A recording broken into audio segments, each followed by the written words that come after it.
Chapter 1 An Opportunity. City A, a certain residential complex, 12th floor. The glasses reflected the light from the computer, slender fingers flying across the keyboard with remarkable speed. Before her, the screen displayed the glaring comment section of The Road to Redemption in the Apocalypse. As a diligent reader of online novels, Lin Shu had consumed the latest update in record time. The author had released a staggering 20,000 words in a single day. Yet, that was not the crux of the matter. The real issue was that within this brief span of 20,000 words, a villain sharing her name had been vanquished. This, however, was not a concern, for she harbored a strong disdain for that antagonist. The most critical point, however, was that her favorite male supporting character, Feng Wuyan, had inexplicably transformed into the ultimate villain. His previous demeanor had merely been a facade. Lin Shu felt as if she might bleed out from sheer frustration. The promised glimmer of hope in the apocalypse had been shattered. The seemingly indifferent character, who had been tirelessly striving to secure survival opportunities for the people of the base, had succumbed to darkness without warning. No matter the multitude of justifications the author provided, Lin Shu could not accept this. Thus, she furiously pounded the keyboard, preparing to compose a lengthy critique of 3,000 words to confront the author. The glow of the computer illuminated her expressionless face, inexplicably lending her an air of authority. In the next moment, the computer suddenly displayed a pop-up. If given the opportunity to alter the plot of The Road to Redemption in the Apocalypse, would you accept? Yes. No. Lin Shu paused for a moment, and without a second thought, clicked yes. Then, she felt as if the world before her had faded to black, as though she had plunged into an abyss of darkness. Scenes from the narrative of The Road to Redemption flashed before her eyes. Due to a meteorite from outer space, Blue Star had descended into an apocalypse, with all creatures evolving to some extent, developing extraordinary abilities. The story commenced in the 6th year after the apocalypse, as the male protagonist, Gu Shaoqi, and the female protagonist, Lin Feng Wuyan, embarked on a perilous journey to the Eastern District in search of their parents. The leader of the Eastern District, known as the Brutal Queen, was a typical villain who engaged in all manner of malevolence. Yet, she had evolved to possess class dual abilities of wind and fire, rendering her nearly invincible. Her name was Lin Shu. The protagonists, through myriad hardships, transitioned from weakness to strength, ultimately defeating the antagonist Lin Shu. Oh, now it had shifted to vanquishing the nefarious scientist, Feng Wuyan. The mere thought of this made Lin Shu feel as though her heart might seize. Feng Wuyan, a handsome yet aloof researcher, despised the proximity of others and preferred solitude. He had been affiliated with the Eastern District Research Institute, utilizing his expertise to develop numerous practical potions over the 6 years of the apocalypse. Though his demeanor was cold, he had repeatedly thwarted the villainous schemes of Lin Shu through his actions. He had saved countless lives in the Eastern District, becoming a symbol of hope for the entire region. Lin Shu had long been captivated by his charming contradictions, yet the latest update had dealt her a devastating blow. All of it had merely been an elaborate act by the already darkened version of him. His true intention was to conduct human experiments on the people of the Eastern District. Moreover, he was among the first subjects of the Lin family's human experiments, having evolved to possess S-class mental abilities. Even the villainous Lin Shu was merely a puppet beneath his control. He had orchestrated all of Lin Shu's malevolent deeds. The overwhelming influx of information left Lin Shu utterly dazed. She couldn't help but unleash a soul-stirring inquiry in the comments directed at the author. Is it because your data from reading was good that you decided to extend the story in such a manner? Chapter 2, The First Awkward Attempt. Lin Shu, an ordinary office worker in City A, an orphan with a singular passion for reading novels. At her core, she was a homebody, lacking in social skills, channeling all her fantasies into literature. Then, one fateful day, she found herself transported into a novel. Lin Shu felt a sudden warmth coursing through her body, and upon opening her eyes, she was greeted by the sight of an exquisitely decorated room. What kind of useless person like Lin Shu could possibly awaken as an ability user? I suspect she merely overexerted herself and collapsed. A shrill voice pierced through Lin Shu's consciousness.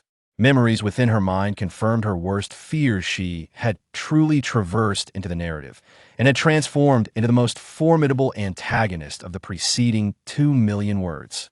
She instinctively pressed her hands to her head and sat up.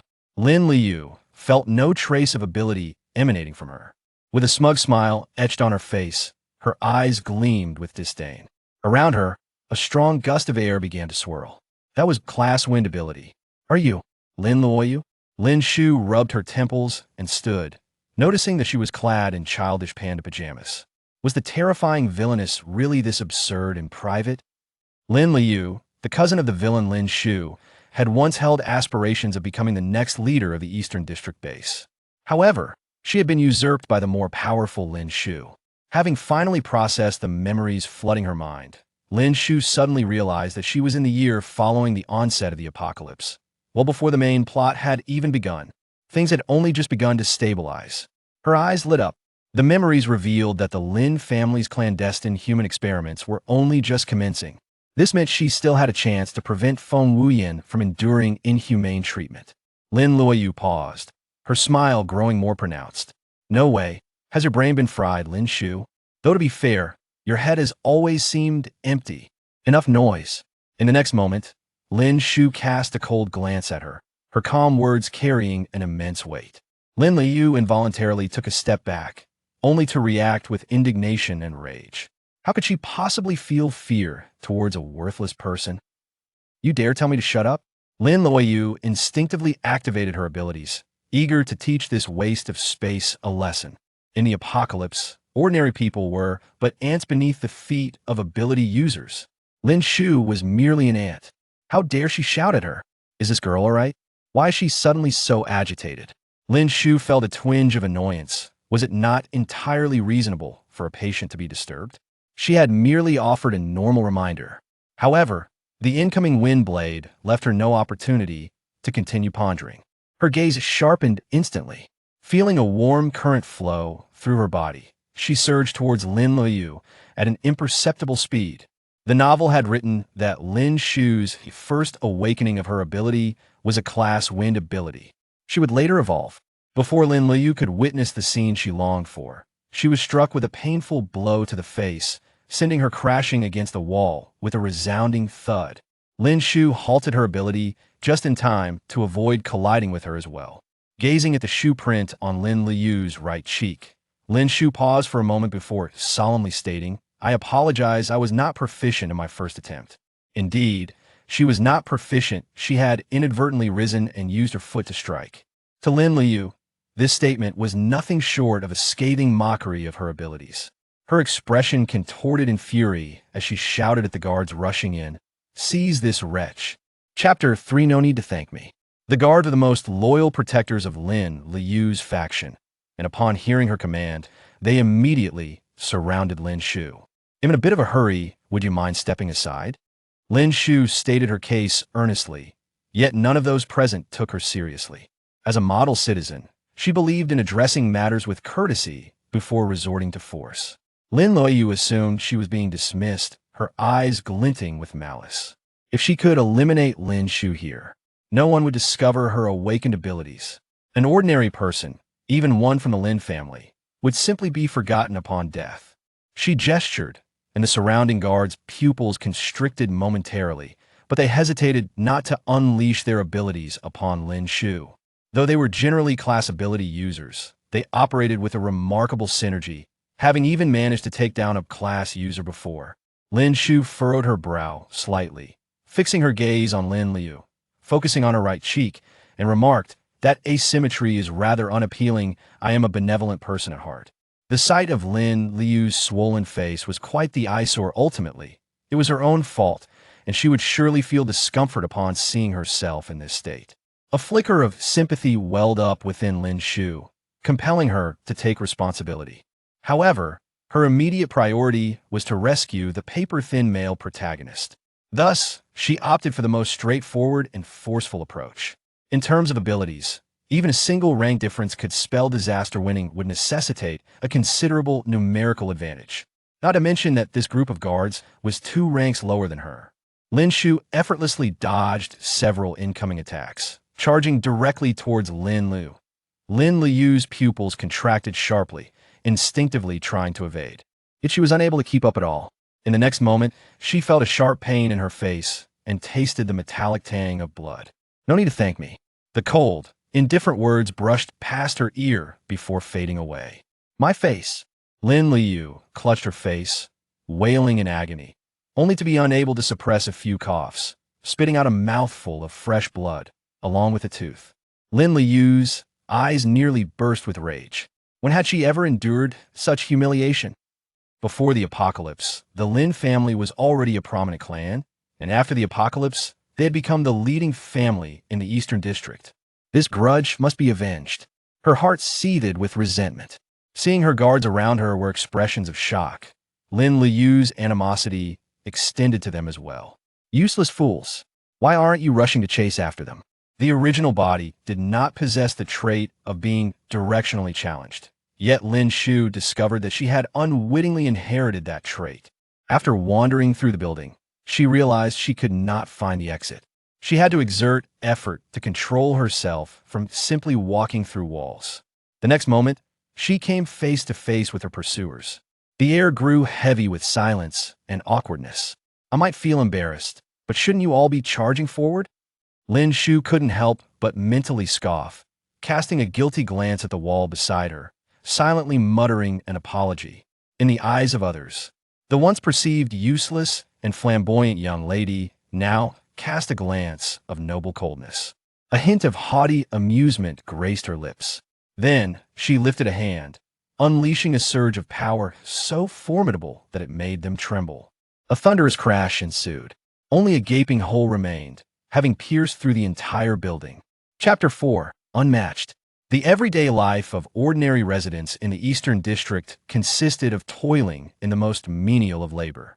Today, they were laboring hard to construct buildings for the Lin family and other influential families in the central area of the Eastern District, as well as other luxurious entertainment venues.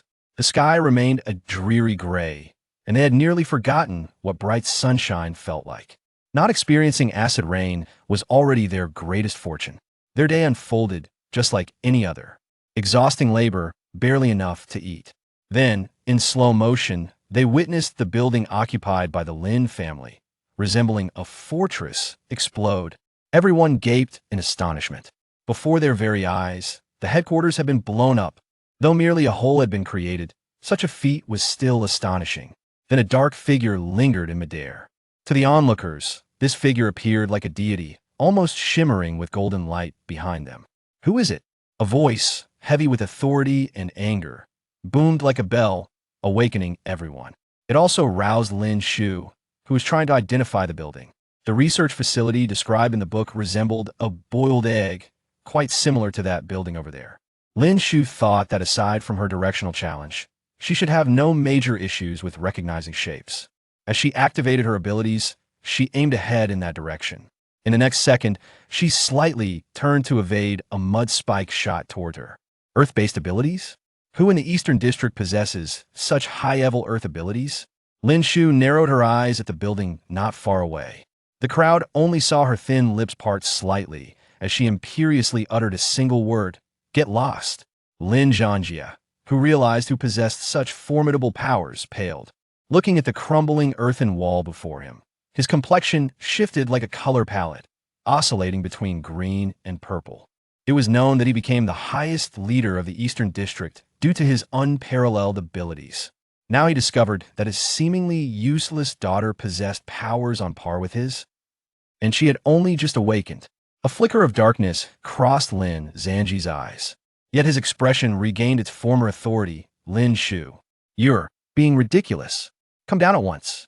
Then he saw Lin Shu merely glance at him out of the corner of her eye. Her tone was indifferent, lacking the usual subservience when addressing him. "Who are you, exactly?" She remembered the major characters from the novel. Clearly, the Earth-based powerhouse was named Dong Jianhua. By the timeline, he should only be in his teens. Thus, this middle-aged man before her could not possibly be him. He was likely just an inconsequential passerby who hadn't appeared later in the story. He looked like an ordinary uncle found everywhere. Lin Shu deemed her judgment quite sound. Despite a nagging sense of familiarity, regarding this person, ignoring the reason behind the sudden outburst of anger from the uncle. Lin Shu utilized the acceleration from her wind abilities, charging directly toward the egg-shaped building without a second thought. Lin Zhanji's pupils contracted, although he was unaware of what had prompted Lin Shu's sudden shift. Her rush towards the research facility could not bode well. Everyone stop her! The ground beneath them suddenly roiled, forming protruding spikes aimed at the figure suspended in midair. Lin Shu's focus remained solely on that building. The key to altering the plot of the novel lay before her. Research facility, underground level. On a white bed, a man connected to various tubes and instruments suddenly opened his eyes wide. A flash of crimson passed, followed by an eerie stillness. The surrounding instruments flickered red for a moment before seemingly being forcibly suppressed, returning to a normal green light. Who's calling him? Chapter 5. Unforgivable. How does one deal with an egg? Of course, by breaking it directly. The moment Lin Shu recalled the atrocities committed by this research facility, a dark aura emanated from her. It was because of this facility. Her paper-thin male idol had turned dark. He had evolved into the ultimate boss. Unforgivable. Her gaze sharpened. She desperately drew upon her internal powers, gathering colossal winds around her. The wind blade was the technique Lin Shu employed most frequently in the novel. The pursuing ability users, responding to orders, felt their gazes shift in unison. This pressure, it was greater than facing Lin Zhanjia. Were they to deliver themselves as offerings to the blade? A gust of wind swept through, and everyone witnessed the research facility being dissected as if by a meticulous scalpel. Its entire exterior vanished. Inside, people and those outside gaped at one another in bewilderment, wondering what had transpired. A profound silence enveloped the area. The researchers clad in white lab coats, upon seeing Lin Shu, who had descended to the ground with a face as cold as ice, collectively took several steps back. Their expression conveyed a singular message: esteemed one, please. Feeling as if her body had been drained, Lin Shu realized she had exerted too much power in her excitement. So this is what it feels like to be depleted. Truly a strange and indescribable sensation. She approached one of the researchers, who immediately recoiled several large steps in fear. Is this body truly that intimidating? Lin Shu recalled that the original text described the original owner as being exceptionally beautiful aside from her powers. Lin Shu cast a puzzled glance at the researcher, who, in her eyes, appeared to exude a murderous intent. The researcher, named Jiang Mingming, trembled, collapsing to his knees. What do you wish to know? I will speak without reservation. Lin Shu felt a tremor in her legs, nearly collapsing to her knees as well. Why the sudden display of such reverence? What is wrong with the people in the Eastern District? Where is the entrance to the underground research facility? At the second intersection on this corridor, turn left at the first intersection, then right at 3 intersections, and finally turn left again. Jiang Mingming, under Lin Shu's scrutinizing gaze, gulped nervously, recounting the directions in one breath. Unbeknownst to him, Lin Shu's mind was already muddled. What intersection was that again? Lead the way. The icy command from Lin Shu left Jiang Mingming feeling as if his throat had been grasped by a vice. His voice abruptly cut off. You. Lin Shu turned to a seemingly seasoned researcher. Immediately instruct everyone to evacuate the research facility. The individual nodded fervently, akin to a chick pecking at rice. No joke. If he didn't nod, he felt that she might slice him into pieces in an instant. Although the people here were a bit odd, they were quite sensible. Have you ever been to the underground research facility? Running frantically to lead the way, fearful of being eliminated for lagging, Jiang Mingming promptly shook his head. Only specialized researchers have the qualifications to swipe their cards for entry. Swipe cards? Lin Shu frowned. Swiping a card typically meant a metallic security door, right? Could she blast it open? By the way, do researchers also need to pass physical tests? The agents coursing through his body were eroding his flesh inch by inch while simultaneously repairing it. He had lost count of how many times this had occurred. The excruciating pain has dulled, supplanted by a ferocity that does not rightfully belong to him. Annihilation. Annihilate everything. Chapter 6. Something is amiss. Silence enveloped the room as you, the most esteemed student of the teacher, stood before him. The old man wore a benevolent smile, but in the blink of an eye. His visage transformed into something akin to a loathsome demon. You know, someone must bear the burden in this apocalyptic world, do they not? Your mental fortitude and physical prowess make you the most suitable candidate. After all, I have conducted experiments on you since before the cataclysm. Do not resist, he commanded, producing a black stone the size of a half-nail, shimmering with a metallic sheen. You must not disappoint my expectations. Many children have perished, and I am deeply saddened. But rest assured, once you endure this, all will be forgotten. The syringe, filled with a crimson liquid, drew nearer. I end this darkened world. He was utterly alone. Once, his senior peers had become executioners, each wielding blades that had inflicted pain upon him. They circled him like famished beasts, and one would come to his rescue. I end this desolate existence. Ordinary people were akin to ants. Mere resources, were they not? Today, the Lin family sent representatives to inspect the progress of the experiments, expressing their dissatisfaction to them. You are nothing more than a stray dog on the roadside. They had grown accustomed to hunting and consuming dogs. How could they possibly entertain any other notions regarding you? Thus, surrender was the only option. It felt as though countless black tendrils were relentlessly dragging him into the abyss, whispering temptations to relinquish his consciousness. Feng Wuyan, a voice called his name. It was impossible. You have long been forsaken. Miss Lin, the south is this way. Lin Shu paused, momentarily taken aback. That wasn't supposed to be north above, south below, west to the left, and east to the right. This defied logic. Unbeknownst to her, she had initially chosen the wrong reference direction, and doubts began to cloud her mind. Jiang Mingming glanced at his wristwatch, instinctively noting the time. It's 12:15. Lunchtime. Lin Shu uttered a series of words that Jiang Mingming found utterly perplexing. Step aside, keep your distance. She lifted a leg, channeling her abilities to kick open the door marked with the sign of a strange beast. With a resounding crash, a nauseating scent of blood filled the first glance. The room appeared blindingly white. Yet in one corner lay a cage several meters wide. Blood blossomed upon the floor. Inside was a creature that resembled a cross between a dog and a wolf, its jaws making grotesque, chewing sounds. Jiang Mingming instinctively leaned in to observe. Don't look. Chapter 7. This is truly not a dream. Lin Shu ripped aside the pristine sheets. Flinging them over the cage, she cast a resigned glance at Jiang Mingming, who was retching by the door. Fortunately, he hadn't eaten lunch yet and was only expelling bile, having watched countless supernatural and horror films. Lin Shu swiftly dispatched the creature to its demise.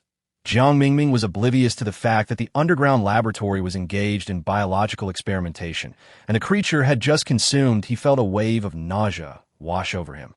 You can go ahead first. Lin Shu believed that if she followed this path, she would not lose her way. Today was a fortuitous day, perfect for demolishing this research facility. In her 21 years of life, she had never felt such anger. It was as if a fire had ignited within her chest. That the Feng Wuyan you were searching for, is he here? A staff member or a test subject? Jiang Mingming hesitated to voice the latter option. Feng Wuyan. Thus, they seldom encountered the researchers from the Southern District.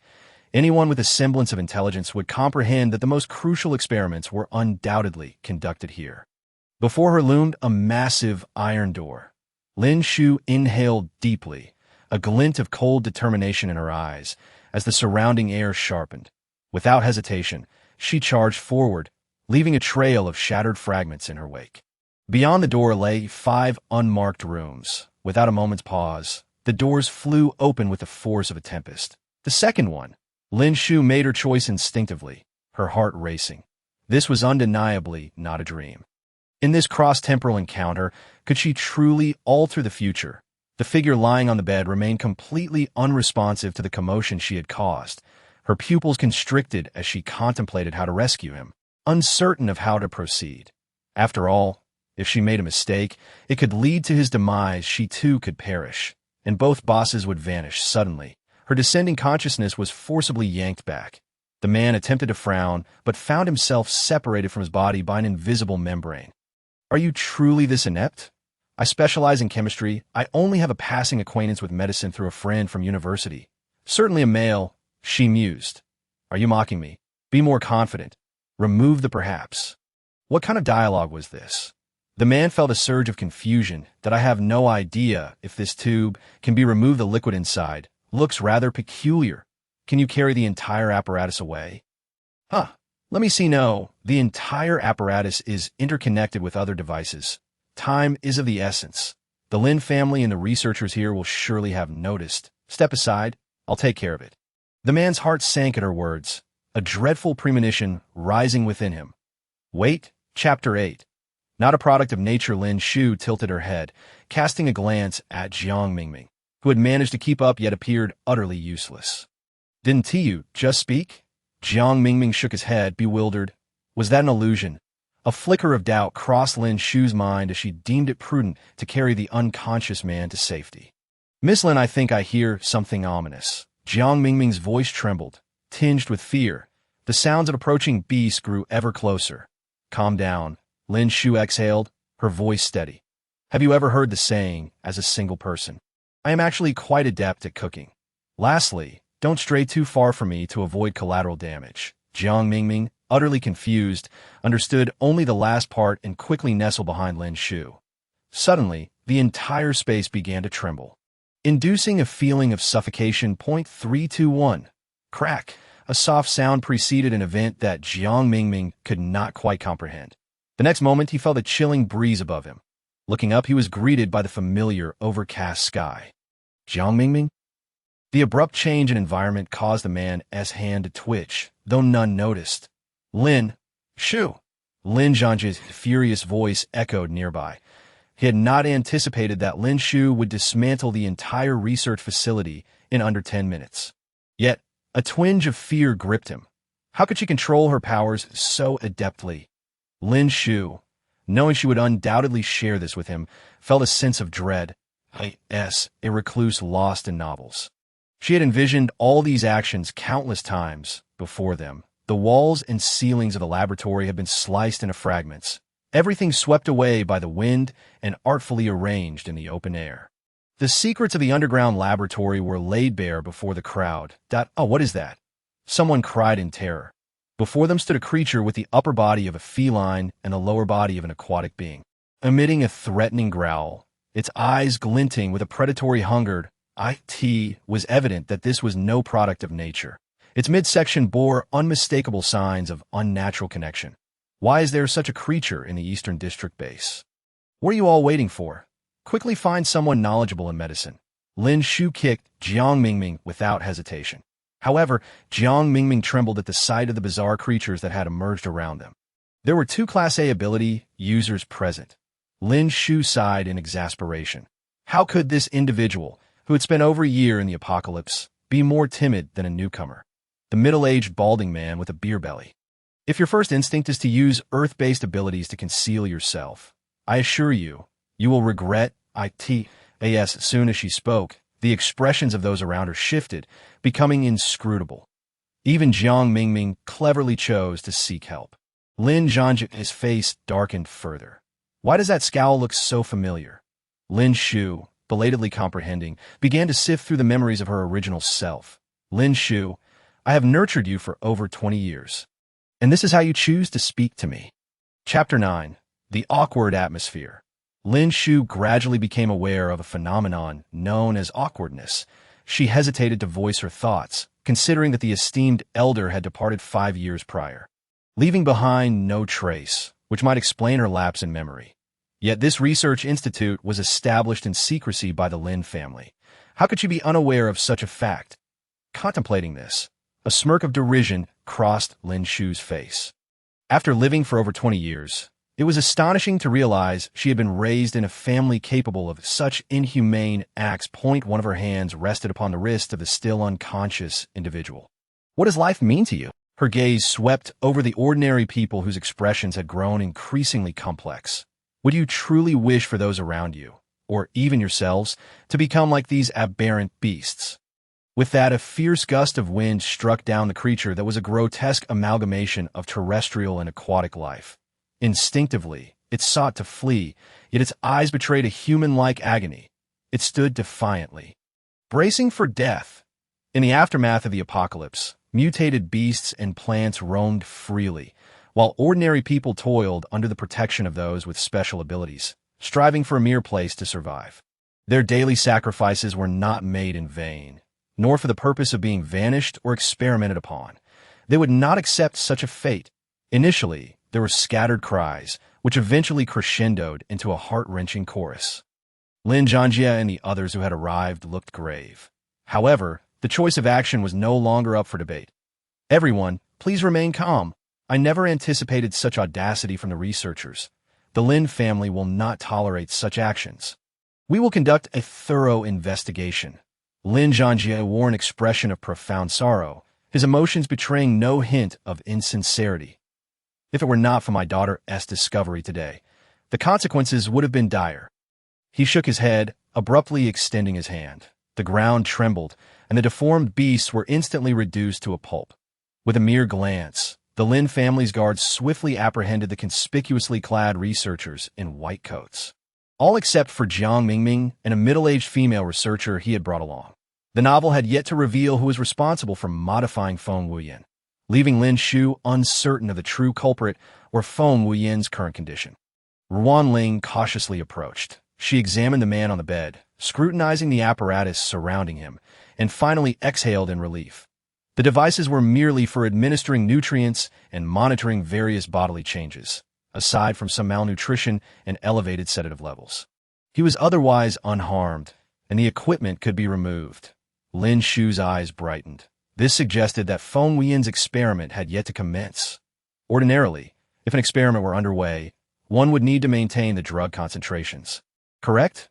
Under Lin Shu's hopeful gaze, Ruan Ling nervously began to detach various tubes and half a mask from Feng Wuyan's face. Upon seeing Feng Wuyan's features clearly, Lin Shu suddenly understood why she had reacted so explosively against the entire research facility. The man before her possessed an unparalleled beauty, resembling nature's most exquisite sculpture, making it difficult for most women to remain unaffected. Yet, Lin Shu's reaction was as she had anticipated. Yes, she bent over to scrutinize Feng Wuyan's face. A grave realization struck her. The characters she had envisioned in novels were now manifesting before her in reality, and it felt somewhat peculiar. In the next moment, she unexpectedly locked eyes with a pair of orbs reminiscent of the night sky. Chapter 10. Come with me to I am Lin Shu. You are my paper-cut male deity. In this strange silence, Lin Shu gradually calmed her racing heart. As a peculiar atmosphere enveloped the two, Feng Wuyan's gaze traveled slowly from Lin Shu's face down to the hand she was gripping tightly. Lin Shu, noticing his attention, instinctively released his hand, rising swiftly and feeling somewhat flustered. She held her forehead and turned away, reflecting on her earlier words, paper-cut male deity? Faced with this man, she was just beginning to know. What strange things that she said. She felt utterly embarrassed, pressing herself against the wall and picking at the crevice with her fingers. Surely, Feng Wuyan must think she was a deranged woman with a few screws loose. While she wallowed in despair, unbeknownst to her, Feng Wuyan had already propped himself up, observing her. Lin Shu, he realized, was the one who had destroyed the research facility and sought to free him. What was her true intention? Feng Wuyan narrowed his eyes, his expression serene despite the turmoil within. These thoughts cascaded through his mind.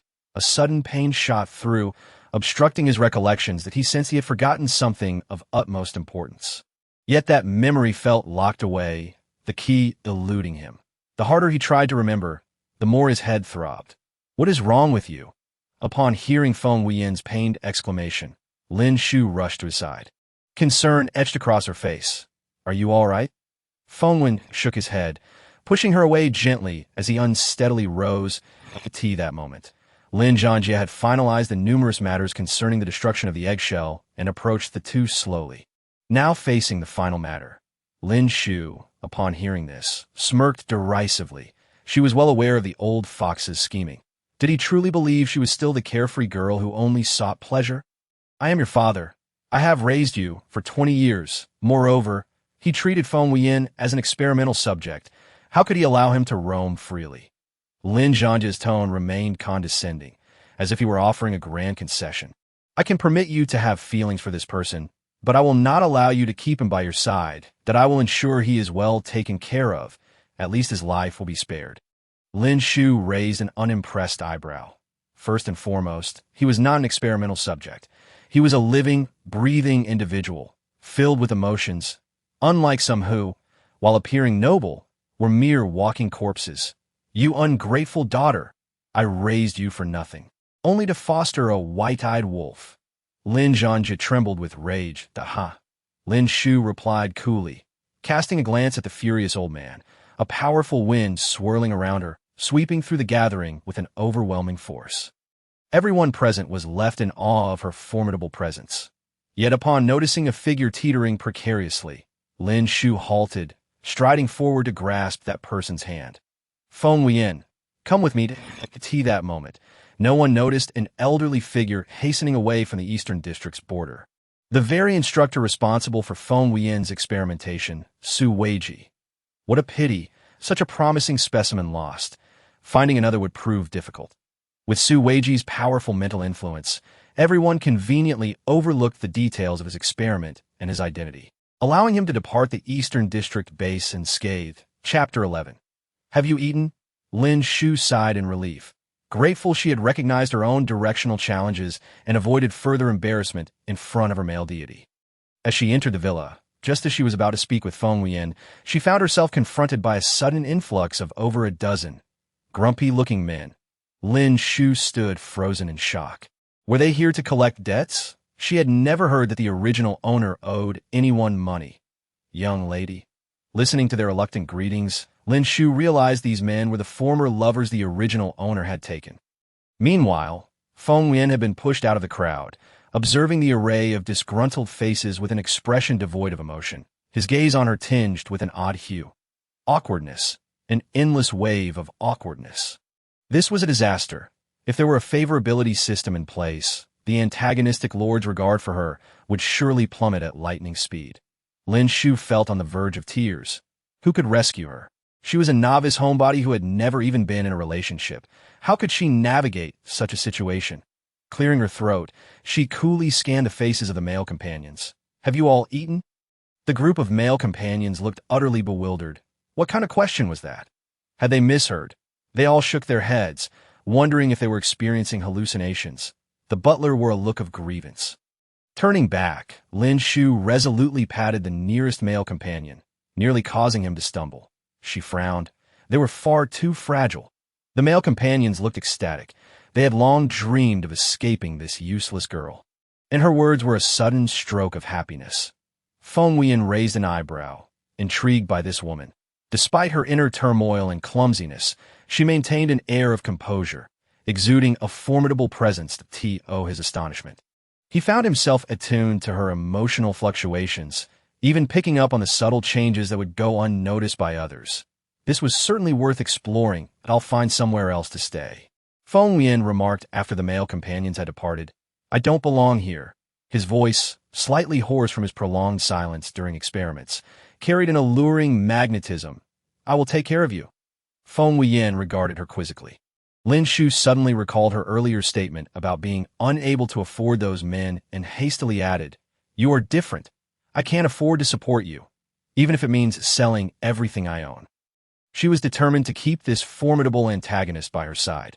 While it is true that she managed to rescue him in a timely manner, in order to prevent him from straying down an irreversible path, it is essential to keep him close at hand for constant vigilance that, oh, dear one, you must not go astray any longer. Fear not, for I possess the ability to protect you. Chapter 12. I will certainly protect you in the end. Feng Wuyan took up residence in Lin Shu's villa. During dinner, while Lin Shu and Feng Wuyan had yet to arrive, most of the male companions had already packed their belongings and were engaged in lively conversation. One of the more strikingly charismatic men tapped his glass to garner attention and, surveying the room, declared, I heard something intriguing today, something that came from outside the villa. Are you referring to that matter? I believe I have heard whispers of it as well, replied a man wearing black-framed glasses, his demeanor calm. The others, piqued by curiosity, urged him to reveal more, insisting he not keep them in suspense. After a brief silence, the charismatic man spoke slowly. The young lady has awakened her extraordinary abilities, and it appears they are of grade. Indeed, the bespectacled man adjusted his glasses and added, an A-grade wind ability. It seems even stronger than that of the family head. Does this imply that the young lady is a formidable candidate for the next family head? Certainly. She must surpass Lin Liu, who is merely a grade B. Correct? Isn't it said that the magnetic field of extraordinary abilities is superior to that of the family head? What does that make Lin Liu then? The family head possesses an A-grade earth ability. Observing the animated discussion among his peers, the charismatic man suddenly proclaimed, "I have no intention of leaving the villa." "Me neither." The bespectacled man shrugged. "I never plan to leave. After all, I am an orphan. Here, I am provided for. The young lady has never deprived us of anything that it is far better than facing those extraordinary beasts outside." The male companions fell into a sudden hush, then scattered like startled birds upon encountering Lin Shu and Feng Wuyan as they entered the dining hall. "What are you all doing? Did I not suggest you eat well and leave early? You look as thin as a monkey, lacking even a couple of pounds of flesh." Lin Shu gestured toward the bodyguard in the corridor. "Look at him. He is so robust." The male companions chimed in. "Young lady, we are not leaving. I was foolish before, but I promise to listen from now on and eat more." "Young lady, what type do you prefer? I could also be like that muscular bodyguard." Yes, I can too." "Lin Shu, Feng Wuyan, who am I, where am I, and what is happening? Why are they suddenly not leaving?" Lin Shu's mind was in turmoil as she despondently picked at her food, casting furtive glances at the man beside her. Although the dear one has a stoic expression, it seems his gaze just now held a hint of mockery. Startled, she straightened her posture, but just as she prepared to scrutinize him further, Feng Wuyan lowered his gaze, concealing the light within his eyes. This girl is truly intriguing. Staying here might not be so bad, he thought. No, it is not peeping. It is concern, it is attention, she reassured herself silently. Before entering her room, Lin Shu mustered her courage and addressed Feng Wuyan once more. "Feng Wuyan, you need not worry or fear. I will certainly protect you." And with that, she fled in haste. Feng Wuyan gazed at the tightly shut door beside him, tightening his grip on the doorknob. How long had it been since he had heard such words? To be cared for and protected, indeed. He wondered how she would react if she knew he could perceive her emotions and was a being capable of controlling her mental faculties. Such thoughts struck him as somewhat absurd. He lowered his eyelids and stepped into his room. Chapter 13. Serve me that night. Lin Shu tossed and turned, unable to sleep, still exhilarated from saving the dear one. However, a thought crossed her mind. While Feng Wuyan emerged without any strange contraptions attached to him, she was no longer the original Lin Shu. The eggshell in the original narrative had not been shattered. Could it be that he had already undergone? No, she must not think like that. Lin Shu shook her head vigorously, attempting to dispel these troubling thoughts, yet she could not help but speculate. Suddenly, she heard the sound of a door opening and closing, followed by soft footsteps approaching her. Holding her breath, she wondered who dared to intrude upon her room. Narrowing her eyes, Lin Shu heard the footsteps halt beside her bed, and she quietly summoned a windblade, ready to strike a decisive blow should the intruder attack. The figure moved closer, seemingly intent on climbing into her bed. Lin Shu remained vigilant, observing the person's every move. Suddenly, the intruder lunged at her, prompting her wind blade to be swiftly unleashed, striking the assailant's leg. "Young lady!" With a crash, the individual cried out before being forcefully thrown against the wall, leaving a deep fissure in its wake. The only ones who would address her as young lady in this villa, aside from the bodyguards and Uncle Feng, were, upon seeing the nearly unconscious figure crumpled in the corner, Lin Shu felt a bead of sweat trickle down her forehead, her lips twitching in amusement as she realized it was indeed true. When the butler and bodyguards were summoned, Feng Wuyan arrived, only to be greeted by this bizarre scene. Lin Shu, still holding a trace of wind energy, knelt on her bed in a pure white silk nightgown while a man lay contorted beneath the crack in the wall, rendered unconscious as their eyes met. Lin Shu blurted out, Why are you here?" "Uncle Feng, please take this man away and call a doctor to see if he can be saved." Uncle Feng hurriedly directed 2 bodyguards to remove the man. "Wait, Uncle Feng." Lin Shu poked her head out from under the covers, clearing her throat. "Please be sure to relay what I am about to say." "Yes, young lady. First, on the 3rd floor, aside from myself and Feng Wuyan, no one is permitted to come up without explicit orders. Second, Find something for the men on the second floor who do not wish to leave. I am getting a headache just thinking about it. Have them relocate, whether to the barracks or the servants' quarters, so they do not find themselves crawling into my bed.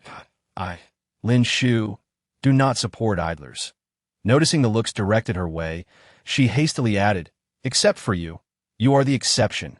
Seeing that Lin Shu was unscathed, Feng Wuyan took his leave. Suddenly, a thought struck her. Were not the original female lead's parents in the very area she occupied? Uncle Feng, please help me select 2 capable men from those on the second floor and bring them up. I have further plans. Uncle Feng complied and soon returned with 2 men.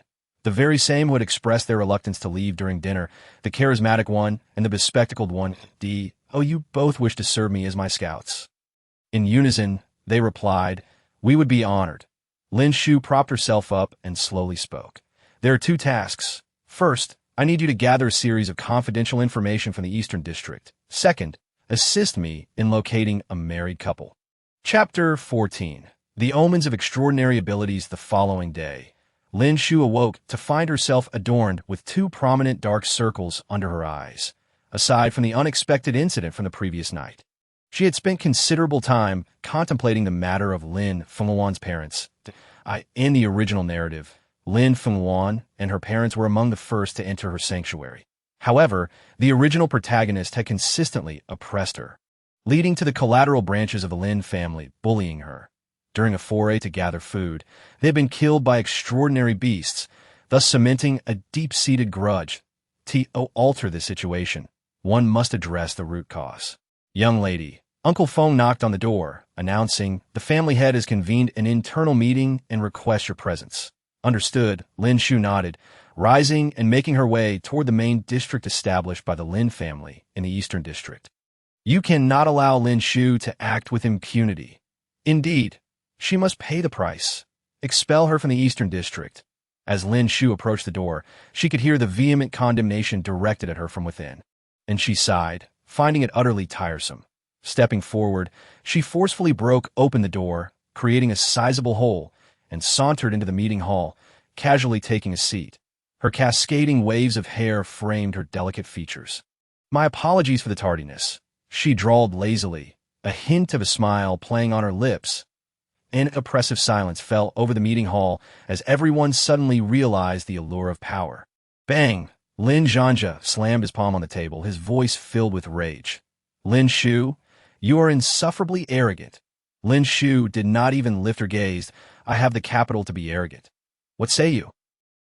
Lin Zhanja was left speechless, while Lin Zhanzhong rushed to his side and whispered urgently, Elder brother, let us not forget why we are gathered here today. Realizing the purpose of the meeting, Lin Zhanja took a seat once more. Gritting his teeth as he addressed Lin Shu, do you recognize your mistakes? Lin Shu idly picked at her ear. What? I must have misheard. What have I done that warrants acknowledgement of mistakes?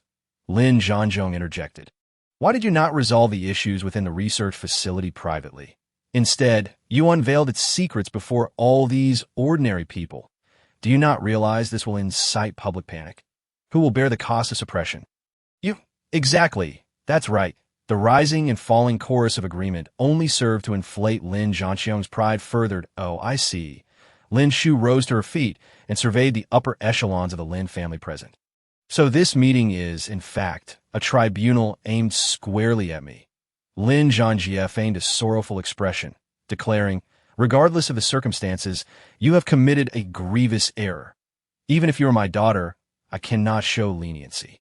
Brother, I propose we expel Lin Shu from the decision-making body. She must not be allowed access to our internal high-level information any longer. Lin Zhanxiang shot another glance at Lin Shu and inquired, I hear you have awakened your extraordinary abilities? It would be best for you to remain a mere talisman with such powers. Haha, wouldn't you agree, everyone? Indeed, that seems quite reasonable. Lin Zhanjie did not object, and seeing that even their father nodded in agreement, who would dare to oppose? They hastily chimed in, echoing the sentiment. Lin Shu frowned. A talisman? In an instant, a powerful wave of wind energy surged around her, striking towards Lin Zhanxiang with lightning speed. A mere B-class contender, he was unable to evade, and thus was sent flying, crashing to the ground, incapacitated. Lin Shu relaxed her fingers, stretched her sore neck, and surveyed the stunned audience with a gaze of disdainful arrogance. Is there anyone else dissatisfied? Step forward if you dare. She then smiled, enchanting yet unsettlingly, inviting one and all. Or perhaps, shall we all face off together? Chapter 15. The fiery iron fist. The assembled crowd dared not act rashly. With Lin Shu's A-class prowess, only Lin Zhangjie could stand against her. He glared at her dangerously, akin to a ferocious beast, poised for a life-or-death struggle. Witnessing such a scene, Lin Shu felt a sense of irony. In the face of power, even familial bonds can become stepping stones. You need not regard me with such hostility. Regardless of the circumstances, you are still my father, Lin Shu stated expressionlessly. You may strike me, but I shan't remain a passive victim. Thus, our confrontation will only result in mutual destruction. But have you considered when the next wave of beasts will arrive, and how many combatants in the Eastern District are capable of combating them? Lin Zhangjie was taken aback. He had indeed not contemplated this matter. Lin Shu continued, You only perceive me as a threat to your position, yet have you thought about the implications of losing both of us? Two A-class extraordinary beings? Would the Eastern District still remain secure? Her words incited panic among many, prompting several attendees to take on the role of peacemakers. However, some still clung to their biases, shouting loudly. Dante, listen to her. She is merely frightened. Indeed, she has just awakened. How could she possibly compare to our family head? Having reached this point, Lin Shu felt no desire to prolong the discussion. Then how about you come and engage with me directly? Enough. Lin Zhangjie's sharp rebuke interrupted this chaotic farce. He had witnessed Lin Shu's wind abilities and, for reasons unknown, felt a deep-seated fear. Should he confront her, he could not guarantee a complete victory. Let us not dwell on this matter any longer. Allow Lin Shu to continue serving the Eastern District.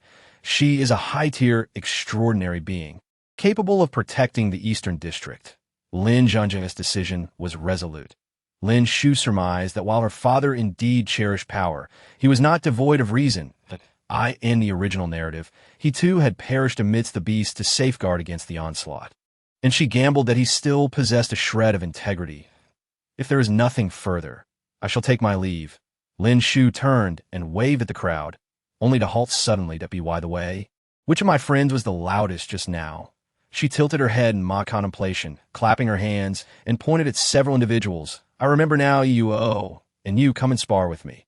The individuals named wore expressions of horror, shaking their heads and waving their hands. Yet were forcibly dragged away by Lin Shu's bodyguards. Lin Shu cracked her knuckles and stepped forward. Today, I shall treat you all to a fine meal. A fiery iron fist. Consider yourselves fortunate. She winked playfully. Today, remember well what to say and what not to say. That I, Lin Shu, have a fiery temper and am not one to be trifled with. Should you provoke me, I will ensure you face the consequences. After Lin Shu dealt with them, considerable time had passed since she exited. She looked up at the sky, pondering what her esteemed figure at home might be doing. The path she traversed was lined with the residences of ordinary people, their dilapidated homes and tattered, emaciated forms a testament to their relentless suffering at the hands of merciless exploitation. Suddenly, a commotion arose ahead. Lin Shu looked over to find a group of D-class extraordinary beings assaulting a few ordinary individuals. Flames of fury surged within her as she hastened forward. Feng Wuyan observed the striking figure in the distance. His psychic abilities allowed him to sense Lin Shu's wrath, and he curiously stepped closer. How would she, as an A-class extraordinary being, handle such a situation? Chapter 16. Exceptionally radiant as Lin Shu approached the group. The D-class extraordinary beings became aware of her formidable aura and turned to face her. Expressionless, she took 2 steps forward and fixed her gaze on the extraordinary being who had just assaulted a little girl, asking, "Are you feeling unwell?" Both the extraordinary beings and the onlooking ordinary people were taken aback, but the accused extraordinary being eagerly confessed, "Yes, I just got these new shoes today, and that little girl stepped on them," which truly upset me.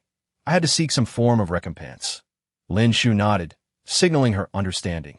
The D-class extraordinary being, encouraged by her apparent alignment with them, beamed with satisfaction, while the ordinary onlookers glared at Lin Shu with contempt. Extraordinary beings are truly no good. They are all in league with one another, a nest of snakes and rats. It turns out that individual was cast out by Lin Shu. However, she seemed unaware of the gravity of her actions.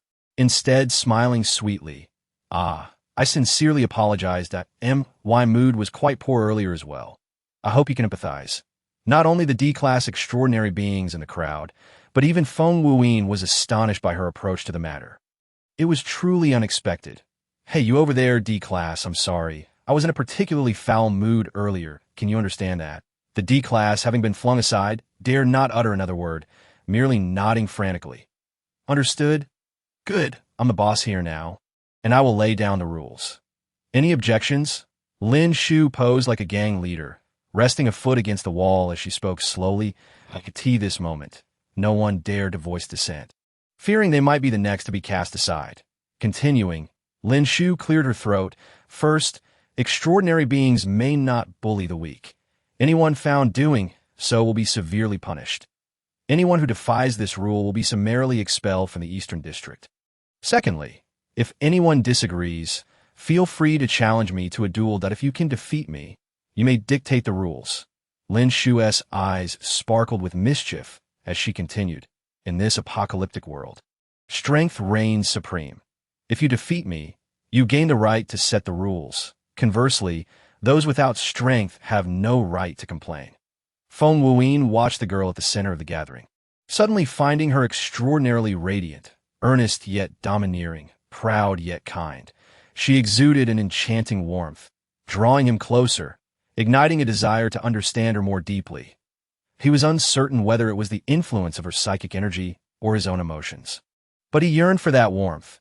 Had he been able to be safeguarded in such a manner, perhaps he would be different now. Meanwhile, on the other side, upon receiving reports from her subordinates regarding this unexpected situation, the second branch was seething with anger. This Lin Shu had just injured their leader Lin Zhanxiong at the meeting center and was audaciously spewing her words. Surely, she was far too arrogant. You go out for a moment and assist me with something. The second wife of the second branch summoned her subordinates, a glint of ruthlessness flashing in her eyes. Reach out to the various extraordinary beings in the Eastern District and instruct them to disregard any commands from Lin Shu. The second wife scoffed derisively. With just her alone, does she think she can manage the entire Eastern District? When the time comes, if no one listens to her orders, can she possibly kill them all? Chapter 17. Who is this uncle? Having dealt with the D-class extraordinary beings and established her authority, no one dared to challenge Lin Shu any further. It was only then that she noticed the ordinary person who had been surrounded and beaten was merely a small girl of around 7 or 8 years. Gazing upon the girl's battered form, Lin Shu inhaled sharply and reached out to feel the girl's forehead. So hot. Uncle Feng. Uncle Feng. Upon entering, she immediately called for the butler, Uncle Feng, gently placing the little girl on the living room sofa. When Uncle Feng arrived and saw the girl's injuries, he was taken aback. Young miss, what happened? Quickly, summon a doctor. Ensure she receives proper treatment. What? Are you planning to raise another one? Lin Shu was momentarily taken aback. Chuckling awkwardly at Feng Wuyan. She is still young, eats little. I can afford to take care of her. Feng Wuyan regarded her in silence for a moment before finally saying, Do as you wish. After taking a couple of steps, he added, Being so high profile and defending the commoners, aren't you afraid the upper echelons will come to settle the score? Unfazed by the unexpected concern, Lin Shu tilted her head. Puzzled, no one here can defeat me. How could they settle the score? Feng Wuyan, in silence, relinquished communication and ascended the stairs. At that moment, the doctor summoned by Uncle Feng had already arrived. After conducting a brief examination on the little girl, he confirmed that she merely sustained some superficial injuries, prompting Lin Shu to finally exhale in relief. After consuming a special antipyretic medication and taking a nap, the little girl eventually awakened. She blinked her large eyes and cautiously looked up at Lin Shu, asking, Big sister, where is this? Upon hearing the words parents, the little girl visibly wilted. My name is Shunyu, and I am an orphan. I have no home at my parents passed away before we arrived in the East District. With tears glistening in her eyes, she implored, Big sister, could you please not send me away? I am scared. Lin Shu could not bear to see anyone cry, especially not a soft-spoken little girl like her. She gently embraced Shun Yu, whispering words of comfort. Do not be afraid. You do not have to leave. You can rest and heal here. The little girl nestled into Lin Shu's embrace, finding warmth and tenderness in her presence. Lin Shu's heart melted, and she called for Uncle Feng, instructing him to take good care of this little bundle of joy. When Feng Wuyan emerged from the room, he was greeted by the sight of Shun Yu comfortably nestled in Lin Shu's arms. Shun Yu also noticed Feng Wuyan, and after a moment of silent exchange, she turned to Lin Shu and inquired, Big sister, who is this uncle? Lin Shu glanced at the sulking Feng Wuyan and chuckled softly, only to be met with a glare from him. She is my sister, Feng Wuyan declared, casting a sidelong glance at Lin Shu before addressing Shun Yu. I am your elder brother. Little Ye had not erred in her address. Much to Lin Shu's amusement, Dado, Feng Wuyan responded with a stoic expression. What will my niece have for dinner? Uncle is hungry. Shun Yu, feeling like an unwitting spectator to the playful banter between her older siblings, was left perplexed. Chapter 18. Perhaps they are undeserving at this moment. A male concubine approached, carrying a platter of fruit, and respectfully placed it on the table. Miss, these are fresh fruits cultivated under Uncle Feng's guidance. Please try some. Lin Shu, intrigued, picked up a cute red fruit. It was sweet and tangy, quite delightful. She had been pondering how to accommodate these individuals, and now she finally had some direction. Meanwhile, Feng Wuyan, due to his unique psychic abilities, sensed the subtle shifts in emotions among the others in the villa, particularly the male concubine before them. Observing him closely, Feng Wuyan discerned the tension and anxiety he was desperately trying to suppress. His gaze frequently darting towards the door. Casually glancing outside, he predictably spotted several figures lurking with intent. Raising an eyebrow, Feng Wuyan estimated the distance and then unleashed his psychic powers, precisely enveloping those outside. In an instant, images flickered through his mind like a movie. He saw members of the Lin family's second branch conversing with one of the onlookers, who nodded in agreement as the second branch member produced a white packet of medicine to hand over.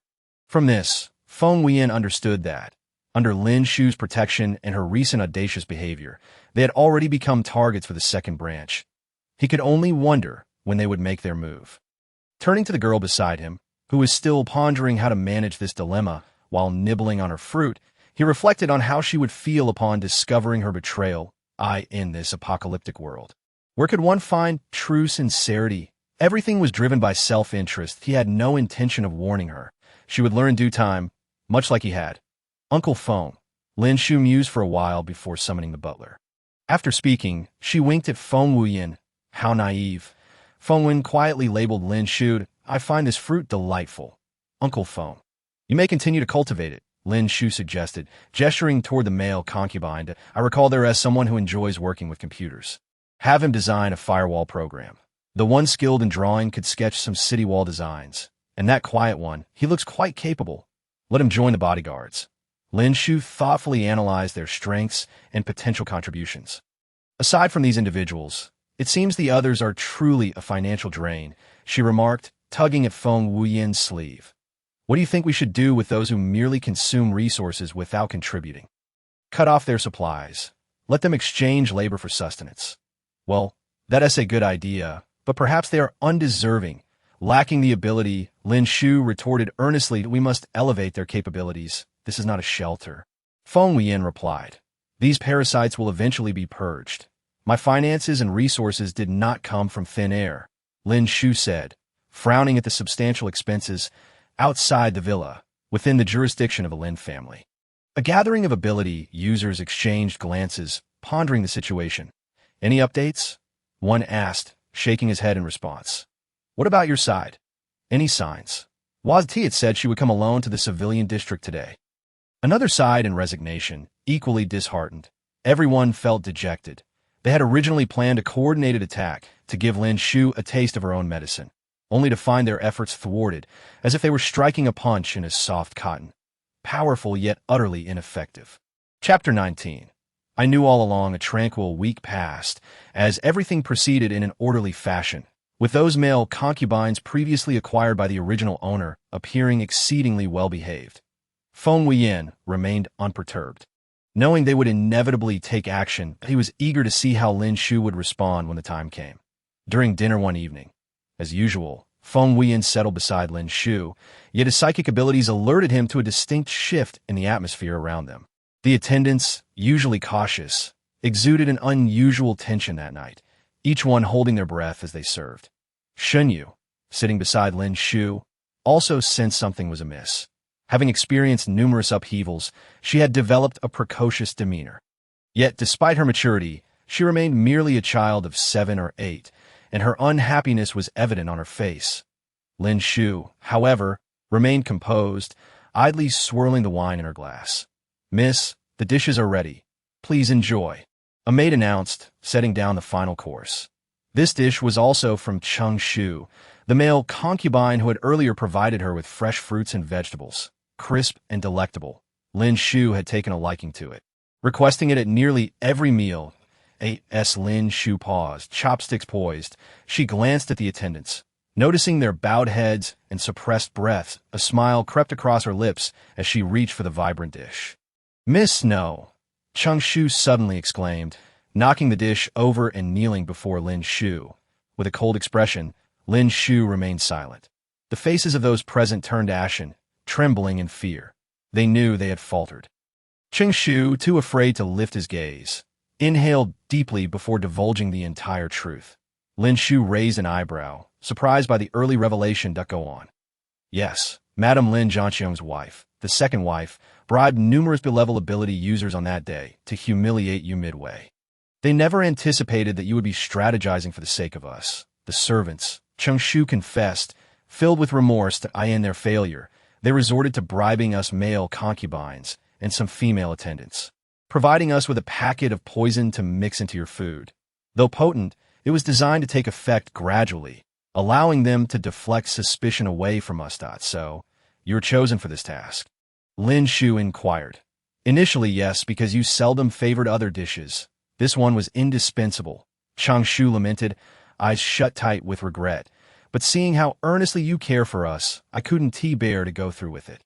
Cheng Shu, filled with emotion, raised his head, his eyes bloodshot. "I refuse to betray you any longer."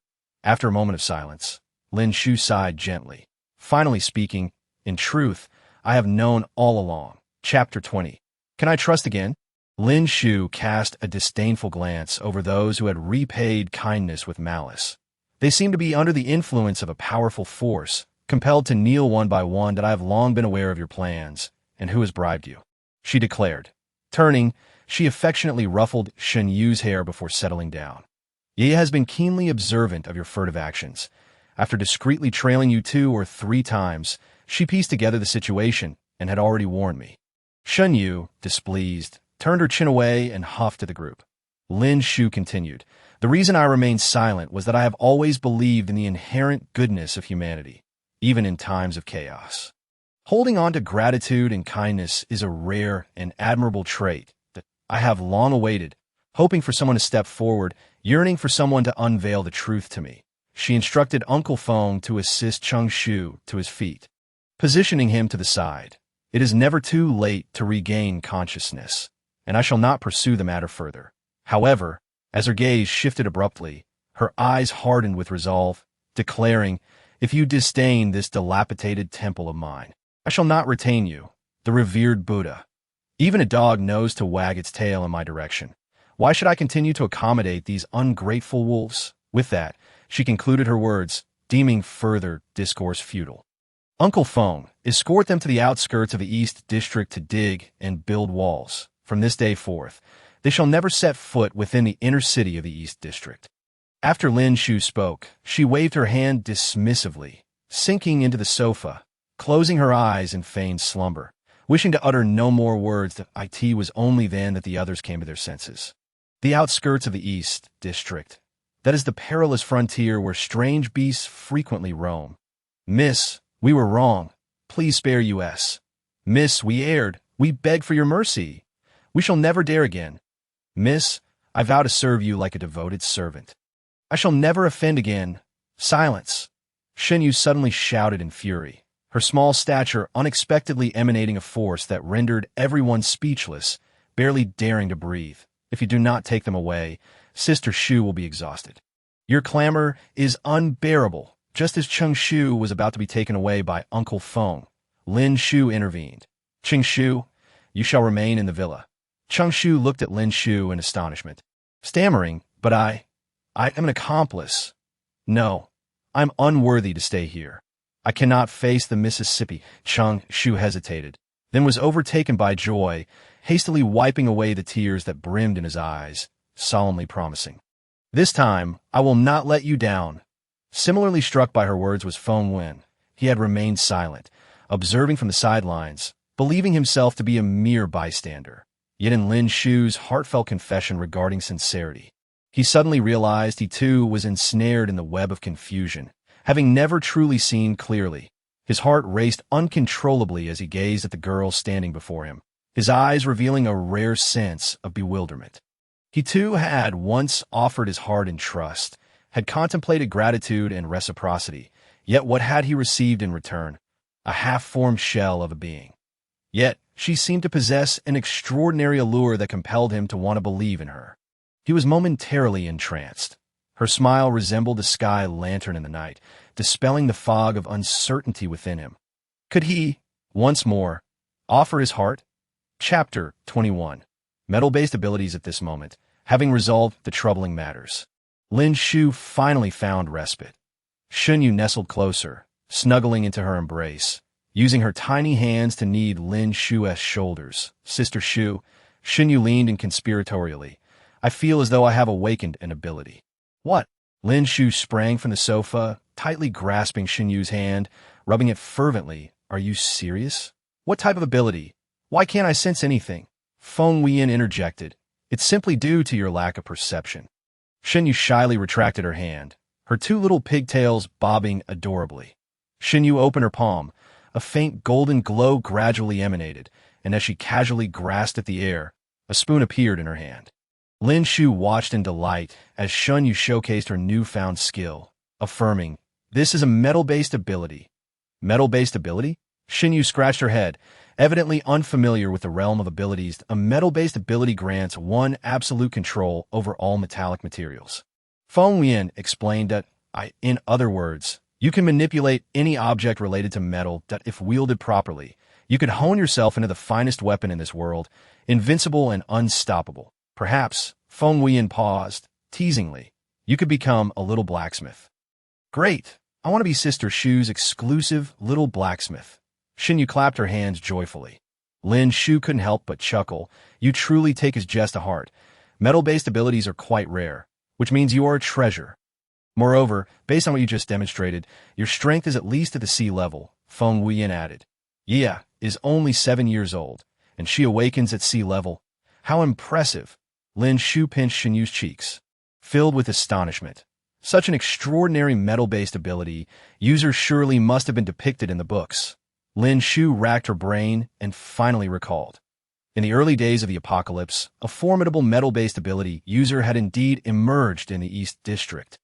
However, that individual's life flickered like a shooting star, swiftly extinguished during a beast tide. Particularly as the plot progressed, the author later mentioned this metal-based ability user, revealing a shocking truth. The Lin family, having heard of the prowess of this metal-based ability user, refused to allow them to roam free, seeking to recruit them. Yet the ability user, having witnessed the Lin family's many contemptible actions, would not submit to serve them. Thus, during a subsequent beast tide, the Lin family orchestrated their demise at the jaws of fierce beasts, eliminating a significant threat while cleansing their own hands of the matter. There was no such thing as heaven's jealousy towards talent. It was all a scheme of human design, and that gifted metal-based ability user ultimately left behind not even a name, let alone their gender. Contemplating this, Lin Shu could not help but tremble with anger at the Lin family's vile actions. Yet she tightened her embrace around the little girl that it matters not. Regardless of who you are, I shall protect you well. The Lin family shall not lay a finger on you. At that moment, in the lowest depths of the East District, several men stealthily made their escape, taking advantage of the night to rush towards Lin Shu's villa. Chapter 22. Who do you think you are? These men were none other than Feng Wuyan's former colleagues from the Research Institute. I can't take it anymore. It's all that woman's fault that we are in such dire straits. Indeed, and it's also the fault of that brat Feng Wuyan. How did he end up with a face more beautiful than a woman's? It's no wonder the young lady took a liking to him. Do you think we could just go find that brat? Do you think he would agree? One of them asked anxiously. He has no choice but to agree. We hold his secret in our hands. What grounds does he have to refuse? As they spoke, the group had already approached the Lin family's sphere of influence. When Lin Shu had blown up the research institute for Feng Wuyan, she had also shut down the laboratory, and the higher-ups, wanting to save face for Lin Shu, had assigned all staff involved in the research to the most arduous jobs in the East District. Had they ever deserved this? Back when they were still colleagues with Feng Wuyan. Hadn't they lived in a world of elegance, untouchable and proud? Now he had become an ethereal being, disinterested in worldly affairs, while they had become the lowly ants, struggling for survival. How could they accept this? The group moved unhindered until they were stopped in front of the villa where Lin Shu resided. Although they found it hard to believe they hadn't been caught or sent back during their journey, they were too preoccupied to dwell on it, and began shouting loudly. Feng Wuyan, come out. We are looking for Feng Wuyan. Do not obstruct us. We are his colleagues. Upon hearing the commotion, Feng Wuyan approached, his expression growing colder upon seeing them. What do you want? The leader, a burly man, disdainfully lifted his chin. Feng Wuyan, we were colleagues once. We do not wish for things to get too ugly. We have but one request. Tell Lin Shu to pardon us. Hey, Feng Wuyan, what do you mean by that? The burly man grabbed his arm and pulled him back. Aren't you just a kept man now? Why act so high and mighty? Have you developed a sense of superiority while serving a woman? Please, show some respect. Feng Wuyan brushed off his sleeve. I haven't forgotten a second of what you did to me. He raised his head, his eyes glinting with cold fury. Get lost, the burly man wanted to retort, but was halted by a shorter man who turned, pleading, Feng Wuyan, we were colleagues after all, and you're fine now. There's no need to be so calculative. You know my family relies on me. You're all alone, so why not let go of the past? Please, could you arrange for us to have a better position? Just as Feng Wuyan was about to refuse again, a crisp voice interrupted. No. The crowd turned towards the voice, momentarily stunned. Before them stood a beautiful woman, her skin flawless, as if it could be pierced by a touch. Her eyes, slightly upturned at the corners, exuded a languid charm. Her cherry lips parted gently, and her seaweed-like waves of hair cascaded down her back, tracing her waist and accentuating her graceful silhouette. In that moment, she embodied an alluring vision, yet her expression was ice-cold, her eyes harboring frost. You dare to make demands of him? Lin Shu's lips curled in a chilling smile, each word laced with profound anger. Who do you think you are? Chapter 23. You are merely Feng Wuyan. These individuals were truly courting death. What are you doing here? Feng Wuyan frowned, not wanting her to know of his past. However, upon noticing her slightly damp hair, a glimmer of surprise flickered in his eyes, yet he held his tongue. Your hair is still wet. You might catch a cold. A minor issue arose when Lin Shu conjured a gust of wind energy particles, swiftly drying her hair. If I do not intervene, who will stand up for you? You have taken your bullying to my territory, right to my doorstep. Have I been too lenient, prompting you to believe you can act with impunity? With a mere glance, Lin Shu sent everyone staggering back in fear. The tall man and the slightly shorter one fell to their knees, thumping their heads heavily against the ground in front of Feng Wuyan and Lin Shu. Lin Shu stepped forward, looking down upon them, and slowly began to speak. Do you truly believe you can proceed without opposition? To be used and yet remain oblivious? How foolish can one be? She turned her gaze towards the tall man. Who was it that claimed they would serve women? Was it you? Lin Shu remarked, inspecting his face. With a visage like yours, such a bulky frame, even if you offered yourself, no one would desire you. What are you thinking? A toad may dream of eating swan meat, but you have no such chance. My apologies, but that bow of yours was insufficient. Do it again. Lin Shu then turned her attention to the shorter man, insisting, it's merely a bow. Do not be so calculative. Using her wind-based powers, she compelled him to bow his head again, the sound resonating even louder than before. The two men felt an immense sense of humiliation, gasping and glaring at Lin Shu and Feng Wuyan. How can you presume to stand on a moral high ground to condemn him? Are your ancestors not merely mass-produced saints? Lin Shunning twirled a strand of her hair, mocking. To be generous with others' resources is easy, yet to voice such sentiments without a hint of shame is effortless for you. But why should others assist you? Those whom you have harmed. Nearly driven to the brink, should they express gratitude for your so-called leniency born from a careless mistake? It is utterly absurd. The remaining onlookers felt their faces flush with shame, yet the two men remained unrepentant. He is an experiment, the tall man shouted. Oh, you even know what kind of monster he has become. Before he could finish his sentence, he was hurled away, crashing against the railing, motionless. Her icy gaze swept across the horrified faces surrounding her. Who among you is more noble? To me, you are but a collection of refuse, so repugnant that even a touch would make my stomach churn. Feng Wuyan observed her trembling hands and softly spoke. Laced with indescribable emotion, they label me a monster. Are you certain you wish to keep me? And so what? Lin Shunning playfully winked. To me, you are merely Feng Wuyan. Chapter 24. Purification agent. Since the last incident involving Feng Wuyan, Lin Shunning noticed a significant shift in his demeanor towards her, which delighted her. In her elation, she took decisive action within her domain, removing several personnel strategically placed by the second branch. Today, as Lin Shunning conducted her usual patrol within her territory, she sensed a certain unease among the ordinary populace. Upon inquiry, she discovered that several individuals had consumed common river water and were now suffering from shared affliction, severe abdominal cramps and relentless diarrhea. These microorganisms, once ingested, would gradually erode human bodily functions and breach the immune system, resulting in a cascade of viral infections and uncontrollable transmission of pathogenic bacteria. Lin Shunning felt overwhelmed and suddenly recalled a person, Jiang Mingming, the one who had once guided her to Feng Wuyan.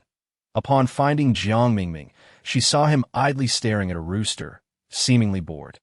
Ever since the laboratory was destroyed by Miss Lin, he had been unemployed.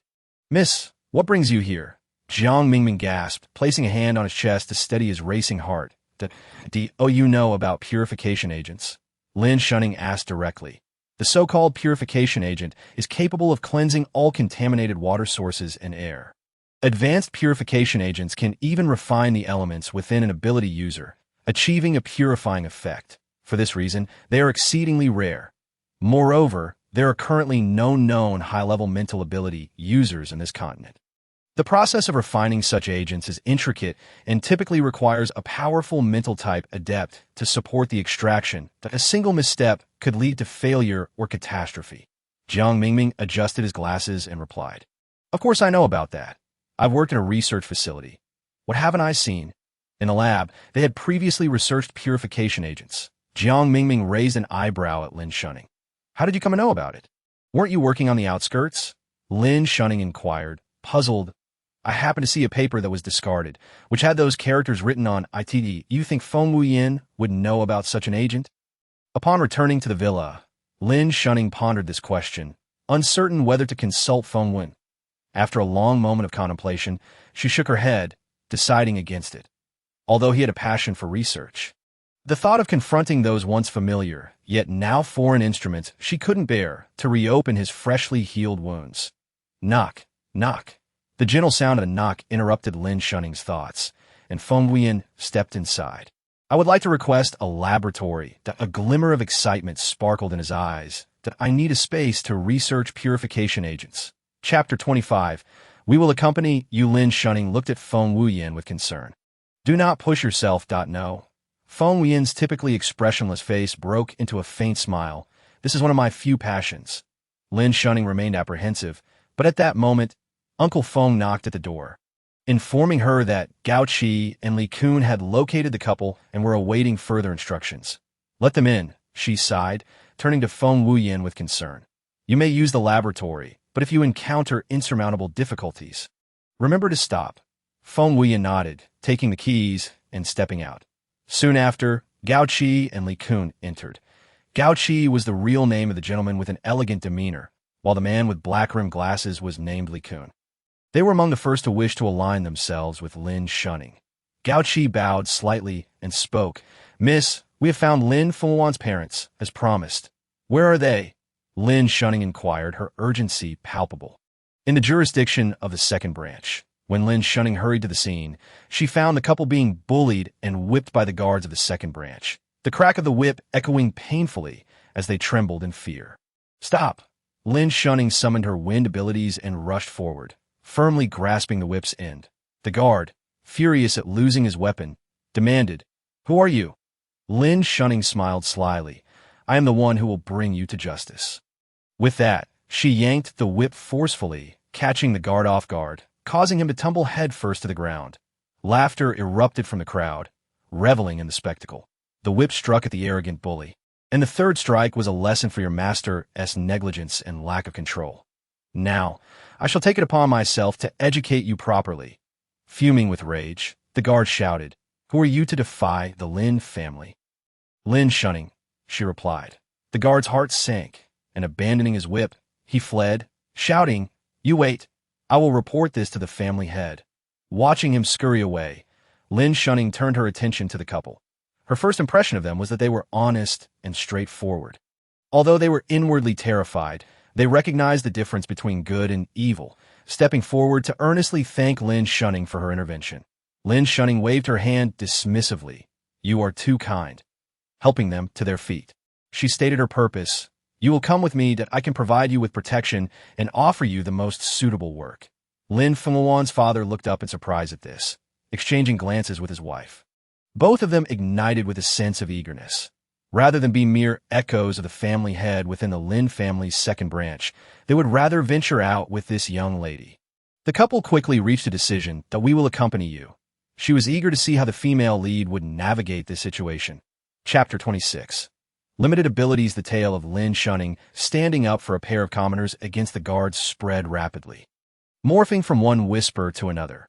Many who had not witnessed the event firsthand believed it to be merely a performance orchestrated by the higher-ups of the Lin family. "I was right there, and I saw everything," a woman proclaimed emphatically, recounting in vivid detail how Lin Shunning had seized a whip and left the guard looking like a beaten pig. "Huffed," a man scoffed. "How do you know that guard wasn't just playing along with her? When have those in power ever shown humanity, let alone come to the aid of us lowly characters?" The crowd's curiosity was piqued, urging her to continue. What happened next? "Greetings. Please, do not keep us in suspense any longer." The woman glanced around cautiously, lowered her head, and whispered, "It was only a couple of days ago that someone saw that boy being carried out. They say his body was covered in bruises." Gasps of shock rippled through the crowd, and no one dared to speak aloud, thinking to themselves how fortunate it was to avoid any encounter with this woman. Meanwhile, in front of the villa, a Mediterranean gentleman was ingratiatingly addressing the bodyguard, saying, "Please relay our message. We truly have important matters to discuss with the young lady," as he slipped a thick red envelope into the bodyguard's hand. The man flinched, taking a step back, exchanging furtive glances with his companions. Summoning his courage, he stepped forward, only to see Shu emerging from the greenhouse. "That weren't you opposed to the young lady involving herself in business matters? Coincidentally, she has been rather busy lately, and she sent me to convey that to you," he said with a polite smile. "You esteemed gentlemen are all highly regarded and immensely occupied. It would be an imposition for a fledgling like me to trouble you." "Not at all, not at all. We have several significant projects underway." "No need for that," Shu interjected firmly yet courteously. "Our young lady's capabilities are limited. I would suggest you seek someone more qualified." These gentlemen were among the wealthiest in the East District, and save for Lin Zhangjia, who would dare to disregard them, it was only now that Lin Shu, who had awakened her A-level wind powers, had the audacity to do so. They felt indignant, but could not express their frustrations. If Lin Shu had been blunt and unapologetic, it would have been one thing, but her feigned humility made their inability to retaliate all the more stifling. Were it not for her being the advantageous successor in the East District, why would they have sought her out? A bespectacled man pondered for a moment before patting the Mediterranean gentleman's shoulder, suggesting, "Perhaps we should let this go for today. There's no need for haste. We previously looked down upon her, and now we must endure her condescension." The Mediterranean man sighed. "I just fear she may hold a grudge." Chapter 27. The noise is unbearable. Continuing to linger was not an option, so the Mediterranean gentleman beckoned his associates from the business association to depart. "Young lady, they have left," Shu remarked. glancing out the window at Lin Shu. Indeed, Lin Shu replied with a smile. These old men think I'm so easily swayed. The terms I previously offered could have been easily accepted, but they chose to decline. Thus, they have no one to blame but themselves. She tapped her fingers lightly on the table and instructed, please inform Li Kun to revise the agreement we are preparing for the business association, adding a clause to increase our dividends by a cumulative 30%. Understood, Cheng Shu acknowledged, preparing to leave but paused to report. Young lady, some of the ability users within our jurisdiction are still openly defying your orders. The last group that troubled Brother Feng was let in by them. How shall we handle this?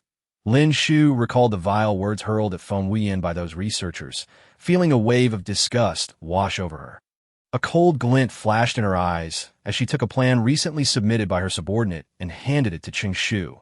Help me find some reliable, ordinary individuals according to the task requirements outlined here. She contemplated for a moment, prioritized the family members of our subordinate ability users to complete these tasks. Yes, Cheng Shu understood her intentions, took the plan, and promptly set to work. Lin Shu rose, glancing towards the laboratory. Unconsciously tracing patterns on the window with her finger-dyed tea was one thing to defy orders, but a subjecting to such treatment was utterly unforgivable. Cheng Shu's efficiency was remarkable. He not only identified ordinary individuals willing to work hard, but also led them to complete in just 3 days the tasks that had taken the ability users a week, yielding excellent feedback. Encouraged by this, Lin Shu delegated additional important tasks to these diligent ordinary individuals. Even the transportation of living supplies, medical equipment, and weaponry, previously assigned solely to ability users, was now entrusted to ordinary people. Consequently, witnessing those who had once prospered and enjoyed a better life being put to good use, others began to shed their past complacency, eager to improve their lives in this apocalyptic world through their own efforts. The ability users, however, could not tolerate the loss of their privileges. These were lucrative endeavors that had previously filled their coffers. With their economic lifelines suddenly severed, they could not acquiesce, gathering to confront Lin Shu. Bewildered by their leader's sudden change in demeanor. Young lady, we simply seek an explanation. Indeed, our resources as ability users are already scarce. Why must we allow ordinary people to share in them? We have only just awakened our powers. It is precisely the time we need resources to enhance ourselves and strengthen the East District. Why should we prioritize ordinary people who cannot utilize them? Isn't that wasteful?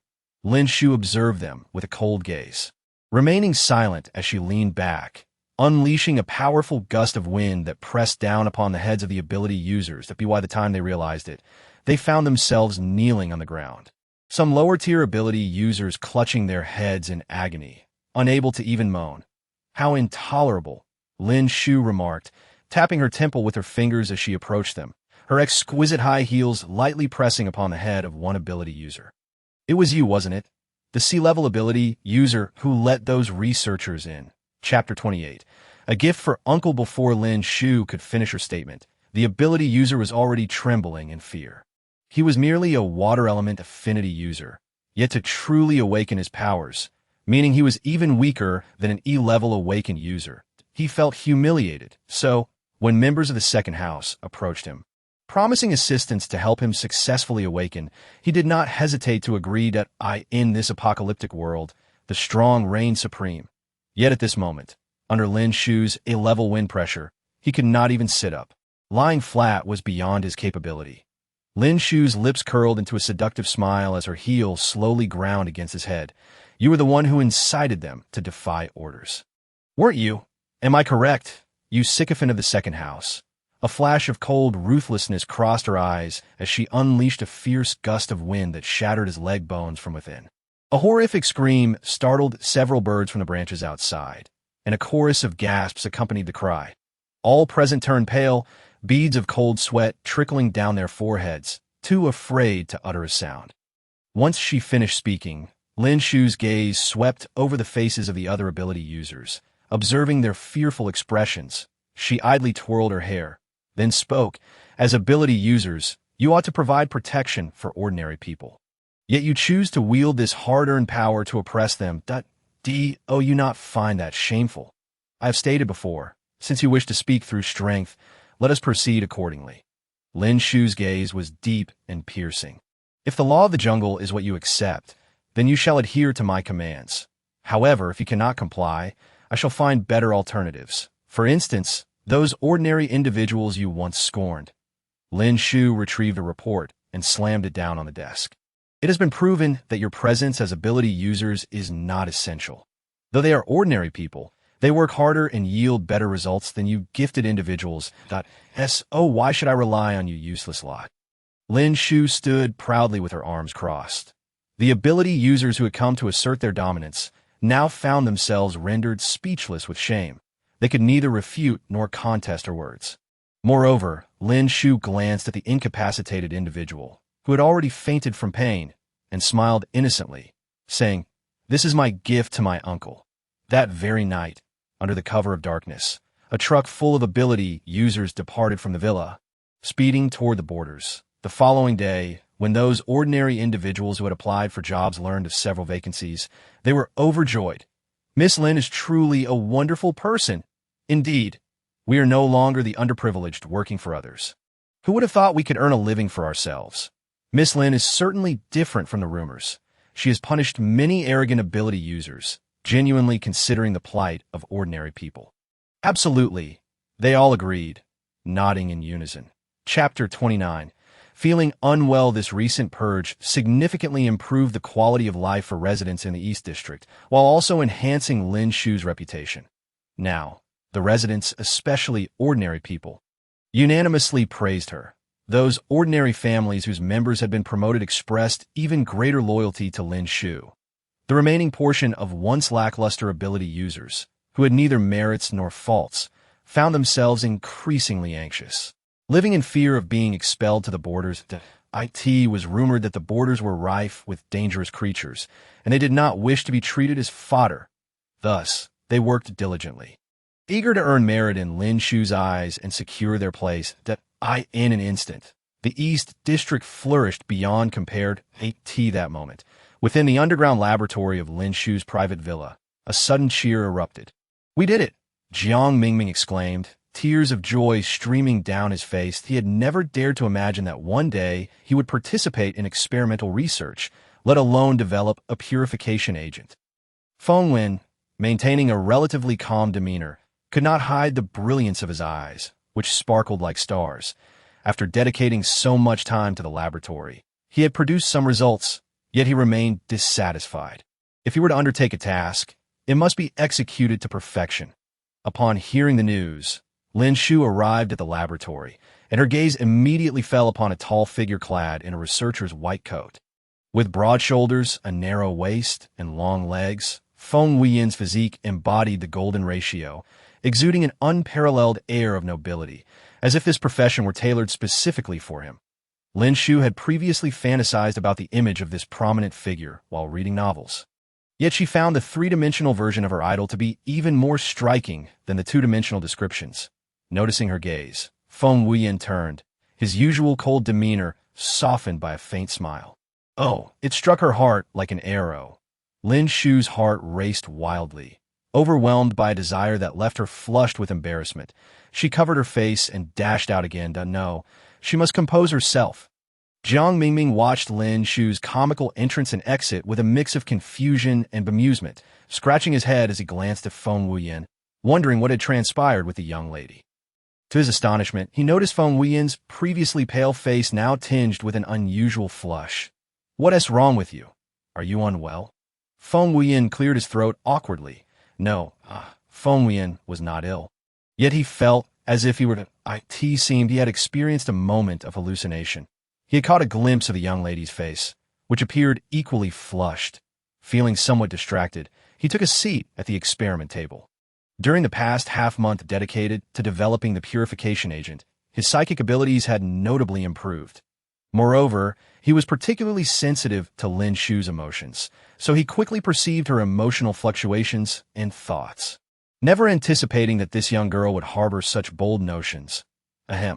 Lost in thought, Feng Wuyan felt a wave of unease rise within him, just as he intended to stand and exit the laboratory. He caught sight of a figure attempting to sneak in. He chuckled softly. Lin Shu froze, awkwardly straightening up. Good evening? The moment the words left her mouth, she felt even more embarrassed. Why now? Feng Wuyan had regained his composure, reverting to his previous aloof demeanor, yet his eyes sparkled with mirth as he replied, "Good evening." Lin Shu reflected that it was not the first time she had embarrassed herself in front of him, so she might as well embrace the situation. With a smile, she stepped forward and stood before Feng Wuyan. "Congratulations." "Thank you," Feng Wuyan replied, handing her a small vial. "This is the latest version of the purification agent, significantly more effective than the previous one provided by Jiang Mingming." Lin Shu's eyes lit up at this revelation as she gently caressed the vial with her fingertips, exclaiming, "Feng Wuyan, you are amazing. You are my idol." Internally, Feng Wuyan relished the compliment, maintaining a facade of indifference as he replied, "It was an unintended discovery." Lin Shu raised an eyebrow, puzzled by this side of Feng Wuyan that she had not noticed in novels. He seemed rather proud. "I heard you recently dealt with some ability users?" Yes, Feng Wuyan recalled those individuals with displeasure. They were merely lackeys and accomplices, not worth much. I guess it appropriate to send them to the border so readily. Feng Wuyan frowned, concerned. They include benevolent ability users. This subtle display of concern only made Lin Shu find him irresistibly charming. My reputation has soared. The ordinary citizens adore me now.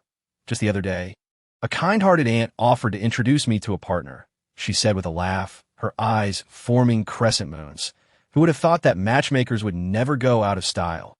Holding up the vial of purification agent, she added, "Once your potion saves more lives, they might come looking for you to set you up with someone. I do not require such things," Feng Wuyan replied without a second thought. "It's too troublesome." Lin Shu was left speechless. She finally understood why Feng Wuyan remained single as the novel approached its conclusion.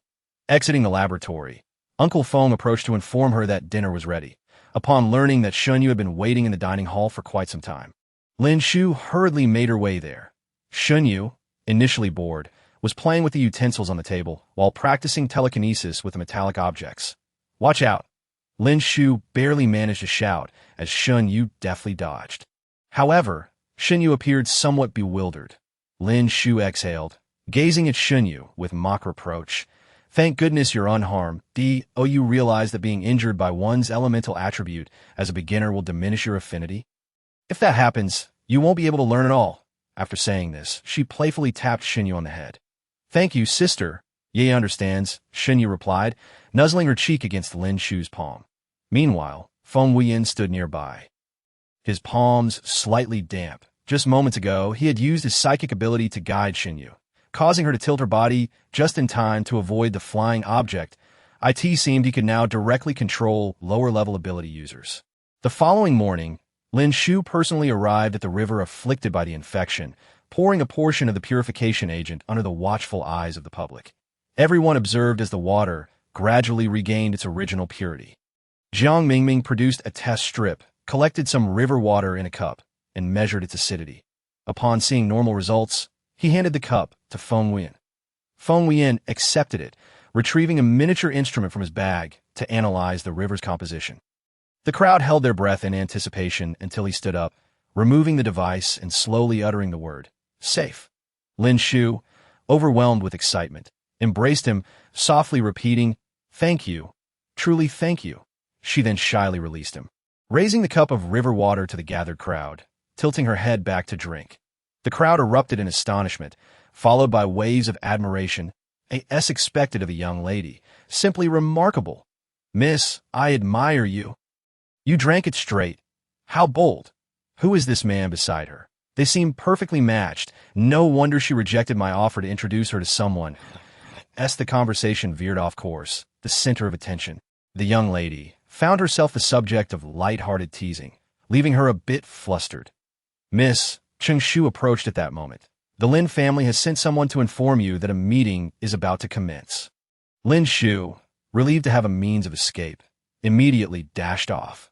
While Lin Shu departed, Feng Wuyan remained, especially as his exquisitely handsome face was now surrounded by a few eager aunties. "Young man, how old are you this year? Do you have a girlfriend? What kind of girl do you like?" Feng Wuyan remained silent, subtly employing his psychic control to turn off the television. Indeed, it was quite bothersome. Meanwhile, Lin Shu had reached the entrance of the conference hall. having already analyzed the purpose of the meeting during her journey. However, she was unconcerned, striding directly inside. Lin Zhanjie had been waiting in the foremost seat for quite some time, while Lin Zhanxiong, upon seeing her, let out a heavy scoff. Such arrogance, a mere junior making so many elders wait for you. Uncle, Lin Shu replied as she settled in her seat, casting him a cunning smile. Did you enjoy the gift I sent you? Lin Zhanxiong was momentarily taken aback. Though his attitude remained unchanged, he fell silent. Lin Zhanjie began, his gaze penetrating as he demanded, hand over the remaining purification agent. Lin Shu raised an eyebrow, matching his intensity. There's none left. The contamination was too severe. I used it all. Little did she know that today she had truly transformed from a carefree, idle heiress into the most sought-after heir, renowned for her leadership abilities in the eyes of both the public and ability users. At that moment, observing his daughter seated before him, exuding confidence and authority, Lin Zhanjie genuinely felt a sense of crisis. The allure of power, once tasted, becomes irresistible to anyone, especially for someone like Lin Zhanjie, who had navigated the business world long before the apocalypse. Feng Wuyan is not under your control, is he? I heard this purification agent was developed by him. Lin Zhanjie paused, then added, have him produce another batch, along with the formula, and present it to me. That is his research achievement, facilitated by my provided resources. Why should I hand it over to you? Lin Shu feigned ignorance. Aside from that river, the Eastern District is rife with areas afflicted by infection, necessitating the use of purifying agents for eradication. You lack experience, and, as your father, it is my duty to guide you through this. Sure, Lin Shu scoffed at these words, dismissing any pretense of civility. In my view, you intend to usurp the credit and achievements for yourself. Since we find ourselves in this situation, there's no need for FA aids. You fear me, worried that I might usurp your position. While I disdain your relentless pursuit of fame and profit, disregarding human lives, if that is the case, let's part ways and live our own lives. Lin Zhanxiong had long harbored intentions to expel Lin Shu from the Lin family, having tirelessly persuaded his elder brother, Lin Zhanjie, to abandon this daughter over countless days. Hearing that Lin Shu shared this desire brought a smile to his face. The formula does not belong to me. I cannot provide it. Lin Shu remained resolute, showing no signs of concession. Very well. Lin Zhanjie, infuriated, laughed bitterly. If you refuse to hand it over, do not even think of splitting the family. Lin Shu laughed dismissively and stood to leave, remarking that with your meager assets, I find them utterly unappealing. Crash, a cup shattered at her feet, the flying shards deftly suppressed by her wind manipulation, leaving her unharmed by tea that moment. Lin Zhanxiong summoned his attendant, discreetly signaling him to depart swiftly. Once Lin Shu exited the central city, she spotted Cheng Shu anxiously pacing outside. Upon seeing her, he quickly approached with a serious expression. What's wrong? An ominous premonition crept over Lin Shu. Miss, some civilians have consumed the purified river water, and there have been incidents. Cheng Shu clenched his fists, bewildered as to how this could happen despite the tests showing no issues. After a brief moment, Lin Shu asserted confidently, it is man-made. She scrutinized the situation and finally noticed the X hidden beneath their napes. These two are indeed Lin Zhanxiong's men. The second house's capabilities are rather limited. Lin Shu thought, shaking her head, that it's either a design to frame or a poisoning scheme. There's no ingenuity involved, which explains why they cannot take the lead. Lin Shu then turned to everyone present, assuring them that although this is an internal conflict within the Lin family, I will certainly provide everyone with an explanation. Chapter 33. Retribution. Feng Wuyan, observing from the side, contemplated before saying, I will provide you with the formula tomorrow. You should submit in your dreams. Lin Shu sprang up, her drowsiness dissipated, and she coldly snorted, they should not even think about it. Do you believe that I am referring to the real formula? Feng Wuyan paused. Do you perceive me as a saint? Lin Shu fell silent. He was indeed no saint, but a villain without a doubt. Nonetheless, this idea was quite feasible, just as she was about to agree. She suddenly felt deflated. What's wrong? Feng Wuyan inquired. Whether it is true or false can be determined through testing. I fear it may endanger more innocent lives. She cannot risk innocent lives. Feng Wuyan shook his head, insisting it would not. Trust me. The following day, Lin Shu submitted the new potion and formula prepared by Feng Wuyan to Lin Zhanjie, who, however, doubted Lin Shu's compliance, that he promptly handed it over to Lin Zhanxiong, instructing him to have it tested. Lin Zhanxiong was overjoyed. Purifying agents are beneficial for ability users, elevating their elemental and natural abilities, improving both environmental conditions and a user's personal circumstances. Eagerly, he applied it to himself and immediately felt a warm current accompanied by a slight burning sensation circulating upwards. Since he was a fire-type ability user, he suspected no foul play. Believing the potion was effective, convinced that his abilities had been enhanced, he acted increasingly unscrupulously, plotting to create obstacles for Lin Shu today and confront her directly before Lin Zhanjie tomorrow. The Eastern District has long been the most desolate area among the 4 districts. If remediation does not occur soon, not only will ordinary citizens suffer, but even we ability users will find no place to stand. Lin Shu reiterated the need to rectify the Eastern District's environment. These are not justifications. The formula has been provided to you. You can mass-produce it and utilize it in a nebulized manner for spraying. Lin Shu scoffed at Lin Zhanxiong's words. "IT this moment." Lin Zhanjie remarked, "You are still too young to IT. Is better to abandon the land of the Eastern District.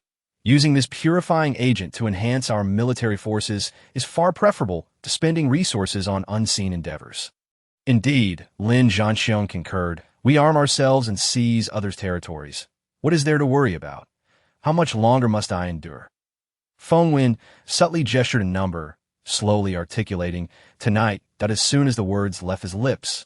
Cheng Shu hurried into the study, reporting, "Miss, the second house has summoned 4 batches of doctors tonight, as Lin Zhanxiong has suddenly developed a high fever and collapsed, remaining unconscious to this day." She stood up, stretching lazily, pleased that she could finally enjoy a good night's sleep. Chapter 34. Better, if non-existent this night, would surely bring both joy and sorrow to you think Lin Zhanxiong's fever is a precursor to a breakthrough? Feng Wuyan grimaced slightly. He had never heard of an awakened ability user experiencing fever during advancement. An ability user. How could she lack such basic knowledge? No, Feng Wuyan explained, fevers only occur during awakening, not during advancement. Lin Shu sighed in relief. Then I can relax that if Lin Zhanxiong were to advance to a level, it would complicate matters further. She might stand a chance against her cheap father one-on-one. But if Lin Zhanxiong broke through to A, he would certainly drive her out of the Eastern District.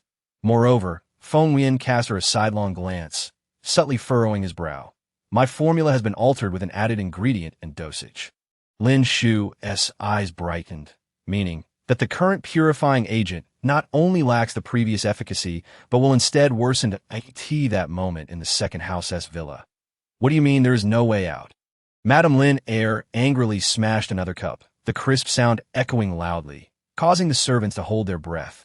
Madame Lin was distressed. Life, what is so significant about life? She glared at the lifeless Lin Zhanxiong on the bed. In this apocalypse, life is the least valuable commodity. Only abilities can grant us a good life. Mother, as long as the Green Mountains remain, there will be no shortage of firewood. Lin Liu supported Madame Lin's shoulder, concealing the worry in her eyes. Father will recover, and he will still lead us to a better life. But he must still have Green Mountains. Madame Lin shook off Lin Liu's hands, stepping forward to point at Lin Zhanxiong, scolding, in his current state, who knows if he can survive, let alone Green Mountains. To say he essayed Barren Hill is already giving him face. As she spoke, she broke down in tears. You damned man. After marrying you, I have not enjoyed a single day of peace. When the apocalypse struck, you and Xiaoyu awakened your abilities, thinking good days were upon us. Yet now you lie here half alive. What will my daughter and I do in the future? Lin Liu couldn't help but also feel overwhelmed with sorrow. If it weren't for that woman, she wouldn't have plummeted from the pinnacle to the abyss. If it weren't for that woman, her father wouldn't be languishing here in despair. If it weren't for that woman, her family wouldn't be in disarray.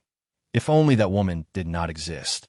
She could wield her power to seek a way for her father to regain his former abilities. That a glint of malice flashed in Lin Shu's eyes as she silently whispered a name, Lin Shu. Chapter 35. You are too delicious. Lin Zhanxiong had lost all his abilities. This was a sensational piece of news, propelled by a gaggle of gossiping maids and the oppressed ordinary citizens of the second house. The information spread like wildfire, reaching nearly every corner of the eastern district within half a day. Lin Shu only learned of this news the following midday, just as she was waking up. It was rare for her to have had a good sleep. Lin Shu stretched, reflecting on how her efficient work since her arrival had left her with little opportunity for proper rest. Sister Shu, at your age, you still sleep in? Xinyu sat beside Lin Shu's bed, propping her head on her hand and gazing up at her with a hint of disdain. Lin Shu playfully flicked Xinyu on the forehead. This little imp had grown increasingly audacious, daring to mock her. Ouch, Sister Shu, that hurt. Xinyu rubbed her reddened forehead, pouting in complaint. It's rare for Brother Feng to have made us breakfast today.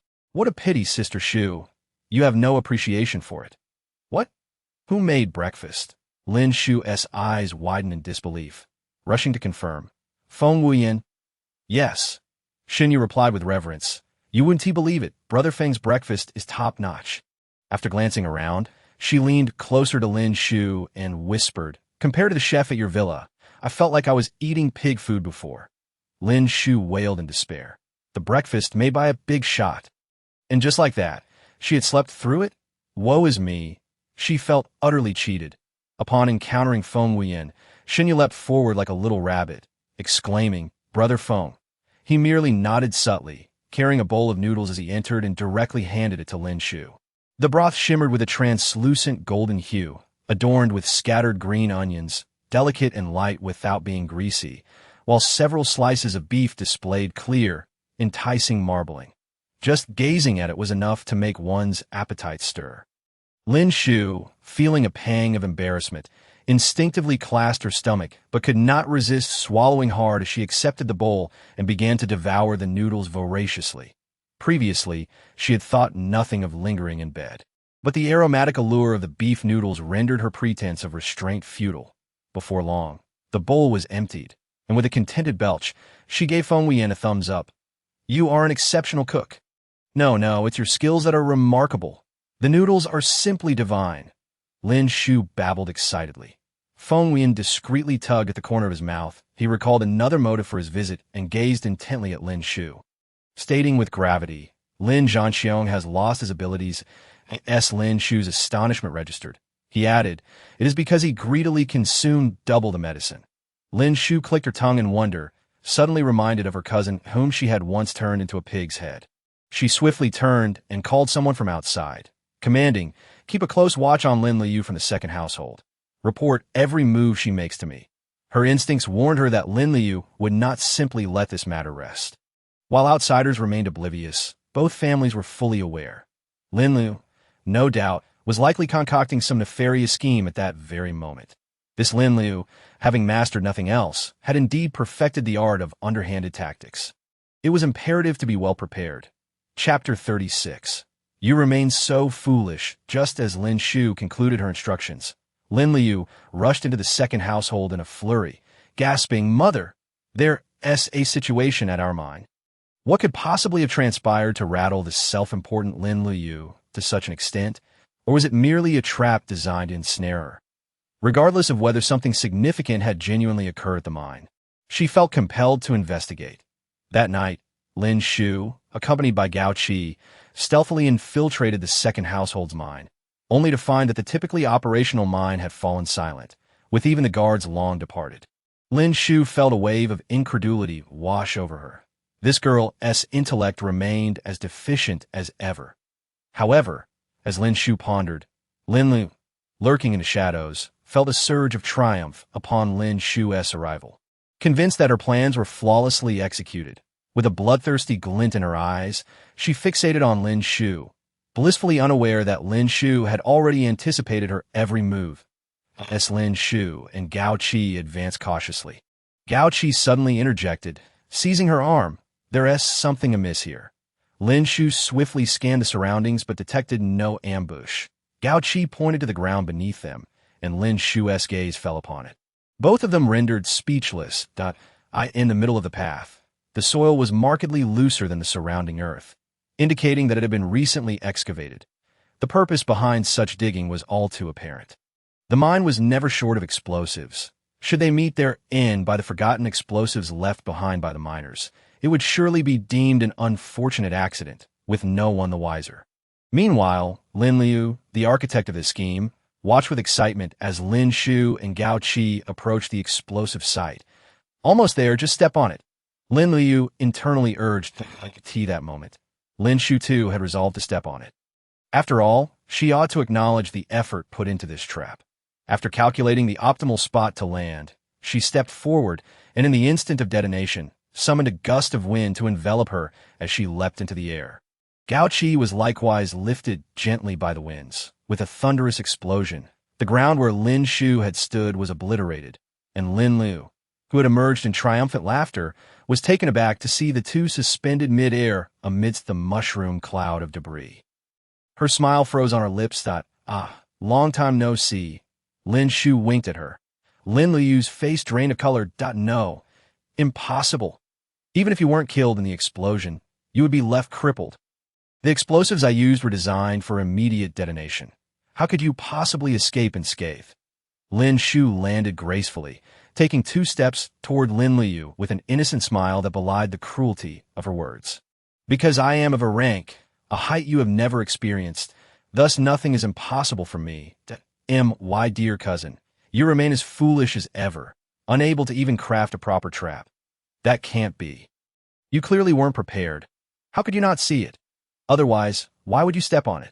Lin Liu could not accept that her carefully devised plan was dismissed as foolishness by Lin Shu. Lin Shu, however, felt no need to engage further in dialogue. With a swift motion of her hand, a powerful wind coiled around her, transforming into a sharp blade aimed directly at Lin Liu's face. Chapter 37. I have no weaknesses. Lin Liu was utterly unprepared for the onslaught, and the force of the wind blade sent her crashing against a tree, spilling a mouthful of blood. Fortunately, as a B-rank wind elemental, she could mitigate some of the energy from Lin Shu's attack. Otherwise, that wind blade might have been fatal. Lin Shu, you are merely a hypocrite seeking fame. Lin Liu spat blood. Wiping her mouth as she regained her footing, Lin Shu found it curious. Am I not allowed to seek a little interest when my life is at stake? Your argument is quite peculiar. Is it acceptable for officials to set fires while commoners are forbidden from lighting lamps? Crossing her arms, Lin Shu stepped closer. You are allowed to scheme in secret, yet I am not permitted to confront you directly. Lin Liu, driven back step by step, cried out, Don't come any closer. Do you think I came alone? In that moment, she suddenly regained her composure. Yes, she had brought a team of elementalists, if you're referring to them. I must apologize. Feng Wuyan and Shunyu emerged from an unknown location, gesturing to the few people behind them that I'm sorry. I too did not come alone, Lin Shu remarked nonchalantly, shrugging her shoulders. Lin Liu, however, was engulfed by despair. She had always considered herself exceptional, awakening her abilities even before Lin Zhangjie in the first year of the apocalypse, believing herself to be the chosen one. Lin Liu's face turned ashen. Her eyes wild as she shouted at Lin Shu. It's you. You've ruined me. Suddenly, Shunyu conjured a metallic spike in her hand, thrusting it toward Lin Liu's knee. Caught off guard, Lin Liu faltered and fell to her knees in pain. You never anticipated that the little girl you once bullied would one day be able to defeat you, Shunyu declared proudly, lifting her chin. With Lin Shu and Feng Wuyan's assistance, she had recently broken through to B rank. Mastering her elemental powers, and even able to absorb nearby metals for body enhancement. Lin Shu gazed down at the prostrate Lin Liu, letting out a sigh tinged with pity. The one who harmed you has always been yourself. She spoke slowly. You have confined yourself, never considering that there are those beyond your comprehension. You regard life as trivial, yet fail to realize that you too are merely human. Every human has weaknesses, and yours is your arrogance. You consistently believe yourself to be the strongest in this apocalypse, yet you make no effort to improve. One day, you will be surpassed and even eliminated by new powers. Lin Liu's face was ashen, and she found no words to respond. Lin Shu was uncertain how much of her words Lin Liu absorbed, but it no longer mattered. The victor and the vanquished were already determined. Gao Qi stepped forward, lifting Lin Liu as though she were nothing more than a ragged sack. As he passed Lin Shu, she suddenly chuckled. Wait. Lin Shu raised her hand, signaling Gao Qi to halt, urging Lin Liu to finish her thought. You just said that every human has weaknesses? What is yours? I have no weaknesses. She truly was quite foolish. Chapter 38. The quality of kindness sent Madame Lin heir to reunite with her precious daughter. As for Lin Zhanxiong, let him remain by my good father's side. Lin Shu pinched her brow and continued. As for the other clan members, a little reprimanding will suffice. Let them handle their own affairs. Additionally, Li Kun, please help me locate Lin Feng Wuyan.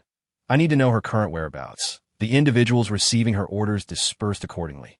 Lin Shu turned to inquire about Shun Yu's condition, having just learned that Shun Yu had unexpectedly broken through to C rank at some point, only to find Shun Yu nodding off in a manner reminiscent of a chick pecking a grain. Amused, Lin Shu noted that despite now being a B rank elemental, Shun Yu was still very much a child. Her internal energy not comparable to that of an adult like Lin Lu. The knight's battles and exertions, while a valuable experience, had indeed taken quite a toll on her. She summoned Uncle Feng, instructing him to carry Shun Yu into the room with utmost care. That moment. Only Lin Shu and Feng Wuyan remained in the living room. He rose, filled a cup with water, and brought it to Lin Shu. She accepted it, whispering a soft thank you. Feng Wuyan had always been sensitive to her emotions, and since his advancement, that sensitivity had only intensified, allowing him to quickly discern her melancholy that evening. Why the long face? Lin Shu shook her head. I'm not unhappy, just feeling a sense of disappointment regarding these intangible familial bonds. Once, I believed that familial bonds were the most reliable form of affection in this world, for they are tethered by blood, offering a closeness that surpasses friendship and a trust that exceeds love. She sighed. Yet upon arriving here, I discovered my error. Familial ties here are utterly insignificant. Not to mention that she and I are merely cousins. Even brothers like Lin Zhanjia and Lin Zhanxiong harbor mutual suspicion and wariness towards each other. Tell me, Lin Shu turned to Feng Wuyan, her expression one of bewilderment. Is the taste of power truly so exquisite? The flavor of power is indeed delightful, but it depends on how those in authority wield their influence. Just like you, today in this battle, you emerged victorious, yet you did not eradicate the threat entirely, merely banishing her to the borders. Lin Shu sighed, for every individual possesses but one life, and in this apocalyptic world, life is of utmost importance. Lin Shu sighed again, realizing that many do not share this perspective. They fail to perceive the essence of living, fixating instead on fame and status. To exist in such a manner is no different from being a tool for murder. Thus, the nature of power holds no intrinsic value. In the hands of the brutal, it merely serves as an excuse for the expression of murderous intent. Feng Wuyan rose and walked towards the window. Yet you are different. You have acquired much power, yet you inspire others towards goodness. He turned, his silhouette illuminated by the rising sun, casting a delicate golden outline that softened his demeanor considerably, rendering Lin Shu momentarily entranced. He spoke slowly, his expression calm as ever. Kindness is your virtue, but it is not your weakness. Therefore, I am also curious. What is your weakness? Chapter 39. Retribution or Weakness.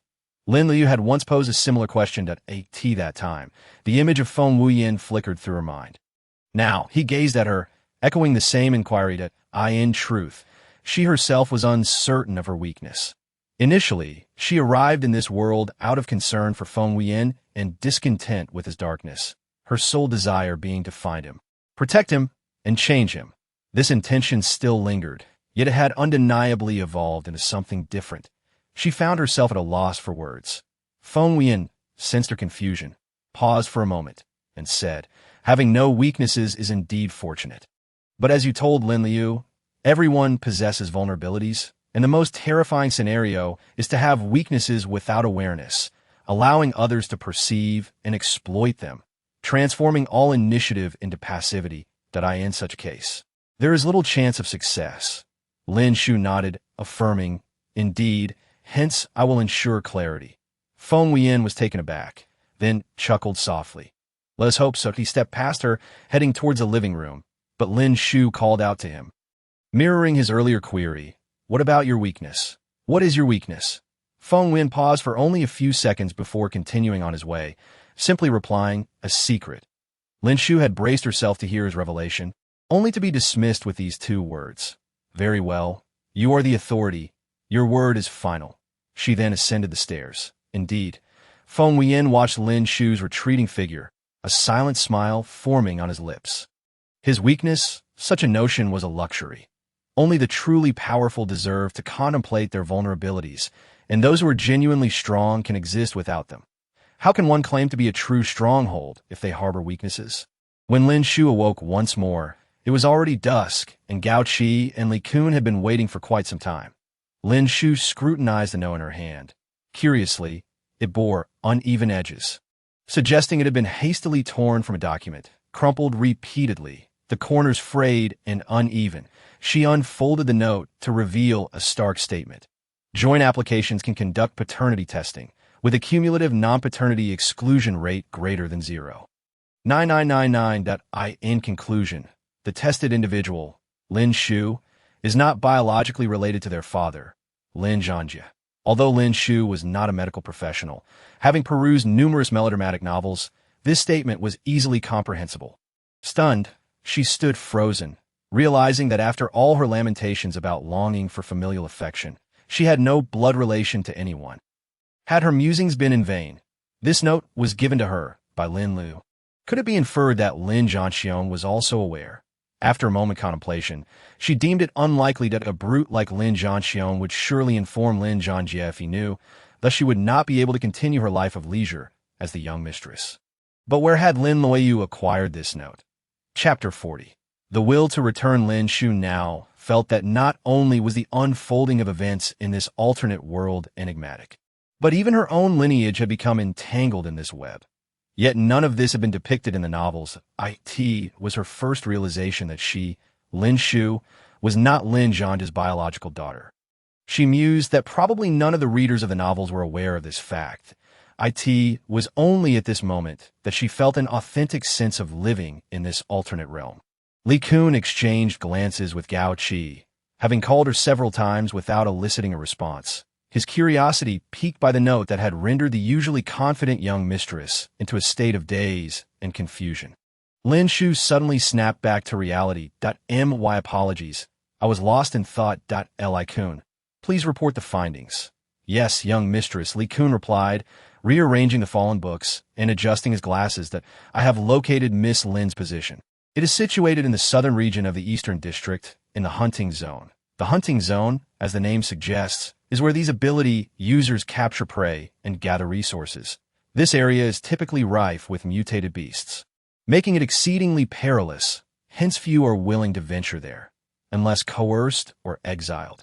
Lin Shu hadn't anticipated that the protagonist had ventured into the hunting zone so early.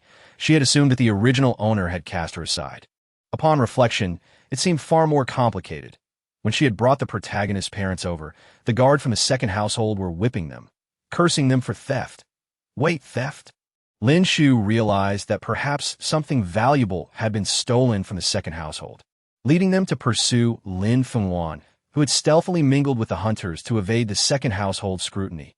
Lin Shu felt she had unraveled the truth. However, the nature of the item stolen from the second household remained a mystery, one she would likely have to clarify with the protagonist. Given her dutiful character, she would certainly keep the matter from her parents. Thus, the second household could only resort to threatening her parents, yet dared not take extreme measures. Currently, Lin Zhanxiong of the second household was essentially a vegetable, and both Lin Ertaijie and Lin Liu had been sent to the borders by Lin Shu today. There was no point in pursuing them further. Lin Zhanjie was likely unaware of the situation, otherwise he would have already investigated it. Moreover, he was not present at the base. It was fortunate he was absent, for otherwise, her attempts to rectify matters with the second household would encounter considerable obstacles. Indeed, the expression on his face must be quite revealing. Having uncovered this secret, she could not allow Lin Feng Wuyan to remain in the hunting zone any longer. Although she had the protagonist's halo of protection, Her presence would inevitably impact this world to some degree. Keeping her close would provide greater reassurance. Understood. Gao Qi and Li Kun replied in unison. Just as they were about to exit the study when they heard a voice from behind. Chapter 41. The spatial ability user Gao Qi and Li Kun could scarcely recall how they exited the villa, their minds replaying Lin Shu's words. Gao Qi exhaled heavily, realizing that his previous allegiance had merely been a calculated decision based on weighing pros and cons. A wise bird chooses its tree. Especially in this apocalyptic world, without a formidable background or a strong support system, a mere ordinary person like him, lacking any real skills, would be utterly vulnerable outside the protection of the Lin family. Li Kun shared similar thoughts, yet his situation was even more dire. Lacking even the rudimentary skills of defense, he had been nothing more than an ordinary coder before the apocalypse, possessing just a smattering of knowledge in cutting-edge technology. Therefore, upon hearing that Lin Shu had awakened an A-rank wind ability, they promptly resolved to stay, viewing the Lin family as a sanctuary.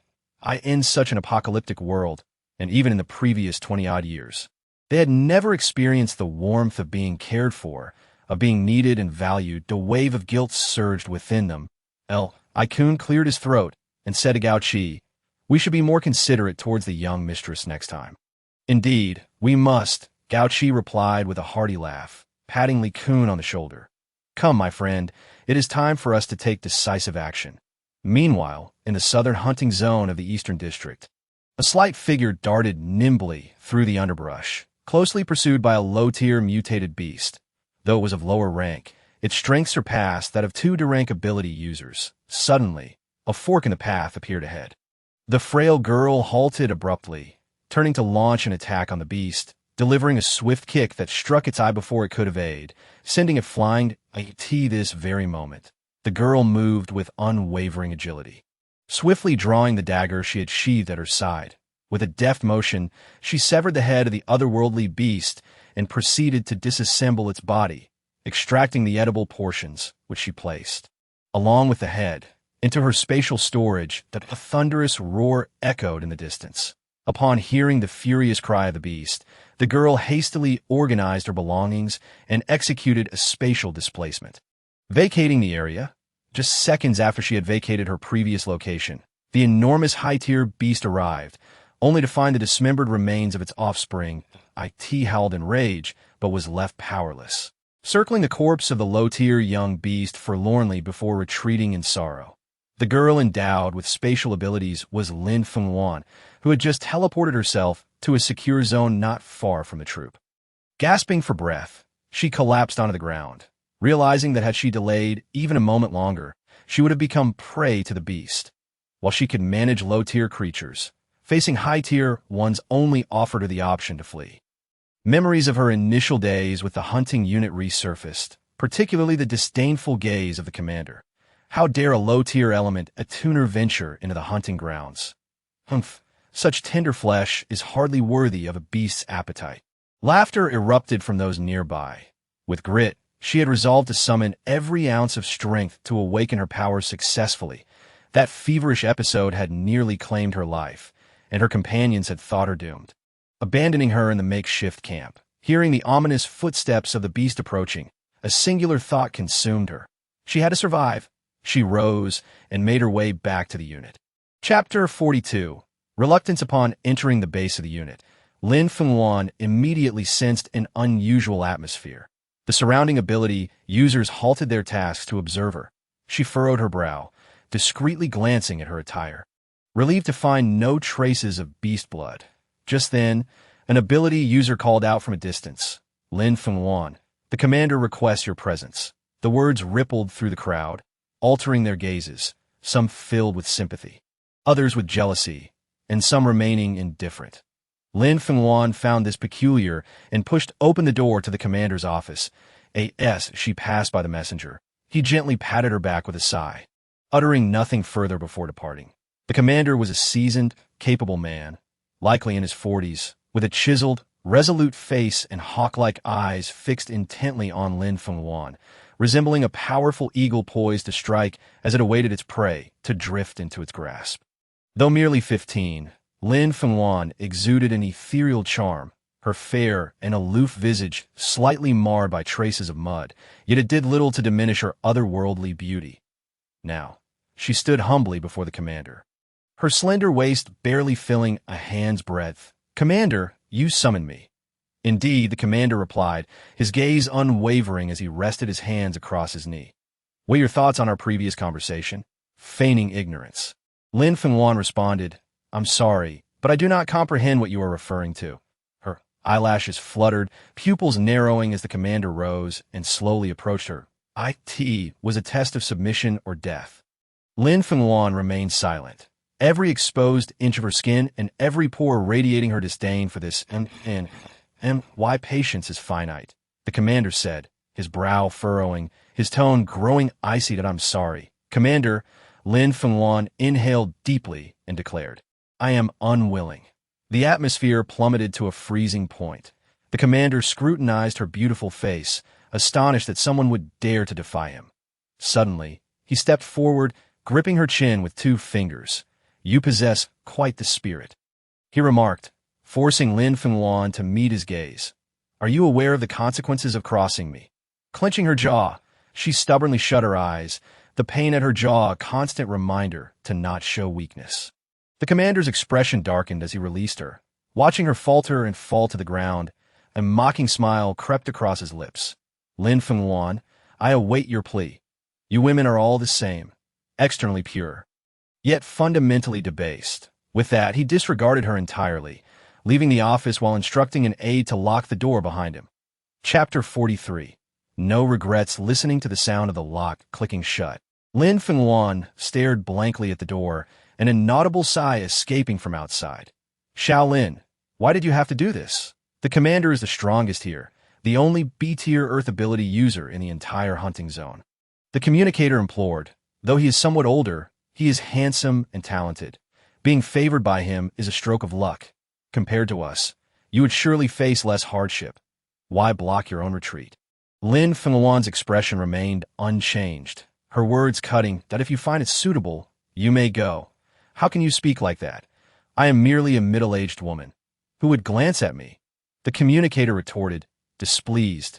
After the communicator departed, Lin Wuyan lifted her bright eyes, fixating on the lock, a mocking smile emerging. The commander had likely forgotten. She was a spatial ability user. Did he think a mere lock could contain her? Such arrogance was astounding. Reflecting on the glances cast her way in the base, she noted the predatory glint in their eyes. They all understood the commander's intentions, yet not a single person had stepped forward to warn or advocate for her. They were all complicit in her plight. Yet, in this apocalyptic world, it was no longer the vibrant campus filled with laughter. Survival of the fittest ruled. She could not blame anyone but herself for her inability to protect herself. Resolutely, she stood, her gaze fixed on the iron door, slowly conjuring a spatial rift, targeting the low shrubs just beyond the perimeter of the hunting base. It was a super short distance, instantaneous displacement, a skill she had only ever employed against beasts.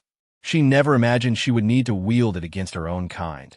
Stepping forward, she unexpectedly collided with a wall of bodies, freezing in place as an ominous premonition surged through her. "Where do you think you're going?" The commander's hawk-like eyes locked onto her, demanding, "Do you wish to desert? Do you understand the penalties for leaving the base without orders at night?" Lin Wuyan felt cold sweat trickle down her limbs. She realized escape was futile. "However, if you are willing..." "No, Commander, I stand by my words. I am unwilling." Lin Wuyan summoned her last vestige of courage to interrupt him, her aura feeble yet resolute, her eyes gleaming with determination. The commander scrutinized her, missing not a flicker of her expression. After a tense silence, he coldly pronounced, "Lin Wuyan, for leaving the base without permission at night, suspected of attempting to flee, and for your obstinate attitude. The commander has decided. You will transition from an internal hunter to an external one, tasked with expanding the resource territory beyond the Eastern District's borders." Upon hearing this, Lin Wuyan's face turned ashen. The external regions beyond the Eastern District were not under any jurisdiction. That desolate expanse was fraught with uncertainty and lurking monstrosities. She clenched her fists.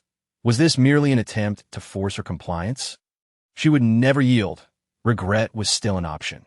Lin Wuyan fixed her gaze firmly upon the commander, her unwavering determination causing even someone accustomed to such confrontations to feel a tremor of emotion.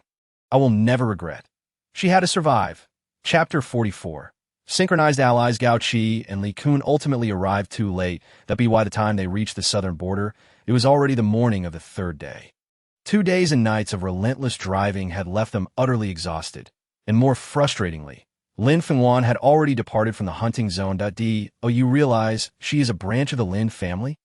In fact, she is a distant cousin of the esteemed young lady of the Lin family. Li Kun fumed upon hearing the communicator's account. How can you force such a young girl? What of your conscience? The others exchanged glances, none daring to speak. After all, in this remote place, their survival depended on the commander, not on the Lin family, who had long dominated the eastern district. How rare to see you two, the commander remarked as he arrived, displaying no signs of humility. What brings you here today? What instruction from the young lady? The swift and decisive actions taken by Lin Shu against the Lin family's second branch had become common knowledge throughout the eastern district. Who among them was unaware of the illustrious name of Lin Shu? Gao Qi faced the pressure of a B-tier ability user with composure, eliciting newfound respect from the commander. Alas, such a promising individual was merely an ordinary person. We just heard that Miss Feng Wuyan has left the hunting base. We seek an explanation, Li Kun stated. The commander's expression remained impassive. She felt that remaining at the base would not foster her growth. Lacking any aspirations, thus she wished to venture out for training to enhance her abilities. She just applied for leave a couple of days ago, and I granted it. Li Kun adjusted his glasses, a frown etching his brow. But I have heard that Miss Feng Wuyan is not a domineering person. Then you must have been misinformed, the commander replied. Gao Qi remained non-committal, discreetly signaling to Li Kun, who wished to continue debating. The tacit understanding cultivated through prolonged companionship allowed Li Kun to immediately grasp Gao Qi's intentions, but he sealed his lips, refraining from further inquiries. Gao Qi, with a demeanor both humble and courteous, addressed the chief commander, saying, "We shall not impose any longer. Please take care, my two brothers." The chief commander curled the corners of his lips, revealing a hint of a cold smile. What if you were the eldest daughter of the Lin family? Once you step onto our territory, you shall depart in disgrace. Meanwhile, Gao Qi and Li Kun entered their vehicle, prompting Li Kun to eagerly inquire about the situation. That a flicker of brilliance crossed Gao Qi's eyes. He was concealing something. Moreover, that messenger and the other ordinary people at the base must know something. What should we do? Li Kun asked, his anxiety palpable. Let us go, Gao Qi replied, starting the off-road vehicle to traverse the outer walls of the base. Hoping to uncover some trace of Miss Feng Wuyan, Gao Qi and Li Kun exchanged knowing smiles. Buddy, Gao Qi teased, I could truly envy you for having such a harmonious teammate. Oh, what a coincidence, I envy you too. Li Kun responded. Chapter 45. The unfilial daughter. Upon their arrival, the two recognized the messenger they had encountered earlier in the day. There's something wrong. Gao Qi's sudden voice startled the individual, who, upon realizing it was the duo sent by Lin Shu, hastily approached. Brothers, I know you are good people, and I believe Miss Lin is a good person as well, she said anxiously. I understand what has transpired, and I can inform you, but could you please grant me a small request? Li Kun adjusted his glasses and replied, Please, tell us what your request is. After a moment of silent contemplation, Gao Qi remarked, It is not impossible, but time is of the essence. You must come with us immediately. After a brief pause, he added, After all, that chief commander of yours possesses terrifying strength. Under the cover of night, an off-road vehicle sped away from the hunting grounds, heading straight towards the main city. In recent days, Lin Shu had been living a life akin to a rice weevil, indulging in eating and sleeping. Occasionally seeking guidance from Shun Yu to practice her metal-based abilities, she would sometimes venture into the urban area to chat with ordinary citizens. Once perceived as a female tyrant, she seemed to transform after awakening her powers, becoming more approachable, attentive to the quality of life of the people, and kinder. Feng Wuyan, having been praised by Lin Shu, developed a keen interest in experimenting with new dishes in just a few short days. The residents of the main city appeared to embody a sense of stability and tranquility that in truth He had already heard of Lin Zhanxiong's predicament while in the Northern District, but holding the same sentiment as Lin Shu. He believed it was likely a result of the abilities leveling up, thus he refrained from intervening, continuing discussions regarding the alliance in the Northern District. However, upon stepping into the Eastern District, a growing sense of dread began to consume him. The closer he drew to the main city, the more radiant the smiles of the residents became. The topics of their discussions invariably revolved around the eldest daughter of the Lin family and her remarkable achievements. Lin Zhanjie felt the veins on his hands bulge as he marveled at how his daughter had swiftly taken decisive action within just a few days, not only redistributing a significant portion of their assets to the ordinary populace, but also dismantling the second branch entirely. Useless fools, Lin Zhanjie silently berated his younger brother. Yet when he beheld Lin Zhanxiong lying unconscious on the bed, words escaped him. So, it seems, Lin Zhanjie narrowed his eyes dangerously. The second master was now merely an ordinary person, devoid of any powers. With a resounding clap, Lin Zhanjie stood, commanding, "Bring my unfilial daughter to me at once." A subordinate bowed and exited, only to emerge from the door with a bloodied hand, a flicker of darkness flashing in his eyes. Chapter 46. Truly ridiculous within the Lin Shu villa. This matter was likely beyond her control. Feng Wuyan descended from upstairs, taking a seat on the opposite side of the sofa. He picked up the book Lin Shu had just set down and flipped through a couple of pages. "I just saw someone approaching from that direction." Lin Shu pinched Shun Yu's little face and remarked, "I fear he may not come." After placing Shun Yu aside, she stood and walked towards the door. "Lin Shu," Feng Wuyan suddenly called out, though he did not lift his gaze, his focus remaining on the novel, Be careful. Lin Shu was momentarily taken aback. It seemed this was the first time he had addressed her by name. She smiled gently, her heart softening. Just as the second knock on the door echoed, it swung open from the inside, revealing a delicate girl bathed in light, clad in a floral long dress, her wavy hair cascading down her back, adding a touch of allure to her innocence. "What are you waiting for? Come on." Lin Shu's voice broke the silence, prompting Lin Zhanjie's subordinate to realize he had been staring at the young lady for quite some time. Yet she bore no anger. Remembering the wound on his face, resentment brewed within him. "Miss, the family head is in a bad mood. Please be cautious." The subordinate guided Lin Shu to the door of Lin Zhanjie's study, offering a kind reminder. Lin Shu smiled sweetly, "Thank you," and promptly entered. Observing the elderly man behind the desk with a face as grim as a pot's bottom, Lin Shu acted as though she were an outsider, nonchalantly taking a seat on the sofa, gazing at him with leisurely composure. Bang! Lin Zhanjie slammed a document onto the desk, cutting to the chase. "Is this the good deed you have accomplished these past few days?" Lin Shu remained still, fiddling with her nails. "Indeed, I have done quite a few good deeds. Everyone is praising me now. The tea seems even more than they praise you, doesn't it? Is this what they call surpassing the master?" "Oh, him," Lin Shu replied nonchalantly. "He is exactly as you see him." She shrugged. "We advised him, but alas, he wouldn't listen. The formula you provided must have discrepancies, correct?" Lin Zhanjie's eyes gleamed with sharpness. "Yes," Lin Shu admitted candidly. Taken aback by her unabashed confession, Lin Zhanjie found himself momentarily at a loss for words. "You? How can you?" Lin Zhanjie stammered, shaking his finger at her. "Your second uncle intends to use it on himself. And the potion is not meant for human application, and we have already expended considerable manpower, resources, and finances for him. Surely, we cannot have others sacrifice their lives to test it for him. Can we?"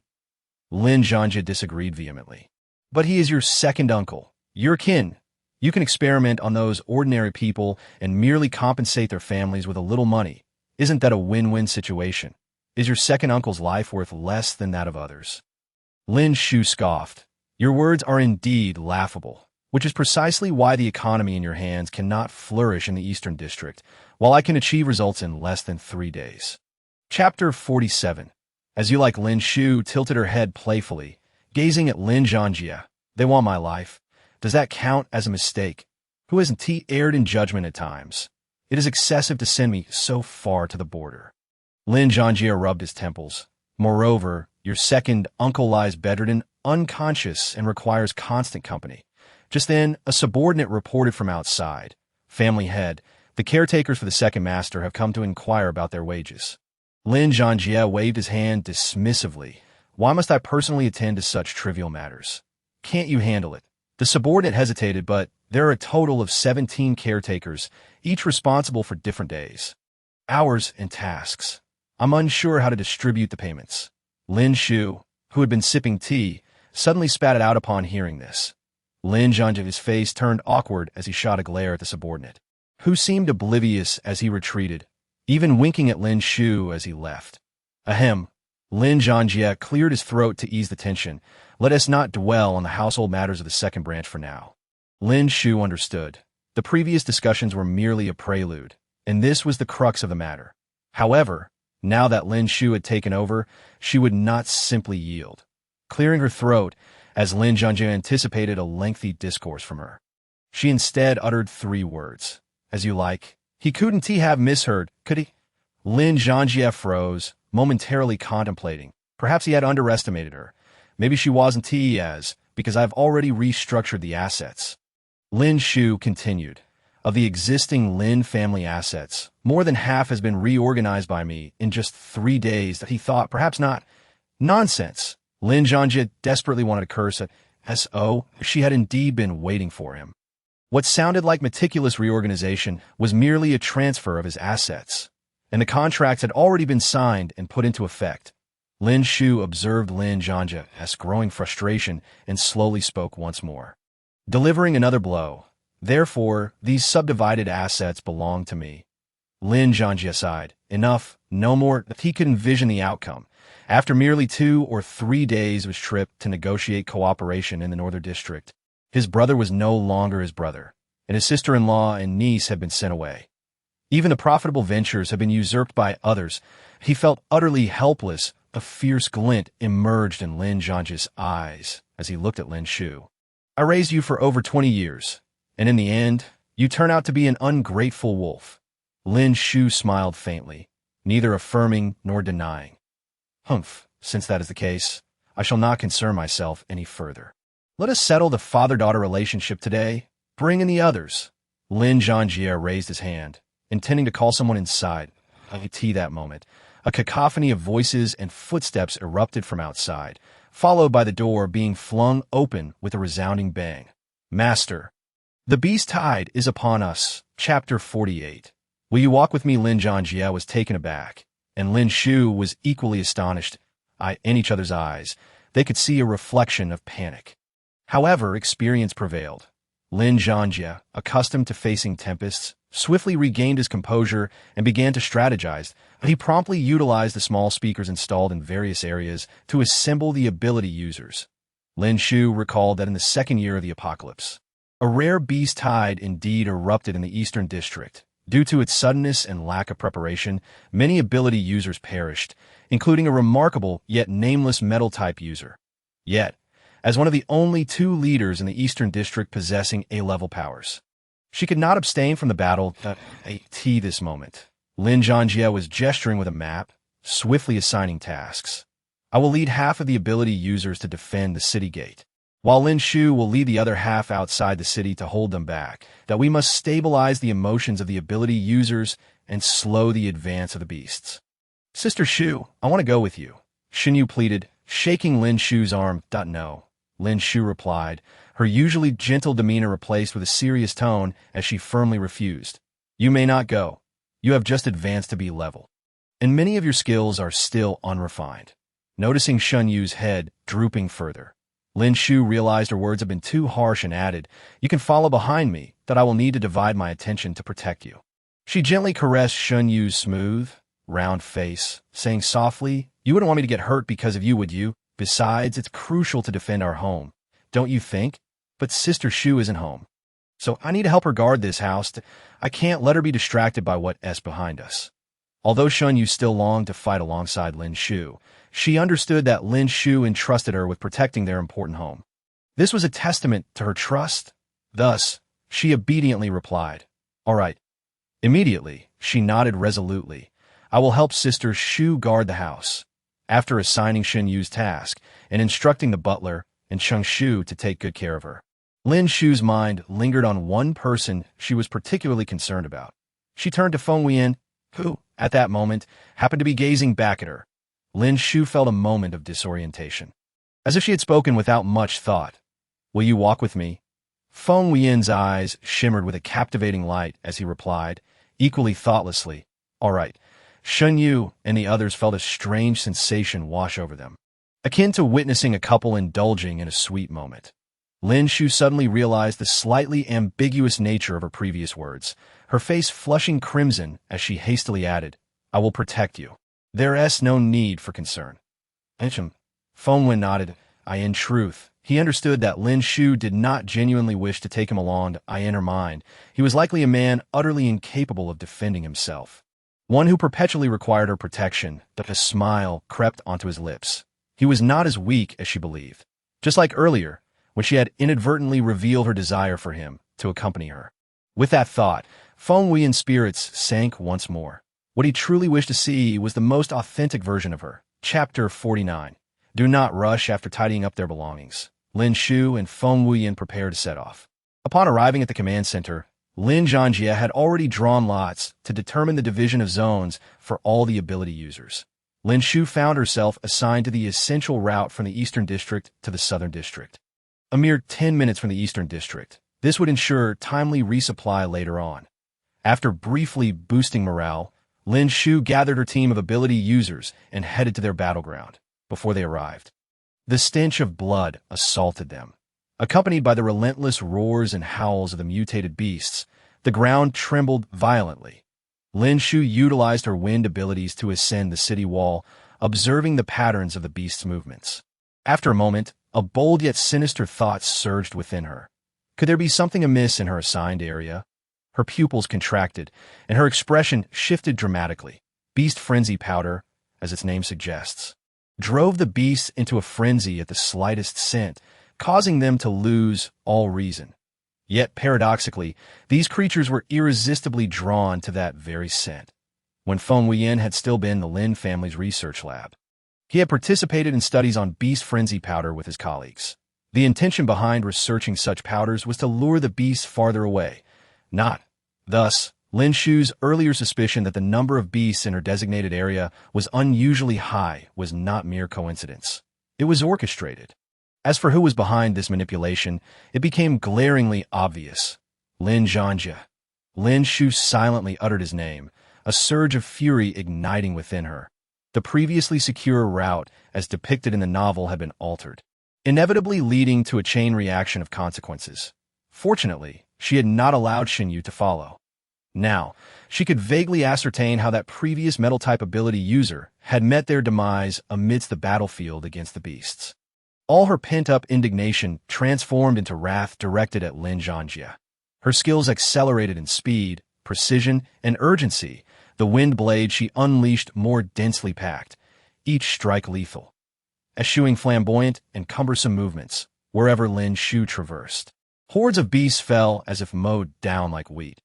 Everyone was left in awe, eager to join the fray. Do not rush. This distance is just right, Lin Shu instructed from the side, emphasizing the importance of staying close to the city wall to ensure timely resupply. Several junior members acknowledged her advice and unleashed their elemental powers, charging into the throngs of beasts with agility and precision, leaving no room for mercy. The beast tide continued to surge in waves, and they were already exhausted at that moment. They finally realized that their numbers alone were far from sufficient. Chapter 50. I'm sorry, Lin Shu wore a serious expression as she calmly stated. We cannot proceed like this. Solely relying on physical attacks cannot resolve this large-scale beast tide. Gathering a concentrated burst of wind blades in her palm, she gradually expanded it, extending rapidly outward from her center.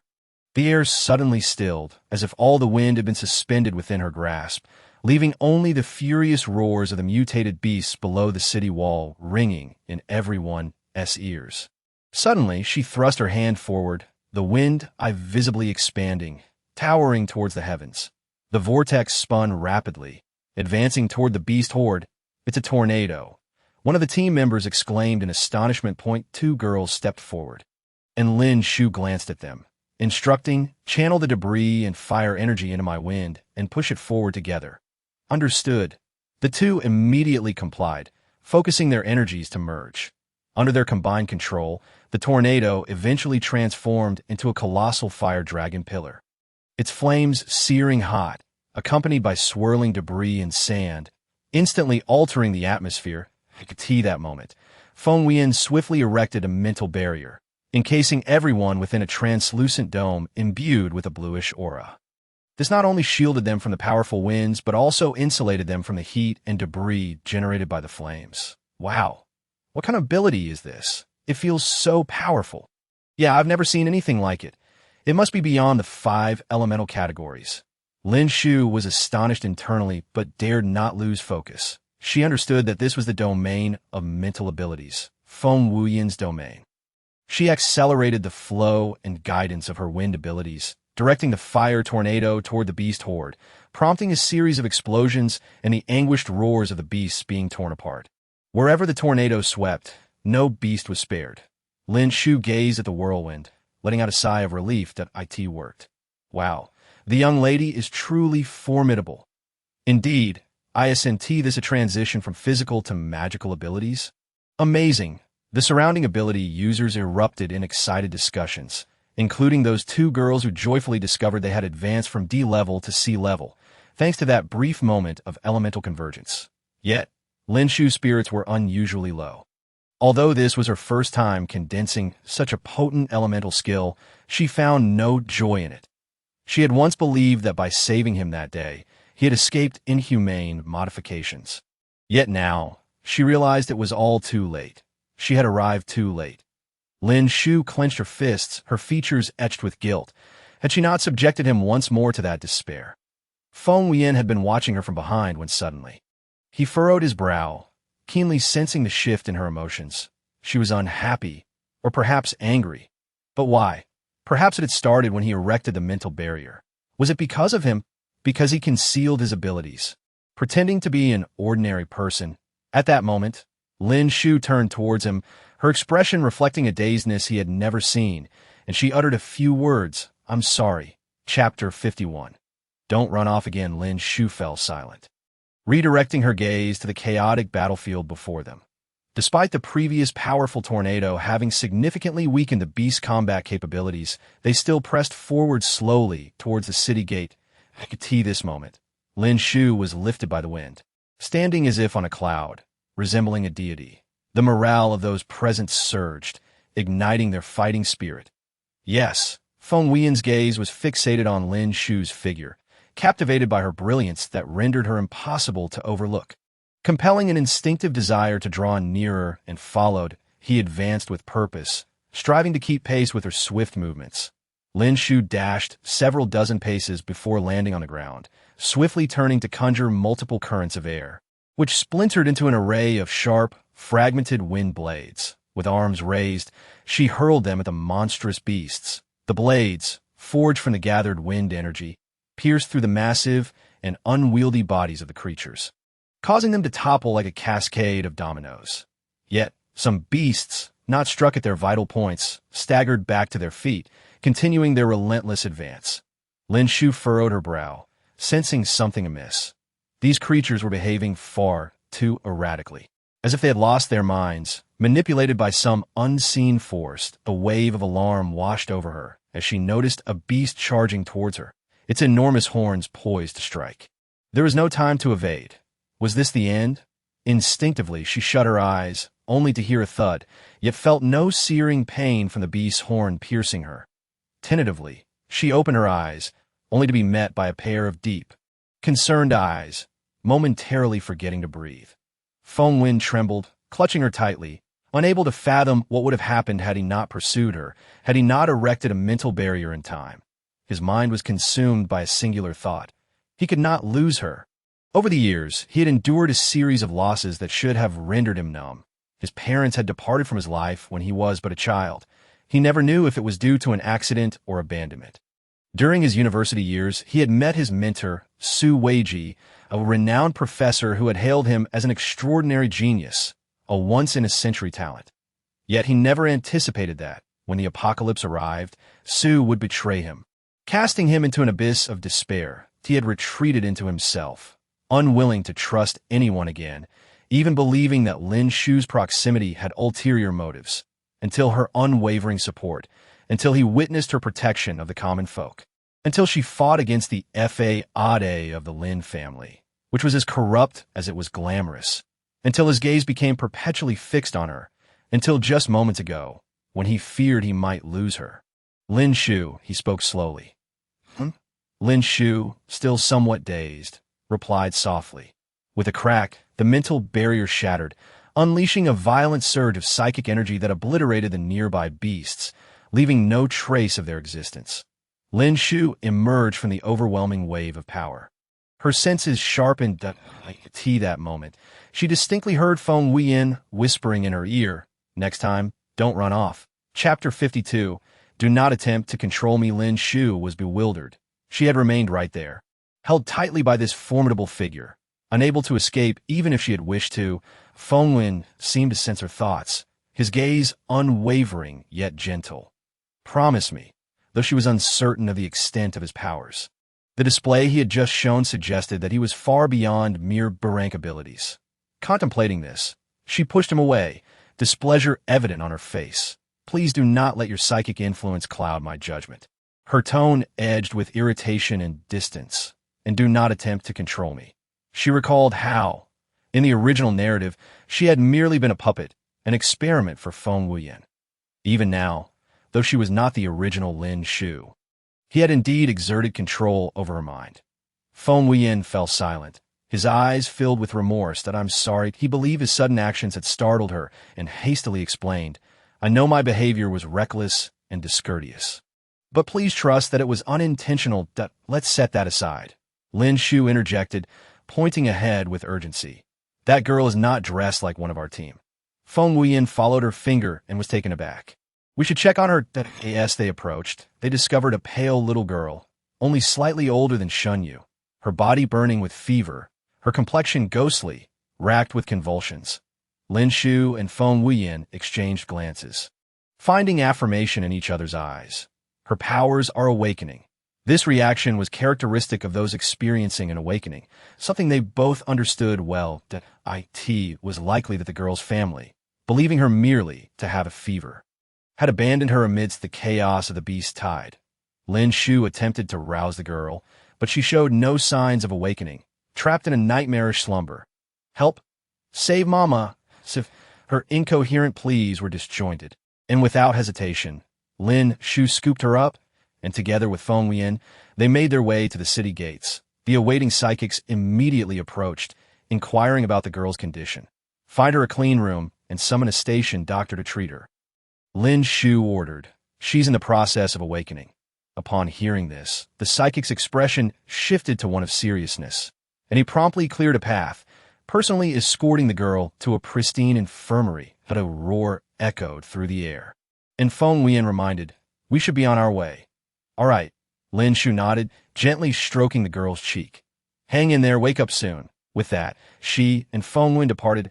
As they reached the city gates, Lin Shu looked at the psychic in charge of the entrance. "Has the photon barrier on this side of the wall been completed?" Chapter 53. "I am very greedy, yes. I will go retrieve my team one by one," Lin Shu said, her eyes softening as she gazed at the teammates still battling the beasts in the distance. "Once everyone is inside the gates, lower the barrier." "Understood, miss," the psychic responded. With that, Lin Shu and Feng Wuyan rushed out, heading straight for their comrades embroiled in the fierce conflict, just as one of the psychics, having just dispatched a massive beast, attempted to take a breather. Another creature lunged at him from behind.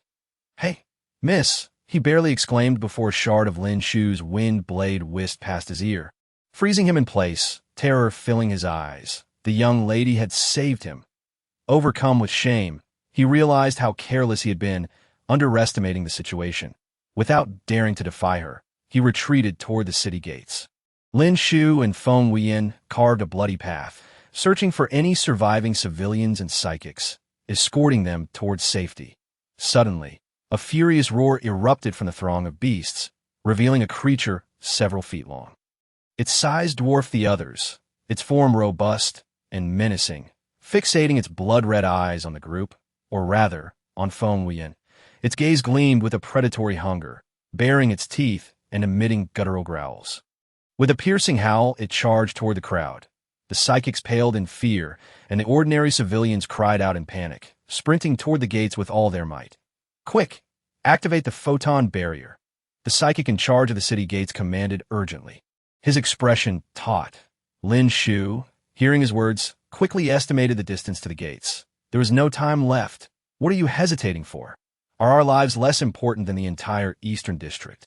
The psychic in charge had already pressed the button for the photon barrier, which instantaneously thickened the city wall by several meters, enveloping the city in protective energy. A glint of cold determination flashed in Feng Wuyan's eyes as he turned to Lin Shu. "Lead them in the opposite direction." "The beast's target is me. No, I won't abandon you." Lin Shu grasped his hand tightly. "You can't leave me behind. Have you forgotten what you said before?" "Feng Wuyan, I am very greedy, but I want both you and them." Her eyes shone with unwavering resolve. Chapter 54. Fire Elemental Powers. Feng Wuyan, I promised I would protect you, right? Lin Shu beamed at him. "You must believe in me." Feng Wuyan had intended to maintain his stance, but her words of protection softened his heart. "All right," he conceded, "it's just a larger beast. What is there to fear?" Lin Shu rapidly formed a wind-based sigil in her palm, eyeing the approaching giant creature. "It's coming. Follow my command." The psychics began to channel their elemental powers, awaiting Lin Shu's signal. Point 3, 2, 1. As the beast leader entered their attack range, Lin Shu shouted, "Charge!" In an instant, a kaleidoscope of elemental beams erupted from the crowd, streaking through the night sky like beautiful comets, all aimed at the towering beast before them. The creature howled in agony as it was bombarded. Its forward momentum hindered, yet its fury only intensified. Although it only delayed the beast for a few seconds, it allowed Lin Shu and Feng Wuyan to bring their makeshift group of extraordinary individuals and ordinary citizens a step closer to the city wall. The aberrant creature shook its head and continued its relentless pursuit. Lin Shu, having exhausted too much physical energy, was utterly fatigued, compounded by her excessive use of group destructive output during the battle against the beast. This overexertion led to an insufficient supply of the extraordinary magnetic field within her body, rendering her unable to cast her skills. With no conditions available for replenishment, in her initial estimation, her extraordinary magnetic field was more than adequate. She believed she could stand her ground and continue fighting against the horde of beasts. Observing the equally exhausted individuals around her, a wave of despair and anger surged within Lin Shu. Each of them had exerted tremendous effort. Why should they perish in this unknown place, becoming a group of lonely souls without friends or family? No, she would never concede. In that instant, a powerful and unfamiliar elemental force surged within Lin Shu. As she reached out, she discovered that her palm emanated not only a faint breeze, but also a delicate, glowing red aura. It was fire-based extraordinary power. A surprised voice exclaimed that one among them possessed fire abilities. Indeed, it was true. They rubbed their eyes in disbelief. Lin Shu had actually broken through to the second level of extraordinary power under such immense pressure. At that moment, not a single person regarded Lin Shu as fortunate. To rise from the depths of despair, it required an immense willpower to endure. They reflected on themselves. Since the onset of the beast tide, who among them had not merely awaited their fate? Yet now, Lin Shu was charging toward the beast leader, brandishing her fiery blade infused with wind energy, fiercely thrusting it toward the creature before her. Only then did the crowd react, hastily advancing toward the city gate. However, Lin Shu's moment of distraction resulted in the beast's tail striking her, sending her sprawling. Witnessing this, Feng Wuyan erected a shield for Lin Shu before forcefully invading the beast's mental domain. With a roar, the creature began to thrash its head violently, howling in agony, seemingly enduring unbearable pain. "Disintegrate," Feng Wuyan stated coldly, and the beast suddenly froze, collapsing with a thunderous crash, lifeless. Chapter 55. It did not die. A wave of cheers erupted among the crowd as the colossal beast fell, prompting the other aberrant creatures to retreat, evidently under the influence of this giant beast.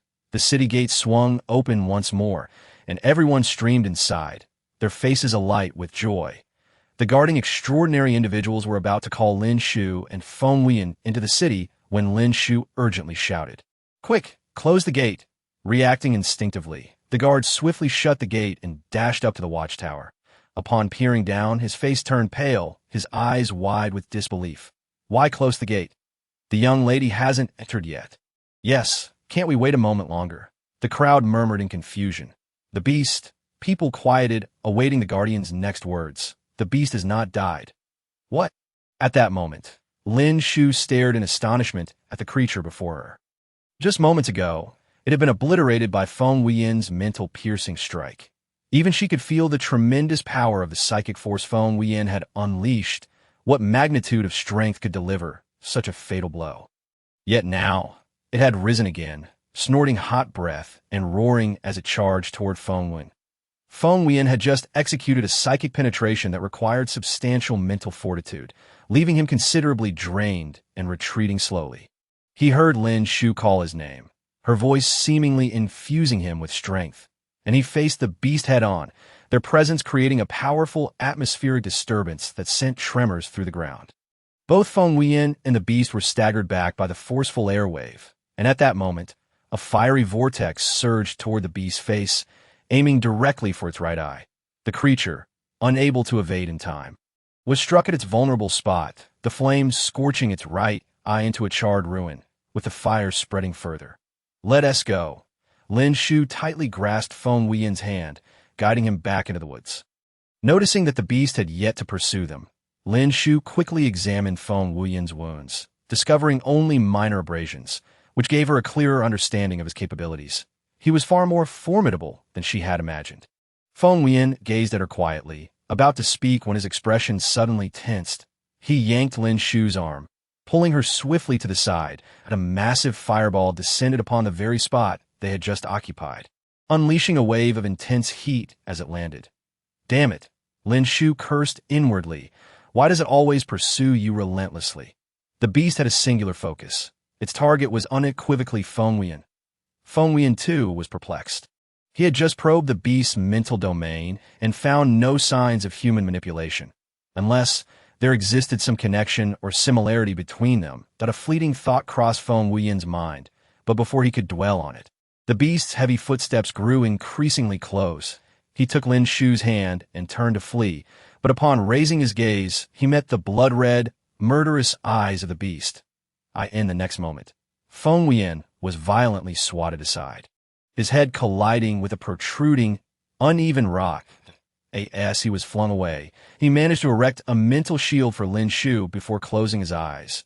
Chapter 56. For you, Lin Shu had not anticipated the sudden turn of events. One moment, the man gazing tenderly at her, and the next, he lay cold and unresponsive in her arms. Struggling, she moved him deeper into the woods, anxiously patting Feng Wuyan's face in an attempt to rouse him. Feng Wuyan, wake up! Feng Wuyan! Tears streamed down Lin Shu's face as she fumbled for some capsules she always carried, unsure of their efficacy, and forced one in his mouth. That I know you can hear me, Lin Shu said, hastily wiping her tears. You can't sleep. Do you hear me? You have to wake up. You need to see me. Feng Wuyan's eyelashes fluttered slightly. He knew she was crying, yet he couldn't open his eyes. He felt incredibly drowsy, surrounded by darkness devoid of light, save for Lin Shu's gentle voice that, I have always recognized your duplicity, for a person's gaze never lies. Feng Wuyan, I have grown to utterly despise your name. It is so cold, so helpless. After a long pause, just when Feng Wuyan thought she would fall silent, her gentle yet resolute voice floated through the air. Feng Wuyan, I do not belong to this world. I came here for you. I know what has transpired in your past. I understand your pain, your helplessness, your hopes. Because I understand, I saved you that day. That I want to protect you, truly, but I never expected to be too late. That you would still be treated as an experiment, injected with something strange. As she spoke, she tenderly caressed Feng Wuyan's face, her tears cascading down in large droplets, falling onto his skin. That I'm sorry. I'm so sorry. She repeated, I failed to protect you from the very beginning, and it is not your fault. Upon hearing this, Lin Shu could hardly believe her ears as she opened her misty eyes, finding him gazing at her with warmth. Lin Shu, thank you, he said, slowly propping himself up. Regardless of the past or present, thank you. Unable to contain herself any longer, Lin Shu burst into tears. Feng Wuyan, you fool! Who asked you to shield me? Why couldn't you use your own power instead? It was you being chased, not me. Suddenly, she seemed to recall something, glancing around. What about the beast? The beast? Well, thank you for finally remembering me. Feng Wuyan smirked, while Lin Shu felt utterly embarrassed, hastily getting to her feet. After a brief moment, he spoke seriously. I think I understand why the beast has gone mad, and why it has been relentlessly pursuing me. After a pause, he continued, we both possess this same substance, which can activate energy carriers, ourselves, and even the beast race, leading to transformation. As he spoke, he turned his gaze toward the beast. Perhaps it had realized this too. Chapter 57. Meteorite fragments, in other words. It now possesses wisdom and abilities that other beasts lack. It has tasted the benefits. Therefore, when it detected that Feng Wuyan also bore this substance, it pursued him without relent. Oh, what do we do now? Lin Shu inquired hastily. A glint of cold light flickered in Feng Wuyan's eyes. We kill it and extract the substance. Feng Wuyan said, summoning a spark of starlight at his fingertip. Though the serum they injected into me altered my constitution, it has also accelerated my healing. Lin Shu was taken aback. This was not mentioned in the original text. If that were the case, wasn't he practically invulnerable? What an outrageous premise. Lin Shu, Feng Wuyan called. We need to withdraw. All right. Lin Shu's eyes sharpened as she summoned two extraordinary magnetic fields in her palms, raising her hands to merge them slowly together. With a resounding crack as the barrier shattered, the monstrous creature that had been observing them suddenly lunged forward, only to be ensnared by the dense underbrush of the jungle, its massive form struggling, yet becoming increasingly trapped. That moment, Lin Shu manipulated the wind pressure, instantly altering the density of the air surrounding the beast, causing it to feel as though it were enveloped in a vacuum, rendering its breaths labored and arduous. Seizing the opportunity, Feng Wuyan unleashed a mental piercing attack, exerting continuous pressure on the creature's brain. The beast trembled in agony. Previously, it had managed to fend for itself against one or two foes, but it could not withstand the combined might of two A-grade abilities. Now was the time. A flicker of ruthlessness flashed in Feng Wuyan's eyes as he commanded a mental magnetic field to form several laser beams, which swiftly shot towards the creature. Its eyes widened in terror, its body contorted and deformed, unable to emit even a raspy roar. Its innards burst forth, pierced by the lasers, blood vessels ruptured, and it ceased to struggle. Breathing its last, Lin Shu ignited a flame, harnessing her wind energy to reduce the beast to ashes in an instant. The blaze soared into the sky, but it was over in a heartbeat. At that moment, a glimmering transparent substance fell from the dust. Feng Wuyan stepped forward to retrieve it and, after a moment of observation, confirmed, indeed, this is the cause. Lin Shu, having never seen it before, inquired, what is this? A fragment of a meteorite. Lin Shu gasped in astonishment, realizing, so, you also possess a fragment of a meteorite within you. Initially, only 4 individuals, besides their teacher, had participated in the research, all of whom were the teacher's most outstanding students. When the teacher proposed the need for a body with the highest degree of mental compatibility, he had been unhesitatingly pushed forward. Enduring beatings and being subjected to numerous injections, he had not anticipated that among them lay the very fragments that triggered this apocalyptic era.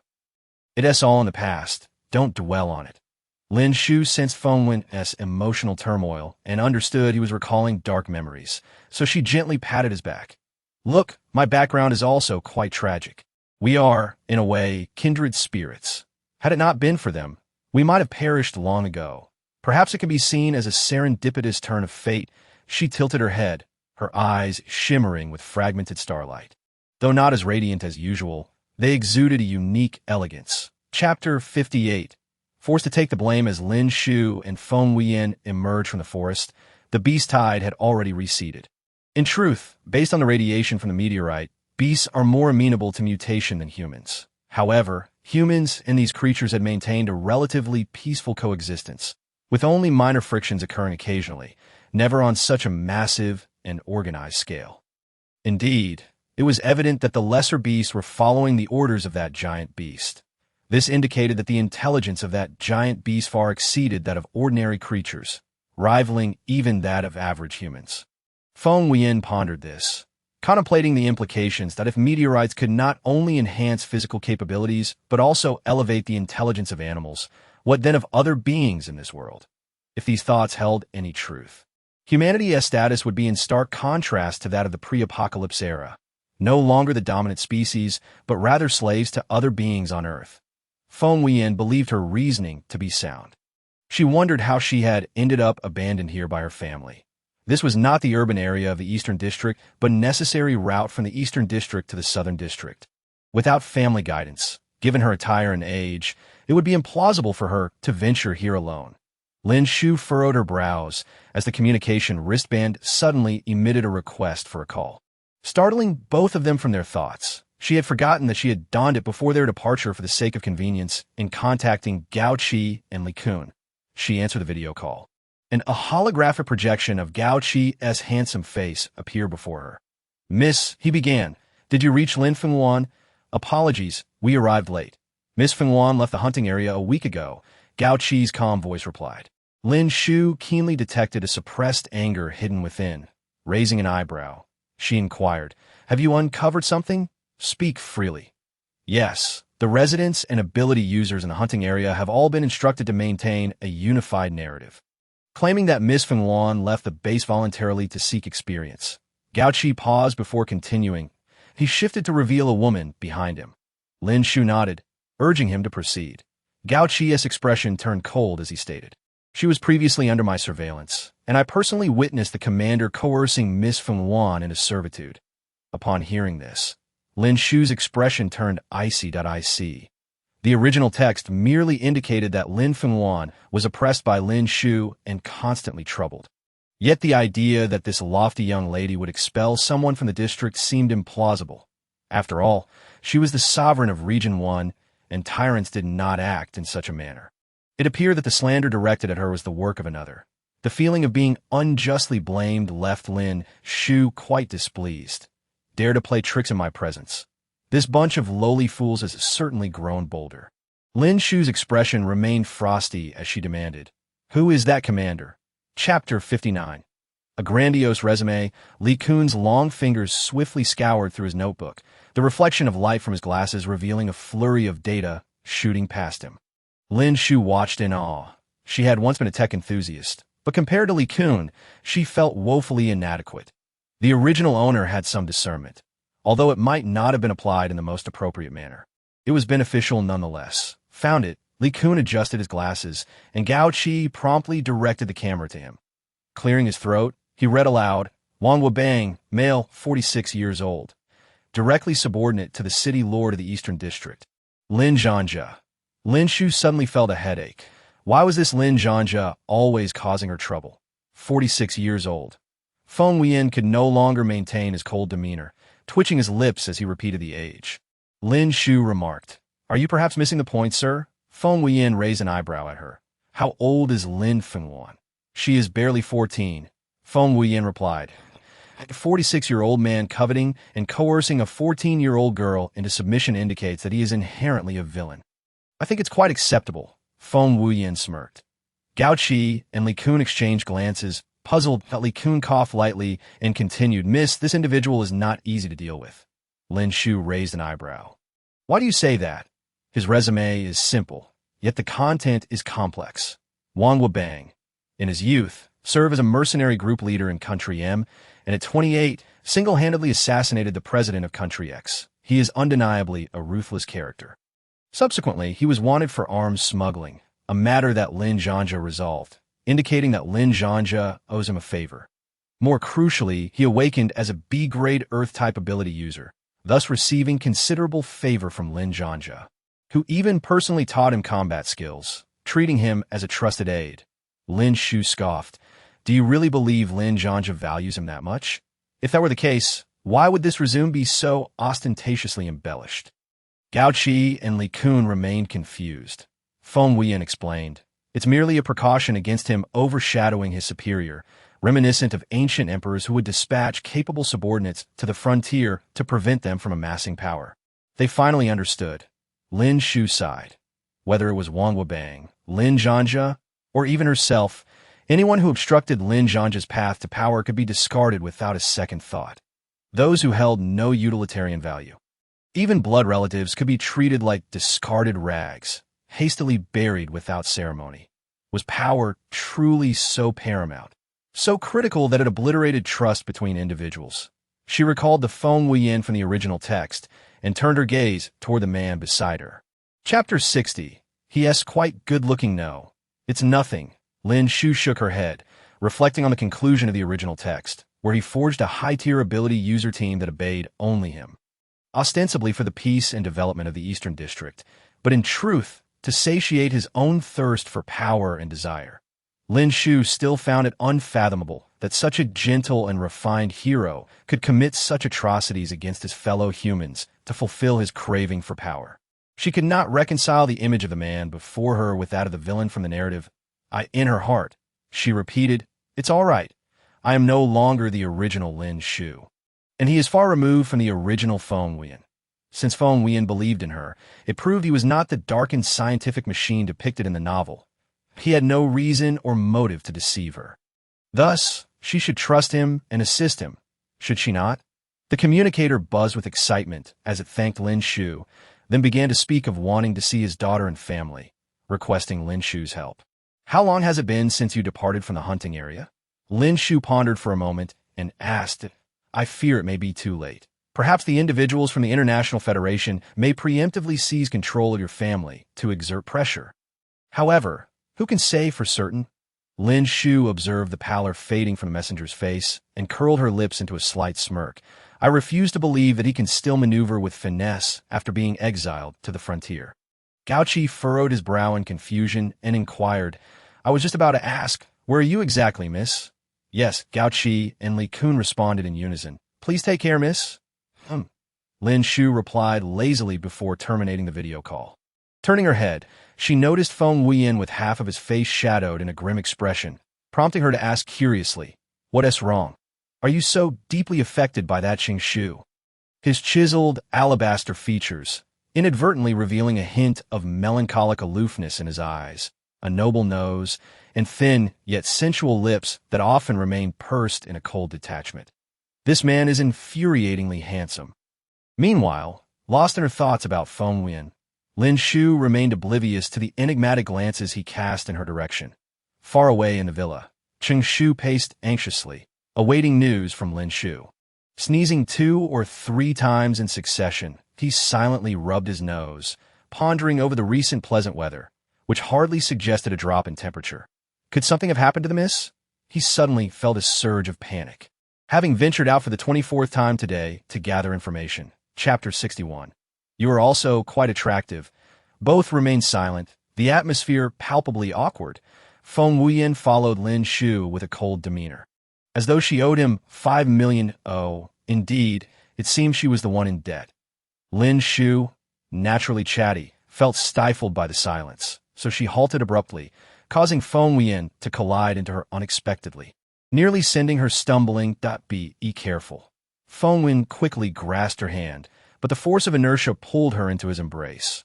Blushing, Lin Shu extricated herself from his hold, while Feng Wuyan's gaze darkened momentarily as he silently let her go. An ambiguous tension enveloped them. Lin Shu cleared her throat and awkwardly said, "Thank you. Oh, no need," Feng Wuyan replied, a hint of coldness creeping into his voice. Lin Shu felt exasperated. What an insufferable temperament this man had. Feng Wuyan slightly parted his lips, only to close them again, remaining mute. Lin Shu's eye twitched.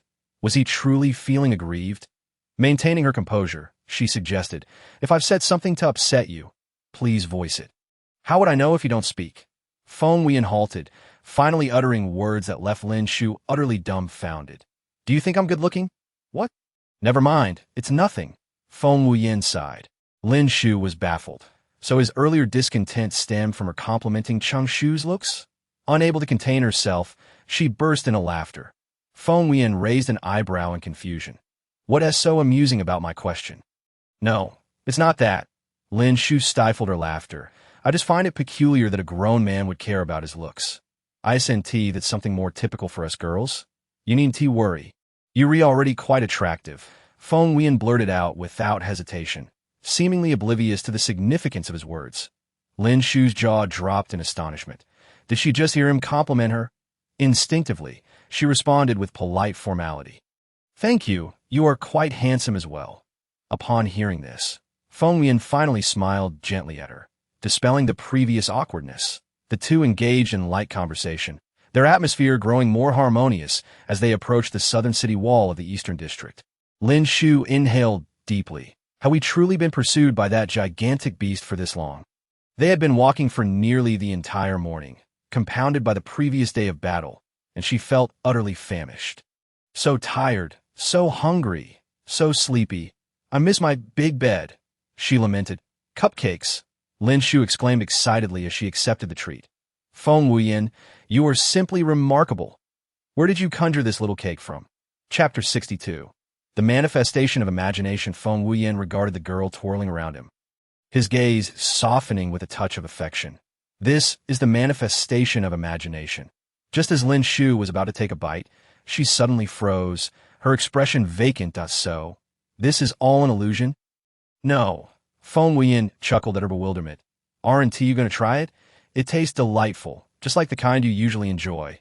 Lin Shu pouted. Don't deceive me.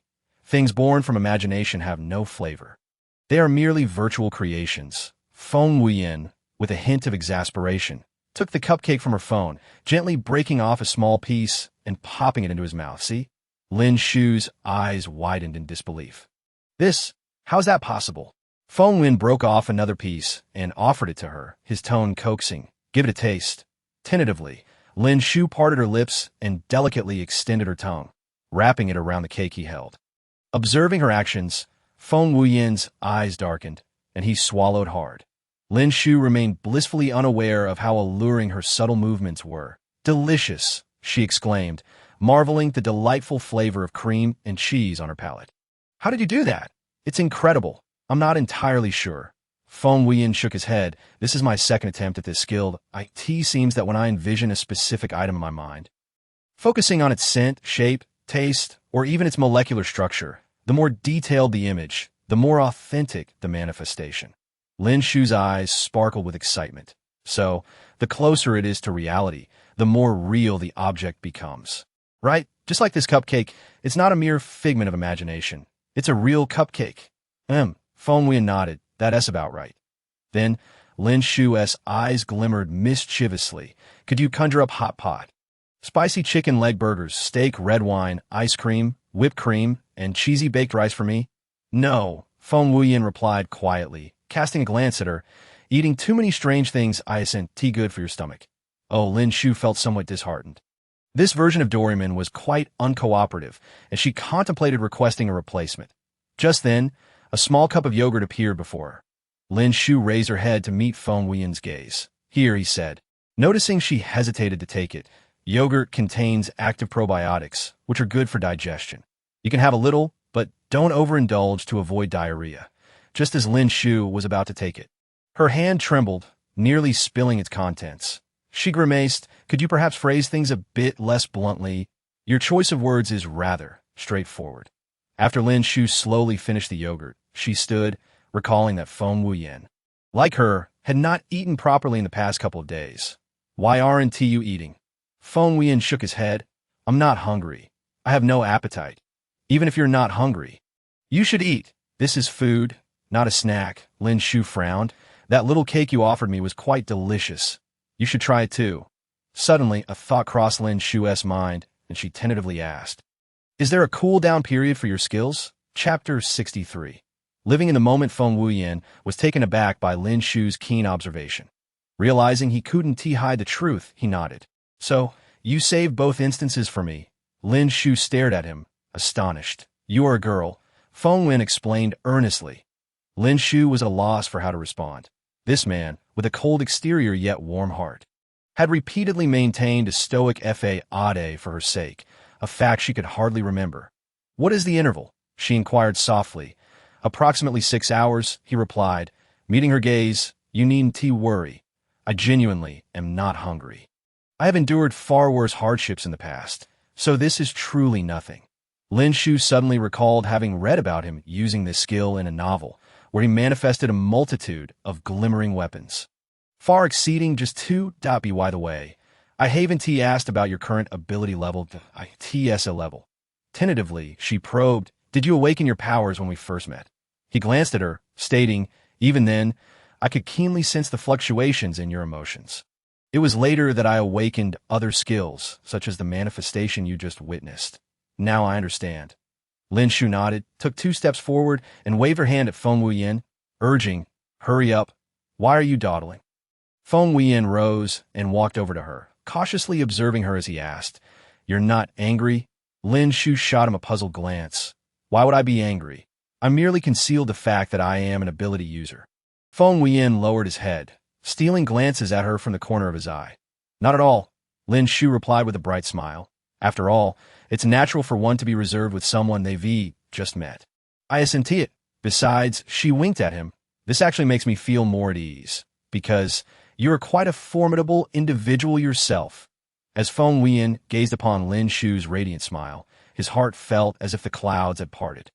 It seemed she possessed an enchanting power, capable of dispelling the gloom that lingered in his heart, maintaining a carefree spirit even amidst the apocalypse, confronting every challenge with optimism. That if she, a mere girl, could be so cheerful, why should he persist in overthinking?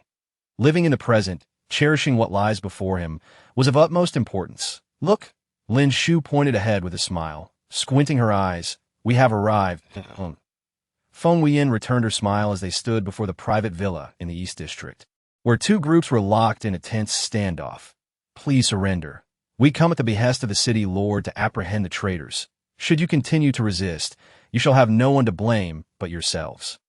Dare to take a step closer. Xinyu concentrated her palm to conjure a heavy sword, instantly radiating a chilling light, exuding an intimidating aura. Chapter 64. A bunch of cowards, though the adversary was merely a 7 or 8-year-old girl. The aura she emanated was formidable enough to instill fear. Boss, what should we do? A fellow ability user whispered from behind the leader. You ask me. Who should I ask? The leader rolled his eyes silently. The orders from above are to be followed. To resist would be akin to courting death. With that, he advanced a couple of steps and said to Xinyu, little sister, let us discuss this calmly. We are merely following orders. Do not make this difficult for us. Furthermore, the true ruler of the East District is still the head of the family. The whereabouts of the young lady remain uncertain. She could very well have fallen prey to countless beastly creatures. The leader of the ability users chuckled. With your talents, becoming a member of the head's personal guard would be a piece of cake. Why hang yourself on a single tree? Pa, whether our young lady lives or dies is none of your business. Xinyu spat on the ground defiantly. Who doesn't know you ruffians? Go outside and ask around who hasn't been bullied by you. You only dare to pick on the weak. She scornfully mocked. It seems you are merely a group of spineless cowards, preying on the old, the weak, and women. You invite trouble. The leader, humiliated before his subordinates, could hardly swallow his indignation. He summoned his fire-based abilities and charged at Xinyu. Unfazed, Xinyu knew through experience that these individuals were hardly a match for her. Her combat skills had been honed through Lin Shu's training, far surpassing ordinary ability users. As the leader approached her with his fiery wrath, she simply raised her heavy sword and swung it lightly. The flames split apart, reversing their trajectory and fiercely engulfing the leader. Though he wasn't burned by his own flames, he was nevertheless startled, stumbling back in retreat. The leader and his gang exchanged bewildered glances, unsure of how to proceed, especially after witnessing their boss being subdued so easily.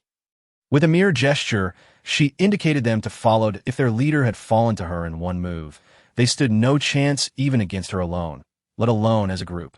Hearing this, the gang broke into a cold sweat. Desperate to flee this terrifying place, Chengshu emerged from the side, and gently patted Xinyu's head. Upon seeing him, Xinyu instantly relaxed, burying herself in Chengshu's embrace, her shoulders shaking as she cried. No, Chengshu reassured her. They'll be fine. Chapter 65. I remember your voice when Lin Shu and Feng Wuyan entered the city gates. The guard were left agape in astonishment. As small lady? The ability user who had previously called for Lin Shu to hurry into the city now thought he was dreaming. Pinching his companion abruptly. "What are you doing?" his bewildered companion retorted. Suddenly, a throng of people surged from all directions, encircling Lin Shu and Feng Wuyan. Most of them were ordinary people and ability users whom Lin Shu had saved from the beasts. Filled with gratitude for the duo, "Young lady, where have you been all day? We were so worried." "Yes, young lady, we are relieved you are safe. You and this big brother are truly our saviors." Lin Shu and Feng Wuyan exchanged looks of exasperation, each detecting a shared sense of helpless amusement in the other's eyes. Remembering that Feng Wuyan had yet to eat, Lin Shu gestured for everyone to calm down, offering an embarrassed smile as she said, "I am sorry for making everyone worry. We haven't eaten yet, so—" "Oh dear, it's our fault for being inconsiderate." One woman slapped her forehead with a smile, saying, "I just finished preparing lunch. You two should come over to my house for a bite." "Going to my house is fine too." Yes, young lady can come to my place. My husband cooks exceptionally well. But let us focus on the matter at hand." As they spoke, the crowd parted to allow Lin Shu and Feng Wuyan to pass through. The guards smacked their foreheads, nearly forgetting an important detail. The girl has awakened. She should have succeeded, but she remains silent and seems wary of everyone, he sighed. Lin Shu nodded. "I'll go take a look." Following the guards through 2 narrow alleys, they arrived at the house where the girl was staying. Lin Shu stepped forward, gently knocked on the door, and asked, "Is anyone home?" The door swung open swiftly, and a frail figure dashed out, plunging into Lin Shu's embrace. Startled, Lin Shu instinctively pushed her away, only to hear the fragile voice murmur, "I remember your voice." Lin Shu realized it was the reticent little girl. She patted her back gently, offering comfort. "It's all right now. That is all in the past." When the tremors in the girl's frail form subsided, a soft escaped her lips. Lin Shu gently pushed her away and gazed into the delicate and youthful face before her, softly inquiring, "What is your name?" "Yayao, my name is Yayao." Chapter 66. Do not use it carelessly. Lin Shu tenderly ruffled her hair, saying, "Yayao, and I call you that?" The ability user who had guided them was utterly astonished by the scene before him. Goodness, is this still the same girl who had previously isolated herself? He had thought that during her awakening, she might have suffered some brain injury, leaving her unable to speak or hear. It seemed that the young lady had a special knack for reaching her. The ability user looked at her with admiration. Feng Wuyan, however, fixed his gaze on the ability user with a sense of displeasure, wishing he could find a way to hide her away, not wanting anyone else to witness this gentle and radiant side of her. "Excuse me, could you?" Lin Shu turned to speak to the guiding ability user when suddenly he covered his eyes and turned away. Lin Shu cast a puzzled glance at him, then recalled something, turning to Feng Wuyan, where she found him glaring intently at the ability user. "Feng Wuyan," Lin Shu called his name, shaking her head at him. The ability user snapped out of his trance, looking around in confusion, muttering, "Strange. Please help me deliver some easily digestible food, like kanji and a few nutritional supplements." Lin Shu instructed him. "Oh yes, right away." The ability user responded before hastily departing. Big Brother, was that just now an ability? Yayao looked up at Lin Shu with wide, watery eyes, asking cautiously. "Yes, it's a mental ability," Lin Shu explained, turning to Feng Wuyan with an apologetic glance. "I didn't mean to do that intentionally. It was unintentional." Lin Shu nodded, accepting his explanation. "Please refrain from using it carelessly in the future. It could be problematic." She paused. "Currently, there should be no mental ability users around, but you might be captured again for human experimentation. That I don't want you to go through that again, nor don't want to see you like that once more." Was she worried about him? A gentle warmth flickered in Feng Wuyan's eyes. Just then, the earlier ability user returned, bringing a bowl of kanji and several light dishes. Noticing that Lin Shu seemed to have something to discuss with Yayao, he quietly stepped back. "Xiao." Lin Shu softly called her name. "Are you from the Eastern District? Do your parents and family still reside there?" Upon hearing this, Yi Xiao's pupils constricted slightly, revealing a hint of timidity. My family, they were originally in the Western District, but they have all gone to the Southern District." Lin Shu furrowed her brow. "The Western District? My impression of it is rather vague, primarily because the ruling Murong family did not occupy the Western District for long, and later merged it directly with the Northern District. Suddenly, a realization struck her. The S-class ability user who had overthrown the regime of the Western District was named Yi Xiao. Wasn't she? Lin Shu turned to gaze at the girl who was engrossed in her porridge, her expression becoming one of complex emotions. But how could she have been abandoned amidst the beast tide in the Eastern District? How did you end up lying outside the Eastern District? Wasn't your family with you? Lin Shu voiced her concerns. They consider me a burden. Yi Xiao trembled slightly, her eyelashes quivering. Chapter 67. I wrote it here. Lin Shu silently rolled her eyes. Who knew what treasures they had discarded? This was the future ruler of the Western District. After all, how could they be so short-sighted?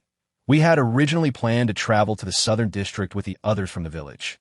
But they said that allowing the Murong family to continue ruling would lead to the inevitable downfall of the Western District, and it would be better to seek other paths. Yi Xiao willingly recounted the circumstances. Lin Shu recalled the plot from the original story. Yi Xiao and her companions should have safely reached the Southern District. Otherwise, given the situation in which Lin Shu had found her, she would either have been scorched or trampled into a pulp by the beasts. Could it be due to those beast frenzy powders? Lin Shu unconsciously muttered this phrase aloud. What beast frenzy powders? Yi Xiao's face showed confusion. Oh, it's nothing, Lin Shu smiled, brushing it aside. Hurry and finish your meal. Then tidy up. We'll gather at the base gate in half an hour. Is that enough time? Yes, Yi Xiao replied while hastening her eating pace. Lin Shu stroked her hair gently before stepping out with Feng Wuyan. Lin Shu's gaze instantly turned deep and cold as she slowly spoke. Lin Zhanjia, that hypocritical scoundrel, truly a villain. Feng Wuyan softly agreed, then added, if it weren't for the beast frenzy powders gathering those beasts beneath the southern city walls, she and the villager she mentioned would have surely passed through by now. Indeed, Lin Shu replied, clenching her fist. If he wanted to eliminate just me, that would be one thing, but why must he involve innocent people? In a recent battle against the Beast Tide, as many as 8 ability users from her squad had perished on the battlefield. 8 lives meant 8 shattered families, not to mention those ordinary people without abilities. Lin Shu glanced at him curiously. After all, she was just an 11 or 12-year-old girl abandoned on the battlefield. Surely it couldn't be that severe. That's not what I meant, Feng Wuyan said, rubbing his forehead. What she said was only half the truth. Feng Wuyan suddenly sensed a feeling of crisis, and ironically, it stemmed from 2 young girls. Half an hour later, at the southern base gate, an SUV slowly drove in, and Lin Shu glanced toward the direction where Yi Xiao was temporarily residing. Why hasn't she arrived yet? Is my sister looking for me? A soft, melodious voice suddenly came from behind her, startling Lin Shu. She placed a hand on her chest. Xiao. When did you get here? I didn't even see you come in. Yi Xiao pointed to the large tree above her head. I wrote it here. Well, Lin Shu had never seen anyone use a tree as a steed before. She imagined Yi Xiao riding a tree and couldn't help but burst into laughter. Why? Yi Xiao looked at her in confusion, wondering if ability users didn't usually manipulate the ability magnetic field in such a manner. Chapter 68. I will help you find him. Lin Shu and her group boarded the vehicle, arriving at the central city of the Eastern District in the evening. Yi Xiao remained silent throughout the journey, but as they entered the main urban area, her eyes widened with curiosity, as if she had never witnessed such a prosperous and harmonious scene before. What is the Western District like? Lin Shu asked, tilting her head as she noticed Yi Xiao's intrigue. We struggle to survive under the oppression of the Murong family. It is common to see people starving to death on the roadside, and even ability users cannot find jobs or sources of income, Yi Xiao said, lowering her head to shield her eyes from the gloom. Lin Shu felt torn between astonishment and outrage. It was the first time she had heard that a major district-S ruler could be so cruel, disregarding the lives of others as if they were inconsequential. It was a pity for those who sought to exchange labor for fair compensation. Yi Xiao continued. The Murong family often organizes enticing job postings, claiming the rewards are substantial.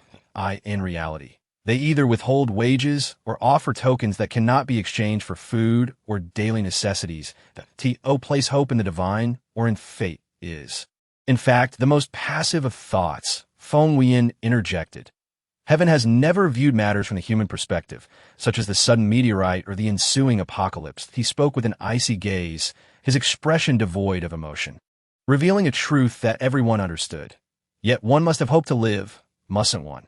While human endeavors are essential, the outcomes ultimately lie in the hands of fate, Lin Shu countered, disagreeing. Those who achieve great things invariably rely on the timing, geography, and harmony of people. All three conditions are indispensable. Yi Xiao concurred, saying, if there are no so-called favorable circumstances, then one must create them. Our abilities were not awakened for naught.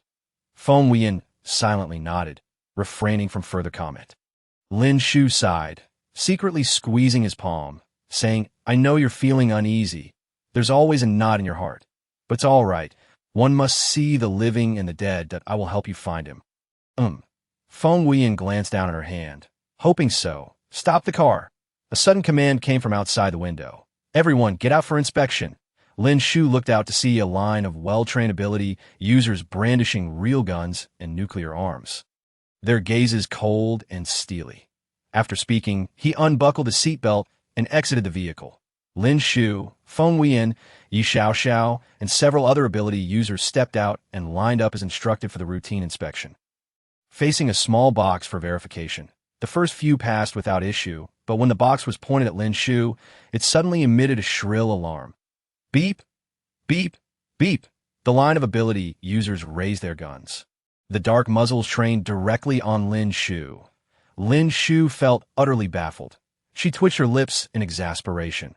Lin Zhangjia, can you be any more shameless? Chapter 69. Barbie of Steel.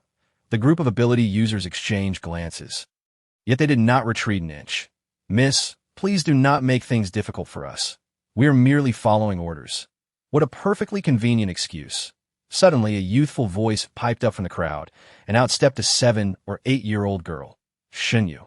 Yeah, Lin Shu exclaimed in delight, waving at her, but her smile froze on her lips. Can someone please explain why my little darling has a massive sword behind her?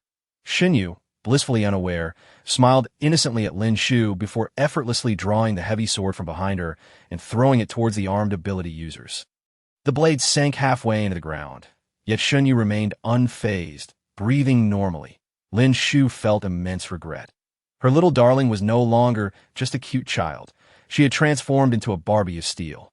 How difficult it was! After finally finding an adorable companion, she had nurtured her into something quite unexpected. Lin Shu gazed at Yi Xiao, who had brought another little darling. She hoped fervently that she wouldn't stray from the right path as well. The armed ability users were momentarily taken aback by the heavy sword, not daring to breathe. They had never encountered such a weapon before and could not gauge its power. Shinyu proudly lifted her chin, glaring at them. But I want to know whose orders you are following and what you are doing. The leader composed himself and replied, we act on the orders of the city lord to capture traitors and deserters. Oh, are you suggesting that our Eastern District's hero, the esteemed Lin family's young lady, is a traitor? Shinyu narrowed her eyes dangerously, her gaze locking onto the leader, her fingers seemingly absent-mindedly tracing the sword's hilt. The leader's heart raced, yet he rationalized that she was merely a 7- or 8-year-old girl. How strong could she truly be? Indeed, he managed to maintain his composure, his gaze unflinching. What fact? The young lady is a good person. A voice suddenly cried out from the crowd. When a young lady was helping your families, why didn't you call her a traitor of the Lin family? You are being utterly unreasonable. Exactly, you feast on the blood and flesh of others, yet you slander the innocent, truly shameless. Not everyone possesses a conscience, but those who do are sincere and endearing to them. Feng Wuyan softly agreed. As the group being denounced felt a cold sweat break out. They had previously been at ease, but now, with the ordinary people exposing their families working under Lin Shu, this baseless arrest had turned into a farce. Shinyu lightly pointed her heavy sword at the leader, questioning, are you still going to capture her? If you intend to capture me, please do so swiftly. My sword cannot linger for long. Feng Wuyan's approach was rather straightforward and crude, not wishing to waste words with them. Instead, he invaded their brainwaves using his mental energy, seizing control of their thoughts while preserving their self-awareness. Thus, a group of individuals stared in horror at their own hands, guns raised, slowly pressing the barrels against their temples. Chapter 70. The addiction of bullying the weak. I can't move, one exclaimed. Neither can I, another echoed. Humph. Lin Shu raised her chin proudly, glancing at the leader of the group. What? Do you still wish to capture me? At this moment, Lin Shu felt an exhilarating sense of power. She relished the taste of bullying the weak. It was strangely intoxicating. No, we dare not. Don't shoot. We will leave at once, he stammered, his finger frozen on the trigger. Lin Shu, however, replied nonchalantly, but I don't wish to leave just yet. I'd like to accompany you for a while, if you don't mind. The armed individuals, aimed at their fellow superhumans, were left dumbfounded by her words. When they escorted Lin Shu and her companions to the Lin family mansion in the main city, they still hadn't fully processed what had transpired, with two of them still holding their guns to their temples. They had attempted to coerce Lin Shu into following them through force, only to find themselves compelled to lead her here instead. Realizing this, the group of superhumans felt utterly despondent. Had they known it would be this easy, Lin Shu had indeed intended to meet Lin Zhanji. They had gone to great lengths and even procured the most sophisticated equipment for the capture. Oh yes, they had also made a public spectacle of themselves. Covering their faces, they fled in a panic. Lin Shu watched their retreating figures, laughing uncontrollably oh, this is what it feels like to bully the weak. How amusing! It was even more entertaining than bullying others myself.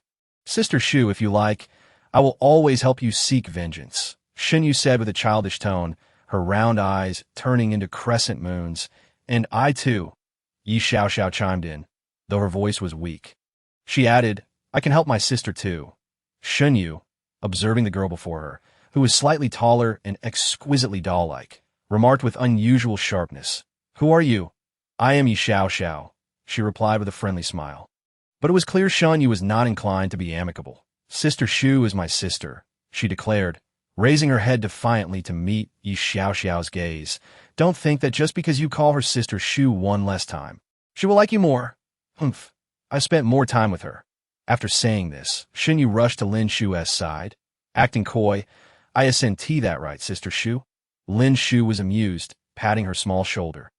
You two should get along well and unite against others. She turned to comfort Yi Xiaoxiao, gently ruffling her hair. Don't mind her. Yeah, it's just straightforward. She is actually quite lovable. Yes, I understand, sister, Yi Xiaoxiao nodded appreciatively. I'm older than her. I'll protect her, just like you. Who needs your protection? Shen Yu crossed her arms, scrutinizing the delicate girl before her. You look so fragile. I'd be the one protecting you. With that, she stepped forward and asked, What level of superhuman are you? Yi Xiaoxiao was taken aback. Was there a classification for superhumans? I don't know. She shook her head. I just awakened 2 days ago. And my skills are still quite unrefined. Feng Wuyan silently assessed Yi Xiaoxiao's abilities with his mental power, declaring, B rank. Chapter 71. Cleansing the house what? Shen Yu exclaimed, her voice reaching a pitch of astonishment. You just awakened, and you're already B rank? Indeed, Feng Wuyan replied coolly. Shen Yu's enthusiasm waned. When she had awakened, she was merely a C rank metal superhuman. It was only through Lin Shu's later guidance and training that she had progressed so rapidly.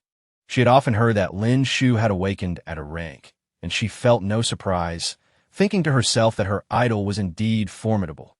Others must have ascended through the ranks, starting from lower levels, so it was rare for someone to begin as a C rank like her. Yet today, she encountered a genius girl who started at B rank, one who was even vying for her sister's affection. Feng Wuyan, however, found their rivalry entertaining and merely observed the commotion from the sidelines. Lin Shu shot him a reproachful glance and reassured Shen Yu's fragile heart. Yeah, is already impressive. Very few can advance from C rank to B rank in just 3 days. She smiled, pointing at Shen Yu's heavy sword. Look, you can forge such a powerful weapon, while the rest of us have to fight barehanded. Right? Can you make one for me too? Yi Xiaoxiao asked gently. Fine, Shen Yu replied haughtily, turning away. Let us consider it a celebration of your successful awakening. Thank you. Yi Xiaoxiao beamed at Shen Yu. Watching the exchange, Lin Shu smiled. It was all in jest. She certainly did not want her backyard to catch fire. Blaming that troublesome man, she shot Feng Wuyan another glare. accompanied by two exaggerated eye rolls. After their playful banter, someone finally came to announce that Lin Zhanji was ready to see them. Everyone understood that Lin Zhanji intended to exert a significant show of power, particularly towards Lin Shu. However, none seemed to care, continuing to laugh and joke amongst themselves, unaffected by Lin Zhanji's presence. At this moment, Lin Shu had no intention of entering immediately. She smiled politely and elegantly at the messenger, saying, "Please inform Lin Zhanji to wait 10 minutes. The scenery outside is lovely, and we wish to enjoy it before we come in." Upon hearing this, Lin Zhanji, enraged, smashed a teacup and shouted, "Absurd! Does that wretch not recognize her own position?" Fuming, Lin Zhanji stammered, "Does she really think she is the young lady of the Lin family? When she chose to betray me and escape with Feng Wuyan, she had already become a traitor of the Eastern District." "Oh, and what about you?" Lin Shu interjected, stepping into the study with an air of mystery. "The one mistake I made in my life was raising such an ungrateful, disobedient wretch." Lin Zhanji shouted, jabbing a finger at her. "So you believe it is justified to scatter beast frenzy powder at a time when a beast wave is upon us? To create chaos in my villa and eliminate my people is also justified. To treat me like a criminal at the city gate, aiming a gun at me, is also justified." "Indeed," Lin Zhanji said, his eyes flashing with cold light. "Everything I do is to cleanse the house and restore peace to the Eastern District." Chapter 72. The Debt of Nurturing Cleansing the House. Lin Shu nodded in agreement. "Indeed, it must be cleansed. However, the one to be cleansed is you, not me. No," Lin Shu replied, a faint smile gracing her lips. "There shall be no life and death struggle between us, because Feng Wuyan is an A-rank mental power superhuman." Lin Zhanji's eyes widened in disbelief. "What did you say? A mental power superhuman?" "Precisely," Lin Shu declared proudly, lifting her chin. "Humph," Lin Zhanji suddenly laughed, "but he is merely a rank. How much stronger could he be?" "Then by all means, give it a try," Feng Wuyan interjected, his gaze dark and menacing as he fixed it upon Lin Zhanji. At that moment, Lin Zhanji felt as if something was constricting his throat, making it difficult to breathe. What have you done to me?" he gasped. "Nothing more than the simplest form of mental suppression." Feng Wuyan replied coldly, a mocking smile appearing on his lips. "What? Is this too much for you to handle? Then let us have a fair fight. What use are these underhanded tactics?"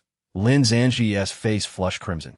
Yet he found himself unable to muster any strength. "Of course they are useful," Lin Shu teased, winking. "After all, the skills of mental power superhuman pertain to the mind. If you cannot resist, can you still claim that others are cheating?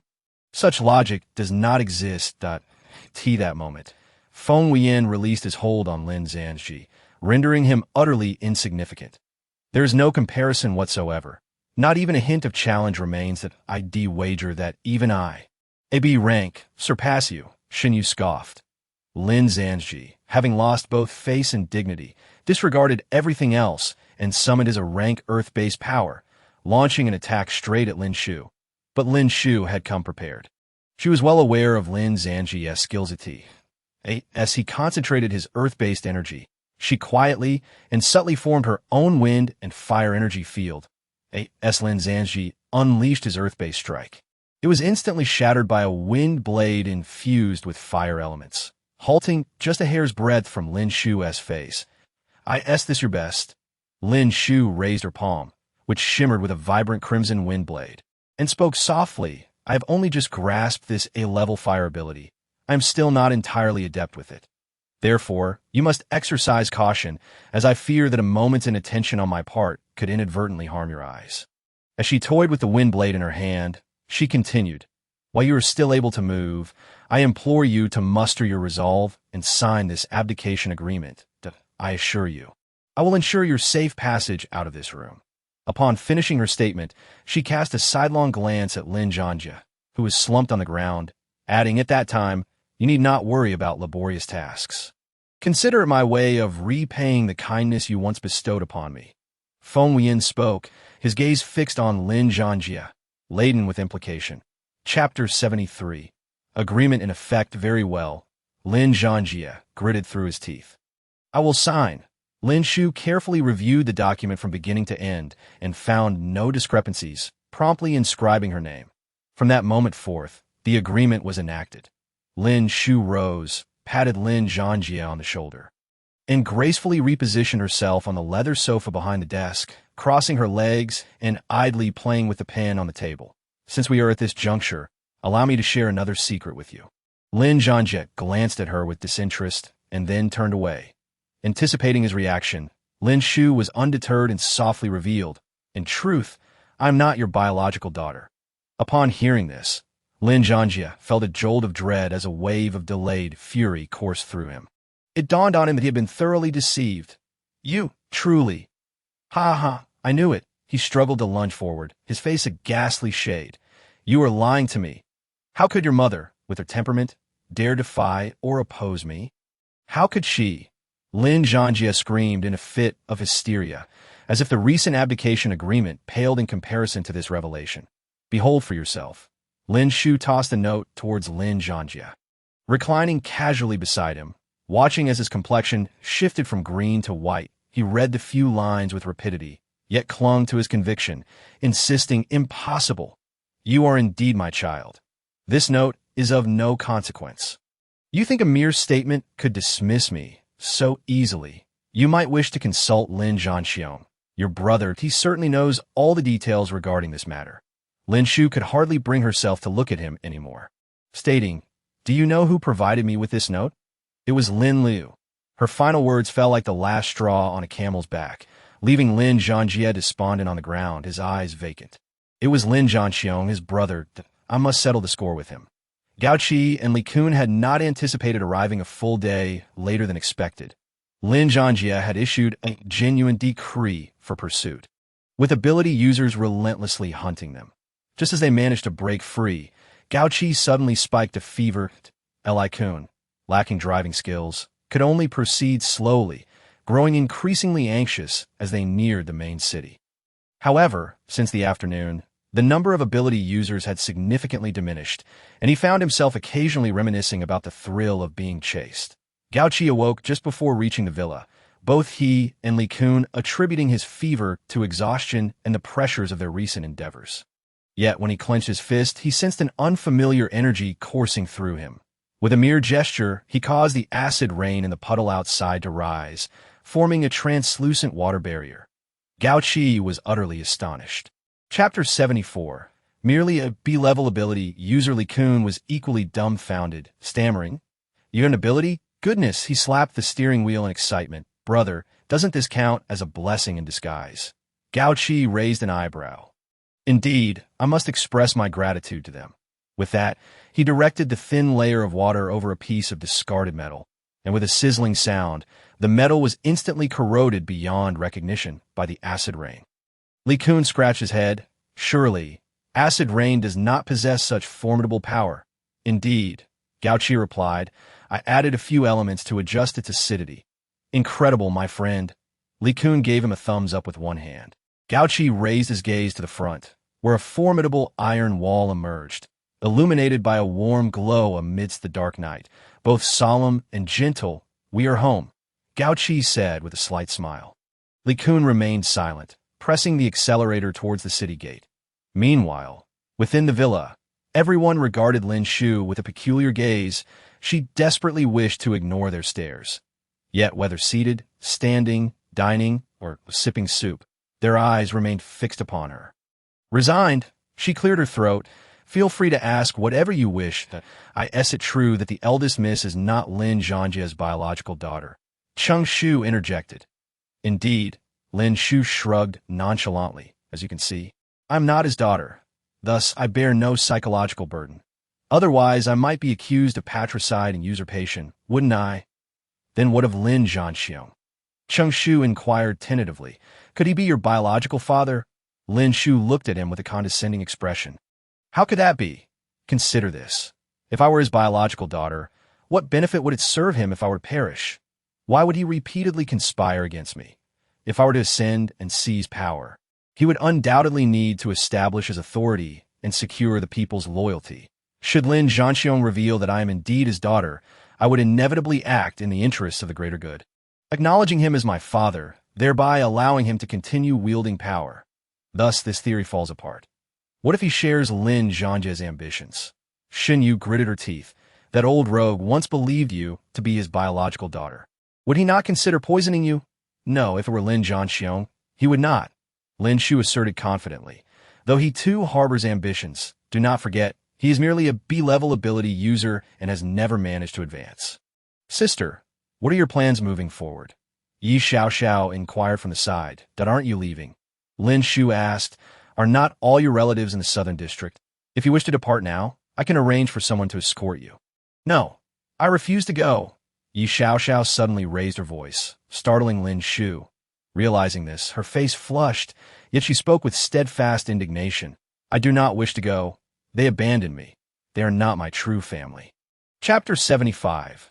I wish to study at Feng Wuyan, rarely lifting his gaze, glanced at Yi Xiaoxiao and found that the little girl was not so intolerable after all. She demonstrated clarity of thought and the ability to discern reality without harboring illusions, making her presence beside Lin Shu a source of reassurance. Lin Shu nodded in agreement. Very well. The subsequent matters became considerably simpler. Lin Shu rose, and her first course of action was to reorganize the Lin family. Other tasks could be postponed, considering that Gao Qi and Li Kun were but ordinary individuals, while Lin Zhangjia and Wang Guobang were high-level ability users. Lin Shu felt a pang of worry. Just as she was about to instruct the ability users below to escort them out of the city, Uncle Feng approached with a beaming expression to report. Lin Shu sprang from her seat, her eyes alight. Quick! Uncle Feng, bring them in. Uncle Feng complied and soon returned, leading 3 individuals, Gao Qi and Li Kun at the forefront, followed by the silent communications officer from the predation zone base. Upon seeing Lin Shu, Gao Qi and Li Kun were unable to contain their excitement. Miss, it is such a relief to see you unharmed. I am equally delighted to see you both, Lin Shu replied. Her spirits lifted, as they had just been on her mind. However, Li Kun hastily added, it is nothing serious, merely a surface wound. A bit of disinfectant and medication will suffice that, in truth, Gao Qi is far worse off than I.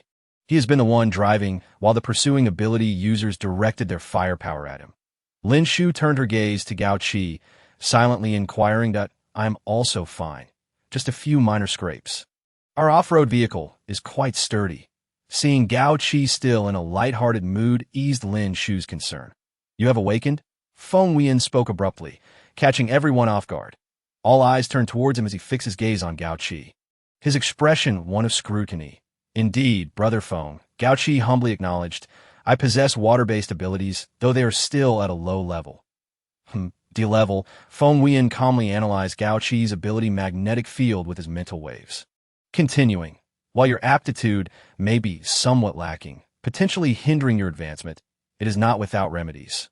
Gao Qi was overjoyed, and at that moment, Feng Wuyan turned to Li Kun, saying, although you have not awakened, you have ignited elemental affinity. Hearing this, Li Kun, who had initially felt a tinge of disappointment, was momentarily taken aback before his excitement surged. Brother Feng, what element am I attuned to? Feng Wuyan shook his head, his expression serene. I do not know for the time being. Li Kun felt a hint of disappointment, but Gao Qi patted his shoulder, reassuring him, it's all right, my friend. This means you have a multitude of paths to choose from. Lin Shu glanced at Feng Wuyan, who was lost in thought, and tentatively spoke. Do you have a plan? Feng Wuyan raised his gaze, his tone somewhat grave. There's a plan, but I cannot guarantee its success. Lin Shu seemed to grasp his intentions. Are you planning to? Feng Wuyan observed her anxious demeanor and smiled silently. I wish to study meteorite fragments. Chapter 76. A scientist regarding Feng Wuyan's aspirations. Lin Shu did not wish to deter him. Yet her concern lingered. Shall I have Jiang Mingming assist you? No need, Feng Wuyan replied, shaking his head. Meteorite fragments may emit radiation. He is merely an ordinary person, and I fear he might not withstand it. I can manage alone. But I am fine. Feng Wuyan looked up, his gaze gentle as he enveloped her in reassurance. You may focus on your own matters. I will pay attention to my condition. Miss, Brother Feng. Li Kun stepped forward, addressing the two. I wish to assist Brother Feng in the research. Lin Shu, however, expressed her reservations. Although Li Kun was an empath, he was not significantly better than an ordinary person, especially since he had yet to awaken. Sensing Lin Shu's thoughts, Li Kun interjected, "Miss, I am just an empath, but as Brother Feng mentioned, I too will awaken one day, and I wish to partake in this process personally." Feng Wuyan had been quietly observing him, and upon seeing his resolute gaze, contemplated for a moment before consenting. "Very well. Thank you, Brother Feng," Li Kun exclaimed, bowing excitedly. As for Li Kun's responsibilities, they would temporarily be transferred to Cheng Shu, with Gao Qi assisting him in familiarizing himself with the handover. Is that acceptable? Lin Shu inquired of Gao Qi and Cheng Shu. "We will not betray the trust the Miss has placed in us." They all affirmed. Lin Shu turned, still harboring concerns for Feng Wuyan's state. In the original narrative, he had undoubtedly conducted research on meteorites, deriving some theoretical foundations that led to the creation of a formidable force and the inhumane torment of his mentor in an underground chamber. By the way, Su Weiji, for instance, Lin Fengwan had been ousted from the hunting grounds. Although it occurred much earlier than anticipated, the end result remained unchanged as for Yi Xiaoxiao's impending journey to the southern district. Had it not been for the beast tide, and if Lin Zanji had not deployed beast frenzy powder at her battleground, she would have already reached the southern district. The process was the same in this matter. The only difference lay in the outcome. Thus, Su Weiji could very well still be in the eastern district. Reflecting on this, Lin Shu promptly issued directives to the group, eager to act without delay. Firstly, we must deal with the remnants of the Lin family. Those who have had a change of heart and are willing to submit, along with those who demonstrate high efficiency, should be assigned tasks or positions. For those who resist and oppose, we shall show no mercy and send them directly to the southern border to fortify the walls. Thirdly, help me find someone.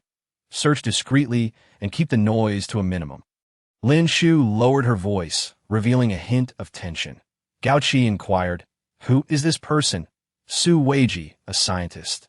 The moment Lin Shu uttered that name, Feng Wuyan abruptly lifted his gaze to her. Noticing his attention, Lin Shu smiled at him and continued, "You only need to know that he is a villain. Nothing else matters. Additionally, this individual possesses psychic abilities, so exercise utmost caution." Chapter 77. The heir and the group accepted their orders and withdrew. Shun Yu and Yi Xiaoxiao approached Lin Shu, asking, "Sister, what shall we do? Please assign us a task as well."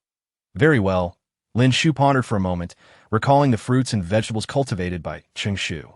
She turned to Yi Xiaoxiao and said, "Xiaoxiao, as a plant-based ability user, you could try using your powers in the greenhouse to cultivate herbs suitable for ability users."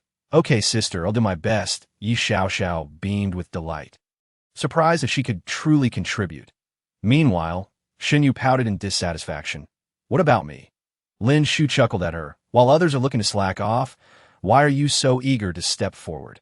"I just want to help Sister Shu share the burden," Shin Yu said, clinging to Lin Shu and playfully rubbing her face against hers. "Even if it's just running errands, I'm fine with that." "Well, in that case, there's indeed something you can do." Lin Shu pinched her cheek lightly. "As Feng Wuyan and the others are engrossed in experiments, they will surely lose track of meal times. You could help deliver food to them. So it's really just running errands." Shin Yu expressed her discontent. "Oh, who was it that said they wouldn't mind running errands?" Lin Shu playfully tapped her forehead. "This task isn't merely about running. You also need to relay messages, such as periodically reporting on the experimental results." Shin Yu's eyes sparkled with enthusiasm. "All right, I'm on it." The next day, a significant event unfolded in the Eastern District. Leadership in the Eastern District had changed hands. The other regional overlords were astonished, particularly those from the Northern District, who had just engaged in trade negotiations with Lin Zanji a fortnight prior. Now, their plans had to be shelved. However, the ordinary citizens of the Eastern District, along with the ability users who had already pledged allegiance to Lin Shu, rejoiced. They were finally liberated from the Lin family's oppressive rule, free from the fear of Lin Shu being suppressed, and could finally embark on a new life with peace of mind at that moment. Lin Shu also announced several important messages to all residents of the Eastern District. First, the current city lord, Lin Shu, is not the biological daughter of the former city lord, Lin Zanji. Therefore, the method of succession this time is one of abdication. Second, The former city lord, Lin Shu, acted unjustly, repeatedly persecuting his brother, Lin Zhanxiong's adopted daughter, Lin Shu, and several subordinates solely to solidify his power. His heinous crimes warrant his confinement in the Eastern District's underground prison for life, with no possibility of release. Third, during his tenure, the former city lord tyrannized the populace, exploiting and plundering, resulting in a significant decline in the residents' quality of life and the economy of the Eastern District, which is now on the brink of collapse. Therefore, he is sentenced to compensate for the losses amounting to 200 million in gold and 20 million in goods. The residents were initially stunned but soon erupted in a cacophony of jubilant cheers. The miss is wise. The miss is mighty. Lin Shu got what he deserved. He deserves to go to hell. Lin Shu stood regally atop the spire of the main city, the wind lifting her figure. Perfect and divine, her cascading hair flowing behind her like a waterfall, fluttering elegantly in a breeze. Her eyes seemed to harbor both a contemptuous pity and benevolence for all. Feng Wuyan watched her from the terrace of the main city's loft, perceiving her as an angel fallen to earth, radiant and mesmerizing, beyond compare. His gaze flickered, yet his heart ached with a desire to conceal her, shielding her beauty from the world. Chapter 78. Vanished without a trace, everyone. Please be quiet. Lin Shu's voice, carried by the wind, reached every ear in the square, and in an instant, silence fell. Lin Shu regarded the crowd and spoke. Today, I, Lin Shu, am here to conduct the succession ceremony so that all citizens can oversee my actions. I hereby declare that as long as I commit even the slightest wrongdoing or act against the interests of the people, you are all entitled to impeach me. I will establish a suggestion box today. Anyone may submit letters, and a designated person will collect and organize them daily. That if you seek assistance, please be sure to sign your name, and I promise to address your concerns promptly. Lin Shu smiled warmly. I'm not one to stand on ceremony, so you need not fear or worry that I hope to foster a harmonious relationship with you all in the days to come, to build a stronger and better Eastern District together. Long live the Miss! We support the Miss! The citizens cheered in unison. Lin Shu's eyes grew warm, a profound sense of responsibility swelling within her. She must lead these citizens well, ensuring their prosperity and living up to their trust. However, with so many citizens, there were bound to be those with ulterior motives, including remnants of the Lin family. Lin Shu pondered and added, furthermore, I hope certain individuals can recognize reality. The current ruler is me, not Lin Shu. If you choose to pledge allegiance, I shall acknowledge your loyalty. However, if you persist in delusion, do not blame me for being merciless. Her expression turned cold as she continued indifferently. Do not conspire against me behind my back, or your fate will mirror that of Lin Shu. Lin Shu exuded a commanding aura, demonstrating an astonishing level of authority over the crowd. After concluding the succession ceremony, Lin Shu slumped onto the sofa. Exhausted, how tiring, and I haven't even officially assumed office yet. I truly am suited only to be a slacker. I could see that moment. Gao Qi entered, reporting to Lin Shu, Miss, we have obtained information regarding Su Weiji. Lin Shu was originally lying down in a state of fatigue, but upon hearing this remark, she swiftly sat up, calling out to Gao Qi, quick, tell me, what have you found out? However, Gao Qi's expression was subtle as he replied. There are indications that Su Weiji was seen outside the southern city walls, precisely the day before the beast tide struck. Lin Shu was taken aback. Could this matter be related to him?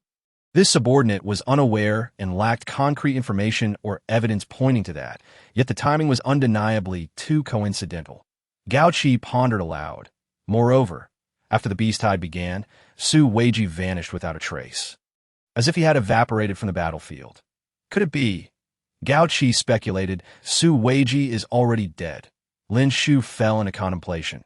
Had Su Weiji truly perished? She found it hard to believe. According to the narrative of the original story, Su Weiji was the mastermind behind Feng Wuyan's transformation into darkness. How could he die so easily? Furthermore, she sensed that the beast tide, beyond the influence of the beast frenzy powder, was far from simple.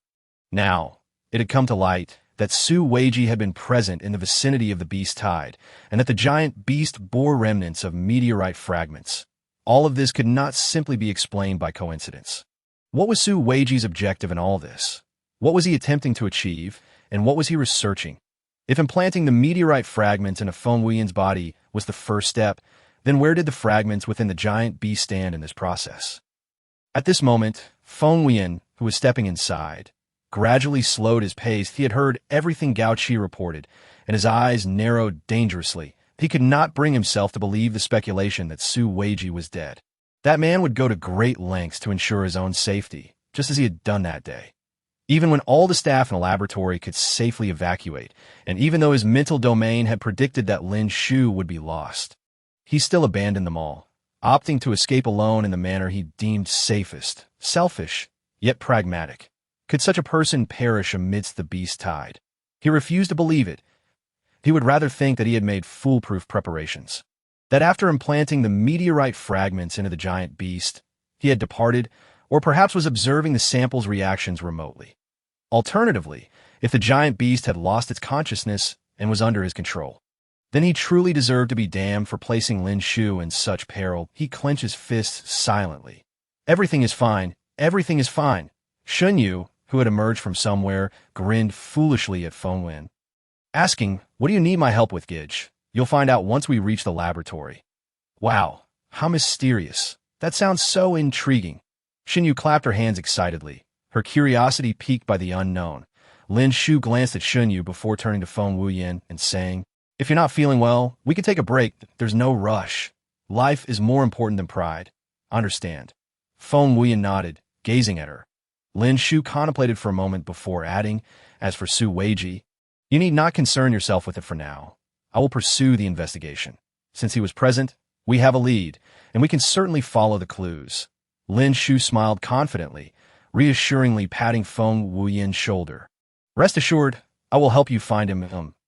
Feng Wuyan resembled an unsealed, dormant iceberg, his smile suddenly radiating a gentle glow. The way she comforted others was quite endearing. He smiled, a hint of admiration in his eyes. Though she appeared a bit clumsy and her words somewhat disjointed, it only captivated him further. Yet he truly hoped to avoid influencing Lin Shu's judgment with his own abilities, but it seemed he unconsciously committed some ignoble acts that displeased her. She had once felt that he sought to control her. To be honest, he did not wish to act that way. However, he had yet to form a stable magnetic field. Moreover, what he cherished was the most genuine version of her. When she was upset, she would throw temper tantrums. When angry, she would sulk and plot how to deal with others efficiently. When happy, she would squint her eyes and smile contentedly, resembling a little squirrel clutching a nut. He did not wish to perpetually influence her. Thus, he must hasten his research on the meteorite fragments and learn to control himself through them. "Thank you for your hard work." Lin Shu took the letter, casually flipping through it, only to frown upon realizing that everyone was discussing trivial matters. Suddenly, one letter caught her attention. An elderly man in a white coat had once asked her for some items without payment, claiming he was working for the Lin family. Lin Shu narrowed her eyes. The elderly man in the white coat could only be Su Weiji. What items had he taken? Qing Shu, investigate this matter. Lin Shu handed the letter over. Although it bore no signature, she was confident that her team had the capability to uncover the truth. Yes, Mississippi Chung Shu took the letter and stepped back. She rose and gazed out at the lights outside. Meanwhile, a rugged vehicle rumbled toward the hunting zone, led by Gao Qi and his small team. The atmosphere was notably silent throughout their journey. Gao Qi was well aware of their thoughts. As a D-level ability user, he was commanding a team, which naturally bred some resentment. However, he refrained from voicing anything. Such matters were better demonstrated through action than mere words. Stop. Inspection. Upon reaching the base entrance, they were halted. Gao Qi furrowed his brow. During their last visit, they had encountered no hindrances. Had Wang Guobang learned something? With this thought, Gao Qi led the group out of the vehicle, yet the guard who called for the inspection did not check them. Instead, he simply waved them along. "Where are we headed?" Gao Qi inquired.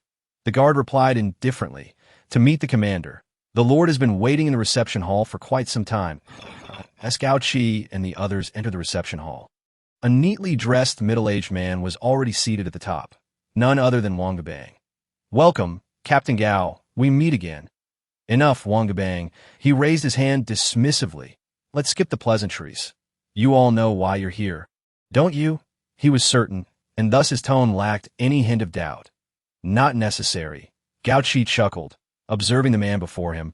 You hardly seem like someone who has been oppressed for long. Wang Guobang smiled, summoning a formidable earth element ability that surged toward Gao Qi. Gao Qi swiftly retreated, evading Wang Guobang's assault. A flicker of surprise crossed Wang Guobang's eyes. This subordinate of Lin Shu had actually awakened? What element do you possess? Wang Guobang asked. The fleeting delight in his gaze indicated that his hunting zone was in need of a water element user, that water element abilities were not as simple as they appeared. Beyond elemental attack properties, they held a crucial attribute: healing. Although the man before him might not yet have advanced to the point of utilizing healing skills, Wang Guobang considered that a minor issue. Gao Qi raised an eyebrow, choosing silence. Yet, Wang Guobang seemed confident that he would respond.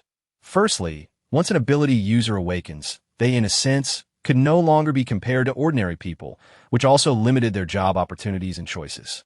Coupled with a sense of responsibility towards ordinary individuals, few ability users could actively choose their paths. Wang Guobang confidently drummed his fingers on the table, recalling how, during Gao Qi's previous visit with another bespectacled man, he had recognized him as a promising candidate, albeit regrettably just an ordinary person. After that meeting, he had begun investigating those around Lin Shu, particularly Gao Qi. Please clarify your words. Otherwise, I cannot comprehend, Gao Qi said coolly. After all, isn't it customary to lay out the stage before performing? Wang Guobang narrowed his eyes dangerously. Gao Qi, be wise and don't refuse my goodwill. I ask you this one question merely because I see potential in your abilities and determination. Suddenly, he smirked mockingly, his predatory gaze lazily sweeping over Gao Qi. After all, you're just Lin Shu's male companion. But a few gasps escaped the lips of the team members behind Gao Qi. Everyone was aware of the situation, yet none dared to voice it so brazenly before him. Surprisingly, Gao Qi did not lose his temper. Instead, he wore a pleased expression. Your words bring me joy, for I indeed take pride in having once been the male companion of the young lady. Everyone present widened their eyes in astonishment, not expecting him to respond in such a manner. Wang Guobang was equally taken aback. In your view, there's nothing wrong with depending on a woman? You are a man, Gao Qi shrugged. It matters not whether one is a man or a woman. What counts is strength. The young lady has never coerced us. When the apocalypse first unfolded, she gathered us in the villa, mainly to protect us. Lin Zhanjia, in pursuit of his experiment with Su Weiji, apprehended how many individuals, and how many of them managed to emerge alive. The commander-in-chief remarked earlier that individuals like us possess no rights to choose. However, that is not entirely true. As fervent supporters of the young lady, we indeed retain our right to choose just based on you. Wang Guobang exuded a formidable aura as he charged forward against the water blade. Chapter 82. The Soul Duel A ability user. Upon witnessing Wang Guobang's advance, Gao Qi swiftly retreated, issuing a command. Lin Hai, Lin Wei, switch tactics? Understood. The two brothers responded in unison, promptly taking up Gao Qi's previous position and unleashing their abilities to counter Wang Guobang. Being twin brothers, their tacit understanding was unquestionable, especially as their abilities complemented each other. Lin Hai's wood-based powers effectively supported Lin Wei's fire-based abilities. Wang Guobang's earth abilities were, to some extent, suppressed by the wood element, leading to a momentary disarray when the brothers attacked together, forcing him to stagger back a significant distance from a powerful blow. Yet he quickly regained his composure. After the earlier encounter, he had discerned the level of their abilities, which were undeniably beneath his own. Wang Guobang, with a cold smirk, remarked, You two C-level ability users are truly desperate. We never resort to desperation. Lin Hai replied playfully. Humph. Overestimating yourselves, Wang Guobang retorted as he planted one hand on the ground, causing deep fissures to crisscross the terrain, some reaching depths of several meters. The crowd gasped in astonishment, their hearts gripped by fear. Is this the power of a B-level ability user? The fissures rapidly extended to the feet of Lin Hai and Lin Wei, suddenly opening wide and swallowing the brothers whole. Wang Guobang's cruel laughter echoed as he pressed his hands together, causing all the fissures to close instantaneously. Standing tall with arms crossed, he regarded Gao Qi with a taunting expression. A collective gasp arose from the crowd, who feared becoming Wan Guobang's next target. Yet Gao Qi remained unfazed, as if he had foreseen all this. Calmly, he addressed the ground. "Aren't you coming out yet?" With a resounding crash, the previously closed fissures burst open, and a robust tree trunk leisurely emerged from the earth, vibrant with lush greenery. Radiating vitality to Qi. Lin Hai smiled mischievously at Gao Qi. "We haven't had our fill of fun yet." Lin Hai tilted his head, contemplating. "It seems that way." He then turned to the stunned Wan Guobang, grinning like a mischievous child. "Apologies, dear uncle, but both of us are B-level as well, so your soul burial has no effect on us." Wan Guobang appeared taken aback by this unexpected turn of events, muttering, "No, this can't be. Besides Lin Zhanjie and Lin Shu, there are no other A-level ability users on this continent." His eyes bulged with fury. Veins pulsing, "I am strong. I'm a mightiest B-ability user." Gao Qi chuckled lightly and stated a fact. "In truth, there are many B-ability users under the young lady's command, not to mention an A-level psychic ability user. You only need to understand one thing. There are always greater forces beyond your own." Gao Qi's gaze sharpened, targeting what he cherished most and shattering it piece by piece. "You are merely an ordinary Earth ability user. Do you truly believe you can cover the sky with one hand? You think Lin Zhanjie fears you, exiling you to this remote place, but what you fail to realize is how weak he truly is."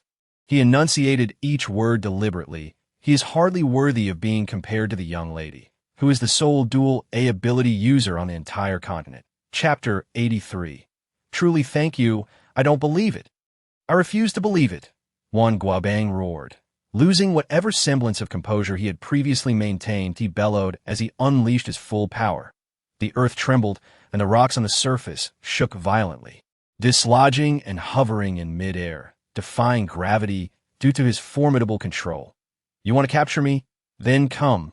Wan Guobang's eyes burned with rage, his body brimming with strange energy, as if a bottleneck had been broken, and his ambitions expanded.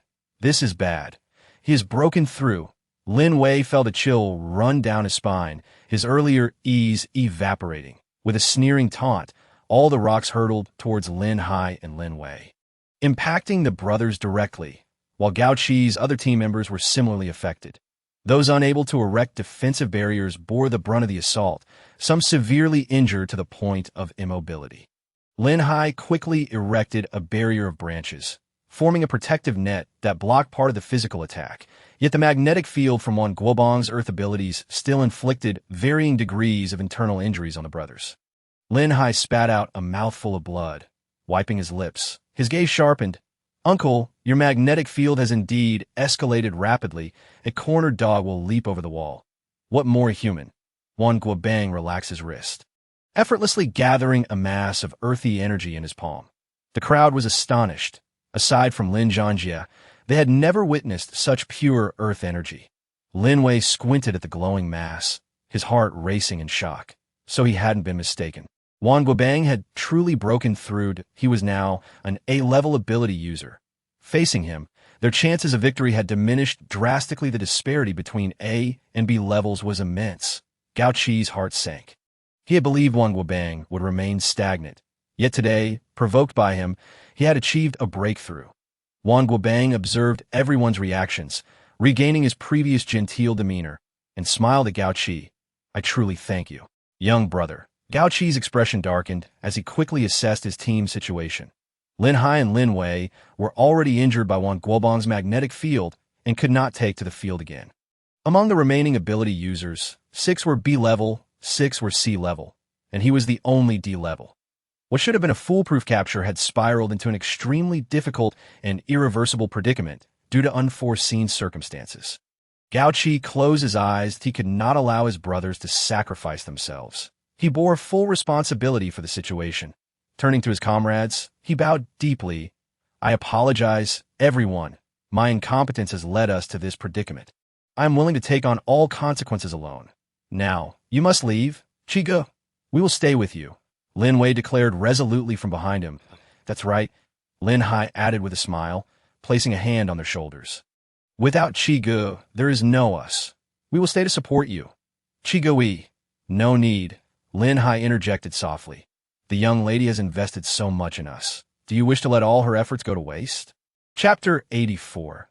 Overestimating oneself at that moment. Wang Guobang interjected, his voice neither too loud nor too soft, just enough for everyone present to hear.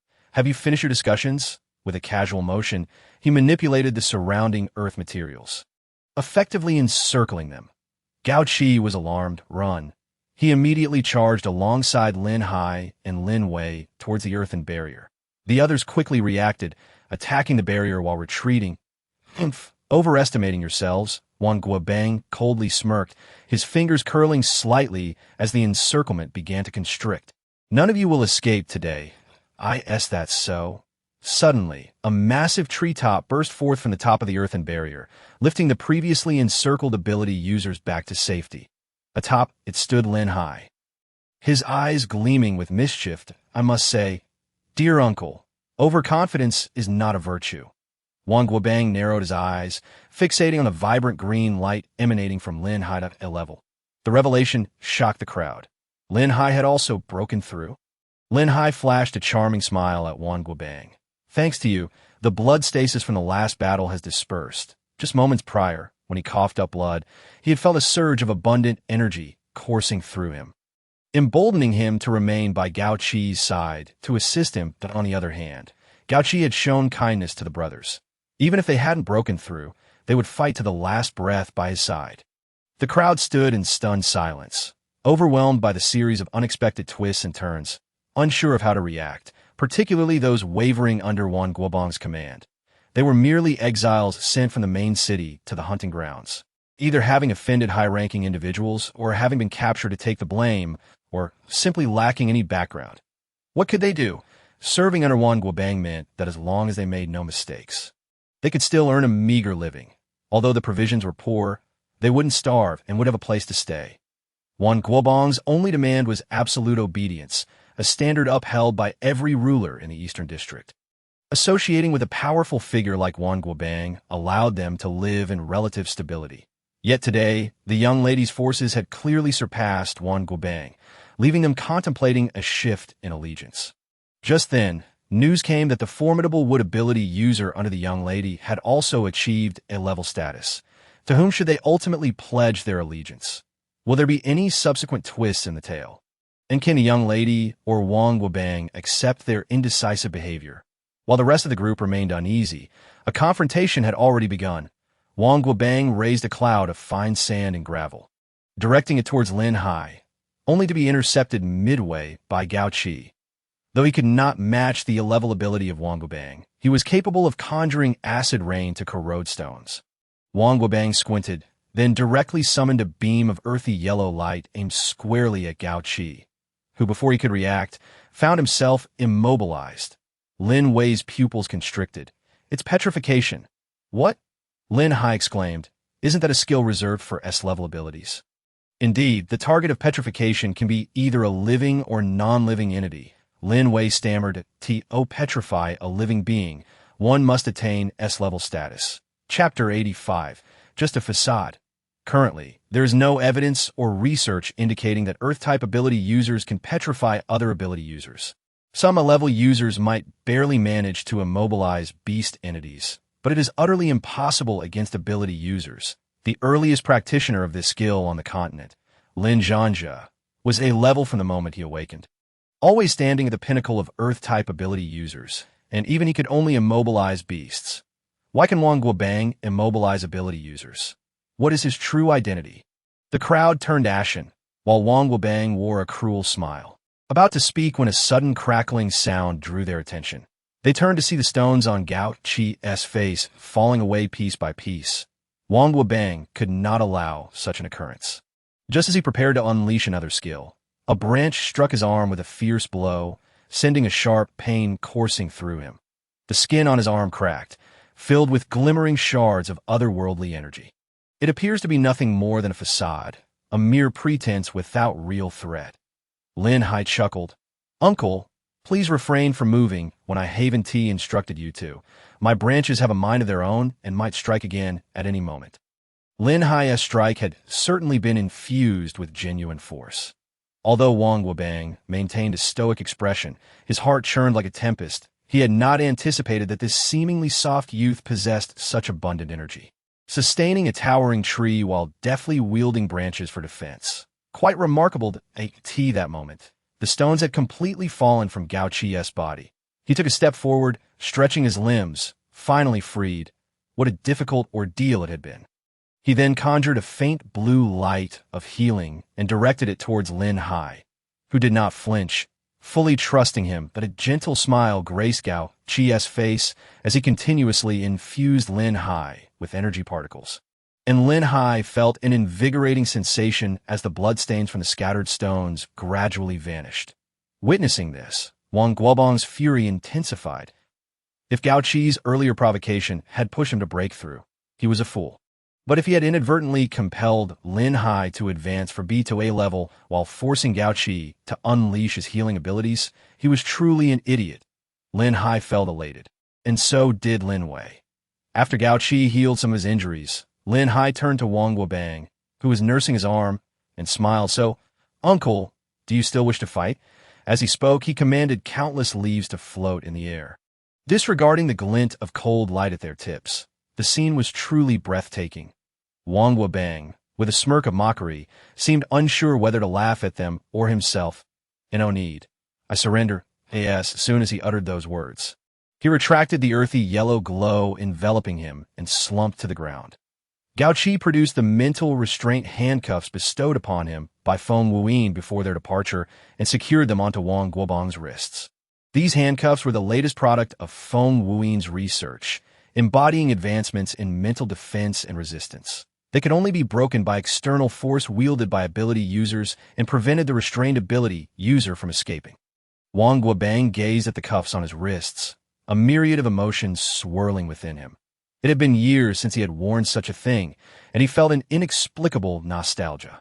Gao Qi chuckled at the scene. "Congratulations, Commander. You're the first to experience this cutting-edge technology." Chapter 86. What I admire most. Lin Shu had been feeling a persistent twitch in her brow these past few days, sensing that something ominous was about to unfold. The progress on Feng Wuyan's side was quite satisfactory, leaving only the matter of Lin Shu's own affairs. She breathed a sigh of relief. "That's splendid. Where is he?" After all, they had been away from the main city for quite some time, and it was only natural for some news to fail to reach them. In her mind, Lin Shu still envisioned Lin Shu as the carefree, indulgent young master he once was. Upon stepping into the courtyard, her gaze fell upon a row of upright figures, and she was momentarily taken aback, fixing her eyes on the elegant figure at the forefront. Gao Qi. Gao Qi turned at the sound, seeing the girl glowing softly in the sunlight, his expression gentle and respectful as he knelt on one knee. "My lady." Lin Shu was startled and rushed forward to assist him. "What are you doing?" Yet Gao Qi remained rooted to the spot. "Unwavering, my lady, I have failed in my duties, almost causing a catastrophe. I implore you to punish me as you see fit. On that day, I led Lin Hai and Lin Wei to capture Wang Guobang. Their strengths were enough to subdue him, but I foolishly provoked Wang Guobang with my words, resulting in his immediate breakthrough to a level." Gao Qi spoke with regret. Fortunately, Lin Hai followed suit with his own breakthrough. Otherwise, capturing Wang Guobang would have been nearly impossible. She forcefully pulled Gao Qi up, saying, "Gao Qi, you have always been one of my trusted subordinates. No one is perfect, and everyone can err in moments of impulse. Your willingness to take responsibility and your commanding spirit in battle are qualities I admire most." Hearing this, Lin Hai stepped forward and deeply bowed to Lin Shu, his face serious. "What my lady said is true. If Gao Qi had not provoked Wang Guobang, forcing him to strike at me, I might have perished from the pent-up energy within me, let alone break through." Lin Wei took a couple of steps forward, addressing Gao Qi. "Gao Qi, both my brother and I are incredibly grateful to you, whether it was protecting us from those ruffians or saving my brother's life." The other ability users in their squad, who had previously held disdain for Gao Qi on their way to the hunting grounds, now knelt on one knee, exclaiming loudly to Lin Shu, "My lady, Gao Qi is an excellent captain. Please be sure to reward him." Chapter 87. I have confidence that it is often said that men seldom shed tears, yet at this moment, Gao Qi found his vision blurred by tears. He had longed to prove himself, to earn the genuine respect of those around him. Initially, he had been somewhat arrogant and overly eager for quick success, driven by a desire to establish his reputation, which had led him to insult Wang Guobang publicly. To his astonishment, rather than blame him, everyone was now advocating on his behalf. He turned and bowed deeply to the crowd. "Thank you, brothers. I have wronged you all, and I ask for your forgiveness." The other ability users stepped forward, encircling Gao Qi, embracing his shoulders. "Don't say that, Gao Qi." "Yes, Gao Qi, you even told us to flee first, saying you would handle it alone." "Exactly, Gao Qi. We didn't team manage to help at all." Lin Shu watched the scene of the strong man shedding tears, her own eyes brimming with emotion, recognizing the precious bond of camaraderie in this post-apocalyptic world. Regarding Gao Qi's performance on this mission, I will announce 2 courses of action. Lin Shu cleared her throat and motioned for silence. The crowd's faces brightened. "Wonderful, Gao Qi, we can continue to act together." Lin Shu smiled at the group below. "First, the squad will be officially named Surprise Attack, with Gao Qi as the captain. Furthermore, don't celebrate too early." She winked at them. "Gao Qi, I expect a training plan from you soon. I have specific task requirements. Currently, the squad consists of 6 C-level ability users. My expectation is that within a month, they must advance to B-level. If they fail, they must leave Surprise Attack. The remaining 6 B-level ability users, should any achieve breakthroughs, will receive additional rewards. Wow. Those conditions are truly stringent, my lady. Yes, indeed. This isn't just a punishment for Gao Qi. It's a punishment for all of us. Lin Shu then turned to Gao Qi, asking, "Do you have confidence?" Gao Qi smiled, his gaze warm yet resolute. "Thank you for your trust, my lady. I have confidence at this moment." Lin Shu turned her attention to the 2 rows of individuals standing behind. "Gao Qi, who are they?" It occurred to Gao Qi that he needed to report the second matter. "They're the citizens and ability users from the hunting grounds. The people from the hunting grounds are all here." Lin Shu frowned. "Doesn't that affect our supplies?" Gao Qi shook his head. "No, there are still 14 people remaining in the hunting ground. We have interrogated those who stayed behind. They do not engage in the trivial interpersonal conflicts of the hunting grounds and primarily focus on collecting supplies and organizing transportation." Gao Qi pondered for a moment before tentatively stating, "In truth, the remaining individuals possess roughly the same level of ability.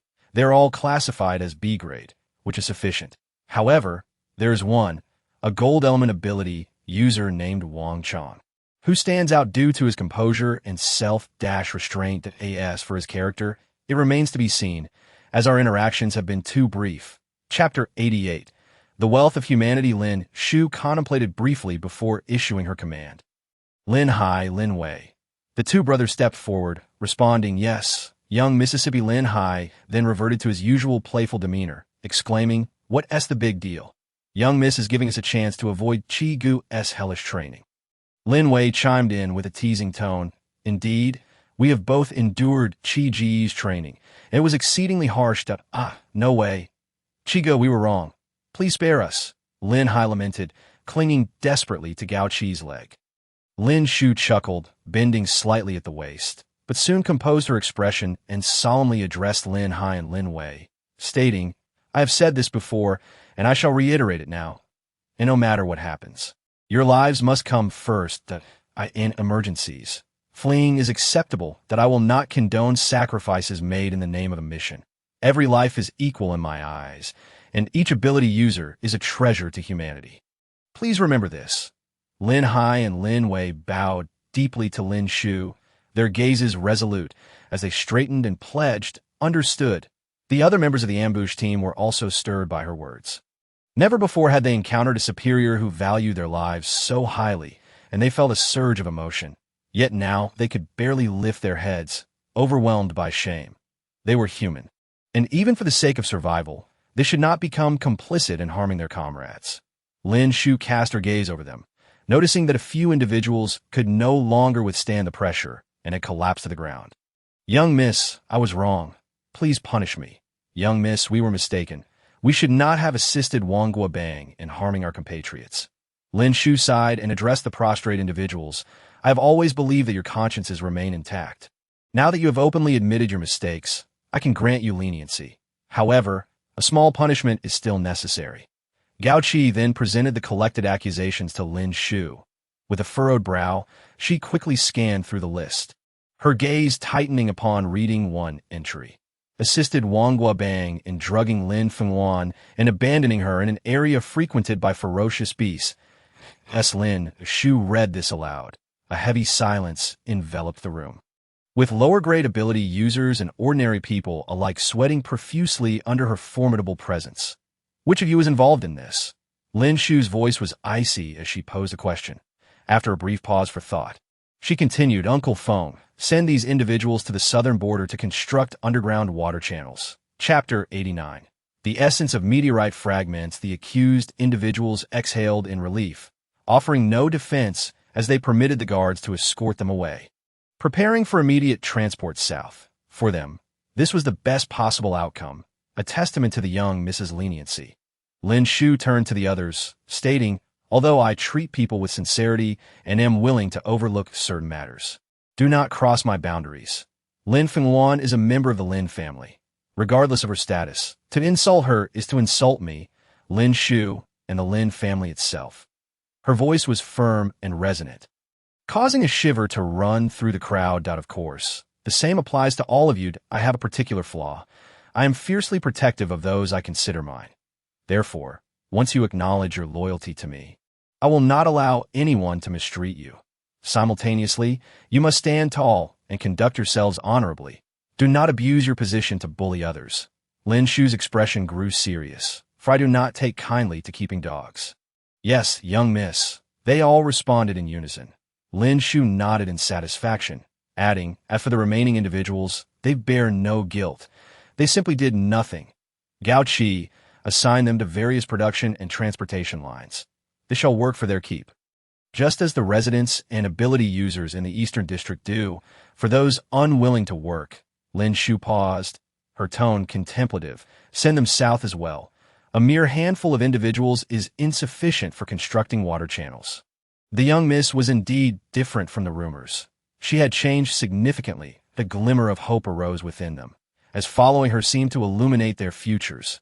Lin Shu rubbed her temples, having dealt with an overwhelming number of issues, leaving her fatigued. With one final matter regarding Wang Guobang still unresolved, she felt a headache brewing.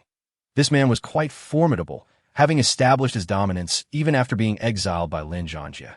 He was undoubtedly shrewd and resilient. If only Feng Wuyan were here, his formidable psychic abilities would surely assist her in extracting valuable information. With a sigh, she noticed a figure approaching from outside the courtyard, clad in white, exuding an ethereal presence as if untouched by worldly affairs. The tailored lab coat complemented the man's elegant physique, and his handsome yet aloof visage bore an expression that repelled others from a distance. However, upon spotting Lin Shu, his icy demeanor softened. His lips, once pressed into a thin line, curved into a subtle smile as he gently uttered her name, Lin Shu. Lin Shu's eyes sparkled with excitement upon seeing Feng Wuyan, and she waved her hand, exclaiming, I was just thinking about you. Feng Wuyan's eyes brightened, a fleeting emotion passing through them as he chuckled softly. Is that so? Turning to the matter at hand, Feng Wuyan composed himself. I am aware. I came here for this very purpose. Lin Shu felt a surge of joy at their unspoken understanding. Yes, I need your help to interrogate him, especially since he is now an A-grade ability user. With your psychic powers, we should achieve results more efficiently. Feng Wuyan nodded, but then revealed something that left Lin Shu utterly astonished. In fact, I sense the essence of meteorite fragments emanating from Wang Guobang. Chapter 90, Utter Filth. What?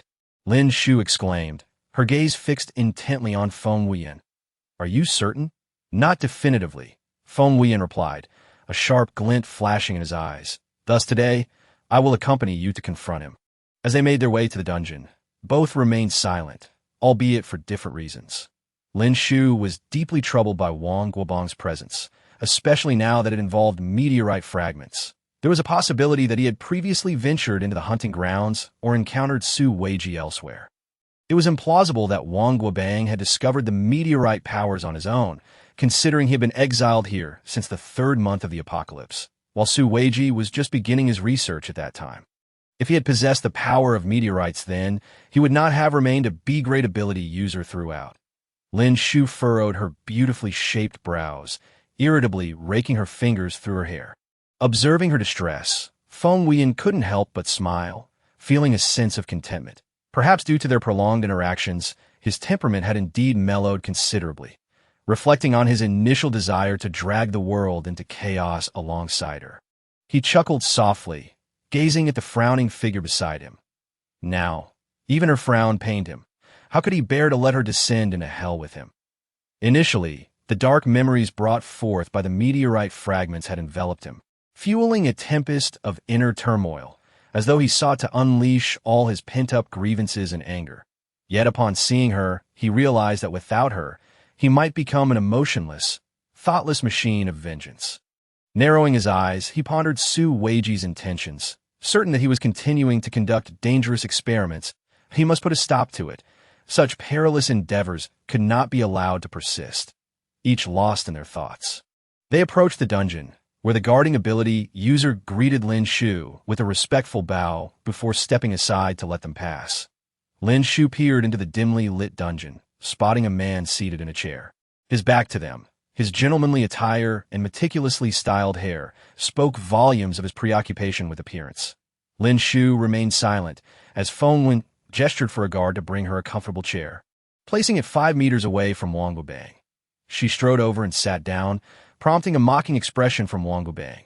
The young miss maintains quite the lofty demeanor. A woman should refrain from being so overbearing. Wang Guobang frowned before smiling, his opening remark dripping with vulgarity. What a pity that the young miss possesses such a strong disposition, yet lacks femininity.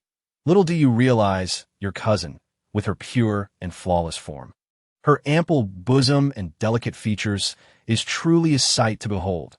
Before he could finish, a fist sent him crashing to the ground, a shoe promptly pressing onto his face as Feng Wuyan looked down upon him. You filthy worm, reeking of decay and corruption. Chapter 91. Experimentation. We are not here to indulge your ramblings. Since you have been captured, you might as well cooperate. With that, he wiped his shoe with a handkerchief. Disdainfully tossing it into the trash bin, Wang Guobang spat out a mouthful of blood, within which lay a conspicuous molar. He glanced at it, shrugged indifferently, and remarked, "What can I say? Age has caught up with me. Now it is the domain of the youth. Speak. What do you wish to know?" Feng Wuyan turned his gaze towards Lin Shu, who nodded in response, prompting him to direct his attention back to Wang Guobang. "Is there a fragment of a meteorite within you?" He stated this as a certainty rather than a question, conducting a firm inquiry. Realizing this, Wang Guobang's complexion abruptly darkened, understanding that he could no longer conceal the truth. He confessed calmly, "Yes, it is about the size of a fingernail embedded in my right arm." Having ascertained the precise location, Feng Wuyan unleashed his mental particles, penetrating Wang Guobang's body, and swiftly incised his right arm, extracting a small fragment of the meteorite. "Who provided this to you?" Wang Guobang's face turned ashen with pain as he replied, "I salvaged it from a beast during a wave of feral creatures near the hunting grounds." Lin Shu raised an eyebrow, summoning a layer of wind pressure in her palm, pressing it down upon Wang Guobang, who felt as though he were being crushed by an immense weight, immobile, as cold sweat streamed down his cheeks. "Will you not speak the truth?" Feng Wuyan remained silent, retrieving an insulated box from the chest of his lab coat, opening it, and sliding it before Wang Guobang. "Do you see this fragment? It was extracted by Lin Shu and me from a beast tainted by this substance." Wang Guobang's pupils constricted as he grasped the fate of the beast, listening as Feng Wuyan spoke in a tone devoid of emotion.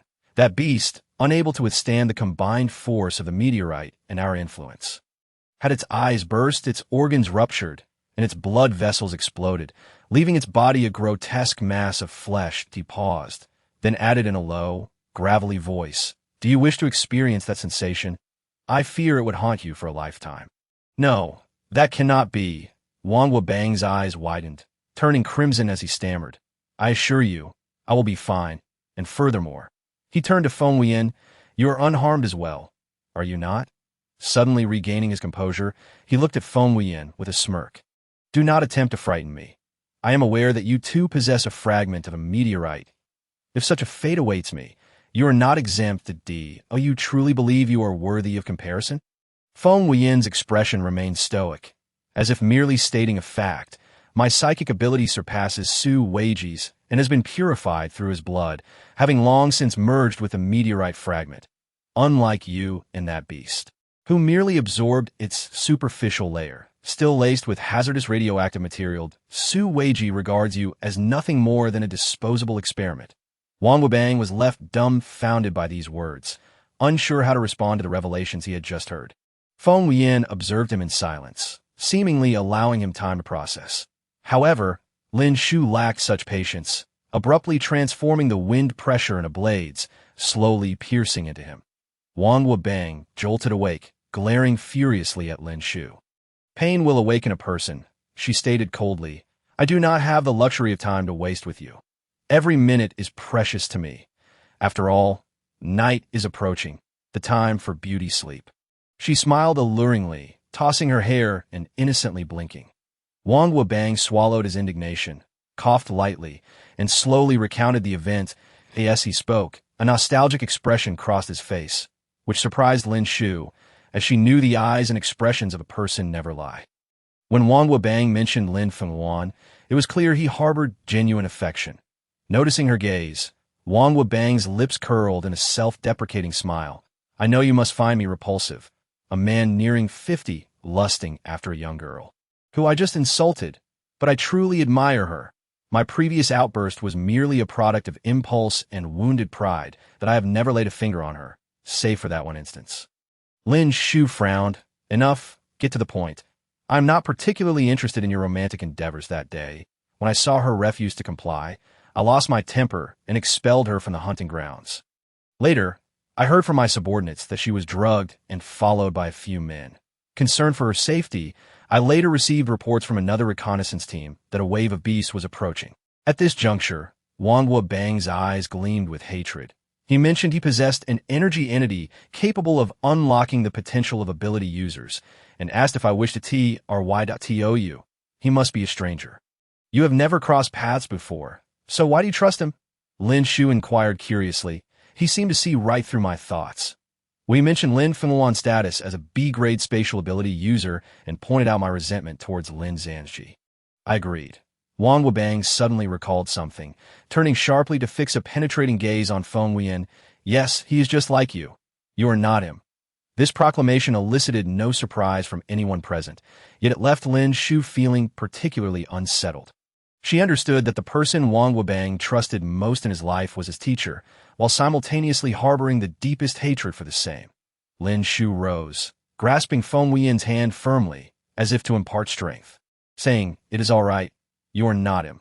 Feng Wuyan looked up at her in astonishment, his eyes clear, devoid of any inner turmoil. Yet in an instant, he comprehended that Lin Shu was concerned for him. Amusement welled within him, yet his heart felt full. He was not so weak-willed as to have succumbed to Su Weiji during the experiments. He loathed Su Weiji, and still did. However, if the price were the destruction of this world and the demise of the girl before him, he would never consent, for he had found his own moon. He reciprocated her grip gently, affirming with a soft hum. He then turned to Wang Wubang, inquiring, "So, he buried the meteorite fragment within your body?" Indeed, initially there was no reaction. It did not align with my expectations of a rapid mutation or breakthrough. It was only after that day, when that fellow surnamed Gao provoked me, that I managed to evolve into an A-grade ability user. Yet, I believe that was not the fragment's power, but rather my own abilities awakening. Lin Shu suddenly recalled something and asked, "I heard Gao Qi report that you unleashed an S-grade skill that day." Feng Wuyan raised an eyebrow, seemingly intrigued. An S-grade skill. As far as I know, there have yet to be any S-grade ability users on this continent. How do you know that was an S-grade skill? Feng Wuyan deduced, "So you petrified an ability user that day?" "Indeed," Wang Wubang confirmed. "I turned that fellow surnamed Gao into stone." Yet he quickly followed with a regretful expression. Alas, within mere minutes, the petrification wore off. I am unsure whether it was because my arm, embedded with a meteorite fragment, was struck by Lin Hai, or if Gao Qi had broken through to C-grade and acquired healing abilities. Or perhaps the effects of the meteorite fragment remain unstable, failing to resonate with your ability's magnetic field particles, Feng Wuyan added. That makes sense, Wang Wubang nodded, chuckling, but discussing this is futile. I'm already captured. I've said all I needed to say. Can we proceed with the judgment, miss? He gestured to the psychic restraint handcuffs on his wrists. This moment. Feng Wuyan posed another question. Su Weiji, where's he now? Wang Wuabang shot him a curious glance. How should I know? He handed me this fragment, and then headed westward. I did not inquire further about his destination or intentions. Feng Wuyan nodded, falling silent. Having a general direction was certainly better than being completely in the dark. Yet Lin Shu still had a lingering doubt. Wait, why did Lin Zhanji exile you to the hunting grounds? You were clearly one of his most trusted subordinates. Yes, there's some hidden truth behind it. Lin Shu squinted. Does Lin Wuyan know something as well? Wang Wuabang hesitated, not immediately denying it, and chuckled. Miss, your deductions are astute. I am impressed. However, he hesitated, glancing at Lin Shu. This matter pertains to the internal secrets of the Lin family and also involves the dominion of the Murong family in the Northern District. After a long pause, he asked Lin Shu, do you truly wish to know? Lin Shu nodded. No one understands the rot and decay within the Lin family better than I do, and I am eager to uncover why Lin Zhanji maintains such close ties with the Murong family. Recalling the time when Lin Zhanji was absent from the East District, she found it amusing that she had seized half of his territory. Yet her curiosity piqued. Previously, the author had not mentioned any past dealings between Lin Zhanji and the Murong family of the North District. What could have prompted him to seek a collaboration with them? Wang Wuabang cleared his throat and, with Lin Shu's nod of approval, asked the guard for a glass of water. After moistening his throat, he remarked, in truth, young lady, you are not Lin Zhanji's daughter. Upon delivering this statement, he awaited Lin Shu's reaction, only to find her arms crossed, watching him with an air of leisure. But he glanced in astonishment at Feng Wuyan, whose expression remained equally undisturbed, as if his words were no more significant than a casual greeting. Confused, Wang Wuabang inquired, why are you both so unfazed? Lin Shu sighed and replied, I have long been aware of this, and I made it public during the ceremony of my succession as the leader of the East District. It is likely that not only the East District, but the entire continent is aware of this matter. Wang Wuabang was taken aback. That aren't you afraid that the Lin family will deny your succession? You are not one of them. Could they really allow an outsider to inherit their dominance in the East District? He then posed, so, you know who Lin Shu's parents are? Feng Wuyan astutely seized upon a key point in Wang Wuabang's words. Speaking of the third miss, Wang Wuabang expressed some regret. Back then, during a time before the apocalypse, she and her fiancé had set sail, only for their compass and navigational tools to inexplicably fail, leaving them stranded at sea for 2 months with scant provisions in a desperate bid to save her. Her fiancé resorted to self-mutilation, forcing her to consume his blood, ultimately succumbing to excessive blood loss and subsequent infection. Lin Shu gasped, contemplating the depth of such love. She had not anticipated the existence of such hidden truths. Had neither the Murong family nor her fiancé's family sent anyone to search for them, all their tracking devices were rendered inoperative, and the ship's compass and navigation systems failed, Wang Wuabang remarked with a hint of derision. Moreover, she was not even the legitimate daughter of the main branch, merely a sideline, and her fiancé's family held little power. It was quite a feat that they thought of searching for them after 2 months. Chapter 95. The second secret fury gripped Lin Shu as she clenched her fists. She had believed that such occurrences belonged to the feudal societies of yore. Yet here they were, lingering even into the 31st century, especially when pertained to her mother. She was uncertain if this anger stemmed from the original owner of her body, or her own emotions, or perhaps a blend of both. Feng Wuyan silently squeezed her hand, using his psychic abilities to subtly soothe her emotions. And what became of her? Did this incident drive her to madness? Lin Shu's gaze darkened as she scrutinized Wang Wuabang. Indeed, he nodded, who would not go mad upon witnessing their beloved fiancé die in such a gruesome manner. All for their sake? And the child she bore? Feng Wuyan inquired. Wang Wuabang sighed. The child is not Lin Zhanji's, but the truth remains unclear. None of us know whose it is, nor is it the child of the third Mrs. Fiancé. However, according to the timeline, Lin Zhanji did indeed find the third miss by the roadside, and that very night he had drunk excessively, resulting in a genuine night of passion with her. Lin Shu questioned, why did Lin Zhanji accept the child within her without even investigating? At this juncture, Wang Guobang revealed a second secret regarding Lin Zhanjie. He had previously been diagnosed with congenital asthenospermia, meaning he was highly unlikely to father children. It is akin to a traveler wandering in the desert for 3 days, finally discovering an oasis. Anyone would cling to such hope, Feng Wuyan explained. Even if that oasis were merely a mirage, the traveler would still pursue it. And then, Lin Shu softly asked. Later, the third miss encountered complications during childbirth and succumbed to severe hemorrhaging, Wang Guobang expressed with a note of sorrow that time. She was renowned for her beauty, yet fortunately, you have inherited her looks. Lin Zhanjie was entirely oblivious to this matter. Lin Shu probed. Did he never harbor any doubts? Of course he had doubts, but he was more inclined to trust his emotions over reason, believing that such a significant family as the Murongs would not deceive him over trivial matters. Yet, unbeknownst to him, they indeed deceived him. Lin Shu pondered before asking, I acquired a paternity test from the second branch. It pertains to me and Lin Zhanjie. Are you aware of this? Wang Guobang nodded. This is precisely why Lin Feng Wuyan was sent to the hunting grounds. Lin Shu contemplated, piecing the events together. The report had reached her in tatters, evidently tampered with, suggesting that Lin Feng Wuyan had stumbled upon the report, seen its contents, and torn off the conclusion, only to be discovered by Lin Zhanjie, who sent her to the hunting grounds. How intriguing. She mused. Chapter 96. Continued research upon emerging from the dungeon. Lin Shu's previously agitated demeanor transformed into a serene, yet bewildered state. Feng Wuyan, she gently called, lowering her gaze. Yes, he halted, turning to face her. Before I grasped these matters, I had been striving toward the goal of uncovering the truth one day, Lin Shu confessed. But now, I find myself uncertain of what to do next, lacking direction. Feng Wuyan paused for a moment. Letting out a sigh, I did not wish to pressure you. I thought your happiness was paramount. However, you carry more than just your own future upon your shoulders. You are the leader of the East District. The entire district relies on your guidance to flourish further. Consider the ordinary people and the ability users of the East District, who does not genuinely support you. That is your charm. Can I truly do this? Lin Shu seemed to be questioning herself. Fear not. I will be by your side. Feng Wuyan reassured her, affectionately ruffling her hair. Lin Shu nodded, shaking off her previous uncertainty, her face breaking into a crescent moon smile. Thank you, Wuyan. After a moment of thought, she broached the subject of the meteorite fragments.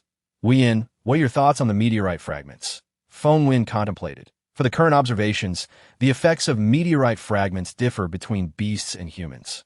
Beasts seem to absorb the energy of the fragments more efficiently. Indeed, Lin Shu agreed, recalling the book's mention of meteorite fragments. The impact of the meteorites had scattered numerous fragments across Earth, accelerating the onset of the apocalypse. Furthermore, the radiation from the meteorites had altered the material forms of both humans and animals, rendering the apocalypse an irreversible era. Ultimately, the energy from the meteorites would dissipate throughout the blue star, transforming into the most ordinary stones. Reflecting on the present, with the emergence of large-scale beast tides and the fact that animals could absorb meteorite energy more effectively than humans, even enhancing their cognitive abilities, Lin Shu realized a terrifying truth. Within 5 or 6 years, the evolution of these beasts would completely overshadow humanity. At that point, humanity's future would languish under the dominion of beasts, relegated to becoming prey and slaves. Feng Wuyan seemed to have reached the same conclusion. His brow furrowed as he addressed Lin Shu. I wish to continue researching the meteorites. Lin Shu looked up at him anxiously. Is that truly advisable? Would it be too burdensome? What if the powers of the meteorites affecting you? Do not worry. Feng Wuyan smiled faintly, gratified by her concern that if you find it too taxing, then we can halt. Lin Shu paused. Continuing, actually, I was considering whether we could find a way to slow the dissipation of the meteorite energy, thereby also mitigating the absorption by the animals, which would consequently decelerate the evolutionary process of the blue star. We can no longer allow things to proceed as they have. Otherwise, the future of humanity is unimaginable. I share that sentiment. Feng Wuyan nodded. Thus, I wish to discover a method to further manipulate the meteorites. Just as Lin Shu was about to continue discussing the meteorites with Feng Wuyan, A cheerful patter of footsteps approached, followed by a figure that leapt into her embrace. Sister, I did it. Chapter 97. Something to look forward to, it was Yi Xiaoxiao's voice. The tension in Lin Shu's body relaxed immediately at the sudden surprise, and she sighed in exasperation at the little girl in her arms. Xiao, you startled me. Why? Yi Xiao looked up from Lin Shu's embrace, her two dimples shining with joy. Sister, I'm just so happy. What has you so elated? Do share, Lin Shu said, winking at Yi Xiaoxiao. Yi Xiaoxiao proudly presented two vibrant green plants that had been hidden behind her back. Sister, look, these are my new cultivations. One is an edible vegetable, and the other is an edible medicinal herb. Can you guess which is which? She said, stuffing the plants into Lin Shu's hands. Lin Shu plucked a small piece from each of the different plants and tasted them. Afterward, she winked at Yi Xiaoxiao and said, I already know. Why? Yi Xiaoxiao's eyes sparkled brightly as she urged, Sister, please tell me. This variety has a mild flavor with a hint of sweetness. It can be used for cooking and tastes particularly delightful. Lin Shu remarked, pointing to a greenish plant among them. As for the other one, I detected a slight bitterness while chewing, although the taste is quite faint, almost imperceptible. Why? Yi Xiaoxiao nodded in agreement. Yes, I thought you wouldn't be able to distinguish them either. Lin Shu gently rubbed Yi Xiaoxiao's cheek. Xiao, you did wonderfully. Tomorrow, share the cultivation methods of these two plants with Cheng Shu and let him assist you. It's too late now. Children are at a crucial stage of growth and shouldn't stay up too late. Understand? Yi Xiaoxiao obediently nodded. Feng Wuyan, noticing the green hue in Lin Shu's eyes, finally realized how taxing her day had been, dealing with the trivial matters of the hunting area and then interrogating Wang Guobang. Lin Shu stretched her back and moved her body, reflecting on how she hadn't even had a sip of water all day. It felt as though the tasks were never-ending. Just as one was completed, another would arise. With this thought, Lin Shu turned to Feng Wuyan. Aren't you going to rest? It's quite late. I'm going to sleep. Feng Wuyan replied with a nod, but I need to make a trip to the laboratory first. My mental energy is easily affected by meteorite fragments, and if I keep them on me, I certainly won't be able to sleep. Feng Wuyan gazed at Lin Shu warmly. Good night. Rest well. He stood still until Lin Shu's figure vanished from his sight. He had never made agreements with anyone before, and now he was experiencing a different feeling. Nervousness, anticipation. He gently placed a hand over his heart, watching the direction Lin Shu had disappeared, chuckling softly to himself, amused by his own impulsiveness, feeling as if something had indeed changed. So, could he have something to look forward to? Chapter 98. There, my lucky stars. Lin Shu was awakened by a series of urgent knocks at the door. Upon waking, she found the sun had already risen. The multitude of events from the previous day had caused her to fall asleep the moment her head hit the pillow, leaving her in a dazed state. Miss, I have urgent news to report, came Cheng Shu's voice from outside. She rubbed her temples, frowning slightly, and said softly, Come in. Cheng Shu hurriedly opened the door and rushed in, saying anxiously, Miss, it's not good. The photon protection of the southern city wall has vanished, and many ability users repairing the wall have been taken away by the beasts. Acid rain has started to pour in as well. All of Lin Shu's fatigue was instantly shattered by this statement, and she exclaimed in shock, How could this happen? Cheng Shu shook his head. We have yet to determine the cause. The most pressing matter is to repair the wall as quickly as possible. Do we have any B-level or higher Earth-type ability users in the East District? Lin Shu pondered for a moment before asking that. No. Miss, that Earth-type ability users have always been scarce in our East District. Only Lin Zhangjia and Wang Guobang have emerged in the past 2 years. Should we? No. Lin Shu interrupted Cheng Shu before he could finish, knowing what he was about to suggest. There was no way she would release those two. I will go personally. No. Xin Yu burst in from outside, excitedly exclaiming, Sister Shu, you mustn't go. Let me go. Lin Shu looked at the flushed girl in surprise. What are you doing here? Xin Yu huffed. If I didn't come, you would leave me behind. Seeing how rushed Cheng Shu is, I knew something was amiss, and I came to check, and sure enough, no, this matter is very dangerous, and Lin Shu sighed, holding her forehead. Sister Shu, please don't explain that. I know you're going to say I'm still a child, but I'm already B-level, and I'm a metal-type ability user that I can help with rebuilding the wall, Xin Yu said, lifting her chin with determination in her eyes. Yes, sister, let's go together, Yi Xiaoxiao chimed in, having entered the room at some point, grasping Xinyu's hand, her own eyes shimmering with resolve. Xinyu looked at Yi Xiaoxiao with gratitude, tightening their grip, then turned to Lin Shu. Sister, please let us go. We are both benevolent ability users. And look, Xinyu gathered golden light in her palm, continuously channeling it into the metallic lock on the door, although the lock looked different from before. Once Xinyu withdrew her hand, she gestured for Lin Shu to demonstrate her fire-type abilities on the lock. Lin Shu raised her hand to unleash her fire abilities, but not only did the fragile lock core remain unaffected, but the lock itself didn't budge an inch. Xinyu nodded proudly. Actually, I comprehended this when I broke through to be level, but I couldn't use it well until I forged this sword. Her eyes sparkled with affection and joy for the heavy sword. It, like Sister Shu, is my lucky star. Now you can rest easy, right? Xinyu playfully looked up at Lin Shu, winking, and then gently squeezed Yi Xiaoxiao's hand, adding, and with Xiaoxiao's sister here, there will definitely be no problems. Yi Xiaoxiao, taken by surprise, nodded vigorously. I will definitely help Sister Yu well. Chapter 99. Be cautious in everything. Lin Shu gazed at the two young girls before her, her eyes curving into a smile. All right, you may go, but you must be extremely careful, especially when facing the beasts. Xinyu and Yi Xiaoxiao stepped forward, hugging Lin Shu's arms from either side as they playfully pleaded, Yes, Sister Shu, we will definitely protect our little lives. Lin Shu patted their heads, but spoke earnestly. Due to the urgency of the situation, you cannot delay for long. We may need to set off soon. Go say your goodbyes to your brother Feng. And remember his words of caution. You must keep them close to heart, especially you, little clever one, Lin Shu said, tapping Xunyu's nose, eliciting a peal of laughter from her. All right, hurry and set off.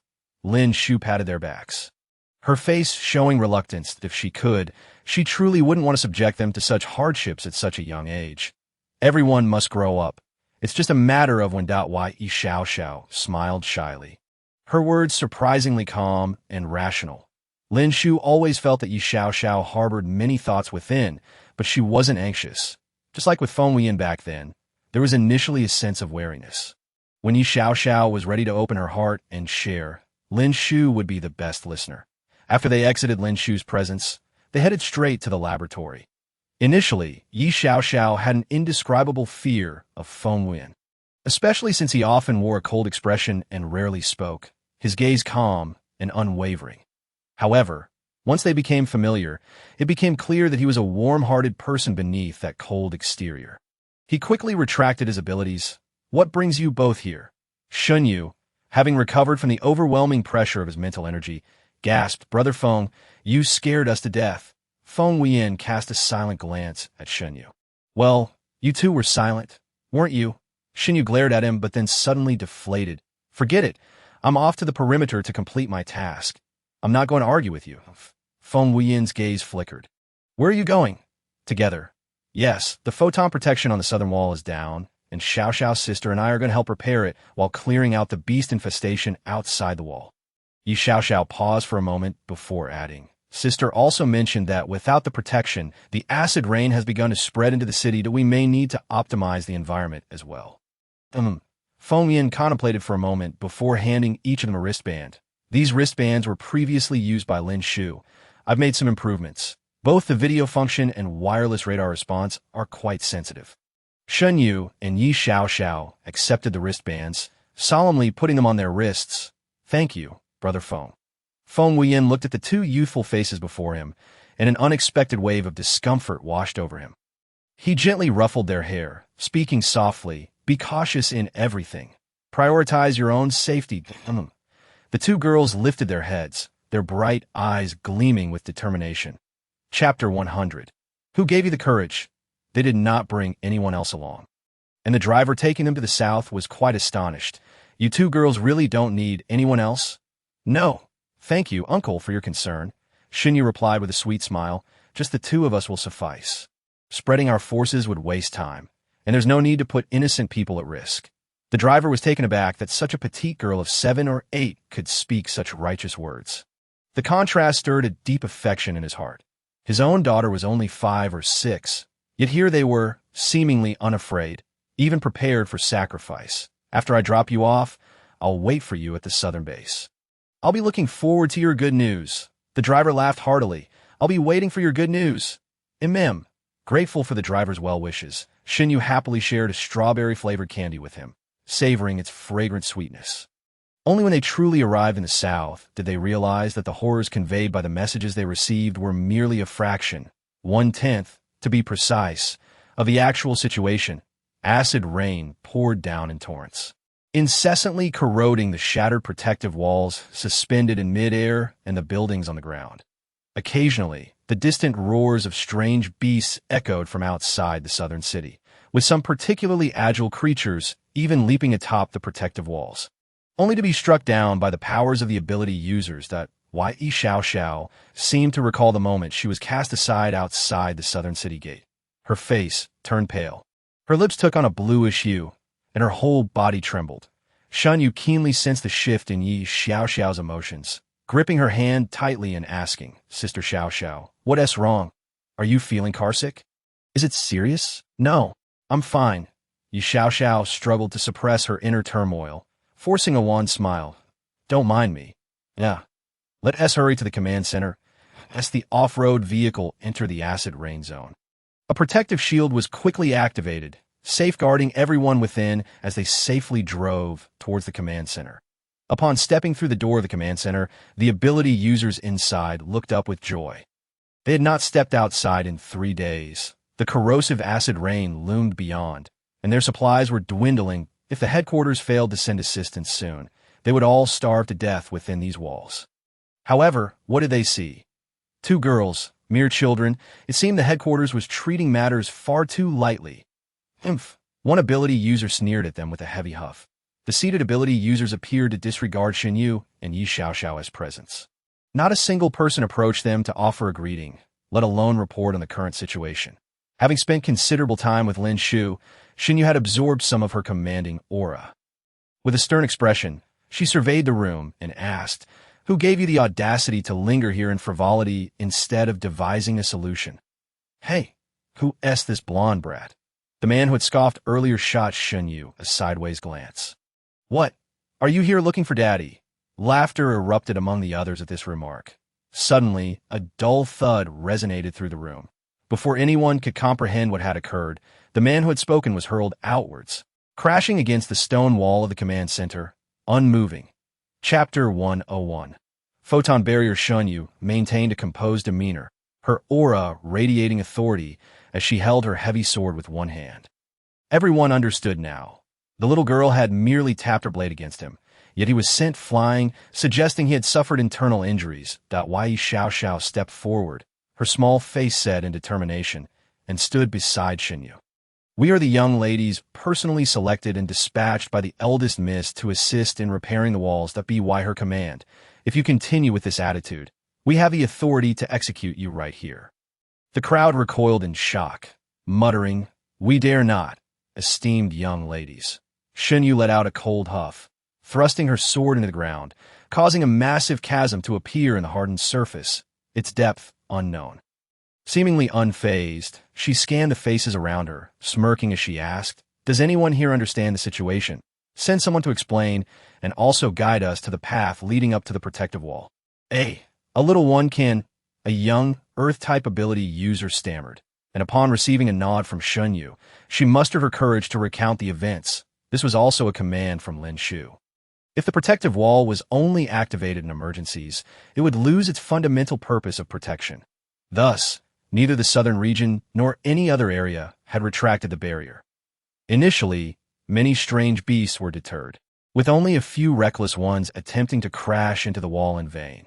But one day, an ability user spotted a suspicious figure slowly approaching the city gate. The individual remained silent, effortlessly tossing a strange beast into the air without so much as touching it, as if it were being manipulated by invisible strings, terrifyingly so.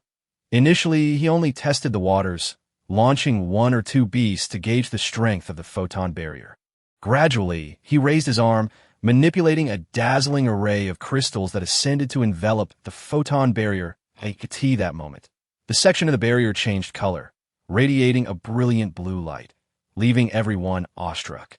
Yet, at that instant, The man commanded two adult beasts to float into the air towards the crystalline formation and hurled them down with great force, shattering the photon barrier with a resounding crash. At that moment, fear replaced awe in the eyes of the onlookers. For nearly 2 years, the barrier had withstood countless attacks from the beasts and resisted the corrosive acid rain, a proud achievement of humanity, now effortlessly destroyed by a single man. As the two adult beasts landed, they immediately sprang to their feet, rampaging wildly and attacking anyone in sight, their chilling cries echoing. It was only then that several ability users snapped back to reality and began to assault the beasts. Though they were all around sea-level strength, dealing with these creatures, which had yet to evolve into sentient beings, was well within their capabilities. However, the fear instilled by the destruction of the photon barrier greatly affected their morale.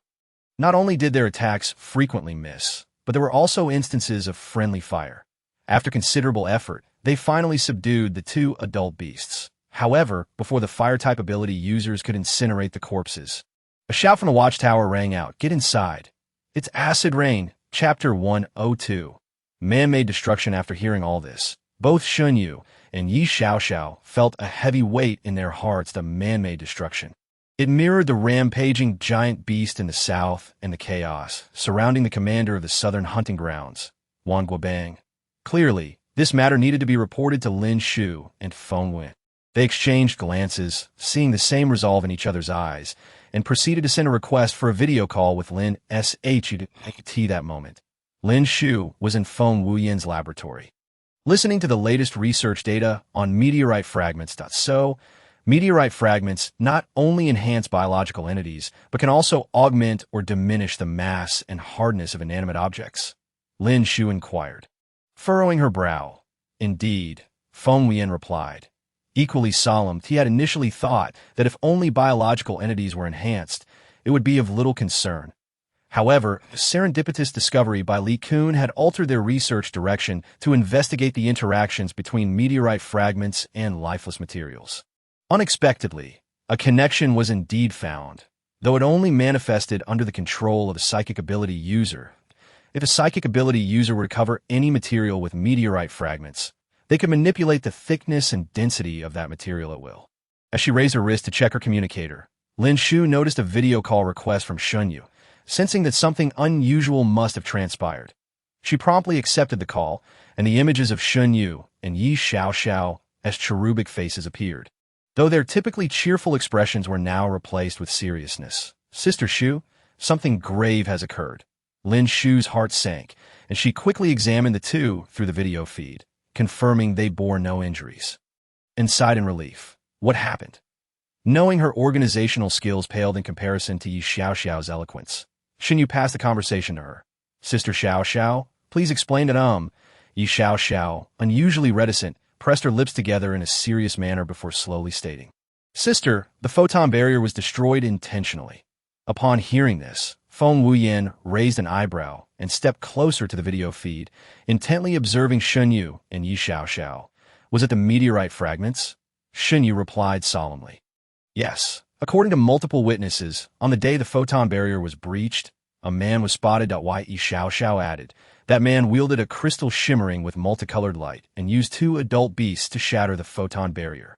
Feng Wuyan furrowed his brow, his expression darkening as a sense of gravity settled in. He had repeatedly found himself trailing behind, uncovering a series of revelations regarding meteorite properties only after they had been subjected to experimentation.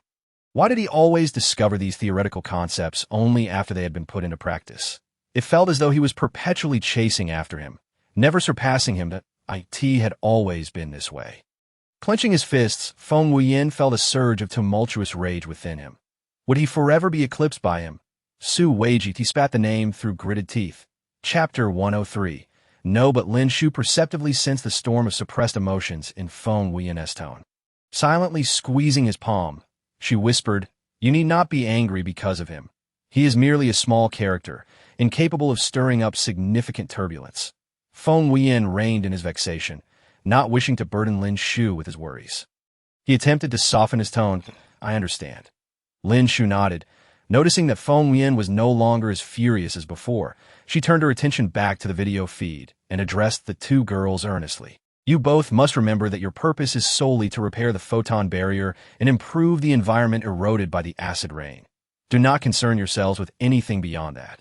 Shen Yu, impatient, interrupted Lin Shu, but Lin Shu cast a cold, piercing glance at her, leaving no room for argument. Beside her, Yi Xiaoxiao was equally taken aback by Lin Shu's tone, her face paling as she took a step back, nearly losing her footing on the stairs. Observing their reactions, a flicker of sympathy and guilt crossed Lin Shu's eyes, yet her voice remained unyielding as she reiterated, "Remember your mission when you go there. I will not repeat myself." Both Shen Yu and Yi Xiaoxiao looked dispirited. Feng Wuyan pondered for a moment before adding, "If by misfortune you encounter that man, remember that retreat is the best strategy. Engaging him would be the worst course of action." Shen Yu scoffed at this, and Yi Xiaoxiao, noticing her reaction, gently tugged at her sleeve, signaling her to keep quiet. Shen Yu understood and replied with a languid assurance that she would not act recklessly.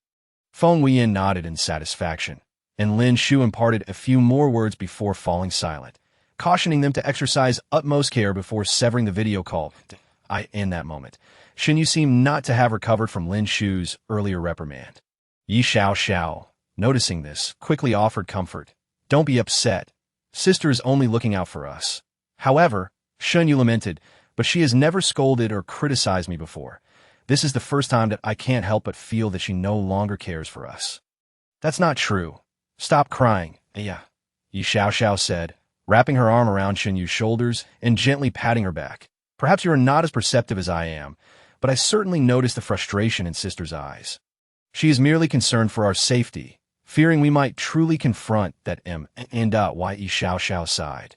Shen Yu, sniffling, looked up and admitted, "I know that man is dangerous. How could I be so foolish? Am I really seen as a reckless girl who cannot discern right from wrong in Sister's eyes?" It's all right, Yi Xiaoxiao reassured her. "We all know you wouldn't act recklessly. Come, let us repair the city wall." As they approached the door, they discovered that the acidic rain had ceased, leaving the sky shrouded in a gray haze, obscuring the once vibrant blue. In truth, even without the apocalypse brought about by the meteorite, they had not beheld a blue sky in a long time. Shen Yu had regained her composure and gazed up at the gaping hole in the photon barrier. "It's too high. How shall we ascend?" Yi Xiaoxiao raised her hand, conjuring a shimmering green light, causing a vine to emerge from the courtyard, steadily lifting them closer to the gaping hole. Chapter 104. I really like you, wow. Shen Yu exclaimed in awe. "Sister Xiaoxiao, you are incredible. I truly believe inviting you along was a wise decision." Yi Xiaoxiao smiled bashfully, having never felt useful before, particularly given her background. Her lineage was not a secret she could not share. Rather, she felt ashamed to speak of it. The mistakes of the previous generation had unjustly burdened the innocent children. She could only passively accept her fate, unable to resist or abandon her family. Her grandmother had often said, "Once you leave the Murong family, you will have nothing, be nothing." Hence, she had lived in fear, desiring to lead a mundane existence and wait for death. Yet that day, when others had abandoned her and mocked her for being a mere illegitimate child, it had struck her, how much could the Murong family truly care? Especially when she was ill, who could guarantee she would survive the journey to the southern district? The scale of the beast tide was immense, and it was a waste of resources to protect her. One opposed this notion. All agreed she was a liability, and together they cast her aside. Suddenly, a beast's roar shattered Yi Xiaoxiao's thoughts, turning her face pale as she recalled that day. Despite her fever-induced haze, she distinctly remembered the cacophony of beastly roars echoing around her.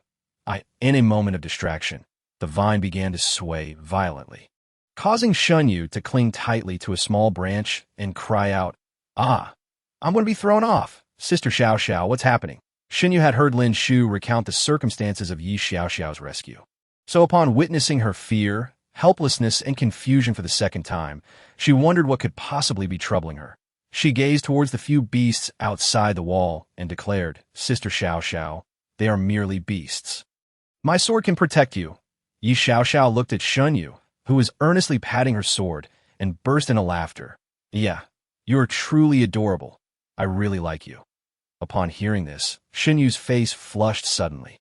Just as she was about to speak, her peripheral vision caught sight of their location, which was now perilously close to the gaping hole.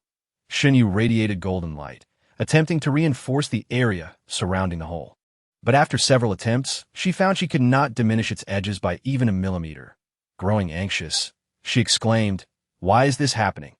Logically, my metallic reinforcement ability should be effective against all matter." Wei Xiaoxiao contemplated for a moment before responding. Perhaps it was effective against the previous photon barrier. She looked up at the faintly glowing photon barrier, still shimmering with a soft blue light due to the meteorite fragments, and added, "But now it is different. It has been weakened by the meteorite. What can we do?" Xinyu asked urgently. "Are we to have come in vain? Is there no other way to seal the hole?" "Seal it?" Yi Xiaoxiao's eyes brightened. "Of course, if we cannot repair it with the material itself, we can use external substances to block the gaping hole." Yi Xiaoxiao set out to test her hypothesis, manipulating the vines to weave a massive net. Intricate and densely interlaced with not a single gap, she carefully draped the vine-crafted net over the edges of the hole, skillfully filling in the jagged irregularities. Chapter 105. "I adore little girls, yeah?" Yi Xiaoxiao called, "Try to reinforce my vines." Xinyu immediately nodded. "All right, I will give it a try." She stepped forward, her fingertips glowing with radiant golden light as she directed it towards Yi Xiaoxiao's vines. The vines seemed to absorb the energy, becoming even more delicate, each leaf shimmering with brilliance. Then, a golden protective layer appeared to form over the surface of the vines, hovering gently above the leaves. Xinyu halted her actions, clapping her hands in delight. "Sister Xiaoxiao, we did it." "Indeed." Yi Xiaoxiao's face was equally beaming with joy, confirming that her idea was feasible. Xinyu gave her a thumbs up, exclaiming, "Sister Xiaoxiao, you are truly remarkable." Hearing this, Yi Xiaoxiao felt warmth in her heart, tears welling in her eyes. This was the second time she had felt such affirmation and need from another. The first was when she had painstakingly nurtured edible and medicinal plants, receiving acknowledgement from Lin Shu. The second was because of Xinyu, as she looked at the adorable girl before her and embraced her, saying, "Thank you. Thank you for accepting me and giving me courage." Xinyu scratched her head and then patted Yi Xiaoxiao's shoulder, blushing as she said, "Sister Xiaoxiao, shouldn't we go down now? There are so many people watching. It feels a bit embarrassing." The crowd at the command center had gathered around, offering their concern and compliments. From initial disdain to now astonishment, they had come to understand the truth of never underestimate the youth. Xinyu scoffed, dismissively curling her lip, unwilling to engage with them. Harboring a grudge as she pulled Yi Xiaoxiao to leave, Yi Xiaoxiao stifled a giggle and offered a slightly apologetic smile to the crowd as she followed Xinyu forward. Suddenly, a deep laughter resonated from above, capturing everyone's attention. They all looked up in astonishment to see a man standing beyond the photon barrier, exuding an air of divine superiority, as if everything lay within his control. "It's him, the man who destroyed the photon barrier." A witness to the destruction suddenly shouted, and fear gripped the crowd as they watched his every move. Xinyu pressed her lips together, gripping the hilt of her heavy sword, while Yi Xiaoxiao placed her hands over Xinyu's, shaking her head in warning. The man, seemingly pulling a shimmering crystal from thin air, caused Xinyu and Yi Xiaoxiao to recognize it as a fragment of the meteorite, the very cause of the photon barrier's breach and the creation of the gaping hole. Tension filled their expressions as they fixated on the crystal, uncertain of his intentions. Observing the girl's reactions, the man smirked and said, "No need to be alarmed. What I cherish most are little girls, bright and innocent." With a mere lift of his hand, Xinyu and Yi Xiaoxiao found themselves inexplicably levitated into the air, causing panic to surge through the crowd, including the two girls, especially those with such capabilities. He continued. This time, Xinyu and Yi Xiaoxiao were genuinely frightened by the man's words and actions, rendered motionless, their eyes wide with terror, gradually becoming vacant, as if under his control, among two beranked girls. "Who is the stronger?" the man said with a chilling smile, raising his hands. "Let us wait and see." Chapter 106. "She is your woman," pointing in the direction indicated by the man. Xinyu remained silent, her expression devoid of emotion as she raised the hand gripping her heavy sword. directing it towards Yi Xiao. Meanwhile, Yi Xiao was also conjuring a beam of green light in her palm. As vines began to grow wildly behind her, the man let out a cold, sardonic smile, his gaze suddenly sharp, while the two girls suspended in midair charged toward each other. Everyone closed their eyes, unwilling and unable to witness the impending bloodshed. Just as their skills were about to collide with one another, an enraged voice rang out. Break! With that utterance, Shun Yu and Yi Xiao seemed to have all their strength drained. Plummeting from the sky, they were gently cradled by a soft breeze and slowly lowered to the ground. Lin Shu hurried forward, her eyes filled with remorse and compassion for the two. But I'm sorry. I arrived late, sisters. The crowd turned in astonishment toward the source of the voice, realizing it was the young lady. Could it be that the one who just shouted to stop was... Everyone looked toward the origin of the voice.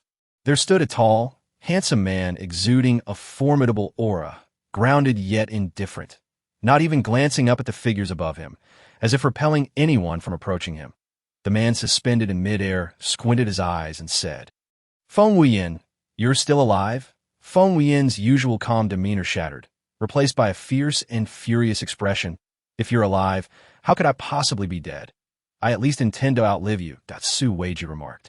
You must live well. That's where the fun lies. Indeed, Su Weiji spoke with a gentlemanly humility, yet his words were sharp and venomous. You are my most successful creation, the most perfect vessel. Suddenly, a fireball shot towards Su Weiji. Caught off guard, he was scorched at the tips of his hair. He frowned and glanced at Lin Shu, intending to teach this audacious girl a lesson, only to find he couldn't manipulate her in the slightest. Puzzled, he heard Feng Wuyan say, It's futile. She is within my protective domain. Su Weiji raised an eyebrow, astonished. She is your woman. Feng Wuyan did not confirm or deny, and Lin Shu remained silent. One accepted. The other deemed it unnecessary to engage in trivial conversation. Yet the impression left on Su Weiji was strikingly uniform. She was indeed his woman. He smirked coldly, with a hint of mockery. Yuri, quite impressive, my most excellent and cherished student, that a woman should either have none or aim for the very best. Enough of the pleasantries, Feng Wuyan interjected, his gaze hawk-like, fixed on him, silent. Su Weiji sensed the mental pressure emanating from Feng Wuyan, but felt no anxiety. Instead, he cheerfully said, You managed to merge the power of meteor fragments and use it to break through?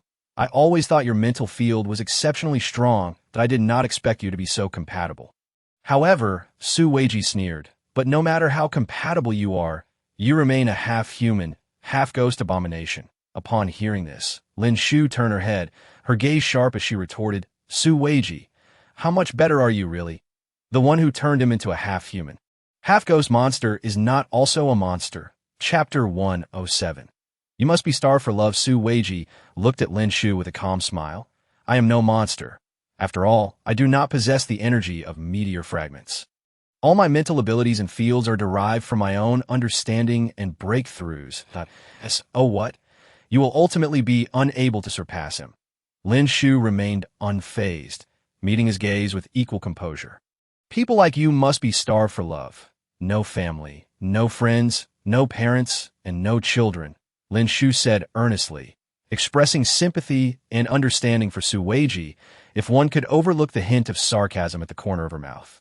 That's why you cannot bear to see others thrive. Although Ye and Xiao are children abandoned by their families, they have me, they have Feng Wuyan, they have everyone. They can grow up happily. They should not have to confront such dark matters or face the onslaught of monstrous beasts. Though Feng Wuyan was abandoned by you, he is not as cold-hearted and heartless as you. Because you care for him like a benevolent elder, he trusts you wholeheartedly. Lin Shu's gaze was piercing as she articulated, but what have you done? You have personally destroyed his trust. This is also my concern for him. Su Weiji boasted shamelessly. There is no trust between people. I am teaching him this lesson, not trust others lightly, or you will bear the consequences of betrayal, because you have never felt love and have never truly earned anyone's trust. Feng Wuyan said coldly. Indeed, Lin Shu's eyes brimmed with disdain for Su Weiji. He did not deserve it. Su Weiji erupted with a surge of rage, but in an instant he composed himself and smiled mildly. Little girl, are you trying to provoke me? Su Weiji chuckled. I will not fall for your tricks. You, an A-rank dual-element user, alongside Feng Wuyan, an A-rank mental power user. I stand no chance against you alone. So what now? You're cowardly, unwilling to fight us, and only daring to target the little ones, correct? Lin Shu raised an eyebrow at him. No, young lady, you misunderstand me. From the beginning, I stated that I adore girls like them. Su Weiji waved his hand at Lin Shu and Feng Wuyan. I do not wish to be disliked here. We shall meet again.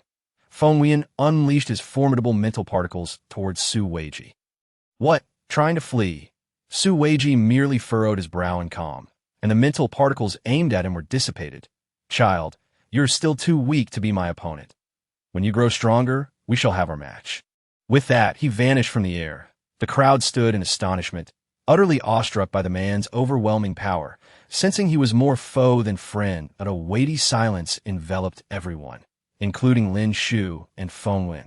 After all, the energy infused into Feng Wuyan back then was not only the extract from meteor fragments, but also Su Weiji's powerful mental particles. Chapter 108. Say it again. Lin Shu, since Feng Wuyan was lost in thought regarding Su Weiji. So she interrupted his musings. Feng Wuyan, come help. Feng Wuyan turned to her, and she smiled, waving her hand. Come help me carry a little treasure. Feng Wuyan looked at her with amusement. But you possess wind abilities. Can't you just carry it to the command center yourself? Was he teasing her? She couldn't have misheard, but Lin Shu found no trace of humor on his face. He remained as stoic as ever. She shot him a glare. If you don't come help me. Powers require physical stamina to support them. Big brother. Just then, Xinyu stirred, opening her eyes. To Sister Shu? Xinyu rubbed her eyes, thinking she had misseen, only to find the familiar figure approaching was indeed Feng Ge. Yeah, you're awake, Lin Shu exclaimed joyfully, embracing her. Is there anywhere that's uncomfortable? Quickly tell your sister. Xinyu shook her head. I just feel dizzy, as if something pricked me. She reached to feel the back of her neck. I can't remember what happened just now. Lin Shu nodded, lifting Xinyu in her arms. She saw Feng Wuyan had also lifted Yi Xiao. Yet the onlookers who had been spectating remained frozen in place. She raised an eyebrow, her temples throbbing, suppressing her rising anger. What are you still dawdling for? Haven't you seen enough excitement? Hurry up and clean the room. Feng Wuyan shook his head and quietly muttered a few words. Demonis. Unbeknownst to him, Lin Shu caught every word, raising an eyebrow at him, her lips curling into a dangerously playful smile. Say that again. Feng Wuyan, knowing when to yield, fell silent. Humph. Lin Shu snorted proudly, carrying Xinyu toward the command center. Unsure if it was her imagination, she felt Feng Wuyan had been subtly challenging her recently, as if he had flipped the script. Xinyu remained groggy, and Yi Xiao had yet to awaken. Lin Shu summoned a B-rank water ability user from the base to examine them, discovering a small puncture wound the size of a needle on the back of their necks. Lin Shu, puzzled, abruptly turned to Feng Wuyan, her eyes questioning. This needle mark. Feng Wuyan, equally astonished and enraged, replied, just like mine.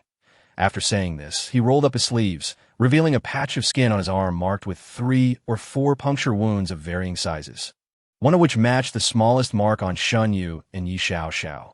Then Lin Shu was so furious she could hardly speak. Feng Wuyan, however, shook his head at her. It should not be the meteor energy liquid.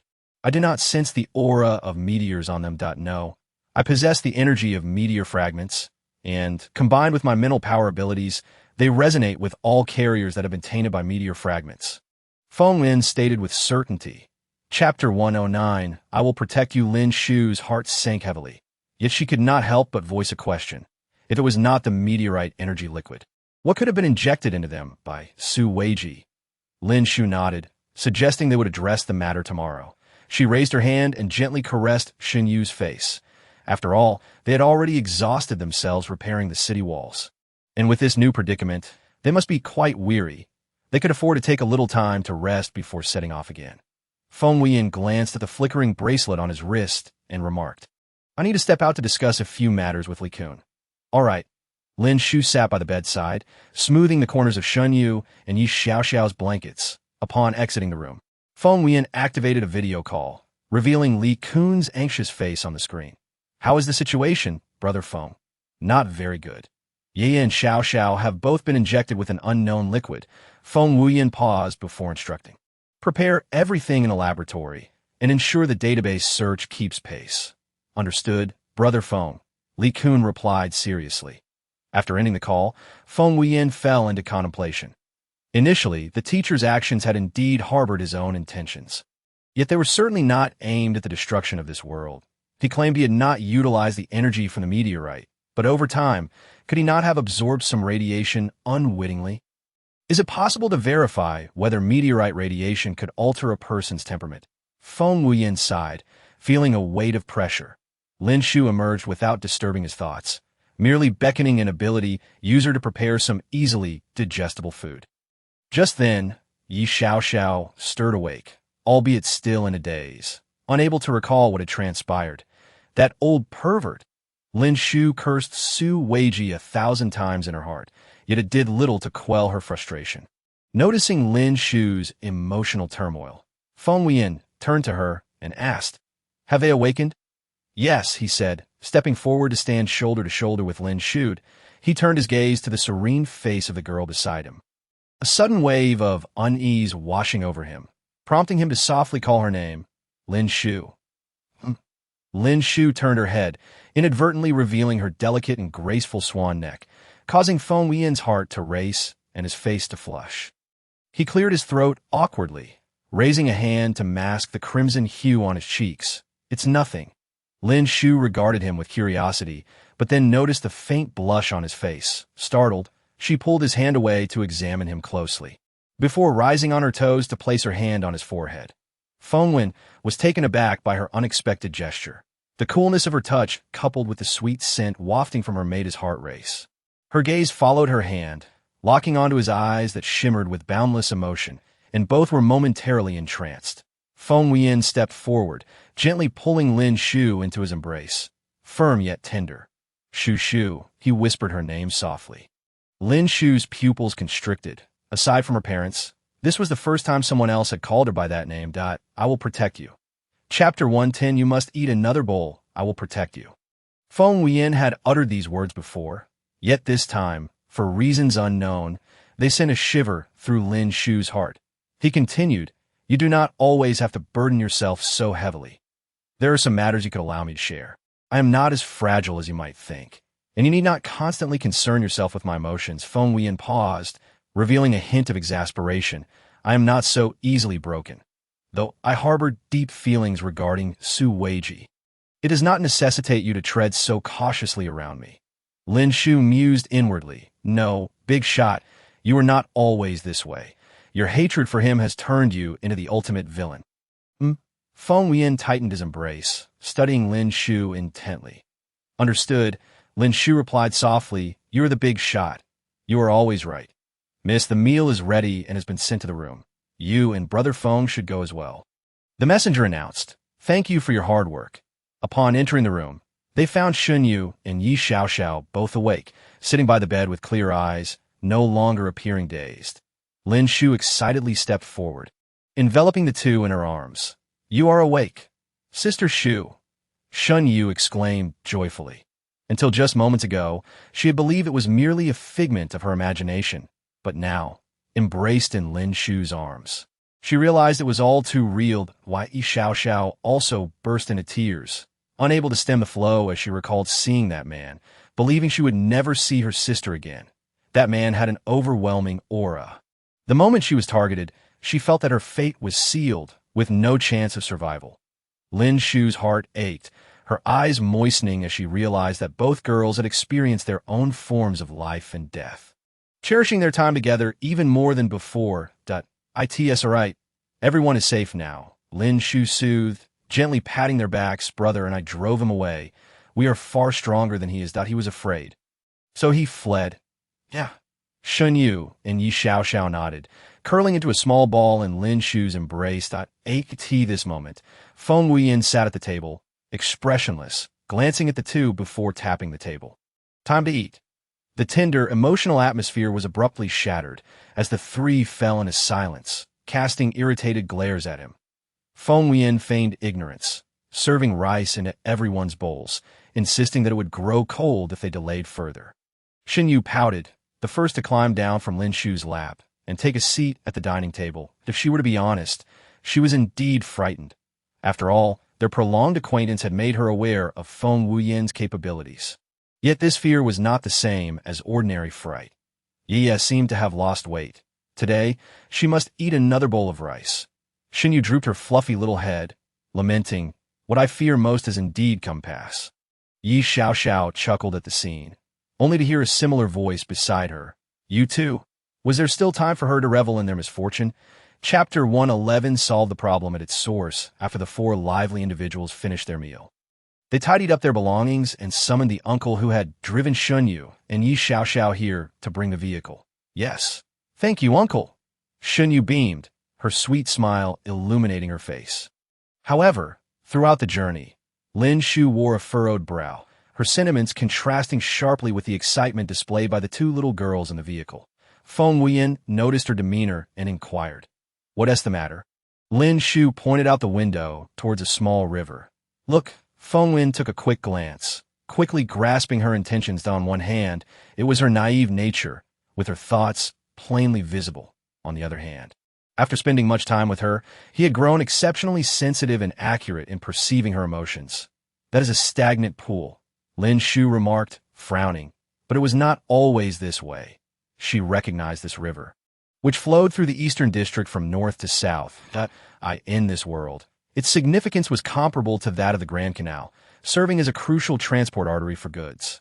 Yet now, this once vibrant water source had turned pitch black, even emitting a foul odor, with bubbles occasionally rising to the surface. That it was impossible for any fish or aquatic plants to survive in such conditions. "You wish to purify the water source," Feng Wuyan deduced. Lin Shu nodded. "The purification agent you developed earlier." "That won't work," Feng Wuyan interrupted before she could finish. "The formula for that purification agent is only applicable to small areas. Do you have any idea how long this river is? What is its carrying capacity? Where does it originate?" Feng Wuyan shook his head. Thus, relying solely on a small vial of agent is utterly insufficient. Lin Shu felt somewhat disheartened. She desired to see the Eastern District thrive and understood that they could not rely on existing resources alone. Resources would diminish over time, inevitably leading to depletion. The water resource line must remain intact. Feng Wuyan contemplated for a moment before suggesting, "We could create a water purification system, addressing the issue at its source." Lin Shu's eyes brightened. "Indeed, if we solve the problem at the source, the downstream waters will be unaffected." He smiled broadly, adding before the apocalypse struck, "I often took my daughter camping up there. The scenery is delightful. Truly beautiful, akin to an oil painting. Especially in autumn." His eyes glimmered with nostalgia, remembering the mountains adorned with falling maple and ginkgo leaves. The scene was beyond description. Lin Shu chuckled at the driver's straightforward words, momentarily shaking off her oppressive feelings. "So, it seems we must make a trip to the north." She glanced at Feng Wuyan, who nodded, then heard him add, "Yeah, and Xiao must come along too." Lin Shu initially hesitated to object, but considering that both she and Feng Wuyan were present, she believed there would be no major issues.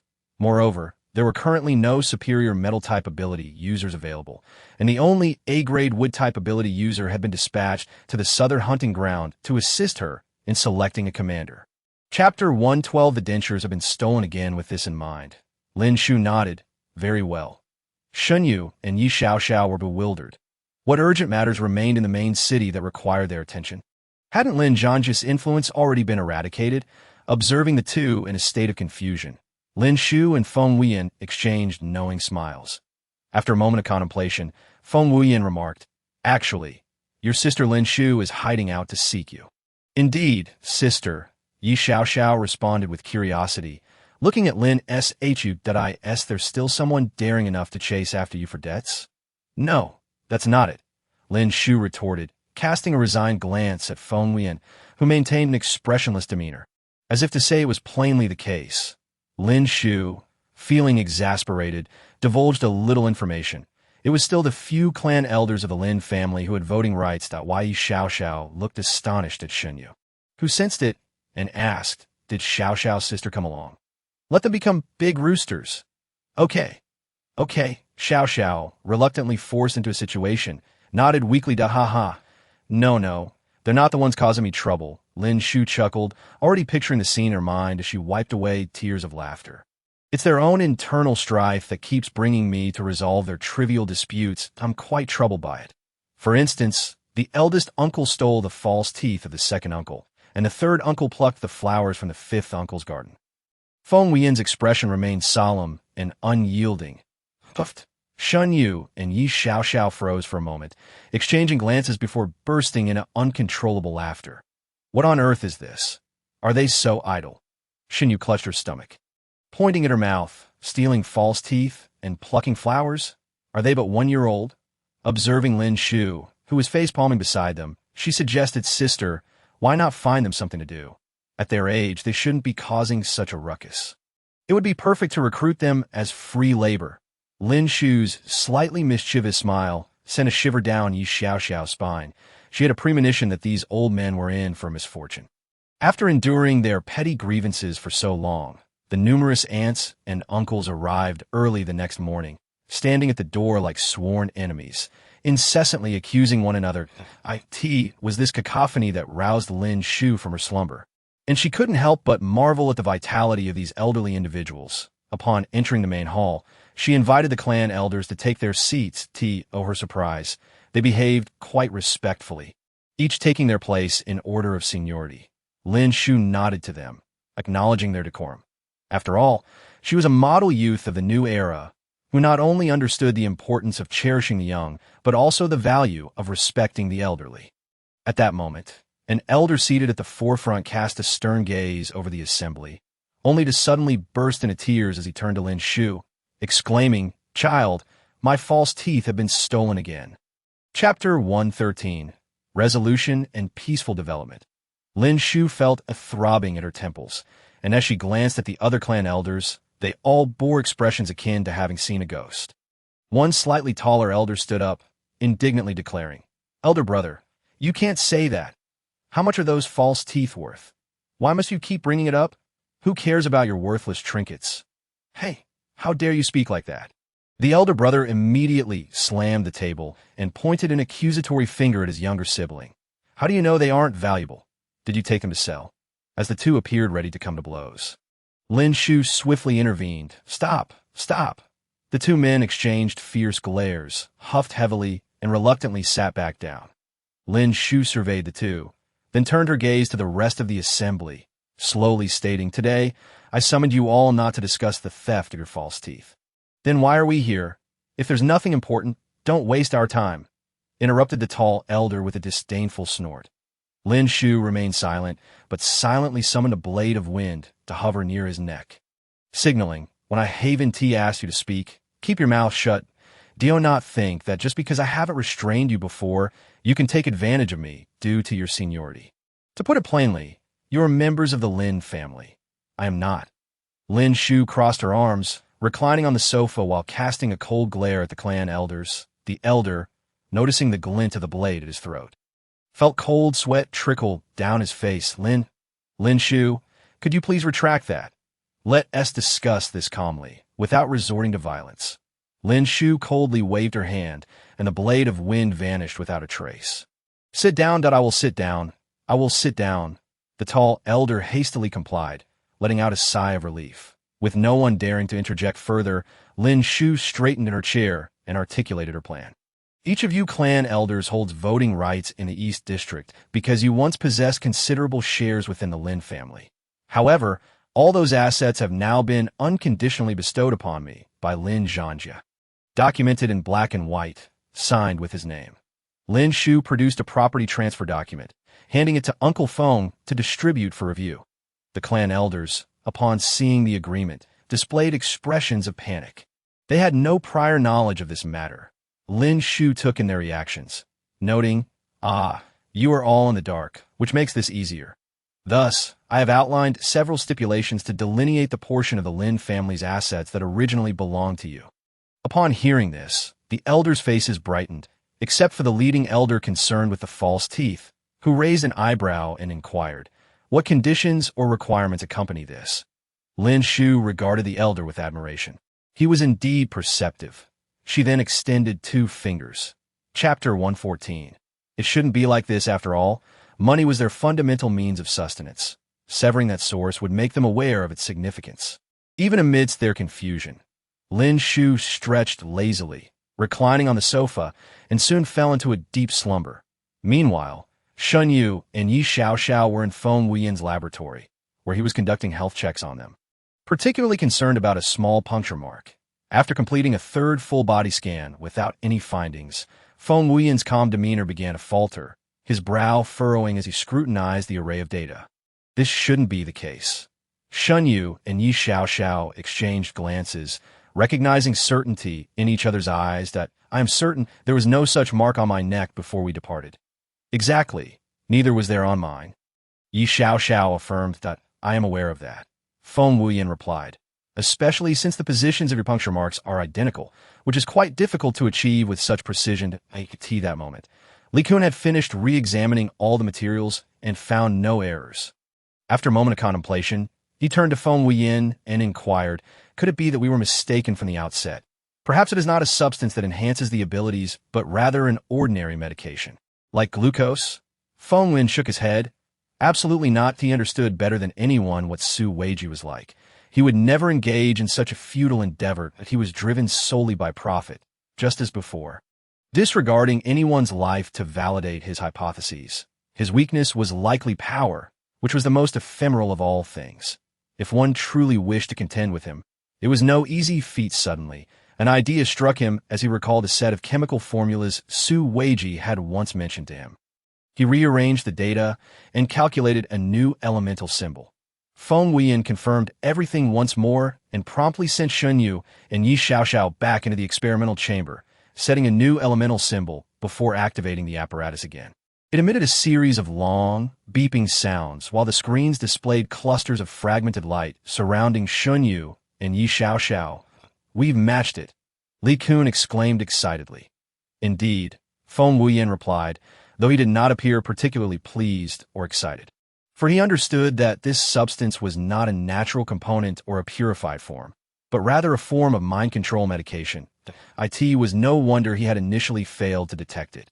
All his knowledge about this drug was outdated, while the findings on Shun Yu and Yi Xiaoxiao were the result of further refinement and experimentation by Su Weiji, exhibiting greater concealment and even more destructive potential. The old version merely absorbed certain ability particles within one's body to achieve internal erosion, whereas Su Weiji's newly developed drug exerted control from the inside out, compelling individuals to continuously deplete their ability particles. Chapter 115. Currently none the 3 of them. After hearing Feng Wuyan's explanation, wore expressions of grave seriousness. Is there a way to improve or cure this? Li Kun cautiously asked. Currently, there is none. Feng Wuyan shook his head. We can only attempt to research an antidote. Perhaps there's another method, Feng Wuyan suddenly stated, as if struck by inspiration. What method? The others inquired with curiosity. Breakthrough, Feng Wuyan said softly, recalling his own experience that I was once injected with this drug by Su Weiji. But it was not as potent as this time. Back then, I had not yet awakened. It was only later, upon awakening as an A-level ability user, that the side effects of the drug seemed to vanish. He turned to Shun Yu and Yi Xiaoxiao, saying, for you, a breakthrough should not be difficult. Shun Yu and Yi Xiaoxiao exchanged determined glances, affirming, yes. Feng Wuyan possessed unwavering confidence in them, believing that they themselves could not falter. He nodded in approval and then turned his gaze towards Li Kun, inquiring, how have you been lately? Any signs of awakening? Li Kun shook his head. I suddenly feel that I might not possess any elemental affinity. Upon hearing this, Feng Wuyan paused his actions and asked, why is that? I can no longer sense the magnetic fields of the other elements. Li Kun replied, a hint of dejection in his voice. I used to feel them, but now I cannot. As he pondered this, Feng Wuyan contemplated whether Li Kun's abilities might transcend the traditional 5 elemental categories, and what the likelihood of that might be. After a moment of silence, Li Kun asked, can I join you on this mission? Of course, Feng Wuyan nodded. After all, without me, the experiment cannot proceed. Feng Wuyan tidied up the items in the laboratory and prepared to find Lin Shu to discuss the arrangements for their journey northward. As he entered the reception room, He was greeted by the sight of Lin Shu's serene and demure sleeping face. It was unclear how long she had been asleep, but her furrowed brow suggested she was not entirely comfortable. Feng Wuyan approached gently, sitting beside her and slowly resting her head on his shoulder. Lin Shu instinctively nestled into his embrace, finding a comfortable position while emitting soft murmurs, whether asleep or awake. She seemed to harbor an inexplicable trust in him. That moment, she resembled a small kitten, her claws retracted, adorably and languidly sprawled against him, softly murmuring something. Curiosity piqued, Feng Wuyan leaned in closer, only to hear her softly calling out his name. Feng Wuyan, Feng Wuyan. Astonished, his heart swelled with a sweet emotion, leaving him unsure of where to place his hands and feet. He could only tighten his embrace around her, relishing the sensation of her delicate form in his arms. Filled with immense joy and contentment, when Cheng Shu entered, he was met with this captivating scene, causing him to gasp, which drew a glance from Feng Wuyan. "Lower your voice," Feng Wuyan said, his expression cool and distant. Cheng Shu nodded, yet he found the sight before him exceedingly pleasing. The usually aloof man bore a rare softness in his gaze, looking at the girl as if she were the most cherished treasure in the world. As Lin Shu stirred, seemingly waking up, Feng Wuyan glanced at Cheng Shu, signaling him to leave. He wished to shield her from the gaze of other men as she awakened in her charmingly disheveled state. Chapter 116. She truly is adorable. Cheng Shu, receiving the look, responded, "All right, I shall not disturb you too." With a slight smirk, he exited the reception room, closing the door behind him. As the door clicked shut, Lin Shu opened her eyes, her expression drowsy and bewildered, which was utterly endearing. Feng Wuyan chuckled softly. Sensing the movement behind her, Lin Shu instinctively lifted her head, only to find her lips brushing against Feng Wuyan's face, causing both to freeze in place. The moment startled Lin Shu awake completely, and Feng Wuyan's cheeks flushed with a suspicious hue as he managed to say, "Now that you're awake, tidy up a bit. We are preparing to depart." "Oh, all right." Lin Shu nodded, her face tinged with embarrassment. It dawned on her that she had been lying in Feng Wuyan's embrace, one hand gripping his chest tightly. Flustered, she hastily released her grip, stood up, and said, "Thank you," before swiftly making her exit. Watching her retreating figure, Feng Wuyan chuckled and shook his head, savoring the lingering scent of her presence in his arms, a smile gracing his lips and softening his demeanor. After Lin Shu ascended the stairs and locked herself in her room, she anxiously tugged at her hair, feeling extremely awkward. How had she fallen asleep? She had no idea when Feng Wuyan had arrived, nor did she realize she had been resting in his embrace, and the thought of possibly drooling made her cringe. Remembering the dream she had just experienced, Lin Shu's face flushed crimson, and she slapped her own cheeks, exclaiming, "How could I dream of such a thing? No, I must forget it, quickly forget it." Feng Wuyan stood outside the door, his hand poised to knock, but upon witnessing her reaction, he felt a pang of discomfort. What did it mean that she had used him as a pillow and then fled? Yet now, standing outside, he sensed her shyness and recalled her calling his name in her sleep, prompting a silent smile to form on his lips as he turned to descend the stairs. She truly is quite adorable. It was only after a considerable time that Lin Shu managed to gather her emotions, packing her belongings for the journey. With a small bag slung over her shoulder, she made her way downstairs. Feng Wuyan, engrossed in her favorite book, looked up as she descended and nodded. "You're here." "Yes," Lin Shu responded, relieved to find his greeting casual. "When do we depart?" "We will wait for Shunyu and Yi Xiaoxiao to finish packing and then gather here." Feng Wuyan replied, setting down the book. "Li-kun will be accompanying us." "Has Li-kun awakened?" Lin Shu's interest peaked at the mention of Li-kun, her concern evident, upon seeing her genuine care for Li-kun. Feng Wuyan's expression dimmed slightly. "No, but it should be soon." He suspected that Li-kun's abilities might lie beyond the conventional 5 elements. Lin Shu clapped her hands in delight. "That is wonderful. Our strength in the Eastern District will only grow." "Indeed," came Shenyu's voice from behind as she and Yi Xiaoxiao entered the reception room, the latter still carrying the imposing black gold sword, both wearing familiar, exuberant smiles. "Sister Xiaoxiao, and I will definitely break through. Not only for ourselves, but also for Sister Shu and the Eastern District she protects." Chapter 117. Sleep can promote growth. Lin Shu gazed at the youthful faces before her worry unabated. That injection sight on you too. Yi Xiao smiled reassuringly. Don't worry, sister. Our health is excellent, and the test showed no issues. Brother Feng has already clarified the injection site. It's not a serious matter.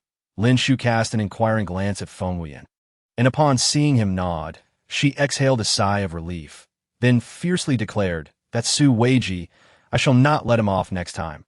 Observing Lin Shu's fervor at the mention of Su Weiji, Feng Wuyan's eyes reflected a hint of indulgence. That moment. Li Kun shot Feng Wuyan a questioning look, silently asking if he should reveal the truth. Feng Wuyan gently shook his head, motioning for silence. Li Kun nodded, understanding that it was best to keep the truth from the young lady. Fewer people knowing meant fewer worries, which was likely the sentiment shared among the girls and Feng Wuyan alike. As everyone prepared to set off, the sky had turned to dusk. After confirming that the journey would take approximately half a day, Lin Shu instructed Shen Yu and Yi Xiao to rest in the vehicle, intending to wake them in the morning upon their arrival. Shen Yu protested, "But Sister Shu, I eat 2 bowls of rice at every meal, and look at Sister Xiao. She's so thin, with a pinch of her own increasingly round cheeks and sturdy little arms." She pouted. "Being chubby isn't attractive at all. The elders in the main city call me Little Chubby, and call Sister Xiao Little Beauty." Lin Shu couldn't help but laugh at her complaint. "Who told you that being chubby is unattractive? You're only 7 years old. Sister Xiao is 12. If you don't eat more now, you'll remain short and plump. Sister Shu, you previously said I wasn't fat. Now you're saying I'm not only fat, but also short. I refuse to be like a little pig who just eats and sleeps." Shen Yu retorted, pouting in discontent. All right. Ask your brother Feng. I won't stop you. Let us see what he says," Lin Shu said, giving Shen Yu a sidelong glance with her arms crossed that Li Kun, standing nearby, silently wished he could commend Lin Shu for her reasoning. It was clear that brother Feng would side with the young lady. Theoretically, that statement could be disputed. Under Shen Yu's expectant gaze, Feng Wuyan coolly stated, "All theories must be substantiated by facts. However, no evidence can prove that point. Yet, it is a fact that during sleep, skeletal development occurs most effectively." Which means, in simpler terms, that sleep can indeed promote growth. Chapter 118. A gift for you. I have truly experienced the bittersweet nature of joy and sorrow. Lin Shu cast a glance at Feng Wuyan, giving him a look that suggested he was wise to remain silent, and then ordered the little pink bundle by her side. "Sleep? Do you hear me?" "I heard," Shen Yu replied weakly. Lin Shu nodded and pressed the green button on the wall of the vehicle. The roof opened up to reveal a pair of foldable twin beds, eliciting gasps of astonishment from Shen Yu and Yi Xiao. "Oh my goodness, Sister Shu, what a divine setup!" exclaimed Shen Yu, gazing in awe at the suddenly appeared bunk beds on the ceiling of the car. "If you had told me earlier that the beds in this compartment were like this, I would have climbed up without a word. There was even a small skylight above, but I sealed it off." Feng Wuyan remarked, clearly aware that safety had to be taken into consideration. After all, our area often experiences acid rain. Having a skylight would be a disaster for Yi's delicate complexion. Shen Yu quickly scrambled onto the upper bunk and looked out through the skylight, where she beheld the vast expanse of land below, with a crimson sun slowly sinking, imparting an overwhelming sense of grandeur. "It's perfectly fine, Brother Feng. I can see everything outside clearly. It's truly beautiful." Yi Xiao quickly climbed onto the slightly longer lower bunk, but hers lacked a small window. She propped herself up and leaned toward Shen Yu, equally impressed. "This vehicle is yours as a reward for repairing the southern electronic defense wall. It was originally meant to be a gift for the 2 young ladies. And whether early or late didn't matter. Let them experience it first, and if they didn't like it, she could always choose another gift." Witnessing their delighted expressions, Lin Shu felt an immense sense of satisfaction. "Thank you, Sister Shu. I really love it." Shen Yu caressed the soft mattress beneath her, feeling the considerable thought Lin Shu had invested in this vehicle. "Next time we go on a mission, we'll have our own car. I want to try driving it myself." Just as Lin Shu was about to nod in agreement, she suddenly realized and lightly smacked Shen Yu's behind twice. "That won't do. It's unsafe for children to drive." "Exactly. How can a little girl drive?" came the disapproving voice of the former driver from the front seat. Shen Yu looked up in surprise and exclaimed, "Uncle, it's you." No wonder the car drives so smoothly. Yes, little girl, the young lady has assigned me as your dedicated driver. The driver chuckled heartily. Indeed, this uncle is quite skilled behind the wheel. I trust him to drive you around. Lin Shu nodded. When you grow up, you can learn to drive, but for now it's definitely not allowed. The uncle was a sensible and sincere man. Lin Shu had faith in his character. Absolutely, absolutely, the uncle laughed, revealing a mouthful of white teeth. Don't worry, young lady. I've been driving for nearly 20 years. Chapter 119. Let him pay the price as Shun Yu and Yi Xiao drifted into a deep slumber. Lin Shu turned her gaze towards the two men and slowly spoke. Are you hiding something from me? The certainty in her tone made Li Kun's eyelids twitch. He glanced at Feng Wuyan, who maintained an air of calm. Lin Shu raised an eyebrow, observing the expressions of the two men, and pursed her lips. I estimate that Yi and Xiao are in grave danger. Feng Wuyan, at this moment, decided against keeping her in the dark. In truth, he had not intended to conceal the matter. It was merely to spare the two young girls from worry. They did not wish for Lin Shu to be concerned about them, so there was no need for him to expose the truth. Yes, he said, it is a new type of drug developed by Su Weiji, which is far more potent than what was injected into me. Lin Shu was taken aback, her complexion paling instantly. She was well aware of what had transpired with Feng Wuyan. The original text had described it, and even at the moment she saved him, she had seen the tubes embedded all over his body, although some of them contained nutrient solutions to sustain his vital signs. Damn Su Weiji! She clenched her fists, cursing him in her heart 1,000 times that time. Feng Wuyan had only been subjected to the initial version of the drug, and with Su Weiji's psychic energy particles suppressing him. He had suffered greatly. Often plagued by headaches and a constant sense of lethargy, she had witnessed all of this, until later when Feng Wuyan claimed to be an A-grade psychic ability user. Wait, since then, he had not exhibited those symptoms again. Could it be that the breakthrough had caused an interaction between the psychic energy particles, leading to the expulsion of the drug from his body? A glimmer of hope ignited in Lin Shu's eyes as she suddenly lifted her head to look at Feng Wuyan, as if seeking confirmation. Did you experience a breakthrough to A-grade, causing the effects of this drug to dissipate? The hopeful look in Lin Shu's eyes made Feng Wuyan's heart skip a beat. However, he could only speak the truth. I awakened as an A-grade from the start. It was only that some skills were not yet proficient, and I was under the suppression of Su Weiji's psychic energy, which prevented me from unleashing my full potential. Lin Shu's eyes dimmed. Did that mean there was no hope for Ye and Xiao? Feng Wuyan pondered for a moment before calling her name. Shu. Lin Shu lifted her head in response, her eyes brimming with tears, barely holding them back as Feng Wuyan reached out to wipe them away. Shu, listen to me, he said earnestly, looking into her face. Since the drug on me was suppressed by my own psychic energy, I have the means to protect them. I will not allow anything to happen to them. Lin Shu nodded, but the tears continued to flow. She knew she believed in him. Anything he said he could achieve, it was merely that she felt sorrowful for Shun Yu and Yi Xiao, and for him as well. You must believe in me.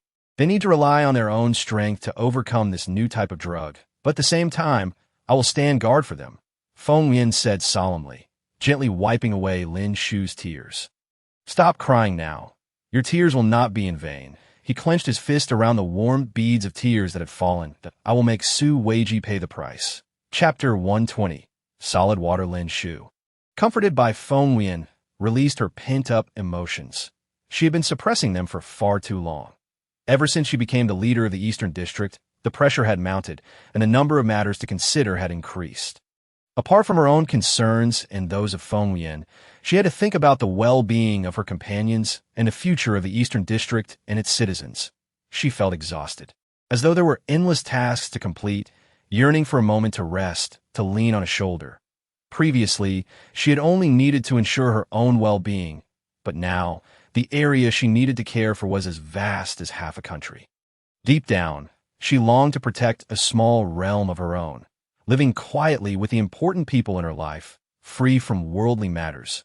She gazed into the distant view outside the vehicle, where the profound sky held not a glimmer of starlight, dark and brooding like a beast poised to pounce, ready to devour all. It seems that within the 5 elements, Nothing remains. Li Kun shook his head with a sigh. Initially, there was some affinity for water elements, but eventually, it seems the state has shifted to solid, not liquid. That I was quite happy at first, thinking I had awakened the same type of ability as my old partner. Especially one with healing capabilities. Li Kun chuckled self-deprecatingly. Lin Shu frowned, extracting some information from Li Kun's words. That a flash of insight struck her, though she was not entirely certain, for the original text had never mentioned such an ability. However, she soon realized that the current circumstances were vastly different from the original story. Her presence had altered many trajectories and changed the destinies of numerous individuals. For instance, Gao Qi and Li Kun, minor characters that were barely mentioned in the original text. One had awakened while the other had developed an affinity. Then there was Shun Yu, a prodigious metallic ability user whom she had saved. And Yi Xiao Xiao, originally a supporter of the male and female leads, was now quite attached to her. Not to mention, Feng Wuyan, his current self, was a far cry from the original text, and it did not seem like a disguise. So she had indeed altered and saved him. With these thoughts in mind, Lin Shu decided to voice her analysis. You mentioned you were initially a water affinity user, correct? Lin Shu confirmed with Li Kun. Yes, Li Kun nodded. Then you mentioned feeling more in tune with solids. That is that correct? For instance, the ability to manipulate or perceive solids. Lin Shu continued to inquire at this moment. Even Feng Wuyan began to grasp her line of thought. Astonished. Are you implying that? Precisely, Lin Shu replied, furrowing her brow as she observed Li Kun's bewildered expression. Let me explain. Water is a liquid, right? You said you have an affinity for water, so under what circumstances would water be solid? Li Kun was taken aback for a moment before realization dawned on him. Ice. Exactly. Lin Shu clapped her hands in delight. However, I cannot be certain. You will need to test your awakening yourself. Nonetheless, in this post-apocalyptic environment, finding ice is quite a challenge. Feng Wuyan contemplated for a moment before saying, after all, this is a new ability, and there's a lack of documentation in the database. Moreover, this world is severely polluted. Even the poles are devoid of icebergs. Once awakened, one must absorb materials of the same attribute to elevate their ability level. Chapter 121. The white-headed elder Lin Shu shared his concern, furrowing her brows. Is there any way to create artificial ice? Feng Wuyan pondered for a moment. We could give it a try, but currently it's not feasible. We lack the equipment and own need for equipment. The uncle driving the vehicle exclaimed cheerfully, as though he had uncovered some remarkable clue. Lin Shu, noticing the uncle's enthusiasm, sensed he had a solution. Uncle, please tell us. The uncle pointed towards the distant Fengming Mountain, where a vast lake lay nestled. This lake was the source of the great river that traversed north and south. It was the very place where they were to address the issue of pollution. With the water so contaminated, how can it possibly freeze? Lin Shu furrowed her brow, adding, even if the water were to freeze, it would still be filthy and unusable. The driver chuckled. Isn't your purpose in going there precisely to tackle the pollution issue? This lake is unlike any other. It remains cloaked in ice and snow throughout the year. However, due to the pollution, fewer people visit now. He gestured towards a distant white peak, prompting the group to turn their gaze that way. Indeed, spotting the snowy summit. That mountain was not originally called Fengming Mountain. It was once known as Baitu Wang. Following a devastating wildfire that ravaged the forest, the next year saw an astonishing resurgence of limitless maple and ginkgo trees, leading to its renaming in honor of its rebirth. Much like a phoenix rising from the ashes, the Baitu Wang was the lake he had mentioned, perpetually blanketed in snow. Captivated, Lin Shu listened intently. Having always been fond of such mysterious legends, Baitu Wang was a name that resonated beautifully. Indeed, the driver continued, sharing another tale. In ancient times, before the lake existed, there was a place of eternal spring where a pair of lovers fled from their families to elope here. After drinking 1,000 cups, the snow has aged. The lonely mountain sees no white-haired wanderers. Lin Shu suddenly recalled a narration from songs she had heard back in her world, an overwhelming sense of melancholy washing over her. Knowing that someone awaited her was a profoundly joyous thought. Yet the weight would ensnare that person in an endless passage of time, accompanied by solitude. In her original world, she had no friends or family. Her existence intertwined solely with a ceaseless stream of data, a monotonous life devoid of attachments. Yet in this new realm, she found herself entwined with countless bonds, each individual an inextricable part of her life. Were they merely a collection of data, mere words on a page? Yet each possessed their own thoughts, emotions, joys, and sorrows. They were independent beings, warm and alive. It seemed impossible for her to regard them as mere characters from a simple narrative. However, who was she to them? A stranger from another world. When she fulfilled her desires and eventually departed, would they feel a sense of loss, or would they simply forget her? Chapter 122. Mutual flattery, noticing Lin Shu's somber demeanor. Feng Wuyan fell silent, while Li Kun feigned sleep with closed eyes.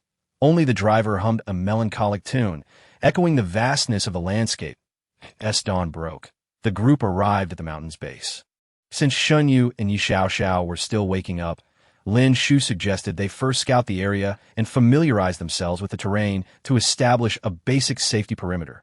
The trio circled around the outskirts, astonished to find no signs of any anomalous creatures.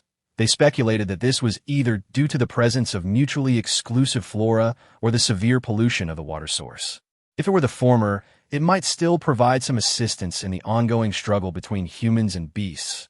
However, if it were the latter, would purifying the water source lead to a mass migration of creatures, thus exacerbating the challenges for humankind? How could this be? Lin Shu ruffled Xinyu's hair. We're merely here to survey the terrain. I thought you all could use a bit more rest, since you're all awake. Let us ascend the mountain, Feng Wuyan declared, distributing bottles of nutrient solution to everyone. Let us go. Drink as you walk to replenish your energy. Ikun announced that it would take approximately 7 hours to reach the summit from a base. Xinyu gasped, nearly spitting out her nutrient solution. What? 7 hours? Yes, that S accounting for the fastest pace, with no breaks. Xinyu was a loss for words and turned to Lin Shu and Feng Wuyan. I refuse to believe our older siblings would treat me, a delicate flower, in such a cruel manner. Lin Shu and Feng Wuyan replied in unison. Oh, we will find, she conceded, no longer feeling like the favored darling. Yi Xiaoxiao scratched her head in confusion. Why don't we use our abilities to ascend the mountain? Lin Shu shrugged, because you and Li Kun didn't think of it. Shunyu and Li Kun exchanged glances, feeling somewhat offended as they spoke. Lin Shu had already gathered her wind-based powers, forming a pair of wings from the currents of air, while Feng Wuyan manifested a flying device through imagination. Yi Xiaoxiao quickly touched the ground, summoning a large, sturdy vine, beckoning to Shunyu and Li Kun. Li, come up. You scrambled up the vine and clung to Yi Xiaoxiao. I feel like my powers are useless. I have no means of transportation. I envy you, Yi Xiaoxiao teased, pinching Xunyu's cheek. That you're like a Barbie doll. Regular physical attacks can't even touch you. What more do you want? Li Kun nodded solemnly. At least you're better off than me. A mere ordinary person with nothing. Let us go. Feng Wuyan interrupted their ongoing banter, casting them an impatient glance. Li Kun and Xinyu shivered and fell silent, tightly gripping the vine. Chapter 123. Give it a try after a brief journey. Lin Shu and her companions effortlessly reached the mountain's peak, marveling at how much easier it was with their abilities, especially for someone like Lin Shu, who preferred to accomplish tasks from the comfort of her bed in her original world. However, throughout their ascent, their surroundings were bleak, likely due to acid rain and soil pollution brought on by the apocalypse. Most of the plants on the mountain had perished, and the beautiful scenery described by the driver was nowhere to be seen. Yi Xiaoxiao, possessing heightened sensitivity to plants as a wood-type ability user, looked around with a glum expression. Sister, all these plants have died. Lin Shu gently patted her head. Once we resolve the water issue, things will improve. That is still better than my situation, Xinyu remarked, brushing off the dust from her heavy sword. I only know how to wield this cold, hard metal. It's rather dull. Don't you find it strange? Feng Wuyan suddenly interjected. Where is the water source? Have any of you seen it? Lin Shu raised an eyebrow at this, realizing the peak was barren. Not only was there no visible water source, but there weren't even any discernible streams or ditches along their path. That moment, Li Kun felt a spark of inspiration and abruptly closed his eyes. The others watched in anticipation. Recalling his previously displayed affinity for nature, suddenly, a strange light flickered in his eyes. I feel it. It's below us. Before anyone could act, Xinyu furrowed her brow, drawing her sword and preparing to strike downwards. Yet the ground seemed frozen solid, unyielding to her efforts and sending shockwaves through her hand, nearly causing her to lose grip on the sword. Everyone was taken aback, clearly unprepared for the ground to be so unyielding. What do we do now? Lin Shu asked gravely. It was now evident that the water source indeed lay beneath the surface. Feng Wuyan pondered for a moment, then concentrated, summoning a silvery light from his palm. Emanating only when one's mental power reached its purest state, that he crouched down, placing his palm gently against the ground, channeling his mental energy to probe the depth of the water source and attempting to draw it upward. What is wrong? Lin Shu inquired, puzzled. Feng Wuyan shook his head. The pressure from the surface is too great. The water source might not withstand the dual pressure from me and my mental energy. Lin Shu nodded, radiating transparent ripples around her. I can create wind pressure. Let me give it a try. She prepared to channel her wind energy towards the fissure, but was halted by Feng Wuyan. Why don't you give it a try, Li Kun? Me. Li Kun exclaimed in shock, pointing at himself. Can I really do it, Brother Feng? I'm not even an ability user. I can't help it all. Xinyu chimed in. Exactly, Brother Feng. It's better to let me use my heavy sword. Kun cast a resentful glance at Shan Yu's heavy sword. He knew he was inadequate, but surely he wasn't less capable than just a sword. Right? However, as he recalled the sword's formidable power, he suddenly realized he might indeed be less capable. Chapter 124. Ice-type abilities. Li Kun truly disliked this feeling. When Gao Qi was still an ordinary person like him, he believed not everyone would be chosen to awaken their abilities. Living an ordinary life was perfectly fine, even avoiding the burdens of life and death, without the weight of responsibility.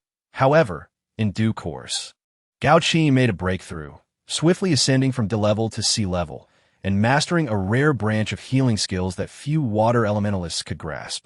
Although he felt a sense of joy for Gao Qi, he could not shake the feeling that the chasm between them was widening.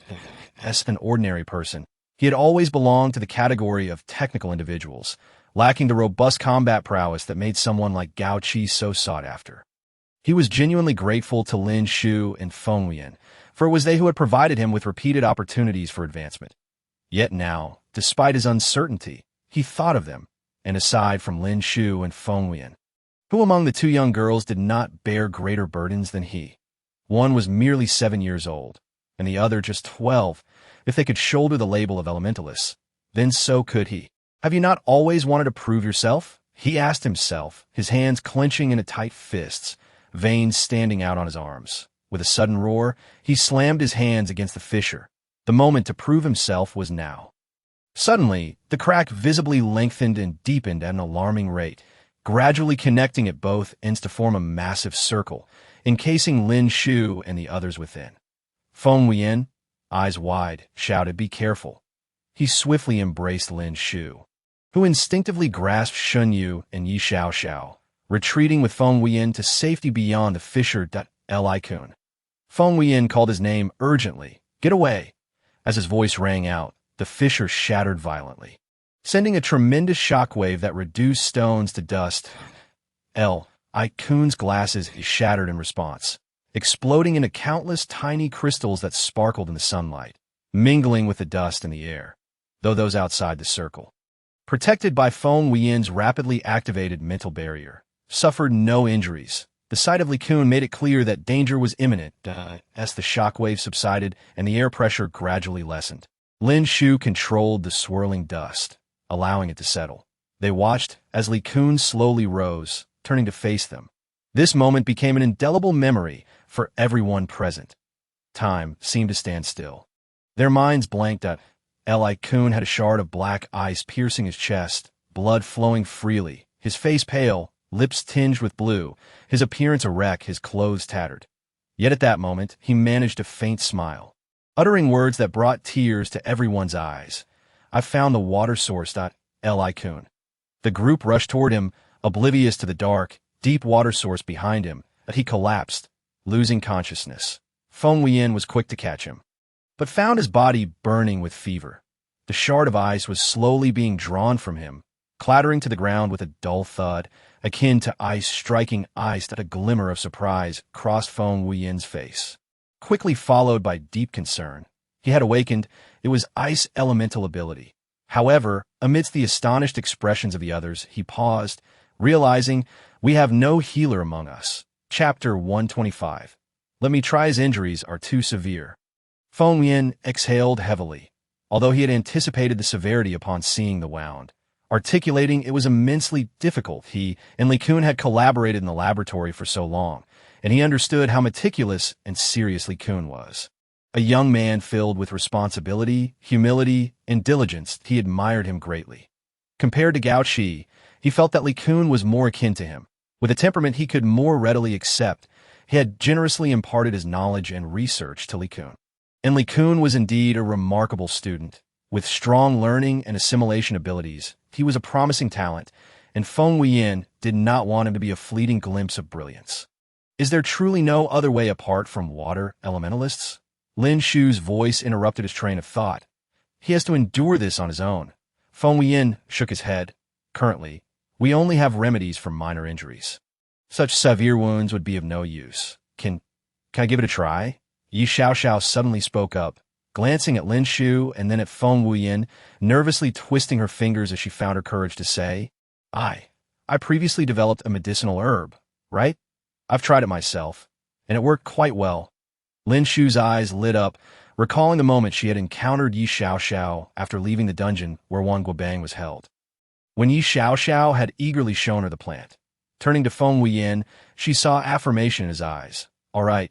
Lin Shu stepped forward, grasping Yi Xiaoxiao's shoulders, her tone solemn yet gentle. Xiaoxiao, you must try your best. Even if it fails, we won't blame you, and I believe Li Kun wouldn't either.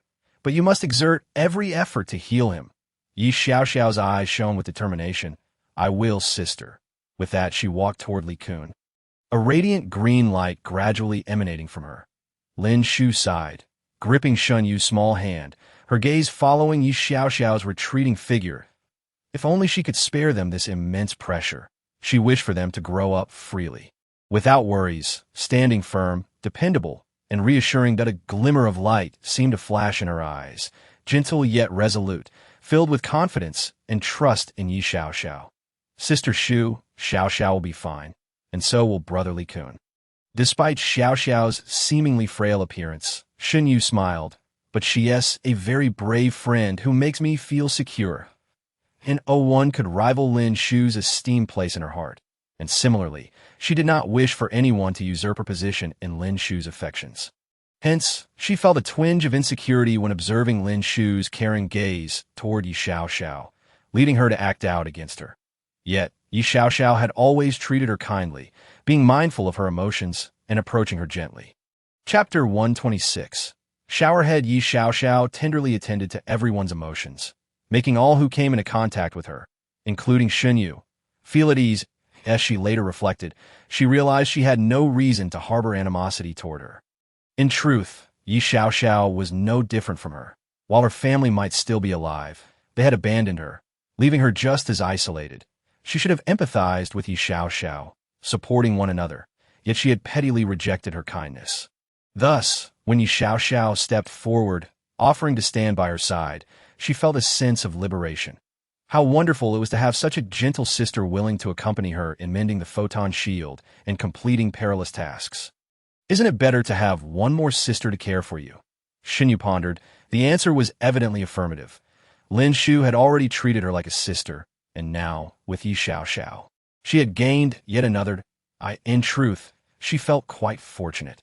Losing one family, yet gaining many others, she experienced warmth at home that she had never known before.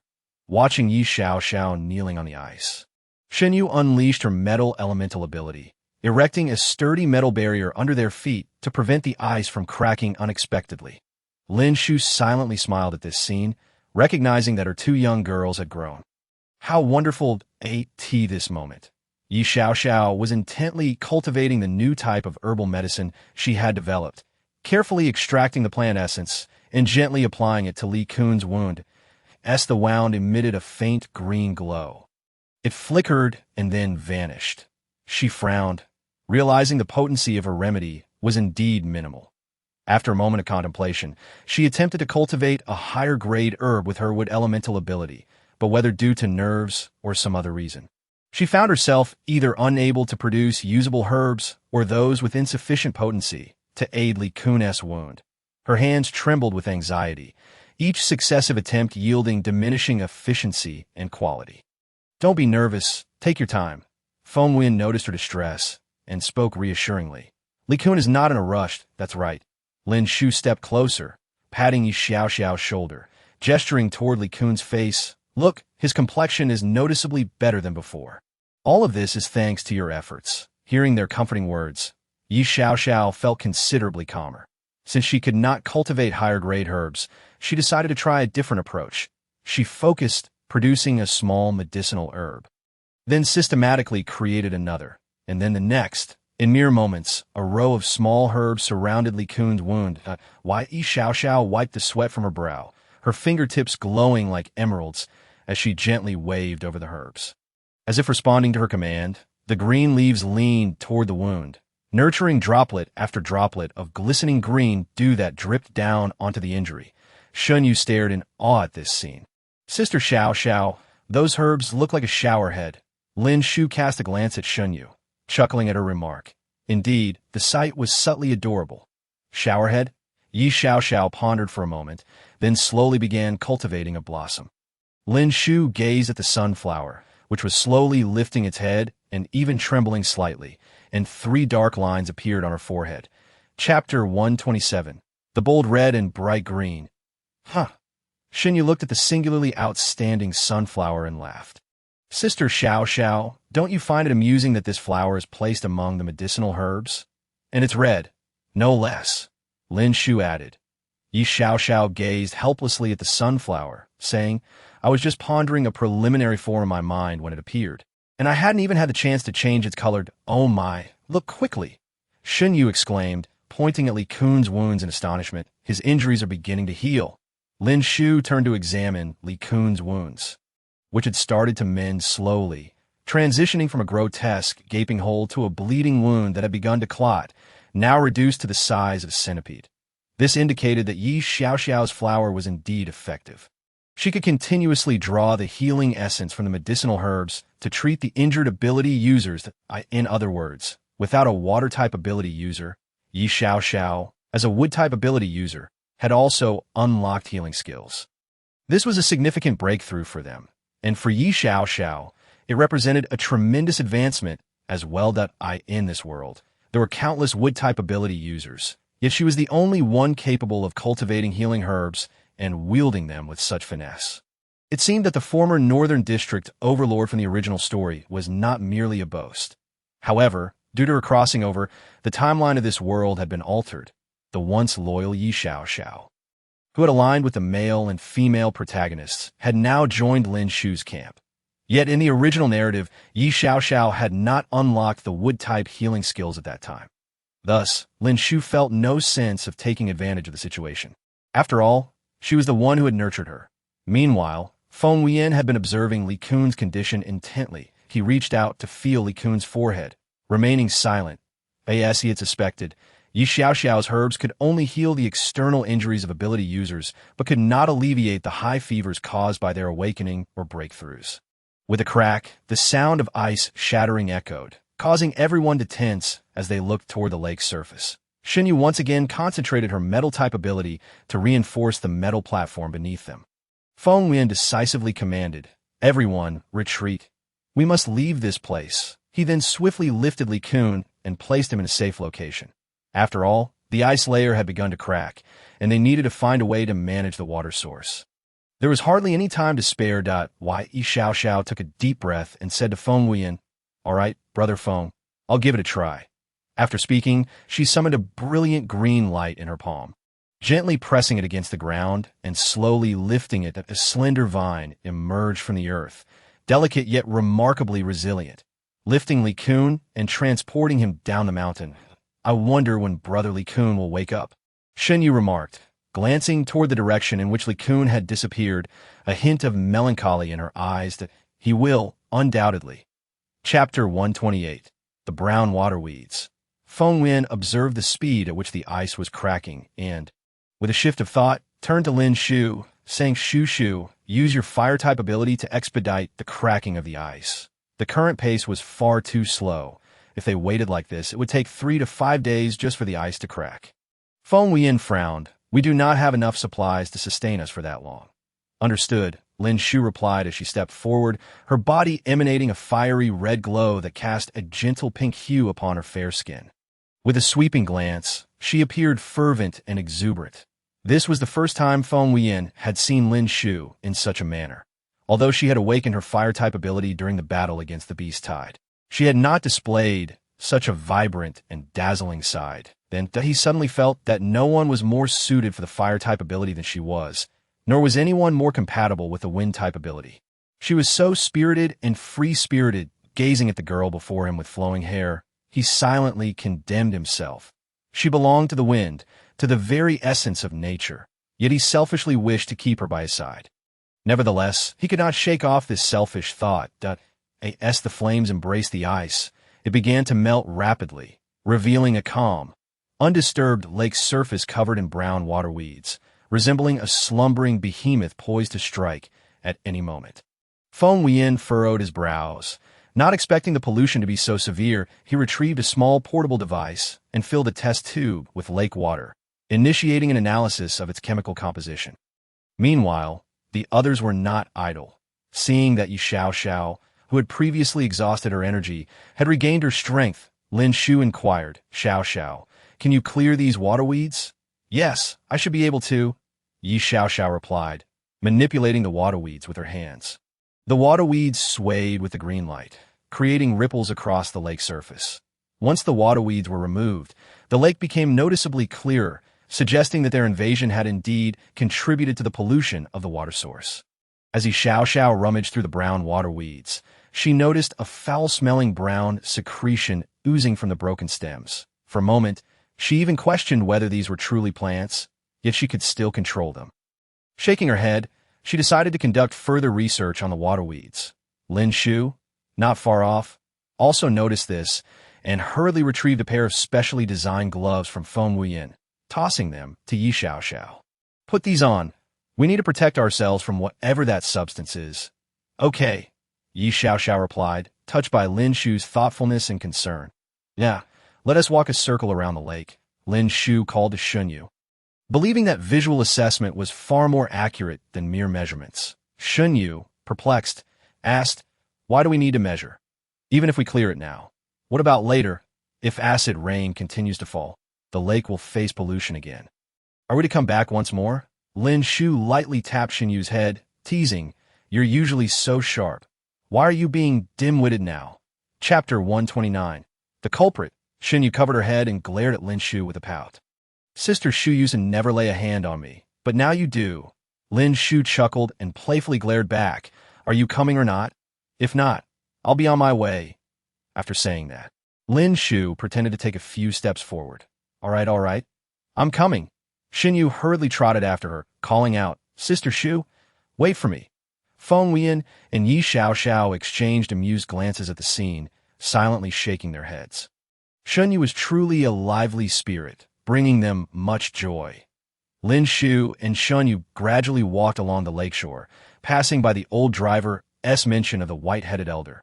The mountaintop was blanketed in thick snow, prompting Shunyu to exclaim, how beautiful!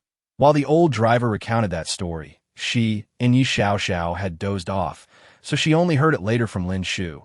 She had once posed this question to Lin Shu, who had merely smiled and ruffled her hair, revealing a hint of longing.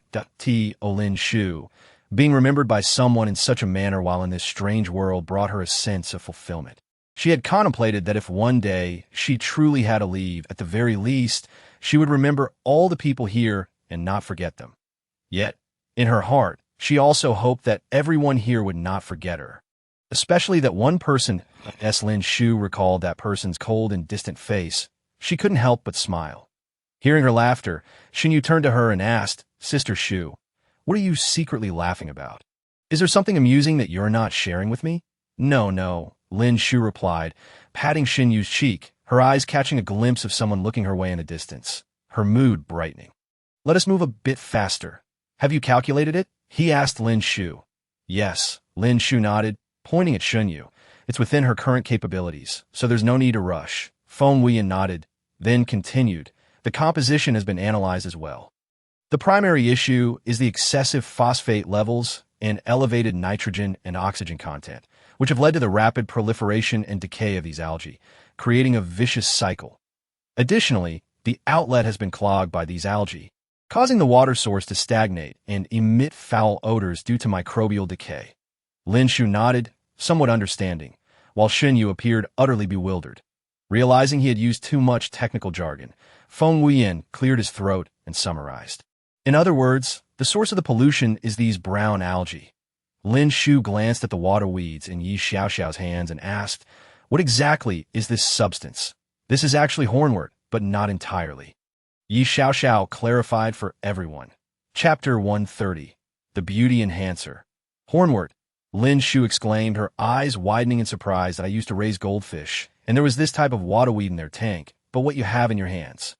She reminisced about the small fish she had kept in her previous world, a source of companionship during her solitary days at home, which sometimes felt quite lonely. One day, while cleaning her fish tank, she stumbled upon a peculiar clump of dark brown aquatic plants. Curiosity led her to inquire with the shopkeeper at the aquarium store, who advised her to remove it, fearing that the small fish might mistakenly consume it. However, Lin Shu cast a disdainful glance at the slimy mass, finding this hornwort utterly repulsive compared to what resided in her tank. "Indeed, as I mentioned, it's not entirely unfounded," said Yi Xiaoxiao. "The hornwort here has likely increased in size due to the influence of meteorite radiation, coupled with the erosion from acid rain, resulting in its current grotesque appearance over time." Suddenly, Yi Xiaoxiao gazed at the mutated hornwort in her hands with a benevolent and joyous expression, causing both Lin Shu and Shunyu to shudder in discomfort. "Xiaoxiao," Lin Shu contemplated before speaking. "Don't you find this disgusting?" "Not at all." Yi Xiaoxiao raised the hornwort to Lin Shu's eyes, her gaze sparkling. "Sister, did you know that hornwort is a rare seaweed with significant medicinal value? It is a nutrient-rich algae." She blinked and informed Lin Shu. "Hornwort is excellent for enhancing beauty and can aid in weight loss." Lin Shu's eyes lit up. This was indeed a beauty elixir. Her previous look of disdain transformed into one of excitement as she asked Yi Xiaoxiao, "Xiaoxiao, can you extract the essence from this?" Feng Wuyan looked on, somewhat speechless, as he observed the two girls. Indeed, once beauty and skincare were mentioned, no girl could resist. "Well," Yi Xiaoxiao winked at Feng Wuyan, a smirk playing on her lips. "That depends on you, brother Feng." Feng Wuyan's lips twitched as he gazed at Lin Shu's sparkling, doe-like eyes, reminiscent of a cute, fluffy kitten begging for food. At a ripple of warmth stirred within him, and he nodded, saying, "All right." Lin Shu cheered, exclaiming, "I haven't taken care of my skin since the apocalypse began." "Wuyan, you're so wonderful." Feng Wuyan glanced at Lin Shu's delicate face and remarked, "You don't need skincare. Your skin is already exquisite, smooth and refined." Upon hearing this, Lin Shu's cheeks flushed crimson, and she couldn't help but exclaim, "The silent charm of the master is truly lethal." Yi Xiaoxiao watched the two, then glanced at the bewildered Shunyu, stifling a giggle. Shunyu is still young. She doesn't understand, yet she's swept up in this. However, another thought crossed her mind. "Brother Feng, can you extract a portion right now?" Yi Xiaoxiao handed a segment of the hornwort to Feng Wuyan, adding, "I can't shake the feeling that this stem contains an essence with effects that hornwort typically lacks. For instance, the ability to heal those with abilities," Yi Xiaoxiao stated, emitting a faint glow from her fingertips. As the sticky substance was activated by her wood-based powers, it gradually transformed into a clear liquid, resembling a drop of shimmering dew, glittering with myriad points of light that I believe it could be purified by me. It should be capable of influencing those with abilities. However, I'm not entirely certain. Chapter 131. I cannot risk you. Feng Wuyan nodded, taking the segment of hornwort and turning towards his portable equipment. Meanwhile, Lin Shu pulled Xinyu closer, saying, Once we purify the water source, we will need you to establish a metallic protective shield to ensure it remains uncontaminated in the future. Can you manage that?" Yu then understood why Lin Shu had taken her for a walk along the lake earlier. It was to give her a rough estimate of the area. After mentally calculating the distance and the lake size, she nodded. Yes, I can do it. Good. Yeah, is a brave one. Lin Shu patted her head, admiring Shun Yu's resolute and courageous nature, although she bore responsibilities beyond her years. In this apocalyptic world, lacking some capability would inevitably lead to obsolescence. She felt a sense of pride witnessing the two girls standing on their own. Feng Wuyan worked swiftly. At that moment, he had extracted the essence from the hornwort-esque mucilage. He beckoned Yi Xiao over. Xiao, why don't you use your powers to purify it? Hearing this, Yi Xiao approached and employed her wood-based abilities to cleanse the essence on Feng Wuyan's platform. The dew shimmered under her purification, emanating a gentle, moist radiance. Feng Wuyan moved the experimental apparatus to analyze the components. Gradually, a flicker of surprise lit up his eyes, and, somewhat hesitantly, he repeated the analysis to confirm the results. He looked up, excitement radiating from him as he addressed the gathering crowd. I have discovered distinct components within this dew, substances that do not belong to the plant itself, that I can sense the faint trace of meteorite energy, seemingly assimilated by the hornwort into its own structure, leading to the formation of a new organic composition. This composition, remarkably, exhibits no adverse effects, which explains why the hornwort can thrive in stagnant water. Feng Wuyan explained, setting down his equipment. However, I am still uncertain about its effects on the human body. Further experimentation is necessary. Lin Shu stepped forward, extending her hand toward him. Use me for the experiment. Feng Wuyan glanced at Lin Shu and shook his head. Experimentation is inherently dangerous. Failure could lead to dire consequences. Moreover, you are uninjured, and it may have the opposite effect.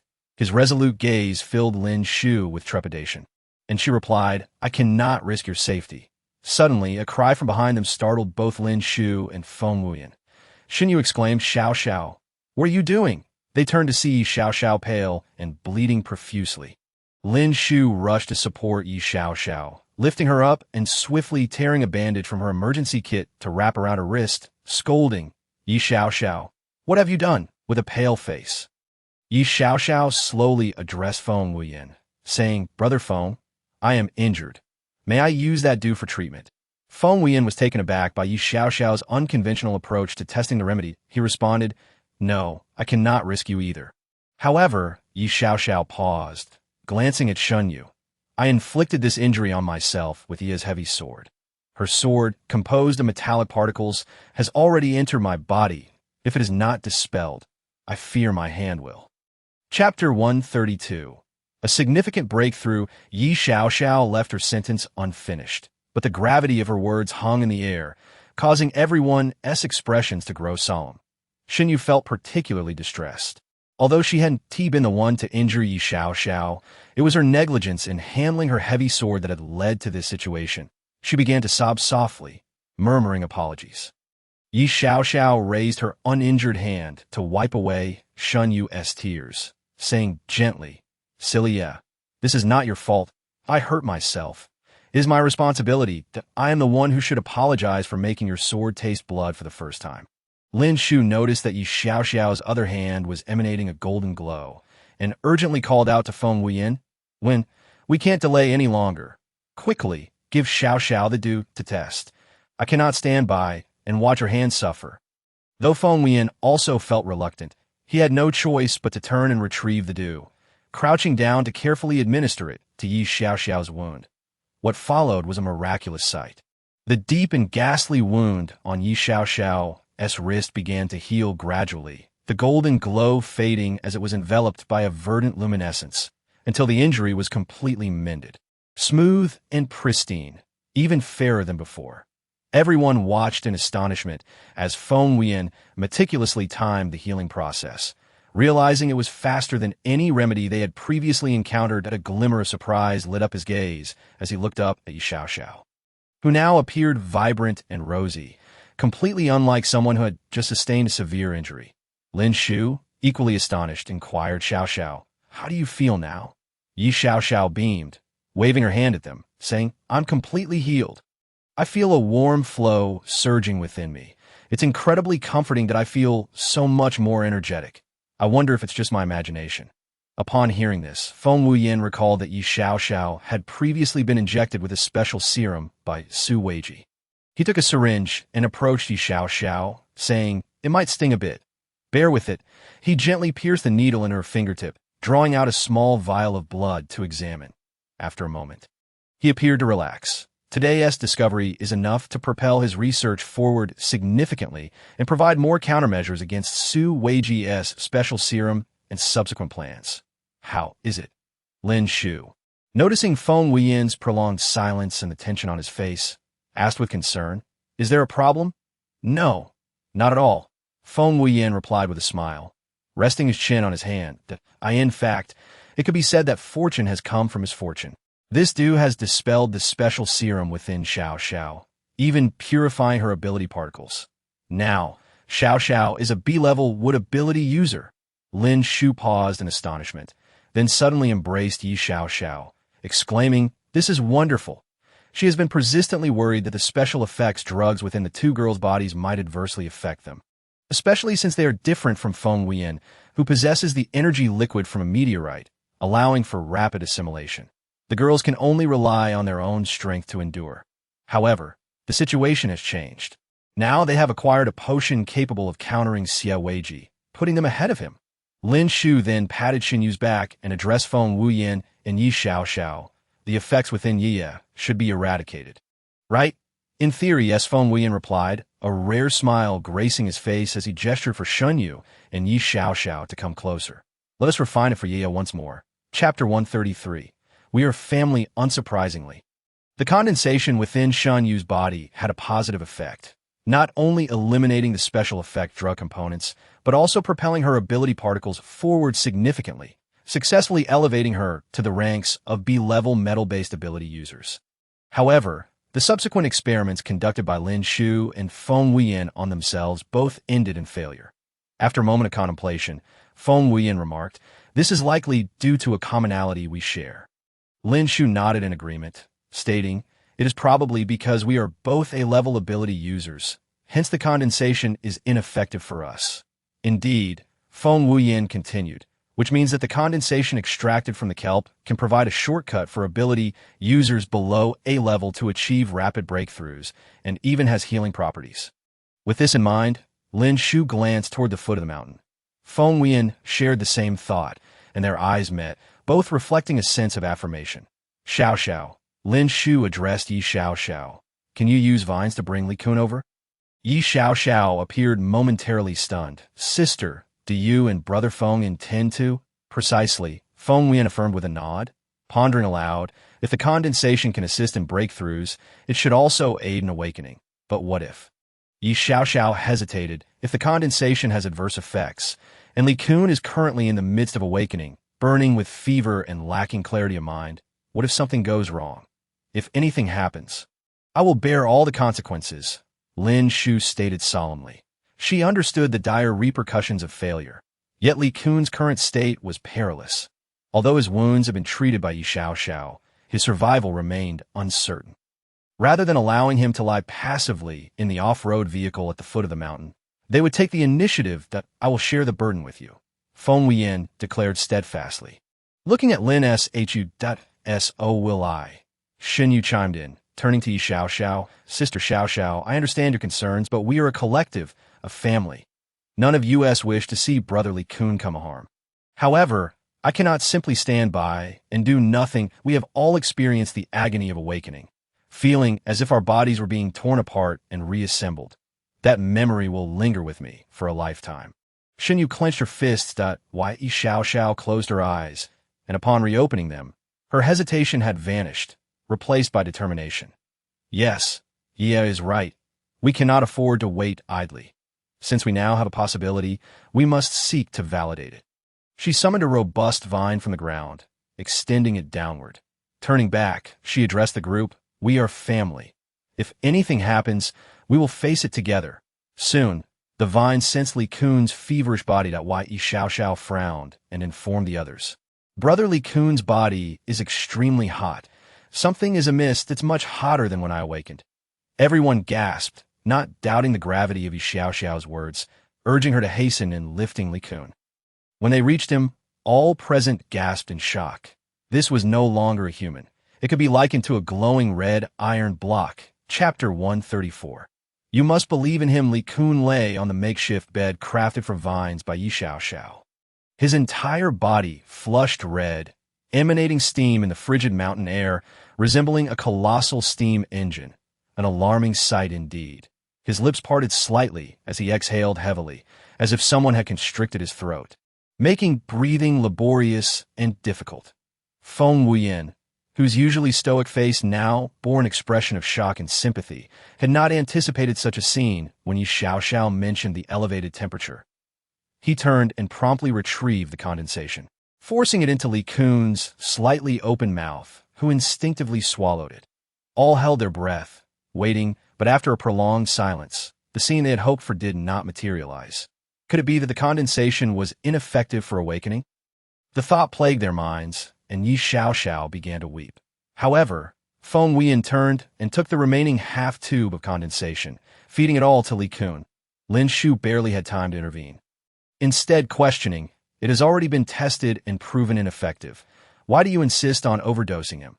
Feng Wuyan lowered his gaze, gripping the test tube so tightly it seemed it might shatter. "Because I do not believe Li Kun will succumb." He strode purposefully to Li Kun, gripping his collar tightly. "Wake up, you little rascal. I did not impart so much experimental knowledge to you for you to end up in the grave." I'm sorry, Brother Feng." Li Kun's voice was barely a whisper, yet Feng Wuyan distinctly heard him. The others around Li Kun also caught his words. That Yi Xiaoxiao ceased her sobbing, summoning a gentle green light that gradually enveloped Li Kun, assisting him in merging the condensation within him. Yi Xiaoxiao's light bathed him in healing warmth. Li Kun's complexion visibly improved, the previously crimson hue of his skin gradually normalizing. Feng Wuyan grasped his arm. Sensing the condensation within him beginning to take effect, he released Li Kun's arm, stepping aside to collect himself, acknowledging that he had acted too impulsively. Lin Shu approached him, silently taking his hand. "That I know you are worried. We all Li Kun will be fine. You must believe in him."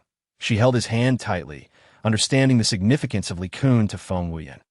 Although Jiang Mingming had also participated in experiments with him, he lacked the talent to contribute effectively, merely assisting without offering substantial insights. Li Kun, however, possessed both aptitude and independent thought, enabling him to aid Feng Wuyan in significant research, facilitating rapid progress.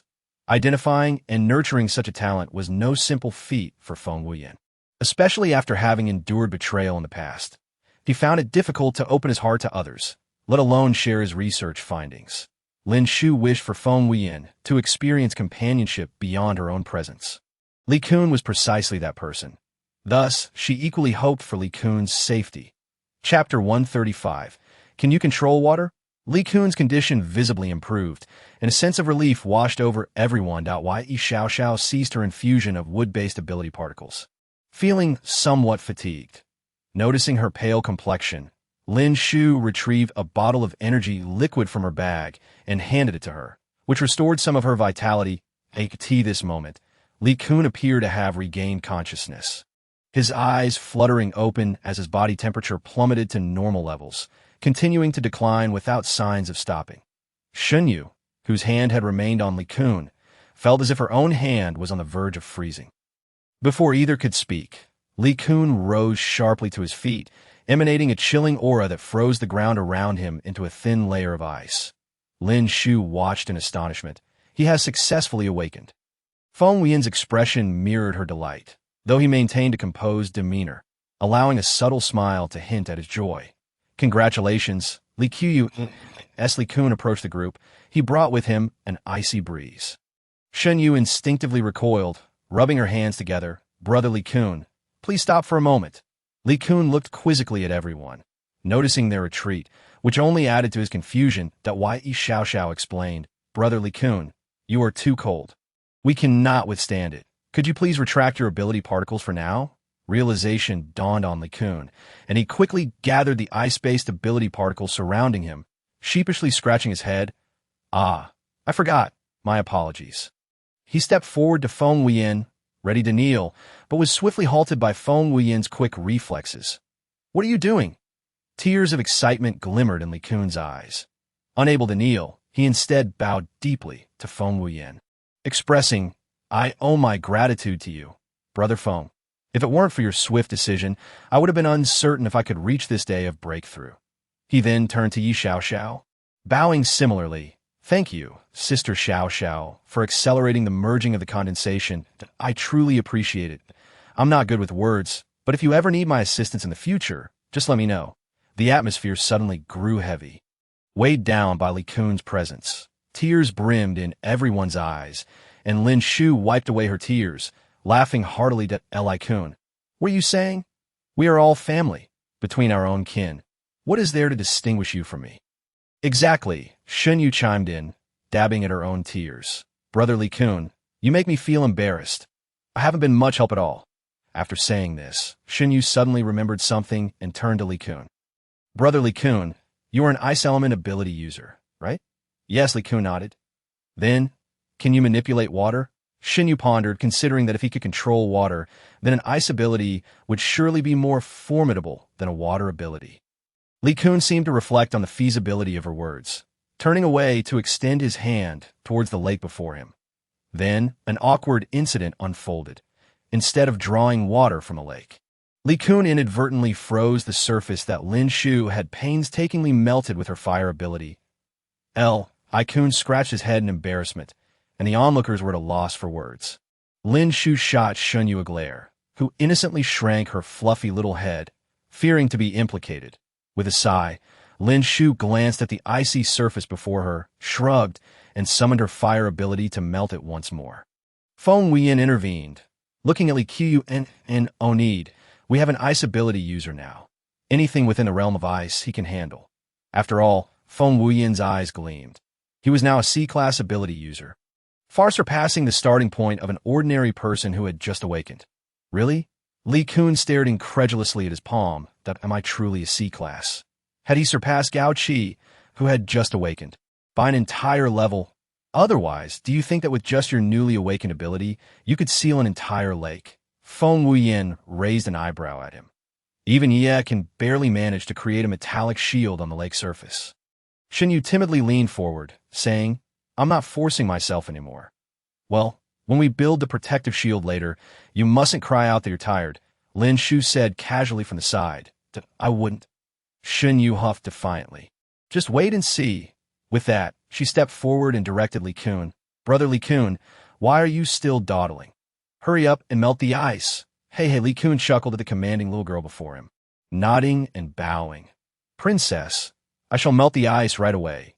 As he spoke, a layer of white mist enveloped him, giving him an ethereal appearance. He clasped his hands into fists, condensing a massive ice spear, which he hurled towards the center of the lake.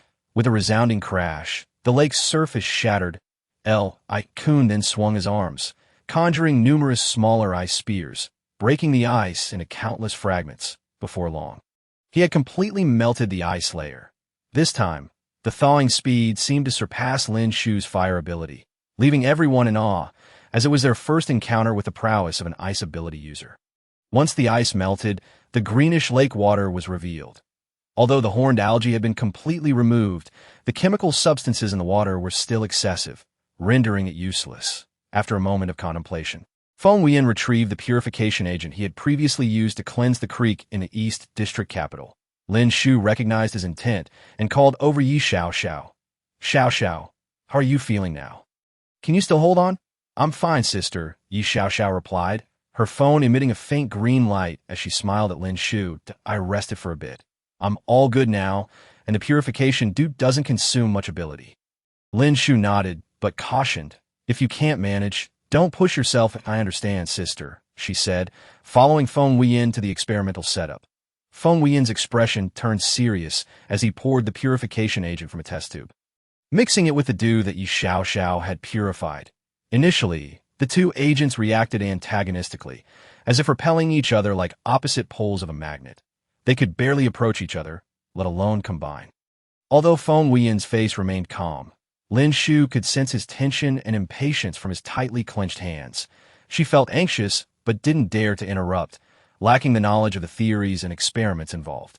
Having observed for a while, Li Kun discerned the clues from Feng Wuyan's reactions that he gazed at the two mischievous droplets of water on the experimental platform, momentarily speechless, after a moment's contemplation.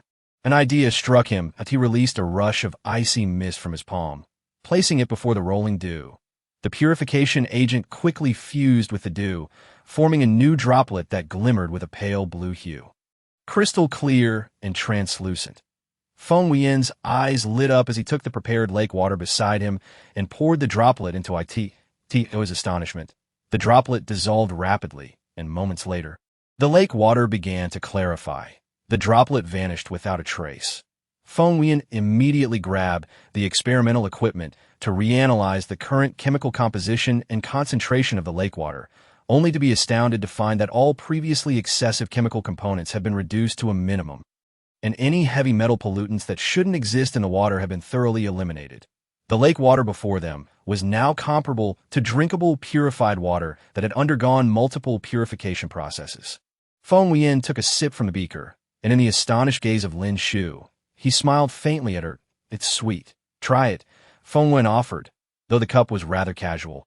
The water was indeed purified and safe for drinking.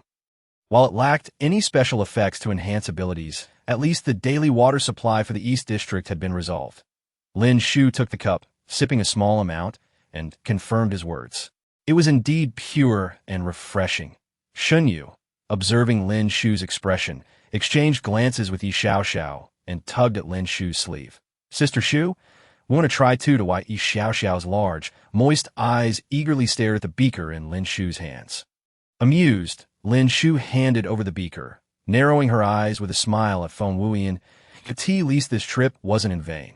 Lin Shu nodded and waved for Yi Xiaoxiao and Li Kun to join them in the purification effort. Before nightfall on the second day, they finally completed the purification of the water source, utterly exhausted, except for Shun Yu that moment. Shun Yu was busy crafting a sheath for her heavy sword, determined to prevent any future incidents where others might carelessly handle her sword and injure themselves. Although the outcome had been positive, she had always felt guilty. From now on, this sword would only be drawn by her. As Lin Shu kindled 2 campfires with her fire ability, she took out the food pack that Uncle Feng had insisted on giving her before she left. She feared it might spoil in the car and didn't want to waste Uncle Feng's thoughtful care. So she carried it up the mountain without hesitation. The temperature was low on the mountain. The food pack had been specially processed, ensuring it wouldn't spoil easily. Upon opening the pack, she discovered 2 chickens inside, accompanied by various seasonings. Remarkably, the chicken meat had not spoiled even after 2 days. She called everyone over, instructing Xinyu to use her metal ability to create 4 iron skewers, threading the chicken onto them and placing them over the fire to roast. Xinyu watched, drooling, while Feng Wuyan noticed that Lin Shu had not used any of the seasonings that he took them, brushed a thin layer of oil over the chicken, and evenly sprinkled the seasonings on top. After this treatment, the color of the chicken transformed. The skin became glossy and golden, occasionally emitting sizzling sounds. Lin Shu stared in awe at Feng Wuyan's ceaseless movements.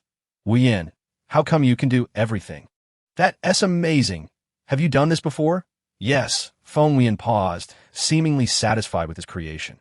"Once I got lost in the mountains alone, and all I had was a small bag of salt. I hunted a mountain chicken then, and it tasted decent." As he recounted this, Lin Shu's admiration shifted to concern. Suddenly, she smiled and said softly, "Let's go to the mountains together in the future. Then you can make me a mountain chicken to try." "Sure," Feng Wuyan replied, his gaze flickering with fragments of joy. The chicken is ready. Are you all still eating?" Xinyu pouted, her eyes glued to the roasted chicken, unblinking. Everyone burst into laughter at Xinyu's antics. Lin Shu playfully poked her nose. "You little glutton, all you think about is eating." Feng Wuyan helplessly took the roasted chicken off the skewer, drew his military knife, and after sterilizing it over the fire, began to slice the chicken meat. "Exactly. For me, nothing is more important than a good meal." Xinyu's eyes were fixed on the chicken in Feng Wuyan's hands, eagerly rubbing her hands together. "Brotherly Kun, are you done yet? I'm starving. Your sister is right about you." Yi Xiaoxiao giggled, teasing her. "Earlier, we called you round and cute, and you weren't happy. But now, you've forgotten everything the moment food appears. Before Feng Wuyan could hand over the well-prepared meat, a shadow darted past, and half of the meat on the tray disappeared in an instant. He raised an eyebrow, casting a glance at the perpetrator. The culprit, with cheeks puffed out, chewed while saying, "It's your fault for feeding me so well. If you want to blame someone, blame yourselves, not me. I'm delicious, so delectable." Shunyu was so moved she felt tears welling up, reaching out for more. However, upon encountering Feng Wuyan's warning gaze, her hand trembled, hesitating to take more as she looked at Lin Shu with a pitiful expression. "Sister," Lin Shu replied with a resigned look, handing her a small fork. Using your hands. Do you think you're a barbarian? Your little hands aren't even clean. How can others eat?" "Don't worry," Li Kun interjected, winking at Shunyu. "Little Yiya is our little princess. We don't mind her." Shunyu blushed at the teasing but couldn't resist the allure of the food, obediently accepting the small fork and indulging in the chicken. Chapter 139. See you tomorrow. After the group finished devouring 2 plump roasted chickens, they all patted their bellies in satisfaction. Shunyu, lacking any semblance of decorum, slumped onto the ground and let out a loud burp, eliciting a round of laughter from everyone. Lin Shu, observing the now lazily sprawled figures, felt a sudden wave of fatigue wash over her. It was an age-old truth that one always felt sleepy after a meal. She glanced up at the moon hanging in the sky, estimated the time, and turned to the group, saying, "Tonight, everyone should rest well. We'll finish up the work tomorrow. Especially you." Lin Shu teased, pinching Shunyu's cheek. "Having eaten so much today, you must digest it well tomorrow." I know, Shunyu replied, her eyes half closed in a sleepy manner, trying to swat away the hand that was teasing her. Lin Shu, amused, continued to playfully poke at her, watching as she furrowed her brows and shot her an annoyed glare, which made Lin Shu laugh. All right, I won't tease you anymore," Lin Shu said, smoothing Shunyu's tousled hair while addressing the others. "Everyone, get some rest and have sweet dreams." As her words faded, Feng Wuyan cast a mental barrier around the group, securing them within a protective range, allowing everyone to sleep soundly. Lin Shu chuckled inwardly, recognizing him as a thoughtful and gentle person. He had considered all the details she had overlooked, having completed his task. Feng Wuyan noticed the others had already drifted off to sleep, but he caught Lin Shu gazing at him gently. His heart skipped a beat as he softly asked, "What's wrong?" Lin Shu shook her head, making a gesture for sweet dreams, her lips curving into a smile as she lay down, saying, "Good night." Then she added, "See you tomorrow." That moment, Feng Wuyan felt his heart soften, watching her graceful, flowing hair and lovely silhouette. He sat there in a daze for a while until he heard her rhythmic breathing. Enchanted, he reached out, gently stroking her shimmering hair, a smile gracing his lips as he whispered, "See you tomorrow." That night, everyone slept soundly. When they awoke the next day, nearly all of them bore peculiar marks on their faces, some from hair, others from grass stems. The funniest sight was Shunyu, whose face bore the pattern of her heavy sword, causing another round of laughter. After freshening up, they began the final preparations. Lin Shu observed Yi Xiaoxiao's actions with admiration, nodding approvingly. She had intended to suggest those tasks to Yi Xiaoxiao, but realized the girl instinctively knew what needed to be done. This was one of the qualities Lin Shu appreciated about Yi Xiaoxiao. She always knew what she wanted and what to do next, effectively planning her path ahead. In the original story, Yi Xiaoxiao's character was somewhat weak, prompting Lin Shu to ponder whether the brilliance of the protagonist had overshadowed her, forcing her to hide her talents. In the original narrative, she relinquished control of the Western District, merging it with the Northern District led by the protagonists. If that were the case, Yi Xiaoxiao was indeed a clever girl. Lin Shu began considering the feasibility of granting Yi Xiaoxiao more autonomy. Chapter 140. The Golden Shield. Meanwhile, Xinyu had already commenced her construction of a metallic shield. Glimmering with a golden aura, she shouted and hurled her heavy sword into the air, leaping onto it and soaring towards the center of the lake. Lin Shu watched in awe, marveling at the spectacle of flying with a sword, something she had only seen in dramas or imagined in novels. She never anticipated witnessing such a fantastical scene in this apocalyptic world. That moment, Xinyu hovered above the lake's center, gradually ascending as her palms gathered brilliant golden light, forming a semicircular arc that expanded across the sky, gradually enlarging into a golden shield. As the shield descended toward the lake's surface, the golden light intensified. Xinyu focused and snapped her fingers, causing the light to dim, rendering the shield transparent. Layers of golden light danced across the lake's surface before vanishing, and the shield followed suit. Lin Shu sighed in relief, grateful for Xun Yu's aesthetic sense. Otherwise, the blinding golden shield would have resembled a cartoonish plate, just as Xun Yu was about to lose her balance from Lin Shu's sudden shout. She quickly grasped the sword's handle, looking up at Lin Shu with a pout. "Sister Shu, you're so fierce. Wasn't that beautiful? It was a glorious golden treasure." Xinyu glanced at Lin Shu, now that it was transparent. Nothing was visible. What if someone sees it as gold and tries to steal it? Lin Shu explained patiently. "After all the effort to construct this shield, do you want it to last less than 3 days?" With pride, Xinyu lifted her chin. "That's impossible. My metallic shield is the hardest. Ordinary ability users can't break through that. High-level users like Sister Shu and Brother Feng can see it's just a flimsy metal and wouldn't bother." Lin Shu paused, unsure how to respond, realizing there was a grain of truth in her words. She playfully pinched Xinyu's cheek as, "Oh, it's like a food cover? Hey, sister, I was just joking," Xinyu exclaimed, flailing her arms. Lin Shu released her grip, watching Xinyu rub her cheeks, lightly snorting in amusement. That moment, Feng Wuyan and Li Kun emerged from the nearby woods, approaching the two. "What's going on?" "Brother Feng," Xinyu exclaimed, rushing toward Feng Wuyan and feigning tears. "Sister Shu is bullying me." Feng Wuyan, with an impassive expression, pulled Xinyu down from him and simply stated, "Oh, you're misbehaving again?" Chapter 141. Rebirth from the ashes. Xun Yu stood frozen, stunned by his words. A Yi Xiao Xiao nearby couldn't contain her laughter. Should she call Xinyu too innocent and naive? How could she think of reporting to Feng Wuyan? It was clear to anyone that there was a subtle connection between them. Indeed, Xinyu was still just a child. Ikun shook his head, chuckling. Lin Shu, hands on her hips, stepped forward. "Oh, so you've grown bold enough to report me?" Terrified, Xinyu quickly hid behind Li Kun, exclaiming, I didn't say anything." Li Kun hesitated, unsure whether to move aside, but Xinyu clutched his shirt. "Brotherly, don't leave. If you step aside, what will they do to me?" "Woe is me. I want to leverage my relationships now." The group erupted into laughter at Xun Yu's rapid-fire words. "Am I really that fierce?" Lin Shu laughed, so hard her waist hurt. Meanwhile, Feng Wuyan shifted the conversation. "Xiao Xiao, now that the water source is resolved, can you infuse this forest with new wood-type energy?" Xiao Xiao nodded, raising her chin with a smile. "Thank you for the reminder, Brother Feng. I think I almost forgot something." Saying this, she leapt onto the summon vines, circling around Fengming Mountain like a little sprite scattering pollen, gently releasing vibrant green energy particles from the air. The forest, nourished by these wood-type particles, slowly awakened from its withered state, bursting forth with life. When the group descended the mountain, they found that Fengming Mountain looked entirely different from when they arrived. The fiery red maple leaves intertwined with ginkgo trees, creating a layered sea of flames.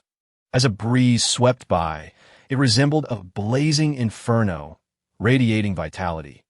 Lin Shu exchanged smiles with the others and turned to the driver, saying, "You are the true messenger of the Phoenix. It was you who guided us here, leading us to the water source and rekindling Fengming Mountain's life." On the journey home, it was daytime, and having rested well the previous night, everyone was in high spirits. Lin Shu was particularly eager to hear Yi Xiao Xiao's insights, as she believed that in the original story, Xiao Xiao had been hiding her abilities, but now, as family, she need not conceal her thoughts. "I don't have any grand ideas. I just want ordinary people to receive their rightful rights." Xinyu spoke first, recalling her experiences of being bullied by ability users in the Eastern District's main city. A hint of resentment flickered in her eyes. "Even though Sister Shu provided me with a home, I still find it hard to forgive them." Lin Shuxin gently patted her on the back, offering comfort, saying it's all right.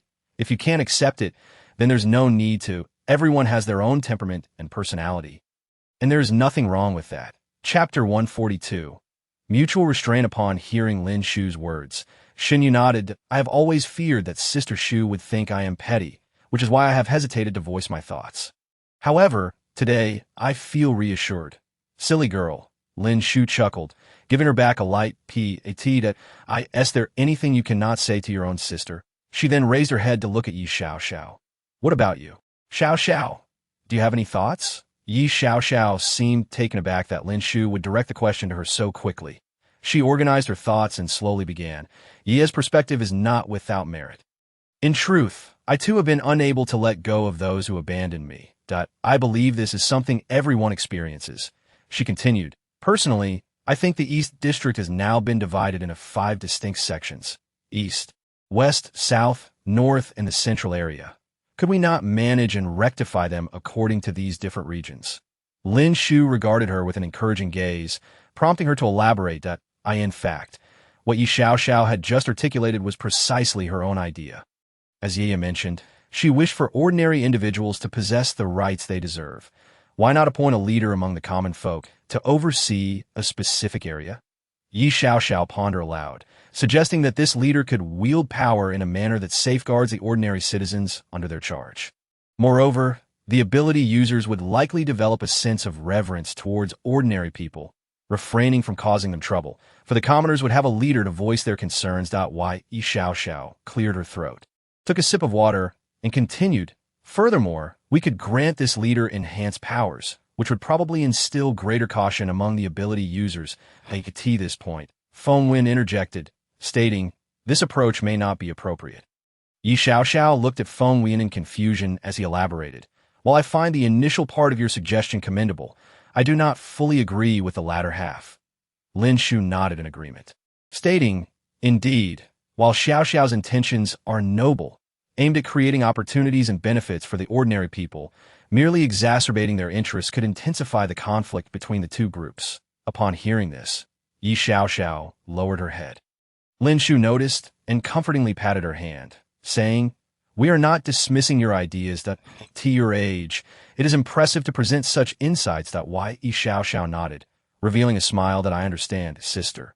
Feng Wuyan added, indeed, Xiao has done quite well. It was rare for Feng Wuyan to praise anyone. Thus those who received his commendation were few and far between. Yi Xiao understood this, and a genuine smile of happiness spread across her face. Li Kun, who had been deep in thought, observed Yi Xiao's improved spirits and then offered his perspective. Xiao's suggestion to empower ordinary people is not without merit, but we must be cautious not to grant excessive power, lest the common folk develop an inflated sense of self-worth. I personally believe that we should achieve a distribution of power that allows for mutual restraint and checks.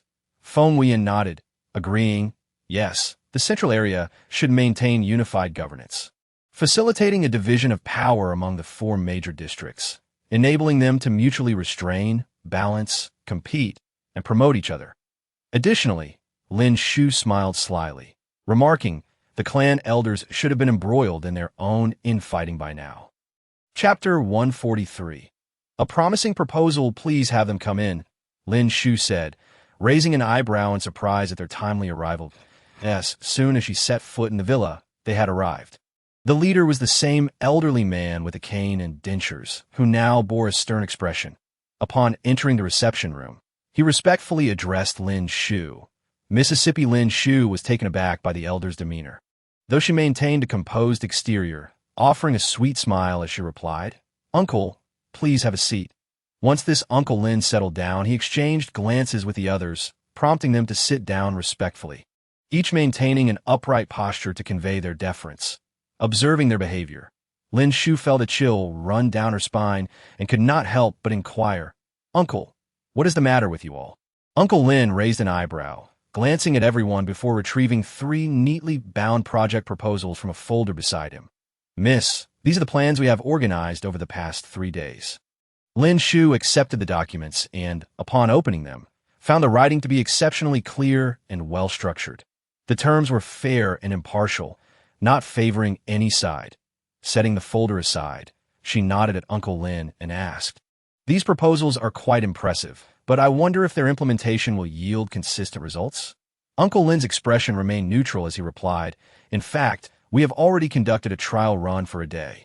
I apologize for the lack of prior notice, but you may listen to their work report from today before making a decision.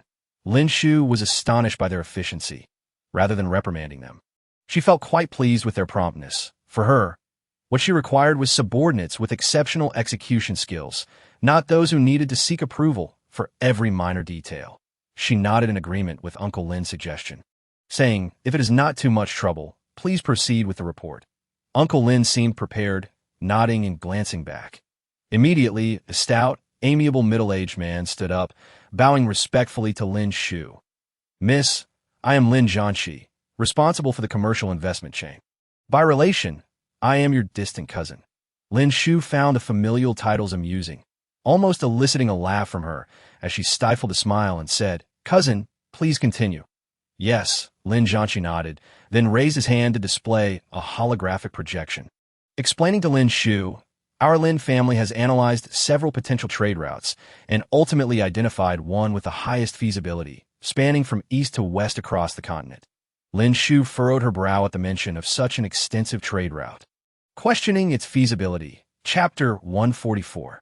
No one can escape upon hearing this. Lin Shu nodded. It appeared they had conducted on-site investigations, which was commendable. At least it was not blind confidence, and their reasoning was sound. Most importantly, the funds for this investment were sourced internally from the Lin family, without encroaching on public resources in the slightest. All materials were procured at standard market prices, without the oppressive practices seen during Lin Jianxi's tenure. Lin Shu acknowledged, "I will dispatch someone to verify this matter separately." Straightening herself, she addressed the group. "Since this funding was collectively sourced, I shall not claim any share. If this route proves viable, all profits will be managed by you. Conversely, should there be losses, we will not provide any subsidies for the time being." Lin Jianxi agreed, saying, "This is quite fair. This is only right." With that, Lin Shu turned her attention to the others. "Now, who is next? Please share your insights." At this moment, a gentleman wearing gold-rimmed glasses stood up, holding a folder. He bowed respectfully to Lin Shu and said, "Miss, greetings. I am Lin Peiquan, a distant cousin, and I primarily oversee the Human Resources and Administrative Department." Lin Shu nodded in acknowledgement. "Cousin, please elaborate on your proposal." Certainly, the man adjusted his glasses and continued, "I am primarily responsible for personnel appointments within the Lin family, including the appointment of the aforementioned cousin as the trade route's overall manager." "That cousin seems quite reliable," Lin Shu remarked, causing the aforementioned cousin to look up in surprise. Indeed, and he has previously worked within the internal commercial sector, though perhaps due to his straightforward nature, he was not given due recognition. Returning to the main topic, the man smiled, flipping through his prepared list, which was handed to Lin Shu by Uncle Feng. "This is a detailed list I compiled, containing comprehensive evaluations of each individual, including their family background, personality, abilities, and areas of expertise." Lin Shu merely skimmed a few pages before setting the document aside. There was no need to delve further. The information was exceedingly detailed, even noting how much hidden savings an individual kept from their spouse. The fact that Lin Peiquan entrusted her with such confidential information indicated his loyalty, but if she were to scrutinize every detail, it would imply a lack of trust in him. Seeing her return the folder, Lin Peiquan's face lit up with joy as he immediately said, "Miss, rest assured, I have not conducted any research on those around you." However, the man paused for a moment before confidently stating, "If I truly wish to observe someone, there would be no one capable of evading my scrutiny, though. Is that so?" A voice, cool and serene, echoed as a man stepped through the door. His beauty is striking as a clear sky after a storm. Yet his demeanor was notably aloof, his expression utterly impassive. Had it not been for the presence of the Lin family members, who would never undermine their own, no one would have believed it was this man who spoke. Chapter 145. Big Data Analysis. Wuyan, you've arrived, Lin Shu exclaimed, her eyes lighting up at the sight of him.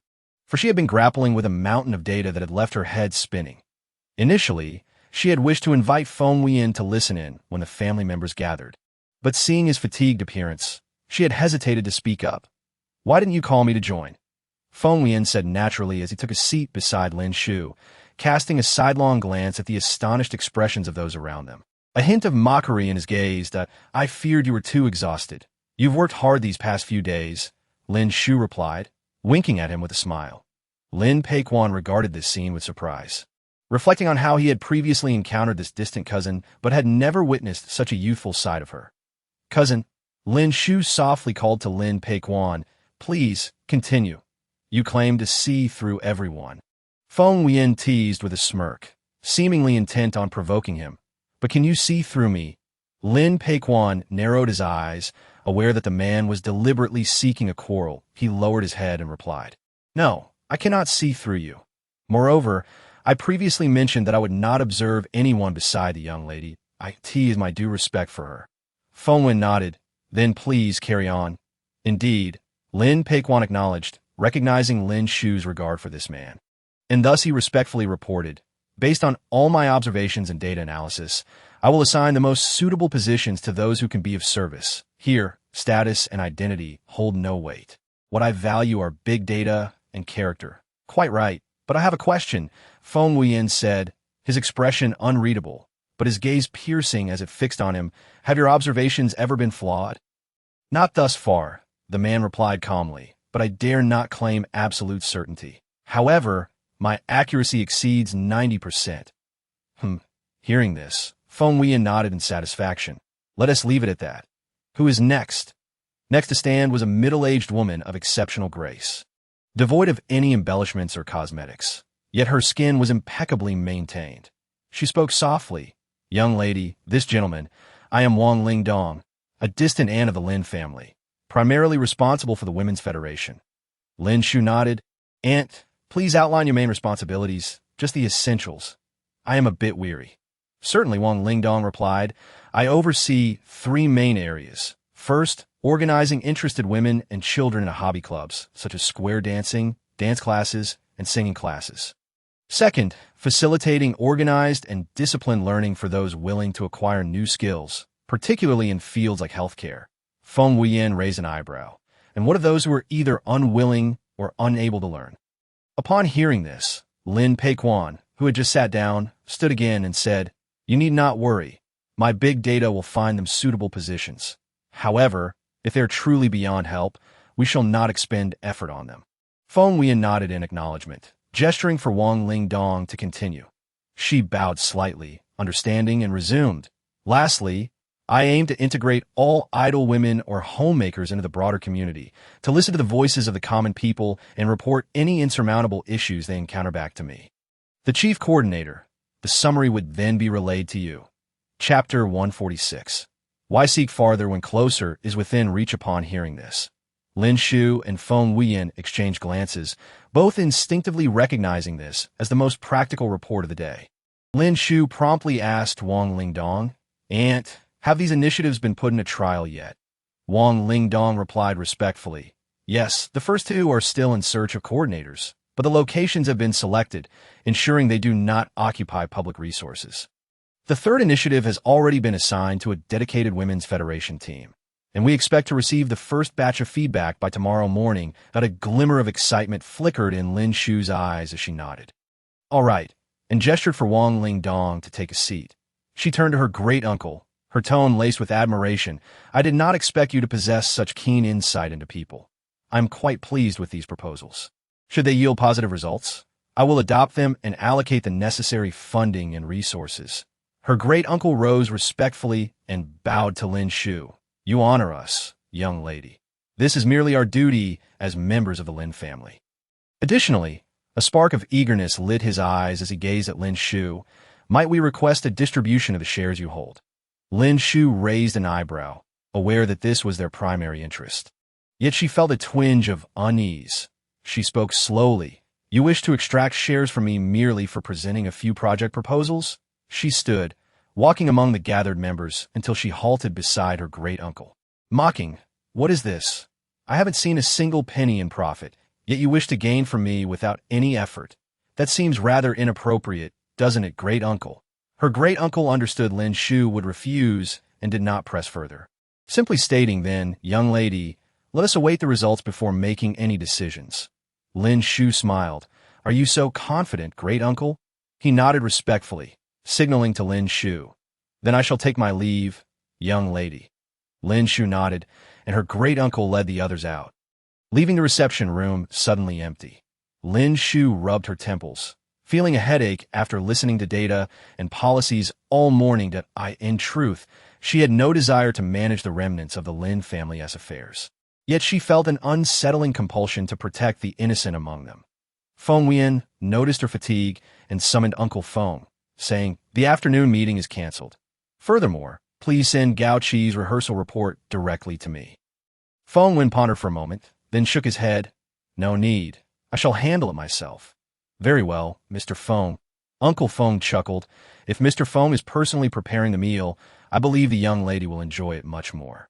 Feng Wuyan maintained a calm demeanor, yet his gaze toward Lin Shu was filled with gentle warmth. "If she desires it, I shall cook. Why complicate matters by involving others?" Chapter 147. Am I not here? Uncle Feng departed to relay the message, but Feng Wuyan noticed Lin Shu still standing in place. Seemingly lost in thought, he approached and gently patted her shoulder. Lin Shu, deep in contemplation, was startled by the sudden touch, and upon recognizing it was Feng Wuyan, she shot him a glare. Feng Wuyan chuckled quietly, tugging at her arm. "Come on." "Where are we going?" Lin Shu asked, watching him as he seemed to head for the door.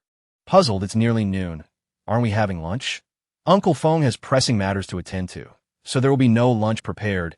Feng Wuyan lied effortlessly, placing the blame entirely on Uncle Feng. "Today, we must fend for ourselves." "What?" Lin Shu exclaimed in shock. "Are you certain? My cooking is far from subpar." Dawned on Lin Shu as she reached the kitchen door, and she exclaimed in delight, "Wonderful! Are you really going to cook yourself?" "Yes," Feng Wuyan said, retrieving an apron from the cupboard and donning it. Adjusting the ties, he turned to Lin Shu. "I need a sous chef." Lin Shu chuckled at the sight of this man, who could easily tie the apron himself yet insisted on having her assist. Glancing at the light pink cat-themed apron he wore, Lin Shu's laughter became uncontrollable. Ignoring the warning look in his eyes, she stepped over to take the ties from his hands and secured them around his waist.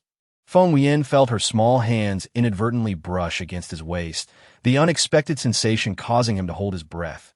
Lin Shu, too, was flustered, her senses overwhelmed by the unique scent of his bath products, fresh and distant. She gazed up at his tall figure, realizing for the first time just how secure he made her feel. Lost in her thoughts, Lin Shu stared at Feng Wuyan, who was equally captivated by her. The two stood in silence, words unspoken between them. Suddenly, they both seemed to snap back to reality, hastily turning away from one another. Lin Shu's cheeks flushed as she felt a twinge of embarrassment for having been so engrossed in her thoughts about a man. He had always been aware of his striking looks, having been teased by many women in the past. He had never cared much for their attention as a man. He preferred that others recognize his abilities rather than focus solely on his appearance. Yet he felt a surge of joy at that moment, realizing she appreciated his looks that made him feel. At least in some regard, he could captivate her. She was just too adorable, stirring within him an irresistible urge to draw closer, to tousle her hair that fell behind her, to touch her sparkling eyes and long, fluttering eyelashes, and her delicate, pink lips. He closed his eyes, casting aside the enchanting thoughts that danced in his mind. Yet he could not quell the warmth that surged in his ears. What Shen Yu and the others beheld was indeed a most peculiar scene. Two individuals standing back to back, one bowing his head while covering his face, and the other tilting his head back with hands clasped over his ears. Chapter 148. You are responsible for eating those. Shen Yu sensed a subtle awkwardness in the atmosphere. She was still quite young and oblivious to the intricate undertones of adult interactions. Thus, she boldly strode into the space, too late for the others to grasp her arm and halt her advance. "Hey, Sister Shu and Brother Feng, what are you two up to?" Shen Yu inquired, circling around them. "Why do both of you look so strange?" Lin Shu awkwardly lowered her hands at no. "It's nothing." "You, what brings you here?" "I've come in search of food." Shen Yu lamented, pointing to her stomach in a gesture of complaint. "That I'm so hungry. It's already mealtime, yet no one called me to eat." Feng Wuyan nonchalantly dropped his hands from his ears, a slight smile tugging at the corners of his lips as he caught sight of several individuals lingering outside the kitchen. "You all, if you want to eat, then come help out." The group outside exchanged glances, a chill running down their spines as they realized Feng was likely blaming them for the disruption of the atmosphere. They hesitated momentarily before shuffling behind Lin Shu, each one casting furtive glances at Feng Wuyan's expression. Oh no, the boss looks displeased. What should we do about inadvertently stumbling upon the boss and the leader's private matters? We're in a bind. Help! Feng Wuyan and Lin Shu exchanged amused yet exasperated looks at the group. Li Kun, go thaw the meat from the fridge. Xiao Xiao, wash and chop the vegetables. Qing Shu, prepare the seasonings. Yu, Lin Shu glanced at her. You could just focus on eating. Shen Yu, however, appeared displeased. Why is it that I never seem to be of any use? I am not useless. I can help too. I never said you were useless. Feng Wuyan shot her a sidelong glance. While you may not contribute much else, you certainly can eat. Shen Yu fell silent, feeling that this hardly sounded like a compliment. Nevertheless, she waved her hand dismissively. Since I don't have to work, I'm quite content to relax, just as long as you don't accuse me of being lazy. Yi Xiao Xiao tapped her forehead playfully. And no one is saying that. Just go rest and wait for the meal. All right. Shen Yu chirped, skipping out to take her seat at the dining table, humming a delightful little tune as she began arranging the cutlery and playing with the knives and forks. Lin Shu shook her head, suddenly feeling a pang of envy. How carefree she was, capable of growing up peacefully in their embrace. Lin Shu wished she could remain so unburdened, free from the weight of responsibilities. Embodying the essence of a young girl, that Yi Xiao Xiao shared her sentiments, hoping that they could all grow up joyfully under her and Feng Wuyan's protection. Then she thought of Feng Wuyan, her movements momentarily stilled, a rush of warmth blooming on her cheeks, for reasons unknown. Thoughts of him made her flush, particularly his unspoken care and concern for her. Her feelings for Feng Wuyan had evolved beyond her initial perception of him as merely a paper-thin big shot. He was no longer simply a dataset imbued with emotion. She found it difficult to articulate this sentiment, yet she felt neither aversion nor disdain. Rather, a sense of anticipation. Unbeknownst to her, Feng Wuyan was also observing her from behind his bangs. Aware of her yearning for a stable life, he contemplated how he could provide her with just that. Chapter 149. Optimism is contagious after everyone collaborated to prepare a sumptuous meal. Though it was primarily Feng Wuyan at the helm, everyone gathered around the table, akin to a family sharing their favorite dishes. Feng Wuyan sat beside Lin Shu, stealing glances at the girl beside him, who savored her food with a look of utter contentment, resembling an adorable little squirrel. His heart swelled with warmth. Lin Shu turned to him. Are you eating? She deftly picked up a piece of pork rib with her chopsticks and placed it in Feng Wuyan's bowl. Noticing Shen Yu's gaze, Lin Shu, while gnawing on her own rib, flashed Shen Yu a triumphant look. Shen Yu pouted and turned to Yi Xiao Xiao, who smiled and offered her another piece of tender chicken leg, causing her to beam with delight as she set to work battling the meat in her bowl. As Feng Wuyan enjoyed the rib, he reflected that although he had sampled many of his own dishes, none had ever tasted as exquisite as this moment. Following the delightful lunch, everyone dispersed to attend to their own affairs. A suitable reprieve was essential for more efficient work, given the daunting reality of their world. Comfort equated to demise. Yi Xiao Xiao sought out Qing Shu, eager to learn about plant cultivation from him. As they walked towards the greenhouse, she listened intently, her enthusiasm palpable as she yearned to experiment with the techniques Qing Shu was imparting. Brother Qing, you're amazing. Have you studied plant cultivation before, or perhaps read relevant literature? Yi Xiao Xiao's eyes sparkled with admiration as she gazed at Qing Shu. Qing Shu shyly scratched his head. Before the apocalypse, I studied landscape design and won several city-level awards. It was considered much back then that my family thought this field lacked prospects and even urged me to change my major several times. The last time I went to submit my transfer application, however, a meteor struck the earth that I can't quite describe my feelings. I was relieved because I no longer had to be pressured into changing majors. Only later did I learn that my parents had perished in that global catastrophe, and I felt selfish for clinging to my own interests while failing to be the obedient child in their eyes. A flicker of guilt welled up in Yi Xiao Xiao's heart. That I'm sorry, Brother Cheng. I shouldn't have brought that up. It's all right. Qing Shu reassured her, patting her head. It's all in the past. I've long moved on. Otherwise, I wouldn't have resumed planting these plants, including the greenhouse, which was built with the help of the young lady. The young lady has truly changed ever since her awakening. She has become much more considerate, putting herself in others' shoes to ensure a better life for everyone. Cheng Shu remarked with a smile. Indeed, Yi Xiaoxiao agreed, unable to suppress her own smile as she thought of Lin Shu. Spending more time with her sister had indeed spread a contagious sense of optimism. They believed that brighter days lay ahead and that she would surely protect them. Chapter 150. I need them after a day of recuperation. Lin Shu felt remarkably rejuvenated today, ready to tackle the political structure of the Eastern District. Otherwise, she would be bogged down by the minutiae of governance. Even with Feng Wuyan's assistance, they would still be overwhelmed. She summoned Uncle Feng to notify Gao Qi and Li Kun to come to her study. Shortly thereafter, Gao Qi and Li Kun arrived. Upon seeing Li Kun, Lin Shu suddenly remembered something and asked, Li Kun, I notice you're not wearing glasses anymore. Have your eyes improved? Li Kun smiled. Yes, Mississippi during the awakening atop Feng Ming Mountain, I forcefully triggered it, and one of the lenses broke under pressure, sending shards into my eye.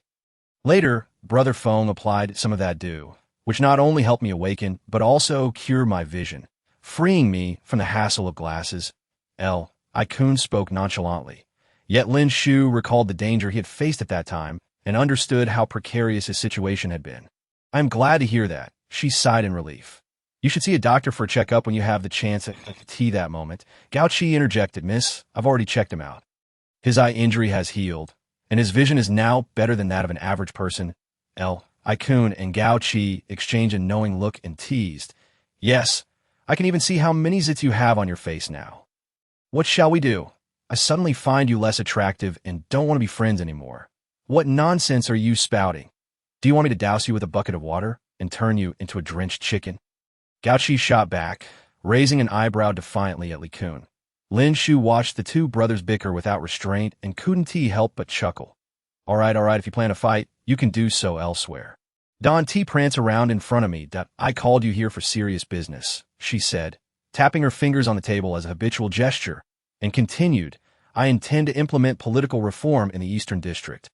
Adopting a federal system to regulate the populace and the administrative and executive bodies, that in this post-apocalyptic world, all power has been concentrated in the hands of a single supreme leader.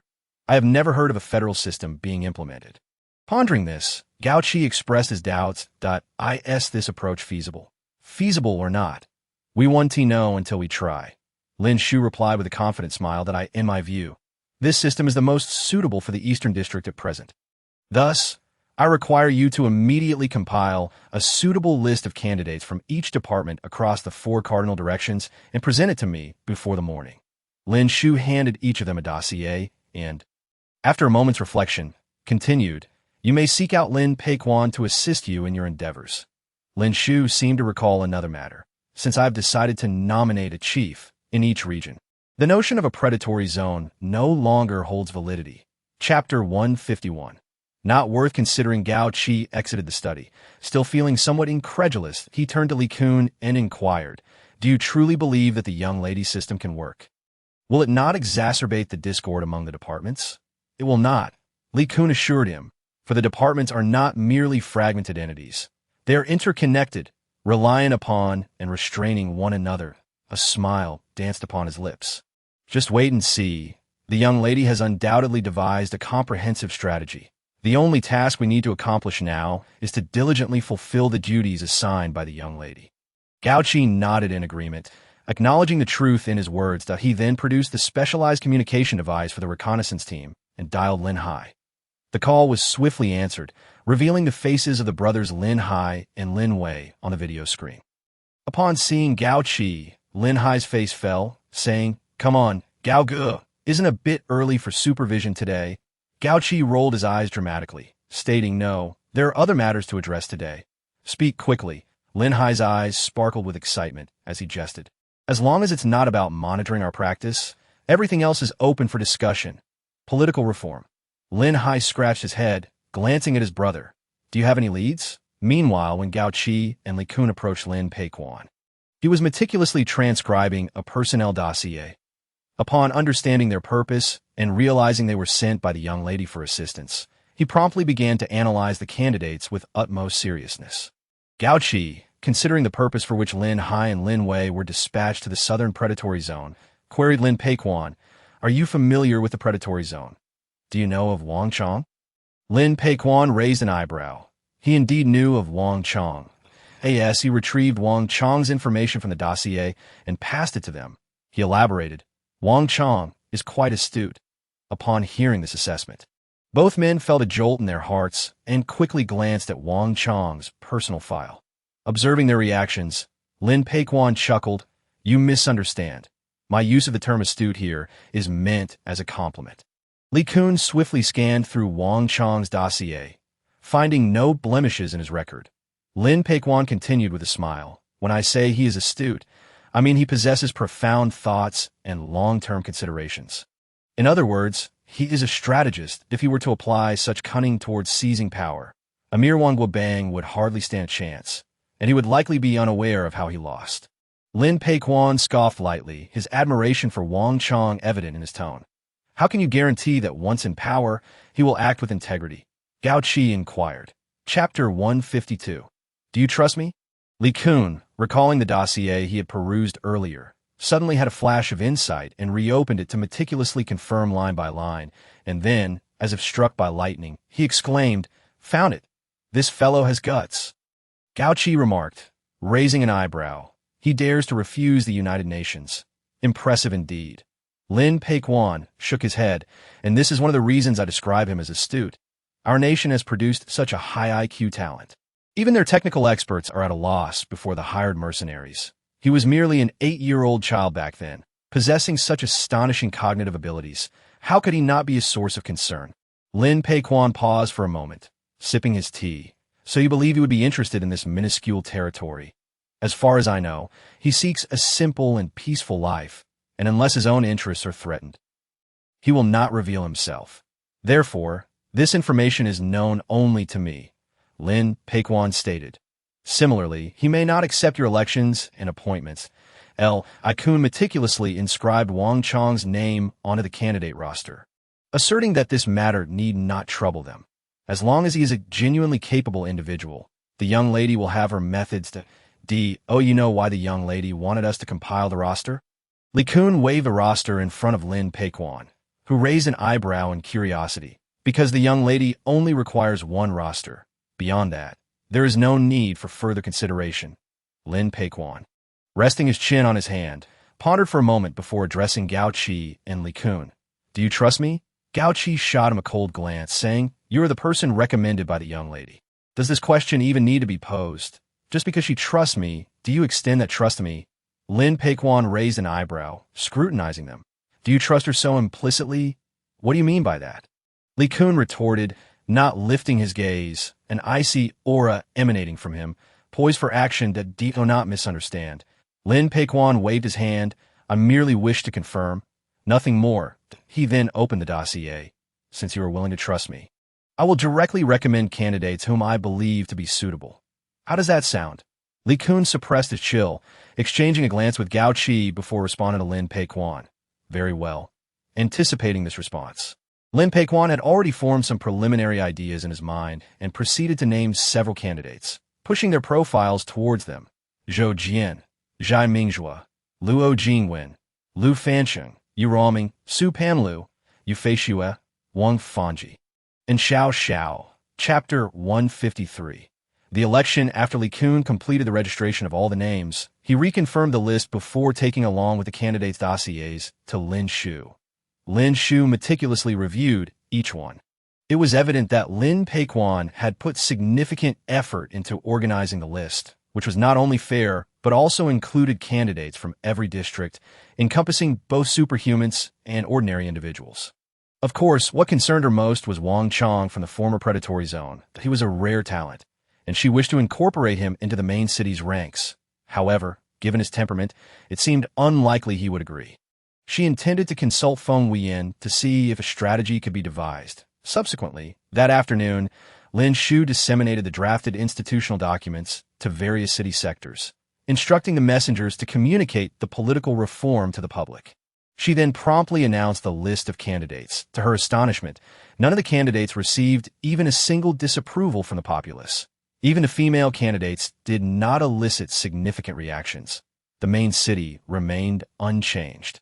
And the citizens of other districts, whether superhumans or ordinary folk, were granted the right to vote. Ultimately, the tally would determine the chief executive of each subordinate region based on who garnered the most votes. The candidates for the eastern region were Zhou Jian and Zhai Mingjue. For the southern region, they were Wang Chong, Lu Fancheng, and Su Panlu. For the western region, they were Luo Jingwen, Wang Fanji, and Xiao Xiao. And for the northern region, they were Yu Ruoming and Yu Feishue. Lin Shu decided to commence the counting of votes from that afternoon, adopting an open and transparent process, utilizing nearly an entire day. The results began to take shape by the end of the first day. Despite many not knowing these individuals and possibly voting based on trends, it did not dampen the enthusiasm of the public. By that afternoon, the vote counts were largely definitive. Lin Shu remained seated before the large screen, observing the 4 voting scenarios, given her prior desire to appoint an ordinary person as the chief. She paid particular attention to the elections occurring in the southern and northern regions. The southern region was the first to complete its election and tally the votes. As anticipated, Wang Chong led by a wide margin, followed closely by Lu Fancheng. Next came the eastern region, where Zhai Mingjue held the leading position. The western and northern regions completed their vote counts nearly simultaneously, with Xiao Xiao and Yu Ruoming receiving the most votes, respectively. Notably, Xiao Xiao was a girl from the ordinary people's camp. Lin Shu furrowed her brow, feeling a sense of unease that it was not that she opposed or resisted a girl becoming the chief of a region. Rather, she felt that there were many matters that girls might not have experienced and thus may not fully grasp the potential dangers involved. She also feared that the other 3 candidates would not act with consideration for her gender. Regardless, Lin Shu resolved to meet with the individuals elected by the public to convey work-related matters and facilitate a handover. Should she find anyone unsuitable, she could promptly make replacements. With this in mind, she also contemplated having Feng Wuyan come by for a visit. Chapter 154. Tea must be sipped slowly following the public announcement of the election results. Lin Shu issued a notice summoning all elected chiefs to the main city for their inaugural meeting. Wang Chong had long ceased to concern himself with such matters, so when he received the meeting notification, he was taken aback, having no prior knowledge that he had been elected as the chief of the southern region. Learning of it only from others in the predatory zone, I do not wish to attend. Wang Chong remained silent for a moment, his stern and rugged features betraying no hint of emotion. Wang Gu, this is a monumental opportunity, Yao Zhenghang advised. If you become the leader of the South, who would dare to look down upon us, especially those at the Southern Wall Command with their heads held high? Yao Zhenghang was the younger brother of Wang Chong, whom he had known long before the apocalypse, but his impulsive nature often got the better of him. The hunting zone and the Wall Command had always been at odds, a legacy of the past instigated by Wang Wubang, and now the remaining members had to bear the consequences. When Wang Wubang was still around, the Wall Command feared him. Numerous conflicts had arisen between the 2 parties, resulting in an unwritten rule that the command would not interfere with supplies transported from the hunting zone. However, a scandal involving the smuggling of prohibited goods led to the punishment of all command members for dereliction of duty. On another occasion, members of the command openly declared that Wang Chong was unworthy of negotiating with them, as he was merely a man without power or position, that it was utterly unfair. Yao Zhenghang clenched his fists and implored, "Brother Wang, if not for yourself, then consider the rest of us in the hunting zone. We cannot continue to passively endure their bullying. I have no desire to be a leader. That is not the life I wish to lead." Wang Chong replied, gesturing to halt Yao Zhenghang's impending comments, that I will address the matters concerning the Wall Command, but I do not wish to discuss the position of Southern leader any further. It seems my timing is impeccable. Lu Fancheng entered, eyeing the aloof man before him with narrowed eyes. I happen to have matters to discuss with your hunting zone as well. There is no time like the present. Lu Fancheng was the squad leader of the Wall Command and one of the candidates for the Southern leadership. That he had previously fought alongside Lin Shu against the unusual beast tide. His recommendation by Lin Peiquan was due to his exceptional strength and outstanding leadership abilities, that he had distinguished himself in the battle against the aberrant beasts and was unanimously elected to lead the command. With no dissenters, strength and charisma were his trademarks. Wang Chong regarded Lu Fancheng with a cold expression, revealing his displeasure, while the latter casually took a seat at the table and poured himself a cup of tea. Taking a generous sip, "Captain Wang, I suppose this will be the last time I address you as such. Should I call you the Southern District Chief in the future, or merely a nameless pawn?" Lu Fancheng remarked with a hint of sarcasm, adding, "Calling you captain is already a concession." Wang Chong took his seat, his upbringing prompting him to fill Lu Fancheng's cup before pouring himself some tea as well. He raised it to his lips, savoring the flavor. Tea should be appreciated. One must not squander its essence, lest it be wasted. Chapter 155. They are unworthy. Lu Fancheng raised an eyebrow. Hearing this, he understood Wang Chong's mockery of his perceived crudeness. He suppressed his anger and said, "Regardless of whether it's peonies or other flowers, I will have ample opportunity to drink more in the future. I need not savor every moment, as it would be a waste of time. I abhor wasting time." Lu Fancheng leaned forward, his gaze sharp and profound like that of a hunting leopard. "Let us be frank. We shall get straight to the point." Wang Chong smiled lightly, pleased with this directness. Observing Wang Chong's calm demeanor ignited Lu Fancheng's fury, causing him to laugh in disbelief. "Captain Wang, you are yet unaware that the hunting zone has been disbanded." Wang Chong was taken aback, having not heard this news before. He looked at Yao Jingheng, who bore an expression of regret, having forgotten to inform Wang Chong of such a crucial matter. Seeing this, Wang Chong felt a sense of foreboding, realizing that the information was likely true and had indeed been communicated. Otherwise, Lu Fancheng would not have come to flaunt his authority. "What do you wish to convey? Did we not agree to be straightforward?" Wang Chong retorted, his tone laced with scorn. "Stop dawdling like a woman." Lu Fancheng rolled his eyes before stating, "Without the protection of the hunting zone's title, you are merely a group of idle drifters. In our command's eyes, you are no more significant than ants in the palm of our hands. Do not harbor delusions of grandeur. Our command is a legitimate military force. It would be a simple matter to incorporate all of you and provide a sanctuary." Wang Chong traced the patterns on the cup thoughtfully for a moment. "What are your terms?" Lu Fancheng smiled confidently, as if certain Wang Chong would acquiesce. "The only condition I propose is that you voluntarily relinquish your bid for the Southern leadership." Wang Chong had anticipated this demand, understanding that Lu Fancheng had no other motives for seeking him out. After all, he had previously been denied meetings concerning the hunting zone's transition. Wang Chong raised an eyebrow and replied, "From any angle, this seems to be a losing proposition." "How so?" "If you forego your pursuit of the Southern leadership, once I assume the position, I will appoint you to oversee the Southern hunting zone and supply depot, which would be far superior to your current status." Lu Fancheng paused before continuing, "Additionally, I can arrange for your family, subordinates, and all your followers from the hunting zone to be taken care of." "That is the best I can offer. Is that all?" Wang Chong scoffed, not looking at him, placing the teacup firmly on the table. "That I expected a far more generous offer." "Wang Chong, do not be greedy." Lu Fancheng's expression darkened, becoming quite unpleasant. "The terms I have proposed are already generous due to my appreciation for talent. What of those who follow you? They are not worthy of joining my ranks." Yao Jingheng, unable to contain his anger, surged forward, ready to strike, but Wang Chong swiftly intervened with a warning glance. "Ajing, there is no need for such measures." Chapter 156. "You cannot defeat me," Lu Fancheng observed coldly. Snorting derisively, Wang Chong, "Spare me your theatrics." He brushed off his impeccably clean sleeves and continued, "You have stated your disinterest in the leadership position. Not tell me you have changed your mind in this brief half hour? Is that so wrong?" Wang Chong raised an eyebrow, turning to him. "The position of leader is chosen by the people. If I am their preferred choice, it is far more legitimate than your claim. By what right do you negotiate with me?" Wang Chong regarded Lu Fancheng with disdain, "A failure attempting to bargain with me. Do you truly believe you are worthy?" Lu Fancheng's anger surged at this remark.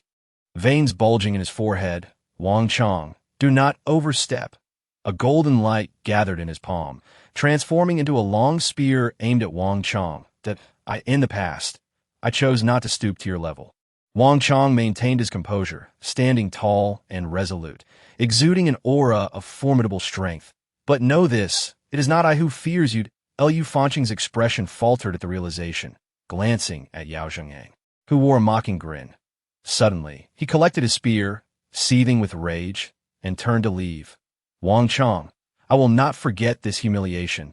Let it be known, do not fall into my hands in the future. And what of it? You cannot defeat me. Wang Chong shrugged nonchalantly, turning away. Brother Wang, Yao Zhenghang exclaimed with delight as the loathsome figure departed. Have you truly decided to assume the role of southern leader? Yes, Wang Chong nodded, furrowing his brow. Though it is not my desire, being forced into this corner leaves us no retreat. He gazed towards the main city, a flicker of determination in his eyes. Moreover, I will have the chance to confront her directly and inquire why the remaining members of the hunting zone have been wronged after years of diligence. Yao Zhenghang was taken aback by Wang Chong's thoughts. Brother Wang, you must not entertain the idea of opposing her. She is a widely acknowledged tyrant, a double A-level ability user, not someone of our ilk who can be toppled. Do you think I'm a fool? Wang Chong shot a puzzled glance at Yao Zhenghang. But if they have disbanded us, there must be subsequent arrangements. I merely wish to understand you. Excuse me, is Captain Wang here? A soft voice suddenly interrupted. Hello, I am Su Panlu. Chapter 157. She regrets it. Wang Chong stared blankly at the girl before him, captivated by her delicate beauty. Her smooth, radiant forehead and silky long hair were neatly tied back with a floral hairband. Her almond-shaped eyes sparkled cautiously, and her small, rosy lips were gently bitten by pearly teeth, giving her an endearing demeanor. The girl was not conventionally beautiful. Her features were not striking, and she bore a few scattered, charming freckles on her cheeks. Yet, these seemingly flawed features combined harmoniously, creating an unexpectedly appealing visage. Captain Wang. Su Panlu felt uneasy under Wang Chong's gaze, a blush blooming on her cheeks, making her appear even more flustered. Yao Zhenghang cast a glance at Wang Chong beside him. Sensing a subtle atmosphere that elicited a knowing expression, he nudged the person next to him with his elbow and whispered, Brother Wang, stop staring. You're making the girl uncomfortable. Don't frighten her away. Only then did Wang Chong realize, his face betraying an unusual awkwardness as he raked his fingers through his hair, a flicker of unease crossing his eyes as he turned to the girl before him. Hello, I am Wang Chong. May I ask what you need? Su Panlu appeared somewhat taken aback. As a fellow candidate, she was well aware of the personal circumstances and basic details of the other two. Yet this man seemed oblivious to her identity. I am Su Panlu, she stammered, uncertain of how to introduce herself, fearing that any misstep might lead Wang Chong to misunderstand her intentions, much like how Lu Fancheng had cast her out. At first, Yao Zhenghang hadn't quite caught Su Panlu's words, but upon hearing her name, he leaned closer to Wang Chong and quietly remarked, She is another candidate from the south, but she is different from us. He paused, observing the evident dimming of Wang Chong's gaze, and continued, She is an ordinary person without any abilities. Upon hearing this, Wang Chong raised an eyebrow. An ordinary person. He then turned his attention to Su Panlu, whose earlier glance might have seemed somewhat fierce, causing her to take a step back in fright. I mean no harm. Su Panlu clenched the fabric of her dress at her sides, lowering her head in confusion. She had heard many rumors about how those with abilities oppressed ordinary people, especially this group of ability users dwelling in the predation zone, who radiated a cold, hard aura from their prolonged battles with the beasts. Fear gripped her to the extent that she had never truly seen Wang Chong's features. She had only heard from her family before leaving that ability users were fierce and held a condescending attitude toward ordinary folk. Thus it was imperative to protect herself. Her mother's tear-filled eyes flashed in her mind, and for the first time, she regretted leaving home. This was her first independent decision, yet now she found herself regretting it. Behind the man was a wall of water, swaying gently in the breeze, creating rippling patterns that a sudden thought struck Su Panlu. This man was even more handsome than her brother. Chapter 158. Equality and Freedom. Wang Chong looked down at the girl before him, his eyes devoid of emotion. Upon learning that she was also a candidate, any flicker of goodwill he might have felt vanished entirely. It wasn't that he was pragmatic or infatuated with power. Everyone had someone they wished to protect.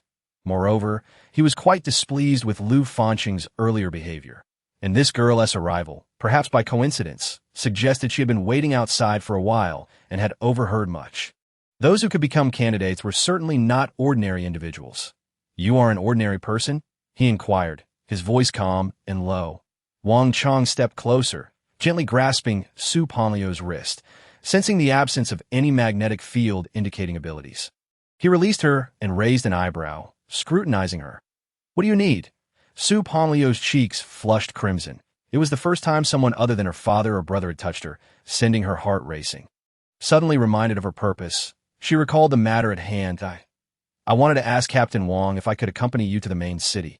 As she spoke, she furtively observed his expression, terrified that a sudden outburst might lead to her being cast aside, as though she had come for the appointment in the south. Wang Chong mused, revealing a hint of surprise on his face. "You were not selected.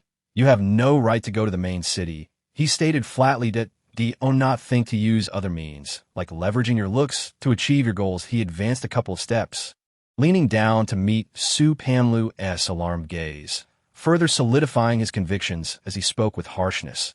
"While you do possess some charm, you remain rather unremarkable. Compared to other women, there is nothing particularly distinctive about you."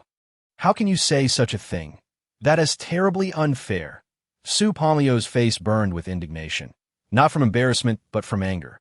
Throughout her life, she had encountered nothing but kindness from ordinary people, never having met someone so cruel with their words.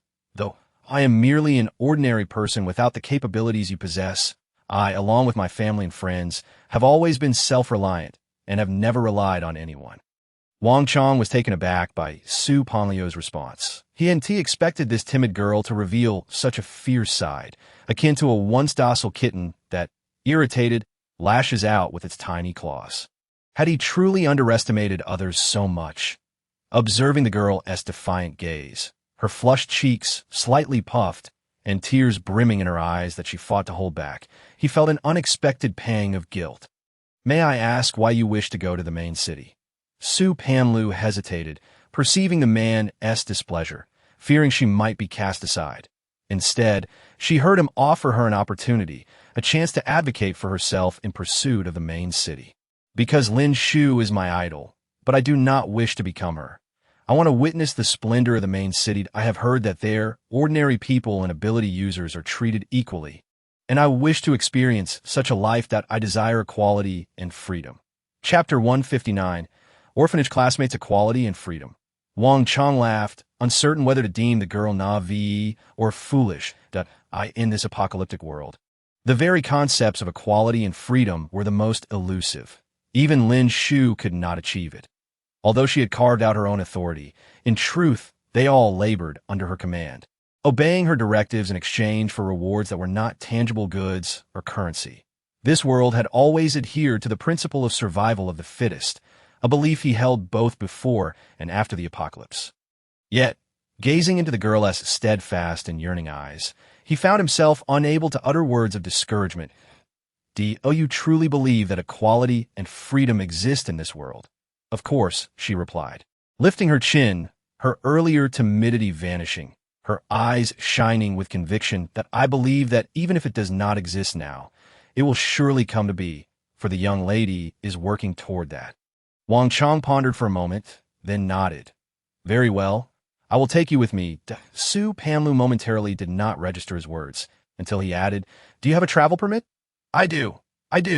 She quickly realized she had not misheard him, and promptly retrieved her permit from her bag, waving it in front of Wang Chong. "See? This is it, right?" "Yes. I won't be late." Su Panlu beamed a charming and adorable smile, her purity shining through. Meanwhile, in the western region, the elected representative, Xiao, found herself quite troubled. As the only elected ordinary person leader, she felt immense pressure, sensing that all ordinary people in the Eastern District had placed their hopes upon her. After seeing off an elderly ordinary woman, a pregnant ordinary woman approached her with suggestions and advice for development, which, frankly, amounted to trivial concerns. Xiao believed it was essential to establish a district leader's mailbox. She shrugged, thinking that when the time came, her sister would find that the issues she had raised would be of no consequence. The pregnant woman quickly rose and headed for the door, reminding Xiao, "Don't forget, Watching the woman disappear from view, Xiao Xiao shook her head. Although she was now the true leader of the West, as long as Lin Shu's appointment letter had not reached them, they remained merely ability users, or, like her, ordinary people. Despite the lack of strife in the West following the elections, retaining a significant portion of their strength, relying solely on her as an ordinary person would not compel the ability users to obey. Fortunately, there was Luo Jingwen. Before the apocalypse, he had grown up in the orphanage alongside Xiao Xiao, their bond far closer than with others. Both had been fortunate enough to become candidates, leading to their current satisfaction with the outcome. Chapter 160. Quite well done, Jingwen. Why don't you come with me? Xiao Xiao suggested, watching him busily organizing her belongings, a fleeting emotion flickering in her eyes. I'd rather not.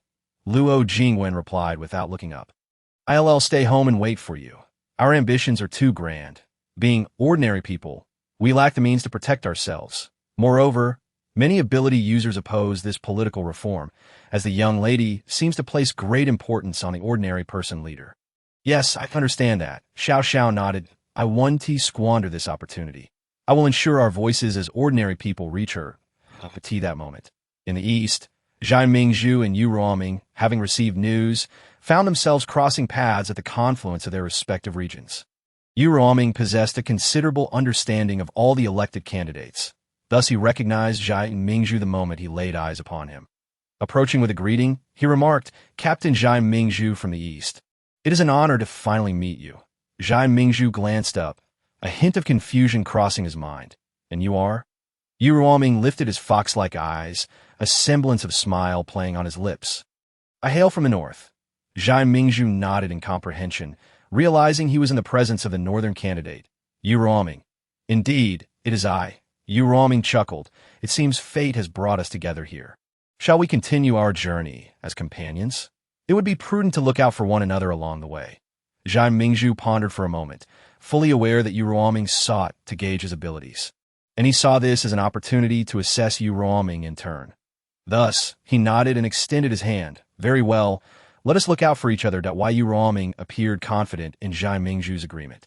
A glimmer of satisfaction flashing in his eyes as he grasped Zhai Mingzhu's hand. I look forward to it. Meanwhile, within the main city, Lin Shu was engrossed in revising proposals, occasionally seeking the opinion of Feng Wuyan, who was helping her organize the papers cluttering her desk.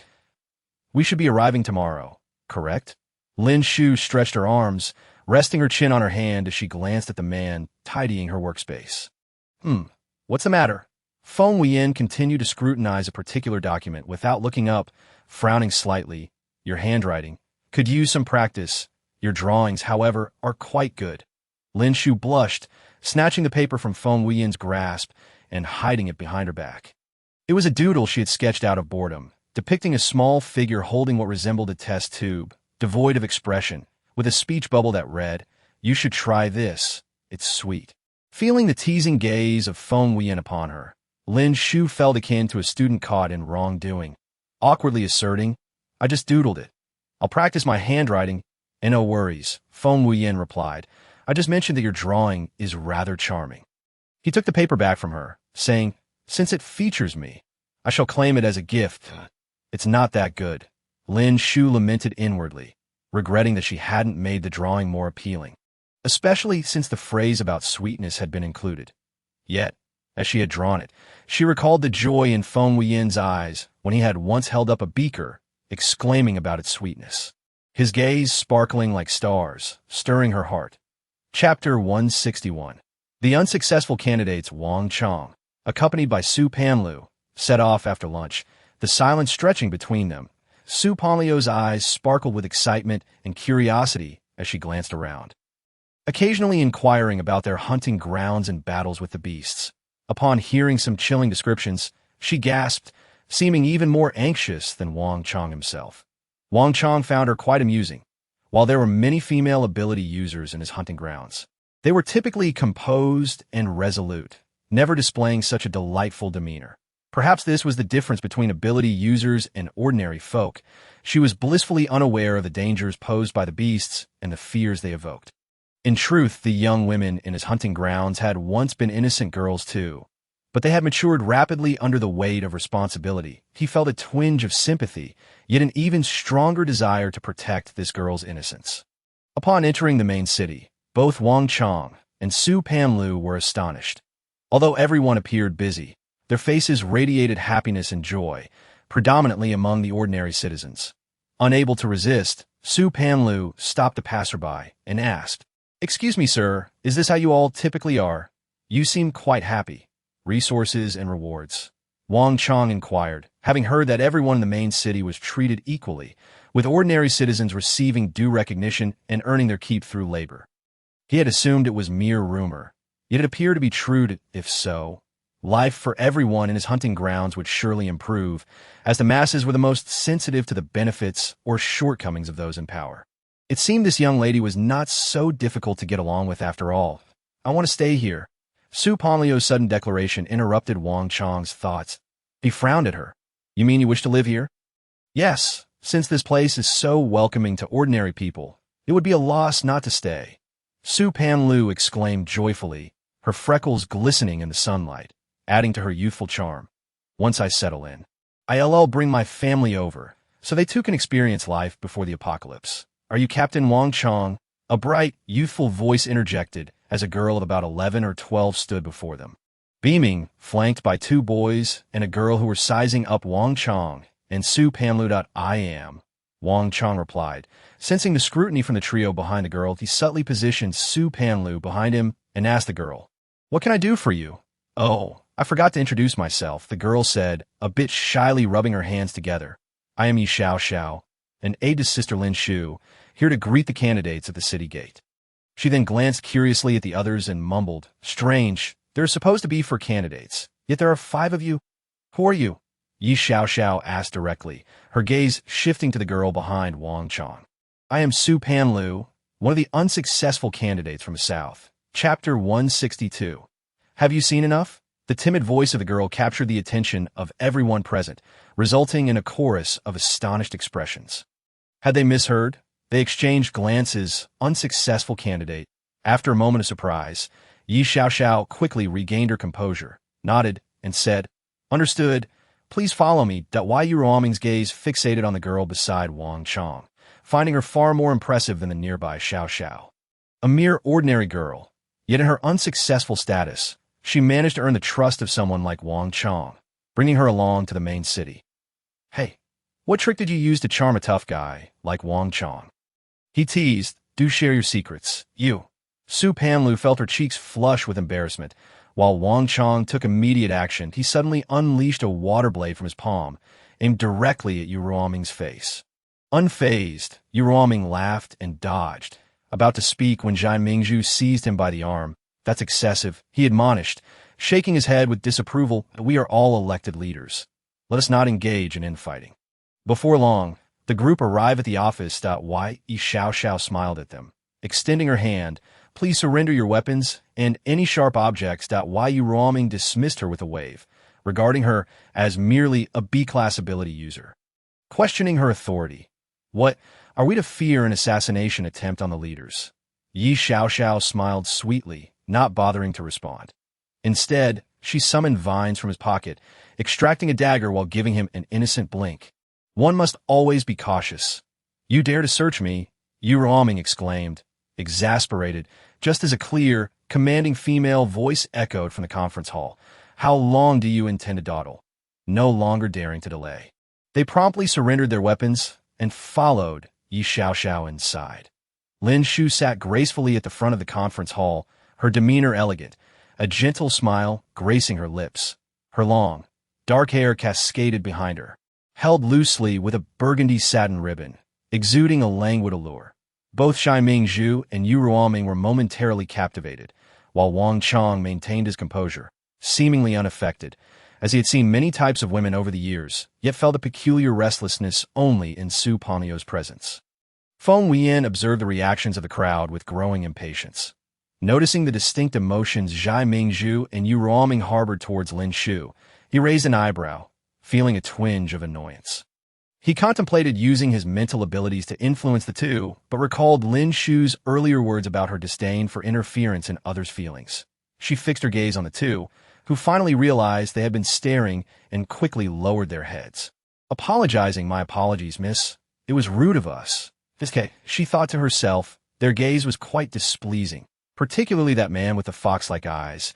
He clearly was not of the honest sort. She wondered how Lin Peiquan had recommended such a person to her. Yi Xiaoxiao hurried over, settling closely beside Lin Shu, sweetly calling out, "Sister," then leaning forward to greet Feng Wuyan with "Brother Feng." Feng Wuyan nodded, and only then did they notice the man seated beside Lin Shu. This man appeared even colder than Wang Chong, his gaze sharp and unforgiving, his once gentle features now resembling that of a vengeful spirit, fixating intently on the two who had just been impolite. Yu Ruoming, ever the flirt, understood immediately that he was treading on dangerous ground. The man's position and Yi Xiaoxiao's demeanor indicated his significant status, and Lin Shu undoubtedly held great trust in him. Chapter 163. Witnessing the pig run upon arriving and inadvertently offending the higher-ups, Yu Ruoming could foresee a future riddled with obstacles, yet he observed that Zhai Mingzhu by his side seemed utterly oblivious to the situation. Prompting him to muse, ignorance truly is bliss. With low emotional intelligence comes a lack of worries. Then there was Wang Chong, who appeared to have shown no reaction from the very beginning. Could it be that he genuinely had an affection for that ordinary bean sprout by his side? Yu Ruoming was taken aback by this thought. If it were him, he would find it utterly unacceptable to make tea that moment.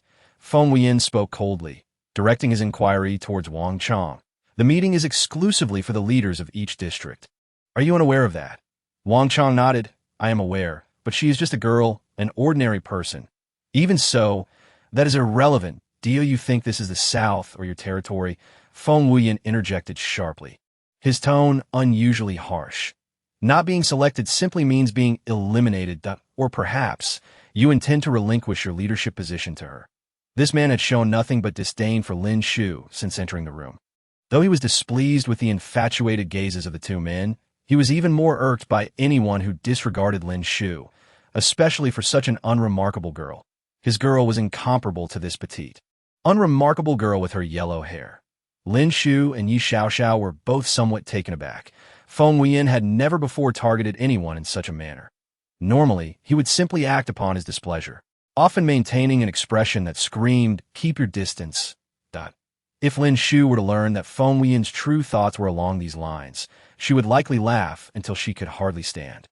Observing the awkward stance of Wang Chong and Su Panyu, and then glancing at the scowling Feng Wuyan, Yi Xiaoxiao cleared her throat, stood up, and approached Su Panyu, noting her anxious fidgeting with her skirt. Yi Xiaoxiao extended her hand. Dear sister, my brother and the district leaders are discussing important matters, which can be quite dull. Would you like to visit my greenhouse? Su Panyu was at a loss, uncertain whether to leave or stay. Why Yi Xiaoxiao's arrival felt like a rescue. She looked at the angelic girl and nodded vigorously, her eyes sparkling. I'll go. Thank you. Wang Chong expressed his concern. I apologize for the trouble, Miss Yi. She has a poor sense of direction. Why Yi Xiaoxiao nonchalantly grabbed a bunch of grapes from the tray and stuffed them into Su Panyu's hands. Here, for you. Dear sister. Cheng Shu looked at Yi Xiaoxiao with a helpless expression. These are meant for the district leaders. Xiaoxiao, if you want to eat, you should pick your own. Why are you snatching like Shunyu?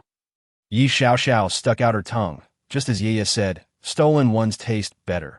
Cheng Shu shook his head, glancing at the girl beside him who was clutching the grapes in bewilderment, and asked, and this is?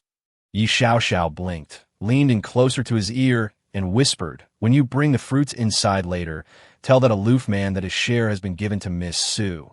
Cheng Shu's expression shifted subtly. Xiaoxiao, don't overdo it. You don't act like a 12-year-old girl at all and show no shame. Although I'm young, I'm quite knowledgeable. Just because I haven't seen a pig run doesn't mean I don't know about it. Yi Xiaoxiao's cheeks flushed from Cheng Shu's teasing. Stop talking to Brother Cheng. I'm taking Sister Su to my greenhouse. Chapter 164. Relatively free Cheng Shu looked on, both amused and exasperated, as he watched Su Panyu being dragged away in a whirlwind by Yi Xiaoxiao. Shaking his head, he hoped that the petite girl wouldn't be intimidated by Yi Xiaoxiao's greenhouse. How would she explain herself to that cold-faced man otherwise? He knocked on the door, and upon receiving permission, he entered the room. Casting a brief glance at the assembled individuals, as expected, he spotted the cold-faced man among them. However, Why did Feng Ji's expression seem so foul? Comparatively, Feng Gu truly held the title of the king of cold faces. None dared to rival him. It seemed Feng Wuyan sensed Cheng Shu's internal critique, turning to cast a penetrating gaze at him, making Cheng Shu's hair stand on end.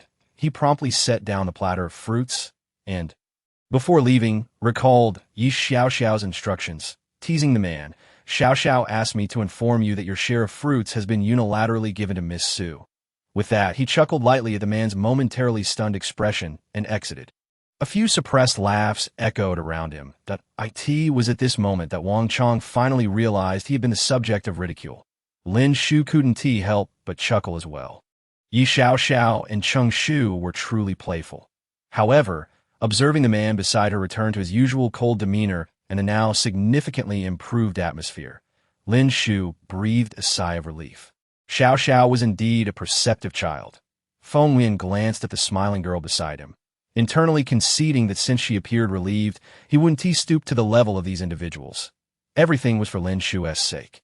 He cast a light gaze over the group, eager to see what true capabilities they possessed. Lin Shu cleared her throat and addressed them. I have gathered you all here today primarily to discuss the future development of the Eastern District and the upcoming reform policies. I have a preliminary direction for the reforms and hope all leaders will comply. Zhai Mingzhu interjected. I recall the regulations stated that you intended to grant us autonomy in managing our districts. Why then mention compliance? Lin Shu found his question rather perplexing. It is indeed true that I wish to delegate authority, but I never stated that I would cede territory. Your comprehension seems lacking. My friend as she noticed confusion still lingering in their expressions. Lin Shu rubbed her forehead and explained, to say I will delegate authority merely means within restricted parameters. Overall, the Eastern District remains under the jurisdiction of the main city, and I will continue to be the highest authority, issuing all overarching policies and directives. In other words, I will grant you a relatively free zone for management activities. Lin Shu completed her final input on the holographic projection and looked at everyone. So, do you all comprehend? The four leaders present nodded in understanding. Chapter 165. A lack of agreement. Lin Shu narrowed her eyes, taking in the expressions of those before her, and reiterated, furthermore, I hope you all remember that you are leaders elected through internal evaluations and popular votes. And your foremost duty is to serve the populace and accomplish tangible deeds. Secondly, there will be a 2-month probation period. Observing their surprised reactions, Lin Shu continued, as we are just beginning, we are relying on big data assessments. Personally, I do not yet know you well, hence your suitability remains to be determined. What I require are leaders who are responsible to the people, accountable to the ability users, loyal to the main city, and capable of contributing to the Eastern District, leading everyone to a better life, Lin Shu stated solemnly, her tone imbued with unprecedented seriousness. Feng Wuyan glanced at Lin Shu and added, what we seek are capable leaders and subordinates, not those with selfish agendas or mere sycophants. That I hope you all grasp this clearly. Lin Shu nodded. That is all I wish to convey for now. Wang Chong and Xiao Xiao, please remain for a moment. You two may take a rest for the time being. You'll need to stay here for a few more days. There are additional matters to discuss. However, for today, I would like you to thoroughly read this constitution. Lin Shu concluded, summoning Uncle Feng to escort them to their accommodations. If you have not prepared personal items, the main city has barter shops. We do not advocate direct giving, but rather exchanging based on one's own abilities. Zhai Mingzhu and Yu Ruoming exchanged glances, noting how different this was from their own districts. Nonetheless, it was quite innovative. They saw eagerness reflected in each other's eyes. After they departed, Lin Shu called over Xiao Xiao, looking at the cold girl before her, and sighed softly. In this apocalyptic world, such girls were the majority. Those like Shun Yu and Yi Xiao Xiao were exceedingly rare. Having endured much, their emotions had become restrained, bearing many burdens alone, which was truly heart-wrenching. You need not put on a fade in my presence, Lin Shu said gently, smiling. In time, you will realize that I am not a stern individual. I am quite easy to get along with. I can see that, Xiao Xiao replied, a subtle smile appearing on her lips, though it did not reach her eyes. You are a good person. Your demeanor and gaze reveal that. Moreover, if you were truly severe, That little sister would not cling to you as she does. Lin Shu regarded her thoughtfully for a moment, aware that she had not yet opened her heart. But not particularly concerned, she pondered before speaking. The girl who came with Wang Chong is also an ordinary girl, correct? Lin Shu nodded. Indeed, ordinary girls are truly fortunate. They need not ponder much and face no significant pressures. That statement, I cannot quite agree with. Xiao Xiao lifted her head, at which point Lin Shu finally discerned her features. She possessed a youthful face that seemed at odds with her character, appearing innocuous at first glance. Yet her eyes betrayed a hint of sharpness. The young lady wishes to be ordinary, while I aspire to rise above the ordinary. Her words were imbued with ambition, leaving Lin Shu astonished. Does the young lady have someone she wishes to protect? She inquired, a sweet smile gracing her lips. Even if I remain oblivious to his true thoughts regarding me, what difference does it make? I shall not allow anyone to possess him, nor will I permit anyone to harm him. The only means through which I can accomplish this are power and status. A certain determination sparkled in her eyes, a gaze that left Lin Shu both in admiration and with a hint of discomfort. Chapter 166. Share your thoughts. Lin Shu was somewhat taken aback by the girl's sentiments, raising an eyebrow as she took a seat at the table. Share your thoughts? She beckoned, gesturing for the girl to sit. You may speak freely, but I must insist on hearing your genuine opinion that I wish to hear a voice that differs from my own. After sitting down, Xiao Xiao smiled and began, as the young lady already knows. I grew up in an orphanage, with my only relative being Luo Jingwen. To be honest, I'm puzzled by how you arranged this electoral model. She shrugged, seemingly expressing her discontent. How could you place me and him as candidates together? Is there truly no one in the West capable of holding such a position? I have no desire to stand against Jingwen in this election, yet I must obtain this title and position.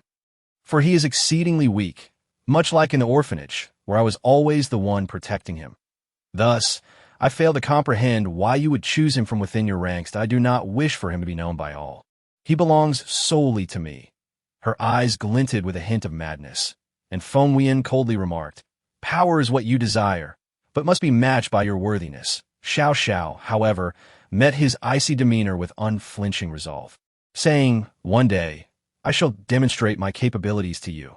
I am no less than any other ability user, including Jingwen. I will show him that I am infinitely superior to that woman. Lin Shu caught a fragment of information, quickly recalling the details Lin Peiquan had provided her, but found no connections between the two and the woman in question. Thus, she inquired that woman, Indeed, the woman from your Lin family. Lin Feng Wuyan. Xiao Xiao's eyes sparkled with excitement and ferocity, leaving Lin Shu utterly speechless. What? Had she misheard? Was it truly Lin Feng Wuyan she spoke of? Xiao Xiao, initially reluctant to elaborate, succinctly stated, Jingwen and I lived in the south before. That scoundrel, Wan Guobang, actually used the people from our orphanage to lure otherworldly beasts. I escaped with him, and it was Lin Feng Wuyan who saved us. Since then, Jingwen has been infatuated with her. Goodness, the protagonist's aura is indeed extraordinary, attracting admirers wherever she goes. A mere act of saving someone leads to such devotion. How utterly vexing. At that moment, Lin Shu wished to dismiss any thoughts about Lin Feng Wuyan, focusing instead on implementing her own system. Clearing her throat, she turned to Xiao Xiao and addressed the matter at hand.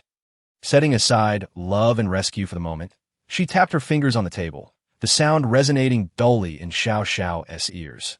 Regardless, you are now the leader of the West, whether it is you or Luo Jingwen. Your identities as ordinary individuals will remain unchanged.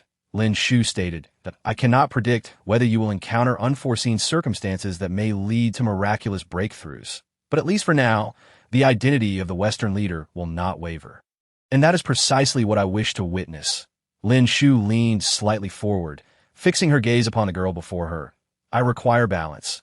Thus, I need an ordinary person to serve as leader. At least one. Therefore, concerning your personal feelings, I regret to say I have no interest at present that in my view, this apocalypse does not favor the strong for survival, but rather those who can better adapt to the laws of existence within this world. Who can thrive in the long term. Lin Shu rose and walked to the window, observing the ebb and flow of the crowd below. You see, regardless of whether in the main city or other districts. The proportion of ordinary people always surpasses that of ability users. Chapter 167. The influence of one's company, yet many fail to recognize this truth, such as Lin Shu. Lin Shu involuntarily chuckled at the mention of a rather amusing father. Then why not find a couple more ordinary individuals to serve as candidates? Xiao queried, perplexed that if balance is what you seek, the numbers should be equal. Why are all the candidates from the East and North ability users? Because they too have succumbed to complacency, Lin Shu frowned, expressing her dissatisfaction with this phenomenon. They believe that lacking abilities relegates them to a position of being protected, thus they have placed themselves in a position of weakness. How can they shoulder responsibility in such a state? Many capable, ordinary individuals have resigned themselves to obscurity in this apocalypse, which is a lamentable reflection of the times. Lin Shu's eyes revealed a hint of regret. I've heard that the two most competent ability users by your side are both ordinary individuals who broke through later, Wang Chang inquired. Lin Shu understood he was referring to Gao Qi and Li Kun, and replied directly, yes. Initially they were merely the most ordinary of individuals, but they possessed a drive and indomitable spirit. Now, one is a water ability user, and the other possesses ice abilities. Wang Chang showed a flicker of skepticism. Ice abilities? He had never heard of such a category of ability users that his knowledge. Only spatial and psychic ability users transcended the elemental abilities, with psychic abilities being the most formidable. Lin Shu, however, was the only individual on the continent to awaken dual attributes, both of which were elemental. He was genuinely eager to witness this new ability attribute in action. As they conversed, Li Kun arrived to report, knocking on the conference room door and entering upon permission. Lin Shu's eyes brightened as she introduced him to Wang Chang and Xiao. This is our ice ability user. Wang Chang swiftly unleashed several water blades radiating a cerulean glow toward Li Kun. Yet upon contact, the blades suddenly froze and fell to the ground with a crisp clatter. Wang Chang gazed in astonishment at the ice crystals below. Everything had transpired in the blink of an eye, and he had failed to see how Li Kun had executed his move, as his own water blades lay discarded at his feet. He looked up to see a man standing before him, surrounded by layers of white mist, as if he were in a fairyland. Li Kun wore a serious expression, glancing at Wang Chang. If you wish to spar, take it outside. Do not throw punches in the conference room.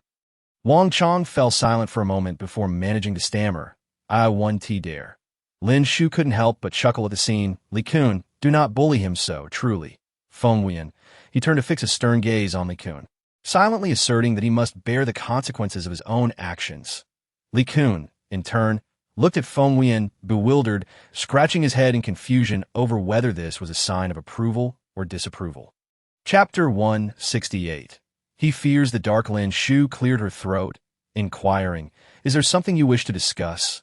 Li Kun nodded, instantly shedding his playful demeanor, his face turning serious. The electrical infrastructure in the western region is damaged, and the entire area is experiencing a power outage. Gao Qi and I are urgently investigating the cause, but we are still unaware. What?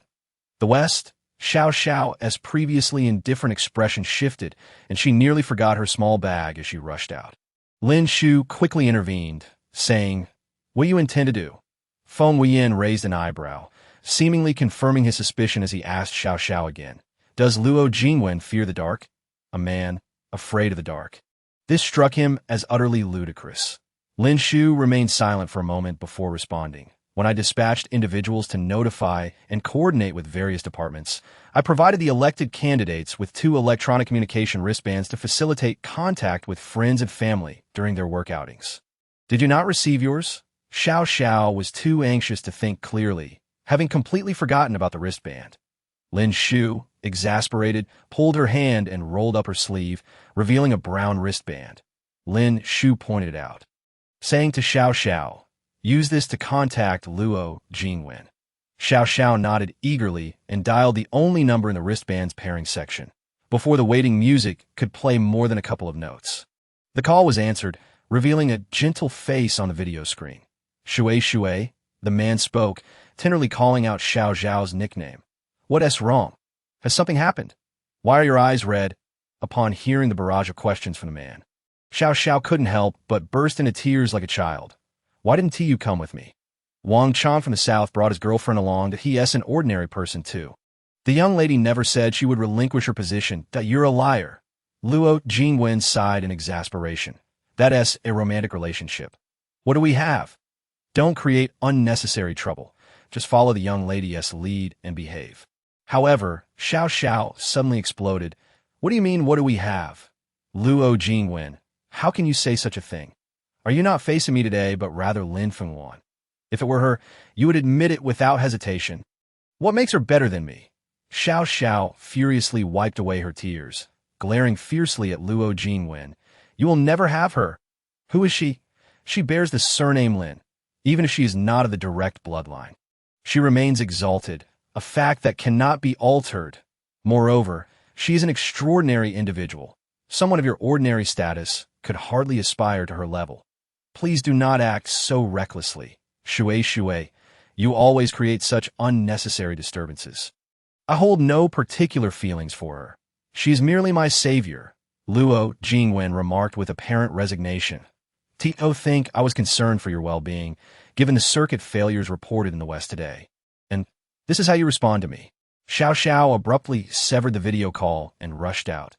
Lin Shu, her lips twitching at the scene, felt quite embarrassed as she surveyed the expressions of those present, all of which bore a subtle nuance, and she rubbed her forehead. This Xiao Xiao exhibits excessively volatile emotions. Her vulnerabilities are far too conspicuous.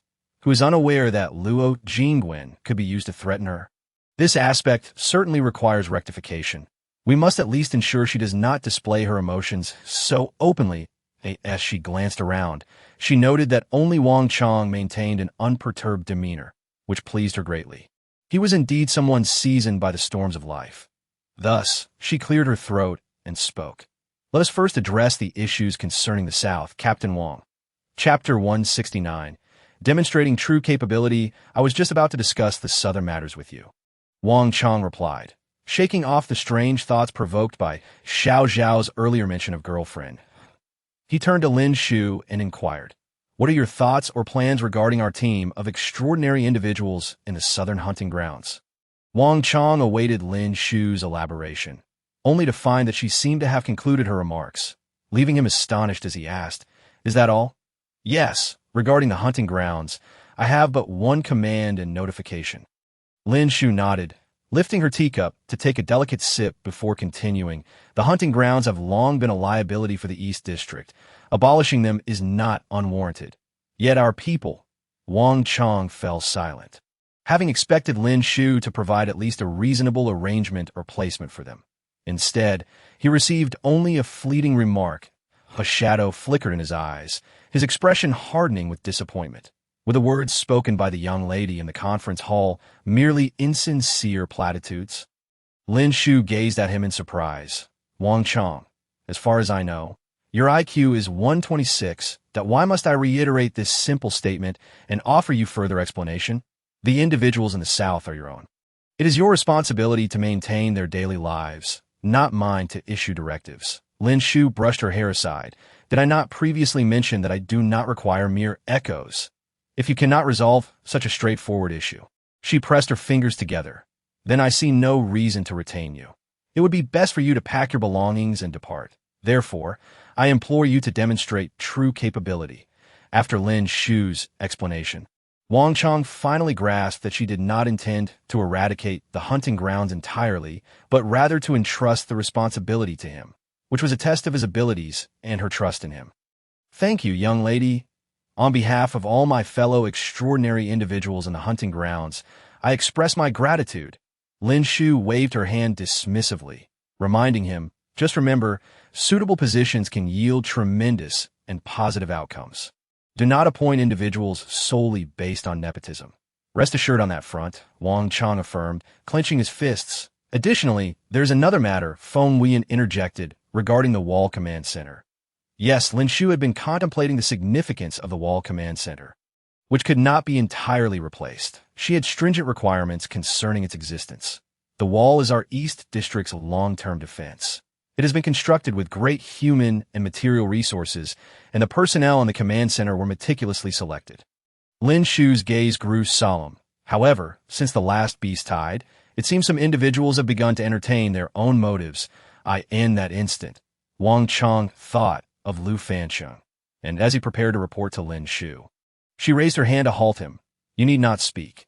I'm already aware he is merely someone seeking quick success and cannot achieve anything of significance. This is also the second task I wish you to undertake, to rectify the Southern Guards, particularly those at the Wall Command Center. Chapter 170.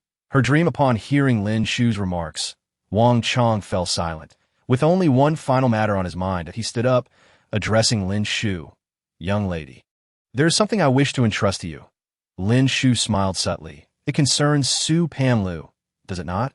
Wang Chong nodded, somewhat anxious, and with a flush on his cheeks. She wishes to remain in the main city. I brought her from the south, and I must ensure her safety. Lin Shu pondered for a moment, but did not immediately acquiesce. If she merely sought to live in the main city, then she could do as she pleased. However, if she wished to work under my guidance, it would depend on her capabilities. I'm not quite sure. Wang Chong shook his head, although he believed that working under the young lady would not lead to any mistreatment. Her character seemed to suggest she was better suited to pursue her desired life. Meanwhile, Yi Xiaoxiao was leisurely touring her flower house with Su Panlu, who was enchanted by the myriad of flowers before her. Before the apocalypse, she had just graduated from university, and her dream was to open a flower shop, a tranquil and stable life. Out of passion, she had enrolled in a flower arrangement class, watching as delicate blooms transformed under her careful packaging and trimming, gracefully hidden among lush leaves and starry flowers, resembling charming little sprites. Yi Xiaoxiao noticed her affection for the flowers and suddenly exclaimed, Sister Su, why not stay here? She twirled around, embodying the image of the fairy Su Panlu had once envisioned. Look at this flower house. I would gladly share it with you. Sister Xu did my dream has always been to have a vast garden, and now it has come true. It is all thanks to you. Sister Su, Lin Shu is truly wonderful. Yi Xiaoxiao earnestly invited her. Dreams? She had once been a girl with dreams herself. Su Panlu's vision blurred, and despite her efforts to widen her eyes, she could not prevent the tears from spilling over. Hastily turning away, she attempted to discreetly wipe away her involuntary tears, unaware that this entire scene was clearly visible to Yi Xiaoxiao. Though surprised, Yi Xiaoxiao's intention was to encourage Su Panlu to stay, not to cause her distress. Feeling somewhat flustered, she stepped forward like a child who had committed a faux pas. Sister Su, did I say something wrong? I didn't mean to. Su Panlu shook her head. It's not because of you. You said nothing amiss. I am simply so happy to meet someone who shares my dreams, and she warmly invited me to share in that dream. This makes me feel that I can set aside the burdens of life. Her shoulders trembled as if engaged in a monumental internal struggle. Her words revealed her indecision. But life must go on. In this apocalypse, dreams cannot be eaten. Yi Xiaoxiao disagreed. While that is true, one must rely on dreams to sustain oneself. Without dreams, does life hold any meaning? Sister Su, you are simply under too much pressure, which is why you think this way. You must treat yourself kindly, let go of your burdens, and enjoy life. But if I do that, I would feel like I am of no use. Su Panlu lifted her gaze to meet Yi Xiaoxiao's. How could that be? In this world, one does not need to achieve great things to have value. A clear, melodious voice, tinged with a hint of charm, suddenly chimed in from behind. The two turned to see Lin Shu approaching, accompanied by Wang Chong. She bent slightly to extend her hand to Su Panlu. Welcome to our main city family. Xiaoxiao also enjoys tending to flowers. Yet to me, she is invaluable, for I simply adore all things beautiful. Lin Shu's brilliant smile was irresistibly infectious. Yes, she gently patted Su Panlu's back. The warmth of Yi Xiaoxiao's tender touch and words broke through her defenses, and she could no longer hold back her tears. Chapter 171. He does not understand her. Lin Shu smiled softly, waiting for Su Panlu to regain her composure before gently asking, Are you willing to stay, to remain in the main city? Su Panlu had long awaited this opportunity and could hardly contain her excitement, exclaiming, I am willing. Just as Lin Shu was about to speak, Wang Chong interjected, his brow furrowed in disapproval. Have you truly considered this? Do you believe you're suited to stay here? Lin Shu did not wish to interfere in their conversation. She called Yi Xiaoxiao to step outside, leaving space for the two of them. However, both seemed somewhat oblivious to the situation that Yi Xiaoxiao had noticed this earlier, but chose to remain silent, covering her mouth to stifle her laughter. Such matters, she felt, were best left for them to navigate on their own, much like the naive sister beside her and the reticent yet perceptive brother. She glanced at Lin Shu and smiled even more brightly. As Lin Shu and Wang Chong reached the doorway, Xiao Xiao awaited them. Bowing solemnly to Lin Shu, her eyes tinged with red but filled with determination. "Young lady, I apologize for my earlier rashness. Furthermore, I am willing, obediently adhering to your directives, I shall advocate for the common folk, leading not only those in the West, but all ordinary individuals towards a better life. Are you in such a hurry to leave?" Lin Shu inquired. "You must think this through. The power outage in the West may very well persist for an extended period. It's all right," Xiao Xiao resolutely replied. "Jingwen told me he wouldn't be afraid. And I too must confront things I am reluctant or frightened to do, such as assuming the role of a leader." Lin Shu, however, chuckled. "It won't take more than a week. We must expedite the restoration of the West's power infrastructure. For life without electricity will profoundly impact the residents, and economic development is inextricably linked to power facilities." With a gentle arch of her brow, Lin Shu addressed Yi Xiaoxiao. "It seems this time. Dear sister, you shall embark on a distant journey." Yi Xiaoxiao lifted her gaze towards Lin Shu, asking, "Will you take me along this time?" "I fear not," Lin Shu replied, winking towards the direction of the flower room. "You need to remain here to continue your research and cultivation of hornkelp, as well as to care for Su Panlu. She seems to delight in tending to the flora. And although she is merely an ordinary person, having additional assistance alongside Shu would certainly alleviate some of your burdens." That Yi Xiaoxiao looked at Lin Shu with confusion. "Sister, how can you be so certain that Sister Su will stay?" Brother Wang Chong appears rather apprehensive. She noted that he seems reluctant for Sister Su to remain. He does not truly understand her. Lin Shu replied, shaking her head and tousling Yi Xiaoxiao's hair. "When you grow older, you will comprehend. For now, you are still young. No matter how much you think you understand, it is, in truth, a limited perspective. There are certain matters that remain beyond your grasp. Su Panlu, though she may seem obedient and well-mannered, possesses an inherent stubbornness, driven by a fierce courage to leave her homeland. One who dares to claim they wish to remain will undoubtedly seize the hard-won opportunity, firmly grasping it and climbing step by step towards their ultimate goal. Yet, gaining some things inevitably means losing others that he does not understand her." Chapter 172. Self-indulgence. Meanwhile, the two stood in a standoff devoid of any romantic ambience, exchanging wide-eyed glances for what felt like an eternity. Su Panlu could no longer endure. Having just wept, her eyes were already sore and swollen. She rubbed them, then glanced at Wang Chong, yet suddenly found herself devoid of the courage to meet his gaze. She slowly spoke, "Captain Wang, what is it that you wish to say?" Wang Chong raised an eyebrow, his typically cold and resolute demeanor now darkened by an inexplicable intensity. "Did I ask, do you truly intend to remain here?" "Yes," Su Panlu replied, somewhat perplexed. "Did I not express my desire to come to the main city when I sought you out? Upon entering the bustling main city today, I felt assured. Here, I can sense fairness and freedom." Wang Chong furrowed his brows. "Do you understand the pressures of life here? You are but a newcomer. Who would be willing to provide you with employment? How do you plan to sustain yourself?" Su Panlu hesitated, realizing she had yet to consider this question. Wang Chong, sensing he had struck a chord, continued, "What you seek is merely equality, particularly in regard to ordinary people. This is something I can also achieve."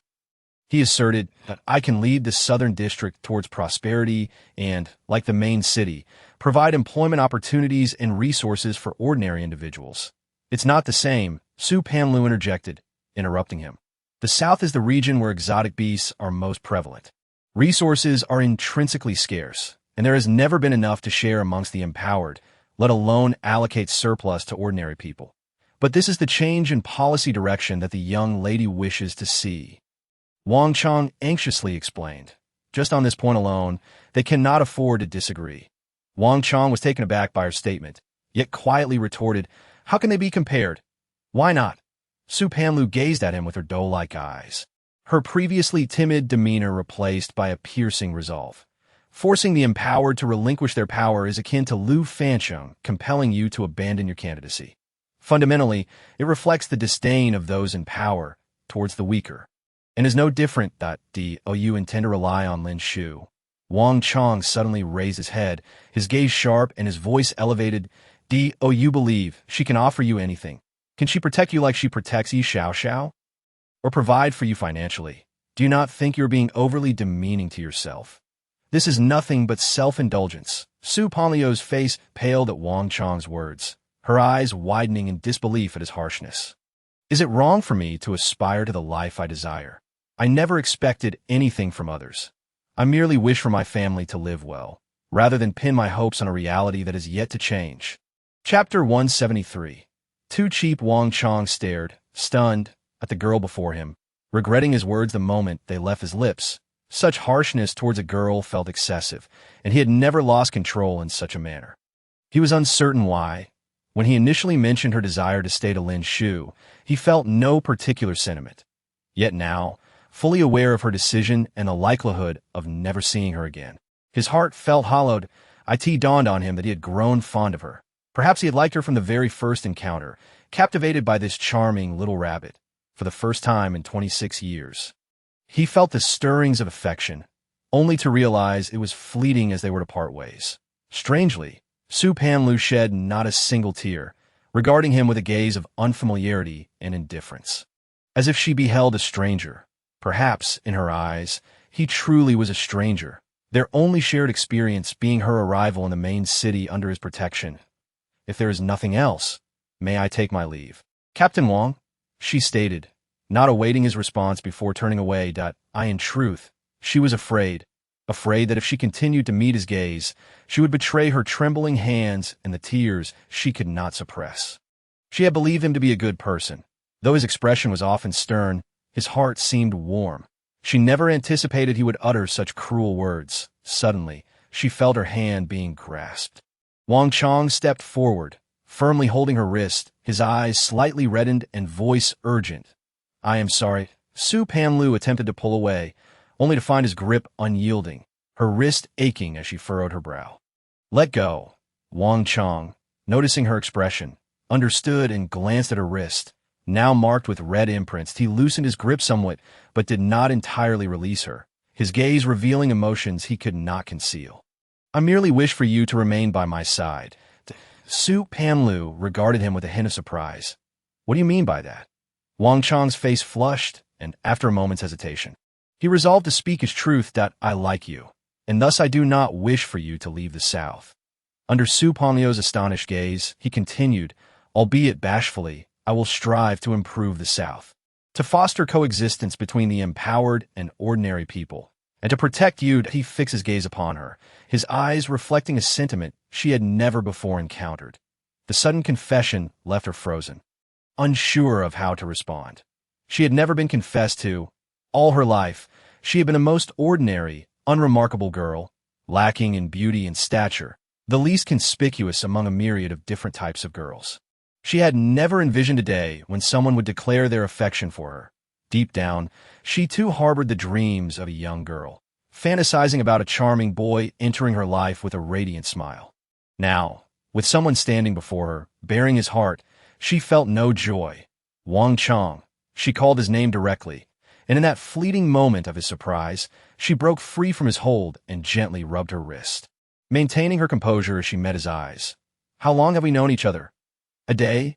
Or perhaps 2? Do you truly know me? Do you know what I like or dislike? Are you aware of my dreams? She shook her head, continuing, You know nothing. You do not understand me, yet you claim to like me. Wang Chong, your affection feels excessively cheap. Chapter 174.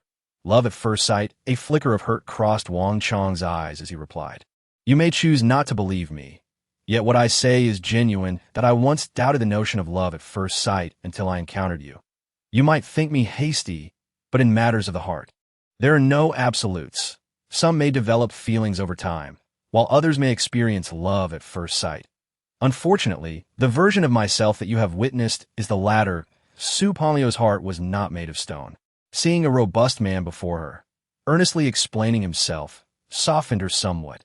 Yet she understood that her feelings were not rooted in affection. She harbored no sentiments for him. She was a slow-to-warm individual and did not believe in the concept of love at first sight. Wang Chang could not recall how he exited the flower room. It was only when he settled into his original seat in the conference hall that he realized, with a sense of despair. He had been rejected. He sighed. His gaze dimmed. Lin Shu, with a mere glance, discerned the tension between the two but chose to remain silent. As one drinks water, one knows the temperature oneself. Each person harbors their own perspective, and outsiders should not interfere. Observing his disheartened demeanor and then glancing at the expressionless Xiao Xiao beside him, Lin Shu supported his forehead, contemplating their current state. It remains uncertain whether they will comprehend and cooperate with the upcoming arrangements. Clearing his throat, Lin Shu spoke. I intend to depart for the West tomorrow to address the issue of power resources. Wang Chang nodded and replied, I shall accompany you to, as a fellow ability user. Perhaps I can be of assistance. Indeed, Xiao Xiao added, the West is predominantly desert, where you will find scarcely any lakes. Most residents rely on underground water for sustenance, coupled with the recent power outage. The living conditions in the West are not particularly favorable, resulting in a population primarily composed of ordinary individuals. He paused before continuing, Miss, may I ask a favor of you? Lin Shu, aware of what he was about to request, maintained a calm facade. Of course, there should be no secrets among our districts. Since you oversee different projects, open communication is essential. Lin Shu nodded, reassuring him, rest assured, even without your prompting, I know what actions to take. I had intended to have her remain in the flower room to assist Xiao Xiao, alongside Chang Shu. Thank you, Mississippi. Wang Chang deeply bowed to Lin Shu. She promptly waved her hand, contemplating for a moment before inquiring. What about you and her? You will undoubtedly be apart for a considerable time. What do you plan to do? A hint of helplessness crossed Wang Chang's face. I respect her choice. After all, her decision is the right one for her. Chapter 175. Checks and balances. Since Wang Chang had articulated his stance, Lin Shu chose not to press further. She summoned Uncle Feng to notify the other two leaders, Zhai Mingzhu and Yu Ruoming, that an urgent meeting was required. After their arrival, Lin Shu inquired, how was your day in the main city? Nodding, she turned to Yu Ruoming, and you? With a look of resignation, Yu Ruoming responded, Miss, the people in this main city are exceptionally shrewd. They refuse to suffer any loss. I have exhausted my efforts. Yet the prices remain unchanged. Lin Shu could not help but chuckle. You actually attempted to haggle with the residents. Isn't bargaining a customary practice in trade? One compares prices and negotiates. Yu Ruoming replied matter-of-factly. No. Lin Shu laughed at Yu Ruoming, explaining, in the main city, there is no notion of haggling. All goods are the result of the residents' labor. Nothing is obtained without effort. Hence, there are no middlemen to profit from price differences. In essence, they sell at cost, and you expect to negotiate further. Do you truly believe that would succeed? Yu Ruoming, astonished, queried. Everyone sells at cost. Then how do they survive? They sell their goods not primarily for profit, but rather to barter. If someone chooses to pay, it is an equal exchange. The residents of the main city maintain a tacit balance, one that no one dares disrupt. Lin Shu remarked, her gaze revealing a glimmer of astuteness. For if anyone attempts to raise prices, it would result in a devaluation of all other goods, leading to inflation.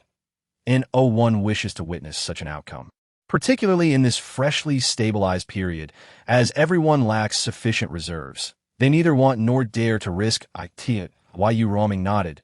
I understand. After a moment's reflection, Lin Shu continued, in truth, you are quite clever, endowed with an innate business acumen. However, your singular flaw lies in your impatience, and I urge you to abandon your dismissive attitude. Remember, there are always those who surpass you. The northern region possesses relatively abundant resources compared to other districts. I hope you can temper your ambition and consider the welfare of the residents. Their living conditions will soon improve. She regarded Yu Ruoming, her expression serious yet calm. I expect you to develop the economy in the north, thus leading the other three districts toward synchronized growth. Can you manage that? Yu Ruoming solemnly affirmed. No problem. This task aligns perfectly with my strengths. You need not worry. Mississippi. Lin Shu nodded, addressing the other three. From now on, each district's development strategy should be determined by you, not dictated by me. After all, no one knows your district better than you do. Tailor your approach accordingly. Do you all comprehend what I am saying? The four nodded in agreement, indicating their understanding. Moreover, I have called you all here to discuss the relationships between your districts. It is imperative that I clarify this. Lin Shu looked at them, her tone steady as she began. This is a crucial point you must remember. You are to mutually check and support one another. Chapter 176. The Eastern District as a whole, noticing their apparent confusion, Lin Shu elucidated. In essence, each district is primarily responsible for different tasks. As I previously mentioned, the North focuses on commerce, but what does commerce require for support? Lin Shu nodded appreciatively correct. However, you must understand that I cannot place all my eggs in one basket. Therefore, I designate the North as the custodian of our entire Eastern District's financial authority, which will be formally transferred after the trial period. The South, on the other hand, oversees military matters, given its geographical conditions. The South often faces incursions from exotic beasts, and thus possesses considerable combat experience. I have full confidence in your leadership. Lin Shu directed her gaze at Wang Chong. As far as I know, you have prior experience in such matters, and I need not elaborate further. Realizing his earlier impulsiveness, he acknowledged that keeping Su Pan Lu in the main city was indeed the wisest choice, whether for personal interests or broader considerations. In the past, he had feared little. As long as he was fed, his family had no worries. He did not concern himself with power or status, only wishing for a stable life alongside friends and comrades. Lin Shu turned her attention to Xiao Xiao, stating, the climate in the West is arid, frequently plagued by sandstorms, primarily desert.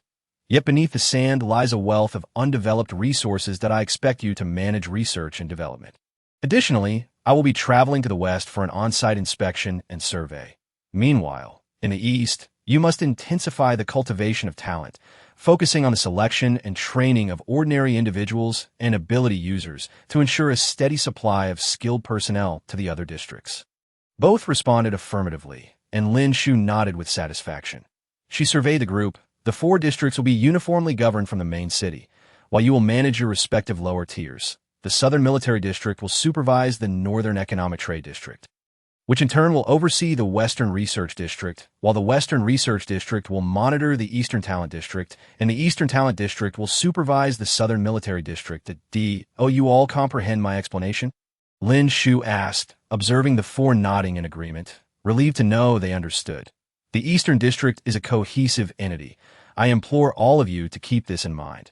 Lin Shu's words resonated with conviction, and the gravity of the moment was palpable. The meeting hall enveloped in an unusual silence. Suddenly, she noticed someone approaching from outside, and upon recognizing the individual, a smile crept onto her face. The others were taken aback as she called out, Wuyan, you have arrived. Chapter 177. Wait for my return. When do you plan to set off? Feng Wuyan inquired softly as he approached Lin Shu. Tomorrow morning, I believe. Lin Shu contemplated. I had originally intended to leave immediately after the meeting, as the matter directly pertains to the residents' livelihood. The sooner we resolve it, the better. However, I must bring Yi along. I wish for her to gain some experience, given that metals can conduct electricity. Indeed, he nodded, pausing for a moment. However, she need not necessarily accompany us. Lin Shu looked at him in confusion. But isn't electricity transmitted through metallic conductors? Feng Wuyan shot her a resigned glance. So you believe that after all this time, the residents have not buried any wiring in their homes? How did they manage to use electricity before? All right, Lin Shu exclaimed, her realization dawning on her. How could I have overlooked that? Therefore, it is unnecessary for you yet to join us. Feng Wuyan sighed, unsure how to express his thoughts to her. What we actually need to do is simply find a usable power source for the residents and connect it to the wires they previously used. In any case, the power plant is absolutely out of the question. I have reviewed the report, and the primary cause of the outage is acid rain and gas pollution. Understood. Then let us depart as soon as possible. There is no need to wait for them. It will just be the two of us. But rest assured, he added, I will handle everything swiftly and come to find you, should I encounter anything beyond my capacity to resolve. I will contact you. Feng Wuyan gently tapped his video wristband with his fingertips, configuring a few buttons before extending his hand towards Lin Shu. She promptly offered her wrist adorned with the band, which he clasped in his palm. In that fleeting moment, both felt a tightening in their hearts. Feng Wuyan steadied himself and set a few buttons on her wristband, explaining, "Next time, simply press and hold the first button on the band. Or call out my name to initiate a video call." Lin Shu nodded, pondering, "Would that disturb you? What if you're busy?" He shook his head, assuring her, "No, it's not troublesome, I'm not busy." Lin Shu found herself at a loss for words. "Well then, since you say it's not an inconvenience, I won't be overly polite. I must depart shortly. So here," Feng Wuyan said, handing her a small bag. She caught it deftly, noting its light weight, and inquired curiously, "What is this?" "Miniature gel, along with some bandages and ointment." He paused before adding, "Do take care not to get injured." Lin Shu marveled at his thoughtfulness, realizing she had overlooked the necessity of bringing medicine, having only packed a roll of bandage during her previous trip to Fengming Mountain. Touched, she felt the earlier anxiety upon hearing his imminent departure dissipate. "Did you prepare these for yourself?" she asked. "And you should take care not to get hurt either." Chapter 178. She truly is impulsive. After delivering the medicine to Lin Shu, Feng Wuyan hurriedly set off. After all, those were abandoned cities teeming with strange beasts and overgrown vegetation. Even though both Feng Wuyan and Lin Hai were Class A abilities users, some situations might prove challenging. Thus, Lin Shu arranged for Gao Qi to accompany Feng Wuyan with the ambush team. On the surface, it appeared he aimed to improve the Eastern District, but in reality, he was alleviating her burdens, sharing her concerns that why not delaying either task's progress and conducting them simultaneously. It would indeed be significantly faster and far less taxing than if they each undertook separate missions. He truly was a gentle soul, silently supporting her without uttering a word. Lin Shu mused that she too needed to set off soon, although she couldn't guarantee her efficiency would match his. At the very least, she wouldn't hold him back. She clenched her fist, gesturing to herself. "You can do it." She contemplated for a moment before addressing Uncle Feng. "Uncle Feng, please call Yi over." She had decided to bring Shenyu along. With the ambush team accompanying Feng Wuyan, the main city needed to retain Li Kun and Yi Xiaoxiao for protection. Although Shenyu was preoccupied with her heavy sword and sheath, she was not in the depths of seclusion. Lin Shu raised an eyebrow, initially intending to chide Uncle Feng for being overly dramatic, but recalling how Shenyu often sneaked out to play, she noted Uncle Feng's unusually grave demeanor and asked, "Is something amiss?" Uncle Feng nodded urgently. "Yi's belongings have all vanished." He shook his head. "I don't know. There were no notes or messages found in her room." Lin Shu was taken aback. Shenyu was never the type to leave without a word. Something was indeed amiss. She hastily dialed Shenyu's number on her video wristband. However, after a couple of beeps, the call was disconnected. Frowning, she tried again, only to receive a notification of call failure. Fury surged within her. Since the call had initially connected, it indicated that the other party was still within the Eastern District's signal range. Moreover, since Shenyu had taken all her belongings, it confirmed her freedom of movement. Therefore, she was incensed. What could have prompted her to leave without notice and reject her video call? She felt a surge of irritation. She had never dared to strike her before, and now it seemed she had become rather reckless. Lin Shu let out a cold laugh. "Miss, it's nearly dark. If we don't set off soon, we may not reach the Western District in time," Uncle Feng remarked, glancing at the sky, anxious for Shenyu's sake. "Indeed, the matter is urgent," Lin Shu replied, her brow relaxing. "Have Li Kun locate that little rascal's whereabouts and maintain surveillance." It wasn't that Uncle Feng was unwilling to assist. Rather, Shenyu was simply too mischievous. Chapter 179. Timely damage control. After giving her instructions, Lin Shu set off alone towards the Western District. She seemed to have an innate knack for driving. This place was unlike the world she once knew. Devoid of traffic police, vehicle regulations, or road laws. Just a long road with her alone, driving with unrestrained joy. Singing along, she sped down the road, reaching the Western District before the sun fully set. Luo Jingwen had previously heard from Xiao Xiao about someone coming from the main city to address the power supply issue, but was taken aback to find it was merely one person, a woman. "Oh." Luo Jingwen glanced behind Lin Shu, unable to comprehend, for aside from the dust she had kicked up while driving, there was not a soul in sight. "What are you looking for?" Lin Shu asked. Puzzled, recognizing him as the Luo Jingwen Xiao Xiao had mentioned, he appeared somewhat dazed yet rather good-looking. So this was Xiao Zhao's type of neighborly brother? "What's wrong? Do you look down upon me?" Lin Shu raised an eyebrow, extending her hand. "Luo Jingwen, right? Pleased to meet you. I am Lin Shu." Luo Jingwen's hand froze mid-reach, nearly stumbling as he attempted to bow deeply to Lin Shu, only to be caught by her quick reflexes. "Miss?" "Yes," Lin Shu replied with a smile. "Lead me to inspect your original power supply and power plant." Even after they boarded the off-road vehicle he had arranged for her, he remained embarrassingly flustered. Having failed to recognize Lin Shu and publicly doubting her capabilities, he covered his face, regretting his words, and didn't notice Lin Shu's question. After repeating her inquiry twice with no response, she sighed heavily. And upon seeing Luo Jingwen finally turn to her, she asked again, "What energy does the power plant in the Western District typically utilize? Is it the cooling towers?" Lin Shu pondered briefly, arriving at the crux of the matter. Luo Jingwen nodded. Precisely as they spoke, a row of hyperbolic cooling towers emerged before them, standing solemnly under the night sky like giants overseeing the world. The entire Western District was devoid of light, its residents predominantly ordinary people. Before the elections, resources were controlled by a select few ability users, and even the probability of them being able to light a candle was exceedingly low. The vehicle gradually approached the cooling towers, their corroded surfaces, marred by acid rain, coming into view. Lin Shu furrowed her brow, and once the vehicle halted, she propelled herself upwards, swirling around the cooling towers in the wind. Sighing, she descended, directly informing Luo Jingwen. "It's no longer usable. Dismantle it."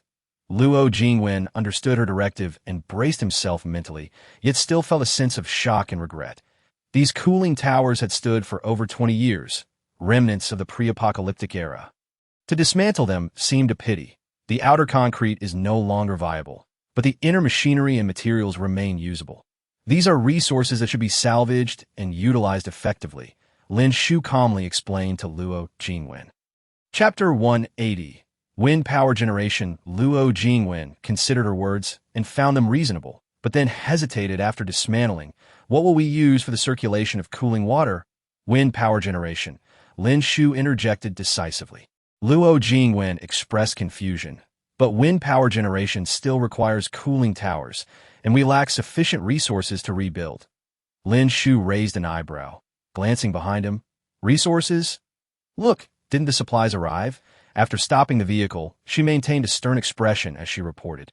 "Miss, the supplies you estimated have all been transported from the main city, and I acquired them through barter. It isn't merely taking advantage." She had not glanced at Luo Jingwen throughout the entire exchange, while he sensed her lingering anger. However, he sighed and pondered, refraining from allowing her to have her way as usual. Lin Shu produced a wind speed meter, testing it from various angles, and pointed northward. "Our wind power plant will be established there." Luo Jingwen and Xiao Xiao nodded in agreement without further inquiry. Wind power stations must be built in spacious, stable areas, as each generator needed to maintain a proper distance from one another. They diligently noted down her instructions and immediately sought assistance for construction. Xiao Xiao enlisted 2 Earth-type ability users, both Class C, making the construction manageable. After a trial run, Lin Shu summoned the wind, enabling the wind power generator's blades to capture wind energy more effectively, and the small bulb connected to it brightened instantly. "It worked," Xiao Xiao exclaimed excitedly, while Lin Shu remained somewhat silent, as this did not meet her anticipated outcome. After all, the success of this endeavor largely stemmed from her wind manipulation. Xiao Xiao suddenly realized something, glancing at Luo Jingwen, who still appeared perplexed, inwardly cursing him as a fool. Without further ado, she continued experimenting alongside Lin Shu. Lin Shu had already determined the orientation. Holding a wind speed meter, she stood still, awaiting the arrival of the wind. The improved blades were broad, yet spun at an astonishingly rapid pace. The enhanced wind turbines boasted greater stability, adeptly capturing wind energy, regardless of its intensity or subtlety. How impressive! The others looked on, exclaiming in admiration. Today, Lin Shu truly opened their eyes. This was the power of a high-level individual who could not only manipulate wind energy, but also design instruments with extraordinary abilities. Chapter 181. A fall. Lin Shu felt weary. There wasn't a single C-level metal ability user in the western region, necessitating that all wind turbines be assembled manually. A daunting task indeed. With this thought, she dialed Li Kun's video call, which connected swiftly to Li Kun. "Where's he at?" Lin Shu inquired, raising an eyebrow at the troubled expression on Li Kun's face, which puzzled her further until Li Kun spoke. "Yeah, is with Brother Feng." Li Kun replied, her expression complex. "She set out earlier than Brother Feng, so we didn't notice her departure at all. Moreover, she tied the video wristband to a beast, which has delayed our ability to ascertain her location. Now, is she supposed to rendezvous with them?" Lin Shu asked, half convinced. "Yes, but she suffered a minor injury. Gao Qi has already treated her, and it is not serious." After disconnecting the video call, Lin Shu rubbed her temples in frustration. Earlier, she had said she would punish Iya upon finding her, and now it turned out that she had gotten herself injured.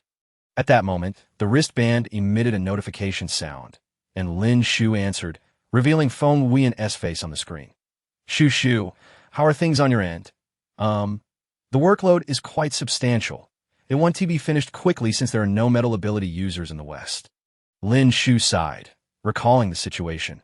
Feng Wuyan shifted slightly, revealing a furry head behind him. "You explain to your sister," he said in a tone that was cool yet commanding. The small head then shook, and as it lifted, it was revealed to be Shunyu.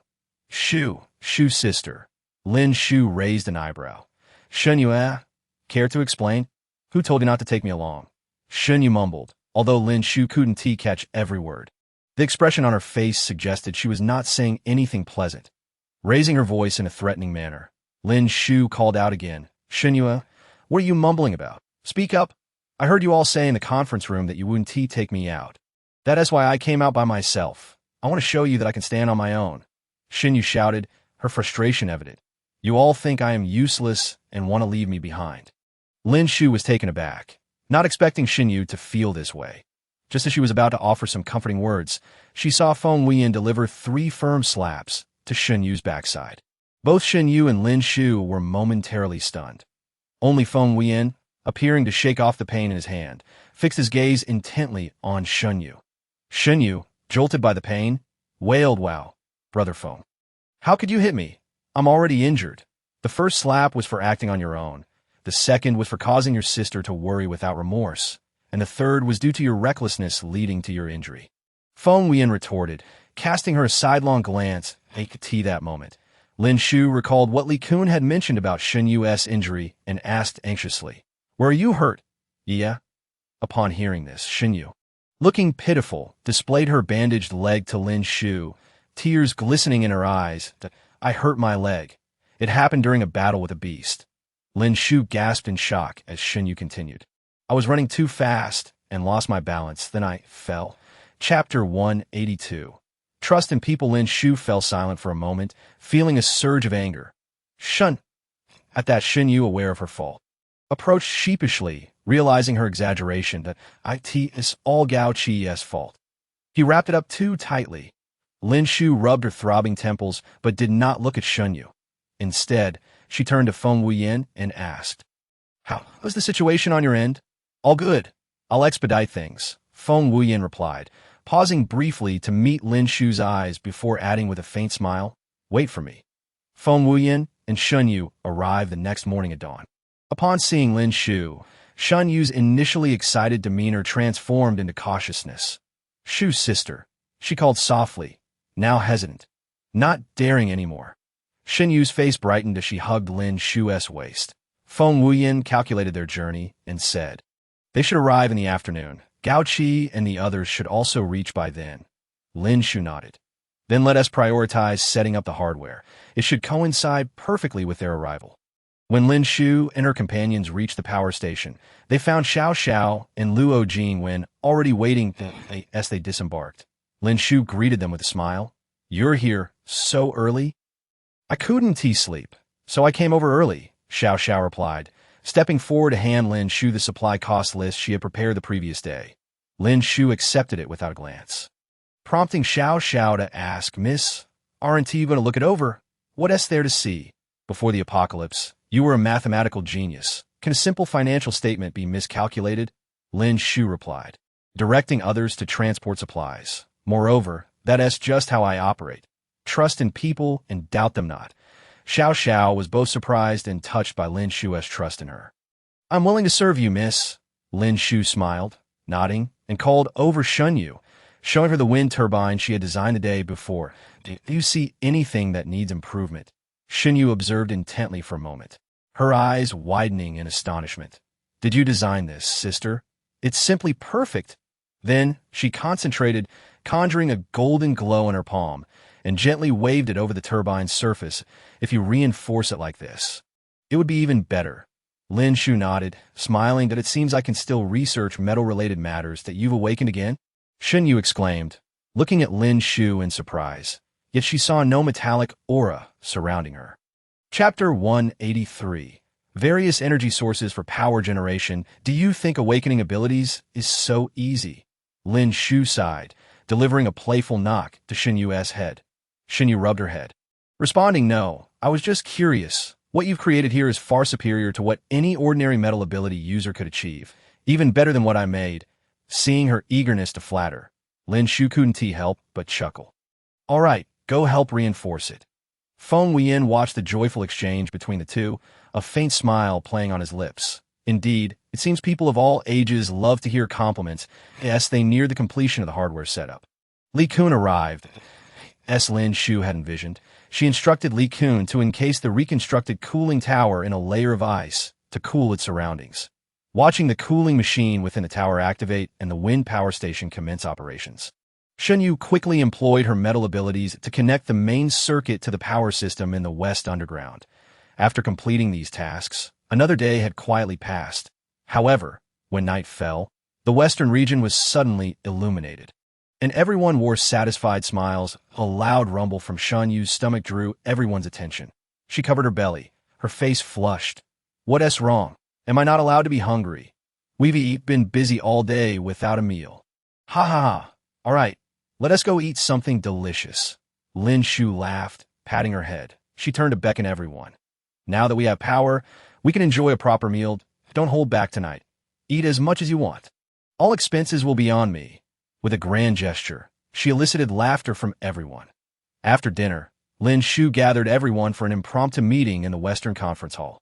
The purpose of this gathering was to discuss power generation matters. Seeing the puzzled expressions on everyone's faces, Lin Shu explained, "You may not be aware, but this afternoon, while I was harnessing wind energy, I discovered that there are airborne particles that can collide and generate weak electrical currents. I believe this could be beneficial for our entire Eastern District." Kun's eyes sparkled with excitement. "Yes, if we can extract a certain energy from the air and convert it into electrical energy, we could save a significant amount of resources. There are also solar power plants and waste-to-energy plants." Lin Shu added that we must effectively utilize natural energy sources, and we also need to devise a solution for the harmful waste produced by the city. This way, we can protect the environment while harnessing the resources of nature, preventing unnecessary waste. Reflecting on the various energy generation methods that had been implemented in her previous world, Lin Shu felt confident that similar strategies could be successfully employed here as well. However, she had not anticipated that the world within the pages was set in the 31st century, while these locations had regressed to relying solely on simple gas-powered electricity. The measures proposed by Lin Shu left them all astounded. Feng Wuyan turned to her and inquired, Shu, are you capable of harnessing wind-based abilities to capture the electrical particles in the air?" "Certainly," Lin Shu replied with a smile, her eyes curving with delight. She understood from Feng Wuyan's question that he wished to conduct research on these electrical particles. "When shall we commence?" She eagerly offered her full support. "Tomorrow," Feng Wuyan decisively stated. "Let everyone rest today. After tomorrow, we shall face a formidable challenge regarding our power supply." Chapter 184. How about a contest early the next morning? The group gathered at the appointed time. Kun led 2 Earth-based ability users to collect discarded waste and stations around the western residential area. while Shan Yu directed several ordinary craftsmen in constructing solar energy panels. Lin Shu observed everyone diligently fulfilling their roles and felt assured as she accompanied Feng Wuyan to study the air energy particles. Feng Wuyan produced a wind gauge and walked along, seeking the area with the strongest winds. Here, he announced, "Prepare to begin." Lin Shu nodded, stepping forward, closing her eyes to feel the gentle yet fierce winds enveloping her. Suddenly, a flash of electricity surged through her mind. She reached out toward the light source, swiftly grasping it, and opened her eyes. In her palm was a vibrant mass of colliding air energy particles. Excitedly, she extended her hand toward Feng Wuyan, exclaiming, "Look, I've captured it." Feng Wuyan's eyes brightened as he retrieved a precise instrument to extract the electrical particle from the glowing mist. "Can ordinary wind achieve this?" he asked, looking up at Lin Shu. "Let me try," Lin Shu replied, drawing on her recent experience. With a swift motion, she opened her palm to reveal a smaller, yet equally vibrant, mass of electrical mist emitting faint sparks of light. "It's ionization," Feng Wuyan exclaimed, recognizing the phenomenon. Lin Shu's eyes sparkled with inspiration. "Can we create a machine specifically designed to extract ions from the air?" Feng Wuyan considered this and replied, "I can certainly attempt it." Knowing that the air was rich in ions, he felt compelled to explore this further, especially since ions could be harmful, and the western region was home to many ordinary people who could not be neglected. Lin Shu pondered this, not wanting to place too much pressure on Feng Wuyan, especially since she had already proposed 3 alternative power generation methods, as long as 2 of those methods could be implemented. That would suffice. She extended her hand toward Feng Wuyan, saying, "Come on, half the day has passed. Let us check on you and Li Kun's progress." Feng Wuyan felt a rush of emotions, fully aware that Lin Shu's intentions likely differed from his own. Yet he couldn't suppress the urge to smile. Lin Shu, noticing this, grinned and raised an eyebrow, suggesting, "Since we both have new findings, why not have a contest?" Feng Wuyan smirked. "How do you propose we compete?" "I'll find Li Kun, and you seek out we'll race to see who can establish their respective projects at the waste disposal site and solar power station first," Lin Shu declared. Before she could finish, Feng Wuyan countered. "The waste station is not a suitable place for you girls. I'll go with Li Kun, and you can join you. A glimmer of amusement danced in Feng Wuyan's eyes. "Besides, being with you may lead to mistakes." Chapter 185. "I will definitely win. You're aware of that, yet still treat her so sternly." Lin Shu shot him a glare, pouting slightly. Unrefined jade cannot be shaped into a gem. Furthermore, in this world, one cannot survive without true skills. Feng Wuyan stated coldly, "Do you believe you can protect her for a lifetime?" "As long as I can," Lin Shu replied resolutely, then added with a playful glint in her eyes, "This time, I will definitely win against you. Just wait." With that, she propelled herself forward, taking to the air with the assistance of her wind abilities, swiftly becoming a mere speck against the horizon. Feng Wuyan watched her retreating figure with a mix of exasperation and admiration, contemplating how, in her determination to win, she had forsaken even the all-terrain vehicle he had initially intended to ease the competition. But now he felt no inclination to yield. He longed to see her earnest and diligent expression once more. At that moment, the afternoon sun shone brightly. "Gentlemen, could you assist in moving this large item?" Lin Shu called out as she entered the solar power station's premises, hearing Shan Yu's soft voice accompanied by the harsh sounds of metal scraping. How is the progress?" Lin Shu inquired, her smile brightening as she affectionately ruffled Shan Yu's hair. Meanwhile, Feng Wuyan arrived at the eastern waste disposal site in his all-terrain vehicle, where Li Kun looked surprised to see him. "Feng Ge, is something wrong? Why are you here?" "Nothing," Feng Wuyan replied succinctly, striding toward a massive pile of garbage. "I'm here to help." Seeing Li Kun's astonished expression, Feng Wuyan quickly utilized his formidable mental abilities to classify the waste. Noticing Li Kun still standing idly, he frowned and urged, "What are you waiting for? Quickly test which types of waste can be used for power generation." Yes. Li Kun promptly joined the others in sorting through the remaining scraps.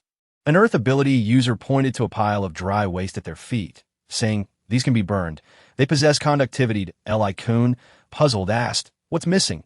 Feng Wuyan fixed him with an intense gaze. "Where's your incineration boiler?" He had genuinely forgotten. Feng Wuyan shrugged off the oversight, turning to the earth ability user. Here, essay sketch. How long until it can be constructed? The Earth ability user, a bit excited, responded, not long, at most an hour. Good, Feng Wuyan nodded. You have 1 hour to complete it. I am pressed for time. Understood. The Earth ability user accepted the task, and Li Kun, curious, asked Feng Ge, is there some urgent matter in the main city? Not at all. Feng Wuyan replied with a hint of a smile that I made a bet with Lin Shu. Chapter 186. Poor Professor Feng Wuyan and Lin Shu arrived almost simultaneously, though he was slightly delayed. How was it? Lin Shu raised her brows, looking at Feng Wuyan with pride. That I told you I would win. Did you underestimate me? Indeed, Shu is the most impressive. Feng Wuyan chuckled, shaking his head. I Kun stood nearby. Speechless. The reason for Feng Wuyan's tardiness was known only to him. After discussing the task, Lin Shu's eyes sparkled mischievously as she took a couple of steps forward to pat Xiao's shoulder. Leaning in, she whispered, don't lose your temper so easily. This guy is rather reliable. Just do your best. Xiao's cheeks flushed at her words. I understand. Thank you. Mississippi, by the way, Miss Xiao said, noticing Feng Wuyan out of the corner of her eye. Are you and Professor Feng a couple? Lin Shu's eyes widened in shock. Her reaction a mix of panic and embarrassment. Did she really think that a figure like him could be with her?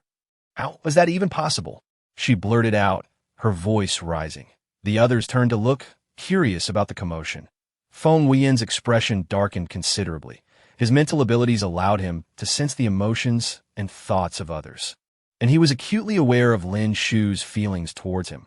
Lin Shu, realizing her outburst, quickly covered her mouth and waved her hands. It's nothing, everyone. Please continue with your work. Then she noticed Feng Wuyan's grim demeanor and, puzzled, asked Wuyan, what's wrong? Feng Wuyan turned and walked away, leaving Lin Shu bewildered as she watched him depart. What just happened? He was fine earlier. Who upset him? It was you, miss. Xiao stared at Lin Shu in exasperation, astonished at her obliviousness regarding romantic feelings. She glanced at Li Kun and found he wore a similar expression. Their eyes met, both filled with a mix of amusement and resignation. It seemed everyone around them had caught on to the situation, while Lin Shu remained completely unaware. Professor Feng is truly pitiful. Xiao couldn't help but lament. Indeed, Feng Ge is quite unfortunate, Li Kun agreed. Lin Shu looked from Xiao to Li Kun, increasingly confused by their synchronized responses. As Feng Wuyan witnessed Lin Shu laughing with Shan Yu as if nothing were amiss, his expression darkened further. Chapter 187. Farmyard fertilizer. Li Kun drove quietly, hesitant to speak, while Feng Wuyan's low pressure made him shiver. Are you cold, Brother Kun? Shan Yu asked, glancing up at him. No, not cold, he replied internally, sitting next to a moving iceberg. How could I not be? Li Kun silently complained, sighing inwardly. The struggle of keeping my feelings to myself. He cast a resentful glance at Lin Shu through the rearview mirror. It's all the miss's fault. It was not until they arrived at the main city that Lin Shu realized Feng Wuyan had not spoken a word throughout the journey. As he prepared to leave the car, she hastily jumped out, trotting a few steps to grasp his sleeve. Hey, what's wrong with you today? Where are you going? Feng Wuyan glanced down at the sleeve she had seized. His eyes lowered. It's nothing. I'm heading to the laboratory. However, it was quite normal for someone of his stature to be concerned about appearances. Upon hearing this, Feng Wuyan stiffened, both exasperated and amused. Did she truly think he was upset about losing the competition? After saying this, he sidestepped past Lin Shu. She was momentarily taken aback. It had been a long time since he had shown her such a cold demeanor, and she felt a flicker of anger. With a frosty expression, she commanded, Gao Qi, please issue a notice regarding the power generation method to all departments that Li Kun, draft the site selection and specific requirements for the power station, and go with Gao Qi. Yes, Mississippi. Both Gao Qi and Li Kun replied in unison. Sister, a voice called from behind, and Lin Shu turned to see Xiao approaching, accompanied by Su Panlu. Sister, we have a new discovery. Yi Xiao gasped for breath as she reached Lin Shu, having rushed too quickly. Actually, it was Sister Su who discovered it. It's about humans. Lin Shu recognized the urgency and waved her hand. Go on. Let's hear it. Everyone else can disperse. Once they were alone, she continued. What about humans? Yi Xiao hesitated, feeling a bit shy, especially since it was Su Panluo's discovery. She nudged the quiet girl beside her with her elbow. Although Su Panlu was typically timid, she spoke up without hesitation when it came to topics related to plant cultivation. Human excrement is an exceptionally valuable fertilizer. Lin Shu was momentarily speechless. What a rather pungent statement. And no wonder Yi Xiaoxiao found it hard to voice. However, thinking about how the two girls had stumbled upon this information left her somewhat speechless. Noticing Lin Shu's change in expression, Yi Xiaoxiao quickly waved her hands. No, it's not what you think, sister. Don't misunderstand. Su Panlu chimed in. Yes, there's a worker who accidentally spilled some while transporting it, and it happened to land on the soil next to the greenhouse. As a result, that patch of herbs grew much better than the others. Lin Shu nodded. She was aware that such methods were employed in her previous world. Farmyard manure, after all, was well known, yet she had not anticipated that in this world. There was no widespread sewage system, and human waste had to be transported manually. Chapter 188. The power of farmyard fertilizer. In light of this, she realized she needed to organize a team to construct a human waste fertilizer system. With this thought in mind, she addressed Yi Xiaoxiao and Su Panlu. Can you take me to the herb cultivation area in the greenhouse? Of course. Yi Xiaoxiao replied cheerfully, leading Su Panlu ahead. Upon entering the greenhouse, it was evident that this space was distinctly different from the outside world, resembling a small paradise, flourishing with greenery and vibrant life. Lin Shu closed her eyes, inhaling deeply, feeling a sense of tranquility wash over her.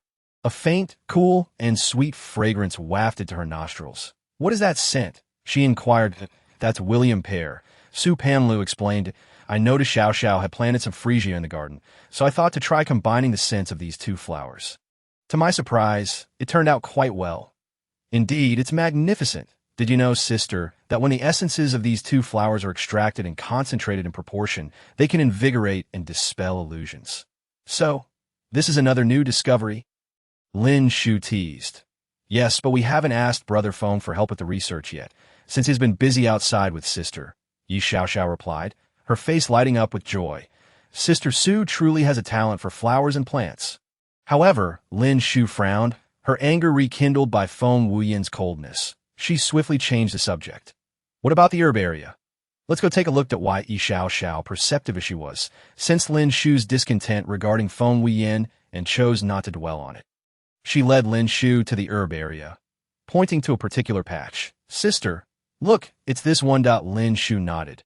Even without her guidance, she could see that this patch was significantly taller than the others, displaying remarkable growth. Could farmyard fertilizer possess such potency? As she pondered, a sudden thought struck her, prompting her to exit the greenhouse and summon Uncle Feng. Uncle Feng, please find the logistics personnel responsible for transporting waste. I have some questions. Shortly thereafter, 3 individuals responsible for transportation arrived. They were accustomed to seeing Lin Shu, but had never been called for a meeting, leading them to believe something significant must have occurred. Upon seeing one of them, Yi Xiaoxiao pointed excitedly. That's him. The man, appearing honest and simple, nearly collapsed in shock at her words. Miss, I didn't do anything.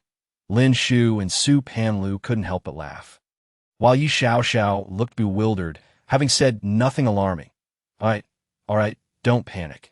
The reason I called you here isn't anything serious. I simply want to understand how the villa's waste is handled. Lin Shu gazed at the trio's fearful expressions, gently reassuring them. They all exhaled in relief, yet still pushed the man Yi Xiaoxiao had recognized to the forefront.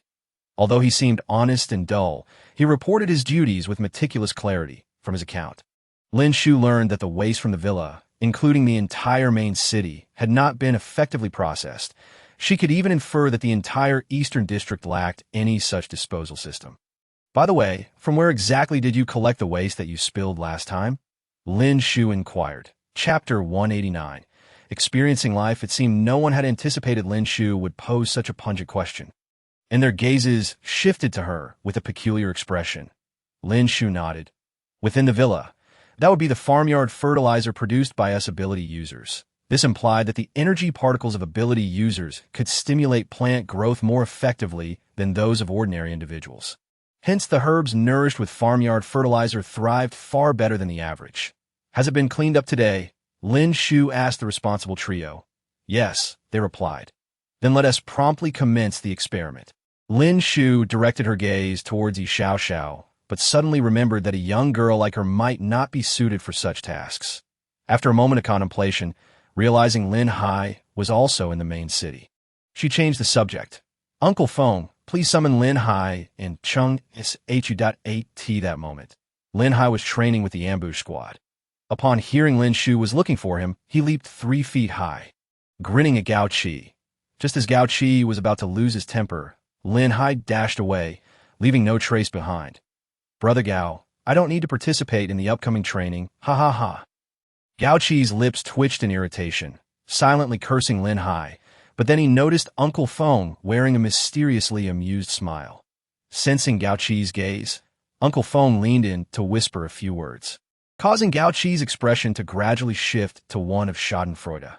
Lin Wei shivered involuntarily, watching his brother's retreating figure, silently sweating for him. Cleaning waste. Lin Hai exclaimed, as if struck by lightning. Miss, you must be mistaken. This is truly a joke, right? Cheng Shu beside him wore a similarly perplexed expression. That I'm not joking, Lin Shu replied, smiling sweetly, resembling a cunning fox. Just think of it as experiencing life. Someone has to do the work. We can't let just the girls handle this, can we? Yi Xiao even thoughtfully offered Cheng Shu a carrying pole and a bucket, which earned her a glare from him. Lin Hai glanced at Lin Shu, then at the tools on their phones and groaned. All right, let's go, guys. The experience of life begins now. The group erupted into laughter. Lin Shu then addressed Yi Xiao. Cheng Shu is an ordinary person, so Xiao assist him. Your primary task isn't merely to handle the farmyard fertilizer, but to study its catalytic effects on plants. Lin Shu instructed Yi Xiao and Lin Hai. Both of you are wood-type ability users, so ensure you maintain a unified approach.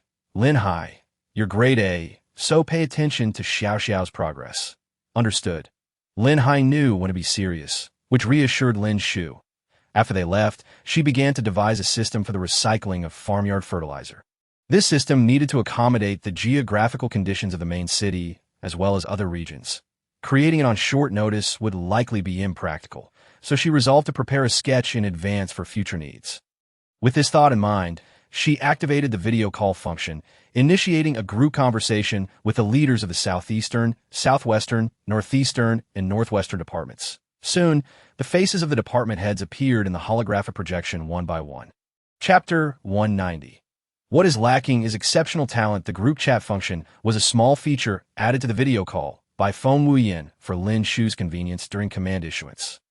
And it proved to be quite useful now. Wow, this video call can do group chats too? Yi Ruoming exclaimed in surprise. Impressive. It certainly makes things much more convenient. Zhan Mingzhu nodded in agreement. Lin Shu cleared her throat.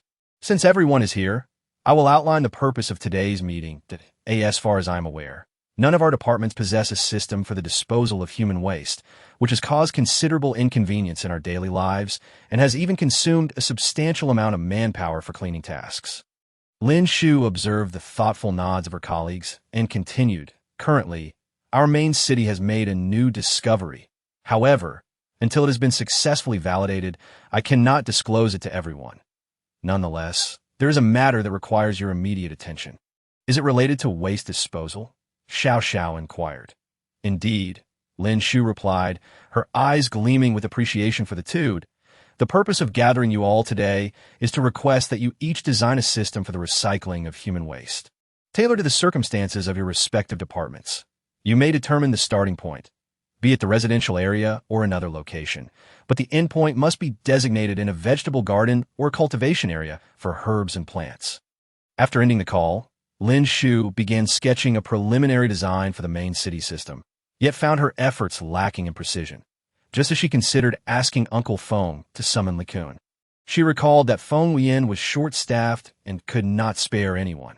She furrowed her brow in contemplation for a moment, then reopened the video call to connect with the department leaders. The leaders exchanged puzzled glances, unsure of what additional matters Lin Shu had yet to communicate. Even though only a few minutes had passed, she felt it necessary to reach out once more with her instructions. I apologize for the interruption, but the research institute in the main city currently has only 2 researchers, and we are facing a significant shortage of personnel that I hope each department can assist in identifying talented individuals willing to work in the main city. Lin Shu paused and emphasized, "What I seek are exceptional talents." "Understood, Miss Lin," came the collective response. After hanging up, Lin Shu sighed. She still had to persevere in her drawing. Just then, a knock sounded at the study door. Turning her gaze, she was pleasantly surprised to see Li Kun standing there. "What brings you here?" Lin Shu exclaimed, rising from her seat. "I asked the research room not busy. Have you reached any conclusions?" Li Kun shook his head, smiling respectfully yet calmly as he entered. "Not yet. I'm still occupied. However, Brother Feng granted me a break, and I heard you needed assistance with some design work, so I came to see how I could help." "You have truly come at a perfect time. Who informed you?" "I must commend him." Lin Shu quickly stood and handed the sketches to Li Kun. "I am designing a system for the recycling of organic fertilizers, but there are aspects I find unclear. After all, I am not as specialized as you are. Could you take a look?" "Of course, Miss Lin," Li Kun replied, accepting the sketches with both hands, a hint of amusement bubbling within him. What a coincidence, he mused. It was likely Brother Feng who had deduced the situation from the constant flow of people in the conference room. As he examined the sketches, he focused intently, soon grasping Lin Shu's intent. With careful deletions and modifications, he quickly completed the design draft. Just then, Uncle Feng knocked on the door to report, "Miss Lin, the experiments at the flower house have concluded." Chapter 191. Design Draft. Lin Shu joyfully patted Li Kun on the shoulder. "You arrived just in time.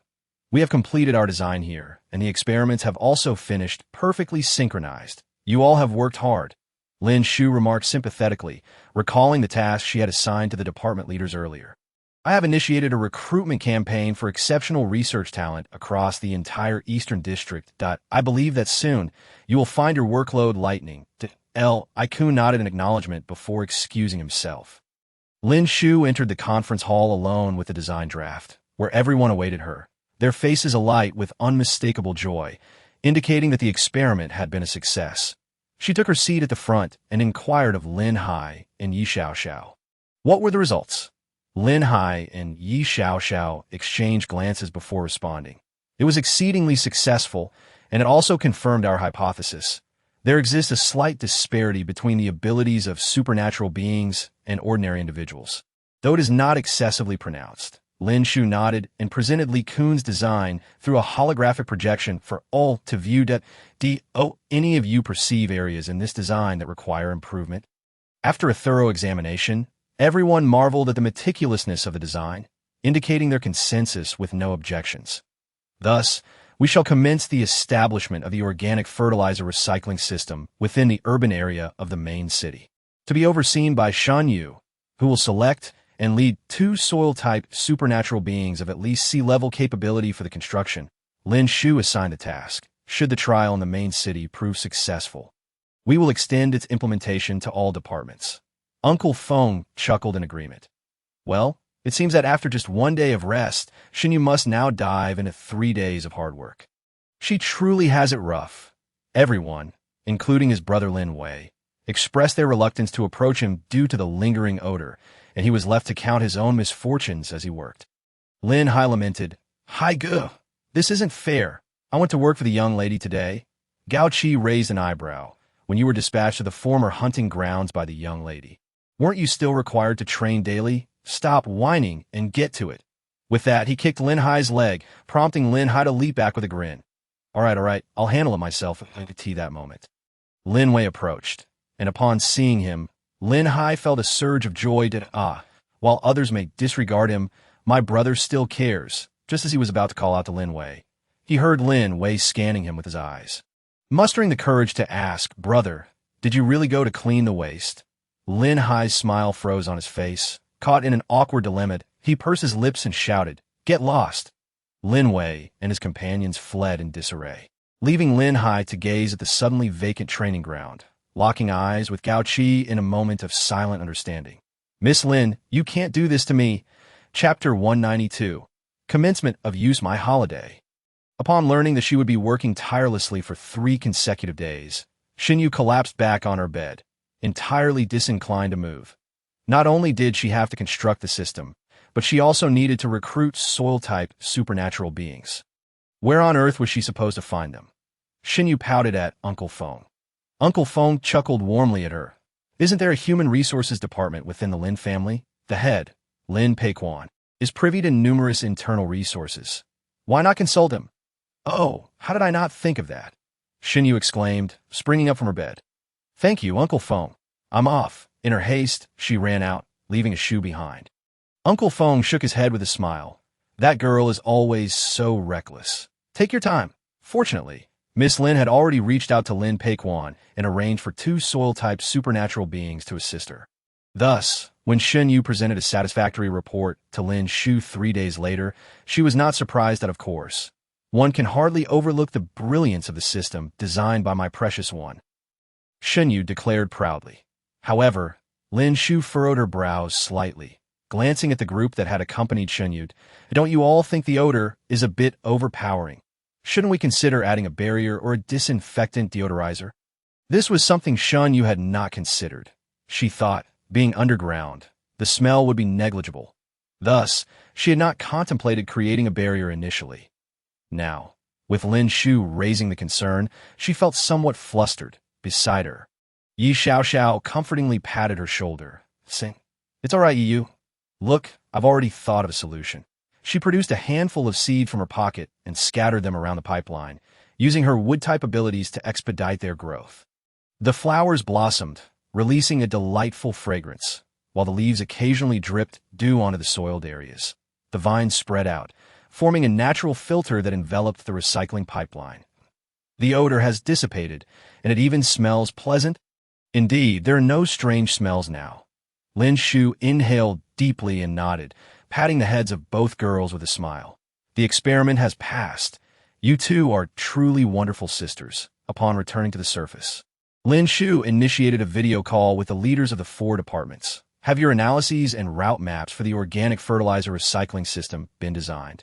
Lin Shu observed the 4 with a serious expression, relaxing slightly upon receiving their affirmations. The organic fertilizer recycling system in the main city has been put into operation. Today marks its inaugural day, and the results are promising. Each department can begin preparations for construction. Departments may set their timelines according to their specific circumstances, but must not exceed 1 week.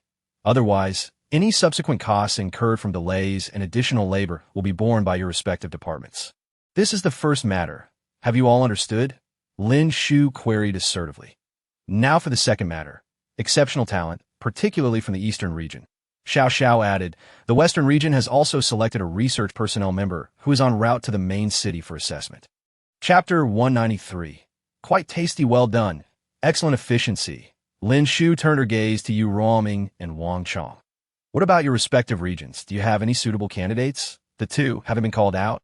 Exchanged resigned glances. Wang Chong spoke first. Currently, the southern region is somewhat lacking in research talents. However, we could select from among the troops and soldiers that Yu Ruoming added. Indeed, the northern region had a candidate who applied. But he was utterly clueless, only able to recite the periodic table of elements. We cannot send someone like that to the main city to be a hindrance. Lin Shu nodded in understanding. It was true that the characteristics and developmental stages of each region varied significantly, making it impractical to assess them by a uniform standard. However, at present, the combined efforts of the East and West have brought her a total of 7 individuals, surpassing her expectations. All right, calculating the travel time, they should arrive by tomorrow. If there are no further matters, let us all return to our respective tasks. Everyone has worked hard. After hanging up the phone, everyone dispersed to their duties. Lin Shu took a shower, changed in a fresh attire, and sat by the window, relishing this rare moment of tranquility. Having been in this world for such a long time, she had never truly sat down to rest in peace. She gazed up at the crescent moon in the sky and suddenly recalled Feng Wuyan's clear and icy gaze, reminiscent of moonlight. It had been nearly a week since they last spoke. Hadn't it? That miser, Lin Shu thought, feeling a mix of indignation. How could that stubborn man maintain his silence and engage in a cold war with her? She rose and looked towards the research room. Initially, the lab was set up in the basement of the villa for tranquility and to closely monitor the emotional fluctuations of the chief to prevent any dark transformations. However, Lin Shu later found the environment too stifling. And sensing Feng Wuyan's positive changes, she established a separate space beside the villa, creating a laboratory that faced her study's floor-to-ceiling windows. I could see this moment. The research room was brightly lit, and Lin Shu glanced at the time. It was already 2 in the morning. After a moment's thought, she made her way to the kitchen. Fine, you are the chief. I will concede. I admit defeat. Before long, Lin Shu arrived at the research room's door, carrying 2 containers filled with steaming noodles. As she hesitated to knock, the door was suddenly pulled open from within. Wow, it's the young lady. Why are you still awake at this late hour? Li Kun exclaimed dramatically, drawing the attention of the person inside. I made you some noodles and thought I would check on the research progress. Lin Shu hastily fabricated a reason as she entered with the food containers. Upon meeting Feng Wuyan's gaze, she suddenly felt somewhat guilty. I could see that moment. Li Kun had already scurried away with his own bowl of noodles, leaving only Lin Shu and Feng Wuyan in the spacious research room. Lin Shu cleared her throat awkwardly and said to Feng Wuyan, "If you don't eat the noodles soon, they'll become mushy." "Did you make these yourself?" he inquired. "Yes, although they can't compare to your dishes. I can manage with noodles." Seeing Feng Wuyan remain unmoved, Lin Shu opened the food container and offered it to him, pressing a pair of chopsticks into his hands. "Eat quickly. They're already cooling down." Her tone carried a hint of reproach. Upon hearing this, a flicker of amusement passed through Feng Wuyan's eyes as he replied, Although the noodles lacked the initial firmness, their broth was undeniably flavorful. Just as she had claimed, he did not hesitate to compliment her. "Delicious." A smile blossomed on Lin Shu's face, and she suddenly remembered the many researchers she had recruited for him. "Why don't you take a break tomorrow and come to the conference hall? I brought in some assistants for you to evaluate." He nodded that in truth, he was aware of her actions regarding this matter and did not oppose it, as the laboratory indeed needed personnel. Chapter 194. Entrusting everything to him thus, the two reconciled. It was rather strange, Lin Shu thought. An inexplicable Cold War had ended just as inexplicably. Shaking her head, she gazed out at the sunlight. Indeed, sleeping in until one wakes naturally is the most comfortable thing. She stretched lazily, feeling she was one step closer to a carefree existence. Before she could fully enjoy this rare leisure, a knock sounded at her door. "Miss, are you up?" Uncle Feng inquired from outside. "What is it, Uncle Feng?" Lin Shu called out as she got out of bed. "Give me 5 minutes." That a long-standing habit informed her that Uncle Feng must have something important to discuss.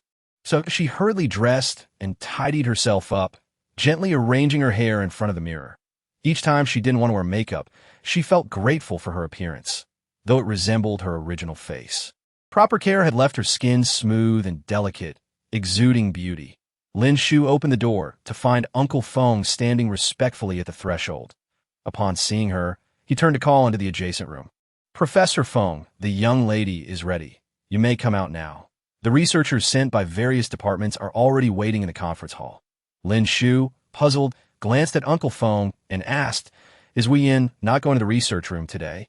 Just then, the door to the next room opened, and Feng Wuyan emerged, clad in a crisp white shirt and black casual trousers. He glanced at Lin Shu and said, "No, you summoned me. Let us go." Lin Shu inwardly scoffed at his choice of words. What summons?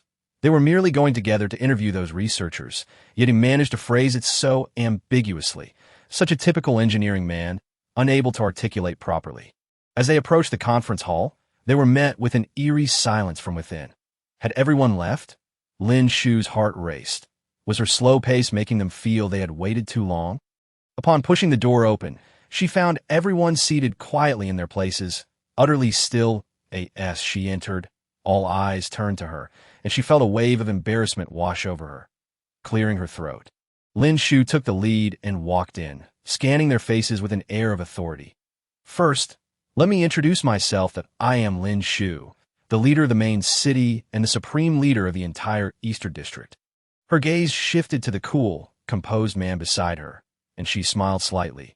"This is Professor Feng Wuyan, your future direct superior, should you be successfully hired. All researchers must heed his commands and are prohibited from conducting unauthorized research on hazardous substances or forbidden topics unless granted his permission."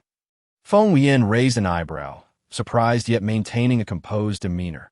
Did she truly trust him so implicitly? Did she not fear he would turn out like Su Weiji? Sensing his gaze, Lin Shu arched her brows and smiled at him, silently conveying 4 words. Feng Wuyan's eyes narrowed slightly, his heart racing. He understood. She meant reassurance and trust. "Are you all ready?" Lin Shu asked, preparing to commence the interviews. Upon receiving nods from the group, she entrusted the entire interview process to Feng Wuyan, taking a seat to the side as an observer. Feng Wuyan silently erected a barrier of mental energy, shielding all external sounds, enveloping only the first researcher and Lin Shu. He looked at the stunned and bewildered researcher opposite him and asked, "Are you primarily researching physics or chemistry? What studies have you participated in? What are your key contributions?" Chapter 195. No need for interviews. The researcher appeared somewhat nervous, stammering as he adjusted his glasses.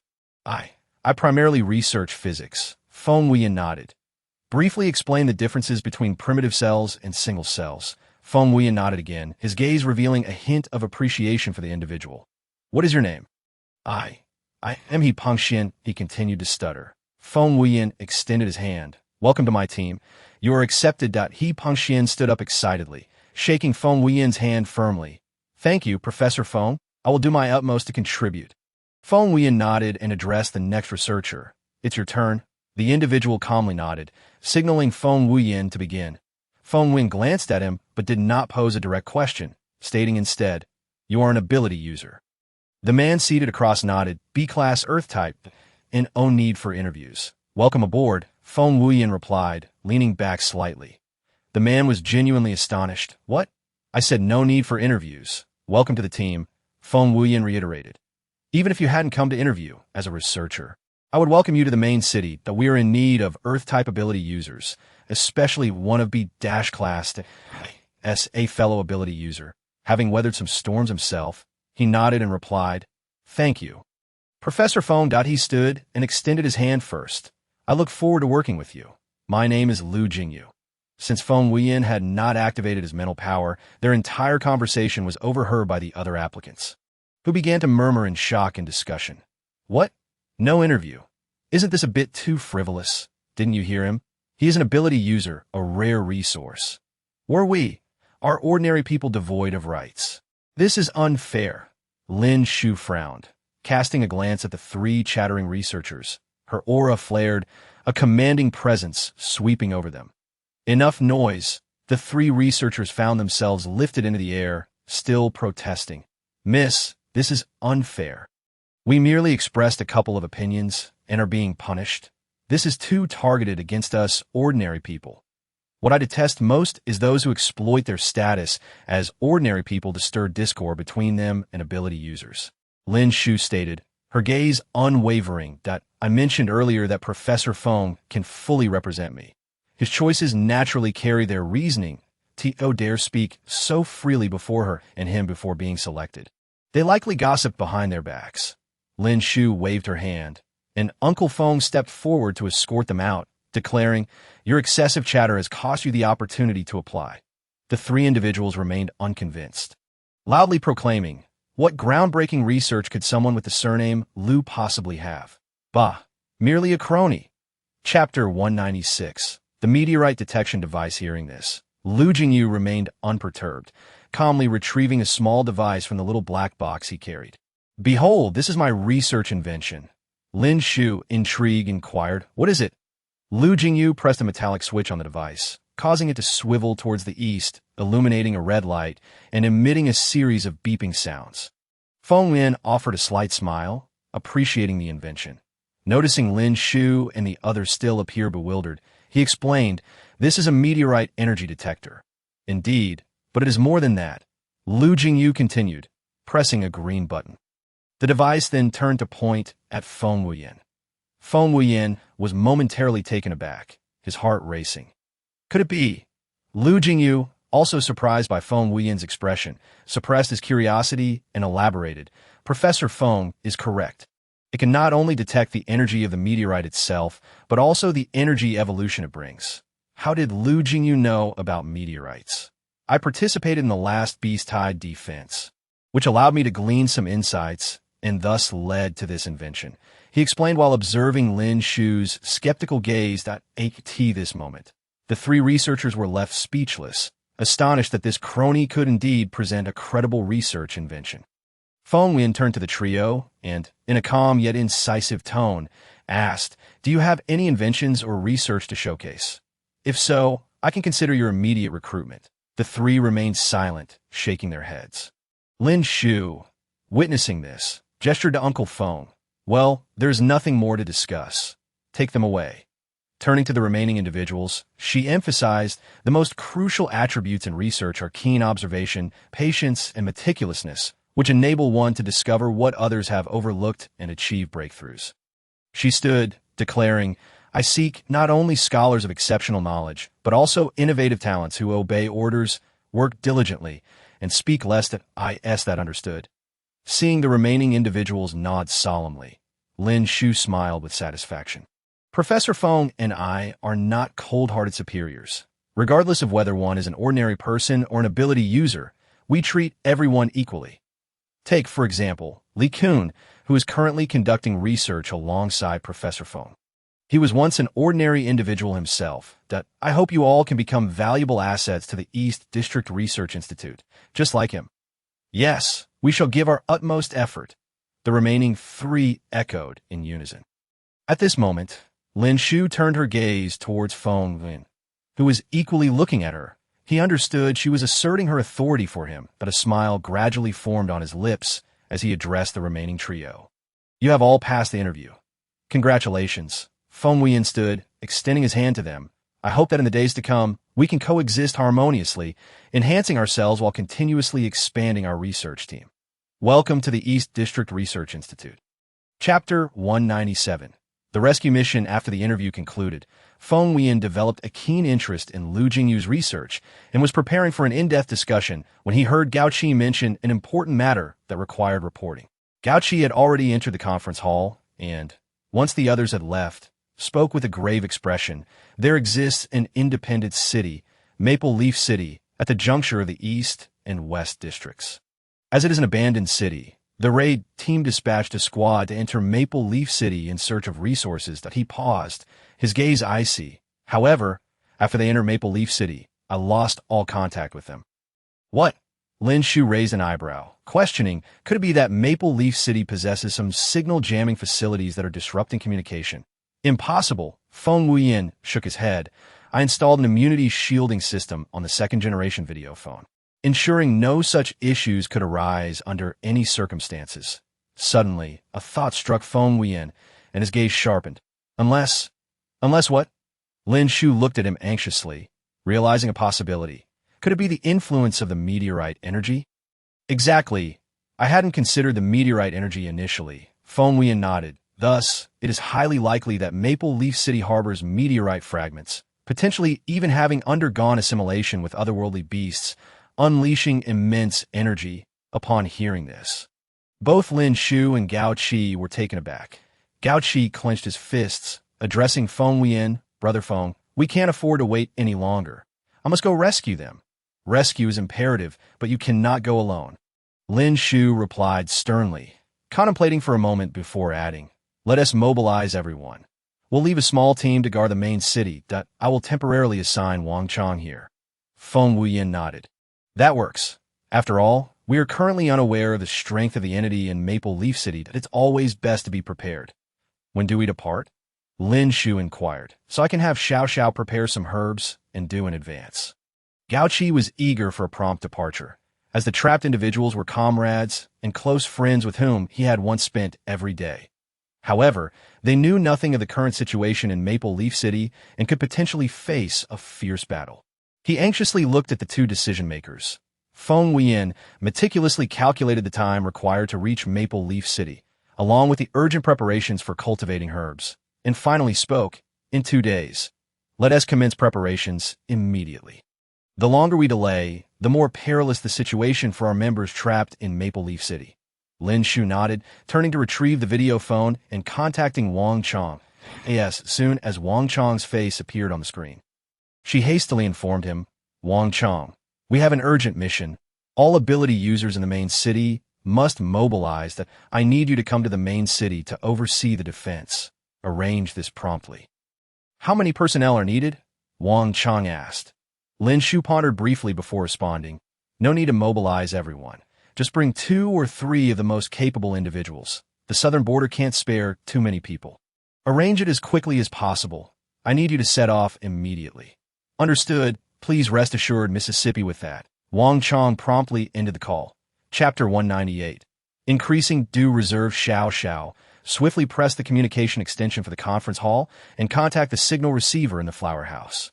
Have them come to the conference hall immediately. All right, sister. I'll be there shortly. At that moment, Yi Xiao was preoccupied with her mutated deer antler algae. Upon hearing Lin Shu's serious tone, she sensed something significant had occurred. Shaking off the remaining droplets of water from her hands, she hurriedly ran to the conference hall. Sister, what happened? The usual 5-minute journey was condensed into one as she arrived breathless. Lin Shu, noticing her condition, offered her a cup of water. Take your time.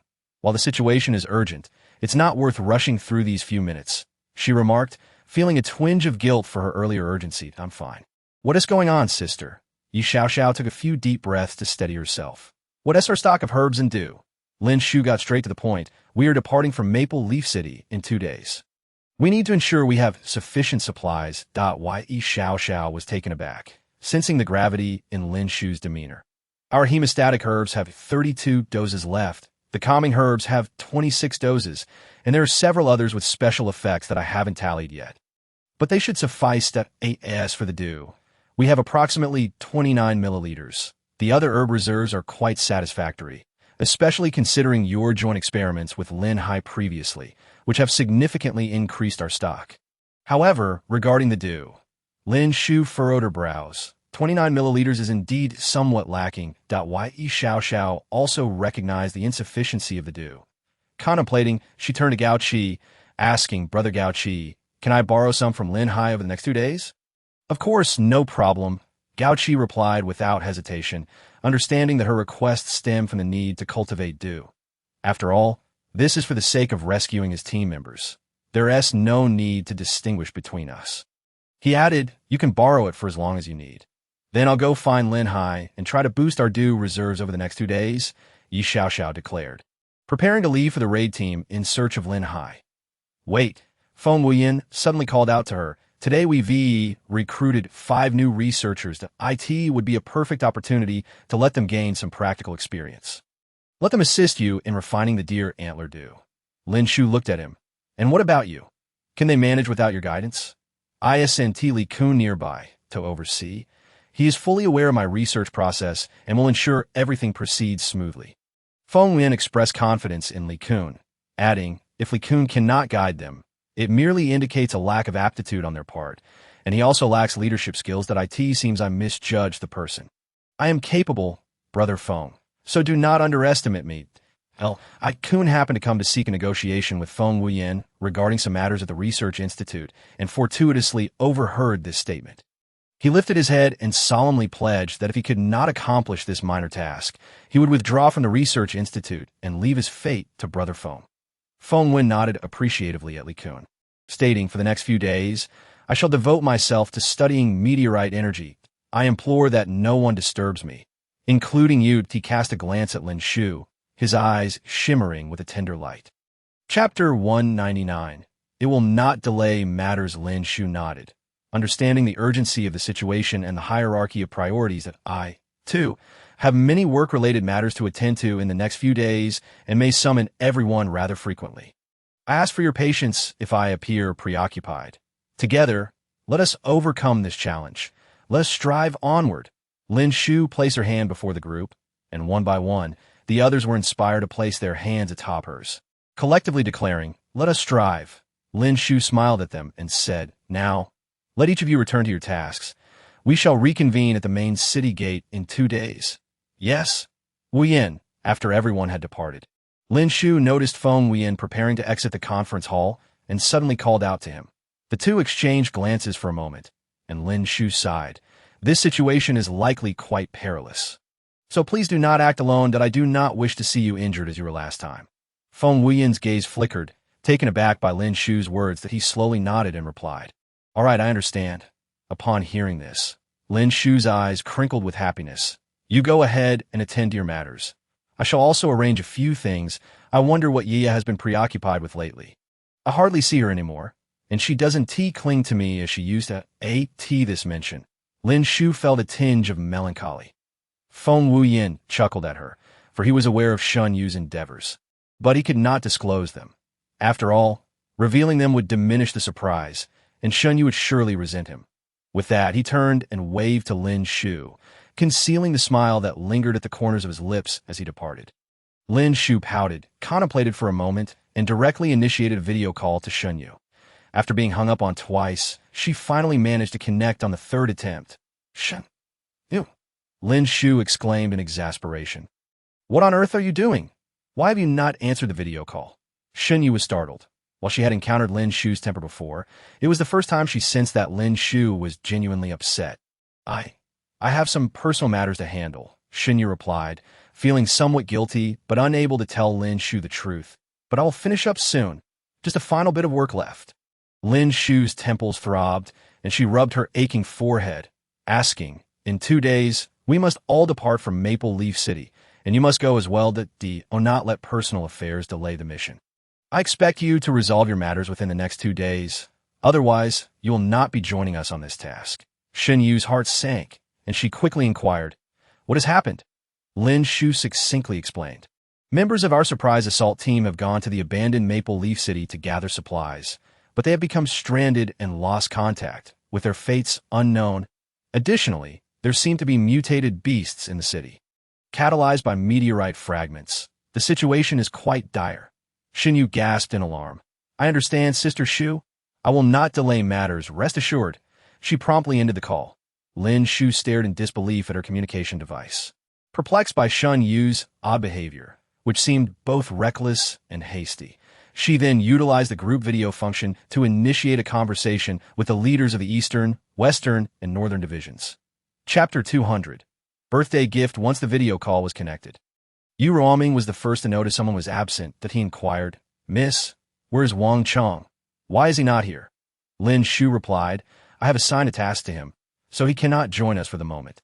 He should be on his way to the main city. She briefly outlined the situation and assigned work tasks, relieved to see that the three were composed and diligently taking notes. Time swiftly passed.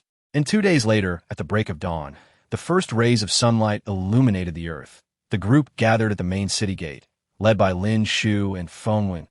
Lin Shu counted the members but realized Shun Yu had yet to arrive. This mischievous child, she promised not to drop the ball, yet here she is late at a crucial moment. Just as she was about to contact Shun Yu via video, she saw her arriving, burdened by a heavy sword and cradling a long cloth bag with her small hands, the contents concealed within. Lin Shu couldn't help but chuckle at the sight, likening her to a plump hedgehog. You said you wouldn't be late. Now everyone is waiting for you. Shun Yu looked up at the group and apologized. I'm sorry for keeping you all waiting that moment. Lin Shu noticed the dark circles under her eyes. An 8-year-old child could not possibly have such shadows unless she had been up far too late. Never mind that. By the way, Sister Shu, Shun Yu said, untying the cloth bag and handing it to her. This is a birthday gift I prepared for you. My birthday. Lin Shu exclaimed in astonishment, as did the others present. Yes, Brother Feng reminded me, Shun Yu said, pointing at Feng Wuyan. I also took the time to make a gift for Brother Feng. Thus, this gift is for both of us? Feng Wuyan inquired, glancing at the cloth bag in Lin Shu's hands. Indeed. Shun Yu yawned widely. If it weren't for the urgency of this mission, I wouldn't have had to rush. I haven't slept in 3 days. I'm so tired. Can I catch a nap on the vehicle later? At this, Shun Yu noticed Lin Shu was still staring at the bag in a daze. So she nudged her with her elbow and pointed at the bag. Sister, open it and take a look. Are you displeased with how hastily I prepared it? Lin Shu had intended to wait until her birthday to present it. But due to the mission, she had to do it early. After saying this, she pouted at Lin Shu with an air of grievance. Lin Shu felt a glimmer of tears in her eyes, touched and rubbed her eyes, playfully scolding Shun Yu. I am not at all displeased. Even when you were a scrawny little thing, I never found you bothersome. How could I possibly find fault with this clean and lovely cloth bag? As she spoke, she began to unravel the bag, revealing 2 exquisitely crafted pistols, each adorned with a different hue of shimmering light, carefully encased in elegant holsters. The others marveled at the gift in unison, exclaiming, "What beautiful guns!" Lin Shu gently caressed the holster, turning to Shunyu, "But which gun is meant for me?" Feng Wuyan stepped forward, retrieving one of the black pistols radiating a soft silver glow, and stated, "It is quite evident that the white one is yours." Lin Shu shot Feng Wuyan a glare. "Why can't I have the black one?" Chapter 201. A test of skill, take a closer look at your gun. Feng Wuyan replied without directly answering, fastening the gun to his waist. Upon hearing this, Lin Shu finally noticed the faint red glow enveloping her gun, giving it an air of mystery and allure. She understood instantly. As a dual elemental wielder of wind and fire, the wind element could not materialize in a light beam as it was intangible, while the fire element could, much like Feng Wuyan's gun, which emanated a silver brilliance due to its psychic energy. "Yeah, you are incredibly thoughtful," Lin Shu exclaimed, enveloping Shunyu in a warm embrace and planting a heavy kiss on her cheek. "I absolutely adore this gift." "Thank you. Actually, these lights are merely for aesthetics and hold no real function or significance," Shunyu explained bashfully. Lin Shu raised the gun in her hand, casually pointing at the crowd. "But this gun is functional, right? Of course. Otherwise, why would I gift you such a thing? As a mere decoration," Shunyu retorted, and as soon as she finished speaking, the crowd swiftly dispersed, vacating the area where Lin Shu had pointed. Lin Shu couldn't help but laugh, asking, "How do you use this gun?" Shunyu explained to her and Feng Wuyan, "The principle behind the gun I forged is akin to using 1S abilities. Instead of channeling energy into the palm, this time we channel it into the gun. Moreover, my gun can fire laser cannons while consuming only 1/10 of the energy particles compared to direct hand usage." Shunyu proudly lifted her chin. Hearing this, Lin Shu could not suppress her excitement. "At last, I possess a unique weapon of my own. I have one thing I wish to do," Lin Shu declared. Securing the gun at her waist, "I want to head to Maple Leaf City as soon as possible." "Let us go, everyone." Lin Shu was the first aboard the off-road vehicle, winking at the group. "Let us set off." At that moment, Feng Wuyan also entered the vehicle, sitting beside Lin Shu. Noticing her evident delight with her birthday gift, he smiled and said, "Shall we have a contest? What are we competing in?" Lin Shu looked at Feng Wuyan with a puzzled expression, tilting her head to meet his gaze. "Can you guarantee that you won't throw a tantrum and give me the cold shoulder just because I win?" Feng Wuyan cast her a helpless glance. She blinked innocently, yet there was an underlying mockery in her eyes, wasn't there? "You were just like this last time. This girl really holds a grudge, and besides..." He hadn't lost the competition out of anger. He had clearly conceded the first place to her. A suppressed chuckle escaped from Li Kun's throat. "Feng Gu is so pitiful. The young lady still doesn't realize what he was truly upset about that day." Feng Wuyan immediately turned to cast a sharp look at Li Kun, who hurriedly covered his mouth, afraid to make another sound. Feng Wuyan then turned back to Lin Shu and raised an eyebrow, saying, "Just say whether or not you want to compete." Lin Shu was equally unyielding and replied, "Of course, we must compete." She pondered for a moment and suggested, "Let's see who can hunt more exotic beasts with this gun." Chapter 202. Awaiting the outcome, everyone pretended to be relaxed along the way. But deep down, they all knew that once they reached Maple Leaf City, an inevitable fierce battle awaited them. They arrived at Maple Leaf City in the evening and set up camp 3 miles away from the city gate. Feng Wuyan took out the map that Li Kun had drawn before their departure and analyzed it meticulously. Seeing that everyone was busy and had finished their meals, Lin Shu called everyone over to gather around Feng Wuyan to listen to the plans and arrangement for action and rescue. He spread the map on a makeshift table, using the light from a flashlight to explain, "This is a 1-to-1 scale map of Maple Leaf City. As you can see, it is a rectangular city. From the outside, it appears almost entirely straight-edged. However, the interior resembles a maze due to the tall maple, cypress, and pine trees lining both sides of the streets. The internal maze is intricate, thus we must have someone with a strong sense of direction to lead the team." Saying this, Feng Wuyan glanced at Lin Shu, who had raised her hand, fell silent for a moment, and remarked, "Perhaps someone like our young lady, who is directionally challenged, should refrain from self-recommending." This elicited a burst of laughter from those around them. Lin Shu's cheeks flushed crimson as she shot a glare at Feng Wuyan and turned away, choosing silence. Amused, Feng Wuyan looked at her. He had intended to team up with her for action, as he was concerned for her safety. However, the geographical layout of the city made this impractical. With the 4 cardinal directions, they could not ascertain from which direction the reconnaissance team was entering to gather supplies. Thus, they could only search together. Currently, there were only 3 A-grade ability users in the Eastern District, making it unrealistic to place him and Lin Shu in the same team under such an unbalanced situation. Feng Wuyan, I have a good sense of direction and can lead the team. Li Kun stepped forward to say that I can too. Gao Qi chimed in, smiling as he glanced at Li Kun. Feng Wuyan then turned to Lin Hai, asking, how's your sense of direction? Can you lead the team? I can't. I'm also directionally challenged. Just as Feng Wuyan began to feel disappointed, Lin Hai pushed Lin Wei forward, saying, while I can't, my brother is more than capable. Lin Wei, who had long grown tired of being sold out by his brother, looked at Feng Wuyan and declared, Feng Wuyan, I can lead a team. Feng Wuyan nodded, stating, then we will split into 4 small teams and enter the city through different gates of Maple Leaf City.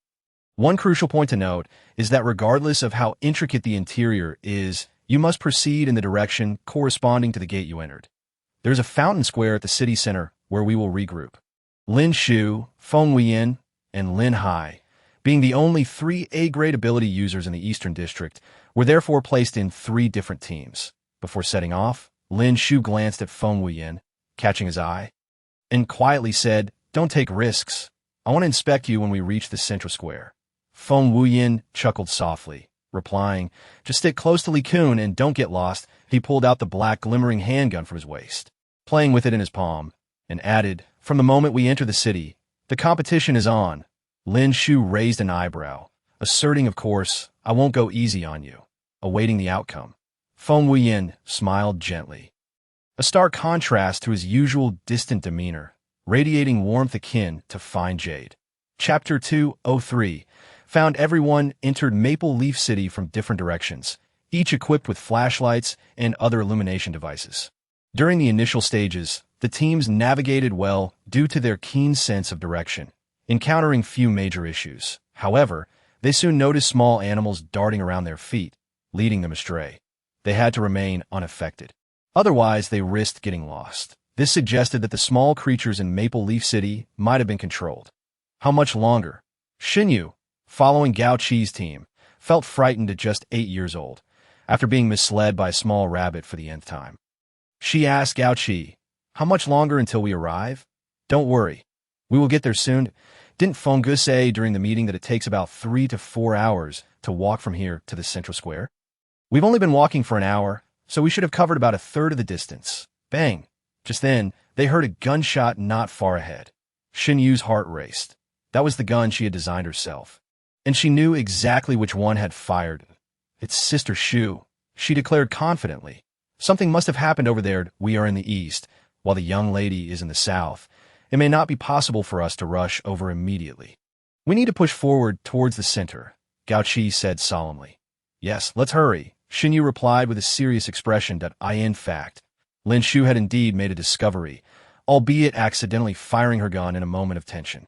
Looking at the few startled ability users before her, Lin Shu awkwardly scratched her head and asked, are you the reconnaissance team sent out to gather supplies? Lin Shu encountered 3 individuals in total, who exchanged glances before nodding in affirmative response. Yes, we were in contact with Gao Gu when we entered the city, but lost our way afterward and were unsure of where to go or how to exit. Upon hearing this, Lin Shu realized that Feng Wuyan's analysis was correct. After entering the city, they had lost signal due to some form of energy interference, thus losing contact with headquarters. How many people are in your reconnaissance team that came to Maple Leaf City? Lin Shu inquired. Just the 3 of us that we noticed the signal issue and have stayed together since, fearing that if we separated, it would be even harder to leave this place. Lin Shu nodded at them, satisfied with their adaptability. She then drew her silver handgun from her waist, channeling her fire abilities to create large characters in the sky that read, found. Those in the other directions saw the large characters and collectively sighed in relief. Realizing that half of the mission had been accomplished, Feng Wuyan led his team northward toward the center, and although their journey was smooth, they soon spotted the signal Lin Shu had sent. However, his growing unease became more pronounced. Suddenly, he shouted, everyone, Get down. The ability users behind him reacted swiftly, shining their flashlight beams forward, only to be horrified to discover that what stood before them was not a beast, but a massive pine tree. It was thrashing its branches violently, seemingly in a frenzy. Chapter 204. Stupid humans. Everyone stared in shock at the colossal figure before them, unsure of how to react.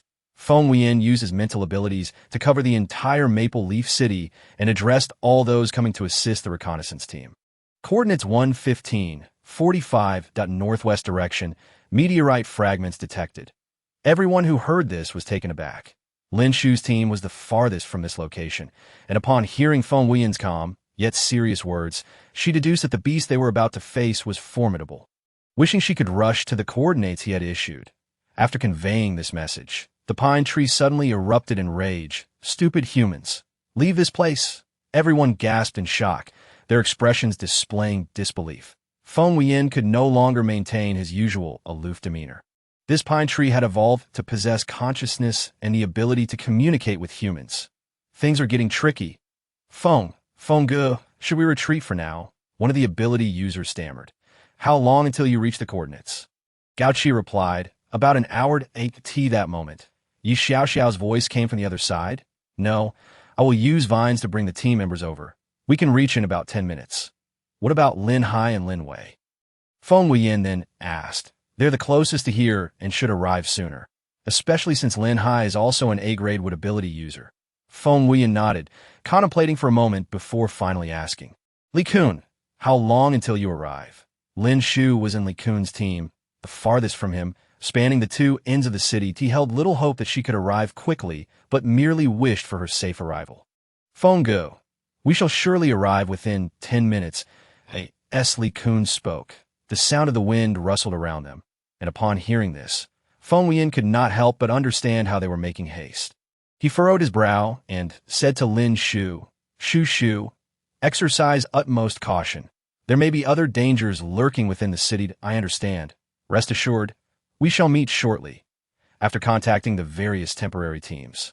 Upon noticing the towering pine tree before them exhibiting signs of a renewed attack, he commanded everyone, fall back 10 paces with me, retreat beyond the range of the pine's assault, and await the main force's arrival. Suddenly, a series of whistling sounds erupted as the pine tree behind them hurled several sharp, glinting silver needles, piercing swiftly toward the group. Everyone was taken aback, and Feng Wuyan revealed a look of astonishment. He had miscalculated the attack range of the pine tree. He had overlooked this crucial detail. The pine's range of attack might indeed be far broader than they had anticipated at this moment. Retreating was no longer an option, and Feng Wuyan had just missed the optimal moment to erect a mental barrier. Yet at that instant, a massive, golden-hued, transparent shield materialized before him, barely erected just as the needles were about to strike. Feng Wuyan's eyes brightened as he gazed at the newcomer. Chapter 205. What happened to your face? Shun Yu proudly lifted her chin, standing atop the vines cultivated by Yi Xiaoxiao, and with a haughty tone remarked to Feng Wuyan, well, brother Feng, do you still look down upon me? Observing the spirited girl before him, everyone chuckled, and Feng Wuyan, in a rare moment of jest, replied, not at all, my savior. Gao Qi, Yi Xiaoxiao, and the others leaped down from the vines, also retreating 10 paces under the shield's protection. Once they were beyond the range of the pine tree, a collective sigh of relief was heard, with some even collapsing to the ground, overwhelmed. How terrifying. Absolutely terrifying, exclaimed one of the ability users. I have never witnessed a plant capable of speech and communication with humans. Yi Xiaoxiao, who had been tending to the group's wounds with bandages, suddenly looked up in shock upon hearing this. What did you say? Plants can talk? Indeed, replied the ability user being treated by Yi Xiaoxiao, that we just heard it. That pine tree called us foolish humans and demanded that we leave. It seems the power of the meteorite fragments has caused it to evolve. A female voice chimed in from behind. Feng Wuyan turned to see Lin Shu approaching, her expression fierce as she strode toward him. What happened to your face? Lin Shu inquired, leaning in face. Feng Wuyan raised a hand to touch his face. Feeling a red gash, he pondered, likely a result of the pine needles grazing him earlier. It's nothing, just a minor injury, he replied dismissively. Lin Shu shot him a stern look. grabbed a bottle of antiseptic and some hemostatic herbs, and knelt down to tend to his wound. That moment. Lin Shu was exceedingly close to Feng Wuyan, close enough for him to sense her delicate breath and see the fine hairs on her cheeks.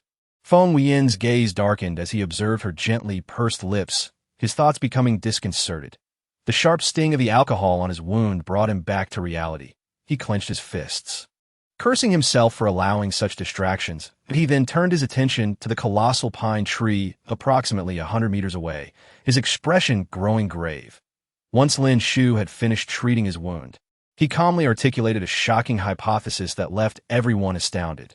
This pine tree, if classified by ability level, should surpass us, belonging to the A-grade plants. Everyone gasped, let alone A-grade. Even the notion of A-grade was an unattainable realm for most present. And yet this pine tree was evidently of a higher level than the 3 A-grade ability users among them. Given this situation, the gravity of their predicament was undeniable. Silence enveloped the group until Gao Qi pondered aloud. Brother Feng, must we absolutely acquire this meteorite fragment? Yes, can we not consider abandoning this piece? Another suggested. After all, our current abilities may not suffice, and forcing it could lead to unforeseen consequences. No, Lin Shu interjected firmly, scanning the faces of her companions. Previously, in the southern district of the East area, I believe each of you is well aware of the impacts brought by the meteorite fragment. Should we allow this to persist unchecked, the ensuing chain reactions would be beyond our capacity to endure. Feng Wuyan nodded in agreement. Indeed, if we allow this to continue, humanity will inevitably become subservient to these animals and plants. Is this what you wish to see? Seeing the skepticism in their expressions, Li Kun presented a series of research videos, asserting what Brother Feng and Miss have said is entirely accurate. We possess research that validates this theory. Chapter 206. Imperative action. As the group watched the recorded footage, they were struck with horror. Those who had previously entertained thoughts of retreat were now resolutely determined. We cannot retreat. We cannot leave. He clenched his fists and declared to the others, this fragment is a necessity. Not only that, Feng Wuyan produced a map of Maple Leaf City, pointing to a specific location and stating, through research conducted by Li Kun and myself, we can almost guarantee that there exists a source of exceptionally pure water here. Lin Shu curiously examined the indicated area.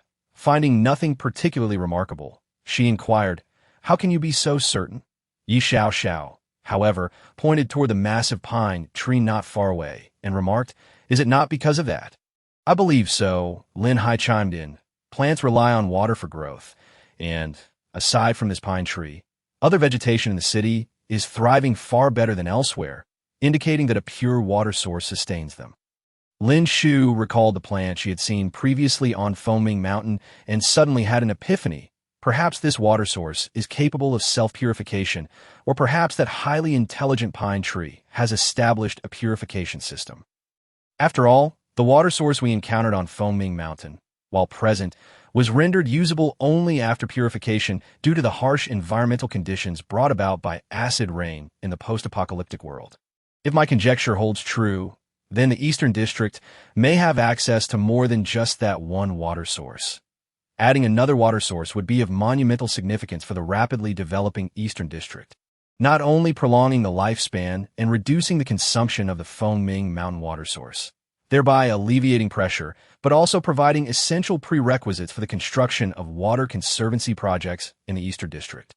Thus, engaging in battle with the colossal pine tree became an imperative. Just then, a rustling sound emerged from their surroundings, prompting Lin Shu and the others to adopt defensive stances, preparing for confrontation.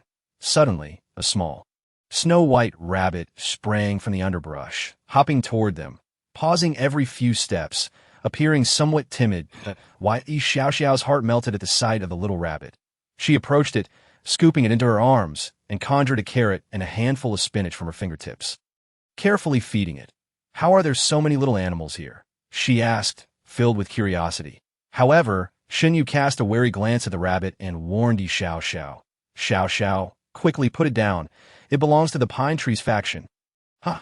Yi Xiao was momentarily taken aback. And just then, the thicket before them parted, revealing a large elephant that stomped heavily with its pillar-like legs, causing the ground to tremble.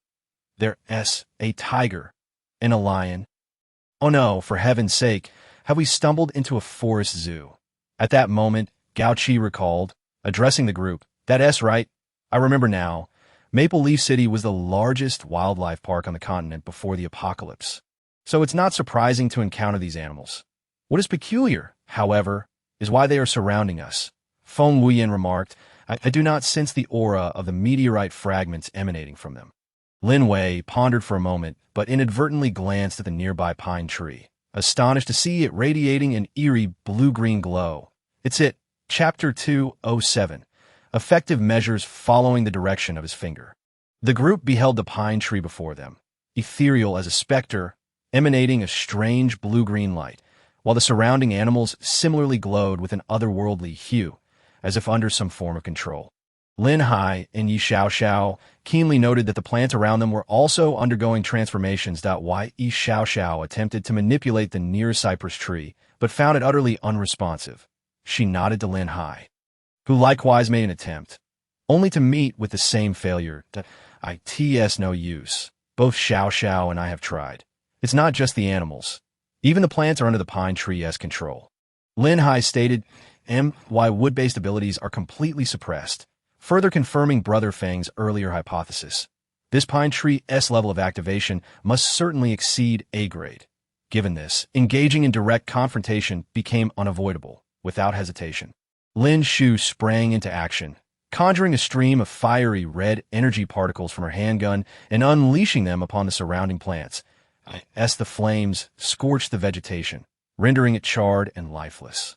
Lin Shu narrowed her eyes, channeling a powerful gust of wind that swept through the thicket, clearing a substantial area before them. It's effective. Lin Hai exclaimed, his eyes brightening as he urged Lin Wei. You must hurry and assist.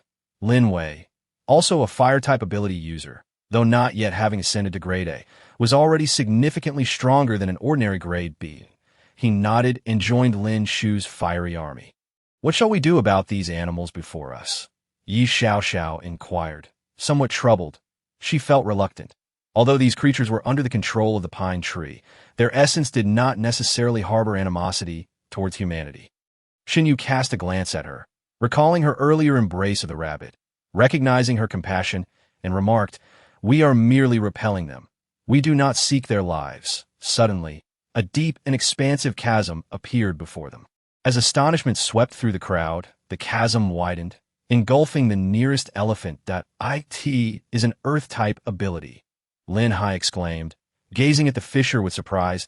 He could not forget the feeling of being buried beneath during his battle with Wangubang.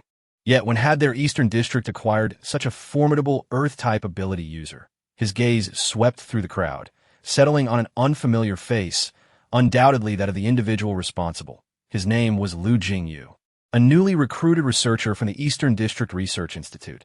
Observing Lin Hai's puzzled expression, Feng Wuyan explained, then patted Lu Jingyu's shoulder, commending, Well done. Feng Wuyan had decided to bring Lu Jingyu along this time. He had previous combat experience against exotic beasts, and was the Earth-type ability user the Eastern District desperately needed. Thus, it was essential for him to gain more practical experience. Meanwhile, Li Kun had just encased a lion with his Ice-type ability.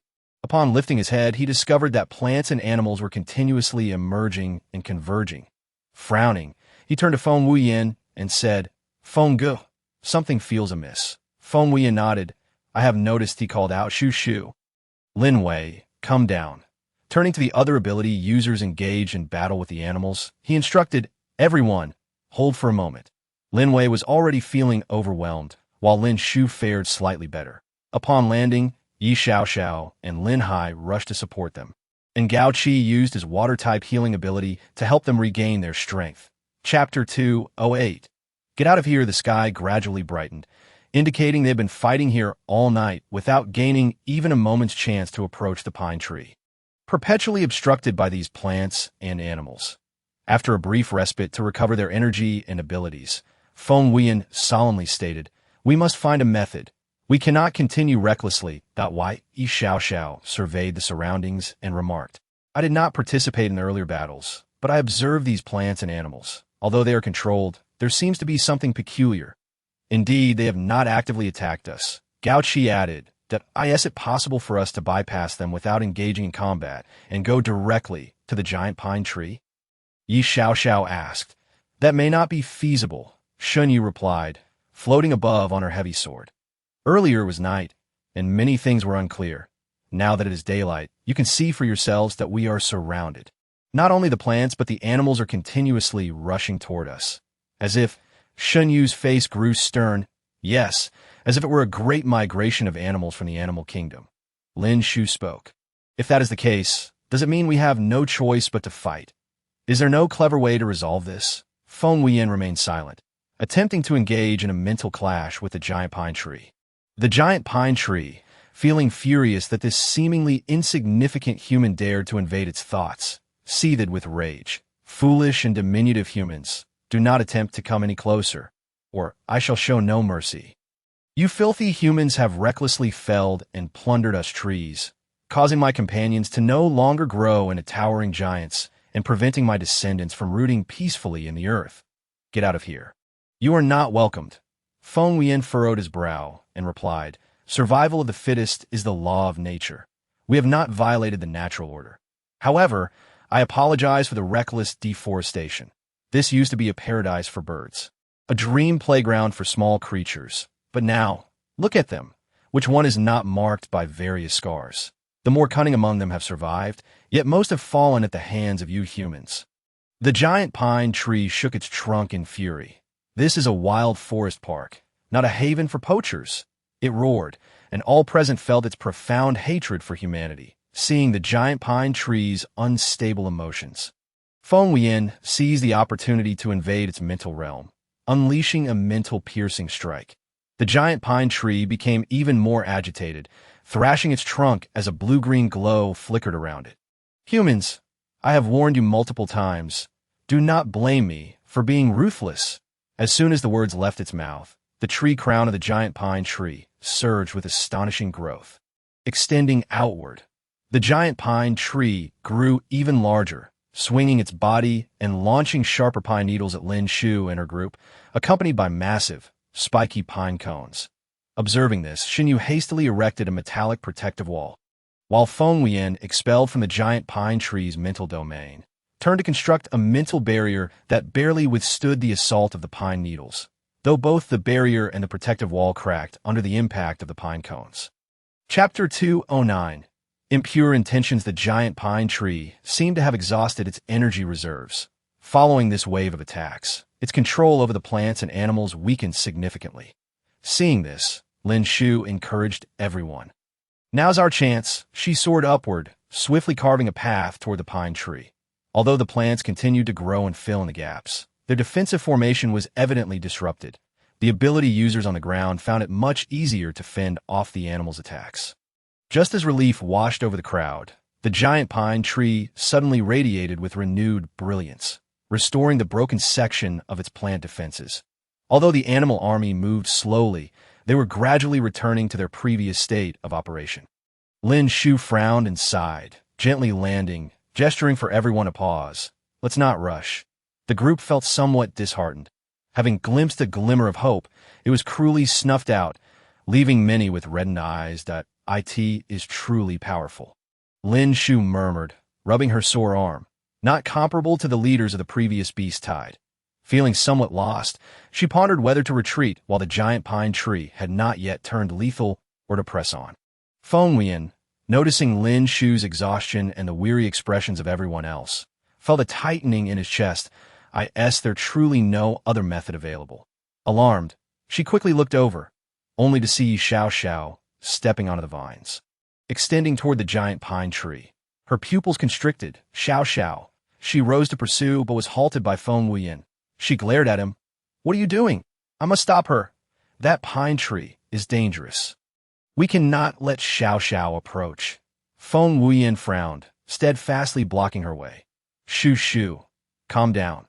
Look, he pointed toward the giant pine tree, which had not made any movements. I suspect it has depleted its energy reserves and temporarily lacks the ability to launch another attack.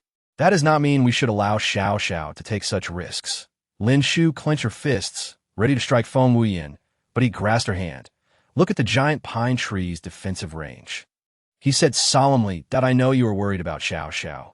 I am worried too. But look, Feng Wuyan pointed. Xiao Xiao had already crossed beyond its defensive perimeter, indicating that it was willing to communicate with her. But you failed to negotiate with it earlier. How could a girl like Xiao Xiao? Lin Shu's voice wavered, her concern palpable. Feng Wuyan recalled his earlier actions, feeling embarrassed because I attempted to invade its mental realm to manipulate it. My intentions were not pure. Upon hearing his explanation, Lin Shu realized why the giant pine tree had reacted so angrily earlier. She shot Feng Wuyan an accusatory glance, thinking to herself that she would have been furious too. Feng Wuyan awkwardly rubbed his nose and said, Xiao Xiao is different.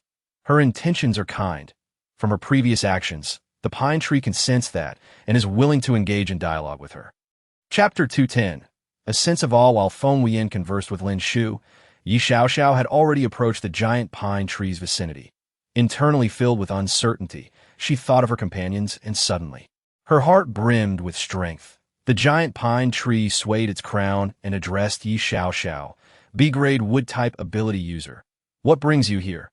Yi Xiaoxiao, feeling the pressure from the giant pine tree, tightened her grip on the vines beside her and steadied herself, saying, Hello, great pine tree. I wish to speak with you. The pine tree recognized her purpose but did not rush to interrupt, stating, I sense you are different from that previous human. What do you wish to discuss? I can grant you time, but I do not wish to hear any more of the survival of the fittest rhetoric. If you wish to utter sentiments regarding the superiority of humanity, you may take your leave.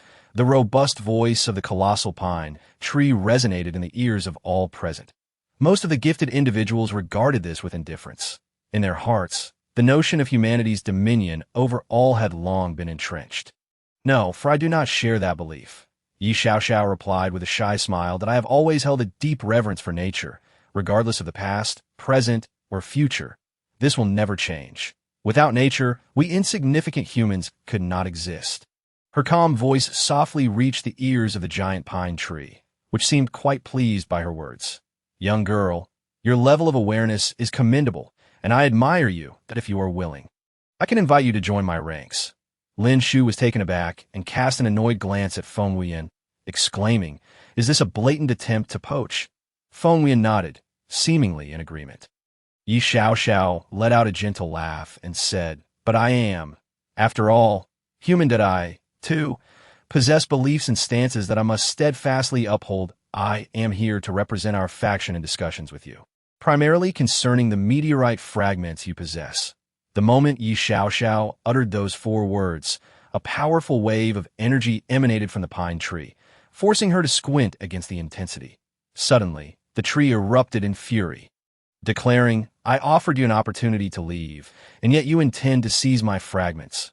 Humanity is indeed greedy, ignorant, and insatiable in its demands. Without exception. With that, the massive pine tree extended its branches toward Yi Xiaoxiao. Sharp, needle-like branches advanced menacingly toward her, as if attempting to ensnare her within itself and draw her nutrients.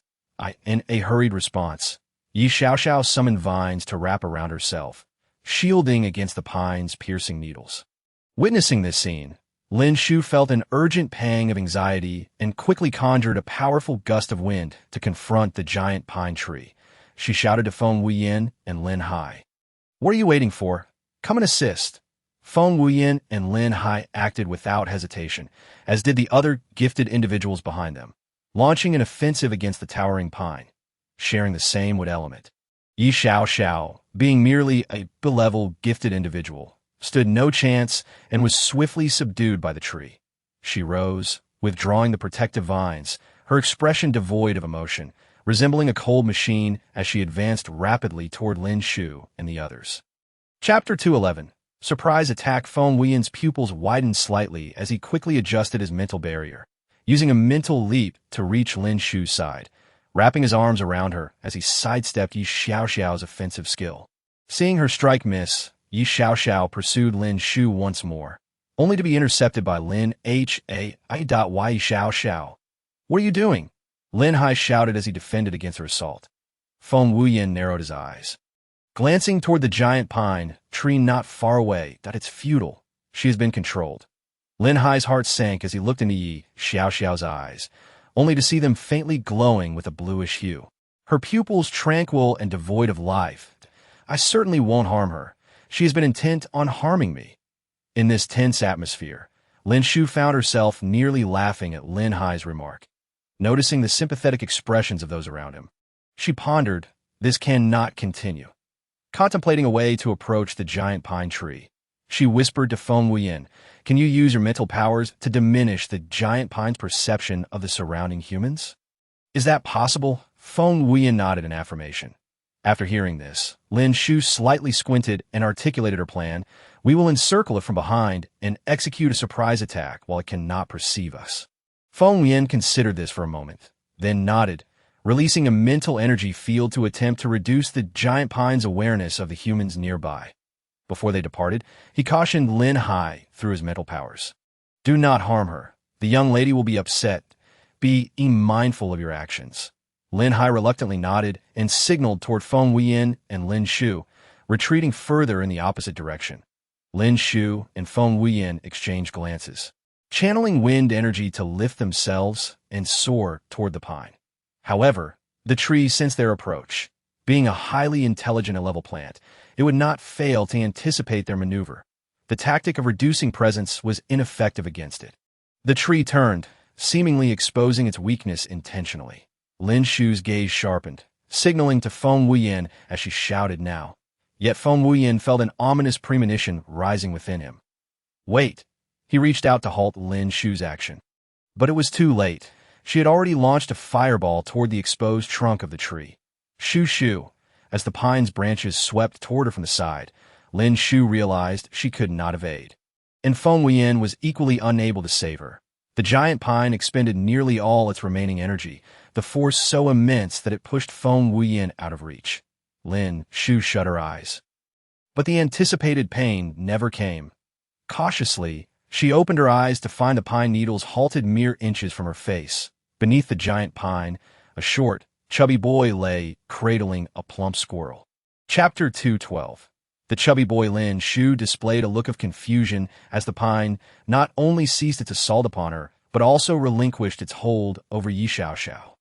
Seeing Lin Hai deftly catch Yi Xiaoxiao's unsteady form, Lin Shu felt a wave of relief wash over her. She then gracefully descended on the winds to land before the chubby boy. Are you all right, young man? Lin Shu inquired, extending her hand with concern. The chubby boy scrambled to his feet, retorting, Who are you calling young man? I'm 15. At that moment, Feng Wuyan joined Lin Shu's side, observing the boy intently before suddenly frowning and asking, Are you an ordinary person? What's wrong with being ordinary? You two powerful, gifted individuals were saved by me, an ordinary person. The chubby boy pouted, then circled around Lin Shu and Feng Wuyan, extending a small, pudgy hand. Lin Shu looked at him in confusion, asking, What do you mean? In a moment of exasperation, she rummaged through her backpack and produced a small bag of jerky, offering it to him. Here. After receiving it, the chubby boy squinted and declared, Time is running out. With that, he lifted a small whistle hanging from his neck and began to blow into it, puffing out his cheeks. The whistle emitted a sharp sound that startled the birds in the nearby foliage. And suddenly, a woman appeared before the three of them, her resolute, square face expressionless as she scooped them up and sprinted away. The entire sequence of events unfolded so rapidly that Lin Shu could hardly react, her eyes wide with confusion as she met Feng Wuyan's equally bewildered gaze. Only the chubby boy leisurely munched on the jerky, savoring each bite. Before they had traveled far, the giant pine erupted into motion, roaring with fury. You again. Lin Shu certainly did not foolishly presume that the giant pine was referring to her and Feng Wuyan. After all, she had narrowly avoided being taken out moments ago. Thus, it was evident that the tree's ire was directed at the seemingly ordinary chubby boy, and no need for thanks. I appreciate you providing my son with jerky. The woman said, her gaze warm as she glanced at the chubby boy. The boy, ready to offer her a piece of jerky, exclaimed, Mom, why thank you? We saved them, and now we deserve a reward. The woman chuckled. Ruffling the boy's hair, she replied, What nonsense is this? We are all humans. If we can help, we should. There's no need for anything in return. With that, she turned politely to Lin Shu and Feng Wuyan. stating, "My child lacks understanding. I apologize for any embarrassment caused. No, we are genuinely grateful." Lin Shu responded, then inquired the group, "Does anyone have any extra jerky? Let us give the boys some more." Upon hearing this, everyone began rummaging through their backpacks in unison, and soon enough, they produced a veritable mountain of jerky. Chapter 213. The power-gifted individual. The woman, slightly bashful, tucked a stray strand of hair behind her ear and remarked, "Yes, we lived in Maple Leaf City before this pine tree mutated. There are approximately 15 survivors." Feng Wuyan observed silently for a while, but uncertainty lingered. After a moment's contemplation, he asked, "Are you a gifted individual?" Lin Shu was taken aback by his question, her gaze shifting between the two before her as their silhouettes began to align with descriptions from the original text in her mind. No way. Could this chubby boy be the future ruler of the West District, Dong Weihua? And the woman beside him, could she be his unfortunate mother? She couldn't help but gaze at them with sympathy. Lin Shu's assumptions were not unfounded. The woman standing before her was indeed Huang Lian, Dong's mother, a power-gifted individual. Feng Wuyan mused, having never before encountered such a power attribute. Yet, in this vast world, such phenomena were not unheard of. After all, Li Kun's ice attribute was a first for the entire continent, let alone the other unexplored powers, reflecting on how Huang Lian had carried them away. A chill ran down her spine. It became clear that the term great strength referred not to someone like Shen Yu, but to someone like Huang Lian, with an unflushed face and a steady heart. The individual who casually bore the weight of at least 400 pounds moved with the grace of a gazelle. Reflecting on the earlier events, Lin Shu suddenly realized there was something she had overlooked, and she turned to the rotund boy to reconfirm. "What is your name?" The boy, startled, responded, "Oh, I forgot to introduce myself. My name is Dong Weihua." The woman affectionately ruffled her son's spiky hair and politely addressed Lin Shu and the others. "I am his mother, Huang Lian. Given my age, I should be older than all of you. Feel free to call me Aunt Lian if you don't mind." "Aunt Lian," Lin Shu readily complied. The introductions of Dong Weihua and Huang Lian validated her earlier assumptions. Curiosity piqued, she inquired of Dong Weihua, "How did you manage to stop the giant pine tree's attack? Have you and it coexisted in the same city without being affected?" "We have this little fellow with us, so we are not afraid," Dong Weihua replied, showcasing the small creature nestled in his arms, initially a round little squirrel. Observing the puzzled expressions of the others, Huang Lian elaborated, "Before the apocalypse, this little squirrel made its home in that pine tree. When the tree began to develop its own consciousness, we moved out of its control zone. Originally, the tree could manage its power without endangering the surrounding creatures, especially this squirrel." Chapter 214. The Dong family's misfortune. Lin Shu listened in astonishment. The notion that everything possesses its own vulnerabilities and defenses rang true. Who could have imagined that such a colossal pine tree would have a weakness as minor as a small squirrel? Yet Lin Shu's concerns shifted beyond the tree or the squirrel. In the original narrative, the Eastern District remained under the oppressive rule of the Lin family's eldest daughter and Lin Zhangjia, where the living conditions were dire and the supernatural beings looked down upon ordinary people. Consequently, the Dong family could only huddle with other survivors in Maple Leaf City. However, resources would eventually dwindle. Although they numbered merely 15, the city had fallen under the pine tree's dominion, leaving only non-renewable resources behind. It was precisely because Dong Weihua had yet to awaken his powers that he retained a semblance of vitality. The environment deteriorated daily, and due to the Eastern District's disdain for ordinary folk, the Dong family had joined a convoy heading to the Western District. Yet for various reasons, Dong Weihua's awakening coincided with a prolonged fever, resulting in him being left behind as bait, while his mother perished at the hands of a supernatural plant in an effort to protect him. This realization, Lin Shu suddenly thought of someone, Dong Weihua's father. Yes, that man had abandoned them in their moment of need, becoming a catalyst for the Dong family's tragic downfall. The mere thought of him caused Lin Shu's chest to constrict, making her breath feel labored. However, upon observing Dong Weihua's current state, she resolved to alter their fate. Having encountered them ahead of time, she would not allow such tragedies to repeat. At that moment, Yi Xiaoxiao awakened, opening her eyes and softly calling, "Sister!" Hearing her, Lin Shu rushed over. I'm here, Xiao Xiao. How are you? Yi Xiao Xiao shook her head, but noticed the grinning boy behind Lin Shu, which frightened her, causing her to retreat into Lin Shu's embrace. Dong Weihua stood in stunned silence at her reaction. Was he really that intimidating? He rubbed his face and looked again at Lin Shu's arms where Yi Xiao Xiao clung. He had always wished for a little sister, yet his mother never bore him one.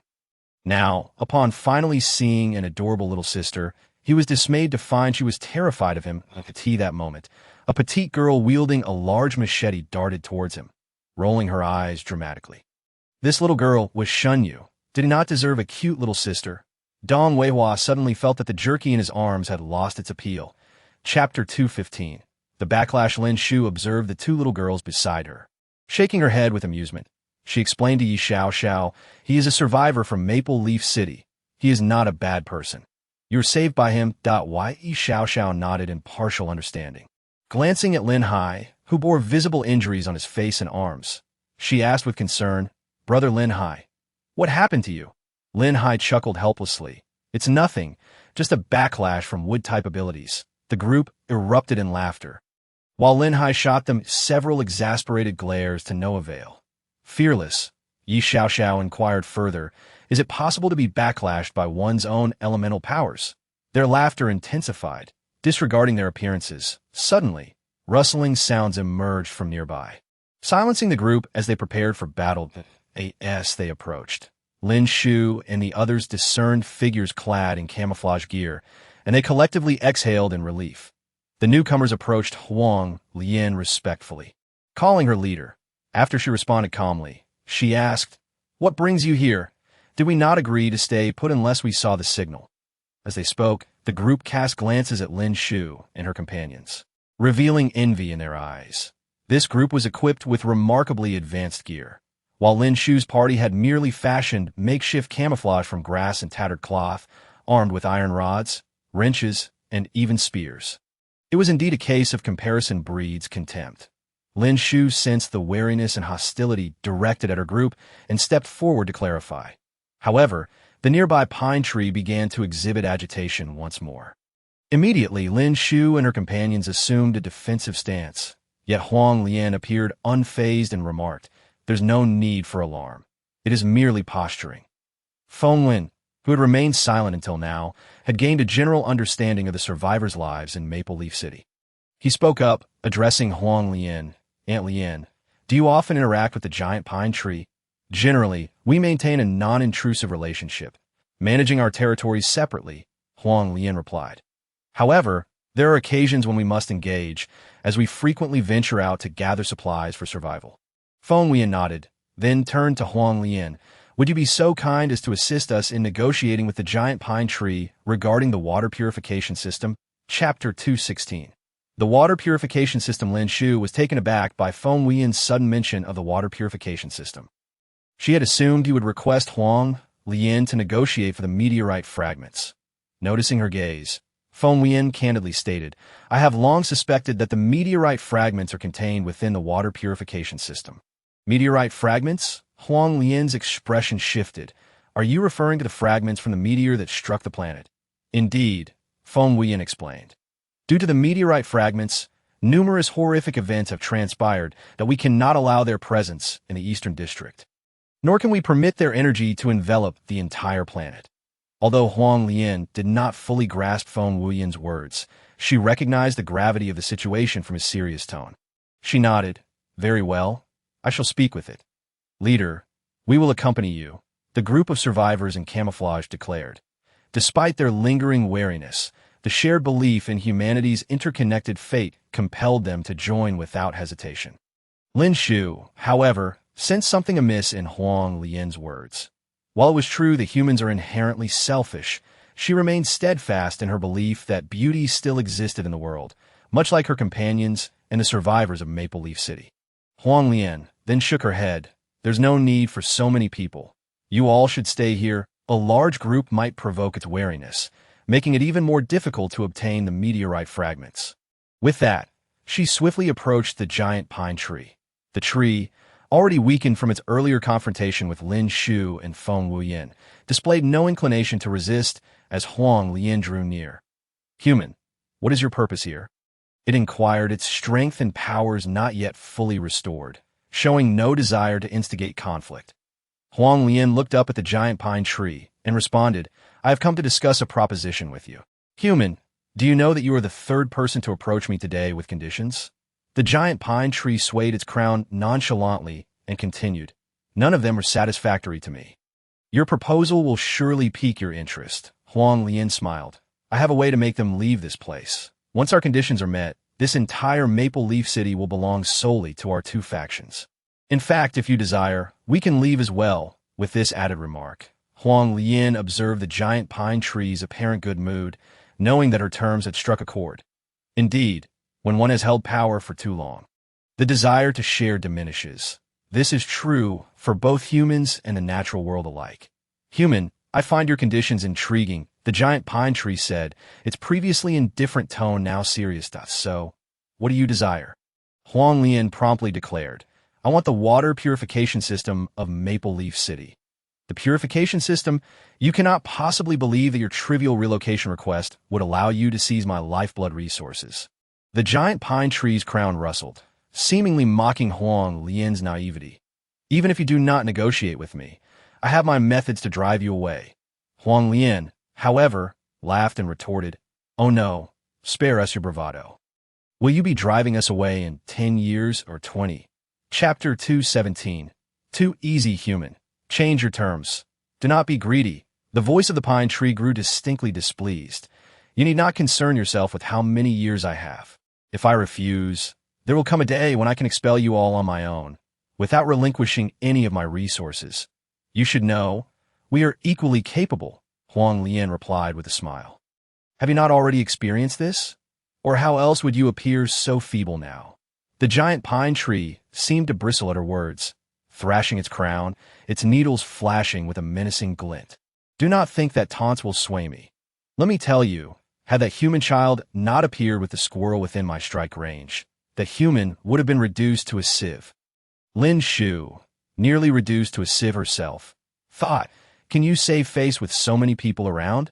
She silently rolled her eyes, realizing that no matter how intelligent, the extraordinary plant was still destined to be alone. Yet, Huang Lian appeared to be reminded by the giant pine tree, recalling something that, yes, I almost forgot, we still have the squirrel. Feng Wuyan maintained a stern demeanor. He had never been fond of small animals, and whether it was due to his aura or not, they all seemed quite frightened of him.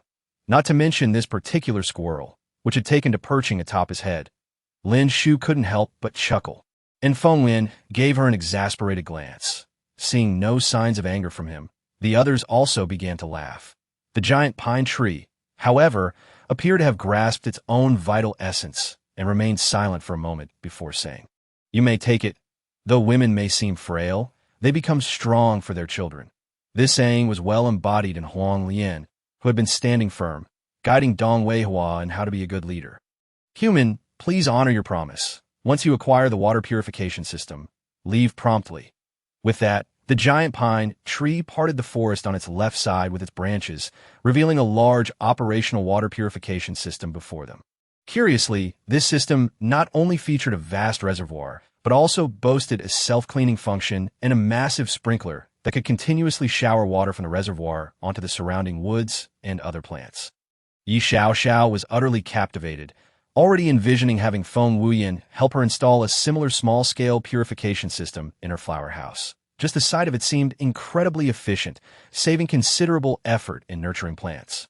Feng Wuyan, however, felt an indescribable sensation, as if everything had come too easily. After all, just a mere mention of meteorite fragments had provoked the giant pine tree's ire. Chapter 218. No meteorite fragments, do you not find that this progress has been excessively smooth? Lu Jingyu pondered for a moment before addressing the group. Clearly, apart from Feng Wuyan, he shared the same sentiment. Lin Shu had initially thought otherwise, attributing the success to Huang Lian's negotiations, but seeing the two men in agreement, she hesitated to voice her doubts. After some contemplation, she turned to the giant pine tree and stated, If you wish for us to leave, we must first confirm with certainty. Let us not dwell on that for now. Feng Wuyan interjected, beckoning Lu Jingyu and Li Kun over. We should dismantle it for inspection first. Lu Jingyu, bring your meteorite detector and give it a try. Lu Jingyu nodded, retrieving the detector from a small black box and activating it on the purification system, only to receive a definitive response. The small speaker emitted a series of beeps in that direction that everyone's hearts eased somewhat. The detector had demonstrated remarkable reliability during previous tests, so it was unlikely to malfunction. Lin Shu, feeling reassured, announced, "Let's proceed with the disassembly for confirmation." Feng Wuyan nodded, taking out a specially designed, insulated box meant for storing meteorite fragments, preparing to collect whatever they found. However, with every component they dismantled, their expressions grew increasingly grave.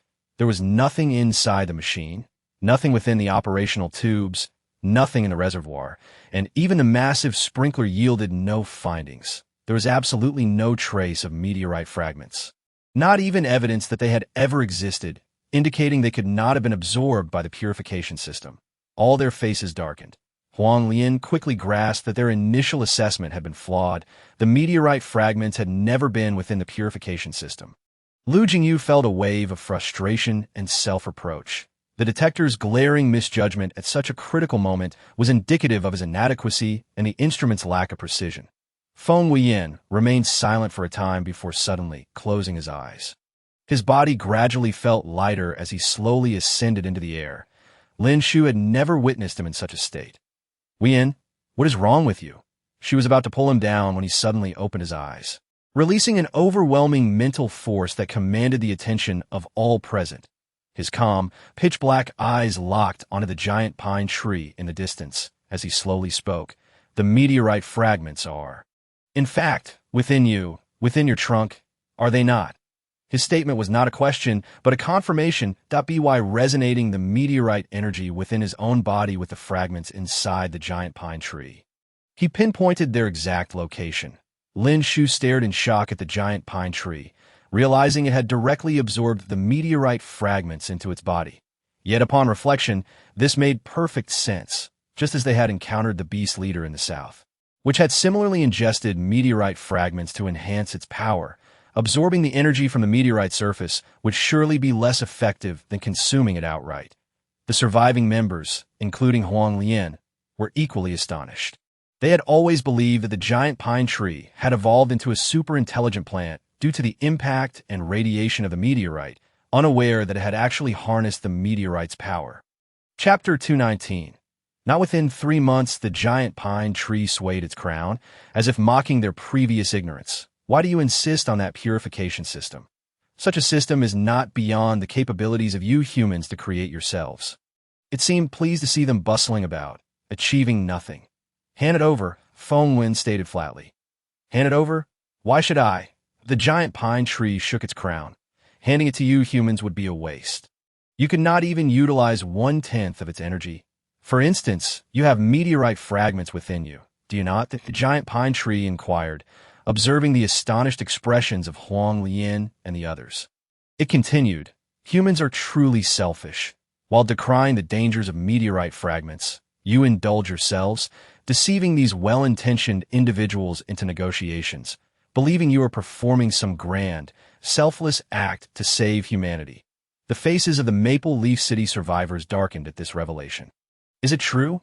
Are you also using meteorite fragments?" One survivor stepped forward, fists clenched. Huang Lian raised her hand to silence them, asserting, "I believe they have their reasons and will provide us with an explanation shortly." "Will you not?" She looked at Lin Shu and Feng Wuyan, her tone resolute, yet her gaze tinged with uncertainty. "But leader, we have been manipulated." "Silence. This is not the time for humans to turn against one another.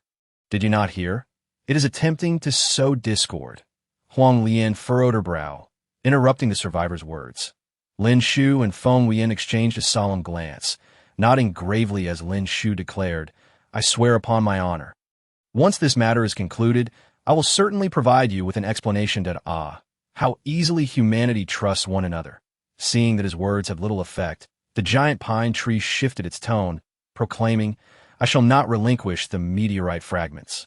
To me, they are sustenance, they are power, they're the very source of my existence, my life itself, that I could never hand them over." The giant pine tree bellowed, attempting to strike at Feng Wuyan. only to find that its branches and needles could not reach his form. The onlookers watched in astonishment, as if Feng Wuyan's body were a mere apparition, constructed solely from his mental prowess. That a cruel smile tugged at the corners of Feng Wuyan's lips as he queried, "Do you know how much longer you have to live?" The giant pine tree seemed taken aback by the abrupt shift in conversation, responding, "What? Do you wish to wait until I wither before claiming the meteorite fragments?" "You shall be waiting a long time. No, I shan't wait too long," Feng Wuyan replied, holding up 3 fingers. "Within 3 months, you will explode from energy saturation." "You heard correctly. It will not be a natural demise, but rather an explosion. Human, do not attempt to deceive me. I am well aware of a pine tree's lifespan, certainly more so than you humans." Chapter 220. I do not believe Feng Wuyan projected a video into the open air using his mental field, ensuring all could see. Lin Shu recognized it well. It depicted the B-rank beast leader they had fought together for the first time.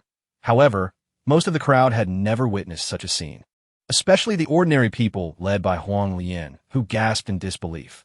The imagery shifted to show Feng Wuyan and Lin Shu jointly fending off the giant beast's attacks, ultimately leading to its demise as it was torn to shreds. From the beast's remains fell a cluster of crystalline meteorite fragments, and Feng Wuyan, holding a recording device, zoomed in on them. Lin Shu raised an eyebrow, stating, "Did you not notice? How could we burst its veins with merely a hint of air pressure?" It is because its veins had already been compressed and deformed by the meteorite fragments, making them susceptible to even the slightest external force. It is the same. It is not as you claim, caused by energy saturation, but rather by your kind's extermination. Do not try to fool me. Though I am merely a pine tree, I possess wisdom akin to yours, and I can make my own judgments. The giant pine tree remained obstinate. In this recent study, under no external force's influence, all substances underwent qualitative changes catalyzed by the meteorite fragments. Whether animal or plant, even inanimate objects, they all ruptured from within due to the energy saturation of the meteorite fragments. No, that is merely your ruse. I do not believe you. The giant pine tree insisted on its disbelief. At this point, Shen Yu grew impatient, exclaiming, "You stubborn old pine, we are only looking out for your well-being in life. Why such an attitude?" Yi Xiao added, "Even if you disregard yourself, what are the plants around you? What wrong have they committed? Why should they suffer for you? Why should they be affected by your explosive energy from the meteorite? I refuse to witness experiments. Laboratories can fabricate results. Unless you can provide another fact, I will not believe." The giant pine tree fell silent for a moment before speaking. Shen Yu felt a surge of anger. She had never heard of scientific experiments being faked, and as she prepared to confront it, Yi Xiao restrained her. Chapter 221. Hand over the meteorite fragments. Feng Wuyan pondered for a moment before nodding. Pulling up footage of the Southern Photon Shield's repair and how Wei Zhizhi used the meteorite fragments to damage the shield, presenting all to the group. "Who is this person? Utterly detestable."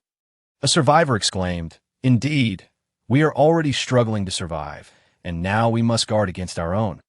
Eventually, everyone heard the giant pine tree sigh. Its trunk slowly parted, revealing a dazzling, multicolored glow, the light of the meteorite fragments. Feng Wuyan squinted at the giant pine tree, awaiting its next move. After parting its trunk, the giant pine carefully shaped its branches into a chopstick form, gingerly extracting the meteorite fragments and extending its branch towards Feng Wuyan. He reached out to catch the fragments, softly uttering, "Thank you." Though the giant pine tree had lost the meteorite fragments, its size remained unchanged, still towering and impressive, and its wisdom and abilities retained at an A rank, which astonished it greatly. "Human, is it acceptable for me to remain as I am now?" The giant pine tree suddenly seemed fearful of death, its speech quickening, revealing its deep anxiety. Feng Wuyan shook his head, stating, "It is already of no concern. The meteorite fragments have been removed. You will no longer uncontrollably absorb meteorite energy, thus averting energy saturation. As for why you can maintain your current form, I am uncertain. Further research is required." After a moment of contemplation, observing the giant pine tree's lingering trepidation, Feng Wuyan offered, "If you remain uneasy, we can conduct a simple examination for you. That would be most appreciated." "Thank you, human. The giant pine tree retracted its glimmering, sharp needles. Feng Wuyan immediately summoned Li Kun and Lu Jingyu to perform a comprehensive examination of the giant pine tree. Upon reviewing the results, Feng Wuyan informed it, "Your various thresholds are stabilizing, gradually returning to normal levels. It seems your previous battle with us led to excessive energy depletion, compounded by the extensive use of meteorite energy, resulting in your inability to revert in size and elevated thresholds. With proper rest, you should be fine." He then glanced at the water purification system they had dismantled, smiling slightly. "I do not intend to take that large apparatus with me." "Why?" Huang Lian inquired, puzzled. "Even with the meteorite fragments located, it does not warrant discarding such new technology. Both the technology and the meteorite fragments should hold equal importance, should they not?" Chapter 222, The Unlearned Young Lady Regarding that. "Let us leave it for this great friend," Feng Wuyan replied with a smile, "not only for its sake, but also for the other plants in Maple Leaf City. Without the purification system, they may not flourish as they do now. I believe this is not what Xiao Xiao wishes to see, is it?" At that moment, Feng Wuyan displayed a rare smile, his demeanor softening. Lin Shu stared at him, captivated by his smile, pure and untainted, as if he were merely a simple youth. As Feng Wuyan's gaze met hers, their eyes locked, and she felt enveloped by the warmth of his smile, akin to gentle sunlight. "What is it?" she stammered, glancing away in embarrassment, only to see him suppressing laughter with his hand, his shoulders shaking in mirth. "Beauty can lead one astray." Lin Shu covered her face, scanning the surroundings to find that everyone else seemed oblivious. Her spirits lifting considerably, unaware that nearly everyone had witnessed their exchange. They exchanged knowing glances, expressions of understanding. "To be by the way, who called me earlier?" Lin Shu scratched her head, inquiring. "Gao Qi." Lin Shu turned to the upright figure, asking, "What is it?" Gao Qi smiled. "Young lady, we have resolved the situation, and my team has been located. However, they reported that the resources in Maple Leaf City are dwindling. Should we not gather supplies and prepare for our return?" "The gathering of supplies should not be directed at me, but rather should seek Aunt Lian's opinion." Lin Shu smiled as she turned toward Huang Lian and the group of survivors. Approaching Huang Lian and Dong Weihua, she inquired, "Aunt Lian, you heard that the resources in Maple Leaf City are scarce and uncertain how long they will last. Perhaps we should consider heading to the Eastern District together." "The Eastern District?" Before Huang Lian could respond, one survivor interjected, "Anywhere is fine, but I refuse to go to the Eastern District. That place devours people without a trace. Ordinary folk are treated as slaves, with no human rights whatsoever." Lin Shu frowned, ready to speak, only to be interrupted by another survivor. "Yes, I escaped from the Eastern District. You have no idea. The young lady there is utterly tyrannical, a good-for-nothing libertine who indulges in all manner of debauchery. Never leaves her home." Her lips twitched, an expression of profound embarrassment crossing her face. The sensation of having one's spine pierced by another's gaze is indeed quite peculiar. Rubbing her forehead, after cursing the original owner for the 100th time, she composed herself and extended her hand towards Huang Lian, Dong Weihua, and the survivors of Feng City. With renewed solemnity, she introduced herself. "I am Lin Shu, the leader of the Eastern District, the so-called useless young lady you speak of." Chapter 223. Look at this pot. As Lin Shu's voice resonated, a hush fell over the crowd. After a moment, the survivor who had previously spoken ill of Lin Shu suddenly burst into laughter, exclaiming, "Ha ha ha, you! The young lady? Impossible! That young lady would never lower herself to such a desolate place, no matter how abundant her resources. Yet she's indeed our young lady, no doubt about it." Gao Qi interjected from behind Lin Shu. "Yes," Li Kun chimed in, "we can all attest, she is Lin Shu, the young lady of the Eastern District." Lin Shu felt her temples throb.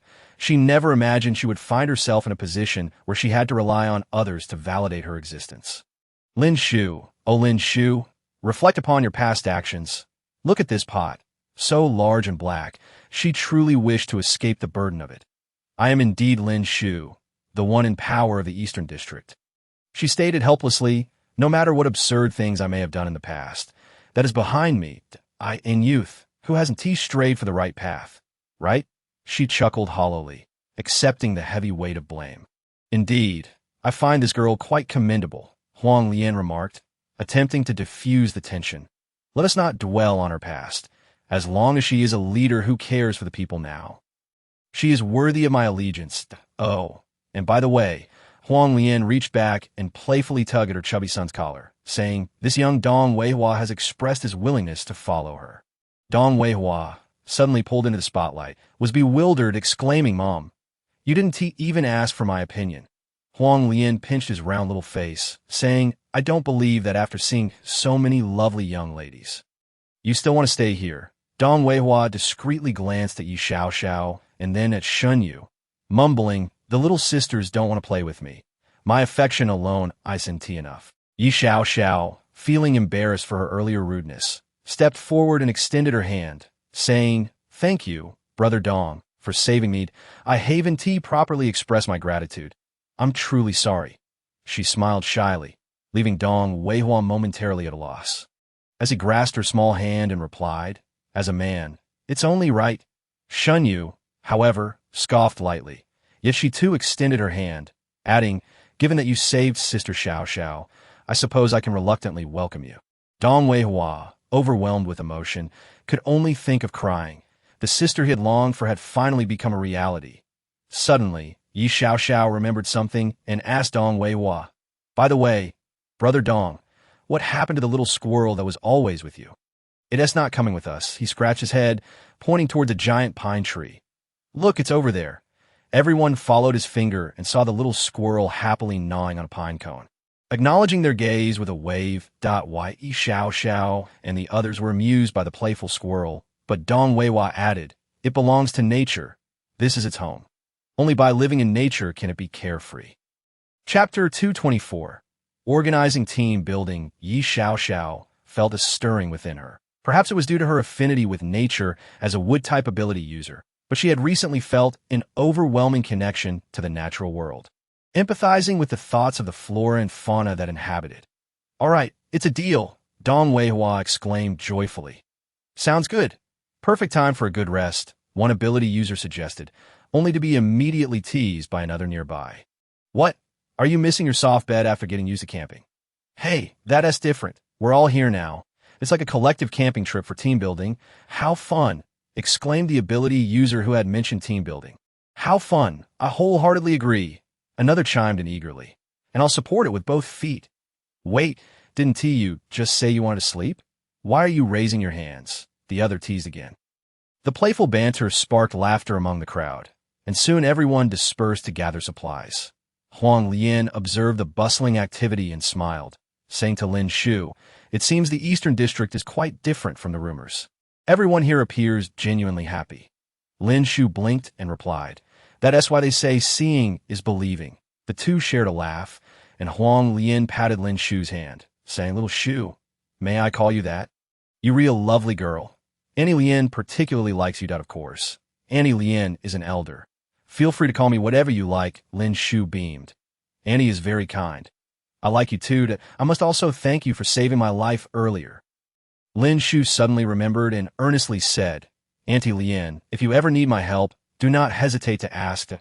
My age, I no longer desire much, but I do worry about my son, Huang Lian confessed. A hint of concern gracing her features that I fear that if anything were to happen to me, how could this naive child survive in this apocalypse? Chapter 225. All things beautiful, Auntie. You're overthinking it. Lin Shu laughed, patting Huang Lian's hand. Now that I'm here, I will look after him as if he were my own brother. A smile spread across Huang Lian's face, softening her previously stern demeanor. With your words, Auntie Lian can finally rest easy. As the others tidied up the area, she took out a video wristband and sent a request to Wang Chong. The call was quickly connected. Young lady, he greeted. Yes, Lin Shu inquired. What's the situation in the main city? Seeing the joy radiating from everyone around him, Wang Chong couldn't help but smile that I'll arrange for someone to pick you up first thing tomorrow. Also, how are things progressing between you and Pan Lu? Lin Shu teased, raising her eyebrows. Wang Chong's face flushed instantly. Still, the same. Lin Shu regarded him incredulously. Are all men's textbooks about how steel is forged? She pondered, let us do this. Let the main city have a break tonight. Everyone deserves to relax a little. A bit of leisure is beneficial for better work. Understood, young lady, Wang Chong replied with a resigned smile. All right, that is all for now, she said, turning to respond to the voices calling her from behind, preparing to end the call. Just before hanging up, she added, Hey, send my regards to everyone. I want to call each one to check in. Once Lin Shu finished her instructions, the crowd eagerly pulled her into the center. Young lady, the bonfire is ready. You come ignite it. Lin Shu accepted without hesitation, gathering a fiery red light in her hands. With a wave, a burst of flames erupted, casting a warm glow on the cheeks of everyone present, filling them with joy. Lin Shu sat quietly on the sidelines, relishing a moment of tranquility and beauty. Feng Wuyan approached and sat beside her, his obsidian eyes reflecting her exquisite features. Why aren't you joining them in their merriment? Lin Shu shook her head. I prefer to watch from the sidelines. It feels like you're in chaos while I simply smile. It makes everything seem so beautiful. Feng Wuyan silently smiled, sitting with her in comfortable silence. It was only then that Lin Shu remembered to ask him, Why aren't you joining them to have fun? For the same reason as you, he chuckled softly. Lin Shu widened her eyes in surprise at him, thinking this man might be borrowing her reasoning. Just then, Dong Weihua approached, sitting down in front of Lin Shu and Feng Wuyan, and seriously stated, Sister Lin Shu, Brother Feng, there is something I'd like your help with. Chapter 226. Putting on a show seeing Dong Weihua's serious demeanor. Lin Shu and Feng Wuyan straightened their expressions. Speak, what is it? It's like this, Dong Weihua said, his eyes glinting with determination. I would like to ask you to help me put on a show. A flicker of intrigue passed through their expressions as they exchanged glances. What kind of show? Feng Wuyan inquired. You must have noticed, my father has never shown his face throughout all of this. Dong Weihua said, a flicker of resentment sparking in his eyes. Despite his maturity, he was still a 15-year-old boy, unable to fully mask his emotions, which were evident in his gaze. Lin Shu and Feng Wuyan exchanged puzzled looks. What happened to your father? The conditions at home were already quite poor, and my mother toiled tirelessly at odd jobs to earn money for my education, all the while having to guard against the possibility of being robbed by him. Tears glimmered in Dong Weihua's eyes, and upon noticing this, Lin Shu fished a handkerchief out of her pocket and handed it over. And then, she inquired, I remember once when I fell ill with a fever. The wages my mother had painstakingly earned were snatched away by my father, and my mother had to ask the neighbors to scrape together money for my medical treatment. Yet that very night, it was taken from her again. Dong Weihua seethed with rage. Such a man is unworthy of being called a father. Isn't that man utterly repugnant? To say he is a father is an overstatement. He doesn't even deserve to be considered a man. Lin Shu scoffed. Feng Wuyan then asked, Where is he now? Does he live with you? Yes, since the apocalypse, he has remained with us, Dong Weihua replied. But he doesn't intend to live harmoniously with us. He merely seeks my mother's abilities as a protective shield. Upon hearing this, Lin Shu sighed. Aunt Lin is a remarkable mother, yet she remains a person of strong emotions. Feng Wuyan inquired, So what kind of performance do you wish for us to help you with? I want to assist my mother in freeing herself from my father. However, I want him to leave of his own accord. Dong Weihua's eyes sparkled with determination. If we force him out, he will not leave willingly, for he now views my mother as a safeguard. He knows he can still live comfortably without her. So, when a stronger woman appears before him, one who makes him believe my mother's powers are insignificant, he will choose to abandon us without us needing to say a word, Dong Weihua asserted confidently. Because he is that kind of trash, I understand. Lin Shu nodded, beginning to sift through potential candidates in her mind. For such a person, an elaborate act is necessary. Otherwise, with such treacherous and selfish nature, he might not be easily deceived, thwarting our expected outcome. Thus she, along with Yi Xiao and Shun Yu, must remain in the shadows. Unconsciously, her gaze wandered to the group gathered by the campfire, and suddenly it dawned on her. This was the one. Chapter 227. Making her see clearly, Feng Wuyan, however, was not as contemplative. He stood up and asked, Which man is your father? Dong Weihua casually pointed, and both Lin Shu and Feng Wuyan turned to see a well-dressed man who appeared quite refined. Unlike the lecherous figure she had imagined. Noticing Lin Shu's astonishment, Feng Wuyan suddenly uttered a name, Wang Guobang. Wang Guobang? Who is that? Lin Shu queried, and then realization struck her. He referred to the leader of the former southern predation zone. Wang Guobang, a similarly well-dressed beast. She sighed. So, it seems that nowadays, even the villains are well-groomed. This big shot in the original narrative also put on airs. Wouldn't it suffice to let him suggest leaving on his own? I could influence him with my mental abilities, prompting him to say it, thus sparing us from the trouble of acting.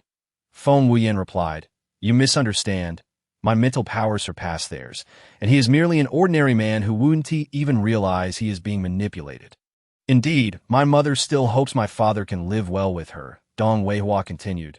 We are all from the countryside. My mother has received little education and lacks culture. She believes that as long as my father is treating her well, that is sufficient. You see, thus mere manipulation through abilities is ineffective. Aunt Lian is also an ability user. Would she not discern this? She simply chooses not to see it. Lin Shu smiled knowingly. What we need to do is make her realize that this man cannot be a part of her life forever. A little temptation from the outside is enough to drive him away. The most genuine reaction will sever her hopes and the ties connecting her to him. As Lin Shu calmly articulated her thoughts. Feng Wuyan glanced at her in surprise. Don't worry. Don't be so serious. Lin Shu suddenly laughed, patting Feng Wuyan's arm. I am all set for a grand performance. Feng Wuyan's pupils constricted, and the atmosphere around them became noticeably tense. You acting as the female ability user is unacceptable. Why can't I play that role? Lin Shu retorted, feeling irritated by his comment. Don't underestimate me. I possess both beauty and figure. Feng Wuyan's expression darkened further as he scanned the area. Fixing his gaze on a female ability user, pointing at her, she is more suitable than you. Lin Shu followed his finger and saw that it was indeed her ideal candidate, yet she felt displeased. What did Feng Wuyan mean by that? Did he think she was less attractive or lacked the physique compared to that ability user? Chapter 228. To seduce someone after the bonfire gathering ended and everyone dispersed. Lin Shu called the ability user over and asked, What is your name? What type of ability do you possess? Miss, my name is Hai Tong, and I am a fire ability user, she replied respectfully.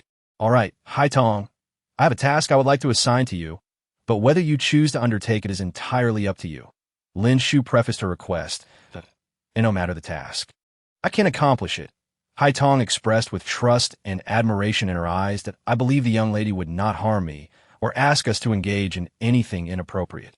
Lin Shu nodded, saying, I need you to seduce someone. Okay, wait a moment. Hai Tong instinctively nodded, only to realize what Lin Shu had just said, seduce. Hearing her voice rise too loudly, those nearby turned to look, prompting Lin Shu to hurriedly cover her mouth. Shh, keep your voice down. This is a secret mission, miss. I can't do that. Do you know how old I am? Hai Tong's face flushed. I'm already 35. Who would I seduce? Who would even look at me? Besides, I wouldn't know how. Please don't joke about this. I really am 35. I can't possibly do such a task. Hai Tong stammered, wringing her hands. I'm not asking you to truly seduce anyone. Let me explain. Lin Shu leaned in and quietly whispered her plan into Hai Tong's ear. After hearing her out, Hai Tong let out a long breath. Young lady, you scared me, if it were as I initially understood. There is no way I could do that. This makes things much simpler. That I will do it. Great. Lin Shu beamed. Hai Tong, tonight, don't worry about anything and get a good night's sleep. Tomorrow, we'll embark on our plan. Lin Shu frowned, then teasingly remarked, Oh dear, this sister is indeed quite beautiful and has a charming presence. Feng Wuyan glanced at her, his expression inscrutable, before turning to leave. Lin Shu quickened her pace to catch up, playfully saying, What a pity, she is already 30-5 T O some. She might just seem like a little sister, hardly worth mentioning. After speaking, she shot Feng Wuyan a meaningful glance, quickening her pace past him, seemingly in a good mood. Originally, he had simply pointed out a female ability user to deter her from interacting with other men, yet she seemed to think he had an interest in that ability user. It puzzled him how she could be so jealous. And as the thought crossed his mind, his mood unexpectedly lifted, and he walked with a lightness akin to Lin Shu's. Chapter 229. No one noteworthy. Early the next morning, the sound of a few car horns echoed outside the camp. Lin Shu lifted the tent flap and was astonished to see Wang Chong and Cheng Shu. "What brings you here?" Lin Shu exclaimed joyfully as she rushed over. "Is everything all right back in the main city? Has there been any trouble in the past few days?" Cheng Shu chuckled at the chattering Lin Shu and exchanged glances with Wang Chong. Shrugging, "What did you say before I knocked?" The young lady's three-part interrogation. "I didn't miss a single word." "All right, I concede." Wang Chong laughed, shaking his head. "What are you two talking about?" Lin Shu scratched her head, feeling utterly baffled. "Oh, it's nothing." Cheng Shu replied. "Everything in the main city is fine. Uncle Feng is keeping an eye on things. In just half a day's time, nothing will go awry." "Brother Cheng." Upon seeing Cheng Shu, Yi Xiaoxiao seemed quite pleased and ran up to him, saying, "Brother Cheng, you should have come with us. There are so many fascinating new plants here. You won't believe it, the ultimate boss of this city is actually a giant pine tree." Yi Xiaoxiao exclaimed excitedly. "Really? Then you must tell me all about it later." Cheng Shu responded with interest. Cheng Shu affectionately tousled Yi Xiaoxiao's hair. Yes, this is the leader of Maple Leaf City, Aunt Lin. Yi Xiaoxiao stepped aside to make room for the woman behind her and introduced her, saying, "This is Dong Wei Hua, Aunt Lin's son." "Hello, and welcome to the Eastern District," Wang Chong and Cheng Shu said in unison. "Thank you. We are equally honored." Aunt Lin smiled warmly, while Dong Wei Hua revealed a simple yet endearing grin, his eyes glinting with a hint of mischief as he winked at Lin Shu. Lin Shu nodded and discreetly gave him an okay gesture, which put him at ease, allowing him to exhale a quiet sigh of relief. "Miss, everything is packed, and we are ready to set off," Gao Qi and Li Kun reported. Lin Shu nodded and replied, "All right, let us depart. We have a total of 4 vehicles, and everyone is free to choose their seats. There is no need to be constrained. Enjoyment is paramount." Suddenly, with a loud bang, one of the vehicles suffered an explosive stall due to excessive heat. Li Kun quickly released cooling mist from his ice abilities to lower the vehicle's temperature. The vehicle returned to a normal temperature, but another problem arose. The fuel tank had frozen due to Li Kun's earlier low temperatures, and the vehicle still wouldn't start. Lin Shu exaggeratedly sighed and lamented. "Oh dear, what now? It's frozen again and still useless. If only someone could think of a way to thaw it out." The group exchanged puzzled glances, uncertain of Lin Shu's intentions. After all, she was a fire ability user. Couldn't she thaw it herself? Yet, no one dared to voice their thoughts. What if she was doing this on purpose? The expressions of the group caught the attention of Dong Jiangwo and Huang Lian, who noted that even the Eastern District's ability users were at a loss regarding the fuel tank. Huang Lian stepped forward awkwardly and suggested, "Miss, perhaps we should abandon this vehicle and squeeze into the others." Lin Shu, however, replied, "No, we can't do that. This vehicle was designed with significant resources and is quite expensive. Alas, it seems we don't have anyone capable enough to help us thaw it." Yes, she spoke. She exaggeratedly shook her head that moment. Lin Shu exchanged a glance with Hai Tong, who then stepped forward. "Say, miss, let me give it a try." Chapter 230. The fish has taken the bait. Lin Shu's eyes sparkled with surprise as she asked, "Can you really?" Hai Tong nodded, conjuring a soft red glow in her hands, declaring, "I can control temperature and flames freely. Unlike typical fire ability users." She focused. The gentle red flame in her palm suddenly transformed into a bright crimson hue. Everyone was astonished. Was Lin Shu's flame also bright red? How could Hai Tong, a B-grade user, emit such a vibrant glow? Lin Shu carefully concealed her fingers behind her back and exclaimed, "Wow, Tong Jia, you're incredible. I've never seen such a powerful ability user before." Meanwhile, Feng Wuyan observed the flamboyant display with a twitching mouth. That moment, Dong Jiangwo's eyes glimmered with peculiar light as he cast a disdainful glance at Huang Lian. Useless woman, unable to seize the opportunity to shine before the miss, he thought, finding her lackluster. Seeing Hai Tong easily thaw the fuel tank, a greedy gleam ignited in Dong Jiangwo's eyes. He recalled Lin Shu's words about Hai Tong being an exceptionally powerful ability user, one he had never encountered before, that if he could gain her favor and become her confidant, wouldn't that ensure his safety and elevate his status? He could almost envision a scene where lowly ability users and ordinary folks groveled at his feet. pleading for him to secure them positions, or even just a few kind words this moment. Lin Shu organized everyone to board the vehicles, urging them to hurry. Dong Jiangwo's gaze remained fixed on Hai Tong as she boarded the second vehicle, prompting him to follow closely behind. Upon seeing Hai Tong sit aloofly, Dong Jiangwo squeezed beside her, inciting strong discontent from those nearby. "There are plenty of seats. Why must you sit here?" one woman complained.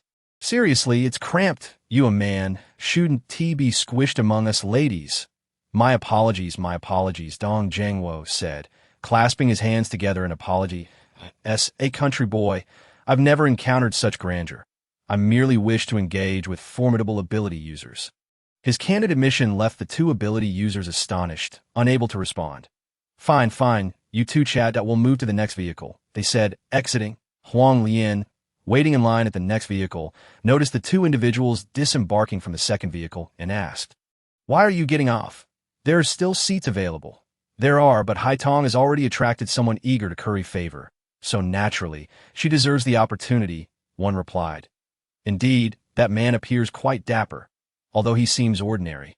With Hai Tong backing him, he is not too shabby," the other added playfully.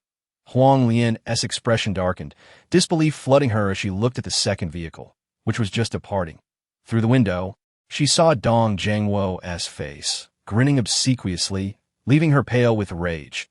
Dong Weihua observed everything, revealing a mocking smile towards the retreating vehicle.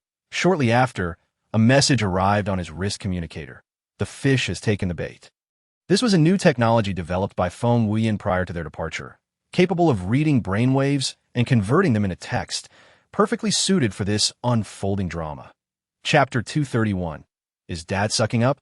On the way back to the Eastern District's main city, laughter echoed from the second vehicle, but whether it was genuine or feigned remained uncertain.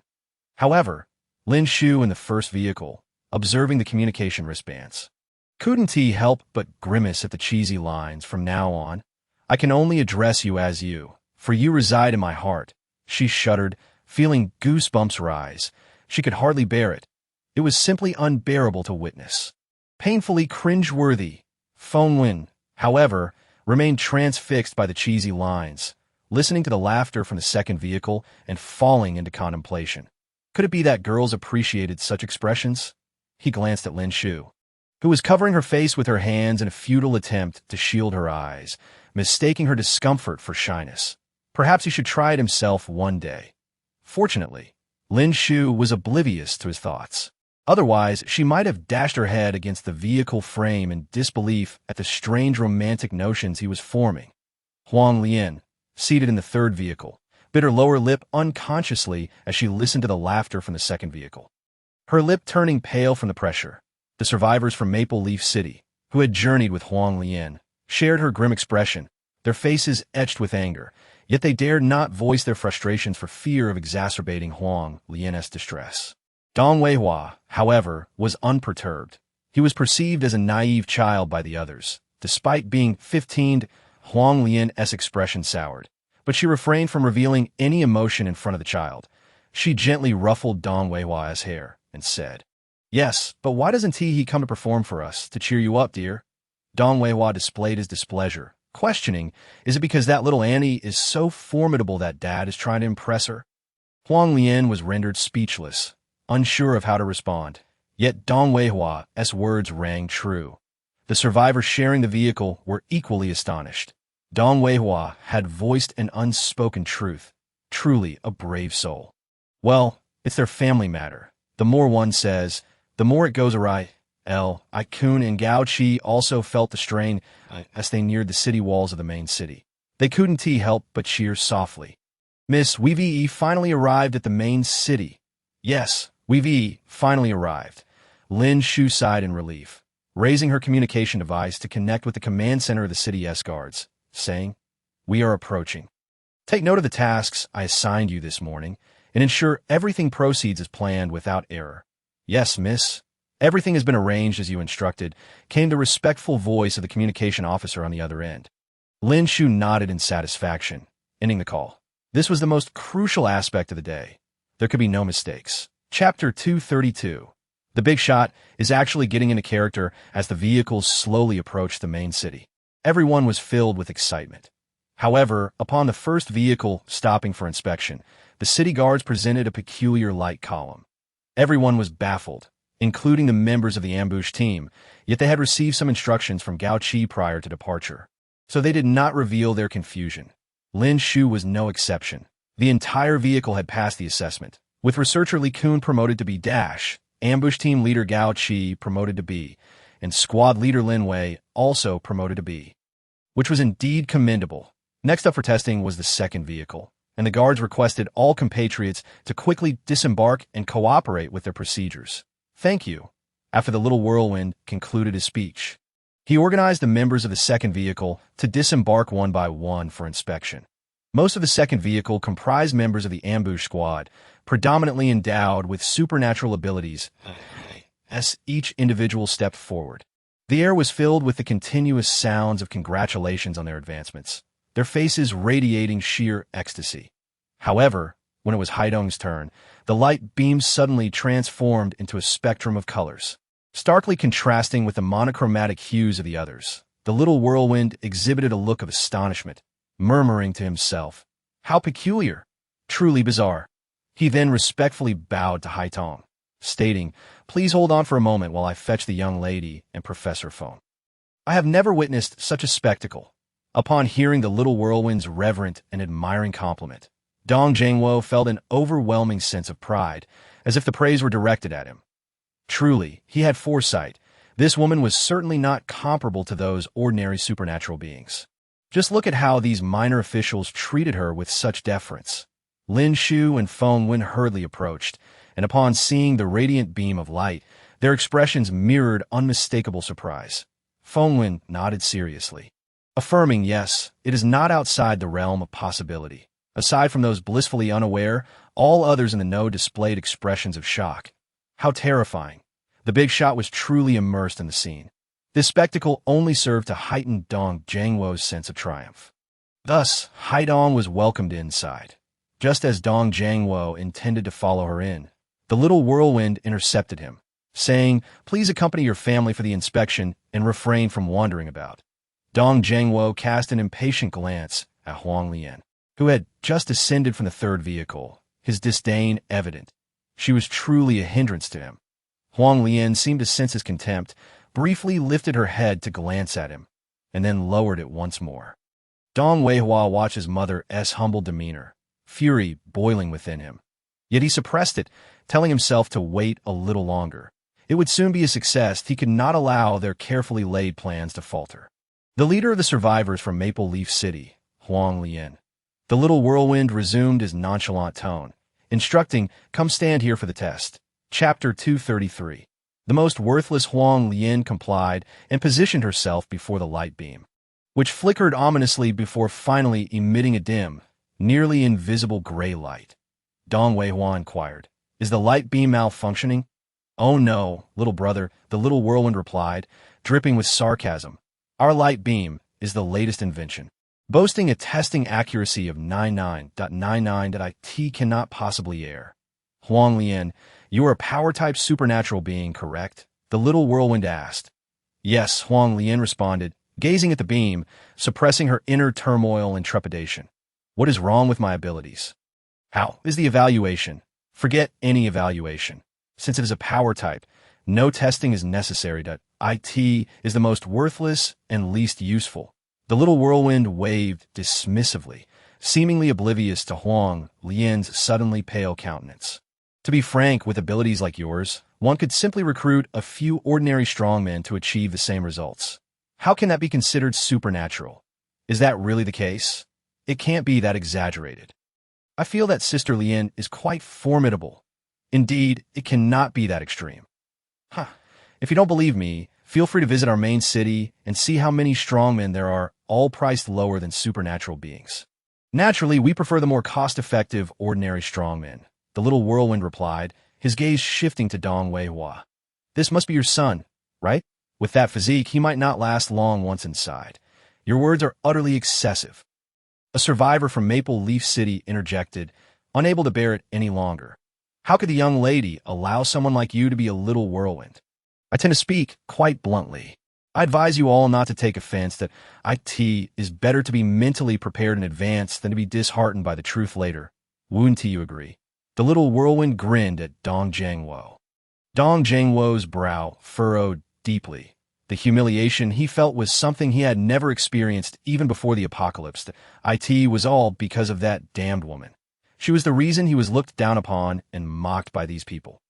As he observed the sympathetic gazes of those around him, Dong Zhangwo could no longer contain his anger and stepped forward, raising his hand toward Huang Lian.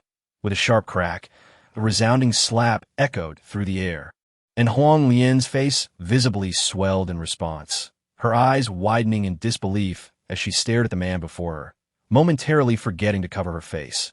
Lin Shu gasped at the sound and instinctively wanted to rush forward, only to be restrained by Feng Wuyan, who gripped her arm tightly. Wuyan, what are you doing? Let go. I will teach this bastard a lesson today. Lin Shu's cheeks flushed with rage. Feng Wuyan, however, did not budge, maintaining his grip as he said, if you go out now, all our efforts will be in vain. Remember, our goal is to completely rid ourselves of him, not to let Aunt Lin continue harboring illusions. Lin Shu's eyes glistened with unshed tears as she struggled to calm herself. After a moment, she finally composed herself, leaning against Feng Wuyan's embrace, and spat venomously at the scoundrel. Scum! A disgrace to men. Very soon, he shall pay for what he has done today. Chapter 234. Severing ties at that moment, Dong Weihua witnessed his mother being publicly slapped by that worthless man, his eyes turning crimson as he charged forward.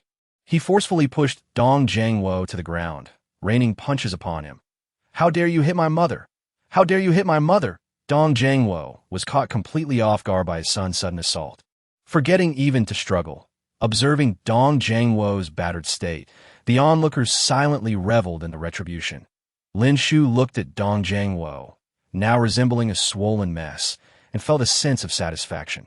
She exchanged glances with the little whirlwind, who immediately stepped in to separate the two. Oh dear, my ancestors. The main city forbids private brawls, and here you are, even hitting your own father. The little whirlwind exclaimed, feigning exasperation, though inwardly he relished the turn of events. Given that you are new here, be sure to heed this warning next time. Ha!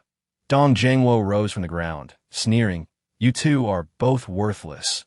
Dong Weihua's eyes widened, and he raised his fists, ready to charge again, but was restrained by those nearby. You can't hit him again, Weihua. Didn't you hear the little whirlwind's warning? If you do, it will end badly. Dong Zhangwo shed his usual courteous facade, unleashing a torrent of insults at his wife and son.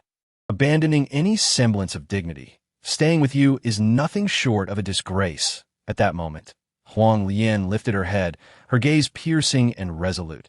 She looked at him and stated, word by word, then go. It is I who shall drive you away. You have no right to expel me. Dong Zhangwo adjusted his clothing, smirking at Huang Lian. Huang Lian, do not mention that you are my wife in the future. I find it embarrassing, and if you ever need help, feel free to ask me, he said, turning his back and waving to Huang Lian and Dong Weihua. After all, a day as husband and wife is worth 100 days of affection. Having spent so many years together, I still hold some fondness for the past. Ha ha ha. Just as Dong Zhangwo was about to enter the gates of the main city, he was stopped by the little whirlwind, who asked, are you sure you want to completely sever ties with Huang Lian and Dong Weihua? I hope you will not regret this. Lin Shu and Feng Wuyan stepped forward, standing beside Huang Lian, silently observing him. Very well, all present shall be witnesses, Huang Lian suddenly declared. Today, Dong Zhangwo resolutely abandons us mother and son. From this day forth, we shall have no further entanglements, severing all ties. A wave of helplessness surged within Huang Lian, her body swaying as if about to collapse. Lin Shu quickly caught her, saying, Aunt Lin, be strong. You still have Weihua. Chapter 235. Impressive acting. Yes, she still had her son. She could not afford to be so fragile. With this thought, Huang Lian stood tall once more. Lin Shu's words and warm hands seemed to grant her boundless strength. Until now, she had not wished to shed a single tear, but at this moment, she could no longer hold back. Mom, Dong Weihua stepped forward, grasping her hand. Mom, you still have me. I won't let you suffer. I will strive to grow stronger. Good boy. Huang Lian embraced Dong Weihua, saying, Mom will not let you suffer either. Even if we are at the bottom. So what? I will always ensure you have enough to eat. Hearing this, Lin Shu felt a twinge of awkwardness and handed Huang Lian a handkerchief, saying, Actually, Aunt Lian, regarding this matter, we have all deceived me. About what? Huang Lian was taken aback by Lin Shu's words, staring at her in confusion. Thank you, Sister Lin. Dong Weihua took the handkerchief from Lin Shu and gently wiped away Huang Lian's tears, saying, In truth, everything the little whirlwind said earlier was part of our director's performance. Upon witnessing Huang Lian's astonishment, Dong Weihua lowered his head and said, I am sorry, Mom. Thus, everything that just transpired was orchestrated by you? Huang Lian's face was etched with disbelief. I apologize. Aunt Lian, we never intended for it to unfold this way. But that man, as you witnessed, is nothing but refuse. You truly need not suffer for a man of such low character. Lin Shu expressed her regret, yet she felt no guilt for her actions. Feng Wuyan added, That individual is morally bankrupt and of poor quality. He is not a man worthy of trust. Noticing Huang Lian's increasingly grim expression, Dong Weihua knelt before her, saying, Mother, if punishment is to be meted out, let it be upon me. They are not to blame. The idea was mine, and I am thoroughly fed up with that man. He is unworthy to be your husband, unworthy to be my father. Indeed, Sister Lian, he even strikes women. It is utterly outrageous. Abandoning his wife and children, he will inevitably face retribution, echoed the survivors of Maple Leaf City, who had been following Huang Lian. Thought, no, you misunderstand, and I meant that my abilities are worthless, that they cannot create value. Was that false? Huang Lian was not contemplating the man any longer, compared to her son. All else paled in significance. Before Lin Shu could react, Feng Wuyan spoke up. Yes, Aunt Lian, that matter was a deception, merely to unearth Dong Zhangwo's true and greedy nature. I sincerely apologize, Aunt Lian, the little whirlwind said. Bowing deeply to Huang Lian, I did not expect you to feel so distressed. I'm sorry if my words were too harsh. He ruffled his hair awkwardly, adding, It was my first time role-playing, and I got too engrossed and do not take offense, young brother. Your performance was quite commendable.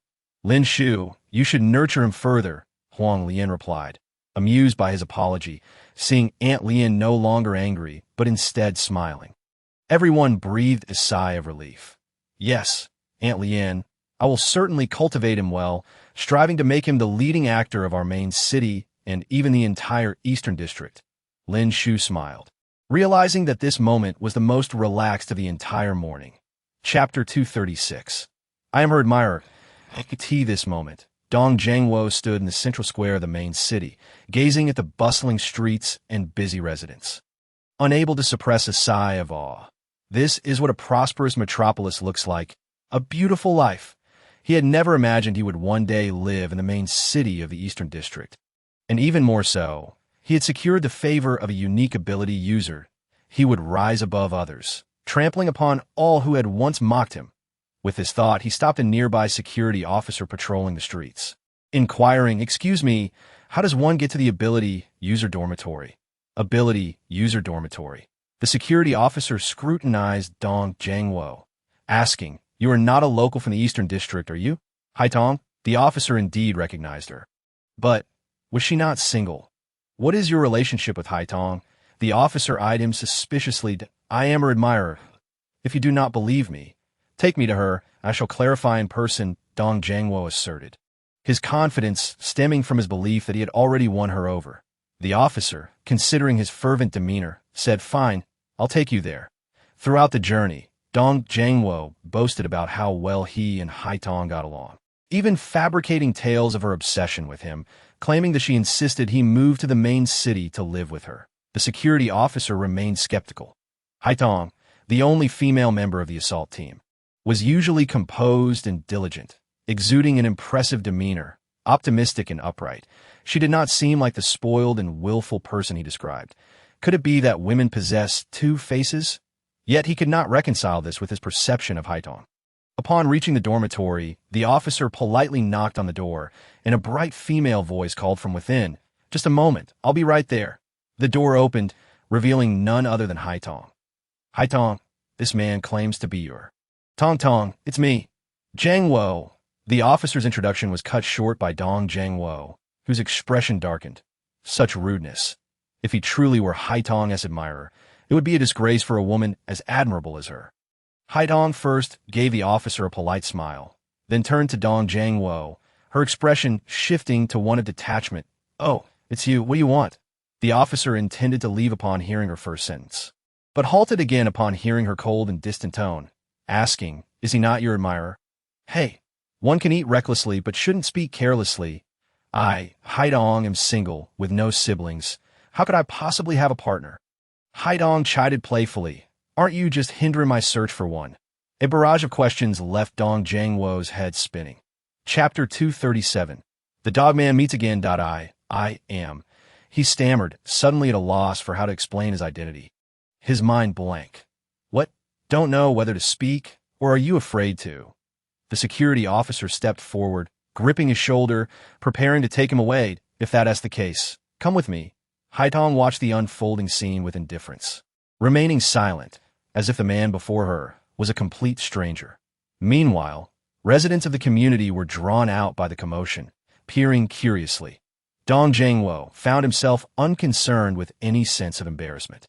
Having already endured enough humiliation at the city gate, he would do anything to win the favor of this woman. He looked at her with an urgent, pleading gaze, wondering why things had turned out so differently from his expectations. Why did she seem like a different person? Suddenly, an idea struck him, and he exclaimed, "Ah, Haidong, do you have another man? Tell me who he is." Haitong frowned, not even glancing at him, addressing the security officer, according to the city's regulations. "What should be done to someone who disturbs the peace? What about slander and defamation?" Haitong asked. "He has already infringed upon my right to reputation." "Punish me? On what grounds?" Dong Zhang Wo attempted to protest, but his mouth was silenced by a rag the officer had pulled from somewhere, leaving him to emit muffled sounds. "Well done." Haitong praised the officer with a thumbs up.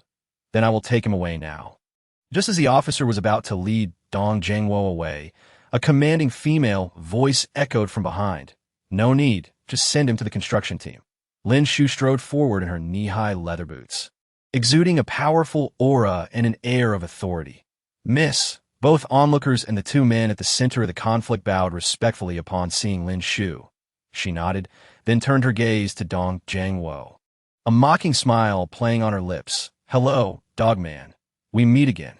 The crowd, largely unaware of the events that had transpired in Maple Leaf City, was taken aback by Lin Shu's insult. The former genteel lady, always approachable and eager to assist the community, seemed transformed, her usual cheerful demeanor replaced with a menacing smile that sent chills down their spines. They all understood that Lin Shu was indeed furious.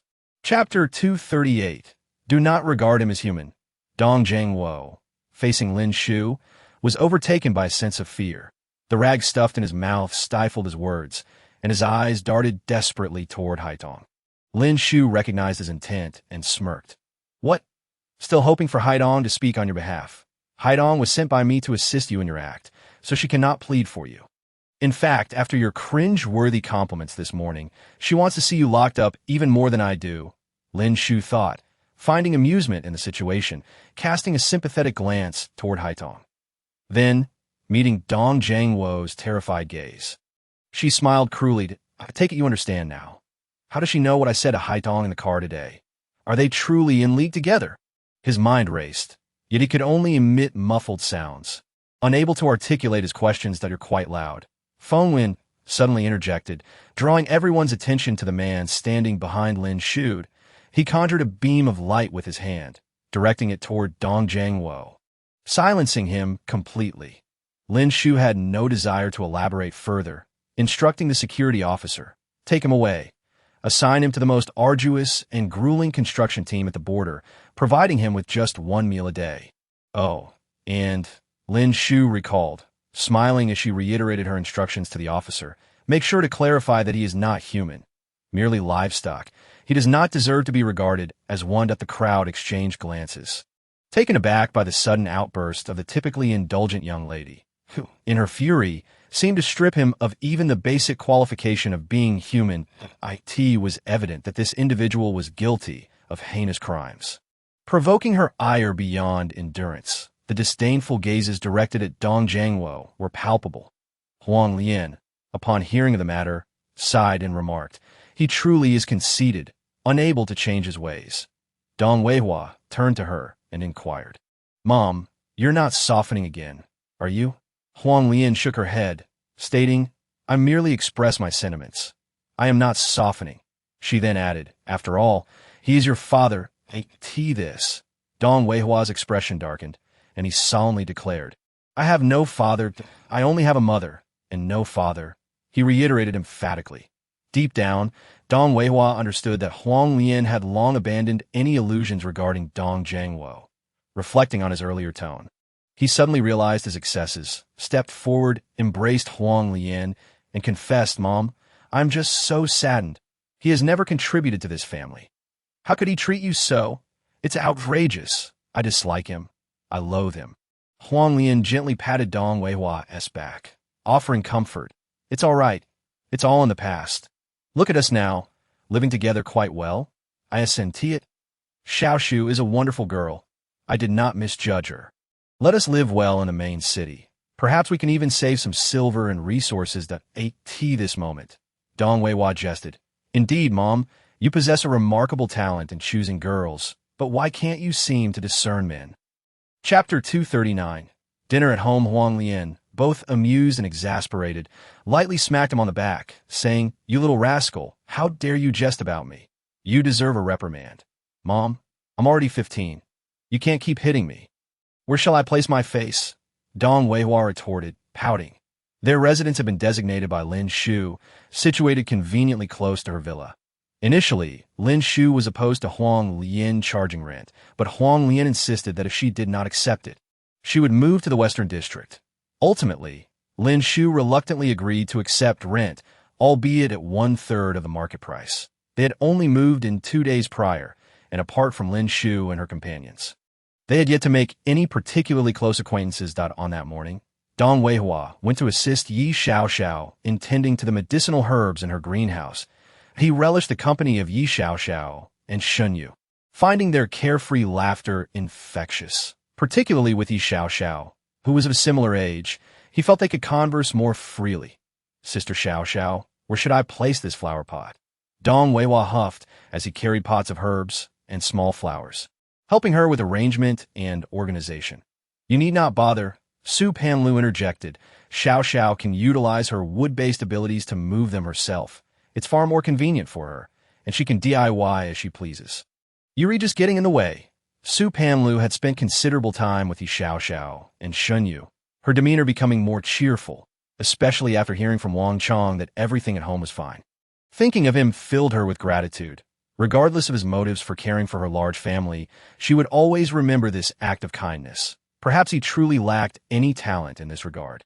He glanced at Yi Xiaoxiao, who was busy, and asked, "Sister Xiaoxiao, is there anything else I can assist with?" Yi Xiaoxiao nodded. "Sure, I'll let you know once I'm done." When Dong Weihua finally discerned the face of the man before him, his expression soured instantly, and he spoke with irritation. "What are you doing here? Shouldn't you be at the border?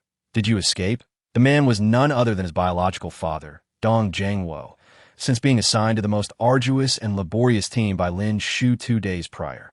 He had endured only a single meal each day, hardly enough to satiate his hunger. "Son, Weihua, I was wrong. Please, I beg you, have your mother plead for me before the young lady." His voice trembled on the brink of collapse. Raspy with despair, that I truly regret it. Chapter 240.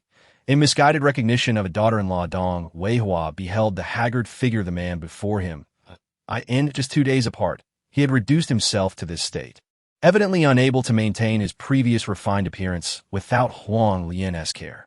Not a chance, Dong Weihua dismissed, forcefully swatting away Dong Jiangwo's outstretched hand and pulling Yi Xiaoxiao away towards home. "Dong Weihua!" Dong Jiangwo called out desperately, oblivious to his status as a fugitive. "What is happening outside? Who is calling for you?" Huang Lian inquired as Dong Weihua and Yi Xiaoxiao entered. "An 01, Mom. You must have misheard. Let us wash the vegetables and prepare dinner, Dong Weihua said, attempting to close the door, only to be halted by Huang Lian. You child, if someone calls you, you should respond, as she turned to look outside. Her pupils widened in shock. It was none other than, at that moment, Dong Zhengwo also spotted Huang Lian and hastily approached her, reaching out to grasp her. A Lian. Save me, please. A Lian, it's south no place for a human. Look at me, Dong Zhengwo pleaded, spinning in front of Huang Lian. It's so miserable there. They only give me these tattered clothes. The food is akin to swine feed. He exclaimed indignantly, I am a human. I am a human. How can they treat me this way? Huang Lian gazed at him intently, remaining silent for a long moment. Dong Weihua stepped forward to grasp her hand, seemingly fearful she might soften, trembling as he called out, Mom. Huang Lian turned her head, gently patting Dong Weihua's hand before directing her gaze back to the man before her. It was mealtime, and thus most residents of the main city were at home. Some recognized this man as the one who had previously harassed Hai Tong, and whispers of gossip erupted. Enough, enough. How? Is it you again? Have you misidentified another daughter-in-law? After the safety officer pushed through the crowd, he sighed in exasperation upon seeing Dong Zhengwo. Huang Lian lifted her head, her gaze calm. Indeed, it was so before, but it is no longer the case. I was once blind, but fortunately, I have recovered my sight and will no longer be deceived by superficiality. Chapter 241. A calamity that lasts 1,000 years. Hearing Huang Lian's words, Dong Weihua exhaled deeply and then fixed a glare upon Dong Zhengwo, stating, Did you hear that? Hurry and leave. You are not welcome here. Dong Zhengwo slumped despondently to the ground, murmuring, No, it's not like this. Things shouldn't be this way. His eyes glinted with resentment as he spat. Huang Lian, you vain woman, now that you live well in the main city, you abandon your former husband. How can you find peace in your conscience? But it was you who chose to leave them. It was you who forsook them with your own mouth. Have you forgotten? It was Lin Shu and Hai Tong. She was currently in discussions with Hai Tong when she received the report from the safety officer about Dong Zhengwo's unexpected escape and his ruckus at Huang Lian's home. Frowning, she regarded the fearful man before her and asked, What? Have you forgotten? Lin Shu smirked, yet her words bore a hint of menace. Miss, you wouldn't want to see someone die, would you? Everyone claims you are a good person with a soft heart. You mustn't let a moment of impulse tarnish your hands and ruin your image. A flicker of malice passed through Dong Zhengwo's eyes. Wasn't Lin Shu always priding herself on her tolerance? In front of so many residents, could she truly act against him? Lin Shu raised an eyebrow, aware of his thoughts, but unperturbed, she smiled and said, Dong Zhengwo, you overestimate yourself. She lifted her foot and, in a swift motion, kicked him in the stomach with her high-heeled boots, her crimson lips shimmering with a seductive gleam. Are you even human? You are nothing but refuse. All of this is your own doing. Do not blame others. Though the construction team members are all criminals, they live better than you. I have never wronged them. Look at your pained expression. You alone do not deserve it. Even providing you with a meal feels like a waste. Pigs have more value than you. With that, she gestured, and two safety officers stepped forward, standing at attention, that I do not wish to hear news of your escape again. She turned her back to Dong Zhengwo and, facing Huang Lian warmly, inquired, Aunt Lian, have you had your meal yet? Xiao Xiao is here too. Before Huang Lian could respond, Dong Zhengwo, filled with resentment, shouted at Lin Shu's retreating figure, Aren't you afraid that I might truly die here? And people will accuse you of being cruel? Cruel. Lin Shu laughed, glancing at the residents as if innocently asking, Would I? The residents all shook their heads. Miss, this is too lenient on him. Indeed, you are such a good person to even provide him food. Had it been me, I would have beaten him senseless and fed him to the beasts. Lin Shu tilted her chin towards Dong Zhengwo. Did you hear that? This is the general consensus. Besides, you won't die so easily. After all, calamities linger for a millennium. Chapter 242. Poor judgment. Upon witnessing Dong Zhengwo being escorted away by the security personnel, Huang Lian exhibited no unusual emotions. Instead, she warmly invited Lin Shu to dine at her residence. Lin Shu, accepting the invitation without hesitation, brought Hai Tong along to share a meal at Huang Lian's home. To their pleasant surprise, Haitong proved to be quite the adept cook, assisting Huang Lian with ease. Initially, Huang Lian harbored some reservations about Haitong, unaware that the latter was merely acting in concert with Dong Jiangwo. Lian Jia, should I chop these onions into chunks or slices? Haitong inquired. Holding up 2 purple onions. Just slice them, we'll stir-fry them with some eggs shortly. It's merely a home-cooked dish, nothing extravagant, Huang Lian replied with a polite yet distant smile. Lin Shu sensed the peculiar atmosphere between the two and interjected. Aunt Lian, Haitong is not what you think. There is truly nothing between her and Dong Jiangwo. Haitong, appearing somewhat naive, struggled to grasp the emotional undercurrents. Thus, when Lin Shu spoke, she was taken aback. Realizing that Huang Lian's reluctance to engage with her stemmed not from unfamiliarity, but from that man. Huang Lian glanced at Haitong. Recognizing her discomfort and surprise, she tucked a stray lock of hair behind her ear and said, I understand. That man is not a good person. He is capable of anything. Lin Shu sighed and said, Aunt Lian, it's best to address matters openly. It's entirely natural to feel a bit bothered. I would feel the same. Therefore, we should clarify this situation. After all, an explanation was inevitable. During that bonfire gathering, Wei Hua approached me, expressing a desire for me to assist him in putting on a good show. He shared the entire story with me, which led me to enlist Haitong. Lin Shu chuckled, adding she was simply perfect for the role. Not only I, but also Wu Yin, held the same opinion. Huang Lian nodded. I comprehend, Mississippi Haitong, clearly agitated from her experience in the second vehicle, exclaimed, that man was insufferable. His words were so clitch, and he seemed so self-satisfied. As Lin Shu spoke, she occasionally glanced at Huang Lian's expression. Once Lin Shu finished, Huang Lian pursed her lips and remarked, Actually, I harbor no ill feelings towards Haitong or you. I am not as fragile as you presumed. I am more upset with myself. Why was I so easily charmed by him, so willing to bear his children and spend my life with him? I know he is a worthless man that I cannot believe how foolish I have been. At that moment, Haitong stepped forward and embraced Huang Lian's shoulders, saying, Lian Jia, if you consider yourself unworthy, what does that make me? You may not know, but I once had a crush on someone far worse. I don't mind sharing this with you now. Haitong laughed it off. Wang Guobang, surely that name rings a bell for you, miss? She looked at Lin Shu, smiling. Lin Shu's eyes widened in surprise as she exclaimed, Don't you tell me the person you liked was Wang Guobang? He is certainly not someone you could entrust your life to. Your taste in men is utterly appalling. Chapter 243. A beautiful life surrounded by influential figures indeed. Haitong laughed. Everyone in the southern hunting grounds knew I had a crush on him, yet he favored a mere child. I cannot fathom what Lin Feng Wuyan possesses that I do not. Though she is young, her figure is hardly noteworthy. I mean, where is the allure? Unlike me, who is curvaceous and possesses femininity. With a dramatic toss of her long hair, Haitong continued, Is it merely because she enjoys the protagonist as Halo? Otherwise, do you think she could have survived after being cast out by the original character? By the way, I wonder how Lin Feng Wuyan is faring now. Has she encountered the male lead yet? Many plot lines have shifted due to her involvement, yet the main storyline seems relatively unchanged. However, the fragments of the meteorite were not mentioned in the original tale. Based on the book, Lin Feng Wuyan should have met the male lead.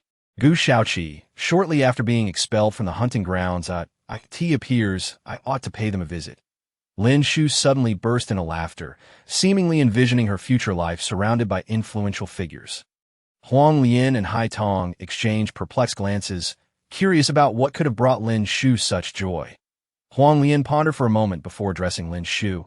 Xiao Shu, as someone who has been through similar experiences. Heed my words. With a sigh, Huang Lian slowly articulated, What is destined to be will inevitably come. What is not meant to be, do not force that if flowers are to be picked. Pick them while they bloom. Do not wait until there are none left to regret the lost opportunity. Lin Shu gazed at Huang Lian in confusion, uncertain why she had suddenly begun quoting ancient poetry. Huang Lian provided no explanation, believing such wisdom must be grasped through personal reflection. However, Haitong understood and exchanged a knowing smile with Huang Lian.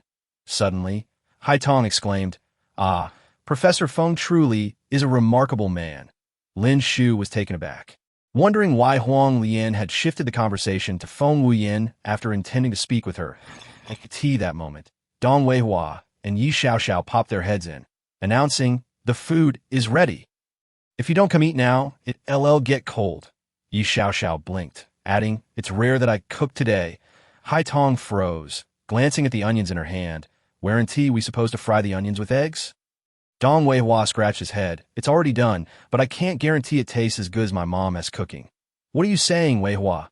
How could my cooking possibly be bad?" Yi Xiaoxiao retorted, hands on her hips, feigning anger. "Even if it's not good, you must say it is. Humph, if you didn't cook, you have no right to comment." She pretended to clench her tiny fists. Ready to strike Dong Weihua. Xiao, I admit my mistake. It was a slip of the tongue. Your cooking is the best." Dong Weihua covered his head, quickly conceding that, "Oh, better than your mother's." Huang Lian looked at him with a teasing smile, repeating his words. "Not at all." What do I do?" Dong Weihua was at a loss, scratching his head in confusion. Chapter 244, Becoming Better and Better. Lin Shu chuckled and patted Dong Weihua on the head, coming to his rescue.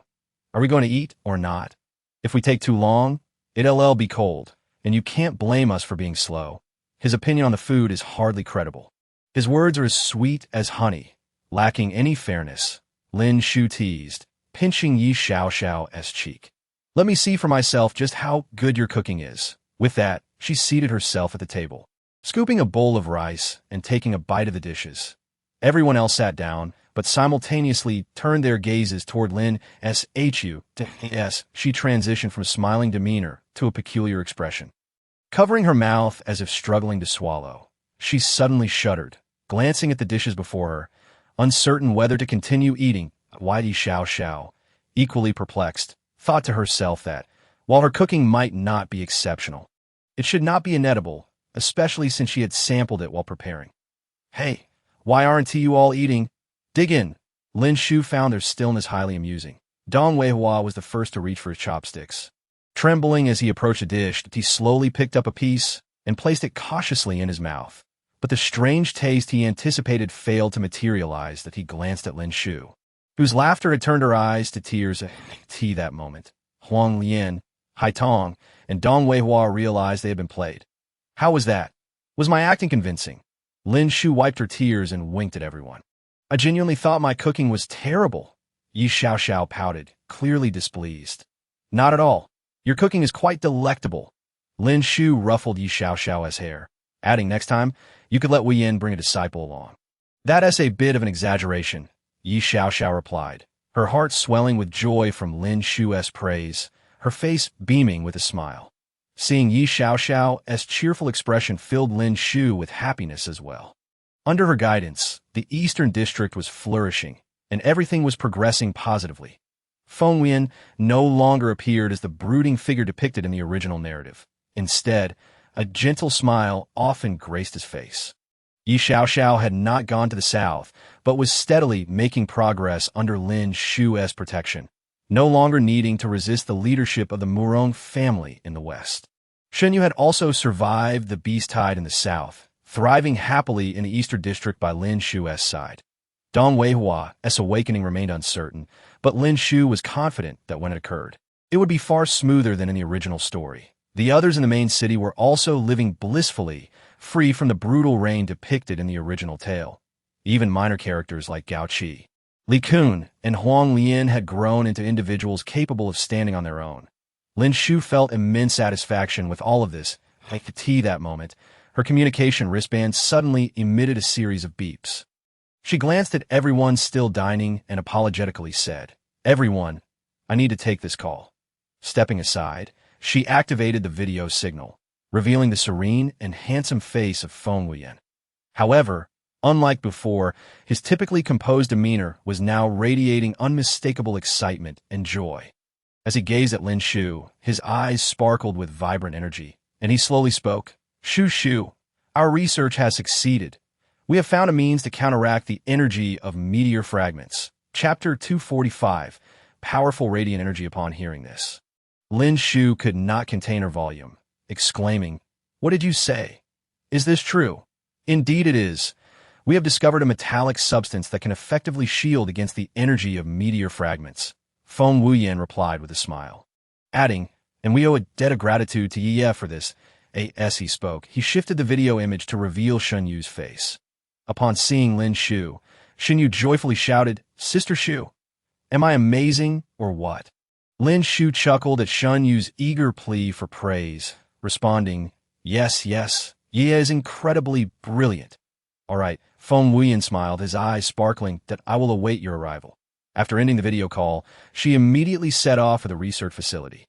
Before she even stepped inside, Lin Shu could hear laughter emanating from within, as if a heavy burden that had weighed on everyone's hearts for days had finally been lifted. Her spirits soared as she entered. Announcing, I'm here. She produced a basket from behind her back, filled with fresh fruits that she had specifically picked from the greenhouse. I knew you all must be hungry, so I brought some fruit to fill your bellies. Lin Shu explained with a smile. The crowd erupted in cheers. That's wonderful, miss. My stomach is growling. Indeed, I didn't expect Miss to think of us so kindly. Feng Wuyan furrowed his brow at his team members, yet soon broke into a smile that he approached Lin Shu and said, Shu, come with me to Li Kun. Observing this, exchanged knowing glances with the others, who quietly retreated, not forgetting to take Shen Yu, who was happily indulging in the fruit basket. Along with them, Shen Yu suddenly felt a tight grip around her neck and realized she was being lifted, gasping, What are you doing? Put me down. I haven't eaten much yet. Li Kun shot her a sidelong glance, holding the fruit basket in one hand while lifting Shen Yu with the other, saying, Let us go eat outside. Feng Wuyan, maintaining a stoic expression, donned a pair of insulated gloves and handed Lin Shu a crystal, saying, Shu, take a look at this. As Lin Shu reached out to grasp it, Feng Wuyan suddenly held her hand firmly, the touch soft and warm. His gaze sharpened slightly, and unconsciously he tightened his grip. His face flushed slightly as he cleared his throat and released her hand, passing her the gloves instead, saying, Put these on. Seeing Lin Shu's puzzled expression, he reiterated, There is radiation. Lin Shu, perplexed, donned the gloves. But it's merely metal. Can it really emit radiation? I thought only meteor fragments did. Suddenly, Lin Shu recalled something and, with a look of confusion, scrutinized Feng Wuyan, asking, If meteor fragments are radioactive, how come you always handle them barehanded? I possess energy liquid from meteor fragments within me, which renders me largely immune to their radiation, Feng Wuyan replied, his gaze slightly darkening. This energy stone's radiation level surpasses that of meteor fragments, which is why I can suppress their energy. Seeing Lin Shu pick up the stone, Feng Wuyan continued. The energy stone emits a faint golden glow, and its energy field undulates like a great dragon. Lin Shu's eyes lit up. That it's so beautiful. Chapter 246. Eliminate those men. Does it have a name? Lin Shu inquired, tilting her head. I don't know, Feng Wuyan replied, shaking his head. However, we have given a code name, Dragon Gold. Very fitting, and most importantly, it sounds powerful. Lin Shu nodded, pondering the potential strength of its energy.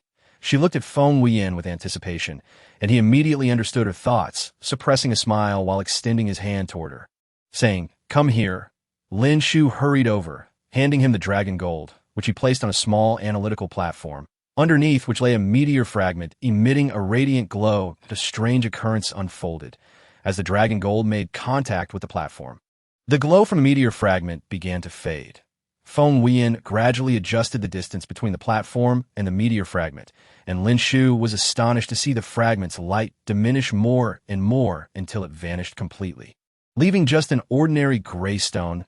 As Lin Shu reached out to take it, Feng Wuyan once again stopped her, seemingly anticipating her question, but he shook his head, saying, The meteor fragment still emits radiation. He glanced at the Dragon Gold on the platform with a neutral expression, explaining, its energy is currently suppressed by the Dragon Gold, hence it appears dormant, yet the radiation field remains. Therefore, it is advisable not to touch it directly. He looked at the hand he had just held. It was the second time today he had grasped her hand, and his heart raced uncontrollably. Goodness, she had lived for 25 years, and this was the first time a man, her idol, had held her hand. Was this considered holding hands? No, this was too much. She felt as if she were about to faint. Was this what it felt like to have one's card flipped? At that moment, however, Feng Wuyan felt a pang of disappointment as he unconsciously stared at his palm, where the soft, warm sensation of her touch lingered. He then looked up and noticed the two rosy clouds gracing her cheeks, and he smiled. What was he feeling disappointed about? Lin Shu was such a pure-hearted girl. If she truly were, as the rumors suggested. His gaze sharpened, and a flicker of intensity crossed his eyes. If that were the case, he would eliminate those men. Lin Shu felt the air around her suddenly grow tense. Looking up, she saw Feng Wuyan gazing at her with a frosty expression, causing her heart to skip a beat. Nervously, she asked Wuyan, "What's wrong?" She touched her face, feeling as if Feng Wuyan's stare could freeze her in place. Continuing, she said, "Is there something on my face?" He pinched Lin Shu's cheek, leaving her astonished as she stared at him. Was he doing? Is he really touching my face? She thought that, there's something on my face that you need to remove? Lin Shu quickly inquired, "Did I get something on my face during lunch?" Feng Wuyan, speechless, gazed at the girl before him, unsure of how to articulate his feelings. Chapter 247. The Drawbacks of Dragon Gold. I wiped it off. There are no food particles, just some dirt, Feng Wuyan replied coldly. Lin Shu continued to rub her face at that moment. Feng Wuyan had already composed himself and said, "You have seen the power of this dragon gold, but it also has a drawback." A drawback? Mentioning serious matters, Lin Shu immediately became solemn. What do you mean? Is the power of the dragon gold unstable? Not so much unstable as it has a short usage life and requires frequent replacement. Feng Wuyan explained. Noticing Lin Shu's slight confusion, he inquired, "Do you know what a battery is?"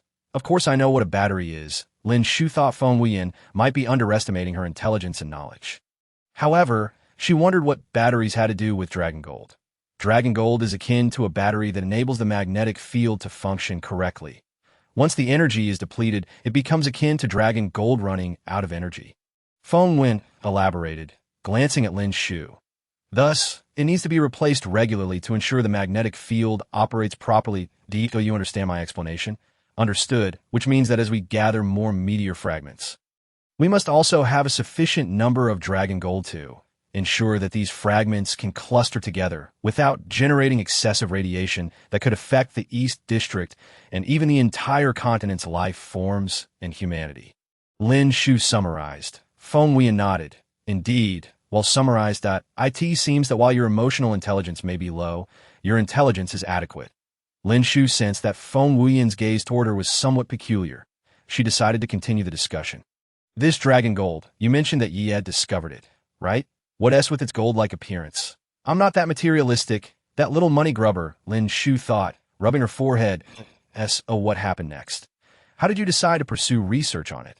While Feng Wuyan wanted to say that he examined every object that came into her possession, he refrained from making her think he was a controlling voyeur.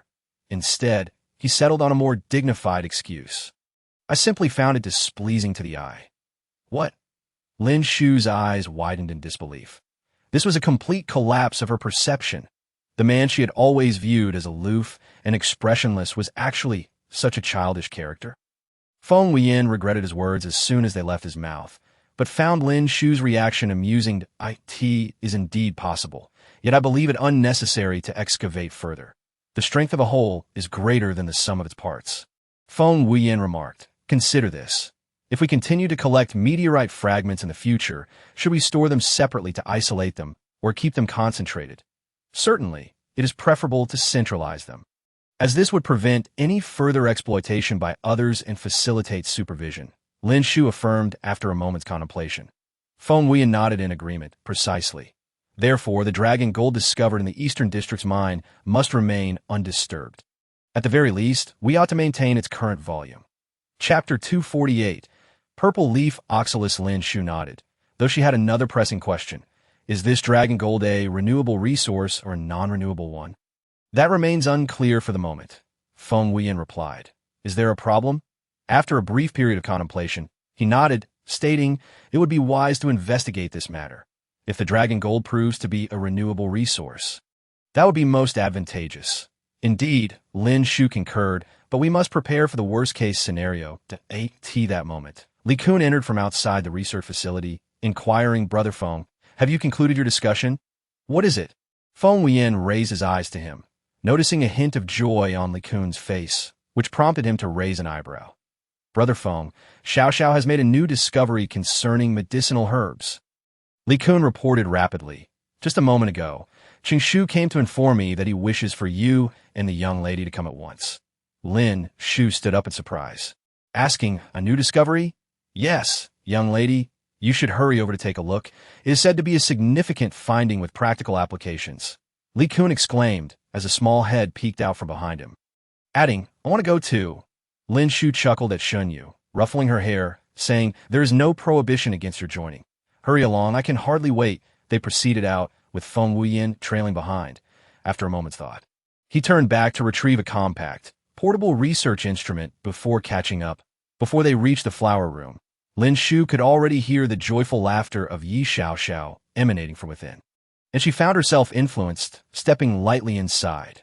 Xiao Xiao, you seem particularly cheerful. It must be a momentous discovery, I jested, raising an eyebrow. Sister. Upon hearing Lin Shu's call, Yi Xiao Xiao swiftly turned and ran over, clutching a plant that shimmered with a purple glow. What plant is this? It's so beautiful. Lin Shu marveled at the herb in her hand, noting that she had mostly encountered green, yellow, and white plants, never one with such a dreamlike hue. I ascend, it. Sister, I think so too. Especially look at how each leaf resembles little hearts. It's particularly lovely. Yi Xiao Xiao pointed at the small leaves that a gust of wind swept through, causing the long stems of the purple herb to sway gently, as if nodding in agreement. What herb is this? What are its effects? Lin Shu inquired curiously that it is called oxalis. It's actually the same species as the green clover we often see, Yi Xiao Xiao explained. Originally, it possessed the ability to clear heat and detoxify, but through my cultivation and the nurturing of organic fertilizers, it has awakened another form of energy. However, Yi Xiao Xiao suddenly halted her explanation, her expression fraught with conflict. Lin Shu observed her for a moment before inquiring, what is it? What energy? Yi Xiao Xiao shook her head, unable to articulate. It's just Chapter 249, Toxic Substances. As she spoke, Yi Xiao Xiao plucked a healthy sprig of deer horn algae with one hand while gently massaging the small handful of purple oxalis with the other. After extracting a bit of juice from the herb, she dripped it onto the deer horn algae. A miraculous scene unfolded. The once robust algae began to curl up its stems and leaves, eventually transforming into a small clump. This, Lin Shu watched in astonishment, while Feng Wuyan furrowed his brow, a glimmer of insight flashing his eyes. Just like this, Yi Xiao Xiao took the damp handkerchief handed to her by Chang Shu and wiped her hands, stating, it seems that these mutated plants fear its juice. Lin Shu was convinced. As Li Kun had stated, this indeed represented a monumental discovery, one that could very well be utilized in the near future to bolster the development and defense of the Eastern District. Feng Wuyan stepped forward, carefully uprooting a purple leaf oxalis from the field cultivated by Yi Xiao Xiao, placing it upon the small instrument he had just retrieved. Upon witnessing this, Li Kun immediately rushed over to assist. However, Feng Wuyan's expression gradually grew grave, and Lin Shu could feel her heart sinking. Something felt amiss.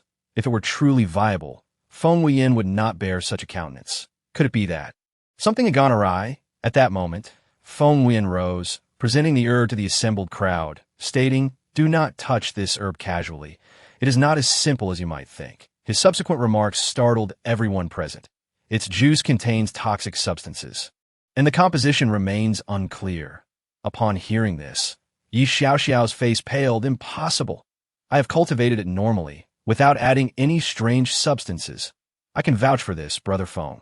Xiao Xiao has genuinely put her heart into nurturing the herbs in this garden. Never acting recklessly, Chang Shu chimed in hastily, insisting that this garden embodies her dedication, and she would not engage in such practices. Feng Wuyan shook his head, clarifying, I am not suggesting that the poison originated from her. What are you all imagining? It is precisely this toxin that causes the mutated plants to wither. In this regard, it holds potential merit, he contemplated. However, it would be prudent not to touch it. As he spoke, he displayed his palm, which had come into contact with the purple leaf oxalis. It was already turning purple and spreading upward. A gasp arose from the crowd as they stared at Feng Wuyan in shock. Lin Shu anxiously stepped forward, intending to grasp his hand, only for him to evade her. "Stay away from me. This is highly toxic." Feng Wuyan's expression darkened. "Warning, we do not yet know what the components are. Poisoning is no trivial matter." Lin Shu was on the verge of tears, suddenly recalling that Yi Xiaoxiao had massaged the purple oxalis earlier. She wondered if she had been affected in a surge of worry. She glanced at Yi Xiaoxiao, who seemed to sense her apprehension, hastily lowering her gaze, her pupils dilating in shock. How could this be possible? Yi Xiaoxiao's hands appeared pristine as ever, far from being poisoned. They even seemed to have gained a touch more fairness than before. Chapter 250. Testing the toxic herb. Lin Shu was equally astonished, asking Xiaoxiao, "How come your hands are unscathed?" I do not know either." Yi Xiaoxiao stammered, nervously rubbing her hands, which had become red from her actions. Feng Wuyan observed Yi Xiaoxiao's hands, contemplating before hypothesizing. It is likely due to her being a wood-type ability user. He extended his palm to the group, demonstrating, "You see, my hand, though poisoned, is being controlled by my mental energy to prevent further spread in the cycle of life. Perhaps its toxin was consumed by the wood attribute," Feng Wuyan suggested, recalling that Xiaoxiao had even awakened a healing power that wood-type ability users typically do not possess. Lin Shu nodded. "Certainly this possibility cannot be dismissed. How shall we verify this hypothesis?" At that moment, Xinyu interjected, "Lin Hai. Brother Lin Hai is also a wood-type ability user. I shall fetch him at once." With that, she darted off, leaving Lin Shu no time to call after her. "I do not wish to gamble with anyone's life. This is not my intention," Lin Shu stated, her expression serious and brows furrowed. "In these extraordinary times, one must employ extraordinary measures." Feng Wuyan spoke softly, gradually calming her emotions. "I understand your concerns. Thus, let Xiaoxiao remain nearby to monitor with her healing abilities." Lin Hai was soon brought over by Xinyu, grumbling all the while about the urgency of the situation. Hey, slow down. How can such a small one possess so much strength?" "Oh, quit the chatter and hurry up." Xinyu shot him an impatient glare, exasperated by his dawdling. "Hey, what are you talking about? You little brat. Do you even know what it means to be a man?" Lin Hai retorted as Xinyu dragged him to stand before Lin Shu and Feng Wuyan. Just as he settled, Xinyu's remark provoked him enough to deliver a playful jab to her head. "Ouch!" Xinyu rubbed her sore head, rolling her eyes. "You have no decorum. You'll never get a wife at this rate." "Ew." Lin Hai was about to retort when Lin Shu interrupted. "All right, Lin Hai. Is still young. Do not hold it against her," Lin Shu said with a furrowed brow, her expression filled with concern. "The reason I called you here is that." Lin Shu felt unable to voice the matter. She could not bring herself to engage in testing a poison on another person. It felt morally and ethically wrong. She simply could not. Yes, she bit her lip gently. Lin Hai looked puzzled, glancing at everyone. "What is it? What is the matter?" As Feng Wuyan witnessed Lin Shu's predicament, he stepped forward to speak on her behalf, stating that he had summoned her to assist in testing the poisonous herb. However, the choice ultimately lay with her. Displaying his horrifyingly purple hand to Lin Hai, who visibly flinched, he continued, "If it fails, this will be the reaction. If you have any reservations, you need not proceed." Lin Hai's expression shifted several times before he finally declared with resolve, "Feng Ge, I will try." Feng Wuyan nodded and instructed Yi Xiaoxiao, protect him. If anything goes awry, immediately utilize your wood-based healing abilities to assist. Yi Xiaoxiao, equally resolute, agreed. "Yes, Feng Ji," as she guided Lin Hai to replicate her earlier actions. She observed with utmost caution that Lin Hai's surprise, the anticipated outcome did not materialize. His hands remained clean, devoid of any signs of poisoning, much like Yi Xiaoxiao's. "Have I succeeded?" he exclaimed in delight. Lin Shu nodded but clarified. "However, the extraction of the juice essence must be conducted by the Research Institute, as there are no wood-based supernatural beings within." Feng Wuyan also turned his gaze to his palm, momentarily at a loss for a solution. At that moment, Yi Xiaoxiao approached Feng Wuyan and offered, "Feng Ge, allow me to attempt to detoxify you." Feng Wuyan nodded. "Thank you for your trouble." Just as Yi Xiaoxiao was about to touch Feng Wuyan's hand, she recalled his aversion to being touched and swiftly altered her approach, tossing a small sunflower into his palm. activating its petals to spray disinfectant over the wound. Lin Shu unconsciously observed this scene, her gaze suddenly sharpening as a brilliant idea struck her. A spray, she exclaimed, capturing everyone's attention. Why? Yi Xiaoxiao turned to her, puzzled. What spray? Are you referring to my flower? Not exactly, but similar, Lin Shu quickly clarified to Feng Wuyan. I believe there is a method to extract it without needing a wood-based supernatural being to oversee it constantly. Feng Wuyan nodded, having grasped her intended method after she mentioned spray. Distillation, he murmured, noting the excitement igniting in Lin Shu's eyes, confirming he had interpreted her correctly. Indeed, we can transport the purple leaf sorrel to a distillation apparatus using a special container, then separate the oil layer and filter out the water, ultimately creating a spray without direct contact with the sorrel. The extracted essence is indeed non-toxic. Feng Wuyan nodded approvingly. This method was feasible. Seeing that his hand had returned to normal, Feng Wuyan proceeded to the experimental table, applying the aforementioned extraction method.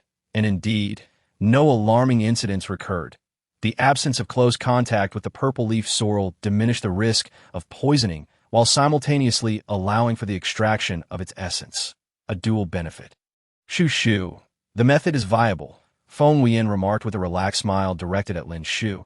Next, we must consider the production of the spray, that I believe a smaller container will suffice. Lin Shu pondered briefly before proposing. My intention is to enable both supernatural beings and ordinary citizens to resist the encroachment of these supernatural plants, preventing incidents akin to what transpired in Maple Leaf City.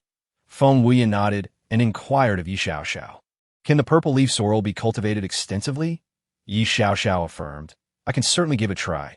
However, given its newly discovered toxicity, we might need to designate a separate area for cultivation. At that moment, Lin Hai snapped his fingers and remarked, no problem. Before I joined the surprise attack squad, I discovered a nearly abandoned area in the main city, he explained, behind the northern church of the main city. There used to be a vast field of silver lotus flowers, which were also poisonous. After the church fell into disrepair, the silver lotuses withered, making that land perfectly suitable for our needs. Subsequently, Yi Xiaoxiao accompanied Lin Hai to the site he mentioned, attempting to cultivate the purple leaf sorrel and confirming its viability. Lin Shu granted them the usage rights to that land specifically for cultivation, feeling a sense of accomplishment in completing a significant task. However, she pondered that, amidst the frequent incursions of supernatural beasts, the supernatural plants did not pose the greatest threat. After some contemplation, she decided to visit the Research Institute to discuss, with Feng Wuyan, whether the mutated purple leaf sorrel had any repelling effects on the beasts. Upon entering the Research Institute, Lin Shu was perplexed to find Feng Wuyan absent, furrowing her brow in confusion. Normally, this esteemed individual was either immersed in the laboratory or engaged in research. How was it that he was not present today? Just then, she spotted Lu Jingyu carrying a folder of documents walking down the hallway and called out to him, inquiring, where did Wuyan go? What? He went alone. Lin Shu's eyes widened in disbelief. Lu Jingyu raised the folder in his hand, explaining, I was just collaborating with Li Kun on something. Lin Shu felt a wave of helplessness wash over her, but then a sudden chill ran down her spine. How long had he been gone? Lu Jingyu glanced at his watch and replied, not long, just half an hour. Upon hearing this, Lin Shu bolted towards the Institute's entrance. Lu Jingyu called after her, Miss, what's the matter? Where are you going? To chase after your professor phone. Lin Shu replied, her steps unwavering. Lu Jingyu watched her retreating figure, a glint of intrigue in his eyes as he muttered to himself, ah, Professor Feng, I can only assist you up to this point. The rest is up to you. Afterward, Lin Shu sped towards the northern city wall guard station, simultaneously sending a video request to Feng Wuyan via her wrist communicator. He answered promptly, his clean and cool visage appearing on the screen. An expression of puzzlement crossing his face as he asked, Shu, what's the matter? What do you mean, what's the matter? You went out without me and didn't even bother to inform me. Lin Shu raised an eyebrow, feigning anger. Have you really grown wings and decided I'm a nuisance? What do you mean? Feng Wuyan attempted to respond, but Lin Shu interrupted. Stay where you are. Wait for me to find you. I'm already on my way. With that, she ended the video call. Feng Wuyan gazed at the now dark screen, slowly shaking his head in resignation. a faint smile gracing his lips. Although Lin Shu appeared genuinely upset, he couldn't help but find her anger endearing. Was this thought inappropriate? Just then, he noticed a rugged vehicle speeding toward him, raising clouds of dust in its wake, a wild scene that appeared almost comically disrupted. As Feng Wuyan watched the driver emerge from the vehicle, his lips involuntarily twitched, and his expression grew increasingly strange. "Who told you I've been gone for half an hour?" he asked, casting a sidelong glance at her. He was curious which traitor had betrayed him. Who else could it be? "Lu Jingyu, of course," Lin Shu replied matter-of-factly. Feng Wuyan was momentarily speechless, finally managing to say, "So, you chased after me while wearing pajamas?" "Pajamas?" Lin Shu looked down at her attire and gasped, her eyes widening in shock. Indeed, she was clad in a pink, fluffy bunny-patterned pajama set, a stark contrast to her usual meticulously curated, aloof demeanor. Damn it! Why didn't Lu Jingyu warn me? Realizing she needed to go to the Northern City Wall Guard Station, Lin Shu felt a wave of despair wash over her, lamenting, "How can I maintain my authority dressed like this? How will I manage the work?" Feng Wuyan remained silent for a moment before suggesting, "Perhaps I should go alone. I wouldn't feel at ease if you were with me." He did contemplate mentally controlling her. But the pajama situation was an odd quirk he couldn't abide. Feng Wuyan turned to leave, prompting Lin Shu to rush after him, calling out in a panic, ultimately hiding in the car, too timid to emerge. Feng Wuyan chuckled at the sight of the forlorn girl inside the vehicle, but chose not to assist her. For him, it was essential to keep her away from the battlefield and conflicts for her peace of mind. Professor Feng, the captain of the Northern City Wall Guard, who received news early on, has been waiting at the northern wall for quite some time. Just now, a small wave of beasts attacked. Shall I take you both up to the wall to assess the situation? Lin Shu nodded, responding, "Sure." Turning to Feng Wuyan, she inquired, "Did you bring the spray and essence?" Feng Wuyan almost forgot the crucial experimental tools. The extracted essence of the purple leaf sorrel, he retrieved the spray and essence from his bag, handing them to Lin Shu while assuring, "I brought enough for this experiment." Lin Shu accepted the items with a smile, then swiftly leaped onto the city wall, calling back to Feng Wuyan, "Hurry up." Feng Wuyan, though silent, offered a faint smile as he stepped steadily onto the city wall, positioning himself beside Lin. As they gazed downwards, they were relieved to discover that the situation was not as dire as they had previously imagined. Below the city wall, only a handful of strange beasts lingered aimlessly, appearing small, pitiful, and helpless. Lin Shu's lips curled slightly as she turned to Feng Wuyan, inquiring, "Do you think this is sufficient for us to conduct our experiment? We should conserve it. It will surely come in handy." Feng Wuyan merely replied with a calm demeanor, uncorking a vial filled with essence. The liquid cascaded down, landing upon the creature directly beneath them. The beast recoiled as if struck by lightning, retreating several paces in apparent fright. Chapter 254. 500 Lin Shu watched in astonishment at the spectacle before her. She swiftly unscrewed the spray bottle Feng Wuyan had just provided and pressed the nozzle towards the creature below. Instantly, the beast collectively retreated in alarm. Confirming that she had not been mistaken, Lin Shu excitedly embraced Feng Wuyan's arm, exclaiming, "Lin, it works! It really works!" Feng Wuyan smiled, but not due to the purple-leafed oxalis. Rather, it was because of her. He had previously envisioned the efficacy of the essence from the purple-leafed oxalis, merely seeking confirmation, as strange beasts were almost non-existent inland, yet they posed a threat to defenseless children in this moment. He felt joy from the sight of Lin Shu's delicate hand gripping his arm, shaking it in excitement.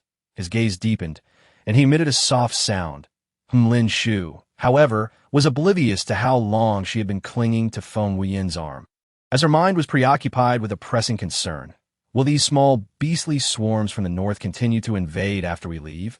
she asked, furrowing her brow. "They likely will, which is why we must leave this spray for the captain here," Feng Wuyan replied. Lin Shu nodded in agreement. She summoned the captain of the Northern Wall Guard and thoroughly explained the usage of the spray. Once he grasped the instructions, she prepared to depart. Upon returning to the central city, Lin Shu passed by the central fountain and sighed as she observed the children playing around it. Feng Wuyan raised an eyebrow at her, inquiring, "What troubles you? Hasn't the situation been resolved perfectly? Why do you still appear discontent?" I can't help but feel sorrowful for these children, who are so vulnerable, Lin Shu confessed, watching the joyful faces through the car window. She resolved, Wuyan, let's prioritize preparing a batch of portable spray bottles. Understanding her intent, Feng Wuyan nodded. Very well. Back at the research facility, Feng Wuyan promptly summoned Lu Jingyu, assigning him the task. Professor Feng, are you serious? You can't be asking me to produce 500 spray bottles in a single day, Lu Jingyu exclaimed, disbelief etched across his face. Feng Wuyan simply cast him a dispassionate glance, remaining silent, but Lu Jingyu perceived a hint of displeasure in his eyes. Miss, didn't she come looking for you? Lu Jingyu tentatively asked, perplexed, as he had clearly redirected her towards the northern path. Feng Wuyan raised an eyebrow, observing Lu Jingyu's ignorance of his mistake, and coldly remarked, Tell me what Lin Shu was wearing when she came to find me. Her pajamas? Lu Jingyu tentatively suggested, noticing Feng Wuyan's expression darken. Realizing his blunder, he inwardly lamented that he had not alerted Lin Shu in time. Fearing she would miss Feng Wuyan, Lu Jingyu never anticipated that one day he would find himself at the mercy of pajamas. Go now 500. By the end of today, Feng Wuyan reiterated, his expression unyielding. This time, Lu Jingyu resigned himself to the task, lowering his head and muttering, understood before retreating he had no desire to engage in such thankless endeavors again. Chapter 255. Marry You. As Lu Jingyu finally completed the 500 spray bottles and collapsed in exhaustion.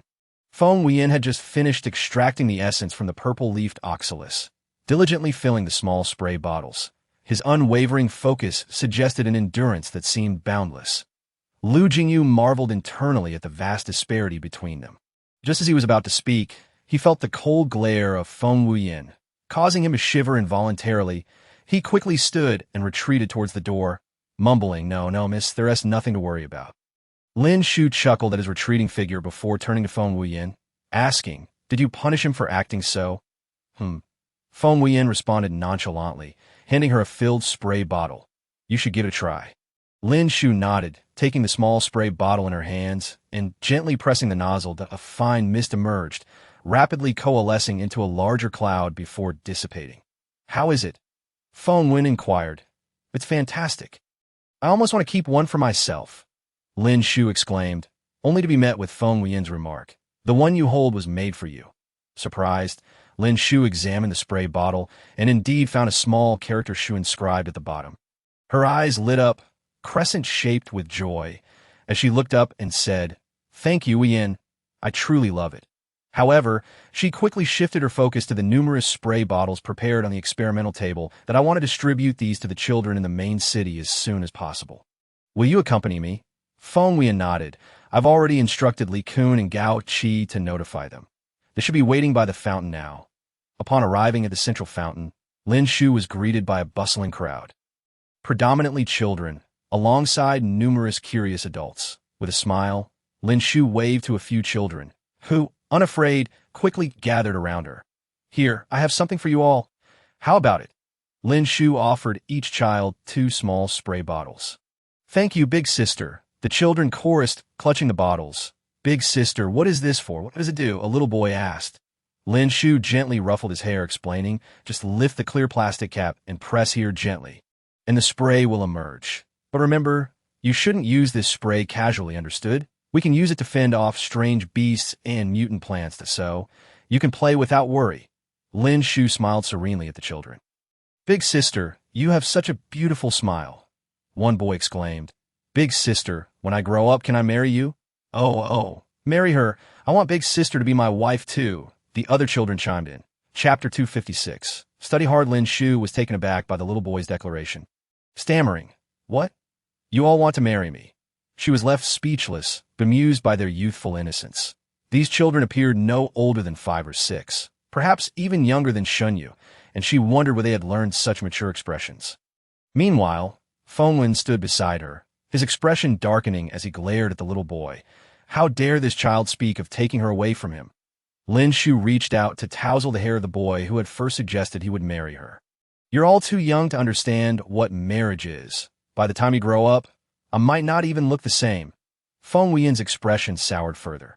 Was she genuinely contemplating the feasibility of marrying him? The more he thought about it, the more displeased he became, his countenance growing increasingly grim. The group of boys surrounding Lin Shu suddenly sensed a chill in the air and looked up to see Feng Wuyan's previously calm demeanor now transformed into an intimidating glare. They instinctively stepped back in fear. The boy who had suggested marriage felt the weight of Feng Wuyan's gaze and, in an innocent yet blunt manner, asked, "Big sister, is it because this brother wants to marry you that you don't want to marry me?" Upon hearing this, Feng Wuyan's anger dissipated, as if he had never been upset at all. The crowd collectively noted the rapid change in his demeanor. Lin Shu, following the little boy's finger, met Feng Wuyan's deep and bright gaze, causing her heart to skip a beat. She quickly averted her eyes, defiantly stating, "That's not something you need to concern yourself with, little one, to focus on your studies and strive for improvement." "I understand." Big sister agreed to be my wife. The little boy exclaimed joyfully, clapping his hands. Both Lin Shu and Feng Wuyan were rendered speechless by his statement, particularly Lin Shu, who had never uttered a word of agreement. "Don't make wild claims." "When did I ever agree to that?" Lin Shufu pressed her forehead and sighed. Why mother always says that I must study diligently to have a promising future and to marry a beautiful wife." The little boy said earnestly, his expression exceptionally serious. "Just now, the big sister also told me to study hard, so it means I can marry a beautiful wife. The sister is a beautiful wife." The little boy stated emphatically, concluding his argument. Lin Shu was left in a state of amused disbelief by his words. This little boy had a plethora of nonsensical reasoning, and she felt compelled to concede. Yes, your mother's right. Thus, you must study hard, understood?" Lin Shu said, helplessly twitching her mouth and shrugging her shoulders. Upon hearing this, Feng Wuyan felt quite displeased. What does that mean? Is she actually agreeing with this little brat? His expression soured again, but then he suddenly recalled that this little boy was only 5 or 6 years old, and he himself was 5 times older. Perhaps one day, when this little boy grows up, he and Lin Shu's child might be running errands together. With that thought, a vague smile slowly crept onto his face. Lin Shu looked on in astonishment. Indeed, a big shot is a big shot.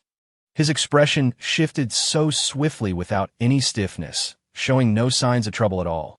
Chapter 257. Come to my house for dinner. Noticing that Lin Shu was in good spirits and that it was mealtime, the little boy tilted his head and said to her, "Big sister, would you like to come to my house for dinner? My mother cooks delicious food." The little boy proudly lifted his chin. Lin Shu couldn't help but chuckle and nodded, saying, "Sure, as long as you don't mind the trouble." The little boy excitedly stepped forward, gently tugging at Lin Shu's sleeve, and said, "Beautiful sister, let us go. My house is this way." At that moment, Lin Shu remembered that Feng Wuyan was still behind them, and she turned to him with a smile, winking and whispering, "This is great. Lunch is sorted." Feng Wuyan looked at Lin Shu with amusement, finding her truly endearing. After distributing the small portable sprayers to the residents, they followed the little boy through a maze of paths until they finally reached his doorstep, just as they were speaking. The door swung open from the inside, revealing a plain but kind face, which transformed into one of astonishment upon seeing Lin Shu and Feng Wuyan. "You two are?" the woman slowly inquired. "Could it be that my son has caused trouble again?" No, please don't misunderstand. It's your son who invited me over for a meal."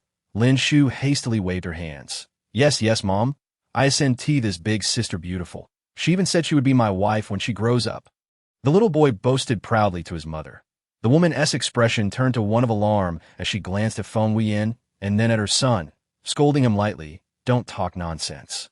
It was evident to anyone that the man before them harbored special feelings for the girl beside him, yet her son dared to make such a jest. How shameless! The little boy, being so young, was indifferent to it and soon forgot about it. After a moment, he patted his belly and asked, "Mom, is lunch ready?" All right, go wash your hands and get ready to eat," the woman said, stepping aside for Lin Shu and Feng Wuyan, warmly inviting them in. "Please come in. If you don't mind, join us for a bite." Lin Shu smiled. "How could I possibly find fault with you? I don't even know how to cook, so I have no right to criticize others." As she spoke, she picked up the nearest dish and took a bite, only to discover that it lacked any salt. Lin Shu frowned in disbelief and tried another dish, but it too was devoid of flavor. Feng Wuyan, observing her expression, frowned as well, and sampled a small piece of food, only to find that it had no taste whatsoever, as he furrowed his brow and asked, "May I ask why there is no salt in these dishes?" Upon hearing this, the woman's face showed a hint of embarrassment as she replied, "Ah, the reason is that we simply haven't received any salt, and the rights to salt are held by the higher-ups, who set exorbitant prices and never distribute it to us common folk. Even if we had enough money, we still couldn't buy any because they don't sell it." The woman tucked a loose strand of hair behind her ear and spoke gently. Chapter 258. Ears like wind not for sale. Lin Shu frowned deeply, seemingly incredulous. "Why? They say there isn't enough to go around, and distributing some to us lower-class people would be unwise." The woman wore a humble expression, her face tinged with awkwardness. "Who spouts such nonsense?" Lin Shu slammed her hand on the table, causing the little boy to shrink back into his mother's embrace. Startled, though the woman felt a tinge of fear, she could differentiate right from wrong and understood that Lin Shu was upset due to her words, feeling a surge of guilt. Lin Shu felt a flicker of regret cross her face as she stepped into the yard and called out to the safety officer patrolling the street. "Go, summon Gao Qi." The woman, unaware of Lin Shu's identity, noticed that she could command the safety officer, and even the upright Captain Gao Qi, who was held in high regard by ordinary people, and realized that Lin Shu was not an ordinary person, that a pang of fear gripped her heart as she worried that her few words might offend this kind-hearted girl in front of the higher-ups. She hastily approached Lin Shu, pleading, "Please, don't be angry. It's just a trivial matter. There's no need to trouble yourself. We've grown accustomed to it, and we're already grateful to have edible meals." She seemed a bit anxious and added, "Eating too much salt isn't good for the body. Look, we're all quite healthy." "No, you are mistaken." Feng Wuyan stepped forward, his own gaze darkening as he spoke slowly. "Consuming salt is essential for obtaining sodium. Without it, the body's electrolytes will become imbalanced." Observing the woman's puzzled expression, Feng Wuyan paused and rephrased his explanation, asking, "Do you sometimes feel weakness, dizziness, or even muscle pain?" The woman nodded, her eyes shining with hope as she asked, "Sir, are you a doctor? Can you help me examine my child? He often turns pale and has a rapid heartbeat, and sometimes he even has nosebleeds." "I am not a doctor," Feng Wuyan replied. Noticing the light in the woman's eyes dimming, he paused for a moment and added, "But I can take a look at him." The woman's face lit up with gratitude as she repeatedly thanked him. Thank you. It's nothing serious, just some malnutrition, and it seems he may have accidentally ingested some herbs, but it's not a major issue." Upon hearing the words "accidentally ingested," the woman's face turned ashen. But as she heard Feng Wuyan say it wasn't serious, her color slowly returned. She turned to her son, grabbing his arm and asking fiercely, "Why did you eat something strange? Tell me."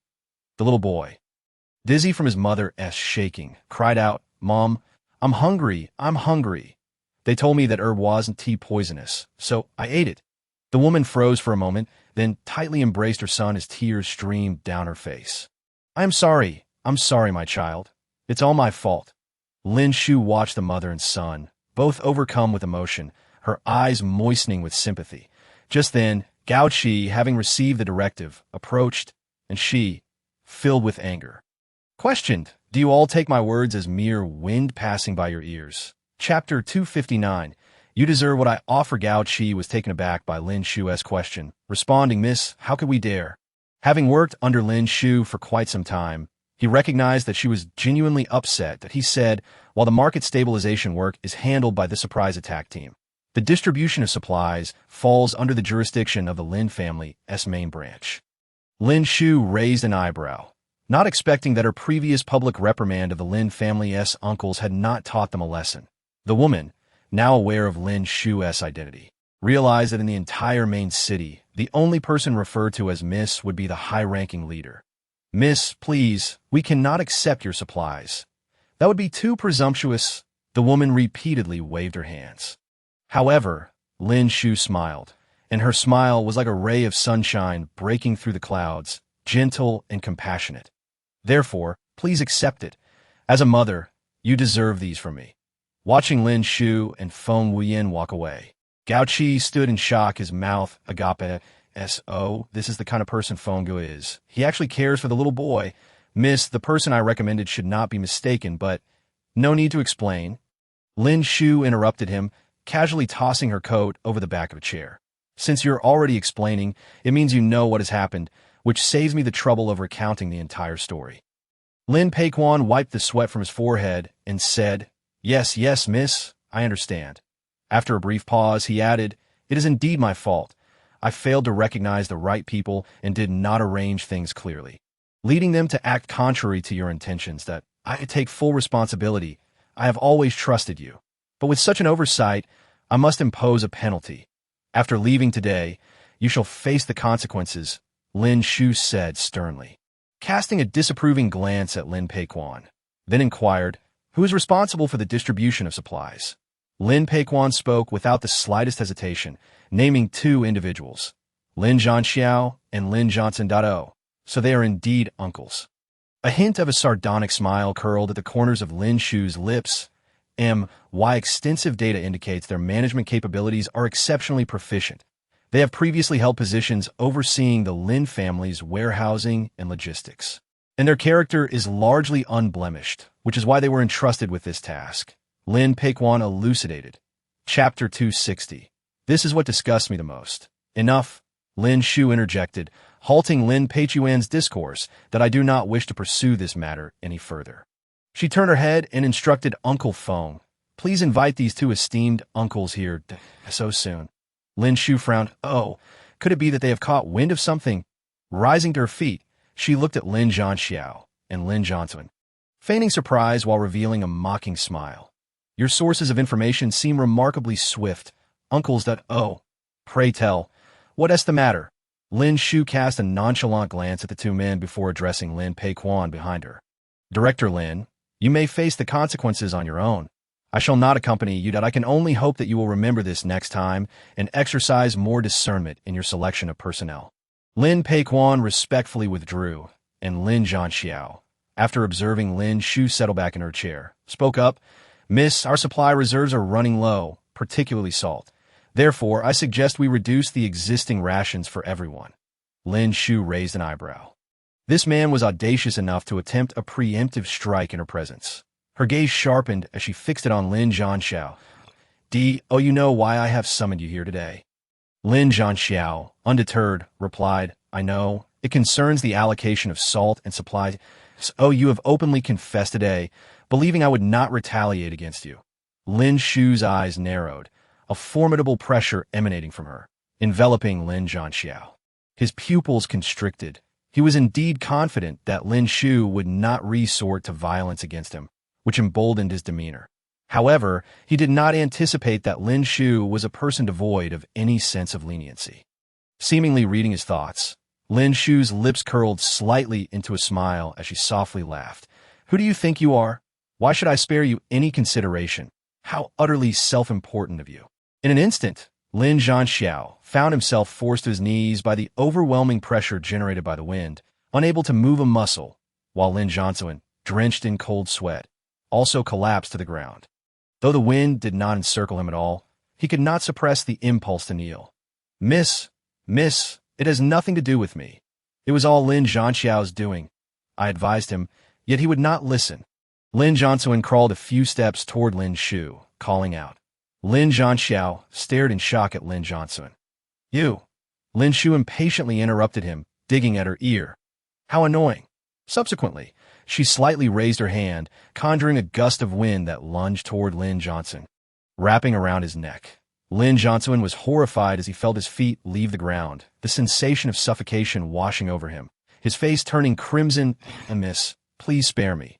His voice emerged as a fractured plea. Lin Shu raised an eyebrow, her tone unfazed as she spoke. Do not attempt to absolve yourselves of responsibility in my presence. Neither of you is innocent. With that, Lin Shu hurled Lin Johnson forcefully to the ground. The sound of a heavy impact and the crack of bone reverberating through the air, sending Lin Zhanxiao into a panic. Chapter 261. They deserve punishment. Lin Zhanxiao and Lin Johnson gazed in terror as Lin Shu, clad in high leather boots, stood before them, yet they found themselves utterly immobilized. Lin Shu slowly lifted her foot, pressing it down heavily on Lin Zhanxiao's face, her gaze dark and foreboding. Who gave you the audacity to defy my wishes? At that moment, a knock resounded from outside, followed by Gao Qi's voice. Miss, the search is complete. Come in, Lin Shu replied, her stiletto still firmly planted on Lin Zhanxiao's face, not budging an inch.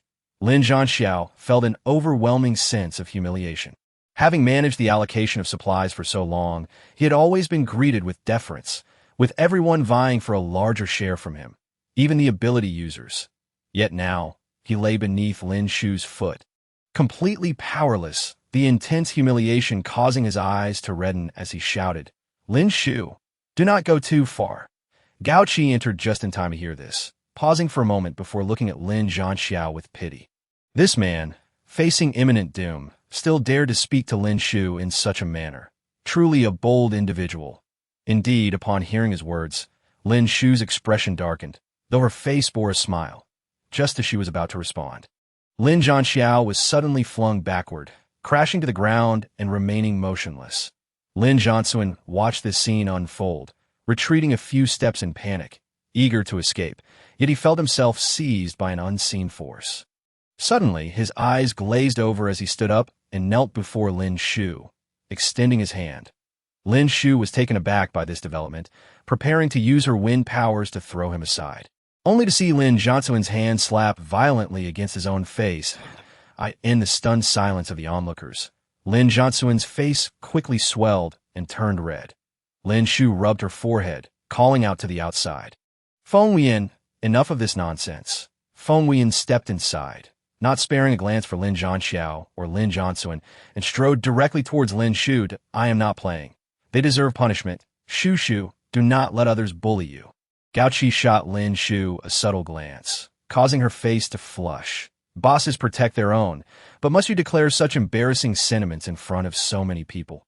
Clearing her throat awkwardly, she asked Gao Qi, what was the outcome? Please report.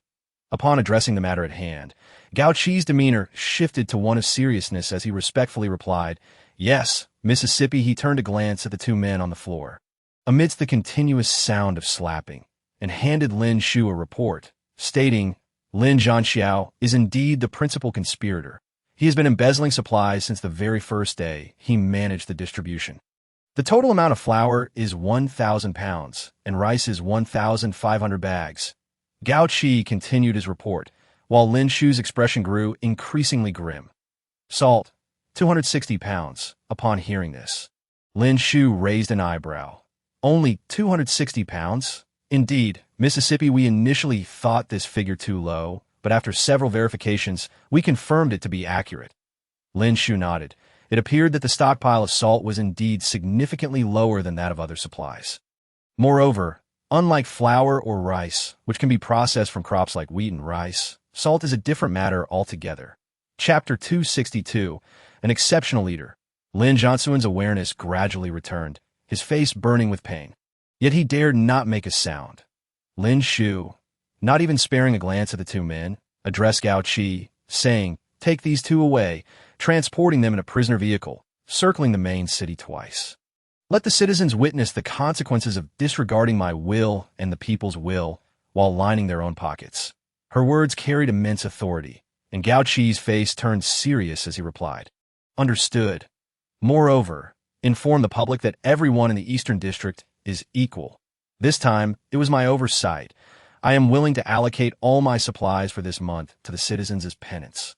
Lin Shu continued, her voice low amidst the astonished gazes of those around her. Additionally, if any citizen reports that a certain ability user or ordinary person facilitated anything for these two, and it is substantiated, they will also receive corresponding rewards. Gao Qi fell silent for a moment, then sighed, Miss, you truly are an exceptional leader. He then exited to ensure that these orders and notifications were disseminated at this moment. Lin Shu was contemplating the issue of salt reserves. Feng Wuyan observer deep in thought, a hint of helplessness flashing in his eyes as he spoke. The western region of the main city is by the sea. The sea? Lin Shu repeated, puzzled. What about the sea? Wait. Her eyes brightened. The sea. Sea water can be used to extract edible salt. How did I not think of this? She hurriedly approached Feng Wuyan, suddenly embracing him. Boss, you are incredibly resourceful, truly a living map. Feng Wuyan was taken aback by her sudden embrace, his eyes reflecting a gentle light as a faint smile graced his lips. Yet, before he could fully savor the moment, Lin Shu withdrew. Shall we set off immediately? Feng Wuyan suppressed his inner disappointment, reflecting seriously for a moment before replying. Let Gao Qi lead a reconnaissance team to scout the path first. I only vaguely remember that there was a sea to the west. Given the current circumstances, I cannot be entirely certain. Lin Shu, brimming with confidence, responded, Others may be unsure, but I know you well. The things you confirm are generally quite accurate. Feng Wuyan looked at her smiling face, his expression unreadable, yet he found himself unable to resist her enthusiasm. Nodding in agreement, ate tea this moment. Li Kun approached, seeing Feng Wuyan and exclaiming, Brother Feng, I have news regarding the matter you tasked me with investigating. What is it? Lin Shu inquired with interest. It's about the western coastline, Li Kun replied. Noticing Lin Shu's confusion, he turned to Feng Wuyan and asked, Brother Feng, did you not inform the young lady? I did. Feng Wuyan replied succinctly. Lin Shu suddenly realized, letting out a soft "oh," as she comprehended that you had already sent Li Kun to investigate, while playfully suggesting that Gao Qi scout ahead. Well, Feng Wuyan, when did you become so playful? As Lin Shu spoke, she reached out to tug at Feng Wuyan's collar, only for him to swiftly step back. Chapter 263. Entering the awakening phase, Lin Shu was aware that Feng Wuyan was intentionally teasing her, as he noticed she was too tense. After they packed their belongings, Lin Shu contemplated for a moment before notifying Shunyu and Gao Qi to set aside their current tasks and prepare to join her. Feng Wuyan, having gathered his portable research equipment, also brought Lu Jingyu along, as he was the only B-grade Earth elemental ability user at the moment, sure to be of assistance. Just as they were about to set off, Huang Lian stumbled over, her eyes filled with panic. Upon seeing Lin Shu, she rushed forward and grasped her arm tightly. Xiao Shu, please help Aunt Lian, Wei Hua. Huang Lian exclaimed anxiously, gripping Lin Shu's arm painfully. Although she was merely a C-grade power elemental ability user, the strength contained within her was formidable. Unintentionally, she clutched Lin Shu's arm with the force of 1,000 pounds. Lin Shu suppressed the pain, merely furrowing her brow slightly as she asked with concern, Aunt Lian, what has happened to Wei Hua? Wei Hua has a high fever that won't subside. It seems like Huang Lian hesitated, uncertain if her suspicions were correct, and dared not speak too definitively. However, calculating the time, it had been about a month. She had intended to check on him, but due to recent events, it had been postponed. Little did she expect that today Huang Lian would bring such news. With a hint of uncertainty on her face, Huang Lian said, I am not sure, but Wei Hua's current state is identical to how I felt when I first awakened. All right, Aunt Lian, I will go with you right now. As she spoke, Lin Shu placed her neatly packed luggage in the vehicle, turned, and followed Huang Lian a few steps, only to be suddenly halted by Feng Wuyan. Feng Wuyan, his gaze dark and fixated on her bruised arm, said coldly, You shouldn't go. I will handle it. Whoever goes makes no difference. Let's go together. Lin Shu looked into his eyes and, belatedly realizing the marks Huang Lian had left on her arm, donned a genuine leather jacket. There's no need to worry. I'm fine. Lin Shu winked at Feng Wuyan, reassuring him, everyone has their own loved ones. Concern can lead to chaos. Just like if something were to happen to you. Wuyan, I would be equally anxious. Upon hearing her words, Feng Wuyan's mood lifted slightly. Did he truly hold such significance in her heart? If anything were to happen to you, Xiao, Li Kun, or Gao Qi, he too would worry. Such is the bond of comrades. Lin Shu, after musing for a moment, added. Feng Wuyan's expression darkened once more. It seemed he was not so different after all. Chapter 264. It will be fine. Lin Shu and Feng Wuyan accompanied Huang Lian to their home. As soon as they entered, a strange, oppressive warmth enveloped them. Lin Shu focused her gaze and discovered that Dong Wei Hua was as red as a hot iron, surrounded by a shimmering wave of thermal energy. Feng Wuyan furrowed his brow, contemplating for a moment before activating a video call to Li Kun, saying, Li Kun, come to Aunt Lian's place immediately. After a brief pause, he added, "Bring Gao Qi and Xiao Xiao. Have Xiao Xiao bring the Ning Lu." After hanging up, it wasn't long before the three arrived at the door. Upon seeing Dong Weihua lying on the bed, they all drew in a sharp breath. "What happened to Weihua Gij?" Yi Xiao Xiao exclaimed, her voice laced with panic. This resembles what happened to Li Kun Gij back then." Feng Wuyan glanced at Li Kun and said thoughtfully, "Li Kun, use your ice-type abilities to help Weihua cool down." "Understood," Li Kun replied, slowly enveloping himself in a light mist. He directed a wisp of white fog towards Dong Weihua, which gradually wrapped around him, bringing a refreshing chill. "It's working," Huang Lian observed anxiously, noticing the heat emanating from Dong Weihua dissipate, his complexion returning to a more normal hue. However, just then, Gao Qi detected something amiss and hurriedly interrupted Li Kun's technique. Dong Weihua's face, which had transformed from fiery red to a healthy blush, now turned pale and ashen. Li Kun, startled, quickly explained, I had it under control. You shouldn't have frozen like this." Huang Lian shook her head helplessly, saying, "I know Li Kun is a good child. Aunt Lian knows you are responsible." She then turned to Lin Shu and Feng Wuyan, stating, "This is what Aunt Lian was telling you about. Weihua's condition seems to switch to another extreme when his temperature reaches a certain point. I've never seen or experienced such a process before," she said, tears glimmering in her eyes. Lin Shu sighed, wrapping her arm around Huang Lian's shoulders, comforting her. "Aunt Lian, it will be fine. I believe Weihua will pull through." "Sister, I brought Ning Lu. Should we give it a try?" Yi Xiao Xiao rummaged through her backpack to retrieve the Ning Lu as instructed by Feng Wuyan. Lin Shu's eyes lit up at this revelation. "How could I have forgotten about that? Let's try it quickly." Though Huang Lian was unaware of what Ning Lu was, she trusted Lin Shu and Yi Xiao Xiao, believing it would not harm Dong Weihua. She quickly vacated the spot closest to him, urging, "Hurry, let us give it a shot." Feng Wuyan pondered for a moment before saying to Gao Qi, "Gao Qi, use your water-type healing abilities to assist Xiao Xiao and ensure Weihua's safety." "Understood, Feng Ji."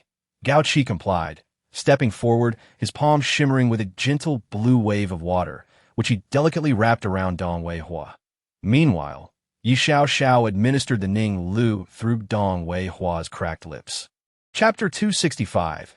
Out of danger. Dong Weihua's throat involuntarily swallowed drop after drop of Ning Lu, while Gao Qi began to sweat profusely. The thermal energy radiating from Dong Weihua caused most of Gao Qi's water energy to evaporate into steam upon contact. Yet the extreme cold he exuded froze the water energy instantaneously. Both of them sighed in relief. Lin Shu and Li Kun supported Dong Weihua, helping him sit down on a stool to rest. She assessed Dong Weihua's current state, realizing it was merely a typical awakening fever, indicating he had escaped danger. Turning to Huang Lian, she said, "Aunt Lian, Weihua should be stable now. It shouldn't be so perilous moving forward." "Really?" Huang Lian remained somewhat unconvinced, her eyes brimming with worry. "I truly fear that Weihua may not make it." Mom! Suddenly, a weak voice called out, startling everyone. Huang Lian dashed to Dong Weihua's bedside. Weihua, dear son, Mom is here, right here." She gently stroked Dong Weihua's still feverish forehead, tears streaming down her face. Yet it seemed Dong Weihua was merely calling out unconsciously, as he fell silent thereafter. Feng Wuyan observed both Dong Weihua and Huang Lian, stating solemnly, "Weihua is all right now. There's no need to worry. He has escaped danger, which is why he has regained consciousness and is able to call out for his closest person." Upon hearing this, Huang Lian felt a slight sense of relief. She tidied Dong Weihua's tousled hair and adjusted the quilt before turning to kneel before everyone. But Feng Wuyan was quick to catch her. "Aunt Lian, what are you doing?" Lin Shu asked, surprised. "Do you see us as outsiders?" Huang Lian quickly rose, waving her hands. "How could that be? In Aunt Lian's eyes, you're all good children. It's just..." Feng Wuyan shook his head disapprovingly. "Aunt Lian, you are being distant. Weihua is our brother." "Yes, and he's my brother too," Yi Xiao Xiao interjected. "Since we are all siblings, why discuss life and death?" Moreover, Feng Wuyan paused, continuing, "Although he is past a critical phase, whether he can awaken safely remains uncertain." Huang Lian asked in confusion, "What does that mean?" He is not successfully awakened yet, so anything could happen. Therefore, I believe Gao Qi, Li Kun, and Xiao Xiao should not accompany us to the western coastal region. Initially, in his plans, he thought that since Gao Qi was water-based and Li Kun was ice-based, their liquid properties would make their presence safer in the coastal area, while Yi Xiao Xiao could assist in researching some aquatic plant species, potentially discovering more medicinal plants. Chapter 266. Eventually, you will be crushed. However, the current situation did not permit such a course of action. Dong Weihua's condition was only temporarily stable, and the outlook remained grim.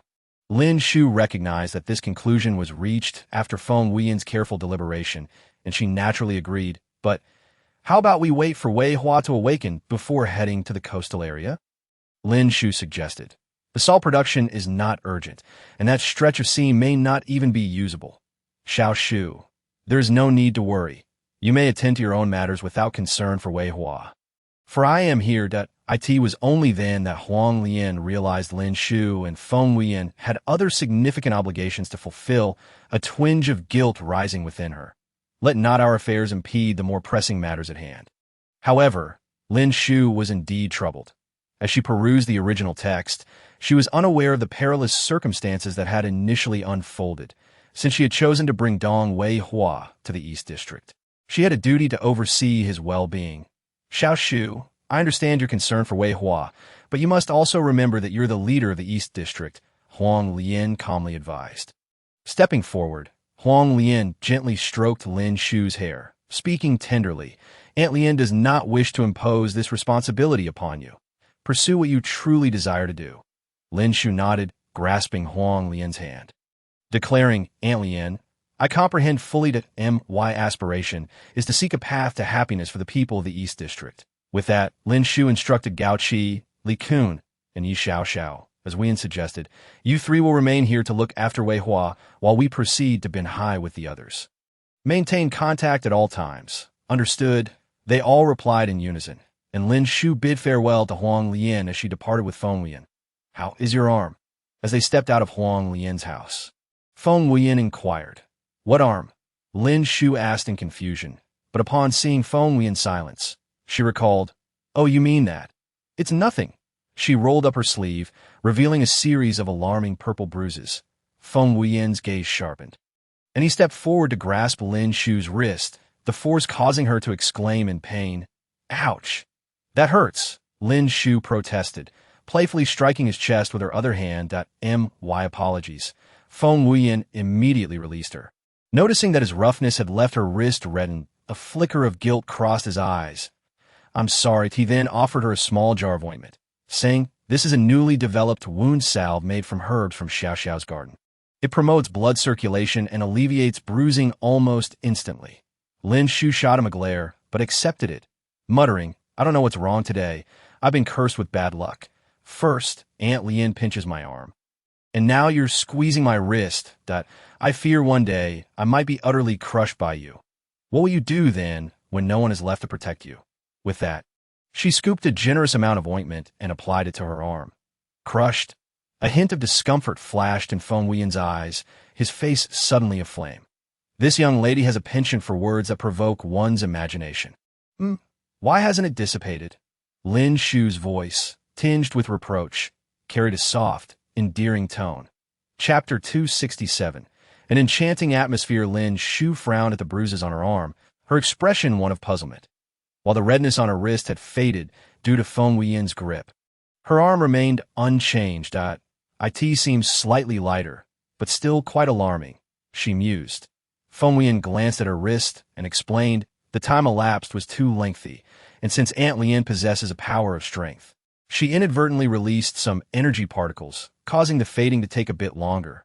Earlier, with Aunt Lian present, I refrained from offering it to you, Feng Wuyan clarified, knowing you wished to keep it from her knowledge. Lin Shu was momentarily stunned, touched by his thoughtfulness and the salve he had prepared. She lowered her head, recalling her earlier tone, feeling somewhat embarrassed. Feng Wuyan, thank you. Feng Wuyan was taken aback, but quickly turned away. Clearing his throat, it's nothing. Feng Wuyan felt utterly speechless. The rare, enchanting atmosphere was shattered by Lin Hai, and he had no desire to turn and face his irritating countenance. Though Feng Wuyan had his back turned, Lin Wei keenly sensed his displeasure and discreetly tugged at Lin Hai's sleeve, murmuring, "I told you to assess the situation before greeting them. Look, Brother Feng is surely upset." Lin Hai remained bewildered. What is there to be upset about? Brother Feng isnt that petty. He stepped forward, draping an arm around Feng Wuyan's shoulder, proclaiming, "Brother Feng, Chiga said we should accompany you to Benhai Dunham." Feng Wuyan replied tersely, shrugging off Lin Hai's arm and turning to Lin Shu, instructing prepare to leave. Yi and Lu Jingyu must be waiting anxiously. With that, he took the lead. Observing Lin Hai's dazed demeanor, Lin Wei shook his head and playfully pinched his thigh. "Ouch!" Lin Hai yelped, jumping up. "What are you doing?" "Just checking if you've lost your mind," Lin Wei replied coolly, catching up with Feng Wuyan and Lin Shu, leaving Lin Hai in a state of confusion upon arriving at the designated meeting spot. They found Xinyu already asleep in the back seat of the car, clutching her heavy sword, while Lu Jingyu sat with a serious expression, engrossed in calculations on his computer. "Let us pack up and get ready to depart," Feng Wuyan said softly, glancing at the sleeping Xinyu. Lu Jingyu nodded, stowing his computer away. They all double-checked their bags to ensure they had not forgotten any essentials before quietly boarding the vehicle. Heading westward to Benhai. The journey to Benhai was expected to take approximately 3 hours. Xinyu was jolted awake by the bumpy ride, but remained unusually silent. Lin Shu noticed her altered demeanor and asked, "What is wrong, yeah?" Xinyu shook her head, but after a moment, replied earnestly, "Sister, I've been feeling particularly tired lately." Chapter 268. Everything is under my control. Am I going to die? Xinyu asked gravely, her expression serious. Lin Shu nearly laughed at Xinyu's statement, but the gravity of her tone prevented any humor. She pondered for a moment before asking, "Why do you feel that way?" "Feeling tired is normal. Especially since you're still growing, I always feel exhausted. Even without using my powers, I find my energy completely depleted." Xinyu reflected, extending her hand to gather her metallic powers. "Sister, do you see anything?" The light emanating from Xinyu's metallic abilities appeared significantly weaker than before, and its range had diminished considerably. Such a stark change was impossible to overlook. Lin Shu's heart raced in alarm. She feared that Xinyu's fate from the original story might befall her once more. Yet, Lin Shu hesitated, wanting to express that Xinyu's condition would only burden them further, diverting their attention from their mission. After all, they cared for her as if she were their own little sister. Surely, the salt reserves of the main city were vital, but could they truly outweigh Xinyu's importance in their hearts? "I want to help Sister Shu. I will prove my worth," Xinyu insisted, her voice trembling with urgency, her eyes glistening with tears that made it hard for her to breathe. Seeing Lin Shu's sorrowful gaze, she managed a charming smile, her dimples becoming visible. Lin Shu, feeling desperate, adopted a firmer tone. "None of that matters. I usually indulge you, but not today." "However," Xinyu smiled, surprisingly persistent, "Sister Shu, I will be willful just this once." Feng Wuyan cast a deep, contemplative glance at Xinyu before addressing Lu Jingyu. No need to turn back. Continue toward Benhai. He could have used his mental powers to assist Xinyu, but he chose not to. Since Xinyu was so resolute, he thought it permissible to let her indulge just this once. After all, he would ensure everything remained under control. Lin Shu stared at Feng Wuyan in astonishment, unable to believe he was not siding with her. It seemed unprecedented. "Don't worry. I am here," Feng Wuyan reassured her with a steady gaze, and Lin Shu felt a sense of healing wash over her, her emotions gradually calming. Yes, with both her and Feng Wuyan present, Xinyu would be safe. Chapter 269. It is not Lin Shu. The remainder of the journey was enveloped in silence. Midway, Lin Shu placed a video call to Gao Qi, instructing him to summon the members of the ambush team to Benhai. They would arrive approximately an hour after them, but that was manageable by the time they reached Benhai. Night had fallen to ensure operational safety. Feng Wuyan decided to postpone the salt extraction until the following morning. He cast a glance at Lin Shu, who sat by the sea with her back to everyone, her expression contemplative. She must be exhausted after everything that transpired today. Lin Shu gazed at the vast expanse of the ocean, her thoughts drifting far away. She recalled the narrative of an unknown genius metal ability user whose downfall was linked to the Lin family, and remembered the numerous mishaps that accompanied Dong Wei Hua's awakening. "Shu Shu," Feng Wuyan sat beside her, calling her name, not missing the glimmer of tears in her eyes, his own gaze darkening. Upon hearing Feng Wuyan's voice, Lin Shu quickly wiped away her tears, forcing a smile as she turned to him and asked, "What is it?" Feng Wuyan's gaze flickered before he stated plainly, "You need not pretend in front of me." Lin Shu was momentarily taken aback, and then suddenly recalled something. She shrugged and said, "I apologize. I forgot you were a psychic." "Not because of that." Feng Wuyan interrupted her abruptly, feeling a sense of displeasure at being labeled as a psychic, "that I promised you I wouldn't casually use psychic abilities, especially to probe into and manipulate others' thoughts." Feng Wuyan gazed earnestly at Lin Shu, articulating each word with deliberate slowness. "Yes, I understand," Lin Shu nodded, seemingly lacking enthusiasm for the matter. Feng Wuyan's eyes narrowed, and he suddenly spoke. "You once said you came for me?" Lin Shu's previously relaxed posture stiffened at this question. She feigned calmness and replied, "No, I never said such a thing. Have you seen me before? Or do you know me?" Feng Wuyan, however, refused to back down, as if determined to uncover the truth. Just as she turned away, she felt his grip on her hand. When she attempted to pull away, she found him steadfast, furrowing her brow in impatience. She looked at him and asked, "What exactly do you want to know?" Feng Wuyan's eyes, dark as ink and deep as a black hole, bore into her, now filled with trust and a hint of tenderness. He spoke softly, "I just want you to trust and rely on me a little more. I do trust and rely on you," Lin Shu replied, though her heart was filled with confusion. This was not the first time he had expressed a desire for her dependence. Did he perceive her as a strong woman? Or did she always appear weary? Was this indicative of his own insecurities and lack of trust? Shu, you are mistaken. That is not what I meant." Feng Wuyan shook his head, his gaze sharpening that in truth, I have been speculating, but I have no way to verify it. You are not Lin Shu, are you? Chapter 270. Let nature take its course. Upon hearing Feng Wuyan's words, Lin Shu felt a jolt in her heart, a fleeting look of unease crossing her face, which did not escape Feng Wuyan's notice. It was a moment of awkwardness, mingled with fear and trepidation. But it passed quickly as she regained her composure. "If I am not Lin Shu, then who could I possibly be?" "Wuyan, you must be joking."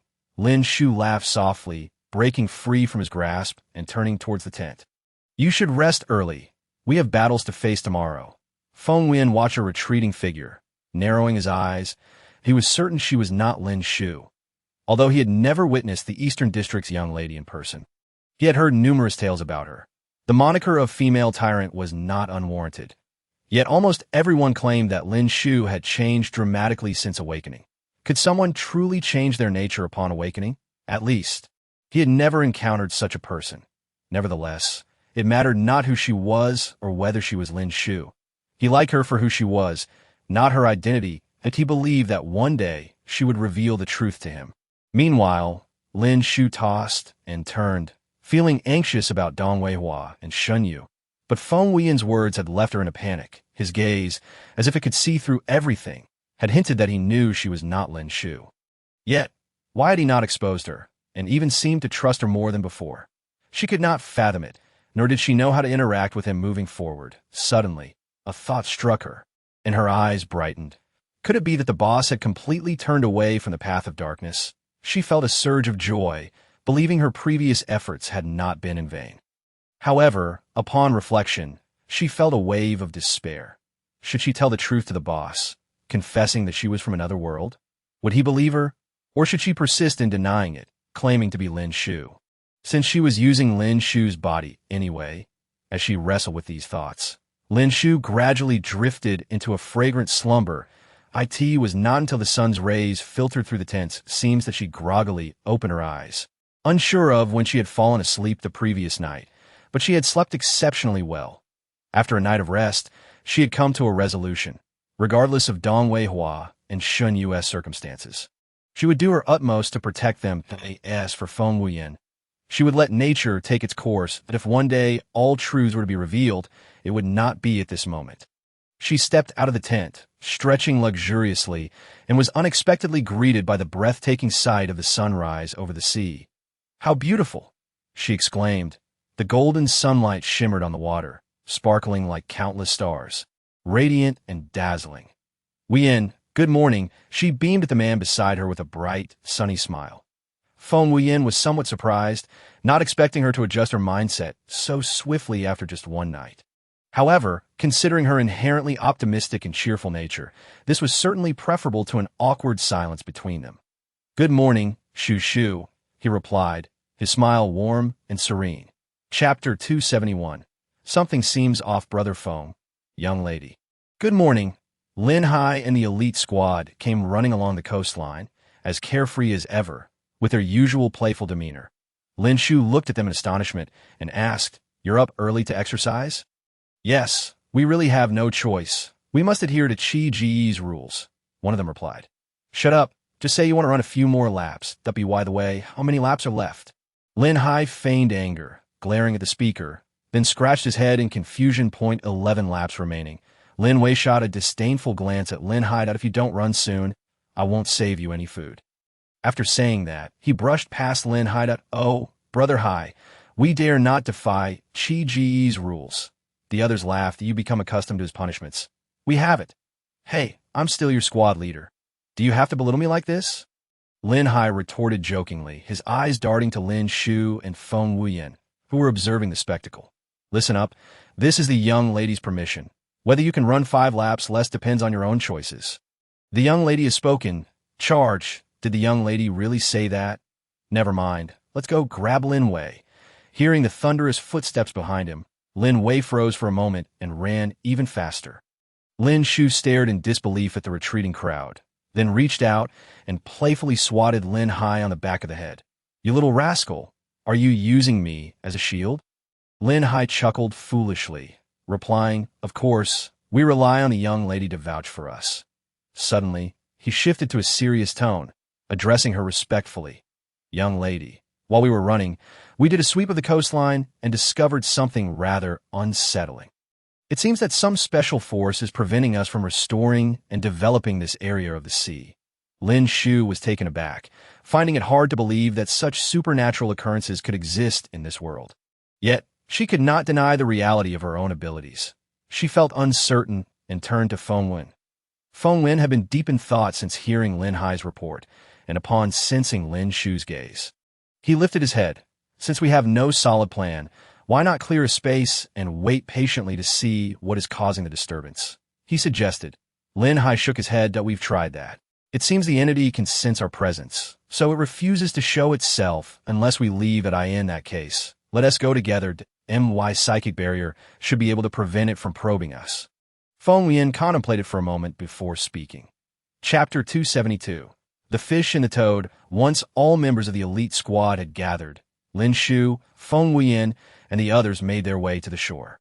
The seaside scenery was markedly different from what they had seen from afar, littered with abandoned trash and old items, making it hard to imagine whether the sea salt extracted from such waters could be safe for consumption.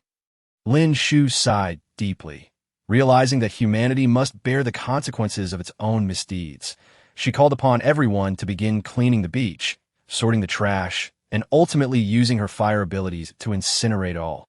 As everyone congregated, Feng Wuyan summoned a psychic barrier, enveloping everyone within it. "Whatever you see, do not make a sound," he instructed. "Jingyu," he called out, "have you set up the traps I asked for? I've concealed them well."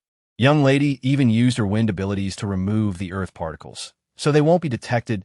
"Don't worry, Brother Feng," Lu Jingyu replied confidently. Feng Wuyan nodded, but his expression suddenly tightened, his pupils constricting as he observed a swirling vortex forming on the sea's surface. "It's coming. Everyone, stay hidden and be cautious." No sooner had he spoken than a massive fish erupted from the whirlpool. Yet, this creature resembled a fish only superficially, with a large, round head, vacant eyes, and shimmering silver scales. It sported a short, stout tail. However, it bore no attributes of fish. Instead, it had a wide mouth filled with sharp teeth, and instead of fins, it had 4 robust limbs, grotesquely reminiscent of a giant. Green-skinned toad, the crowd, gazed upon such a grotesque creature. They collectively inhaled sharply, narrowing their eyes at the truly unsightly fish frog. They beheld the creature laboriously crawling onto the shore, only to find that the refuse had been meticulously cleared away. which incited its wrath. It stomped its feet in frustration, inadvertently stepping into a trap previously dug by Lu Jingyu. Witnessing this, Lu Jingyu immediately summoned his earth-based abilities, sealing the fish frog beneath the ground. What on earth is this strange being? Who knows? It is indeed hideous. A voice, uncertain of its origin, speculated, could be a mutated beast. This conjecture silenced the chattering team members in an instant. Feng Wuyan restrained the fish frog with his mental power, exchanging a knowing glance with Lu Jingyu, who promptly understood and caused the ground to split apart at that moment. Lin Shu employed her wind abilities to form a binding lock of wind, securing the fish frog, and lifted it up. Only when it was presented before them did they realize that this monster was significantly larger than they had perceived from a distance, appearing to be at least the size of an adult elephant. Let us go take a closer look. Feng Wuyan retrieved his portable research equipment. Signaling for Lu Jingyu to accompany him, he extracted a small vial of the fish frog's blood, only to discover it was green and bubbling suspiciously. Differing greatly from the blood of any other creatures on the continent, he scrutinized it with his equipment for a moment, his expression growing increasingly grave. Lu Jingyu also noted an unfamiliar energy signature on the fish frog scales. Chapter 273. Why help me block this marine area seemed to have been irradiated by meteorite fragments. Feng Wuyan accepted the report Lu Jingyu handed him, and, after a hasty glance, concluded that this beast was essentially a fish. But due to radiation, its fins had evolved into its current form. Can this area be purified? Lin Shu voiced her greatest concern. Feng Wuyan pondered for a while before responding, "We can give it a try." Just then, several whirlpools of varying sizes suddenly appeared in the sea, for which a plethora of mutated aquatic creatures emerged, vying to escape. The fish frog, bound on the shore, began to panic, gnawing and struggling, emitting hoarse and anguished roars. Everyone was startled by this scene, hastily summoning their abilities to prepare for combat. Wow, what kind of mutated beast is this? Its attacking power is astonishing. A team member, having just driven off a giant catfish-like creature, was immediately ensnared by another octopus. Indeed, these creatures are ferocious. They don't seem to understand the concept of retreat. Another teammate quipped, mocking the one who had just experienced close combat. Everyone, focus. These mutated beings are not easily dealt with. Lin Shu incinerated a particularly aggressive creature with her fire abilities and addressed the group. However, her actions seemed to draw the ire of even more mutated creatures towards her. Lin Shu smirked. "I was hoping you'd come." She then soared into the air, gathering a powerful whirlwind centered around herself, lifting the stones that Lu Jingyu had previously dislodged with his earth abilities and sent them spiraling towards the surrounding beasts. The wind acted like a blade, and the stones were sharpened to a lethal edge, swiftly reducing the creatures around Lin Shu to mere pulp. Lin Wei stepped forward, using his fire abilities to incinerate the remains, creating a significant clear space on the beach, which appeared quite conspicuous. Feng Wuyan looked at Lin Shu and smiled, drawing from his waist the pure black handgun that Shunyu had previously crafted.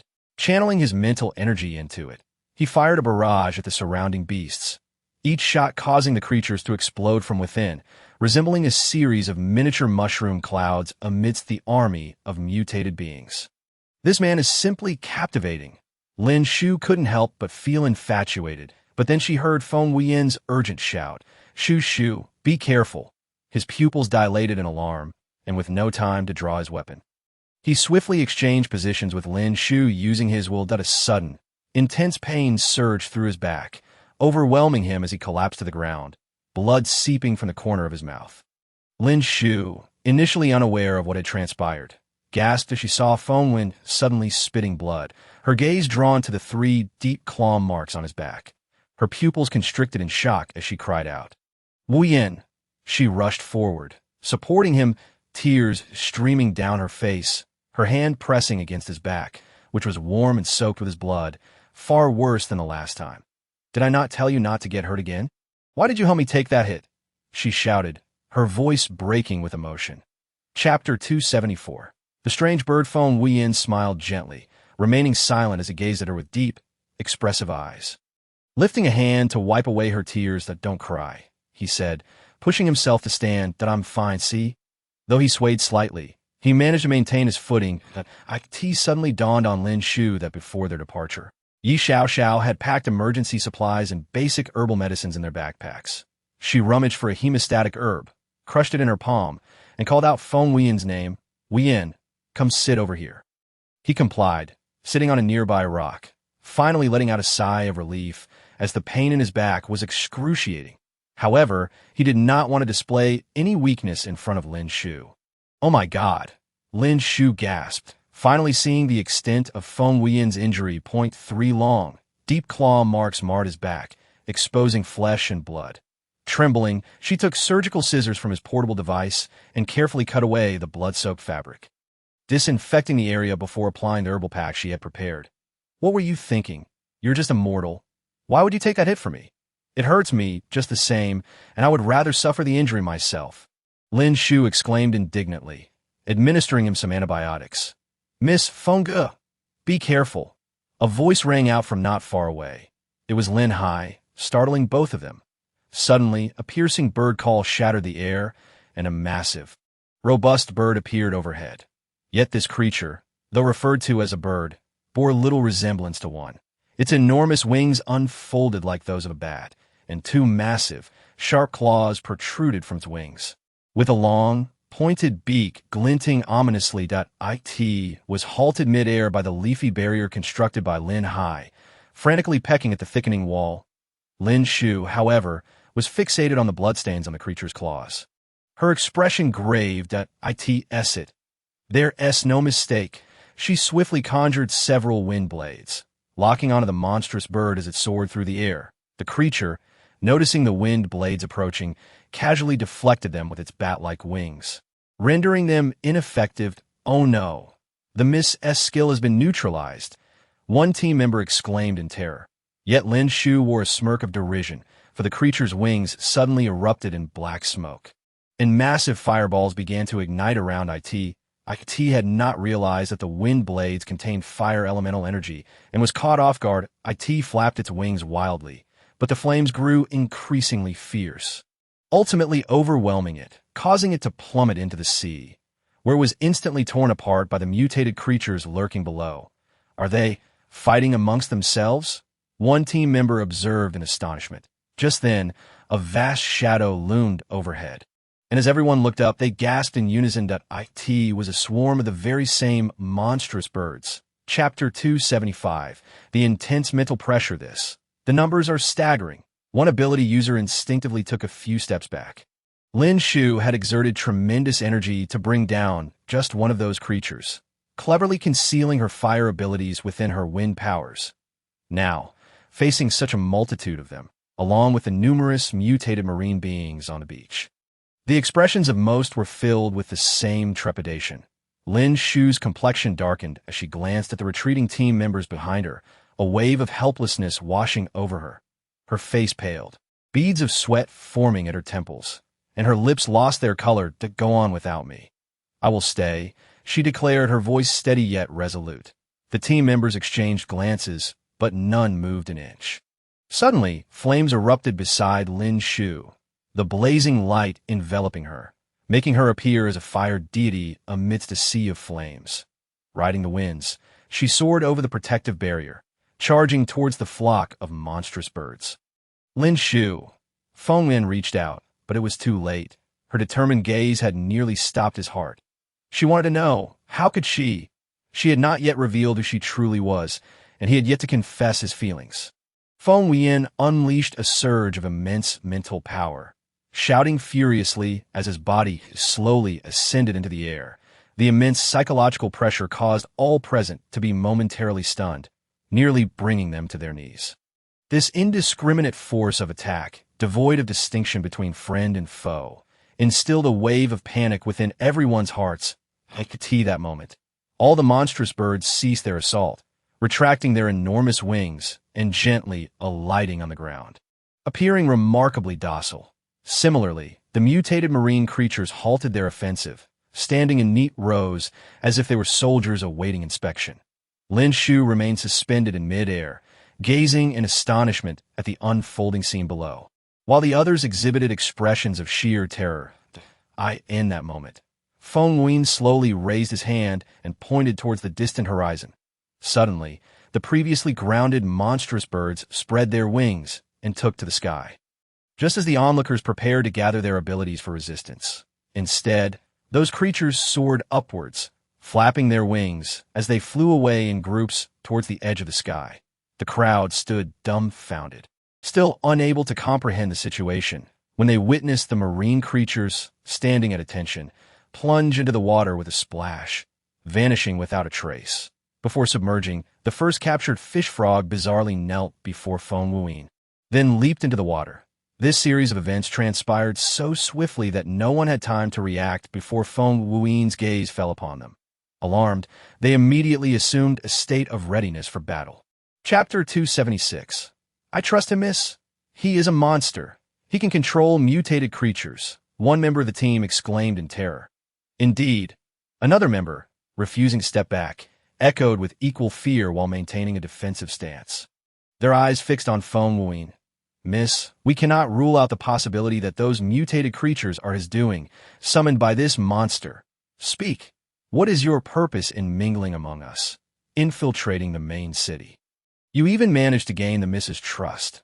I suspect his recent act of shielding her was merely a ruse. Exactly. I thought so from the very beginning. If he possessed such capability, why did he not simply protect her directly instead of risking himself? You. Lin Shu stared in disbelief at the very comrades who had fought alongside them. Incredulous, he just saved me. Saved all of you. How can you speak such venomous words about him? Meanwhile, the subject of their accusations. Feng Wuyan stood silently, unmoving, seemingly unaffected by their words, as though he were not the person they were discussing. Miss, look, he doesn't even refute their claims. One team member pointed out, isn't he an A-level ability user? With so many of us combined, can we not subdue him? Upon hearing this, the earlier speakers stirred with eagerness. This moment. Lin Shu's expression darkened, a powerful whirlwind gathering around her as she fixed her cold gaze upon the group, stating each word with icy precision. I dare you. Everyone was taken aback by the formidable aura emanating from Lin Shu, their faces a mixture of indignation. Miss, don't be so stubborn. It is you who are obstinate. A thunderous voice erupted from behind them, accompanied by the sudden arrival of a massive, heavy sword. Shun Yu, the sword's wielder, glared at the crowd, her youthful face brimming with anger and discontent. You ungrateful wretches. Ugh, ingrates, today I shall punish you for Sister Shu and Brother Feng. With that, she soared into the air, her body radiating a golden light as she charged towards the crowd, only to be obstructed by a sturdy tree stump. You calm down. Lin Hai maneuvered the stump to deflect Shun Yu's assault. Ugh, I truly look down upon you all. Lin Wei stood resolutely beside Lin Hai, typically reserved but possessing a strong sense of right and wrong. Lin Shu nodded appreciatively at Shun Yu and the two brothers, her expression softening. She turned and took Feng Wuyan's hand, solemnly addressing the group. I trust him. Chapter 277. Trusting a comrade, Feng Wuyan offered a faint smile at her declaration of trust. That was all that mattered. The opinions of those others held no significance.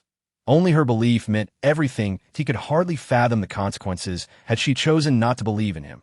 Perhaps he would have gone mad. Lin Shu seemed invigorated, her earlier fears dissipating. The situation had been improving, and she dreaded the thought of these individuals pushing him back into darkness, undoing all the progress made.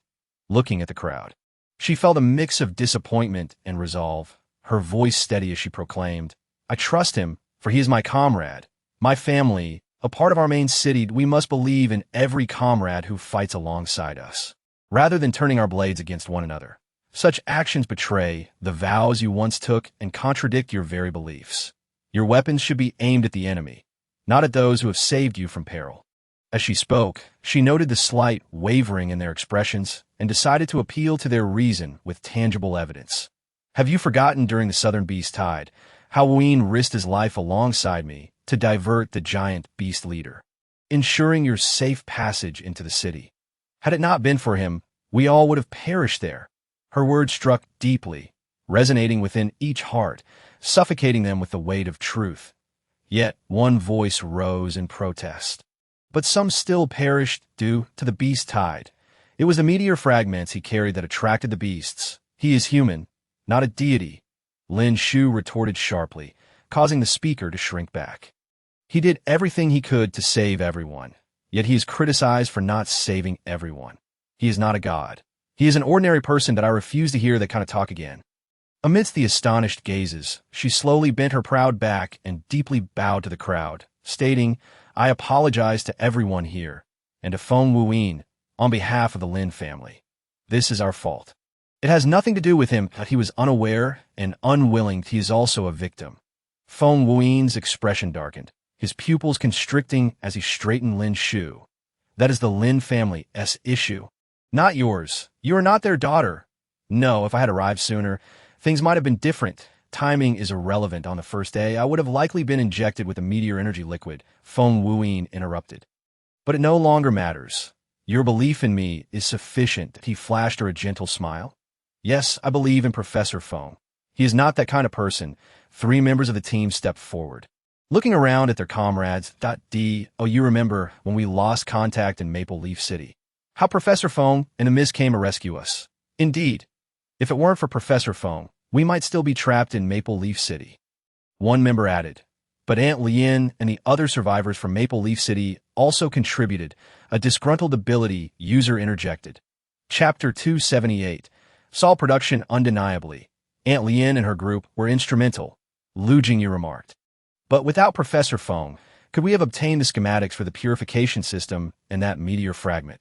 The crowd fell silent, realizing Lu Jingyu had clearly taken a stand alongside Feng Wuyan and Lin Shu, causing them to hesitate. Lin Shu prepared to speak again.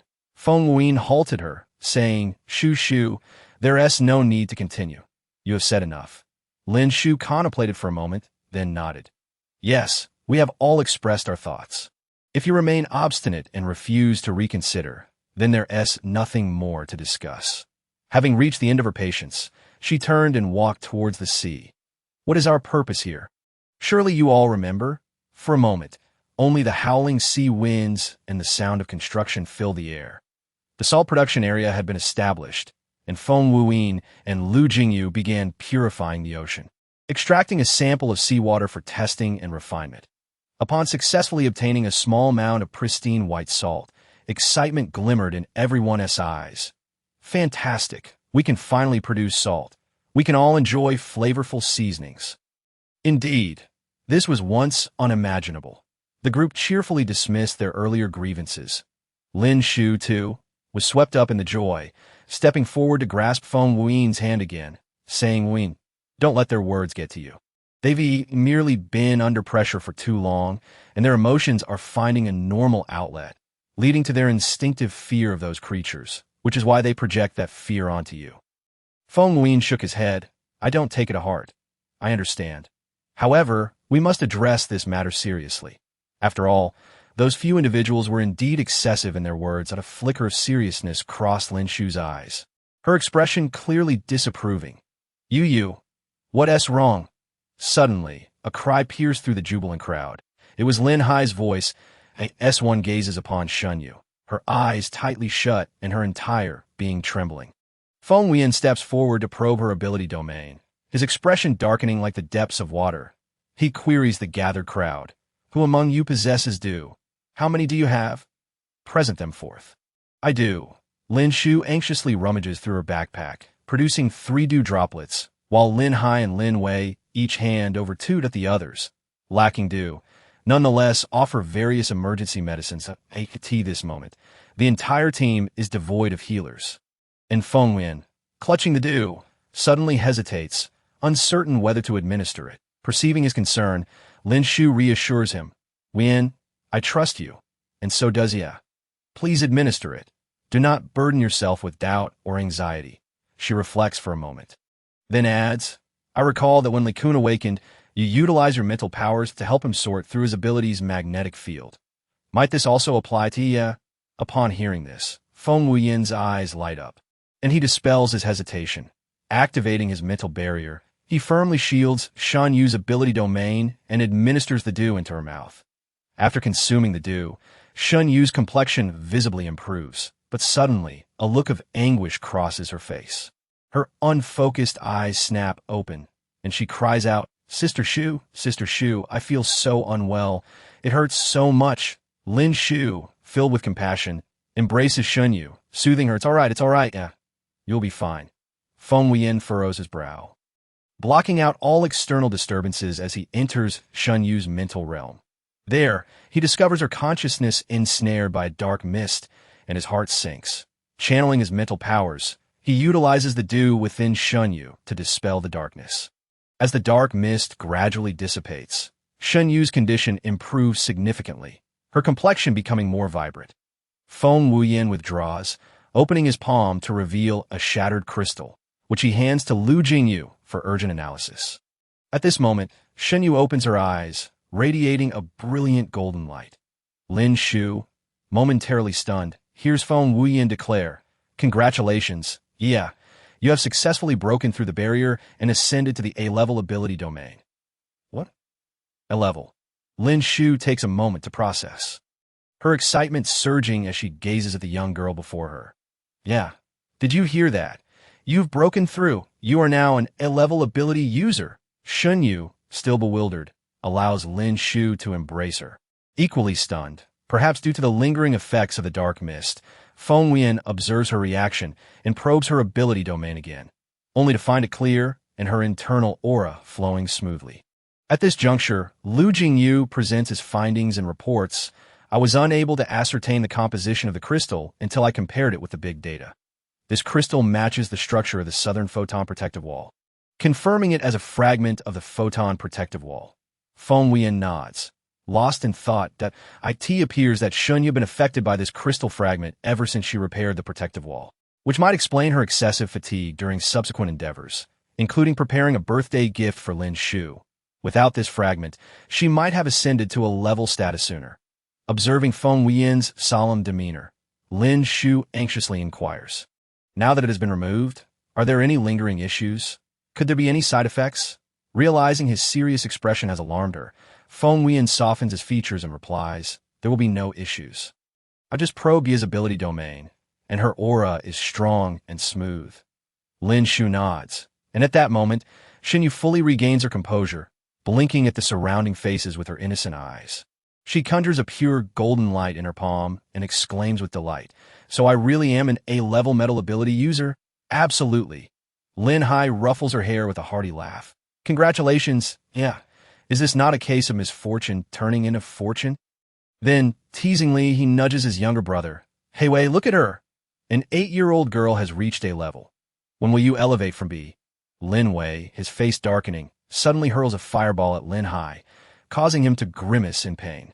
Hey, are you trying to commit fratricide? As the group erupts into laughter, Lin Shu, exasperated, rubs her forehead, but suddenly recalls something and asks Feng Wuyan, since he was affected by the photon protective wall's fragments. Will Xiao be all right? Yes, it is for the best. Lin Shu smiles, summoning Shunyu. Yeah, can you construct a large salt production facility here and create a large refining machine according to your brother Feng's blueprints? Can you manage that? Shunyu proudly lifts her chin, asserting, of course. I am now an A-level ability user. Do not underestimate me, Sister Shu. Indeed. Lin Shu beams at the restored vigor of the little girl. I have never underestimated Arya. Then, a mischievous glint in her eye, she playfully pinches Shunyu's round cheek, adding, after all, when it comes to appetite, no one can rival our adorable little Lin Shu's jest. Laughter erupts once more, and Shunyu's face flushes with embarrassment. Yet, as she is engrossed in constructing the salt production equipment, she can only shoot Lin Shu an indignant look. Sister Shu, others may not know, but you should know what? That you consume 2 bowls of rice per meal. Lin Shu wipes away tears of laughter. The mention of 2 bowls of rice. Shunyu's expression falls, and she casts a mournful glance at the stoic Feng Wuyan. It's all because Brother Feng forces me to eat 2 bowls every meal. Feng Wuyan gives her a calm look. Oh, you have an objection. Feng Wuyan nods. Good child. Shunyu feels tears brimming as she observes the group reveling in laughter. Fine, since I am now an A-level ability user, I must be more magnanimous and not bicker with them. With that, she pouts and resumes her focus on building the salt production equipment. It will be fine. Feng Wuyan reassures her side profile. Not to mention Aunt Lien, there are also Xiao Xiao, Gao Qi, and others nearby. Nothing will happen. Let us hope so. Lin Shu sighs softly, gazing out at the darkened sky. She has been here for nearly a year. Lin Wuyan, the protagonist, should now be deeply entwined with the male lead. It is time for her to seek them out. With this thought, she dials Li Kun's video call, and after 2 rings, it connects immediately. Miss, Li Kun exclaims with delight, are you inquiring about Wei Hu's whereabouts? Li Kun distinctly felt a drop in temperature around him. He shivered slightly and reported, Miss Lin is accompanied by a male ability user and is currently in Tingqing. Tingqing, in Chapter 282, Eastern Eden, on the way to Tongqing, Lin Shu had rescued many people. This time, she brought Dong Weihua and Yi Xiaoxiao along, while Huang Lian had initially wished to join them, but Lin Shu thought it would be better for someone to remain in the main urban area to assist. Have you heard? The East District is like Eden. The people there live a heavenly life, remarked a wanderer. Indeed. Oh, how I dream of going there. Another chimed in. I heard that the young lady from the East District is on her way to Tongqing. Isn't that our route? What do you think about heading towards the main road and trying our luck? One suggested, hoping they might encounter her. Yes, let's go. The 3 agreed, setting off, unaware that their conversation had been overheard by Lin Shu and her companions. Hey, you 3 young brothers up ahead. Lin Shu called out with a suppressed smile. Are you headed to the East District? Yes. Would you like to join us? They replied enthusiastically, welcoming Lin Shu warmly. Dong Weihua and Yi Xiaoxiao couldn't help but laugh. Do you know who she is? And do you know who we are? Aren't you just refugees from another district? One of them began, but was interrupted by a companion who tugged at his arm, giving him a warning glance. Upon taking a closer look, he noticed that Lin Shu and her friends were dressed quite elegantly, far from the typical wanderers, and his heart filled with caution. Do not be afraid. We're not bad people, Lin Shu said with a gentle smile. I am Lin Shu, the leader of the East District. You may travel to the East District. I will arrange for someone to escort you. Lin Shu's kind smile eased their apprehensions. Sister Lin, shouldn't we consider whether they are good people? Dong Weihua inquired. There is no need. Since they have invited us to travel together, they cannot be ill-intentioned. Sister, it seems there is a village up ahead, Yi Xiaoxiao pointed out. After Lin Shu checked the map in her device and confirmed that they were still halfway to Tongqing, she waved to the group behind her and said, It is getting late. Let us rest in the village ahead. However, just as they reached the village entrance, Feng Wuyan stepped forward to stop them. Wait, he said, his expression stern. Something seems off about this village. While everyone was puzzled, a giant dog suddenly lunged out from behind a tree, growling fiercely and barking loudly at them. Startled, they noticed that the giant dog did not seem intent on attacking, but was merely preventing them from entering the village. The giant dog, upon hearing the shout, charged at a newcomer, knocking him over. Da Wang, do you realize you've grown twice your size? You're so heavy.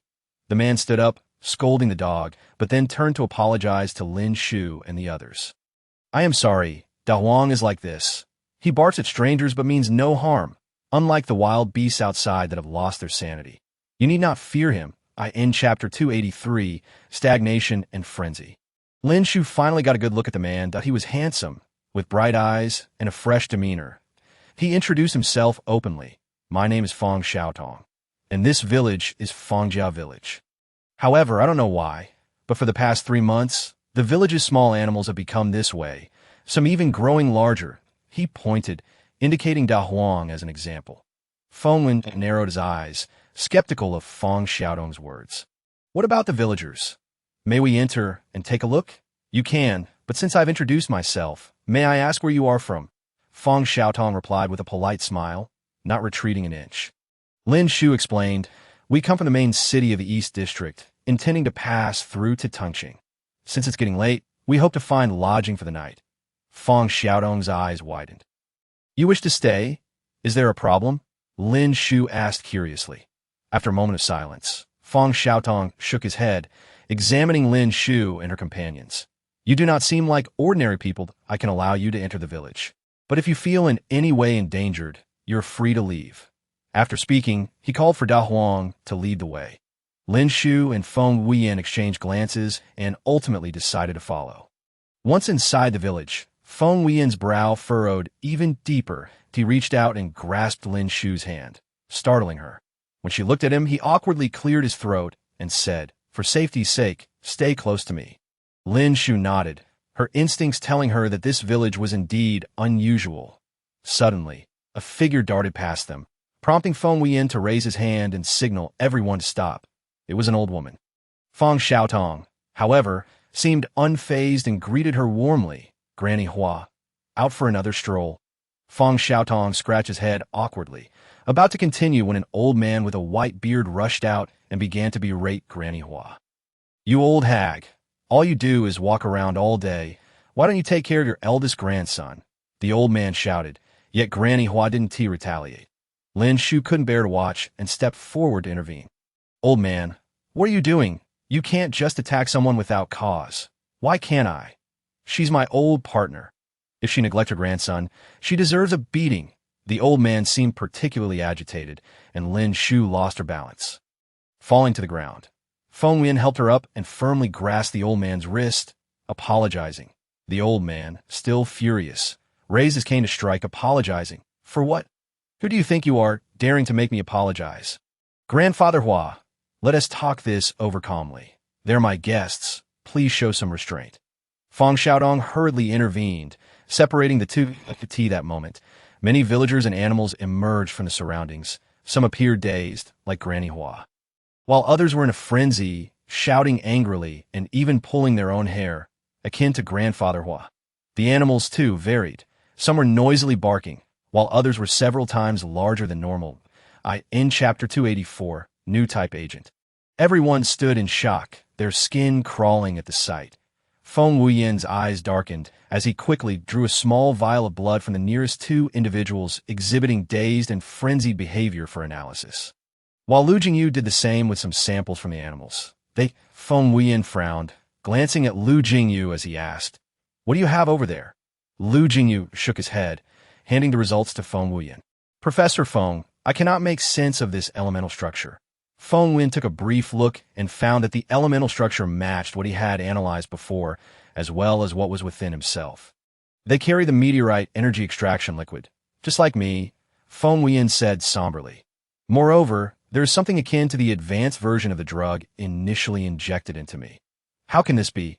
Lin Shu gasped. "Could it be that someone else is researching and using this drug besides you?" "No." Feng Wuyan shook his head, his gaze deepening that I suspect he may not be dead. He might be hiding somewhere, continuing this experiment. The fact that the entire village had been infected served as the best evidence of his work. But with so many people, how did he manage to control them all? They don't appear to show signs of being manipulated. The entire village has been infected. All have become abnormal. Why are you the only one who remains unharmed? And you seem like the most ordinary person. Feng Wuyan narrowed his eyes, awaiting further explanation. Feng Xiaotong, noticing that Feng Wuyan did not press further, continued, "There's a small river behind the village that seems suspicious. Grandfather Hua told me about it. He was still quite normal at the time. However, when I went to investigate, I found nothing unusual," he sighed. "Not long after, Grandfather Hua also became like this. Could you take us to the source of the water flow?" Feng Wuyan pondered for a moment before asking that, "Of course," Feng Xiaotong replied, having sensed Feng Wuyan's analytical skills and developing some trust. "Please follow me." Soon, they traversed the village and arrived at the water source. Feng Wuyan silently observed the water flow and then declared, "There's a trace of meteorite fragments here." After conducting an analysis with his instrument, he frowned deeply. "What is it?" Lin Shu, seeing the seriousness etched on Feng Wuyan's face, sensed that the matter was far from simple. "I asked, there anything we can assist with?" Feng Wuyan shook his head, saying a new type of agent has been released here, an upgraded version of what Ye and Xiao Xiao had. In other words, the medicinal properties are considerably more potent, and the structure is also more intricate. Chapter 285. I like you. The crowd collectively inhaled sharply, and Feng Xiaodong eagerly inquired, "Is there a way to break it?" "I can attempt it, but the required time is extensive, so it cannot be done at present," Feng Wuyan responded, glancing at the others while deliberately ignoring Feng Xiaodong's look of disappointment, "that we are pressed for time. We must depart for Tunxing tomorrow." A peculiar gleam flashed in Feng Xiaodong's eyes as he nodded. "All right, I shall heed this young lady's words.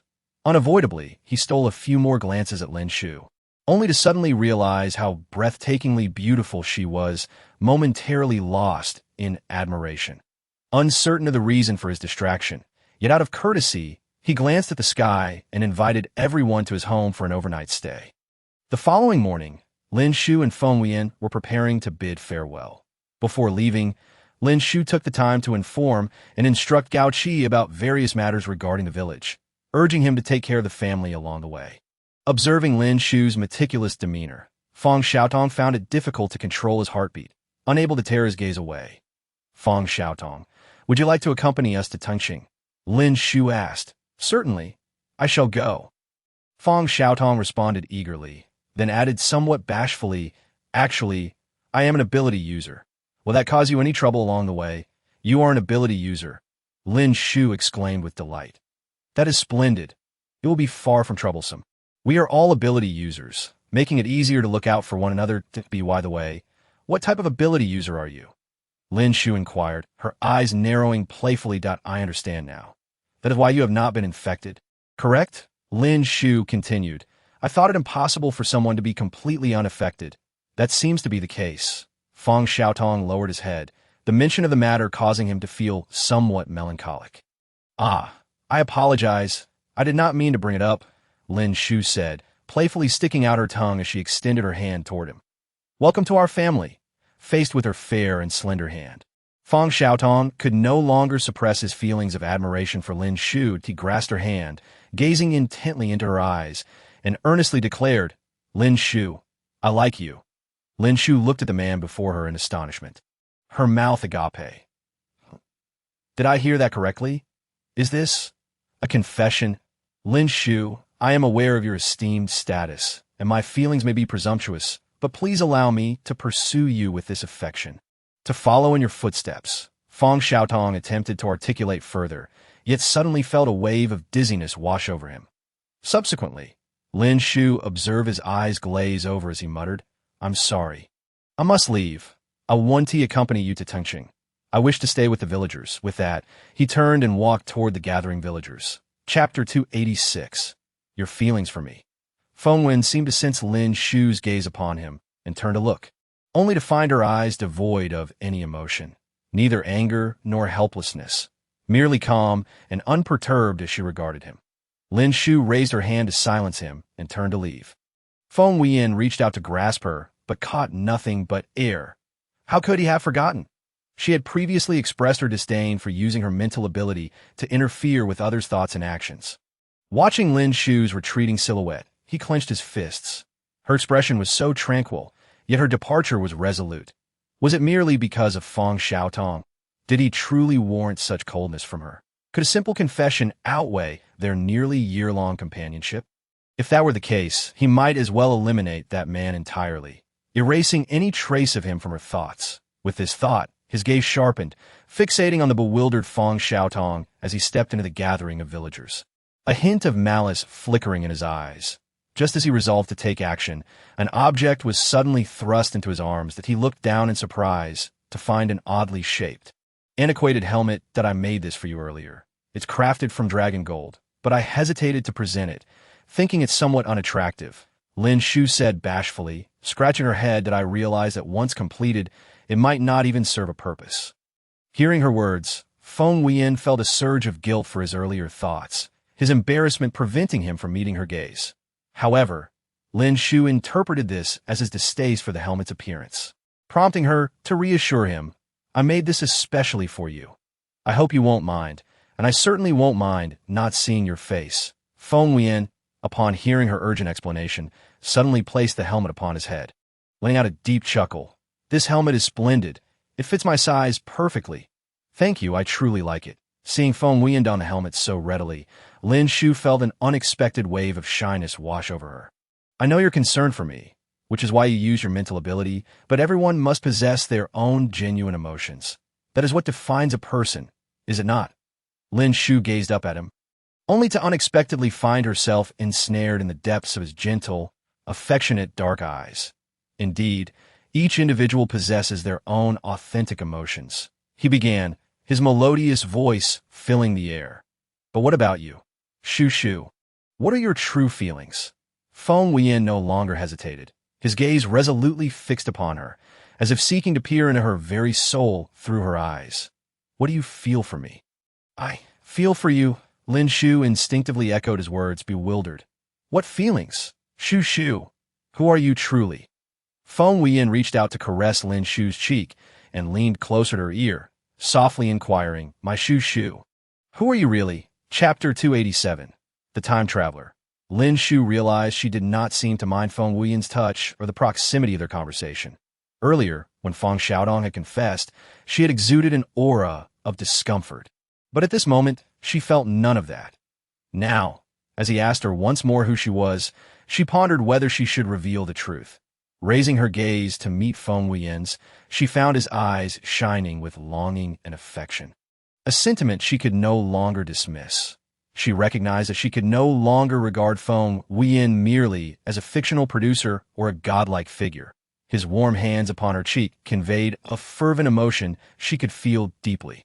She could not ignore it. She came to understand that everyone, including Feng Wuyan, was a living being with flesh and blood, capable of genuine emotions. As her gaze grew steadfast, a wave of fear surged within Feng Wuyan, and he found himself regretting his earlier resolve. What if her forthcoming words were not what he wished to hear? He raised his hand to stop her, but was a moment too late. Before him, her crimson lips parted slightly, and she spoke. Yes, I am not from this world. I am a time traveler, my soul having directly supplanted the original Lin Shu. Coincidentally, I share the same name as the original young lady, who may have been harmed by Lin Liu during her awakening. She explained with a calm demeanor. Noticing the fleeting look of astonishment in Feng Wuyan's eyes, she solemnly continued, Regardless of who I am, you must believe this. I have indeed come for you. Feng Wuyan was taken aback. He had thought her earlier words mere jest, yet now she spoke so earnestly about a serious matter. She claimed to share the name Lin Shu, yet she was a time traveler. With a playful wink, she added, I also called you my god. Feng Wuyan's face flushed, not for the first time hearing her refer to him in such a manner. But today it stirred something within him that, in the past, he would have dismissed such claims. But given the myriad of inexplicable occurrences in the galactic realm, what could a time traveler be? With this thought, he chuckled, removing the helmet. This is quite heavy. My neck aches. How about this? I'll keep it home as an antique, and in 50 years, I'll show it to you. Look, this is the first gift you gave me. Lin Shu laughed in response. All right, but I fear you may forget by then. Lin Shu shot Feng Wuyan a teasing glance, to which he innocently replied, This truly has nothing to do with me. Lin Shu tilted her head. Scrutinizing Feng Wuyan, and seeing no hint of deceit, she nodded and turned to Gao Qi. Now that the villagers are assembled, we should hurry to the main city. It is nearly time for us to embark. Chapter 288. The Leader of Tongqing. Due to the distance to Tongqing, Lin Shu, Feng Wuyan, and the others hastened their pace. Finally, before noon, they beheld the towering city walls before them. Tongqing, it's Tongqing, we have arrived. The group exclaimed joyously.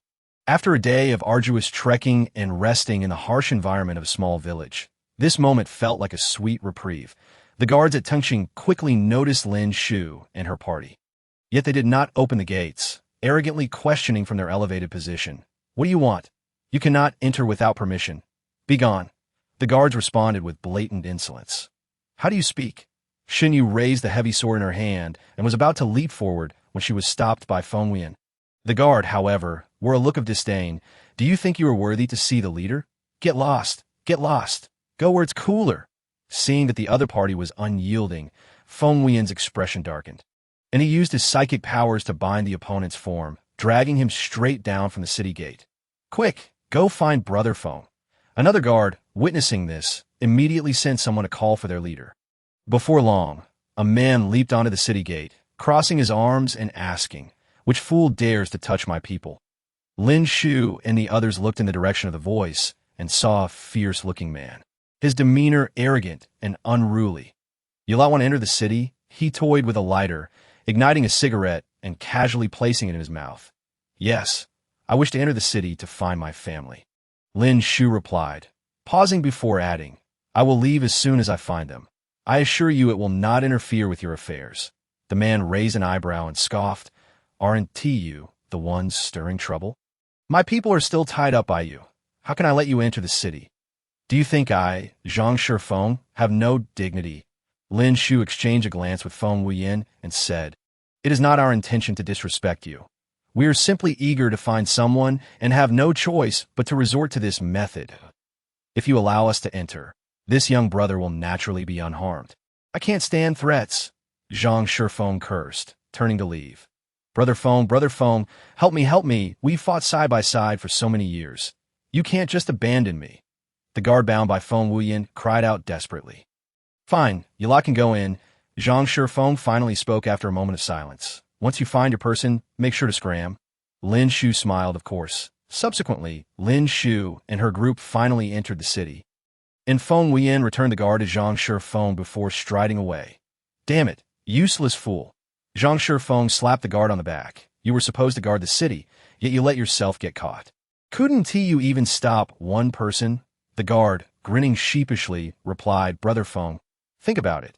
Since they have entered the city, isn't it up to you to decide? Isn't it even easier to catch them in a barrel? Zhang Shifeng's originally furious expression gradually calmed upon hearing this, and after a moment's contemplation, he nodded. That does make sense. Chapter 289. A bunch of cowards after entering the city. Lin Shu and her companions were taken aback by the sights within. Scrawny commoners were visible everywhere, each engaged in the most arduous and laborious tasks, while the guards watched over them. Any sign of slowing down would result in a lash of the whip. Lin Shu understood Feng Wuyan's intent. She was well aware, yet an overwhelming anger brewed within her. These people. She wanted to say something, but noticed the disapproving expressions of those around her. Miss, do not act on impulse. That leader looks like a thug. He is clearly not a good character and might be waiting to catch us slipping, Li Kun advised. What's there to fear? Are we, a group of psychics, afraid of him? Xin Yu frowned, clearly displeased. I could take him on single-handedly. Enough, Xiao Yia. That man became the leader for a reason. Look around. Are there any psychics doing labor? Why do you think no one is resisting? Have you thought about that? Lin Hai, though lacking in eloquence, articulated the very doubt that Feng Wuyan had felt earlier. As Lin Hai rightly pointed out, ignorance could lead to reckless actions. Feng Wuyan remained expressionless, calmly surveying the environment of the city. However, before he could finish his thoughts, he noticed a movement beside him. Lin Shu had already knocked down the overseer who had been whipping the commoners. Why you? Who dares to strike me? The man, seemingly the captain of the guards, immediately cracked his whip and called for his men to rush forward, only to be toppled to the ground by Lin Shu's palm, unable to rise for a long time. This commotion attracted a considerable number of onlookers, and as more people gathered, the guard captain felt increasingly embarrassed but dared not report to Zhang Shifeng. Considering Zhang Shifeng's temperament, he might very well receive a beating first. What? Not coming. Lin Shu raised an eyebrow, looking imperiously at the men before her, a disdainful smile curling her lips. A bunch of cowards. You! The guard captain was not one to tolerate such humiliation. He stepped forward but suddenly slapped himself across the face, shouting, I was wrong. I'm sorry. Gasps echoed through the crowd. What happened to him? He usually acts so arrogantly. He can apologize too. A chorus of astonished voices arose among the spectators. Oh, have you not seen that he can't even handle these few people? Naturally, he must yield. Serves him right. He has been tyrannical for too long. Evil deeds will eventually be punished. Lin Shu recognized that this was Feng Wuyan's psychic control and chuckled. All right, Wuyan, they've been dealt with and lost face. Let them leave. Feng Wuyan nodded, releasing his psychic hold. And the guard captain instantly regained his senses, touching his sore cheeks and glancing at the mocking gazes around him. Gritting his teeth, he spat, You all wait. Brother Feng will definitely deal with you. He then led his men away in disgrace. The crowd, now drawn closer, curiously approached Lin Shu and her group. A bold individual initiated conversation. Hey, where are you folks from? What brings you to Tong City? Lin Shu smiled gently and replied, We come from the Eastern District, seeking my distant cousin. This dear lady, have you heard of a girl named Lin Feng Wuyan? Chapter 290. Only one room left the daring lady who approached ponder for a moment, but found no recollection. Lin Shu, seeing this, remained unperturbed, saying, "It's all right. We have so many people. We will surely find her eventually. However, if you have any clues, please inform me at the first opportunity." She winked at the lady. "Absolutely." The lady nodded happily, watching Lin Shu and her group as they walked away, exclaiming, "What a kind-hearted girl. Excuse me, what did that sister just say to you?" A sweet, melodious voice rang out from behind the lady. She turned to see a demure-looking girl accompanied by a handsome young man. "Oh, it's like this. That young lady is looking for her sister. What was her name?" The lady thought for a moment and exclaimed, "Yes, Lin Wuyan." The girl's expression shifted slightly, momentarily stiffening. The young man gently squeezed her palm and politely thanked the lady. "Thank you, ma'am." They then turned and walked away. The girl nodded. It turned out that the two were indeed Lin Wuyan and Han Shaoqi. The commotion caused by Lin Shu caught their attention, and Lin Wuyan recalled Lin Shu's appearance. Initially uncertain, as the Lin Shu she remembered was not one to meddle in others' affairs or seek justice. But now, she was certain that if they meant no harm, it was certainly good to make contact. Han Shaoqi reasoned. Lin Wuyan nodded obediently. "I will listen to you." Lin Shu and her group found a dilapidated noodle shop within the city and managed to fill their stomachs. After inquiring around, they discovered nothing of value. As dusk settled, Lin Shu glanced back at her companions and sighed. "I see an inn up ahead. Let us stay there for the night and continue our search tomorrow." "Great! An inn. Does that mean we can finally take a bath? We can finally sleep in a bed. How wonderful!" Everyone cheered, and Lin Shu could only smile helplessly as she led them to the inn. The inn was relatively clean. The sheets were fresh and tidy, and the tables and floors were spotless. Everyone occupied their rooms, nearly taking up all the guest rooms of the inn. The owner, likely not having seen such a large booking in years, was grinning from ear to ear. However, at the end of the room assignments, only one room remained. Lin Shu and Feng Wuyan exchanged glances, realizing that it seemed there were the only two left. Feng Wuyan's fingers curled slightly, palms beginning to sweat. Should I ask to switch rooms with someone who has already checked in?" "Don't bother. If it could be switched, would we be left with just the two of us?" Lin Shu's throat tightened, and her cheeks began to flush. What was she saying? It sounded as if she was eager to share a room with him. Why was her tongue betraying her? Chapter 291. "Afraid I might eat you." Feng Wuyan glanced at Lin Shu, a slight smile gracing his lips as he took the key handed to him by the owner, saying, "Then let us go. We've had a long day, so let us rest early." He took a couple steps forward but noticed Lin Shu still standing in place. He raised an eyebrow and joked, "What? Afraid I might eat you?" Upon hearing this, Lin Shu abruptly lifted her head, disregarding all else, and snatched the key from Feng Wuyan's hand, dashing ahead. "Humph, who eats whom is still undetermined." Feng Wuyan was momentarily stunned but laughed and shook his head, feeling his heart race in his chest as he followed her. This girl, did she even realize what she just said? Lin Shu always acted tough, claiming that anyone could do it. However, as Zhen and Feng Wuyan entered the room together, a sense of trepidation stirred within her. She had actually uttered such words to him. Heavens! Watching the man step into the room, her face began to flush anew, and she fumbled, stammering, Excuse me, I need to use the restroom." With that, she fled in disarray. Feng Wuyan shook his head but then raised a hand to touch his own face. He too had intended to wash his face in the restroom to refresh himself. In this regard, they were indeed aligned. Glancing at the restroom's closed door, a fleeting softness flickered in his eyes as he sat at the table, beginning to organize his research files. Meanwhile, Lin Wuyan and Han Shaoqi were on a quest to find Lin Shu and the others, having followed closely behind. "Shaoqi, why did their actions during the day make me feel as though they are not malevolent?" Lin Wuyan inquired, puzzled. "Especially Lin Shu. She seems to have changed so much, becoming more humane. Haven't you changed quite a bit yourself?" Han Shaoqi teased her. "You used to be strong and resilient, but now you seem as docile as a little rabbit in my presence." Lin Wuyan's cheeks flushed slightly as she glared at him, ready to retort, only to notice Han Shaoqi's expression suddenly turned serious as he gestured for silence. A heaviness settled in her heart as she cautiously approached. In the dim corner of the alley stood two figures. Facing them was none other than Zhang Shifeng. while the person standing opposite him, with his back turned, was dressed in a rather peculiar manner.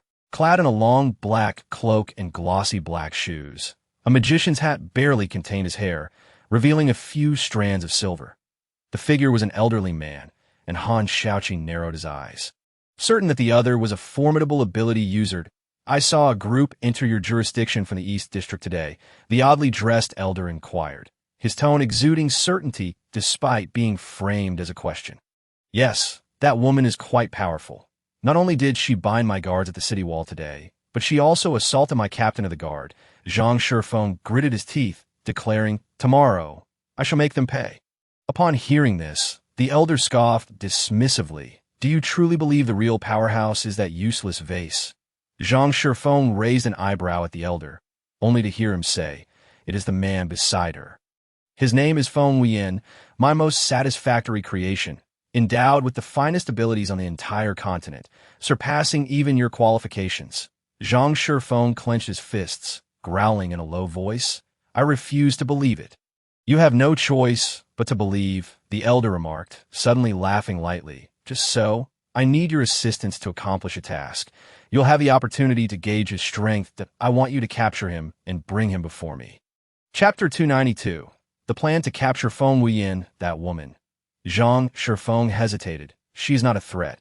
If she resists, simply dispose of her." The elder's tone suggested indifference. "But this Feng Wuyan, I want him alive." Lin Wuyan gasped at this revelation. "Who is that?" Zhang Shifeng suddenly turned to look in their direction, gathering his abilities to attack their hiding spot. Sensing the impending danger, Han Shaoqi quickly pulled Lin Wuyan's arm, steering her aside to evade the attack. "Run!" Han Shaoqi shouted, summoning bolts of electricity to strike at Zhang Shifeng. "Da-da, just two little mice," Zhang Shifeng sneered, closing in on them, his attacks becoming increasingly vicious. Han Shaoqi and Lin Wuyan fought while retreating, the four of them racing through the alley until they reached the vicinity of the inn where Lin Shu and Feng Wuyan were staying. Feng Wuyan raised an eyebrow, the strong fluctuations of abilities nearby catching his attention, prompting him to stand. Lin Shu, sensing the commotion, emerged from the restroom, asking, "What is happening outside?" "It's unclear for now," Feng Wuyan replied, his expression darkening as he detected a familiar aura of this moment. Yi Xiao Xiao, having sensed the disturbance from the third floor, descended, exclaiming, "Sister, Brother Feng, there are people being chased outside, though I don't yet know who they are." Chased? Lin Shu's heart raced. Was the Feng city about to undergo a transformation? She looked at Feng Wuyan, who nodded, and she declared, "Gather everyone. We shall step out to investigate. If there are indeed changes in Feng city, we must be prepared to respond in a timely manner." With that, she and Feng Wuyan ventured out first. Just then, a flash of lightning illuminated the space before them, startling Lin Shu. She turned to the wielder of the ability, who appeared to be a boy of about 15 or 16, his expression one of apology as he called out to Lin Shu and the others. "I am sorry." Just as Lin Shu was about to nod in acknowledgement, her gaze shifted suddenly, locking onto a girl assisting the boy in combat, and she froze, shouting, "Lin Wuyan." The girl stiffened and turned to Lin Shu. At that moment, Lin Shu confirmed it was indeed Lin Wuyan, and the boy must be the male lead, Han Shaoqi. Remembering how close she had come to being struck by his lightning, Lin Shu felt a surge of anxiety. Just then, a figure emerged from the end of the alley. It was Zhang Shifeng, who, upon seeing Lin Shu and Feng Wuyan, abruptly halted, sporting a mischievous grin. "Well, what a coincidence. I didn't expect to find you two little mice here. I'll let you go for now, as I have pressing matters to attend to." With that, he unleashed his abilities, charging at Feng Wuyan. Lin Shu quickly summoned her wind abilities to pull Feng Wuyan back, ensuring he was out of Zhang Shifeng's attack range. "They want to capture Feng Wuyan," Han Shaoqi shouted to Lin Shu, warning her of Zhang Shifeng's formidable prowess. Lin Shu's expression hardened. If they sought to capture Feng Wuyan, they would need to consult her first. Her gaze turned icy as she regarded the man before her, offering a mocking smile. "Just you." Chapter 293. He escaped with that. Zhang Shifeng rushed toward Lin Shu. Her expression darkened as she prepared to confront him. Feng Wuyan stood by, erecting a mental barrier to bolster Lin Shu's offense and defense. He then attempted to breach Zhang Shifeng's mental domain. Suddenly, he wore a peculiar expression, battling while questioning Zhang Shifeng.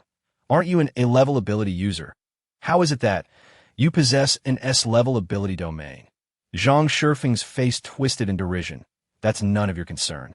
Just know that I, Zhang Shifeng, am stronger than you. At that moment, Han Shaoqi and Lin Wuyan joined the fray. Lin Wuyan, distracted, informed Feng Wuyan, "We just saw an elderly man. He said he wanted to capture you." Moreover, Zhang Shifeng seems to heed his words, added Han Shaoqi, striking Zhang Shifeng with a bolt of lightning. An elder? Feng Wuyan fell silent for a moment, and A-level elevated to S-level. Could it be? That person is Su Weiji? His gaze turned cold, his expression grave as he unleashed his mental abilities with increasing ferocity. After successfully infiltrating Zhang Shifeng's mind, he dealt a heavy blow to Zhang Shifeng was critically wounded, collapsing to the ground. So what if you're S-level? If it's not yours, ultimately, it's of no use, Feng Wuyan stated, looking down at him with a tone devoid of emotion, as if simply stating a fact. This moment, Yi Xiao Xiao, Lin Hai, Li Kun, and others arrived, surrounding Zhang Shifeng. Yet Zhang Shifeng suddenly laughed, surveying the group. "Oh, you think this is all of my power? You underestimate S-level ability users far too much," he roared, leaping into the air. Veins bulging, his expression twisted and eyes bloodshot. Feng Wuyan recognized the danger in his expression, urgently calling out to everyone, "Retreat to a safe distance and conceal yourselves."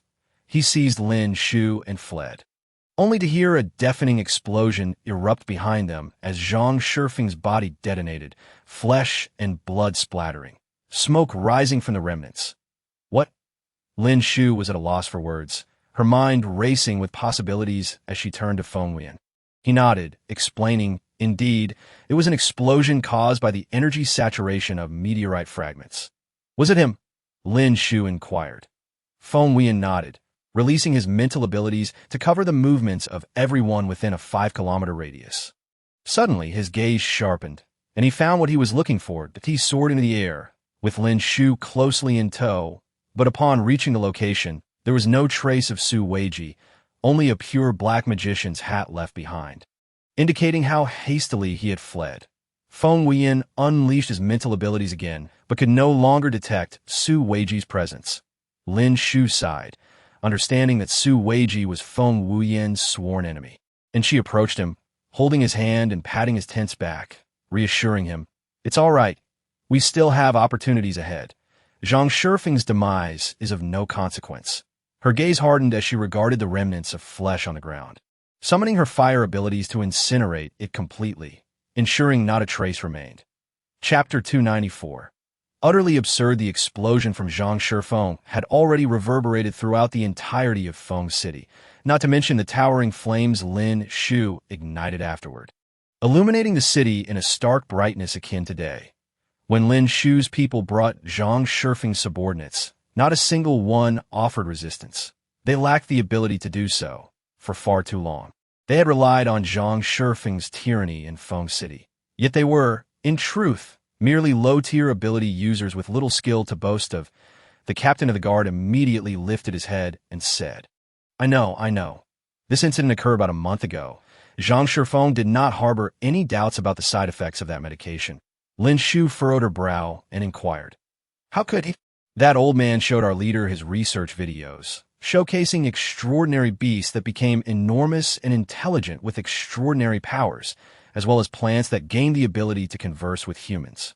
Furthermore, there were individuals from that village who, after consuming it, awakened their abilities, and some even enhanced their powers," the captain of the guard explained, his eyes gleaming. "Such a marvelous potion. How could one not be tempted?" "Preposterous," Lin Shu exclaimed, slamming her fist onto the table. "You all witnessed Zhang Shifeng's fate. That is the consequence of using such a drug?" "Ah!" The captain of the guard immediately collapsed to the ground, while the others wore ashen expressions. Impossible. Our leader wasn't." "No, he detonated due to an overdose of the medication, his body's energy reaching saturation, which he could not endure," Feng Wuyan coldly clarified. "This is not our concern." But we, almost all of us, consumed that drug." The captain of the guard trembled uncontrollably, his face as pale as ash. "What do we do?" I don't want to die." He crawled forward a couple steps, grasping Feng Wuyan's pant leg, pleading, "Please, save me, save all of us. I don't want to die, I don't want to die." Feng Wuyan regarded the captain of the guard with a cold gaze, laced with derision. "If you wish to die, it is not so easy that I doubt he would distribute much of the potion to you." He stood up, staring at the man kneeling before him, and asked, "What condition did Zhang Shifeng agree to with Su Weiji?" "Su Weiji? You mean that scientist?" Feng Wuyan replied impatiently. "Oh." The captain of the guard quickly nodded. "That scientist said he needed our leader to help him find some kind of fragment." "A meteorite fragment?" Feng Wuyan raised an eyebrow. "All right, I understand. You may leave now." With a wave of his hand, someone stepped forward to escort the group of Zhang Shifeng's subordinates away. "Wait, boss, please save us. We will work like oxen and horses to repay you." The captain of the guard prostrated himself, and the rest of the small-time thugs followed suit. Lin Shu rubbed her temples and said, "Enough, Li Kun. Instruct someone to take them to the Eastern District for isolation." Chapter 295, truly disgusting. After several days of searching within the city yielded no results. Lin Shu felt it necessary to expand the search area beyond just Tung City. Finally, on this day, good news arrived. Traces of the meteorite fragment had been discovered in a lake not far from Tung City. When Lin Shu, Feng Wuyan, and the others arrived at the lakeside, what they first beheld was not a calm, undisturbed surface, but rather, "My heavens, what is that?" Xin Yu exclaimed involuntarily. There lay a massive crocodile on the surface of the lake, its exposed gray-brown skin dry and wrinkled, caked in thick mud, while the armor on its back appeared exceptionally hard and heavy. Resembling a soldier clad in impenetrable armor, is it dead or alive? Xin Yu circled the giant crocodile, scratching her head. "Alive," Feng Wuyan stated after a mere glance, pointing to the crocodile's abdomen. You see it rising and falling? It breathes. Then how do we retrieve that meteorite fragment? Where is the fragment? Yi Xiaoxiao asked, fear causing her to take a step back.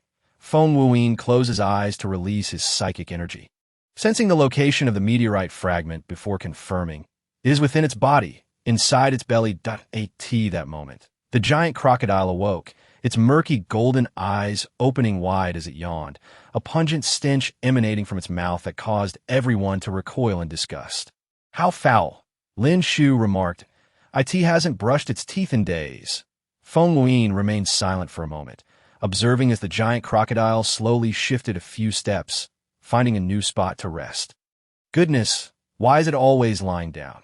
Xin Yu pinched her nose in annoyance. "Its belly is the softest part of it. Its weakness," Feng Wuyan explained. "Do you think it would expose its most vulnerable side? So how do we retrieve the meteorite fragment? Given its sluggish movements, even if I stood right in front of it, it may not be able to bite me," she said, stepping forward and halting just before the giant crocodile. Hands on her hips, shouting at Lin Shu and Feng Wuyan. "See? I told you it's all bark and no bite." Just then, the giant crocodile, which had been feigning sleep with its eyes closed, suddenly opened them wide and lunged at Xin Yu with its gaping mouth. Yeah, watch out." Lin Shu could only shout this warning as she watched Xin Yu get swallowed whole by the giant crocodile. Shocked, she rushed forward, raising her hand to gather her abilities to attack the beast. However, at that moment, a cold light burst forth from within the giant crocodile. It was Xin Yu's heavy sword. The giant crocodile writhed in pain, its massive body twisting as the sword stirred violently within it. It let out a pained howl, collapsing onto the ground. Xin Yu's heavy sword pierced through its abdomen, the tip glimmering with a radiant, multicolored light, the very meteorite fragment they had sought for so long. "Damn!" Xin Yu crawled out from the crocodile's belly, covered in yellow-green mucus, looking utterly disheveled. "This is so disgusting." Chapter 296. They're living well as everyone watched Xin Yu emerge from the giant crocodile's belly. They instinctively took a large step back. "You can't be serious. After I single-handedly defeated the giant crocodile and retrieved the meteorite fragment, this is how you treat me." Xin Yu glared at the crowd. "Is this how you repay me for my efforts? So inhumane." Lin Shu struggled to suppress her laughter, pinching her nose as she approached, offering a handkerchief. "Yeah, wipe yourself down. The smell is truly overwhelming." Xin Yu shot Lin Shu a resentful glance, but reluctantly accepted the handkerchief. Yi Xiaoxiao cheerfully summoned a gigantic sunflower, hovering above Shun Yu's head and showering her with fragrant petals. A wave of floral aroma wafted through the air, and Shun Yu inhaled deeply, hastily cleaning herself up. Lin Shu also conjured a warm breeze with her wind abilities, drying Shun Yu's curls. After the cleanup, not only was Shun Yu free of the rancid stench, but she also emanated a faint, pleasant floral fragrance. Lin Shu hugged the soft girl, rubbing her cheek affectionately. "Oh dear, Arya is fragrant and soft." "You weren't saying that just a moment ago," Shun Yu retorted, her eyes filled with lingering resentment. Han Shaoqi and Lin Feng Wuyan exchanged glances and reached out to hold Lin Shu's hands, saying, "We are willing to. I haven't seen my parents in such a long time." "Are they?" "Well," Lin Feng Wuyan asked hesitantly in front of Lin Shu. A convoy of vehicles slowly approached along the main road, and atop the lead car stood Lin Shu and Feng Wuyan.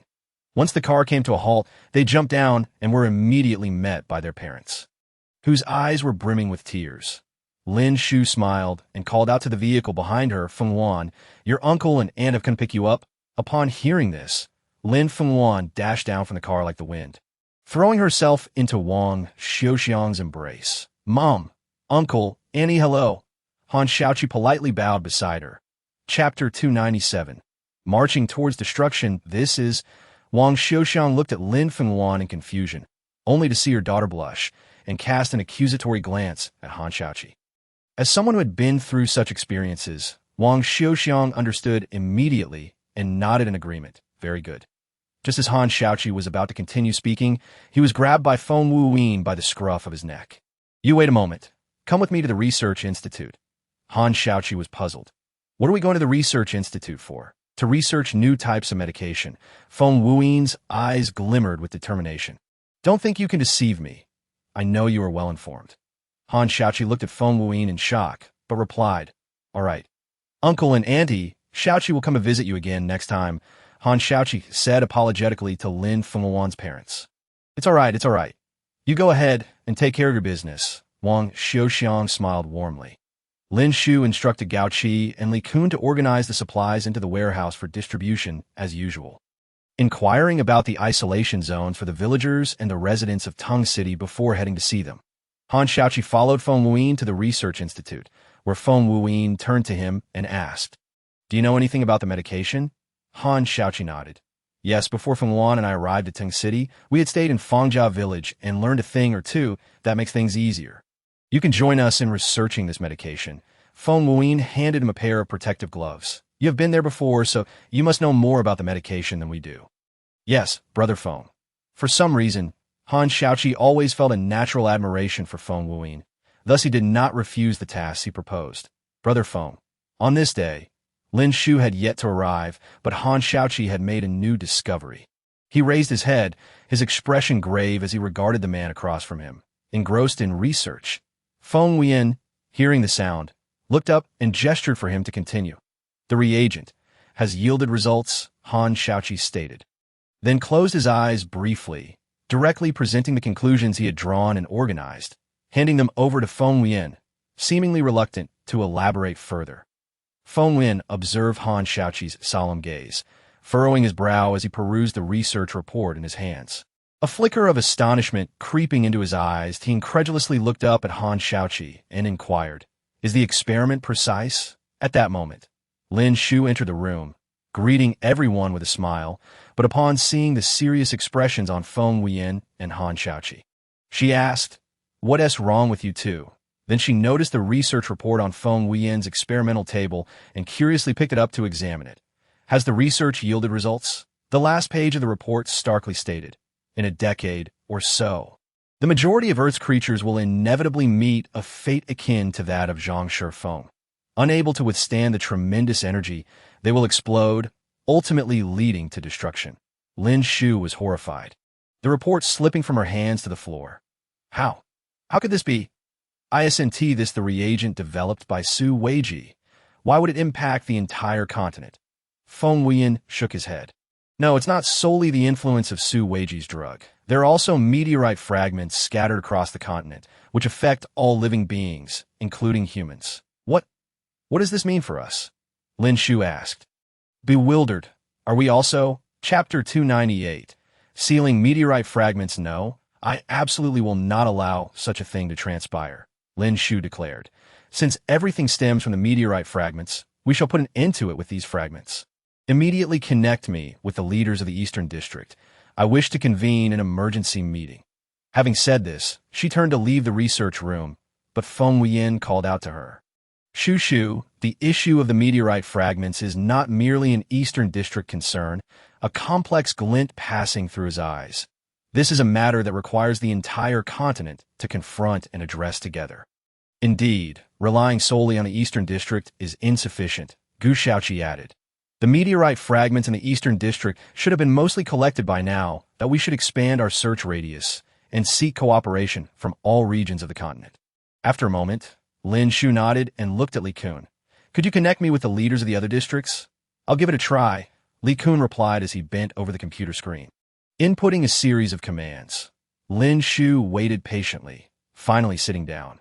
After a brief silence, Li Kun announced, Miss, the connection has been established. Lin Shu nodded and projected the video feed, revealing several unfamiliar faces on the screen. Unfazed, she addressed them confidently. Greetings, esteemed leaders. I am Lin Shu, the head of the Eastern District. I hope you do not mind my abrupt contact. Shaoqi?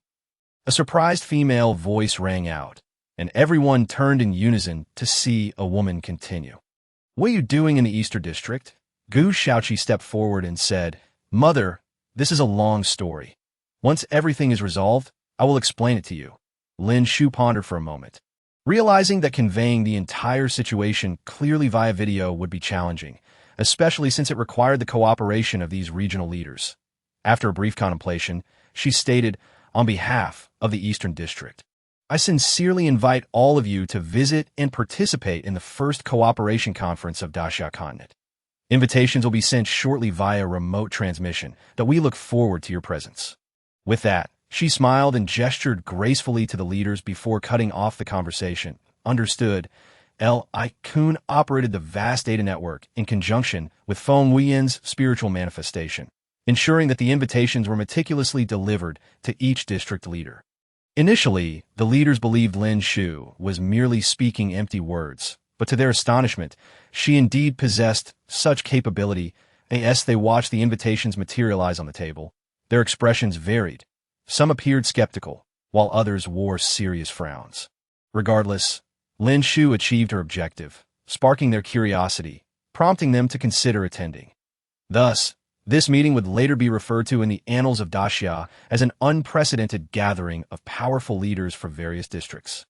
Unbeknownst to the protagonist, she turned to Feng Wuyan and mused, we can propose collecting the meteorite fragments, but what will we do once they are gathered? How shall we handle them? Seal them, Feng Wuyan replied slowly, with dragon gold. However, the fragments we need to collect are far more than this small quantity. The amount of dragon gold required will also be substantial, Lin Shu remarked, somewhat troubled.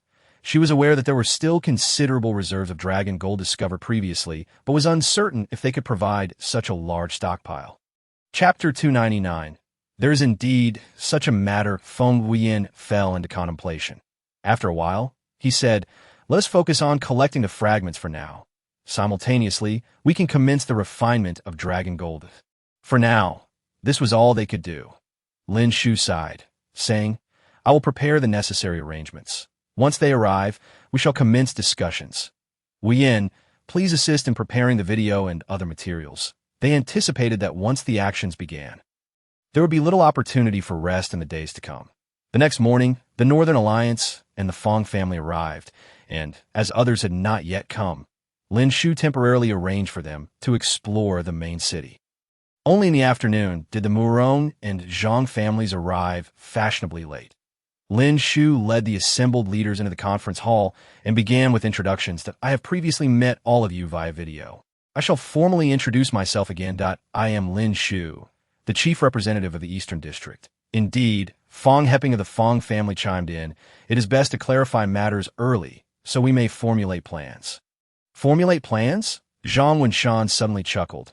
I was unaware that the Western District was now dictated solely by the Feng family. Feng Heping's face darkened at the retort. All right. Murong Jin interjected, attempting to smooth over the situation. Since we are all gathered here, we should certainly hear Lin's plans before making any decisions.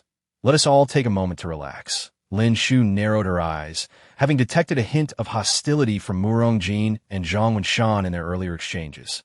Indeed, Murong District Leader, you are correct that I will get straight to the point. As she spoke, she activated a holographic projection to explain. This is a map of Daxia continent. As you're all aware, we have been struck by meteorites globally, severely damaging our environment and causing natural mutations. Daxia continent is the region most affected by meteorite impacts, Lin Shu explained as she displayed visuals of meteorite fragments decomposing. Moreover, the fragments that fell have caused varying degrees of impact on the continent's life forms. Upon seeing this, the leader's expressions shifted to astonishment and confusion, while Gu Mu appeared less surprised. District Leader Lin, I am aware of this matter, she stated, exchanging glances with Gu Father before looking at Gu Shaoqi. Shaoqi discovered a giant mutated beast in the Northern Alliance. After eliminating it, he found meteorite fragments, which the Northern Alliance has already studied. They indeed possess extraordinary capabilities. Lin Shu nodded. Exactly. If this capability were beneficial, it would be one thing, but it has led to a series of uncontrollable chain reactions. Essentially, the Eastern District refined special drugs using meteorite fragments and conducted experiments on human subjects. After successful trials, they were put into use, Murong Jin said with a smile, his words laced with barbs. Am I correct, District Leader Lin? The room fell silent, all eyes on Lin Shu, including Gu Mu's, who was equally taken aback. District Leader Lin, is this true? After a long pause, realizing there was no evading the question, Lin Shu sighed and nodded. Indeed, it is true. Chapter 300. Meteorite reagent. The gaze of the crowd towards Lin Shu grew increasingly complex.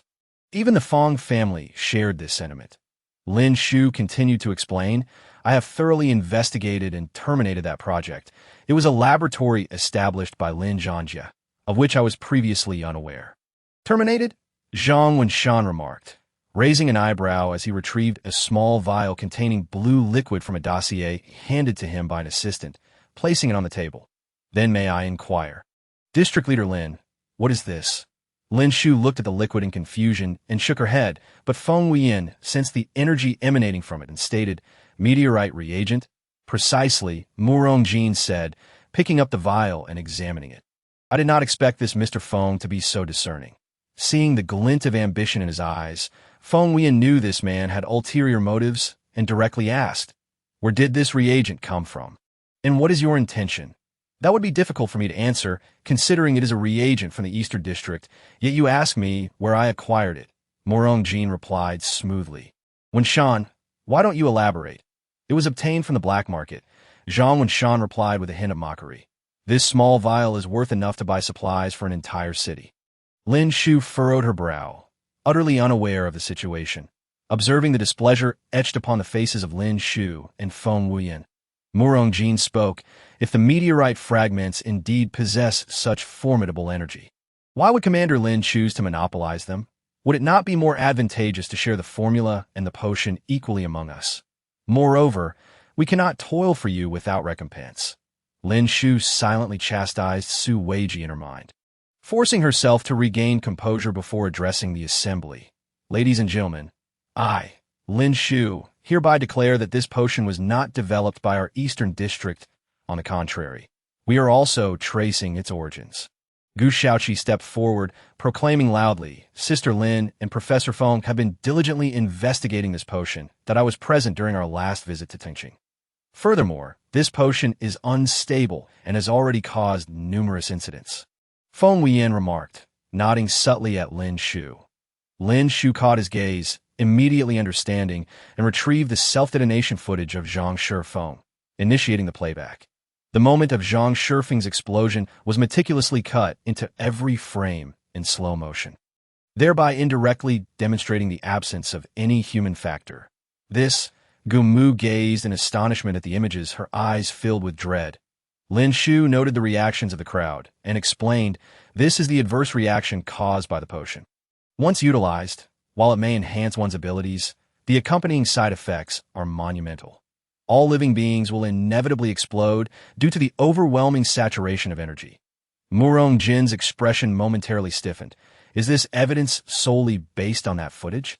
No, certainly not, Lin Shu responded, presenting the experimental dossier to everyone, declaring, "We have conducted countless experiments and ultimately arrived at this rigorous conclusion." At that moment, disbelief faded from the faces of the attendees, replaced by solemnity. "Commander Lin, what should we do?" Feng Heping was the first to break the silence, inquiring.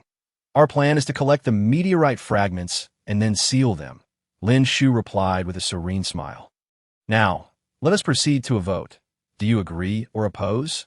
However, your opposition will not hinder us. The Eastern District shall proceed regardless." Ultimately, over 80% of the commanders supported this decision, with only Murong Jin and Zhang Wenshan opting to abstain. Chapter 301. Because I dare to speak upon the decision being passed. Lin Shu instructed Lu Jingyu and Feng Wuyan to announce the previously determined approximate locations. Murong Jin surveyed the outlying sites. A glint of cold light flashing in his eyes as he smiled and pointed to one location. "Commander Lin, this area is so close to the Eastern District. Why not let it be yours? After all, you possess the experience, do you not?" Lin Shu glanced at the spot he indicated, her eyes narrowing slightly to it was a rainforest region located in the southeast, an area that was largely uninhabited, with scarcely anyone daring to approach, let alone reside there. Given such a hostile environment, it was evident what intentions Murong Jin harbored. Nevertheless, she smiled sweetly at the assembly. "Very well, since the Murong family feels incapable of shouldering such a heavy burden. Allow us from the Eastern District to take it." Murong Jin's expression shifted. "Commander Lin, it is merely because this rainforest is relatively close to the Eastern District. There is no need to speak so harshly." "Ah, because I dare to speak. Do you dare?" Lin Shu retorted, her lips curling into a mocking smile. "We could conquer this rainforest within a day." The leaders of the smaller bases exchanged glances, observing the titans of their factions engage in verbal sparring. Feeling somewhat uncertain, one individual, after a moment of contemplation, stepped forward and stated, "Commander Lin, we are aware of our limited strength and humbly request permission to collect fragments in the rural areas surrounding the Southern District." "Certainly, your willingness to contribute brings me great joy," Lin Shu replied, her eyes crinkling into a smile.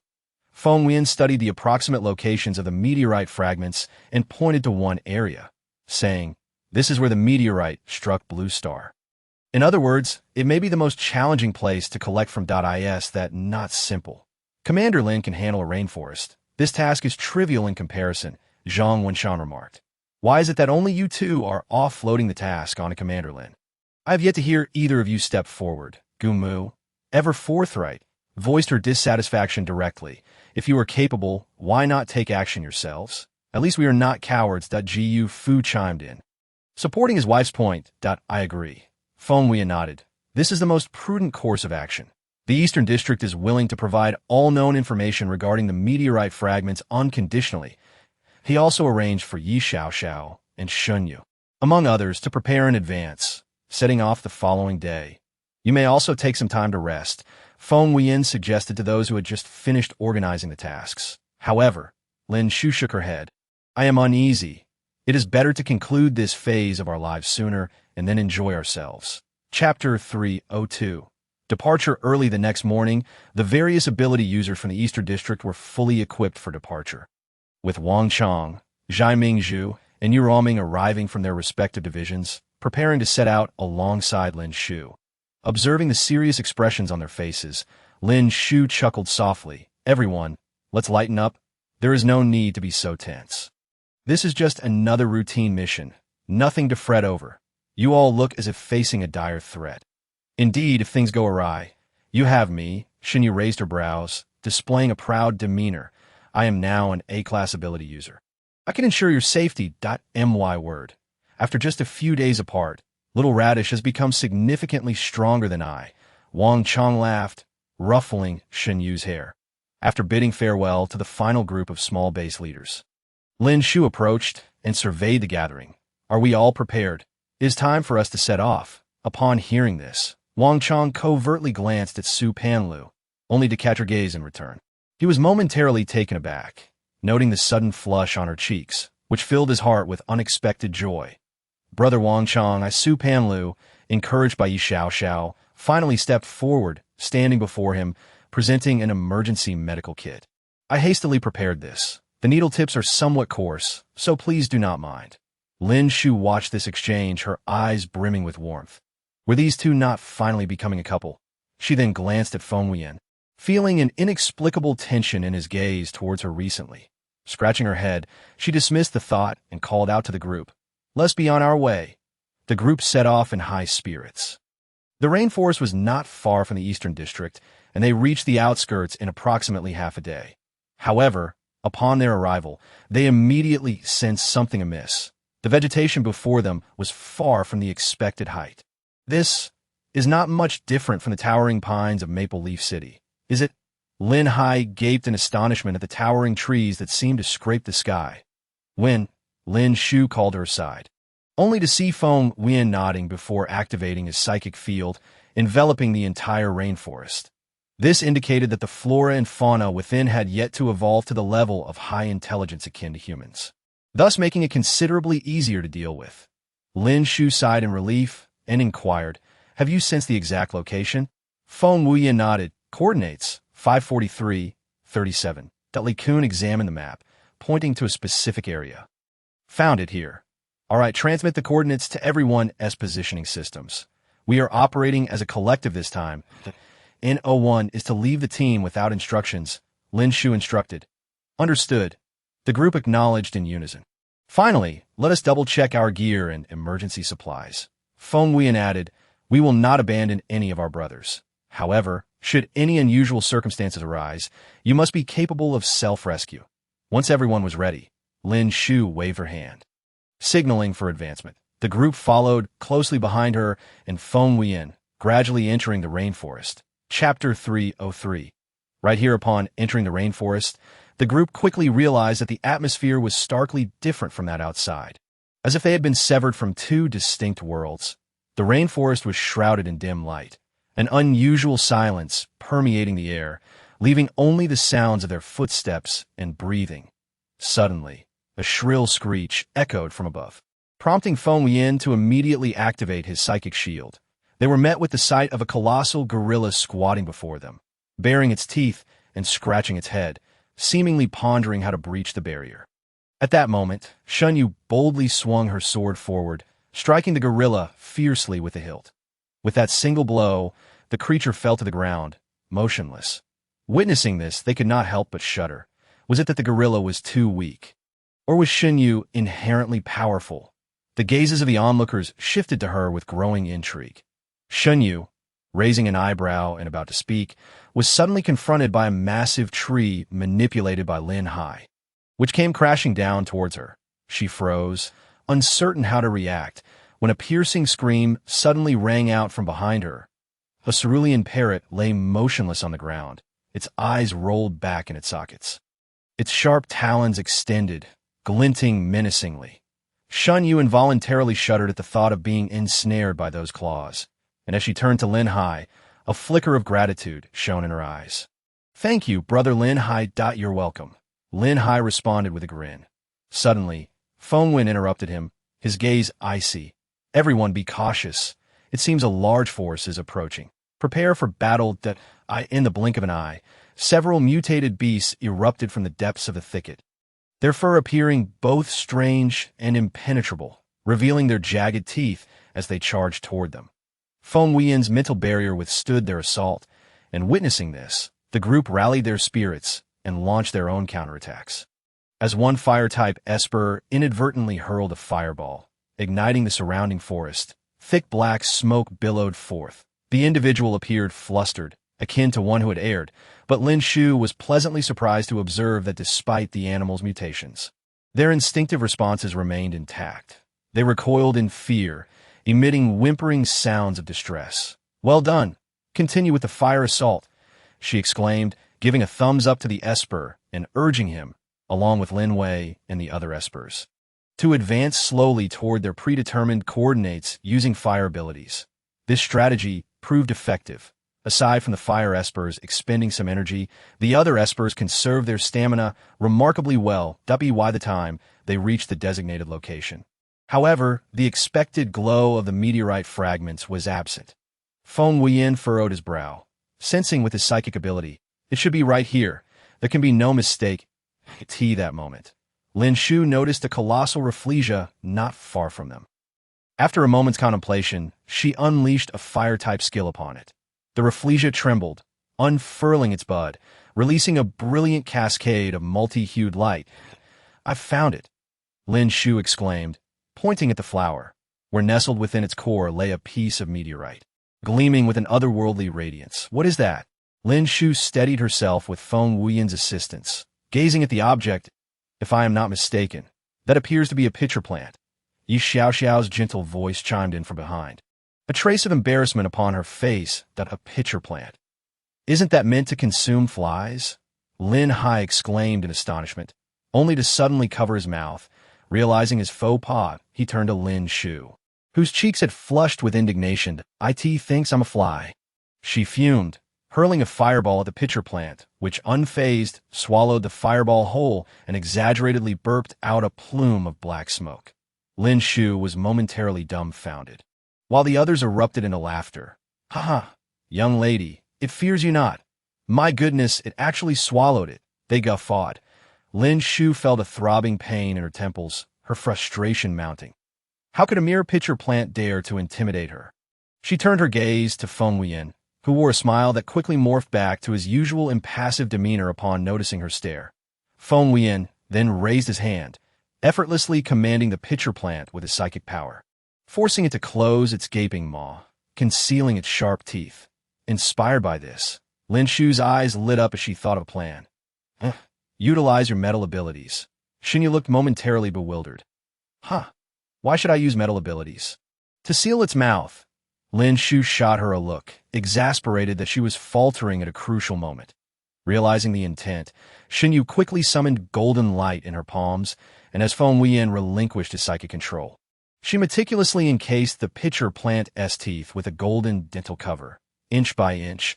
Observing the lavish golden dental adornment, Lin Shu felt something was amiss. Before she could ponder further, the pitcher plant violently uprooted itself, its great maw gaping wide in their direction, even managing to breach Feng Wuyan's psychic barrier.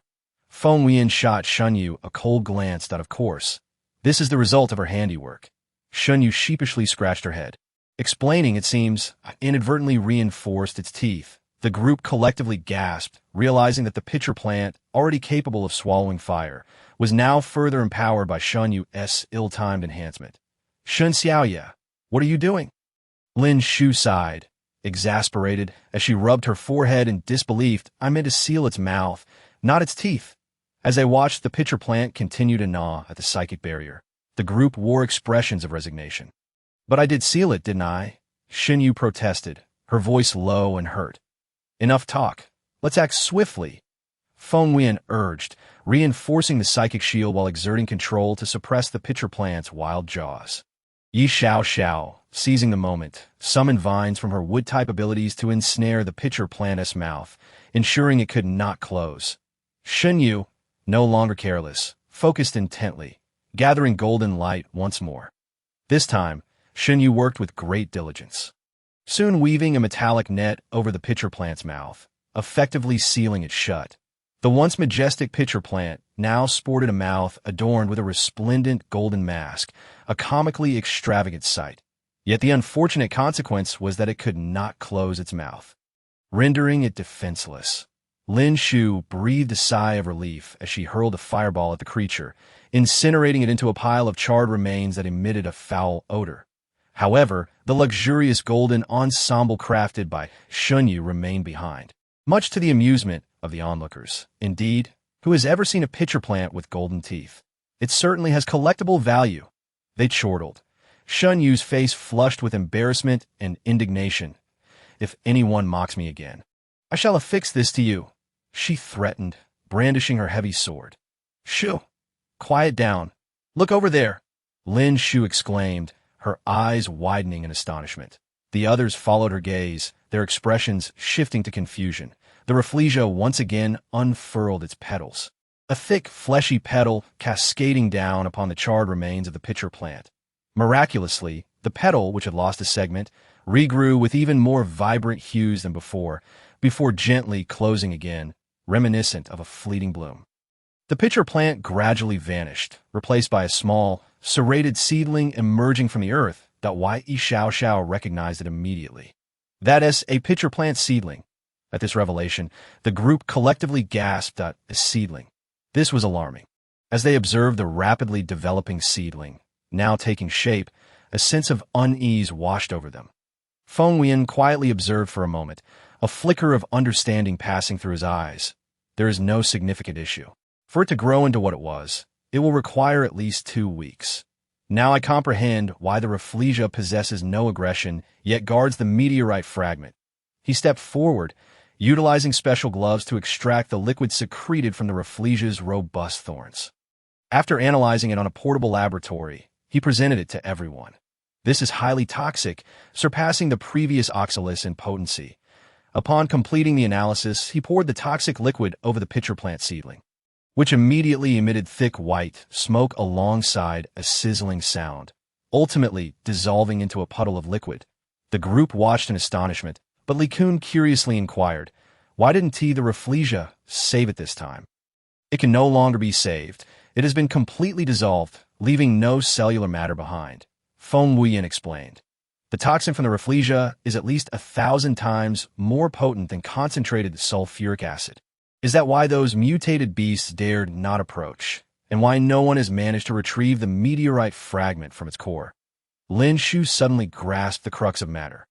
Indeed, Feng Wuyan affirmed that as for the pitcher plant, why must it be protected?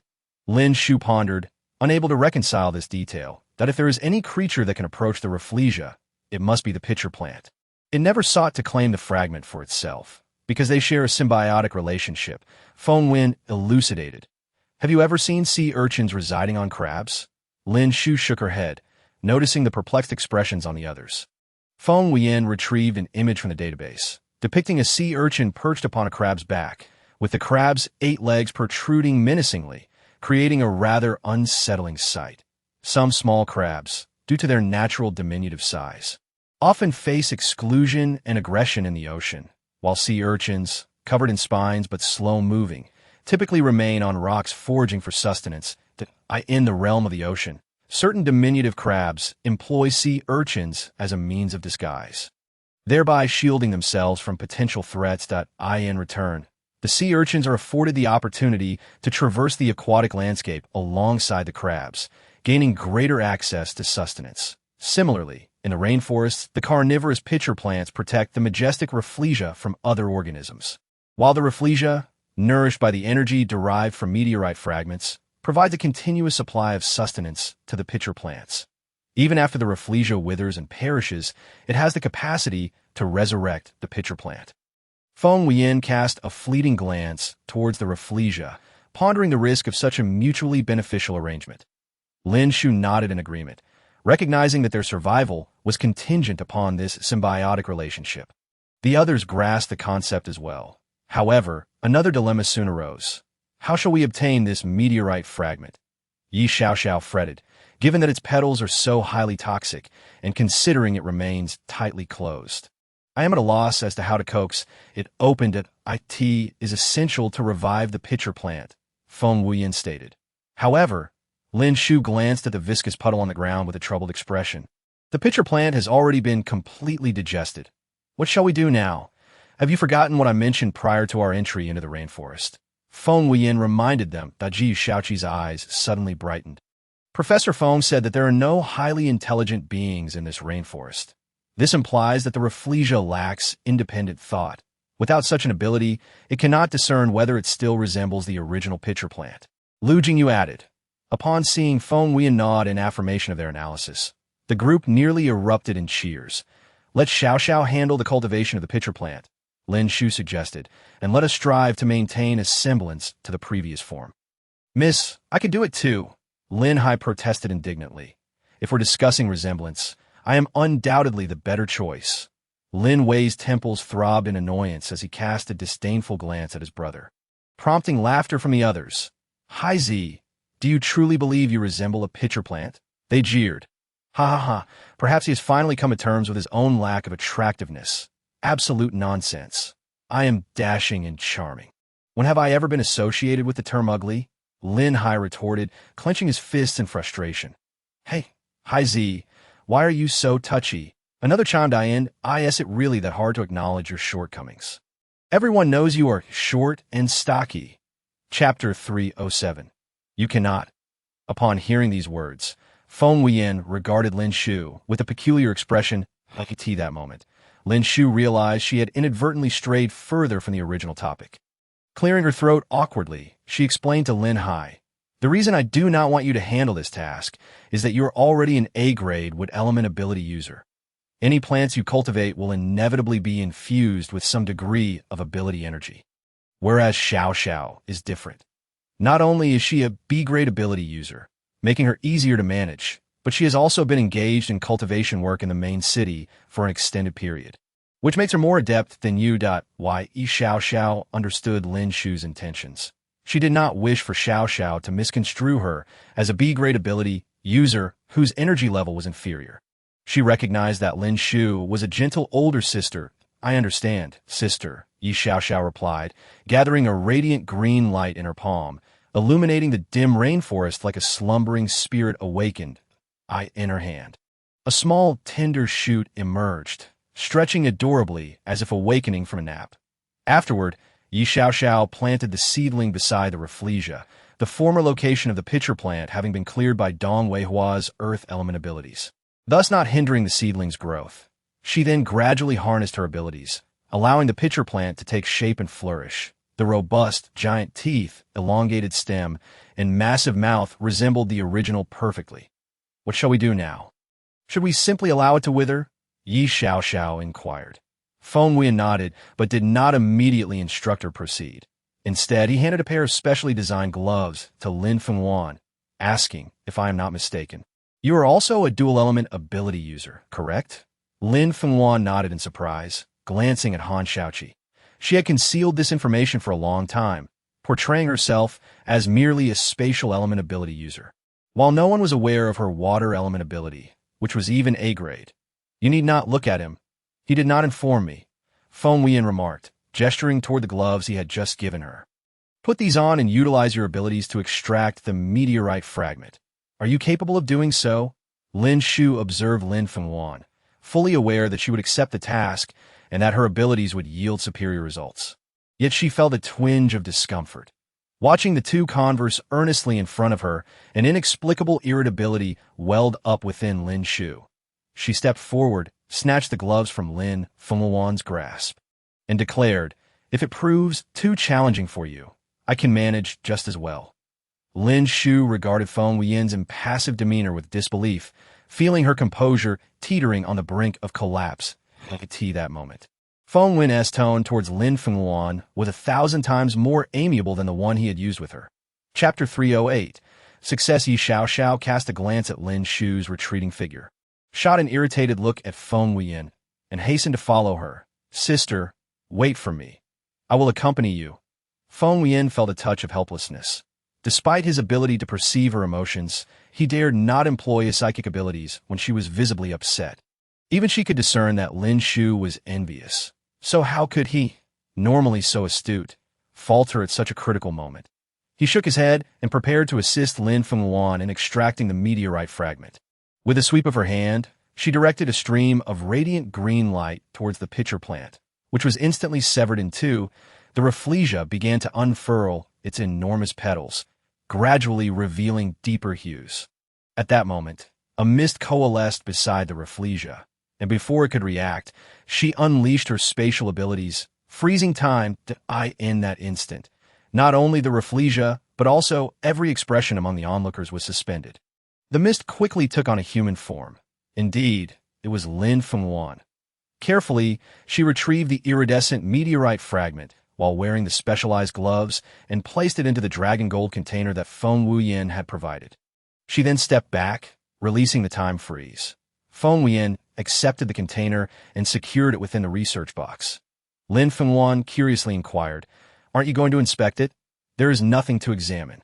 Feng Wuyan replied, lifting the research box and proclaiming, "I trust each and every one of my companions." Let us withdraw from the rainforest, Feng Wuyan calmly commanded. The moment Lin Shu departed, it seemed as though everyone awaited his orders before taking the next step. Such a lack of initiative made it evident how burdensome Lin Shu's responsibilities were. Contemplating this, Feng Wuyan pursed his lips and slowly announced, I will provide you with a coordinate point. Retreat according to this location. I will go find Lin Shu. Without waiting for a response, he took his leave. Why did Brother Feng leave so abruptly? I am utterly directionally challenged, and this rainforest is dark. Everything looks the same. How shall I navigate? Isn't there a coordinate? Quickly confirm where it is, Yi Xiaoxiao remarked, her gaze lingering on Feng Wuyan's already vanished figure, feeling a sense of relief. At least he intended to search for Lin Shu, which was reassuring. Once Feng Wuyan exited the rainforest, he headed towards the first vehicle, his instincts guiding him to where she would be. Indeed, upon opening the car door, he found her expressionless in the front seat. Noticing him, she displayed little reaction, merely asking in a flat tone, Did you secure the meteorite fragment? Chapter 309. Request for support, yes. Feng Wuyan affirmed, fixing his gaze upon her. Are you upset? Lin Shu turned her head away, her tone calm. No, after a moment of silence, Feng Wuyan reached out to caress Lin Shu's cheek, feeling her stiffen beneath his touch. His dark, profound eyes were filled with earnestness as he said, Lin Shu, this is not a trivial matter. I simply do not wish for you to take risks. I do not want you to be harmed. A fleeting hint of guilt crossed his features. He had assigned the task to Lin Feng Wuyan, not only because her spatial abilities were fitting, but also due to his selfish desire to shield Lin Shu from any potential danger. Lin Shu's gaze flickered, a faint blush creeping across her cheeks as she nodded softly. I understand. As soon as Lin Hai spotted Lin Shu, he began to complain, Miss, you cannot fathom how unreasonable Brother Feng has been. He left us all in the rainforest and walked away. Lin Wei, being his brother, offered no leniency, stating bluntly, I recall Brother Feng providing us with coordinates. Did you not receive them? Oh, I simply adhere to principles of fairness. Lin Wei retorted, a look of entitlement on his face, which prompted Lin Hai to retaliate with a playful smack to his head. Observing the two individuals embroiled in a chaotic tussle, Lin Shu could not help but feel a sense of exasperation. Promptly, she called for a halt, exclaiming, all right, you two usually get along like brothers sharing a single pair of trousers. Why do you always resort to fighting? This incident inadvertently illustrated a certain truth. Relationships are often forged through conflict. As she spoke, Lin Hai bent his elbow and delivered another jab to Lin Wei. Lin Shu nodded and activated the video call, initiating a group conference with the leaders of several major districts. As the image flickered to life, the well-maintained visage of Gu's mother appeared on the screen. Leader Lin, how are things on your end? If her memory served her correctly, Murongjin had once assigned the most challenging tasks to Lin Shu. Have you acquired the fragments? Zhang Wenshan inquired, a look of incredulity on his face, while the Feng family members expressed their delight, feeling they had made the right choice from the outset. Indeed, our situation is quite straightforward. Almost effortless, Lin Shu replied. What about the circumstances in your districts? She was reluctant to delve deeper into the matter. Murongjin, his expression grave, concealed his injured right hand and replied politely, We are also preparing to set off. Lin Shu nodded. She had noticed Murongjin's injury earlier, but chose not to mock him. Just as she was about to speak, a sudden red light flashed above the video call. Her expression tightened as she connected the call, revealing the pale faces of several small base leaders. Leader Lin, we request assistance, one of them shouted, panic evident on his face. Why do these small bases, which were supposed to be in relatively safe rural areas, require support? The man, trembling with terror, explained, a mutated entity has appeared in our vicinity. We have no idea what it is, only that it is extraordinarily powerful. We are nearly wiped out, with only a few brothers remaining. He struggled to hold back his grief, preventing himself from breaking down in front of Lin Shu. What? Not only Lin Shu, but the other district leaders were equally shocked. After a brief moment of contemplation, Lin Shu made a decisive choice. Send me your coordinates. Furthermore, she addressed the other district leaders. I propose that all elite forces from every district head there together. At this moment, no one voiced any objections. Such a terrifying situation had never arisen during the collection of meteorite fragments, especially not one in which they were unaware of the enemy's true nature. Understanding the gravity of the situation, Lin Shu glanced at the coordinates and instructed the small leaders, for now, retreat while engaging the enemy and find a suitable place to hide until we arrive for support. A few individuals contemplated opposing her, but a stern look from Lin Shu quickly silenced them. This matter is of utmost importance. You are all my comrades and subordinates, and I do not wish for any of you to come harm. Understood. Seeing no further dissent, she boarded the vehicle, gathering all A-level abilities to head toward the small village. Shortly after Lin Shu and her team arrived, leaders from other major districts began to arrive in succession. Upon seeing Lin Shu and her companions, the small leaders were overwhelmed with emotion, unable to contain their tears. Brothers, brothers, from their fragmented words, Lin Shu grasped the extent of the mutated entity's power, which far surpassed that of ordinary B-level abilities. At that moment, Feng Wuyan's expression darkened as he turned to the row of houses in the village and said gravely, "Prepare for defense. It is coming." Just as the crowd reacted and assumed defensive positions, a dark shadow descended from the sky, launching an attack, only to be repelled by Feng Wuyan's mental barrier. Landing awkwardly on the ground, it was then that everyone finally beheld the mutated entity before them. Collectively gasping in astonishment, it was neither fully human nor entirely plant. It resembled a tree trunk adorned with a human face and a canopy sprouting from a human body, an utterly terrifying sight. Is this a fusion of human and plant? A shiver of fear crept into Lin Shu's heart as she contemplated the entity before her. It appears so, and it possesses 2 fragments of meteorite. Feng Wuyan remarked with certainty. Perhaps this surplus energy has precipitated this fusion. As everyone absorbed Feng Wuyan's explanation, a sense of dread enveloped them. Where they had once felt a 70% chance of success, they now estimated their odds to be a mere 20 to 30%. That moment, the mutated entity had risen from the ground, preparing for a second assault. It remained silent, its human-like eyes now vacant and expressionless. Devoid of any consciousness that it may be due to the overwhelming energy of the meteorite fragments that it can no longer be classified as human, Feng Wuyan speculated coolly. Rather, it has become a weapon driven solely by the instinct to kill. What should we do? Lin Shu was alarmed, grappling with the notion of having to eliminate what was once a human. That we need not kill it.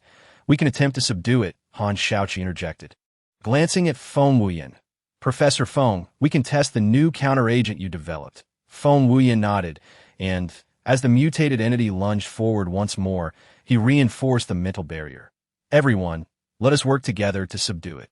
Lin Shu nodded, summoning a brilliant flame in her hands as she advanced, but the mutated entity's speed was astonishing. Even with her wind abilities hastening her movement, she barely singed a few of its leaves, failing to pose any real threat. Murong Jin's eyes sparkled with excitement as he marveled at the mutated entity's formidable capabilities, his mind racing with thoughts of harnessing such energy for his own use. Just then, the mutated entity barreled directly toward him, and before he could react, it lashed out with its tough branches. "Watch out!" Shun Yu shouted, erecting a metallic shield just in time to block the attack. Admonishing, "How can you be so dazed? Do you value your life so little?" Murong Jin was taken aback, realizing he had just been reprimanded by someone he had previously dismissed. His expression darkened, though he refrained from expressing anger, acutely aware that they had just saved him. "All our defenses are proving effective. If everyone applies their strength, we will soon subdue it," Feng Wuyan analyzed calmly. "Its speed is what makes its attacks appear so fierce. We should brainstorm ways to slow its assault." Suddenly, Dong Weihua's eyes lit up with inspiration. "Earth abilities, the soil can anchor it, effectively immobilizing its legs." Feng Wuyan nodded in agreement. "Let us proceed with that plan." Additionally, with Lin Fuyan's space stasis and Shaoqi collaborating with Shu's fire abilities, we can have Lin Hai utilize what abilities for direct impact, while Yes stands by with a metallic barrier, ideally locking the mutated entity within a confined space. I am not familiar with your team configurations from other districts, so please coordinate accordingly with my strategy," Feng Wuyan commanded, exuding an aura of authority that compelled obedience. Lin Shu watched him, her heart racing. "Let us begin," with Feng Wuyan's command. Everyone surged toward the mutated entity. Unprepared for the onslaught, the creature attempted to flee, but found its legs immobilized by Dong Weihua's earth manipulation. A charming yet innocent smile spread across Dong Weihua's face as he secured the entity's roots firmly in the ground. Meanwhile, Han Shaoqi, in conjunction with Lin Shu's fire abilities, unleashed a devastating bolt of flame upon the entity's crown, striking it effectively, while Lin Fuyan employed her space stasis to freeze the entity in place as it struggled to free itself. Unlike before, she did not cover the entire area, leaving everyone in awe of her spatial abilities. Now, Shenyu, Lin Fuyan urged as beads of sweat trickled down her forehead. Responding promptly, Shenyu harnessed her metallic abilities to construct a large metallic cage, from which 4 metallic tendrils emerged, binding the mutated entity within the enclosure. As Lin Fuyan released her spatial stasis. Wiping her brow, she exhaled in relief upon witnessing the entity's frenzied, yet completely restricted movements. Giving Shenyu a thumbs up, Feng Wuyan called for Han Shaoqi to join him as he retrieved the newly developed counteragent. After waiting for a moment, noticing that the mutated entity appeared to be tiring and gradually ceasing its thrashing, he utilized his mental abilities to inject the agent into the creature's body. As the substance was administered, the entity immediately reacted with resistance, its once vacant eyes now darting around, regaining a semblance of awareness. "Who are you?" Lin Shu gazed in astonishment at the scene before her, rendered speechless. "Has your counteragent truly proven effective?" The individual exhibited an expression of terror, and simultaneously, Murong Jin's countenance shifted dramatically. "Is it not acceptable for me to relinquish the meteorite fragments?" "It is futile," Feng Wuyan replied, shaking his head, his gaze tinged with a hint of pity. "Your genes have already merged with it. You have become one with it, and it has become one with you." After a brief pause, Feng Wuyan continued, "For now, you can still rely on the residual energy within you to survive, but when that day truly arrives, no one will be able to save you." Chapter 313. New research findings. I will hand them over. The individual, in a state of panic, retrieved fragment from his person and took down another piece from the crown of the trees above, offering it to Feng Wuyan. "There, is this sufficient to resolve the issue?" Feng Wuyan instructed Shenyu to remove the chains and enclosure that bound him, approaching to examine him thoroughly, nodding in approval. He appeared to be unharmed. Lin Shu nodded in acknowledgement and addressed the assembly, expressing gratitude for their efforts today, hoping that in the future they could unite with the same fervor as they had today. Upon hearing Lin Shu's words, the Northern Alliance was the first to surrender 2 fragments, followed by the Feng and Zhang families. Murong Jin hesitated only briefly before also relinquishing his fragment, witnessing the horrific demeanor of the earlier individual. He dared not entertain any thoughts of retaining the fragments for himself. However, an unexpected turn of events occurred. The off-road vehicle trailing closely behind Lin Shu seemed to have exhausted its fuel. Fortunately, the Gu family had ample space in their vehicle, offering one to Lin Shu and her companions. After expressing their gratitude, they set off, yet Lin Shu furrowed her brow in contemplation. "What occupies your thoughts?" Feng Wuyan observed her serious profile. "That I am pondering whether it would be feasible to develop an off-road vehicle capable of freely switching between various energy sources outdoors. Relying solely on existing gasoline and solar energy may prove inadequate in unpredictable situations." Similar to the innovative power generation systems we discussed earlier, Feng Wuyan's interest peaked at the mention of research and innovation. "Precisely, however, I believe the energy sources for the off-road vehicle could be more diverse, especially considering that even humans now possess various extraordinary abilities. Our equipment must evolve accordingly," Lin Shu remarked with a blink of her eyes. Indeed, Lin Shu then commenced the establishment of a stable transportation network among the districts. For she believed that if Feng Wuyan suggested it was worth a try, it was likely a viable plan. Once Feng Wuyan's new self-rotating energy vehicle was developed, Lin Shu, taking the initiative, gifted 2 vehicles to each district, while also providing the manufacturing methods and processes for the vehicles at no cost. In an instant, the Eastern District garnered immense acclaim. Who could possibly resist such a generous leader? Many ordinary citizens, inspired by this, began to migrate to the Eastern District through the transportation network, resulting in unprecedented economic growth and propelling the Eastern District to the forefront of the four regions, significantly expanding its territory. Chapter 314. The double bed this time, when she dispatched the task locations, no one hesitated or feigned compliance. Everyone claimed the locations they felt competent to handle. Lin Shu's Eastern District was assigned a marshy expanse. Unless there were any objections, we shall depart by tomorrow at the latest. After delivering this final instruction and observing the affirmative responses from everyone, she severed the video call. Turning, she convened a small meeting with the supernatural beings of the Eastern District. As you may have heard, our task requires collecting meteorite fragments from a marshy area, Lin Shu stated, glancing at the information gathered by Li Kun. This means we will need Earth-type supernatural beings to accompany us. She turned to Dong Weihua, who immediately understood and replied, Lin Jie, I shall go. Lu Jingyu also spoke up, inquiring, may I join as well? He was aware that he was merely a B-grade Earth-type supernatural being and doubted his ability to contribute much. Yet upon hearing Lin Shu's affirmative response, he felt a surge of hope. Certainly, you are an Earth-type supernatural being. Why should you not join us?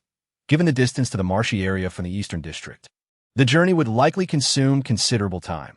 That afternoon, Lin Shu and her team set off. Observing the route and the off-road vehicle speed, Lin Shu felt immense relief that her decision to have Feng Wuyan design and modify the vehicle had been astute. You may rest in the vehicle. We should arrive at the marshy region by early morning. She rubbed her eyes and stretched. It seemed that ever since the districts began collaborating on the meteorite fragments, she had not taken proper care of herself. Feng Wuyan glanced at her and pressed a button on the seat in front. A partition slowly rose, completely separating their seating area from the cabin, eliciting surprise from Lin Shu and the others. That moment, only the two of them remained in the compartment. Lin Shu realized this and felt a slight flush rise to her face. Feng Wuyan leaned closer, inching towards her, causing her to nervously shut her eyes, uncertain of how to react. After a brief silence, a soft chuckle reached her ears, and as she opened her eyes, she felt herself lose balance, letting out a soft gasp. Yet, Lin Shu soon found herself tumbling onto a soft bed. Rising, her previous shyness transformed into curiosity about the vehicle's interior. I modified it in the later stages. It is concealed beneath the seats. Press the button to your left, and it will extend. Feng Wuyan explained that, you have one over there? I want to see. Lin Shu exclaimed, leaning towards him. Only then did she notice that this was indeed a double bed. Chapter 315. What kind of feelings at this moment? Lin Shu felt her heart racing wildly, her gaze darting about uncontrollably. Feng Wuyan found it amusing and remarked, the bed is set up for you. Why not rest? Lin Shu silently glanced at the man beside her. I cannot sleep like this. I guess it that you wish to avoid seeing me. Or would you rather not share this space with me? Feng Wuyan suddenly displayed an expression akin to hurt, yet the vehicle's front could only be designed in this manner. Otherwise, he looked up at the partition separating the front from the cabin and said, I shall step out and squeeze in with the others. And no need. Lin Shu, seeing him rise, hastily grasped his sleeve, only then realizing how eager her action had been. Her face flushed slightly, and though she knew she ought to let go, she was reluctant to do so. Feng Wuyan raised an eyebrow, observing the girl before him. After a moment of silence, he sighed, squatting down before Lin Shu, his palm gently caressing her cheek, whispering softly, Shu, look at me. Feng Wuyan spoke tenderly, though I am aware that in such a situation, I should not discuss a matter that ought to be treated with gravity and seriousness. I can no longer suppress my feelings. Feng Wuyan took her hand, which he had unconsciously forgotten to release from his clothing, placing it against his chest. Shu, I wish to know what kind of feelings you harbor towards me. Beneath her palm, she felt the steady rhythm of his heartbeat, thumping powerfully, as if conveying to her that her own heart was involuntarily quickening. Feng Wuyan continued, his voice resonant and clear as jade, gently reiterating his question. Lin Shu bit her lip, feeling utterly perplexed. She had no idea what these feelings were, from her initial infatuation and fondness for his persona to saving him, repeatedly attempting to avert the risks of his potential darkness, gradually becoming attentive to his every action, and later witnessing his gentle conversation with Lin Feng Wuyan. only for him to declare her inadequate. She was lost in confusion, unfamiliar with these emotions that I do not know. She heard herself murmuring to Feng Wuyan. After a prolonged silence, Feng Wuyan finally sighed, gently ruffling her hair. "It is all right.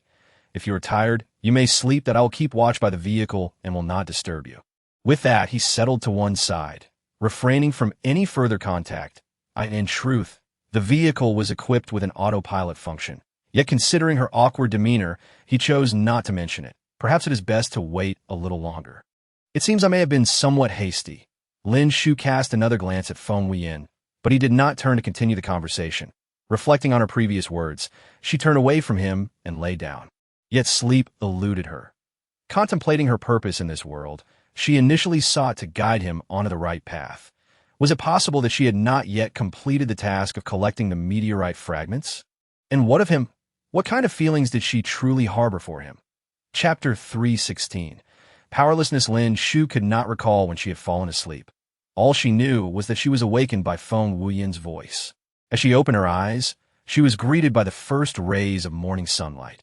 Only then did she realize she had slept for nearly 13 hours. It seemed she had indeed been overexerting herself lately. She looked at Feng Wuyan and found him unchanged from his usual self, which put her at ease.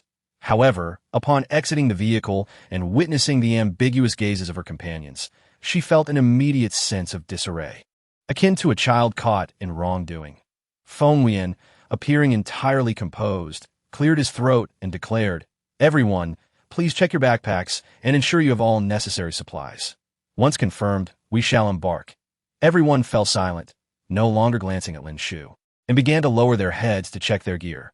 Lin Shu also took a moment to adjust her own equipment. "Let us proceed." Observing that everyone was ready, Lin Shu declared, leading the way into the marshy area.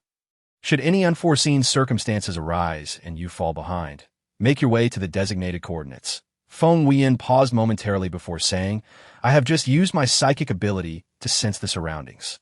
There are no highly intelligent creatures here. What you must be cautious of is the marsh. Do not underestimate it, or you may find yourselves ensnared." The group exchanged glances, having never encountered a situation where they need not concern themselves with creatures, but should focus on the terrain instead. It was not long before they were confronted with a foul-smelling, putrid marsh, bubbling suspiciously and exhibiting a most dubious hue.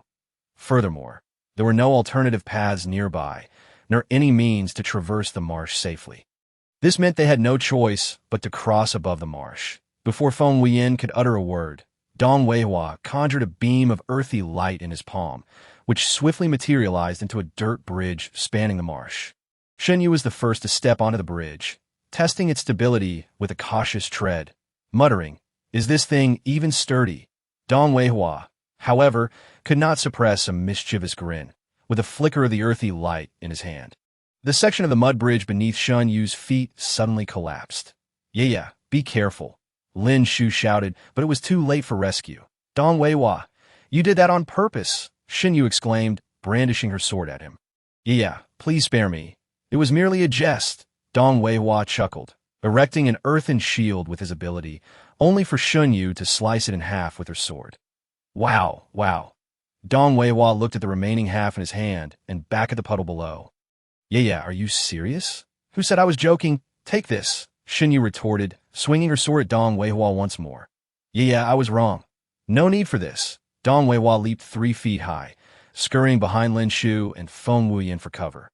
Lin Shu silently stepped aside half a pace, and Feng Wuyan did likewise, leaving Dong Weihua exposed before Shen Yu. "Sister Lin, Brother Feng, save me. Saving a life is worth more than building a 7-story pagoda." Dong Weihua cried out in desperation.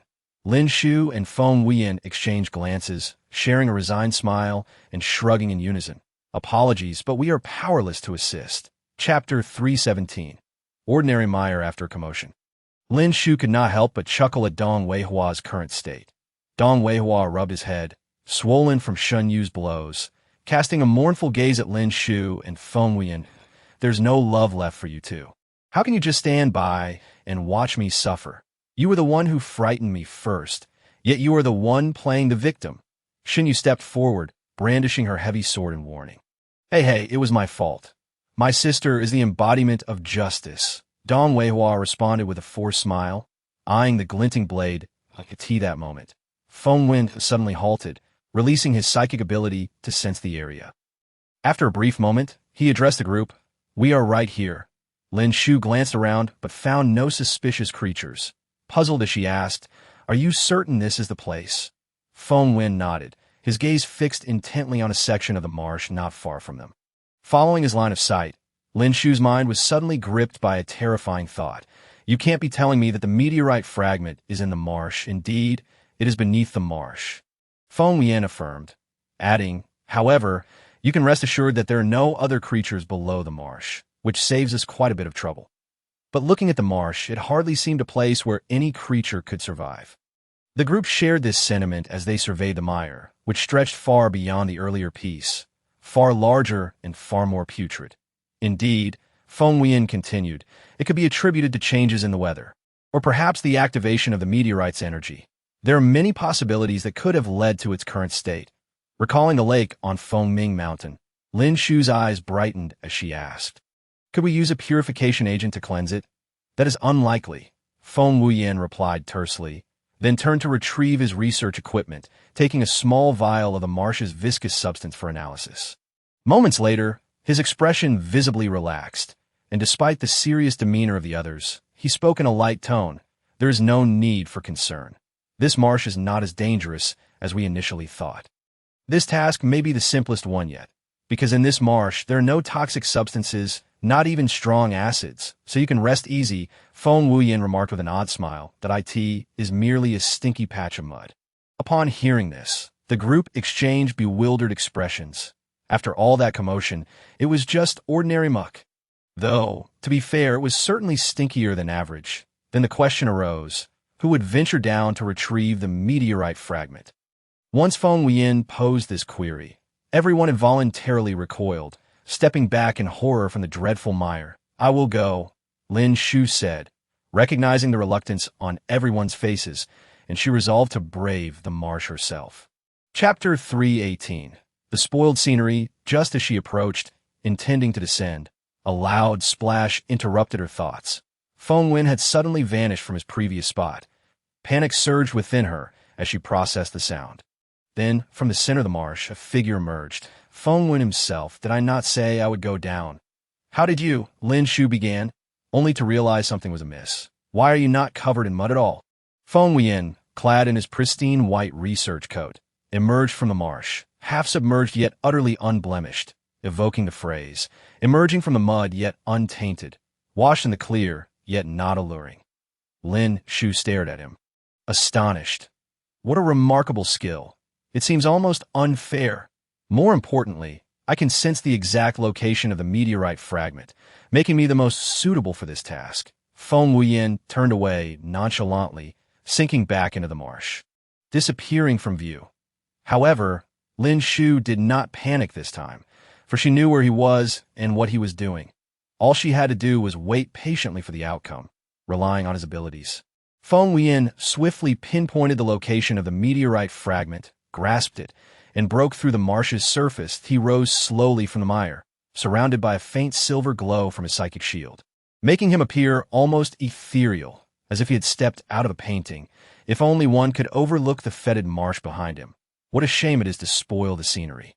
Lin Shu mused quietly, but she soon saw Feng Wuyan standing before her, smiling as he opened his palm. She looked down to find the meteorite fragment shimmering with vibrant colors, its brilliance surpassing that of the other fragments, eliciting a hint of awe in her eyes. This must be what they mean by, the exterior may be shabby, but the interior is gold. Feng Wuyan, in an unusually good mood, bantered with Lin Shu. For a moment, she was captivated by his smile, only snapping back to reality when he placed the fragment in her hand, resting his palm gently on her forehead, causing her face to flush uncontrollably. Following his guidance, nearly all the major regions reported good news, with a few challenging areas wrapping up their tasks. Although the marshy area where Lin Shu's group was stationed was the easiest to collect from. The journey from the eastern district took considerable time, so their progress was still comparable to that of other regions. Brother Feng, your abilities are truly impressive. Indeed, Brother Feng, if it weren't for you, we would not have been able to retrieve the fragments so effortlessly. We barely had to lift a finger. Feng Wuyan merely smiled faintly. In truth, his genuine intention was simply to spare Lin Shu from entering such a filthy marsh. Chapter 319. I want to go to Lin Shu meticulously organized and compiled all the meteorite fragments, ultimately sealing them within a small container made of dragon gold. She convened a third meeting among the various regions of Daxia continent. This meant that elite representatives from each region needed to be dispatched to form the strongest team. Lin Shu solemnly addressed the leaders, stating, "Thus, I propose that any ability users below A class should not participate." The leaders of the various regions nodded in agreement, recognizing the importance of minimizing unnecessary casualties. However, one stipulation remained. The use of special methods, such as prohibited items, was absolutely forbidden. Lin Shu's gaze was sharp and filled with authority. Once all the leaders had exited the conference room, Yi Xiaoxiao hesitated for a moment before entering. "Xiaoxiao, what is it? Do you need something?" Lin Shu, busy tidying up the meeting materials, looked up to see Yi Xiaoxiao's conflicted expression. "Sister, I want to go with you," Yi Xiaoxiao said, biting her lip as she spoke slowly. "That is out of the question," Lin Shu replied firmly, her expression stern. "Your current ability level is insufficient for such a significant task. I cannot risk your safety. I understand that my elder sister fears for my safety. Not because she perceives me as weak. Why, Yi Xiaoxiao's voice carried a hint of tears, yet I felt an ache in my heart. I do not wish to be left behind. If even Yi can go, then I too wish to join. I pondered. This enchanting little girl, resembling a porcelain doll, I must protect her well. Why Yi Xiaoxiao stared blankly at Lin Shu, hearing her speak of this past event for the first time. "You and Ya are both my precious little girls, which is why I have always held a special fondness for you both." Lin Shu sighed and remarked, "In truth, if it were possible, I would rather not have Yi accompany us. However, there is no alternative. She's the only metal-type ability user in the East District, and she has her reasons for needing to go." Chapter 320. Safe return. "I am selfish, Xiaoxiao," Lin Shu confessed. "Thus I hope Lin Hai can bear this all for you, rather than you having to shoulder it. Can you understand?" Yi Xiaoxiao nodded, yet after a while, her gaze grew resolute as she declared, "Sister, I will take good care of myself, so please take me along, all right? I truly wish to fight alongside you. I do not want to be left behind." Lin Shu sighed again, feeling a headache coming on. "Let her go." A clear male voice resonated from outside the door. Lin Shu looked up to see Feng Wuyan entering. "Let her go, Shu," Feng Wuyan said gently, looking at Lin Shu and Yi Xiaoxiao with a smile. "Do you truly fear that with so many of us, we cannot protect just one?" In that moment, Lin Shu felt a surge of determination. "Of course I can." Yi Xiaoxiao's eyes sparkled with excitement as she exclaimed, "Sister has agreed." "When did I agree?" Lin Shu looked helplessly at the little girl who had already dashed out of sight, turning to glare at Feng Wuyan. "You always make me violate my principles time and again." "Principles are not that significant," Feng Wuyan chuckled. "The importance of companionship takes precedence, does it not? This is a lesson you taught me." Lin Shu nodded, feeling a sense of relief. "Indeed, having companions together is what matters most. Even if I cannot protect her, I have you, right?" With that, she smiled too. Sunlight streamed through the window, casting a warm glow upon them, creating an ambience of tranquil beauty. 2 days later, all the district leaders, accompanied by their chosen elite forces, lined up at the main city gate, awaiting their final preparations and inspections. Lin Shu surveyed the crowd and announced, "This time, our destination is set in the northern grasslands. All ability users, please check your equipment and ensure you have brought the necessary items." As everyone gradually organized their belongings, Lin Shu once again inquired, "Is everyone ready?" Her gaze transformed into one of unwavering determination and strength as she commanded the crowd. "Let us embark." She and Feng Wuyan took the lead towards the off-road vehicles, and soon everyone moved in perfect synchrony, boarding the vehicles one by one. The new off-road vehicles departed from the main city of the East District, heading towards the northern grasslands. Ordinary citizens and low-tier ability users spontaneously lined the roadsides, bidding farewell to these brave warriors. The young lady returns safely. All district leaders unite. Returns safely. Chapter 321. The mutated grasslands, this fervent atmosphere persisted until they arrived at the northern grasslands. However, upon reaching the destination, they were taken aback. As Lin Shu and her companion's off-road vehicle entered the grasslands territory, they suddenly experienced a violent tremor and were thrown from the vehicle. Fortunately, due to the reinforcement by Feng Wuyan and the shock absorption system, they sustained no injuries. It was then they horrifyingly discovered that nearly every blade of grass had transformed into a mutated organism, and the culprits responsible for their mishap were the two closest to them. How are we to approach? It seems we are still quite far from the coordinates provided by Professor Feng, Gumu pondered aloud. Indeed, we are currently at the edge of the grassland, conservatively estimating. The meteorite fragments should be located in the center of the grassland, Feng Wuyan replied. But we cannot drive our vehicles through. What shall we do? Zhang Wenshan exclaimed. Do not fret, Feng Wuyan assured as he approached the off-road vehicle. To prepare for unforeseen circumstances, we drew inspiration from our previous salt extraction operation in the East District. Before departing this time, I collaborated with the researchers at the East District to add a rather practical function. Everyone, please observe, Feng Wuyan said, opening the vehicle door to reveal a sky blue knob. This knob turns left twice, like this. In an instant, to the astonishment of all, the off-road vehicle transformed into a hovering flying machine. This is truly remarkable, Lin Shu exclaimed in delight, gazing at the flying machine before turning to Feng Wuyan. I genuinely believe you are capable of anything. Yet, Feng Wuyan merely responded nonchalantly, refraining from elaborating. There were indeed areas where he was unable to succeed, such as getting her to open her heart to him. That moment, the district leaders transformed their off-road vehicles into dazzling flying machines. However, once everyone boarded the flying vehicles, they encountered another complication. The grass was far more formidable than it appeared. They initially believed the grass blades to be independent entities, but the vast expanse of grassland had evolved into a cohesive unit under the influence of the meteorite fragments. As their flying machine ascended above the grassland, they presumed they could finally evade the mutated grass's attacks, only to be taken by surprise as the grass suddenly stretched upward, ensnaring the flying machine and replicating the ordeal their vehicle had just experienced. At that moment, Feng Wuyan remained silent, his brow furrowed in concentration. He had anticipated many unexpected situations, including aerial assaults, yet he never envisioned that this plan would fail before it even commenced. Lin Shu glanced at the swaying giant grass stalks and suggested, "Why don't we launch a direct assault?" Chapter 322. Utilizing the extract, Feng Wuyan extended his mental energy to sense the location of the meteorite fragments, only to find his abilities restrained like never before. He understood that this resistance originated from the enormous mutated grass before them, which had enveloped the meteorite fragments deep within the grassland, making it impossible for him to approach too closely. Yi Xiaoxiao retrieved a vial of sorrel extract from her backpack and remarked, "Did we not extract a significant amount of this purple sorrel essence previously? Past experiments have shown that it not only inhibits the growth of mutated plants, but also repels mutated beasts. Using it against the mutated grass in this region would be ideal." Lin Shu's eyes lit up as she recalled the results of their prior experiments, feeling a surge of excitement. "Yes, we can certainly try using this sorrel essence."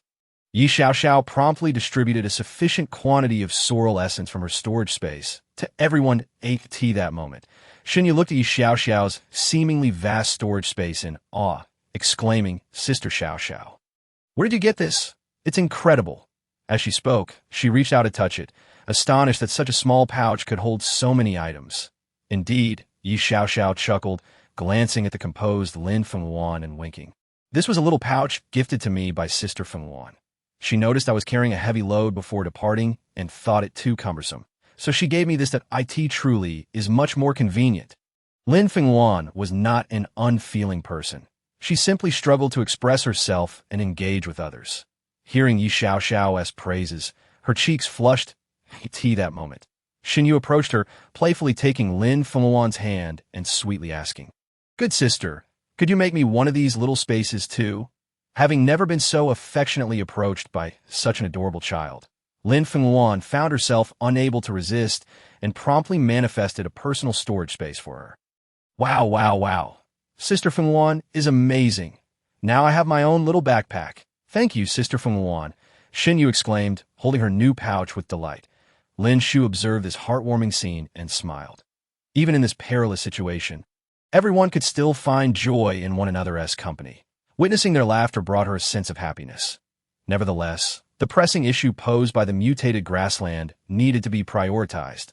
All right, everyone cheerfully shouted, raising their vials of sorrel essence, pouring them directly onto the colossal mutated grass. Yet, 1 minute passed, 2 minutes, even 10 minutes, and the mutated grass showed no signs of change.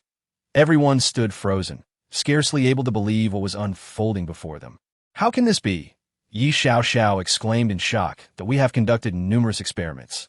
There should be no error, no issue. She turned to Lin Shu and Feng Wuyan, seeking answers. Brother Feng, sister, you were both present. It was effective, wasn't it? With a nod, Feng Wuyan stated, not only that, but Shu and I also ventured to the northern border, where we conducted experiments with exotic beasts, arriving at the same conclusion. Chapter 323. Strange Transformations, what should we do next? Xin Yu asked, her eyes wide with fear and concern as she surveyed the terrifying environment around her. The once lush greenery she had cherished now appeared monstrous, with plants undulating and writhing their massive forms. It was utterly horrifying, leaving Xin Yu to dread nightmares when night fell. She could only huddle behind Feng Wuyan and Lin Shu, hoping they would devise a solution swiftly. Yet, confronted with such a predicament, even Feng Wuyan and Lin Shu found the situation somewhat daunting, not easily resolvable. Perhaps we should try once more to... It is unlikely that what worked before has suddenly ceased to be effective. Could these plants have evolved so rapidly? Lin Shu suggested, producing the oxalis extract and waiting for the right moment to splash it onto the colossal creature's body. Everyone watched in anticipation, hoping for a positive outcome. But as each second ticked by, the enormous being showed no signs of change, remaining just as it had been before. It seemed entirely ineffective. The group wore expressions of horror. The situation was becoming increasingly dire. This gigantic mutated grass, as far as they knew, could only be countered with the oxalis extract. Now that the extract had proven useless, they found themselves at a loss for alternative methods of combat. Everyone remained calm. Feng Wuyan's steady gaze swept over the assembly. The moment he spoke, a sense of composure descended upon them. It felt as if any crisis could be effortlessly resolved in his presence. Since the oxalis extract is ineffective, let us promptly devise another strategy. We must avoid panic. If we lose our composure, no one will be able to save us. Reassured by Feng Wuyan's words, they all nodded resolutely, focusing intently on the gigantic mutated grass. After all, we are primates. This enormous mutated grass is merely a plant. How could we, being intelligent beings, fail to outsmart these mindless, evolved creatures? Lin Shu, unable to suppress her sarcasm even in the face of extreme danger, muttered to herself. Her quips lightened the previously heavy atmosphere, allowing everyone to brainstorm solutions with renewed vigor. Take out the purification agents, Feng Wuyan declared, as if struck by an idea. The group promptly retrieved their supplies without hesitation, turning their attention back to him. What shall we do next? Xin Yu blinked her large, watery eyes, trembling as she looked up at him, desperate to resolve the threat posed by the colossal plant. Since the oxalis extract has proven ineffective against the gigantic mutation, let us utilize the purification agents and any other available potions. Regardless of how advanced its evolution, at its core, it remains a plant and must possess vulnerabilities. The group found Feng Wuyan's reasoning compelling. They pooled their potions and doused the massive mutated grass. Yet still, there was no discernible effect. To their dismay, their actions seemed only to provoke the creature. The gigantic mutated grass began to attack. Chapter 324. Terrifying power. Lin Shu quickly joined in the defense as the monstrous grass extended its lengthy tendrils towards them. Armed with weapons, the group fought valiantly against the onslaught of the grass's appendages. Striving to avoid contact, uncertain of the consequences should they be touched by the mutated tendrils, for reasons unknown, Lin Shu found herself the target of far more tendrils than her companions. Is it because I'm attractive that they're all coming after me? She thought, exasperated by the odds stacked against her. Just as she felt the impending touch of a tendril, Feng Wuyan swiftly embraced her waist and pulled her aside, narrowly evading the attack. That moment. An unfortunate prairie mouse emerged from a burrow, inadvertently colliding with one of the tendrils. The gigantic mutated grass, sensing the contact with a living creature, instantly ensnared the mouse. What followed was a horrifying spectacle that left the group in stunned silence. The tendrils, equipped with suction cups, clung to the mouse, and within mere seconds, it was drained to nothing but skin, discarded like a bloodless husk. My heavens. The gigantic mutated grass can even drain blood if it touches us. Will we not become mere corpses ourselves? Gu Shaoqi exclaimed. The others were expressions of dread, grappling with the chilling reality. It was not only the younger members of the group who felt fear. Even the usually composed Feng Wuyan showed a crack in his icy demeanor upon witnessing the gruesome scene, a flicker of terror crossing his face. What shall we do now? The extraction and potions are utterly ineffective, and it seems we haven't sighted its wrath. Are we destined to perish here? Xin Yu's voice trembled with panic as she gripped her weapon tightly. Why are you panicking? No matter how powerful. Everything has weaknesses. I refuse to believe this giant mutated grass has no vulnerabilities. An agitated ability user shouted at Xin Yu, then darted around the creature, searching for any signs of weakness. Unfortunately, the mutated grass detected him and swiftly ensnared him in its tendrils. The ability user had no time to react or struggle before he was rendered a lifeless husk. Much like the prairie mouse, the sight of a living human transformed into a corpse before their eyes sent the younger females into tears, huddling together in fear. This is beyond terrifying, one of the girls whispered cautiously. Just then, the lifeless body of the absorbability user unexpectedly rose, gradually returning to its former state. Chapter 325. Powers disappeared. Everyone stared in disbelief at the once-dead ability user, who should have been lifeless, now standing upright. Shocked, they clustered together, watching him warily. The gigantic mutated grass, having consumed the ability user, appeared to revel in its feast, swaying joyfully. In this new world dominated by ability users. Everyone possessed powers, and even plants and animals were imbued with abilities. Ordinary humans of the past were now seen as obsolete, unfit to survive on this planet. Lacking abilities was tantamount to death, as any random plant or animal could effortlessly extinguish a non-powered individual. Think this giant grass creature possessed such capabilities. If it were to consume each of us, we would all become ordinary humans, which could lead to catastrophic consequences. If such a transformation spread, humanity would be rendered powerless. We must find the meteorite fragments to devise a plan swiftly. Lin Shu, glancing at Feng Wuyan, noted his previously playful demeanor had turned serious. Understand, if these creatures possess no weaknesses, we must carve a bloody path forward. We shall unleash our most destructive forces. We can shatter them to pieces. The other ability users found Feng Wuyan as proposition sound. Since they could not evade the tendrils, they would obliterate both the tendrils and the massive creature, believing it incapable of regeneration. Seeing the support of the group for his plan, Feng Wuyan steadied himself and declared, Since we have all decided, let us together forge a path forward. We cannot allow those tendrils to touch us. I've noticed that after consuming abilities, the gigantic mutated grass seems to grow stronger. We must be vigilant. If it consumes too many abilities, it will become even more formidable. Understood, they all replied in unison.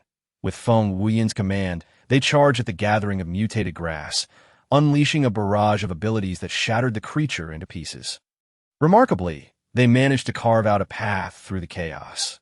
Everyone was resolutely wielding their extraordinary abilities, with not a single soul daring to exhibit even the slightest hint of negligence, fearful that a moment's lapse could lead to being ensnared by the tendrils of the colossal, anomalous plants. Yet, despite this fervent effort, their progress remained arduous. After several minutes, they had barely traversed a few dozen meters. Chapter 326. Aftermath. This cannot continue. If we proceed this way, none of us will escape. Some must remain behind to handle the aftermath. Let Feng Wuyan and Lin Shu go ahead first. Only in this manner can they break free and seek the meteorite fragments, ensuring our collective salvation. An extraordinary ability user shouted, proposing this plan. The others recognized the validity of his words to end their frantic rush.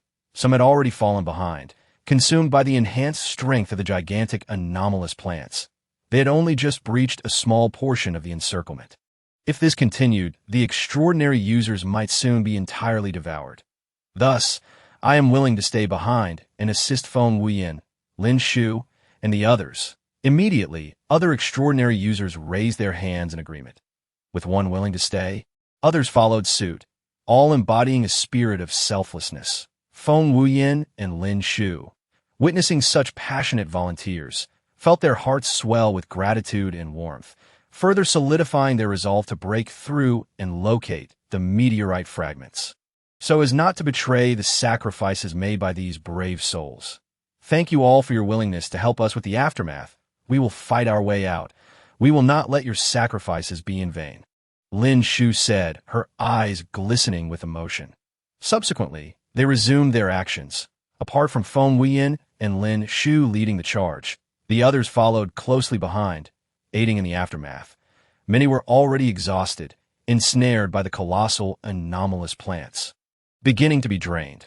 Witnessing such a gruesome scene caused Lin Shu great distress, for it starkly contrasted her initial vision of protecting Dachau Prefecture. Now, seeing so many willing to sacrifice themselves for her escape, and knowing that none would be left whole, shattered her earlier ideals. Just then, she heard Feng Wuyan's gentle voice beside her. Do not look back. We must move forward. We must break free, or we will not honor their sacrifice. Feng Wuyan felt something wet as he covered Lin Shu's eyes. He understood she was crying but chose not to voice it, knowing she likely wished to conceal her vulnerability. I understand. I will succeed in finding the meteorite fragments, and I will not let everyone as sacrifices be in vain. I believe we can achieve this. Do you not agree? Feng Wuyan nodded in affirmation. They exchanged a smile and continued forward, hand in hand. Chapter 327. Breaking through. Lin Shu, fueled by a newfound strength, unleashed an even more ferocious assault with her abilities. With a swift motion, she summoned a blazing inferno from her palm, directing it forcefully at the colossal anomalous plants, which ignited in a conflagration, severing their tendrils. Elated by the effectiveness of her attack, she steadied her focus and continued to assault the gigantic flora. Feng Wuyan and the others, equally determined, unleashed their abilities against the mutated plants. Through their combined efforts and the aid of those who stayed behind, they finally broke through the encirclement and arrived at the location of the meteorite fragments. Though they were disheveled and smeared with the stench of blood, there was no time to regroup. They hastened towards the fragments. However, they were met with a formidable barrier of colossal anomalous plants surrounding the meteorite, forming a natural shield that fiercely guarded the precious fragments within. If they could not eliminate these plants, they would have no chance of retrieving the meteorite. Who would have thought there would be so many of these massive, anomalous plants? Lin Shu expressed her fatigue, yet her attacks never waned. She gathered her strength, hoping to unleash a more potent inferno, ideally reducing these plants to ashes. Lin Shu, Yu, and Gu Shaoqi, as fire and lightning users, are our ultimate weapons against these colossal plants. Feng Wuyan quickly devised a battle plan, addressing Lin Shu and Gu Shaoqi that we will distract them, and your fire and lightning abilities are the most effective against them. Strike when they are at their weakest, retrieve the meteorite fragments, and we shall make our swift escape. This was the only strategy available, one that risked their own safety to vanquish the enemy. Lin Shu understood that apart from Feng Wuyan's plan, they had no alternatives left. They had already lost many, and they had to proceed. Failure was not an option. Do not worry, sister. We will give it our all and will not disappoint you. Yu and Gu Shaoqi must also stay strong. Shun Yu encouraged, her face beaming with determination. Lin Shu ruffled Shen Yu's hair, her gaze turning resolute as she glanced at Gu Shaoqi and Feng Wuyan, signaling their readiness. Upon seeing this, Feng Wuyan commanded the others to take their positions and commence the attack on the outermost colossal anomalous plants. Chapter 328. Securing the fragments, Lin Shu and Gu Shaoqi exchanged affirming glances, and upon receiving each other's silent consent, they unleashed their skills, waiting for the opportune moment to charge in. Under Feng Wuyan's leadership, the others effectively drew out the outermost plants, diminishing the barrier surrounding the meteorite fragments. Lin Shu and Gu Shaoqi seized the opportunity to approach, directing their abilities at the colossal plants, hoping to create an opening to extract the fragments. As they successfully burned a hole through the barrier. Lin Shu quickly intensified her output, with Gu Shaoqi following suit. Just as the opening widened and they prepared to enter, Gu Shaoqi glanced at Lin Shu, who shook her head in confusion. They both ceased their attacks, looking outward to see several extraordinary users collapse, unable to endure any longer, ensnared by the tendrils and left as mere husks on the ground, reverting to ordinary humans. I'm sorry. We can no longer hold on. The fallen extraordinary users, now ordinary, lay on the ground, filled with guilt. The remaining members could not fault them. They too were on the brink of exhaustion, relying solely on sheer willpower to battle the colossal plants. Do not stop. Keep fighting. I will find a way. As they finally breached an opening, Lin Shu instinctively reached in to grasp the fragments. Be careful. Gu Shaoqi shouted urgently. Upon looking back, Lin Shu noticed that their numbers had dwindled significantly. Feng Wuyan, witnessing this, knew he could not allow Lin Shu to be harmed or let their efforts go to waste. He activated his mental abilities, his aura surging dramatically. Everyone experienced a ringing in their ears, clutching their heads and rolling on the ground. Feng Wuyan's mental assault was excruciating, affecting not just the people, but also every creature and plant in the vicinity, causing them to cease their attacks. Chapter 329. Fainting at that moment, Lin Shu gritted her teeth and extracted the meteorite fragments, then pulled Gu Shaoqi aside with great force. I got it! I got it! A collective sigh of relief washed over everyone, while the plants and animals stood motionless, bewildered by the events that had just unfolded. Many gazed at Feng Wuyan in fear, astonished at the sheer terror unleashed by his amplified attack, which no one could withstand. Lin Shu hurried to Feng Wuyan's side, and the others gathered closely, maintaining a vigilant stance, wary of any potential resurgence from the colossal anomalous plants. In the very heart of the encirclement, Feng Wuyan and Lin Shu gazed at the fragments of meteorite in their hands. Unwilling to waste any time, that we must seal these fragments without delay, Feng Wuyan urged, his eyes filled with urgency as he looked at Lin Shu. Understanding the gravity of the situation, Lin Shu solemnly nodded and extended her hand. Let us commence at once. As her words faded, both Feng Wuyan and Lin Shu activated their abilities, beginning the sealing process on the meteorite fragments before them. With all their might, they successfully sealed the fragments within a mere 5 minutes.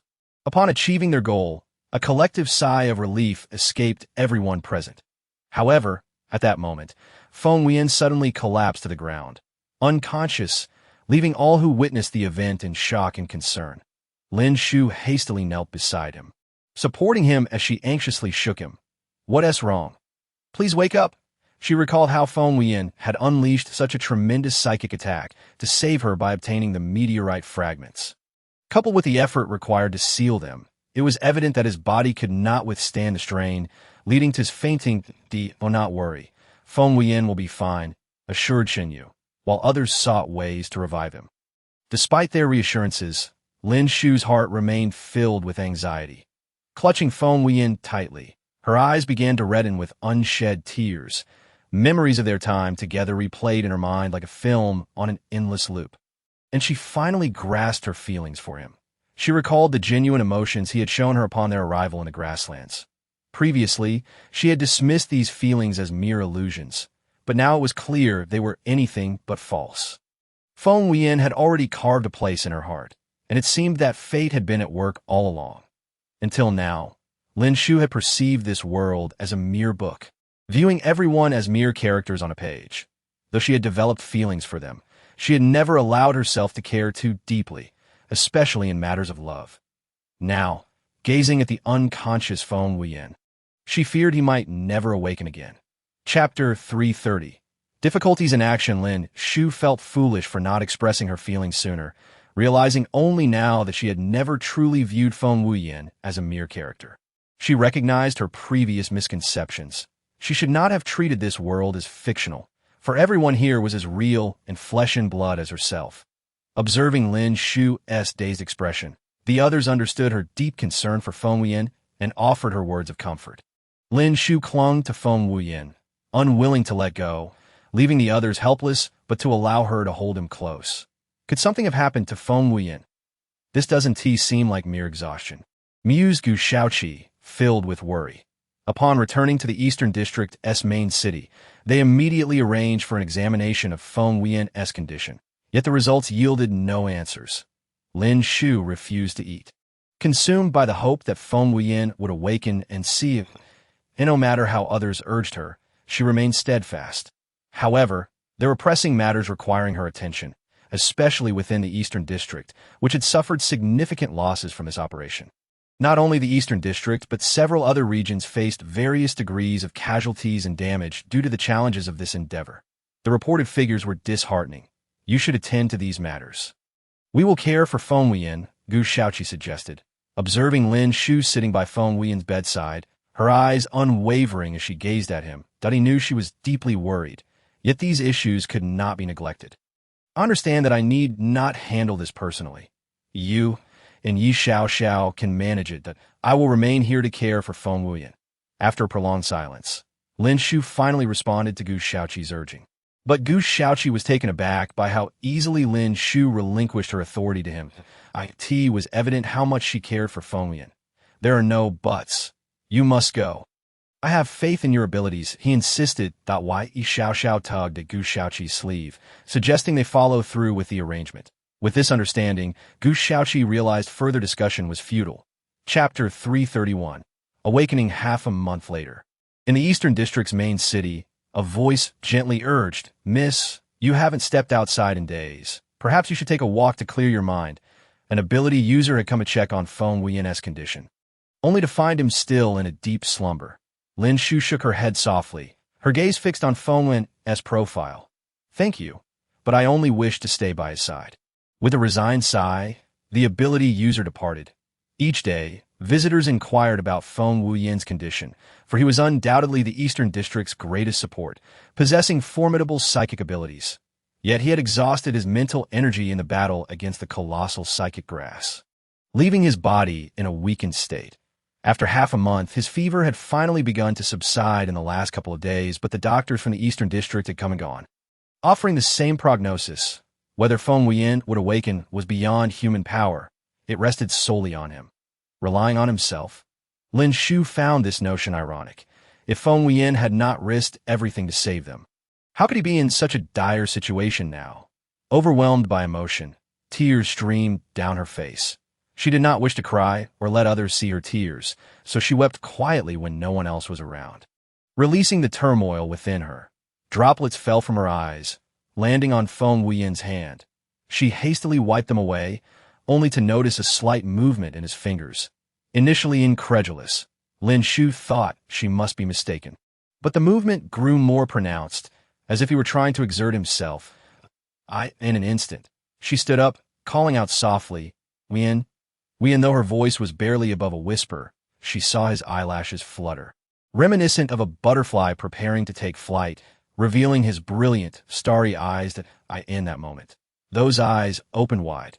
Feng Wuyan had awakened. After a half-month vigil by Feng Wuyan's side, Lin Shu had consistently encouraged herself that he would not remain in slumber forever. Yet, witnessing him awaken and gaze at her with gentle eyes felt as if fireworks were exploding within her heart, and the sound of her heartbeat echoed in her ears. Shu. Feng Wuyan spoke, his eyes landing on Lin Shu, who stood beside his bed. Scanning the room, he noticed she was the only one present. He did not dwell on it, feeling only a parched throat and an overwhelming weakness when attempting to sit up. Looking at Lin Shu, who appeared dazed, he asked, Shu, how long have I been unconscious?" Recognizing the stiffness in his body, he surmised he had been out for quite some time, his memories still trapped in the chaos of the battle. Chapter 332.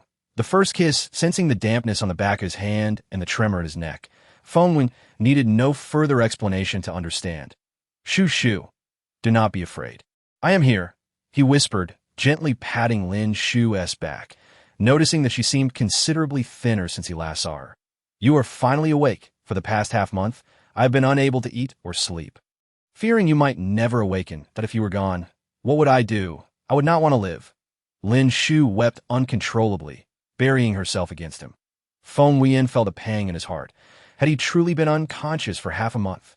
Yet he quickly suppressed that thought, as his attention was consumed by Lin Shu's earlier words. If he were no longer there, she would not survive either. This revelation struck him deeply. Lowering his gaze to Lin Shu, now a teary mess, he summoned all his strength to cup her face. Shu, are you serious about what you just said? If one day I were to die, you would not live on? His voice, careful and tender, bore an uncharacteristic softness. I would. Lin Shu replied, lifting her head with unwavering determination. At a glimmer of light crossed Feng Wuyan's eyes, as if something within him was breaking free from its cocoon. Shu, do you like me? He inquired, though it was framed as a question. His tone conveyed certainty. There was no doubt. She liked Feng Wuyan. Once Lin Shu voiced her feelings, a sense of liberation washed over her, as if a heavy burden had been lifted. However, in that moment, she found herself suddenly pinned down by Feng Wuyan's advancing figure. Before she could even react, her lips were enveloped, the 4 luscious petals pressed tightly together. In that moment, Lin Shu was so taken aback that she momentarily forgot to struggle. Her eyes widened in astonishment, revealing only Feng Wuyan's sharp brows and his dazzling gaze, in which she could see nothing but her own reflection. Then came the gentle exploration. Lin Shu was stunned. This was her first kiss, yet in her weakened state, she found herself lacking the strength even to rival the comatose Feng Wuyan, who had been unconscious for half a month. The kiss sent shivers through her scalp, leaving her mind in a daze. Unbeknownst to her, at that very moment, Feng Wuyan beheld her as a doe with glistening eyes, brimming with innocence. Lin Shu's lips were moist and sweet, an irresistible temptation for Feng Wuyan. After what felt like an eternity, the two finally parted. Lin Shu's face flushed crimson, her expression flustered, her gaze darting to the side, unable to meet Feng Wuyan's penetrating eyes. Shu, I like you, Feng Wuyan declared. Lin Shu turned her head, stammering in disbelief. Feng Wuyan slowly sat up, propping himself on one arm while the other gently turned Lin Shu's shoulder to face him. I said, I like you, Shu. Will you be with me? Feng Wuyan's voice echoed in Lin Shu's ears. I agree, she exclaimed loudly. Feng Wuyan smiled, but then suddenly furrowed his brow. Lin Shu, perceptive to the change in Feng Wuyan's demeanor, quickly steadied him, her voice laced with concern. Wuyan, what's wrong? Feng Wuyan attempted to wave it off, yet a grimace more disheartening than tears crossed his face. Wuyan, are you all right? Don't scare me. I'll fetch a doctor. Lin Shu insisted. Don't go. Feng Wuyan suddenly grasped Lin Shu's hand, but she recoiled as if burned, swiftly pulling away. Wuyan, why are you so hot? Are you having a fever again? Instinctively, Lin Shu withdrew her hand and pressed it against Feng Wuyan's forehead, which felt alarmingly hot in that moment. Lin Shu's anxiety and tension became Feng Wuyan's sole focus. He felt as though he were engulfed in flames. A powerful force seemed to surge from within him. Feng Wuyan concentrated his mental energy, his remaining rationality urging him to control this force, fearing the dire consequences of losing control. Lin Shu urgently called for help. She couldn't leave, yet she couldn't simply ignore Feng Wuyan's distress. Several other ability users rushed in from outside, their faces lighting up upon seeing Feng Wuyan awake, but their smiles quickly faded as they sensed something was amiss. Miss, what's wrong with Feng Wuyan? He looks like he's gone berserk, someone inquired. I don't know. He was fine just a moment. It can't be a side effect, can it? Lin Shu ventured, growing increasingly uneasy. Feng Wuyan sat motionless on the bed, no longer exhibiting the previous excitement. As if in deep meditation, a few attempted to approach, only to be blocked by Lin Shu. Wait. She noticed that Feng Wuyan's condition had visibly improved, and being a fire-type ability user, she could feel his temperature gradually decreasing. After about 10 minutes, Feng Wuyan slowly opened his eyes. Wuyan, how do you feel? Lin Shu approached him, but he extended his hands, gradually releasing the ability within him, instantly filling the room with his mental energy. Could it be the mental energy of an S-rank ability user?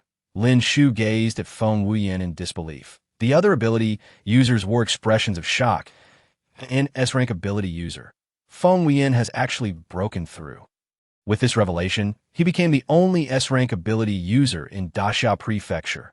Upon hearing this, the other ability users immediately congratulated Feng Wuyan and rushed out to spread the news. Lin Shu was overjoyed. The enhancement of Feng Wuyan's ability was an immensely positive development for them. Feng Wuyan chuckled. Oh, you. Yet he understood Lin Shu's sentiment. If one day she were to fall into a coma, he too might become despondent, unable to muster interest in anything. I'll go find Gu Shaoqi and inquire about the recent situation, Lin Shu said, pursing her lips. All right. Feng Wuyan nodded with a smile. When Gu Shaoqi arrived, he appeared bewildered that he had not anticipated Feng Wuyan's awakening, let alone his emergence as an S-rank mental ability user. What is the situation in the Eastern District compared to the others? Feng Wuyan asked directly. Hearing this straightforward query, Gu Shaoqi wasted no time in responding.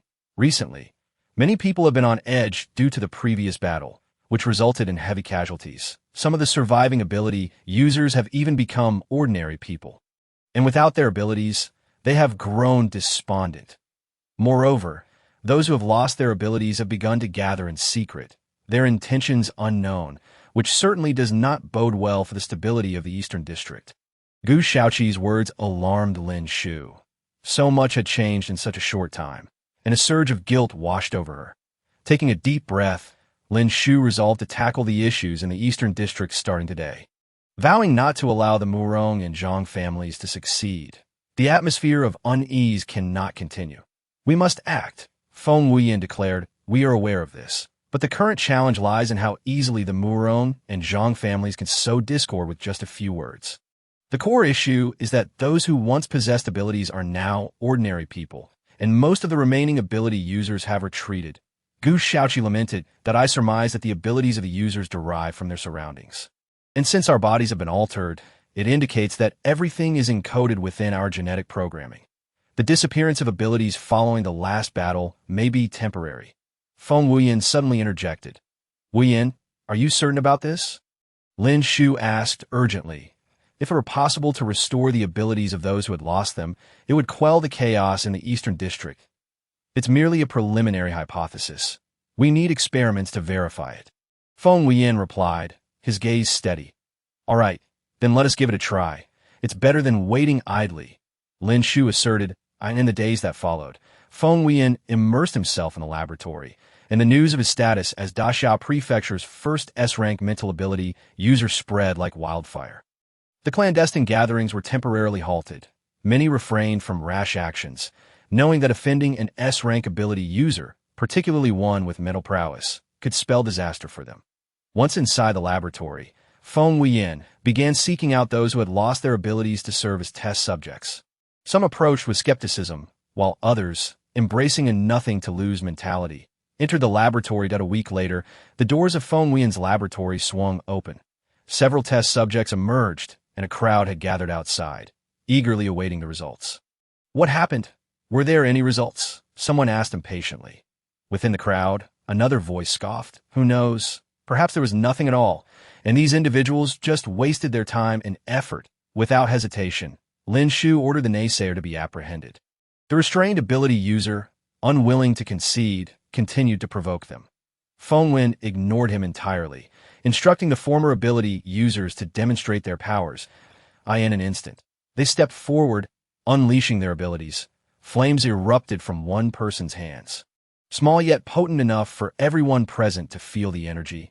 It was undoubtedly real, not a fabrication. The others followed suit.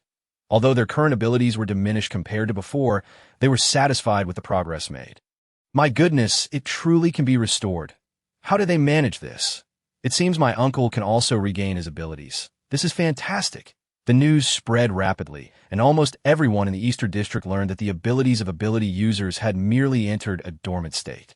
As long as the energy in the air remained, they could gradually recover, typically within a few months, or as little as 1 month. As long as the energy in their blood returned to normal levels, their abilities would be restored. Despite some skepticism, many could no longer deny it, for the volunteers were indeed regaining their powers. The rumor-monger was captured by Lin Shu's men and subsequently confessed to the Murong family's involvement. Seizing the opportunity, Lin Shu presented all the evidence she had gathered and swiftly dismantled the Murong and Zhang families. Of course, there was opposition from supporters of both families. But once Lin Shu laid out the evidence, all fell silent. With irrefutable proof, no one dared to speak up for the two families, for doing so would implicate them. No one was foolish enough to challenge the authority of Feng Wuyan, the most formidable ability user. After his ascension to powered AT last, Lin Shu, through a public voting process, decreed the banishment of the Murong and Zhang families to the fringes of Daxia continent to construct city walls. The punishment did not end there. Members of both families were forever barred from joining any organization within Daxia and were prohibited from setting foot inside its borders. This matter was far from concluded. For with the expulsion of the Murong and Zhang families, the Western District fell under the jurisdiction of the leading family. The Southern District, previously overseen by the Murong family, was entrusted to Gu Shaoqi and Lin Feng Wuyan by Lin Shu, a decision that earned their respect and reinforced their belief in Lin Shu's magnanimity. This marked an unprecedented reshuffling within Daxia. Only those who refrained from spreading rumors and did not pledge allegiance to the Murong and Zhang families remained, while those with ulterior motives or who directly participated in the power struggle were either apprehended or exiled. Chapter 336. A strong alliance after a fortnight of recuperation. Lin Shu convened a second full combat meeting, this time to embark towards the South Sea. However, due to the heavy losses sustained in the previous battle, many of the ability users had perished, and some were still recovering their powers, resulting in an overall diminished capacity. After much deliberation, Lin Shu ultimately conferred with Feng Wuyan and decided to mobilize Gao Qi's surprise attack team, along with Li Kun and Wang Chong. Prior to their departure, the team meticulously organized their route and the resources and equipment to be taken. Setting out one morning, upon hearing the news, Feng Wuyan could not help but chuckle, gently patting Lin Shu on the shoulder, understanding that Lin Shu was lamenting the betrayal of the Murong and Zhang families. Rest assured, such individuals shall not emerge again. Even if someone harbors ulterior motives, I shall ensure they possess the heart of a thief, but lack the courage. Such domineering words from Feng Wuyan instantly elicited a smile from Lin Shu. Indeed, who would dare provoke our S-class ability user? Lin Shu jested. Oh, that is not necessarily the case. There is indeed someone before us whom I cannot afford to offend. Feng Wuyan rose as well. Their jovial banter immediately attracted the attention of Li Kun and Wang Chong, who had been temporarily reassigned to bolster the expeditionary force. They had anticipated merely a journey filled with toil and subsequent combat. However, upon halting at a secure location to rest and set up camp, they witnessed the uninhibited interaction between Lin Shu and Feng Wuyan. At that moment, someone chimed in with a grin. "Hey, you may not know, but the young lady is now with Feng Wuyan. They have made their relationship public." Li Kun and Wang Chong, initially unaware of this development, were taken aback by the news, observing the two interacting not far away, sometimes speaking softly, other times laughing and bickering. Their growing realization finally pinpointed the discomfiting reason. The two were indeed together. What a powerful alliance! Li Kun could not help but exclaim. Indeed, it is quite unexpected, yet not entirely out of the realm of possibility. Wang Chong remarked. I Kun nodded in agreement, acknowledging that if the two most formidable individuals were not united, who could possibly be worthy of them? Perhaps this was destiny. However, the two were remarkably well matched. A sentiment shared by all who learned of Lin Shu and Feng Wuyan's union. The team traversed various locations. They took breaks not only to tally their resources and equipment, but also to ensure every member was sufficiently energized. Even though they had yet to reach the South Sea, the journey itself could wear on them, leading to exhaustion. Lin Shu's greatest concern was that they would approach the battle fatigued, a disadvantage in any conflict. Nevertheless, they encountered minor troubles along the way, all of which they ultimately overcame. All members successfully arrived at their destination, the South Sea. Chapter 337. The giant mutant octopus. The sea surged tumultuously, the vast expanse of deep blue water presenting a picturesque scene that, in a peaceful world, would be an ideal vacation spot. Yet Lin Shu was acutely aware that beneath this sparkling azure surface lurked countless unknown mutated creatures. The myriad of marine life below was equally terrifying in its mutations.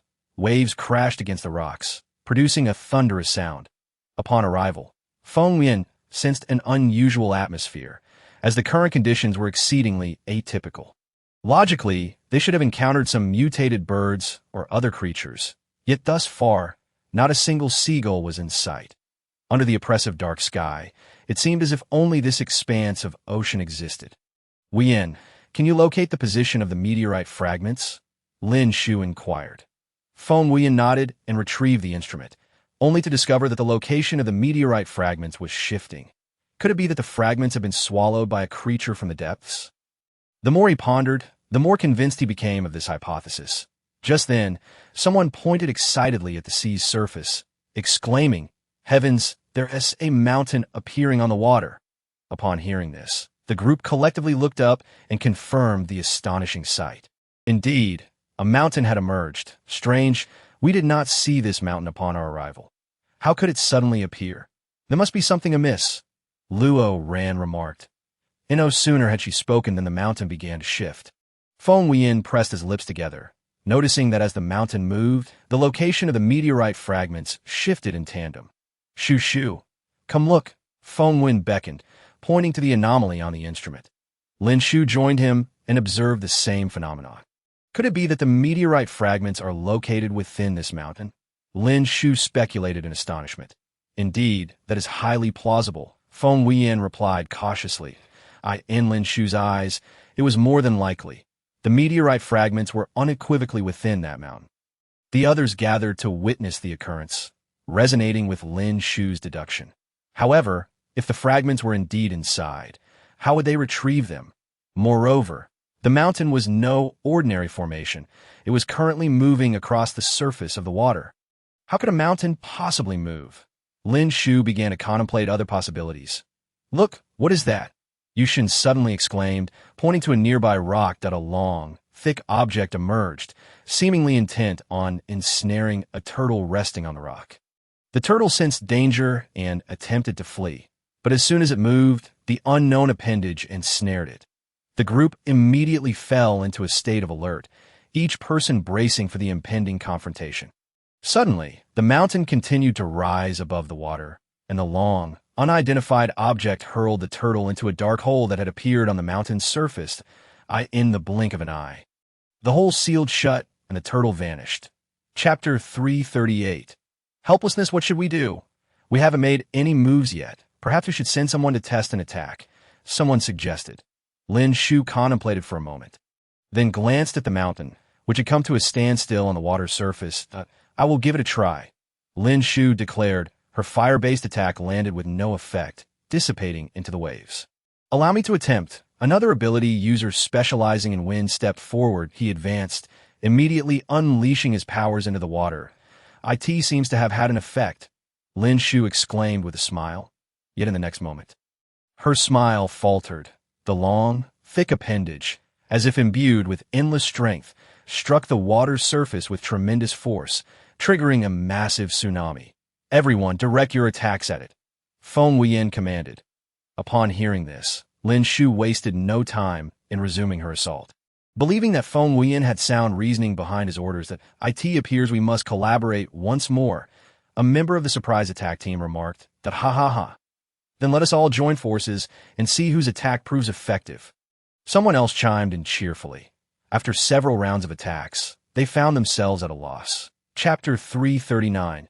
Lure this creature remained submerged in the deep sea, their assaults gradually becoming more arduous. If they continued in this manner, they would soon exhaust their stamina. Given the current predicament, what course of action should they take? If they could lure it into shallower waters, perhaps the situation would become less troublesome. Or if they employed intellect. Lin Shu suddenly seemed to have an epiphany, as if a light bulb had gone off in her mind. Listen, this colossal creature should be unable to resist the allure of the meteorite fragments. We can exploit this weakness to defeat it. Who will lure it? Gu Shaoqi inquired, a glimmer of excitement crossing his face, followed by a question. The abruptness of the query caught many off guard. But Xin Yu quickly spoke up. I will do it. Her declaration ignited enthusiasm among the crowd, with many volunteering to take on the dangerous task, not wishing to see their important companions in peril. as numerous individuals stepped forward to offer their assistance. Lin Shu promptly stood to calm the crowd, that I will take on the role of the lure, but I need someone to provide support with attacks. You all must remain here, or we may not be able to inflict a fatal blow. Upon hearing this, the others understood Lin Shu's intention and nodded in agreement, expressing their admiration. Just as Lin Shu was about to advance, she felt a gentle tug on her arm, causing her to pause. Feng Wuyan, ever concerned for Lin Shu's safety, could not stand by as she prepared to venture forth alone and spoke up. His voice filled with apprehension. Lin Shu gently pressed her lips together, gazing at Feng Wuyan's resolute demeanor, and remained silent, nodding with a smile in agreement.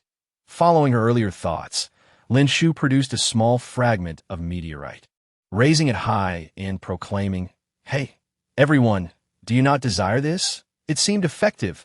If you want it, come forth." Lin Shu, elated, continued to entice them with the meteorite fragment. Chapter 340. Seizing the opportunity, having experienced the boundless power that the fragment bestowed. It was only natural that they were drawn to it. Lin Shu steadfastly observed the colossal creature before her, the meteorite fragment in her hand radiating a potent energy wave. She took a few deliberate steps back, shaking the hand holding the fragment slightly to whet their appetites. This creature was indeed insatiable. Ji Shaoqi, witnessing the scene, couldn't help but express his admiration. Roar! Despite their disbelief, those who attacked did not relent easily. Launching another assault. Chapter 341. Helplessness. In an instant, everyone was frantically dodging, fearful of the impending attacks. Feng Wuyan silently nodded, his eyes reflecting a hint of concern as he gazed at the massive form. Even if they successfully lured this behemoth out, how would they confront it? At this rate, we stand no chance against it. Lin Hai gritted his teeth against the agonizing attacks, shouting to those nearby. "You all hold it off. I will prepare my skill."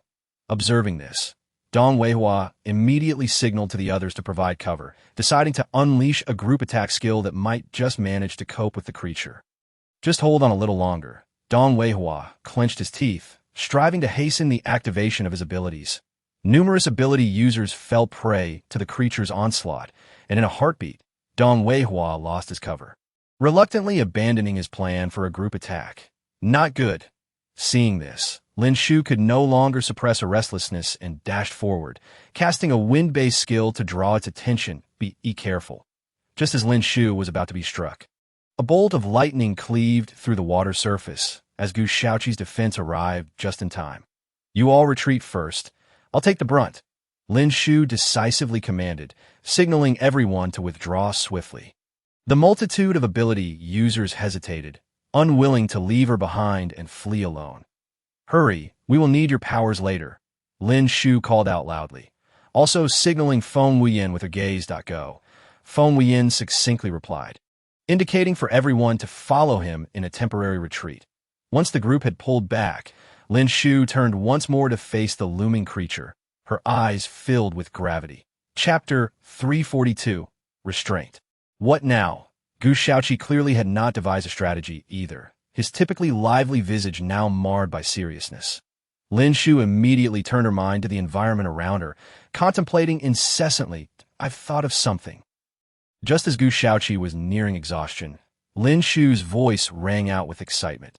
She caught Gu Shaoqi's descending form and whispered in his ear, "When I give the signal, unleash your lightning skills directly into the water." "Why?" Gu Shaoqi asked, bewildered, suppressing his pain. "While I cannot guarantee it will defeat it, it will certainly inflict some pain. Do not hold back. Unleash all your powers," Lin Shu urged, her eyes reflecting a hint of madness as she observed Gu Shaoqi's confusion. Understanding that Lin Shu must have conceived a unique solution, Gu Shaoqi nodded in agreement. All right. The octopus clearly did not anticipate that the girl before it would dare to confront it alone, instantly feeling a profound humiliation as it unleashed a spray of venom towards Lin Shu. Meanwhile, the incapacitated Gu Shaoqi wasted no time, channeling all his lightning abilities into the ocean.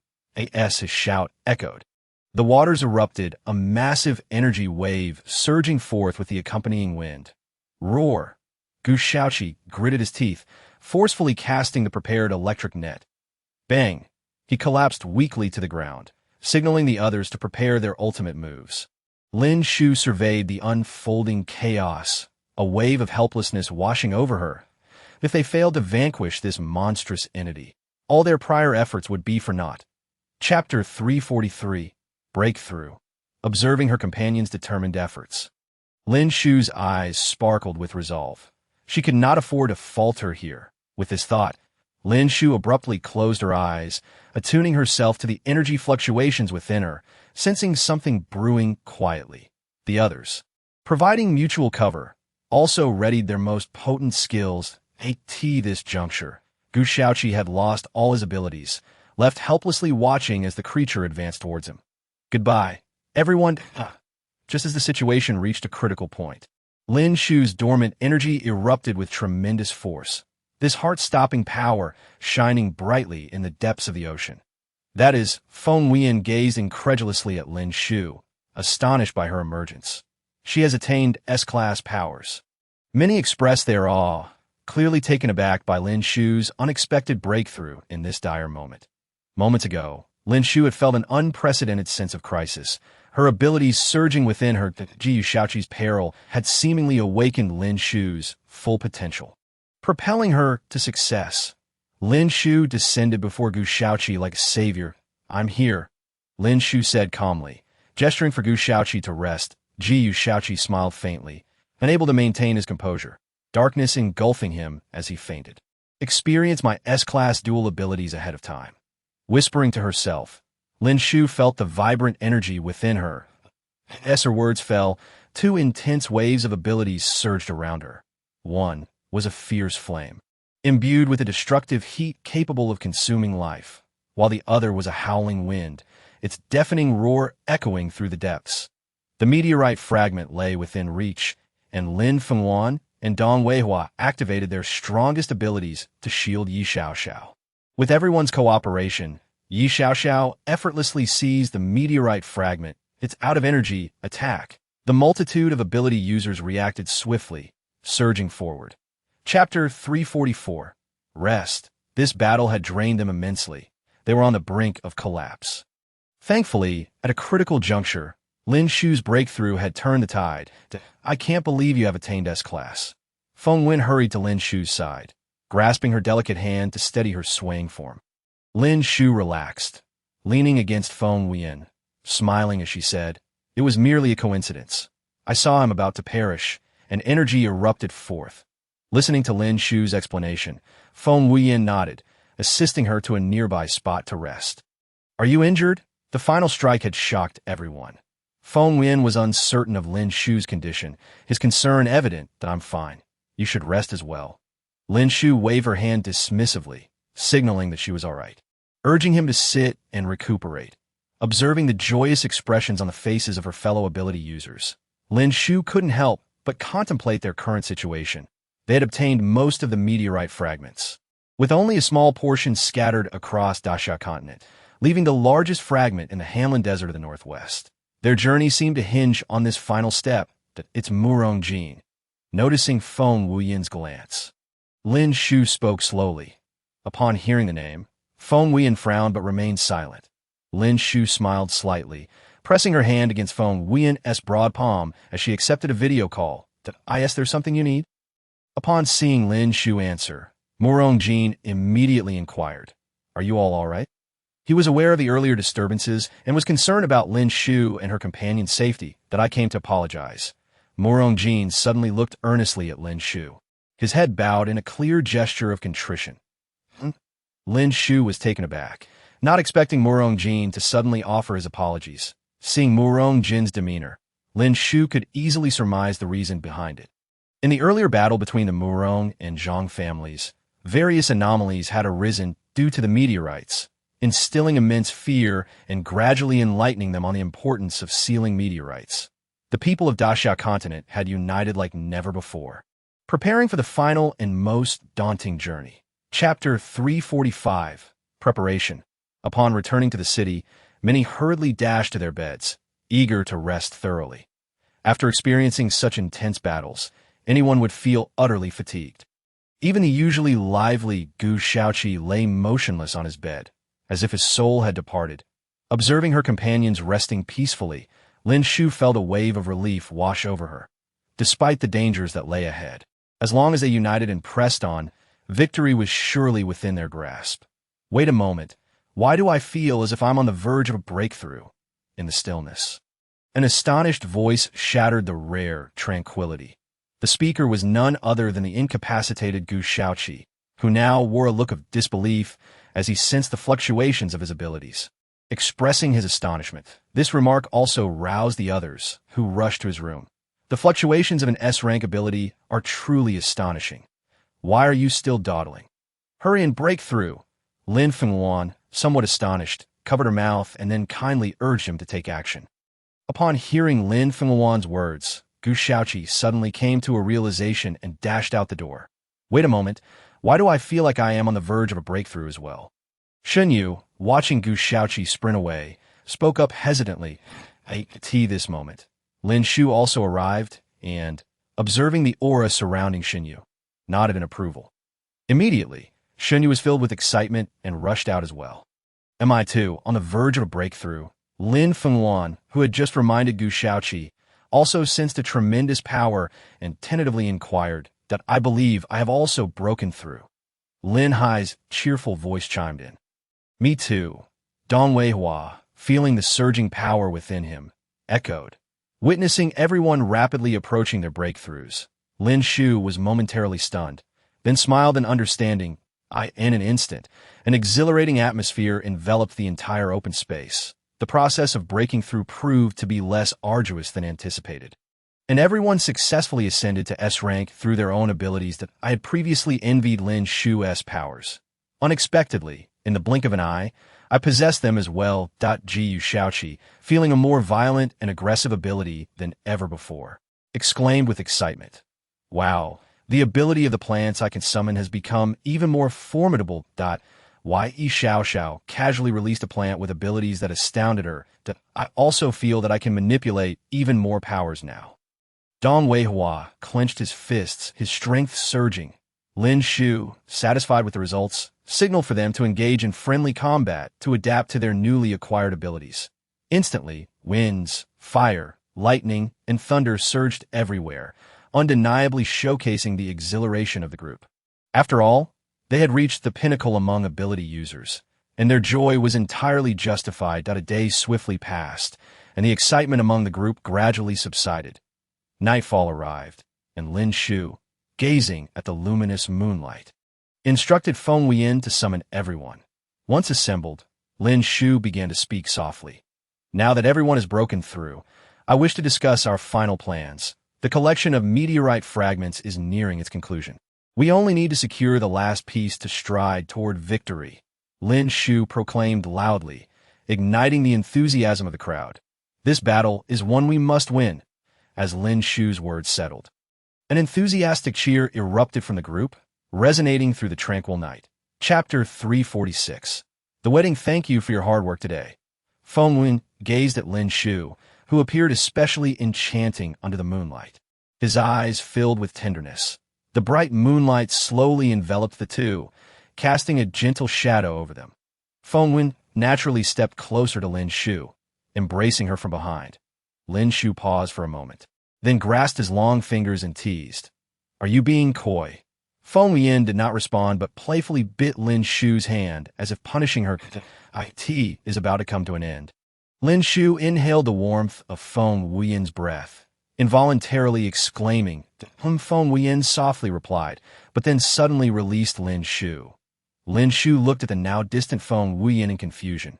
Will you marry me? Feng Wuyan knelt on one knee, speaking slowly as Lin Shu stared at the man who was professing his love with such sincerity, struck speechless. If you remain silent, I shall take that as a yes. Feng Wuyan said with a rare, mischievous smile, pulling a ring box from his pocket to reveal a delicate and dazzling ring within. The ring sparkled even more brightly under the moonlight, captivating Lin Shu's gaze. This ring is for you. You belong to me. Feng Wuyan slid the ring onto Lin Shu's finger, perfectly fitting to embrace Lin Shu, who was at a loss for words, and whispered in her ear, I want you to truly belong to me before we depart. Hearing such passionate words from the seemingly cold man made Lin Shu's ears flush, and she gently nudged him, reminding him that they were about to set off. "Then let us hold the wedding tomorrow," Feng Wuyan insisted. Unfazed, Lin Shu could not resist him and nodded in agreement. Thus, the following day, they promptly held a wedding. Although the guest list was modest and the arrangements somewhat simple due to the time constraints, the enthusiasm among the attendees was palpable. "Now, let us welcome the newlyweds." Gu Shaoqi naturally took on the role of host.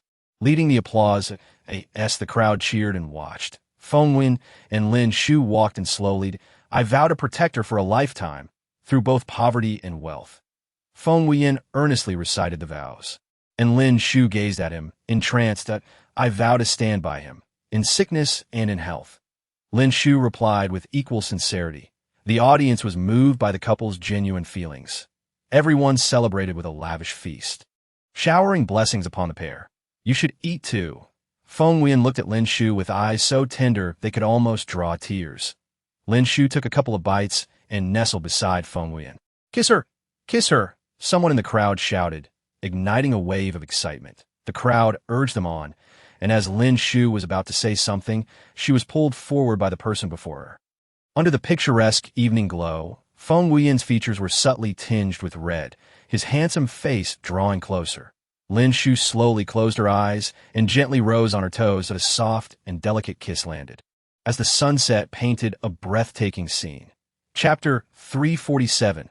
Arrival at the desert. There was hardly any time for packing, and the next day they set off for the desert. Hanlin Desert appeared different from before. Where once there was only boundless yellow sand, now there lay a patch of forest spanning several acres. This forest. Yi Xiaoxiao bit her lip, sensing a powerful fluctuation of energy. She exchanged glances with her companions, their expressions slightly grim. They were about to face a formidable, evolved entity. Feng Wuyan held Lin Shu's hand, using his mental energy to sense everything below, furrowing his brow. This was indeed the site of the last meteorite fragment. But there's an indescribable feeling here, even a hint of resistance that a psychic ability can still sense danger. "Let us take a moment to regroup." Feng Wuyan waved his hand, signaling everyone to pause. Lin Fenghuan quickly approached, puzzled by Feng Wuyan's demeanor. "Why are we stopping?" The area before them resembled an evolved zone, akin to the northern grasslands. Some sacrifices may be required at it is too dangerous ahead. Perhaps some should withdraw. Feng Wuyan explained calmly, though doubt flickered in his eyes. Lin Shu and the others stood above in their aircraft, unable to discern the true nature of the forested area. His judgments were always well-founded. "Thus, we will leave some of the weaker individuals here." Lin Shu proposed a solution, and Lin Fenghuan nodded in agreement that, if possible, she hoped to keep everyone she brought along. "Everyone, please gather.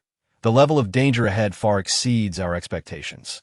We need to leave a team here for support." Lin Shu's voice rang clearly through the intercom. Responses echoed from the various aircraft that we will divide the team into two. One part will act as a suicide squad, while the other will remain here. Lin Shu issued her commands. The individuals aboard the aircraft trusted Lin Shu completely, and soon they agreed on who would stay and who would go. Ji Shaoqi frowned slightly. "In this situation, consolidating all our strength would be more effective. If Feng Wuyan feels uncomfortable, it indicates that the opponent is also psychic, suggesting that the enemy could surpass him." Lin Shu logically unraveled the situation for them. For a true psychic ability user, controlling one person can wreak havoc on many, and the self-detonation of a B-rank ability user could claim countless lives. Gu Shaoqi nodded, indicating his understanding. However, Lin Fenghuan was concerned about those remaining behind. What if the enemy's goal is to separate us? If they intend to divide and conquer, how do we respond? Therefore, we must take a gamble, risking the most dangerous area within that forest. Lin Shu spoke slowly, candidly admitting her lack of confidence that to others. This might seem like a solid plan, but for her, it was a last-ditch effort. Announce it and prepare to set off. Chapter 348. Hope those designated to remain quickly followed behind Lin Shu and her companion's aircraft. Gradually infiltrating the forest was under the control of the meteorite's power, leaving no opportunity for entry. The creatures and plants had undergone some simple evolution, occasionally emerging from the shadows, catching everyone off guard. If this continues, we may be overwhelmed. Lin Wuyan looked at a comrade who had perished from a scorpion sting, her brow furrowed. Yet, the relentless onslaught of small creatures made it challenging to defend themselves. And many comrades had already encountered misfortune. Lin Shu recognized this troubling reality. Observing the lush greenery around her, she made a gesture to halt. "We will rest here for today. Feng Wuyan and I will explore further inside. Take care of yourselves." With her exceptional skills, Lin Shu is more than capable of safeguarding Feng Wuyan, who senses that something is amiss with Lin Shu and follows her closely in their isolated company. The surrounding flora appears particularly tranquil, devoid of any intent to continue their assault. If we venture further, more of our comrades may encounter unforeseen peril. Lin Shu exhaled heavily, voicing her concerns. While a modicum of bloodshed and sacrifice is requisite, to engage in such acts without reaping the rewards seems futile. What will become of these individuals then? Feng Wuyan grasped Lin Shu's hand, giving it a gentle pat. "We cannot afford to turn back. The final fragment lies but a few steps away. Should we let this opportunity slip by, assembling such a formidable team again would prove daunting. They are destined to triumph in this battle. Is there truly no effective strategy to combat these creatures?" Lin Shu raised her hand, conjuring a small flame that incinerated several insects ahead, yet anxiety still lingered. Not everyone's strength is on par with hers. They must fight with all their might to seize even a sliver of hope. Retrieve that meteorite. Feng Wuyan's gaze was fixed on the tree encircled by these creatures. The tree towered majestically, flourishing with all disturbances emanating from its vicinity. Securing that meteorite would gradually restore normalcy to this place. Lin Shu sighed and pressed onward, noticing a discarded water bottle on the ground that it was empty, suggesting that someone had already ventured here. If they could enter, then surely we would be safe as well. Lin Shu furrowed her brow. The evidence of the bottle was recent, indicating that the team had not arrived long ago. The multitude of footprints suggested that someone had already forged a path ahead. If it is a single team, it may afford us some convenience. As Lin Shu spoke, she intended to proceed deeper. But Feng Wuyan held her back. What if this is a trap to lure us in? In such a place, the sudden appearance of a recently traversed path is hardly good news. The mere fact that someone reached this point implies that their objective is also the meteorite. They can no longer afford to be hopeless. Everyone be cautious. A rustling sound approached, prompting Lin Shu to hurl the fireball she held. Chapter 349. The heart of the area: scorpions and venomous snakes. Seldom seen, now swarmed towards them, some even flicking their tongues. They consciously encircled their encampment. The flickering flames could only dispel a fraction of the creatures, while an even greater number of snakes and scorpions surged forth. The surrounding vegetation was lush, ominous in its potential to strike at any moment. Yi Xiao extended her hand, with a gentle green glow enveloping the trees, seemingly securing some form of dominion.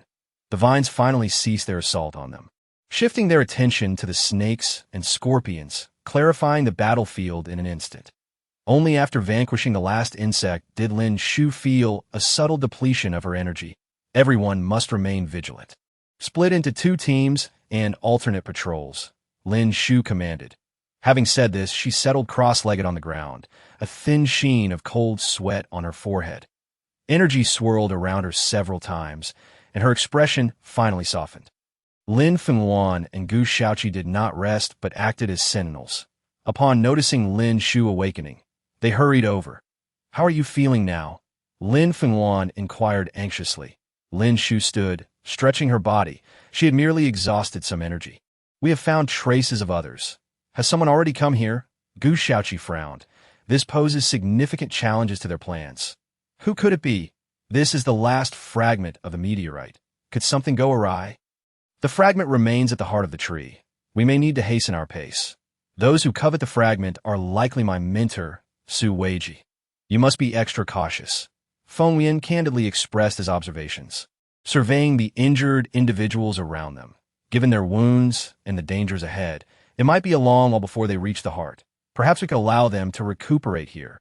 Lin Wuyan surveyed the pale, weakened faces of the injured, Many were needless sacrifices. Since someone has already come, they could easily follow the trail left by their predecessors. Lin Shu shook her head resolutely. The jungle is fraught with peril, and keeping them close would offer mutual protection. However, leaving them here would surely result in their demise at the hands of snakes, rats, and insects. That a moment of silence ensued, and they ultimately chose not to split their forces. Continuing the fight was merely a matter of a few acres. The vines before them were consumed by fire, and Lin Shu gazed at the towering tree beyond the layers of foliage. Yi Xiao widened her eyes. Having traversed such a distance, the tree appeared utterly unremarkable. It was merely taller and thicker than an ordinary tree, lacking any features worthy of admiration. The tempest beneath the calm surface was far more terrifying. Feng Wuyan quietly reminded them, his gaze fixed on the figures ahead. Beneath the seemingly ordinary canopy stood a group of individuals. Their pallid faces and vacant stares were accompanied by an eerie smile directed at them. "Are they protecting this tree?" Someone stammered, suggesting that the extraordinary abilities Su Weiji brought were retained in such a manner. Chapter 350. Absolute power. Could it be that Su Weiji forcibly controlled them with abilities and potions? Others began to voice plausible theories. What could Su Weiji's elaborate efforts to protect this tree signify? The expressions of Feng Wuyan and Lin Shu remained unchanged, as they subtly leaned against one another. "You ought to be observing from here. Hiding away is hardly prudent," Lin Shu declared loudly. As a gust of wind stirred the branches, the individuals present, devoid of any energy, watched as one stepped forward. His hair disheveled and clad in a white robe, he bore the demeanor of a mad scientist. Su Weiji's face bore a smile. "Good girl. You're indeed clever. It's a pity I did not get to toast your union with your companion." This insinuated that he was aware of all that transpired externally. Lin Shu's expression remained steadfast as she took a step forward. "Hand over the meteorite. How could I possibly relinquish such a treasure to you?" Su Weiji replied with a smile. Suddenly, a thin barrier appeared before Lin Shu and her companions, obstructing their path. Someone shrieked that there was something behind them. Su Weiji remained leisurely, still smiling, seemingly possessing complete control over the situation, content in his dominion. "Now, you are all within my grasp. It won't be long before you become just like them," Su Weiji stated plainly, but Lin Shu discerned a flaw in his words. "Are all these individuals your creations? Who else is here?" As for the one lurking in the shadows, in the past, Lin Shu would have suspected Feng Wuyan first. Yet, as they stood together, Feng Wuyan had never had the opportunity to engage in such schemes. Feng Wuyan stepped forward, grasping Lin Shu's hand. Raising his fingertip, a white light coalescing into substance, gradually touching the mental barrier. The barrier dissolved rapidly, akin to snow meeting water, leaving no trace that you've certainly improved your abilities.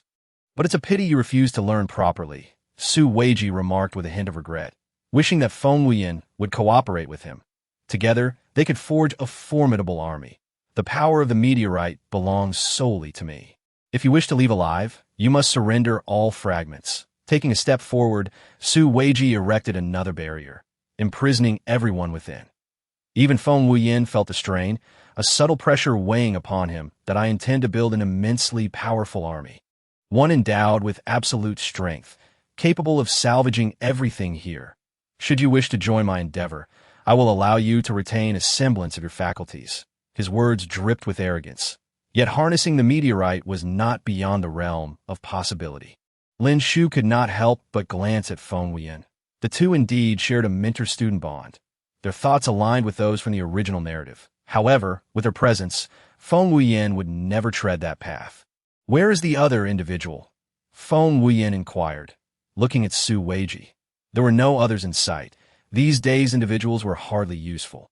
"Then we shall see if you possess the capacity to discern," Su Weiji declared, as everyone within the barrier felt a constricting pain. Chapter 351. Mental control. Feng Wuyan assisted in dispelling the oppressive force, a glimmer of coldness in his eyes. Those dazed individuals wielded their abilities, charging forth. To Lin Shu's astonishment, their maneuvers were exceptionally proficient, and at times, they even managed to coordinate their efforts. Shen Yu, wielding her blade, swiftly severed the vine before Lin Shu, unable to restrain herself from speaking. "Sister, Take care of yourself. Su Weiji and Feng Wuyan stood there, seemingly motionless. Yet beads of sweat dotted their foreheads. Though neither was inclined to engage in physical combat, the mental strain of their confrontation was even more arduous. A moment's lapse in concentration could lead to their mental fortitude being shattered. Fortunately, Su Weiji's abilities were not overwhelmingly potent. During their clash, Feng Wuyan could even spare some attention for their own battlefield. Once Lin Shu steadied her mind, she charged forth with unstoppable momentum, overpowering all who stood before her. Yet, the others were not faring as well. Even Lin Wuyan exhibited occasional hesitations in her strikes. While Gu Shaoqi merely stood observing the unfolding situation, Shen Yu's once indomitable blade now seemed to encounter resistance. "What are you doing?" Lin Shu inquired after neutralizing the immediate threat, igniting a flame to cleanse their surroundings. Shen Yu sensed something was amiss with her current state. Looking at Lin Shu with a sense of helplessness, "I feel as though I no longer wish to fight." Not only did she lack the desire to continue, but she also yearned for a moment of respite. The morale of the others was equally disheartened. Lin Shu glanced at them, then at Feng Wuyan, who was engaged with Su Weiji. Lin Wuyan adeptly retracted her powers, focusing on calming her mind as the sounds of battle surged once more. "Be cautious," Gu Shaoqi cautioned, having observed the battlefield intently. Thunder rumbled ominously, accompanied by an overwhelming force that jolted everyone back to alertness. "There must be something nearby influencing us," Gu Shaoqi stated coolly, laced with a hint of chill. "What kind of hero hides in the shadows?" Lin Shu unleashed another wave of fire, allowing the wind to fan the flames, creating a brilliant blaze that barely shielded those around her. The others were reluctant to cooperate, their skills deployed with a lack of vigor. In stark contrast to their previous state, their group now exhibited signs of despondency. Yet, the movements of Su Weiji's subordinates grew increasingly sharp and relentless. Under mental control, they advanced like tireless machines, oblivious to fatigue. "Who else remains here?" Feng Wuyan fixed his gaze upon Su Weiji, meticulously reflecting on the myriad events he had witnessed thus far. Even the mental barrier Su Weiji had previously cast over them had been shattered. However, Su Weiji had mentioned that another presence lingered nearby.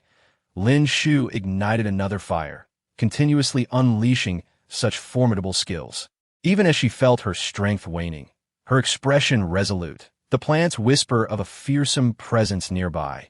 Yi Xiaoxiao trembled, observing the retreat of the vines she had summoned. The emotions of the plants had evidently affected her as well. Chapter 352. The final boss. Yi Xiaoxiao's words rang in the ears of the group like a warning bell. Lin Shu promptly raised her hand, twisting a flame into a concentrated form and charging towards a tree. Yet, as the fireball neared its target, it gradually dissipated into nothingness.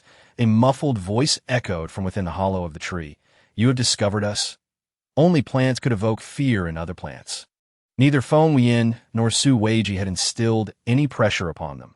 "Then let us rest. You are weary." The ancient tree's voice carried a hint of temptation, and Lin Shu suddenly felt as though all her strength had drained away, leaving her languid. Even Lin Shu could not escape the tree's words, and the others were equally disarmed. Lin Wuyan clenched her fists, beads of sweat forming on her forehead, appearing quite beleaguered.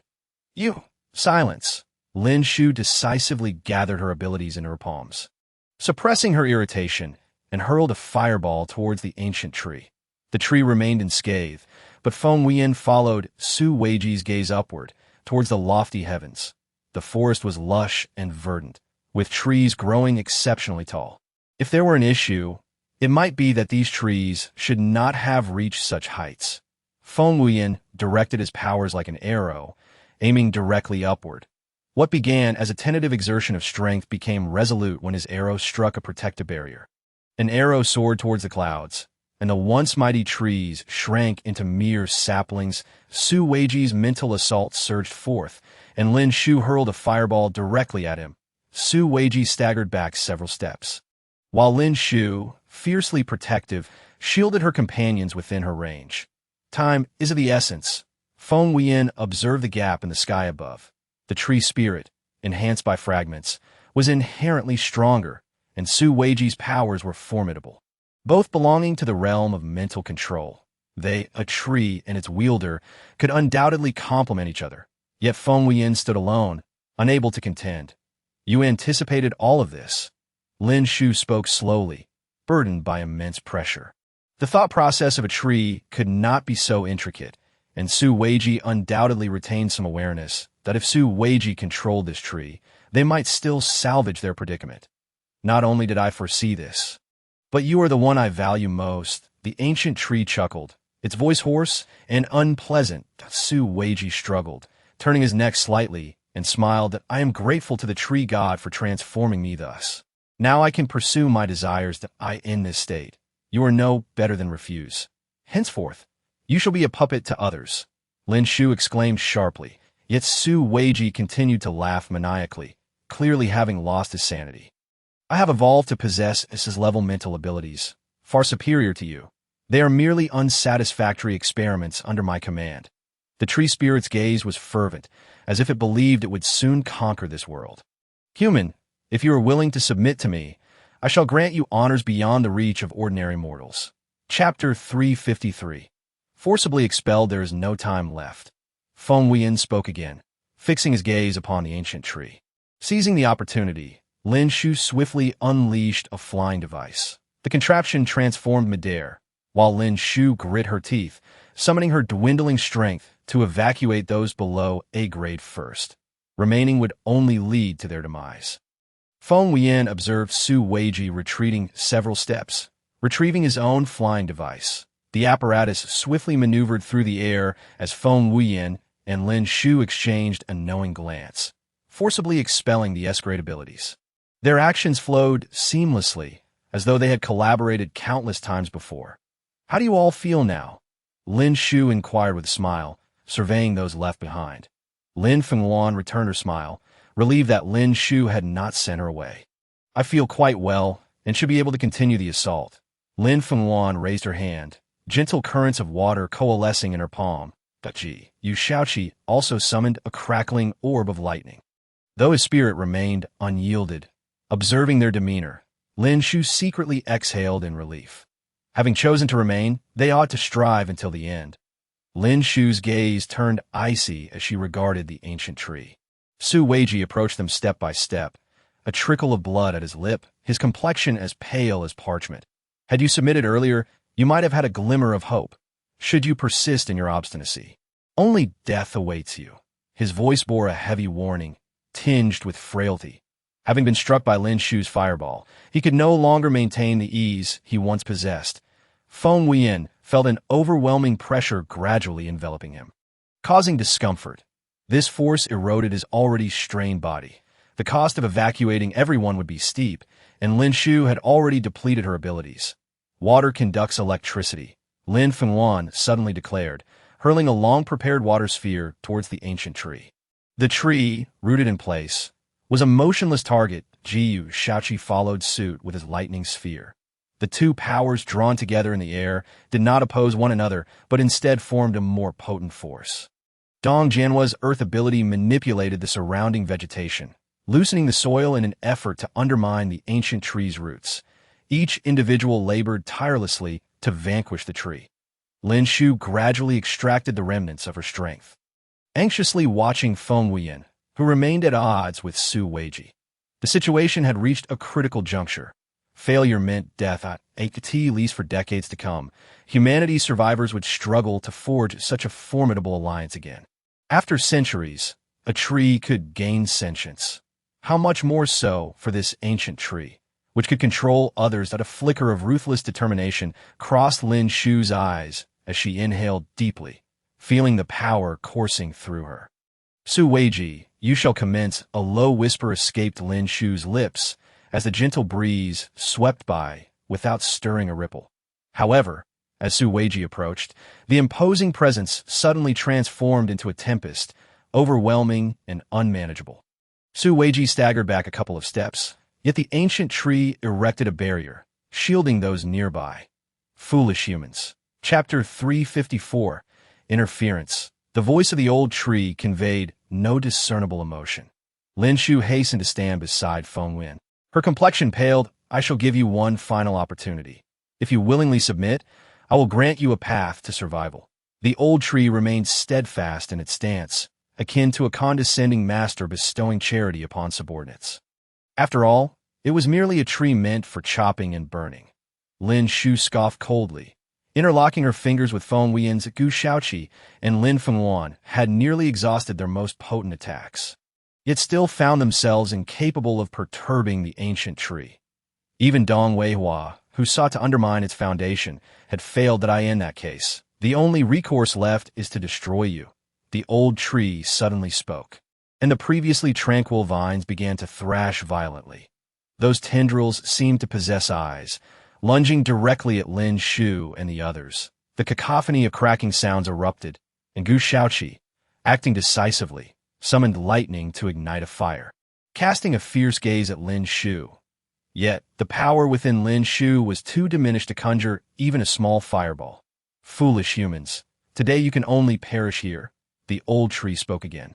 As if to showcase its might, Su Weiji stood impassively beside the ancient tree, observing the unfolding chaos. Dong Weihua grasped Yi Xiaoxiao's arm. Xiao Xiao, give it a try. The tree's control over these entities stemmed from its shared botanical lineage. However, it was the manipulation of their spirits that facilitated this control. Dong Weihua was uncertain whether these plants possessed a spirit, yet he recognized an opportunity to turn the tide, regardless of the entity. Those under coercion would inevitably harbor resentment. Why? Yi Xiaoxiao hesitated, her gaze shifting between them, seemingly doubting herself. Treat the plants as friends, and your wood-based abilities will be enhanced. He, with only mental abilities, could only achieve results through control. If you do not attempt it, we may lose our last glimmer of hope. Dong Weihua urged earnestly, sighing deeply. Shun Yu observed their inaction and, utilizing her powers, sliced through a cluster of vines, exclaiming loudly, "What are you doing? Protect yourselves. I will shield you for the time being. Your only task is to earn the plant's acceptance." Taking a deep breath, Dong Weihua turned, his expression resolute as earthen walls began to rise around Yi Xiaoxiao, enveloping her securely. Lin Shu and Feng Wuyan watched Dong Weihua's actions with a flicker of hope in their hearts. Confined within this enclosed space, Yi Xiaoxiao's senses sharpened. She closed her eyes slightly, perceiving the inherently gentle plants, now imbued with a heavy sense of grievance. Those plants seemed unwilling to succumb to control, and Yi Xiaoxiao, attuned to their emotions, endeavored to help them relax. "I wish to be friend with all of you, in a spirit of equality and mutual benefit. However, I require your assistance." That a faint green light emanated from Yi Xiaoxiao, drawing the attacking vines away from Lin Shu and Feng Wuyan. Chapter 355, As Good as New. Feng Wuyan's complexion paled as he multitasked, fending off Su Weiji while exerting his mental abilities to disrupt the actions of the mutated tree. If not for his high rank, he would have surely succumbed to mental exhaustion by now. Despite Feng Wuyan's interference, the towering mutated tree, with its countless branches, moved to obscure the sky. Even the fallen leaves seemed animated, capable of inflicting fine wounds if one were not vigilant. Jiu Shaoqi's lightning abilities proved ineffective against the non-conductive mutated tree. Had it not been for Lin Fengwan's support, enhancing the lightning with her water abilities, they likely would have succumbed long ago. The ethereal water mingled with crackling lightning, leaving the drenched mutated wood charred, yet too wet to ignite. Feng Wuyan frowned, observing everything unfold. If this continued, they would all be drained by the mutated tree, ultimately becoming its puppets. Su Weiji. Feng Wuyan suddenly shouted at Su Weiji, hoping to deter him from causing further trouble. "Think carefully. Do you truly wish to let our petty grievances benefit this mutated dead thing, reducing us both to its puppets?" Su Weiji's face contorted with rage, yet a flicker of concern crossed his features. Though he concealed it from Feng Wuyan, he sneered, "Rest assured, only you will become a puppet. I will eliminate you before that happens." Su Weiji brandished a modified metal spear, drawing in the swirling leaves and transforming them into ammunition, firing them at Feng Wuyan. The leaf projectiles were dense and swift. Had Feng Wuyan not reacted quickly, forming a shield from the surrounding leaves, he would have been riddled with holes. Yet, simultaneously, Feng Wuyan could no longer focus on restraining the mutated tree. With Feng Wuyan's control diminished, the tree's attacks intensified, its shadow looming ominously. accompanied by a cacophony of hissing sounds, akin to countless venomous snakes flicking their tongues. Lin Wuyan quickly erected a water barrier around them. But the seemingly endless branches tore through the barrier, aiming for Lin Wuyan. Unexpectedly, Gu Shaoqi, embracing her, spun around, taking the brunt of the blow. Lin Wuyan's eyes filled with tears as she bit her lip. Clutching Gu Shaoqi and retreating, she erected multiple water barriers, expending considerable energy, leaving her limbs weak, yet temporarily halting the mutated tree's assault. Gu Shaoqi felt no pain, likely due to the wound being absorbed by the branches. If he did not defeat the mutated tree, it would only be a matter of time before he became its puppet. He inhaled deeply, breaking free from Lin Wuyan's embrace, smiling despite his pale complexion. The boyish brightness in his demeanor added a measure of conviction to his words. "That's fine. It doesn't hurt." Lin Wuyan bit her lip, shaking her head. "That means it is taking over your body." "You fool! It's fine. Before that happens, we will defeat it." With that, Gu Shaoqi was enveloped in crackling lightning, deliberately avoiding Lin Wuyan. The humidity in the air surged due to the multiple water barriers, and as Gu Shaoqi unleashed his lightning, it spread like wildfire, scorching the scattered leaves into ash. The lightning struck with incredible speed and precision against the stout trunk of the mutated tree, leaving it with a charred, smoking wound and a thunderous roar. Yet before they could celebrate, a faint green light flashed, and the trunk appeared unscathed once more. Chapter 356, Cooperation. The group watched the green light, their spirits plummeting. The regeneration rate was astonishingly rapid, unless they delivered a lethal blow to incapacitate its regeneration. The mutated tree would continue to restore itself, ultimately exhausting them. Lin Shu found herself ensnared by entwining branches, unable to see outside, yet keenly aware of the grim situation. She continuously incinerated the ceaselessly advancing branches. The air thick with acrid smoke, which spiraled into a small tornado, averting the threat of suffocation. Yet with the space so confined, if she did not escape soon, she would either suffocate in the dense smoke or be ensnared by the ever-growing branches. As Lin Shu sought to break free, she noticed the branches becoming brittle. She quickly gathered her strength, launching a fireball that finally severed her bindings. Upon breaking free, Lin Shu glimpsed the mutated tree's trunk, which was too large for dozens to contain, now marred with a massive, charred gash. Before she could rejoice, another green light flashed, and the wound healed in an instant. Sister Shu, Xinyu, who had been guarding outside the branch prison, smiled broadly upon seeing Lin Shu finally emerge. "Yes, I am out." Lin Shu ruffled Xinyu's hair, instantly entering a battle-ready state. Xinyu needed no further prompting, manipulating metallic blades to sever numerous branches, though many had already dulled and become damaged. Lin Shu raised her fire, incinerating several branches, and could not help but scold the mutated tree, like a deranged shrew. "Useless," Lin Shu frowned. Another green light illuminated the scene, and the mutated tree regained its former vigor. The group gradually converged toward Feng Wuyan, shielding him from Su Weiji's relentless barrage of leaf projectiles. Feng Wuyan glanced at Lin Shu, noting the flush on her cheeks from the heat and the sweat beading on her forehead. Yet she remained unscathed, prompting a sigh of relief as he focused on the enemy. "This cannot continue." Ji Shaoqi panted heavily. "My arm is already numbed." Ji Shaoqi had been the first to be affected by the mutated tree, and if he did not defeat it before his body became fully numb, he would become its puppet, with no hope of salvation. Lin Wuyan's eyelids drooped, guilt etched on her face. If not for her, Gu Shaoqi would not have been injured. Ji Shaoqi patted her gently, whispering, "It's fine, I don't blame you." Lin Shu noticed Lin Wuyan's despondent mood and nudged her with her arm before addressing the group. "We cannot afford to waste any more time. It is not just Gu Shaoqi who is pressed for time. We are as well. Our abilities have been nearly depleted, and if we continue to hesitate, we will all become mere puppets."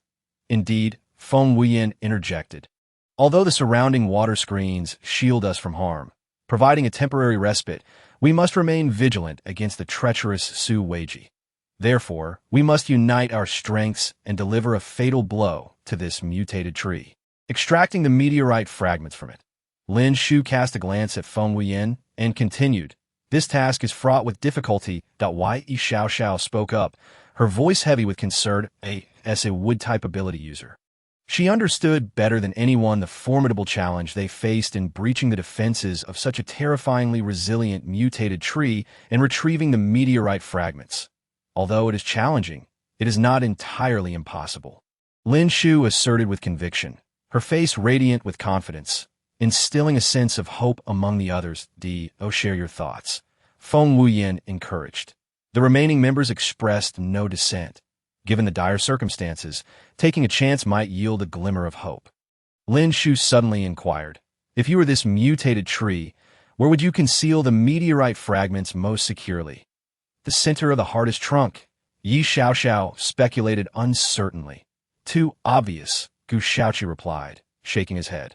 An idea flickered in his mind. The green light had emerged from below. Perhaps it is rooted in the ground, Feng Wuyan exclaimed. The group fell silent at this conclusion that if this hypothesis proved true, how could they extract the meteorite fragments from beneath layers of earth without an earth-type ability user? Perhaps we do not need one. Lin Wuyan, who had been quiet, suddenly spoke. The others immediately grasped her implication. Space-type abilities? Ah, damn it. A sudden shriek interrupted their thoughts. They turned to see Su Weiji, bloodied and wounded, with a gaping hole in his shoulder inflicted by the mutated tree. Just as another sharp branch launched toward him, he was unable to resist due to the pain. It seemed the mutated tree had decided to target Su Weiji, finding the group too difficult to handle. More branches surged toward him, and with multiple wounds, his body became paralyzed, leaving him immobile and on the verge of being pierced through. Surprisingly, Feng Wuyan remained silent, yet intervened. Using his mental energy to shield Su Weiji from the oncoming branches, Su Weiji, lifting his eyelids to meet Feng Wuyan's icy gaze, let out a brief, strained chuckle. With so many injuries, half his body was numb, and the sensation was rapidly spreading. If it reached his neck, he would become a puppet of the mutated tree. Hey, do you have a plan to bring down this tree?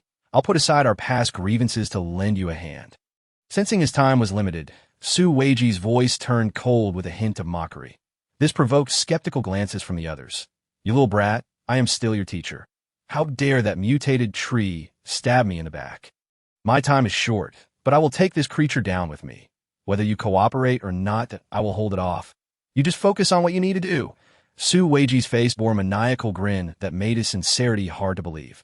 Yet Feng Wuyan, unfazed, replied, Then let us begin. Humph.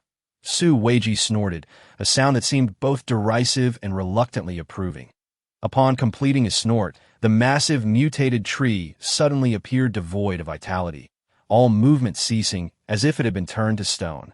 The group stood in stunned silence at the sight before them. Feng Wuyan, looking at Su Weiji's lifeless form, struggled to comprehend the loss of the teacher he once respected, the man who had subjected him to inhumane experiments. Now gone in an instant, he had used his last conscious effort to counterattack the mutated tree's spirit. Time is of the essence. We must move quickly, Lin Shu urged the others, casting a worried glance at Feng Wuyan, who was carrying her on his back, leaving her unable to see his expression. I will use my spatial abilities to move the roots, Lin Wuyan declared, her lips pressed together in determination. I'll keep watch to prevent the mutated tree from awakening. Gu Xiaoqi quickly added, having sustained lighter injuries, his mobility largely intact. The rest of us will recuperate and prepare to breach its defenses to retrieve the meteorite fragments, Lin Shu instructed. Meanwhile, Lin Wuyan and Gu Xiaoqi swiftly reached the mutated tree. Immediately dividing their tasks, Point 1 would support the trunk while sensing the roots, using spatial abilities to extract them, while the other remained vigilant against unforeseen circumstances. As Lin Wuyan steadied herself against the trunk, she indeed felt no energy from the meteorite fragments within it. She directed her consciousness downward and sensed the location of the roots. The fragments were buried underground. Without hesitation, she utilized her spatial powers to extract the meteorite fragments, which had been ensnared by the roots. And no sooner had she acted than the mutated tree began to thrash violently, frightening those left behind into activating their abilities, prepared to rescue Lin Wuyan. But then they noticed something was amiss. It's just moving. Lin Shu observed the agitated mutated tree, which showed no signs of attacking, It seems we were correct, Feng Wuyan remarked, casting a glance at the normally naive Lin Shu. It remains in a counterattack state, likely triggered by Lin Wuyan's disturbance of the meteorite fragments, rendering it unable to retaliate. Ha! It finally gets a taste of its own medicine, Lin Shu mockingly jeered.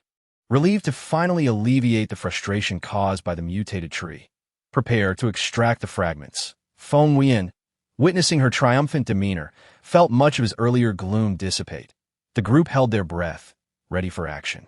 Lin Wuyan swiftly lifted the meteorite fragments, her face glistening with beads of sweat and her complexion pale as paper. Jiu Shaoqi, standing guard beside her, was filled with concern. Before long, a sizable sphere emerged from the depths. Almost simultaneously, several attacks struck the roots, sending splinters flying and revealing a small fragment. At that moment, an unexpected turn of events occurred. The mutated tree awakened. Fortunately, Yi Xiaoxiao had been waiting for this moment. A green vine shot forth with incredible speed, snatching the meteorite fragment from the tree before it could react. I got it. Yi Xiaoxiao's jubilant voice rang out, allowing the group to breathe a sigh of relief. Yet, the ordeal was not over. While the fragments were secured, the mutated tree remained a threat, and their crisis was far from over. Lin Shu flicked her flames, which caught the wind and consumed numerous branches, significantly diminishing the tree's formidable regenerative abilities. The mutated tree, now intimidated, desperately dodged as it could no longer confront Lin Shu head-on. Fire overcomes wood. Without the strength of the meteorite fragments, Lin Shu alone was capable of eradicating the mutated tree.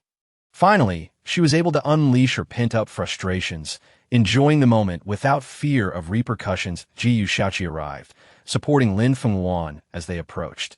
With the mutated tree's presence waning, Gu Shaoqi felt the numbness in his half-paralyzed arm starting to fade. Let us proceed. After all we've endured, we have finally gathered the last fragment. Lin Wuyan reflected on the fragments wrapped in Yi Xiaoxiao's vines, feeling a sense of accomplishment. Yu Shaoqi tightened his grip on Lin Wuyan's hand, his face radiant with a smile as he replied, Indeed. Once we seal the meteorite fragments, we can finally relax. Feng Wuyan concurred, and the group momentarily set aside their joy to face the true culprit of their trials. Now harmlessly ensnared by vines one by one, they nodded in agreement. Lin Wuyan retrieved a fully intact vehicle from her spatial pocket, distributing food and supplies to replenish their energy as they had expended considerable stamina in their battle against the mutated tree. Especially Lin Wuyan, whose legs felt weak. Without Gu Shaoqi's support, she would likely have collapsed. Only Feng Wuyan remained detached, his gaze fixed on Su Weiji's lifeless body, his expression inscrutable, as if unchanged yet subtly different. Shall I help you incinerate him? Lin Shu waved a branch from the mutated tree like a wand, summoning a small flame at its tip. Feng Wuyan regarded her for a moment, then pressed his lips together before finally saying, Burn him completely. Leave no ashes behind. Lin Shu pouted, thinking to herself how she was merely trying to provide comfort to him, yet he posed such a challenging task. I will do my best to leave no trace. Ultimately adhering to the belief that your dead teacher is my lord, Lin Shu reluctantly complied. She watched the flames consume the body. A gentle breeze brushed past, akin to a feather grazing her heart. As the last ember extinguished, Lin Shu carefully manipulated the wind to carry away the final remnants of ash, achieving the goal of leaving nothing behind. That is what you call turning bones to ashes. Feng Wuyan observed her little antics, feeling his mood lighten considerably, allowing himself to tease Lin Shu, though his expression remained stoic. Well, that was your request. Lin Shu cast a disdainful glance at Feng Wuyan, shaking her newly acquired magic wand, ready to set off. After a smooth journey, they arrived at the main city of the Eastern District. Under the watchful eyes of several onlookers, Xunyu, feeling nervous, used the last remnants of her powers to extract all the dragon gold buried in the bell tower. Chapter 360. Gathering the fragments, Xunyu wiped the sweat from her brow. The extracted dragon gold measured a staggering 10 meters in width, a monumental task indeed. Yet the thought of finally concluding this endeavor made her feel invigorated.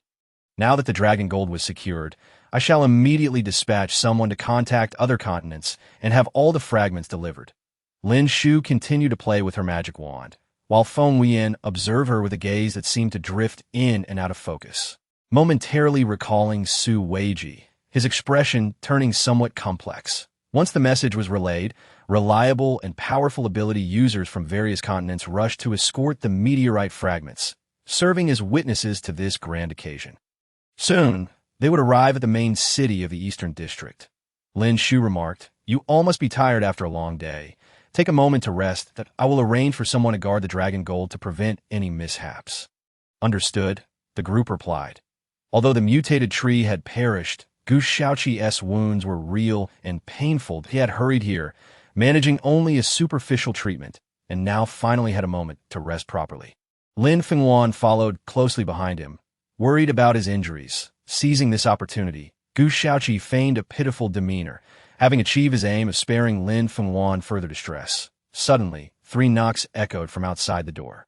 Yet, when Feng Wuyan opened it, he found no one there. Only a fist-sized glass vial on the ground filled with gray dust. Ashes. The implications were all too evident, and a bittersweet expression crossed Feng Wuyan's face. He sighed, silently bringing the ashes into the room and locking the door. The following afternoon, ability users began arriving in succession at the main city of the Eastern District by around 3 o'clock. All the meteorite fragments had finally made their way there. Lin Shu was currently catching up on sleep, and upon being roused by a knock, groggily opened the door in her sleepwear, rubbing her sleepy eyes. The contrast between the neatly dressed Feng Wuyan and the disheveled Lin Shu was stark. After a moment of hesitation, Lin Shu abruptly closed the door, hastily washed up, and upon reopening it, was surprised to find Feng Wuyan still waiting outside for her. Embarrassed, she touched her nose. Noting her discomfort, Feng Wuyan stated earnestly, "The fragments from other continents have arrived and are currently at the back mountain. Let us go." "Oh, let us go." Lin Shu, momentarily bewildered, quickly gathered her wits and followed Feng Wuyan to the back mountain. The back mountain was crowded with people, the golden dragon gold gleaming in the midst of the throng like a radiant treasure. Upon seeing Lin Shu, Shen Yu rushed over, beaming with a sweet smile. "All the fragments are gathered. We were just waiting for you, Sister Shu, to begin the sealing." "Huh, I overslept and made you all wait. I feel quite guilty." "Let us seal it quickly." Lin Shu pondered that if Feng Wuyan hadn't come to fetch her, she might have slept until tomorrow.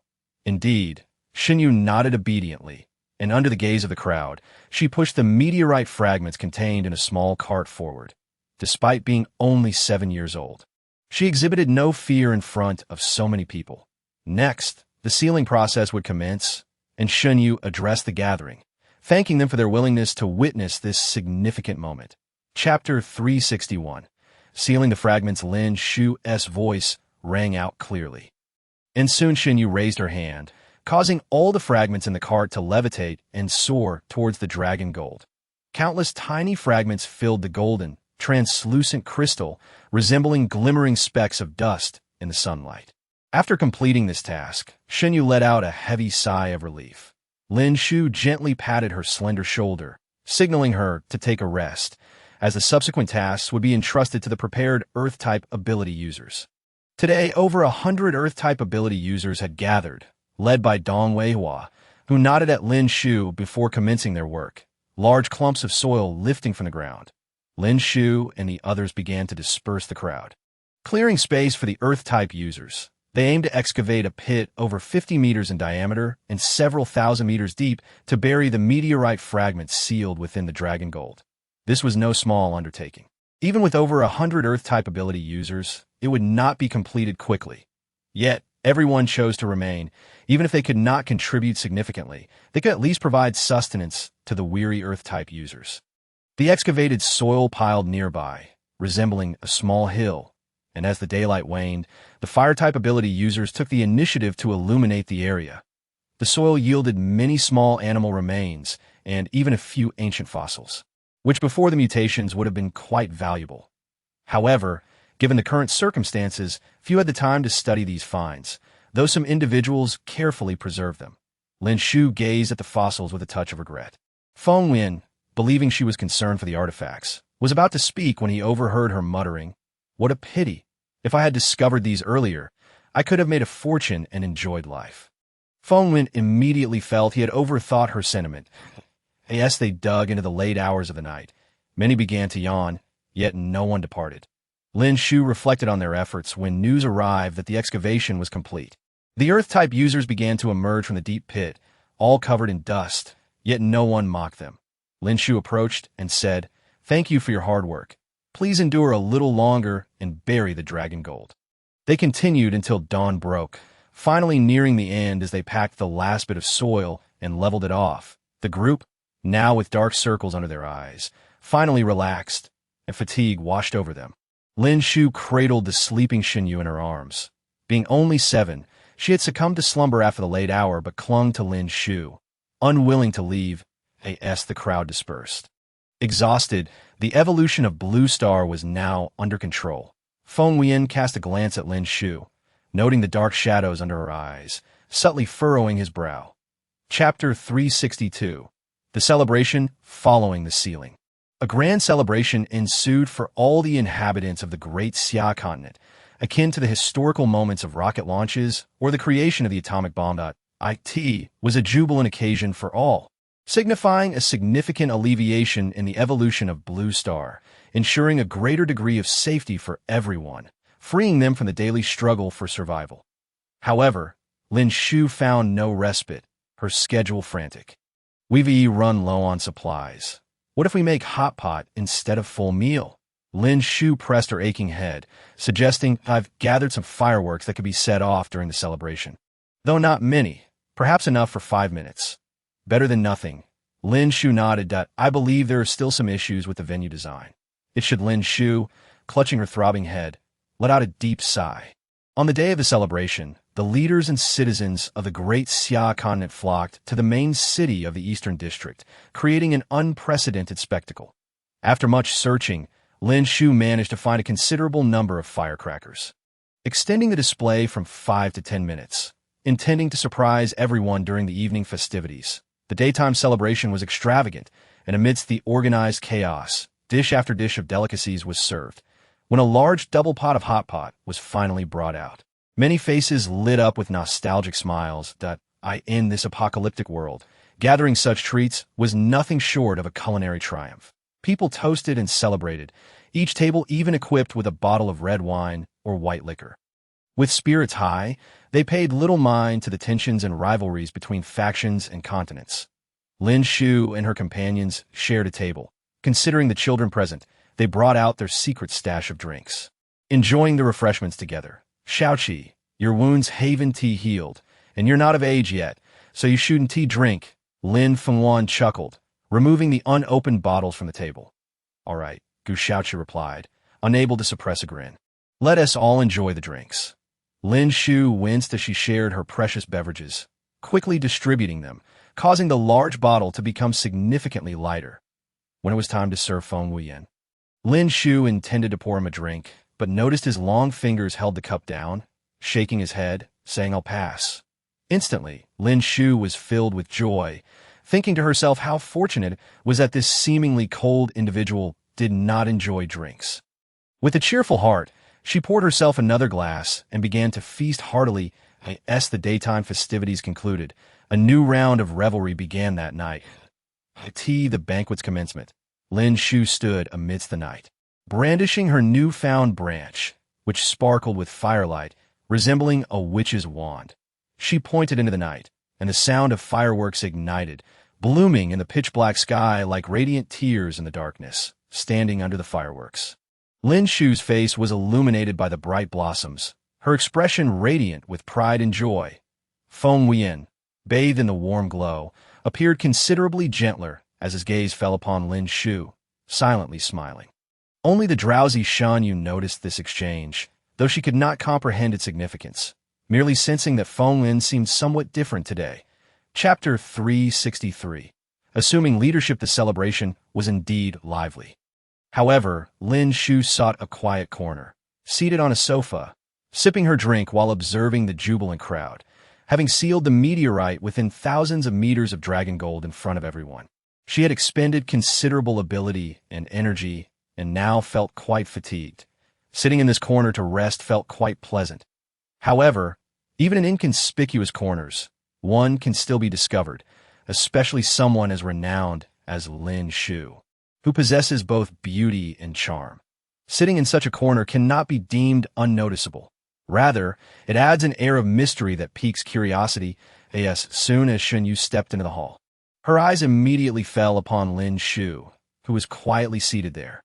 Upon spotting Lin Shu, Shen Yu's expression instantly brightened, her brows unfurling, contrasting sharply with her earlier seriousness. She approached the bar, grabbed a drink, and then made a beeline for Lin Shu. Naturally, Lin Shu noticed Shen Yu the moment she arrived. How could such a charismatic young girl go unnoticed? The atmosphere shifted as Shen Yu reached Lin Shu's side. Her smile unwavering, her delicate features radiating delight. "Sister Lin Shu, why are you sitting here alone? Why aren't you within the main hall? They're all there, and I even saw quite a few leaders from various districts gathering there." "It's nothing, I'm just resting here for a bit. I'll head over shortly. Oh, by the way, what brings you here? Why aren't you with them in the hall?" Lin Shu responded, sipping her drink and setting the cup down, affectionately ruffling Shen Yu's hair. "I found it too dull with a bunch of big men over there. So I thought I'd look for you. I figured you must be hiding in some corner. And here you are, just as I suspected," Shen Yu replied with a grin. Just as Shen Yu was about to speak again, a district leader rushed over, seemingly in a hurry, as if something significant had occurred. "Miss Lin Shu, we all wish for you to join us in the hall. We need to discuss some matters with you." Seeing the urgency in the leader's demeanor, Lin Shu assumed something was amiss and promptly stood up. Agreeing, "All right, I understand. You go ahead. I'll be there shortly." After finishing her drink, she took Shen Yu's hand and proceeded towards the main hall. The hall was indeed more vibrant, and Lin Shu felt that nearly all the district leaders were present. Upon entering, she sensed an unusual atmosphere.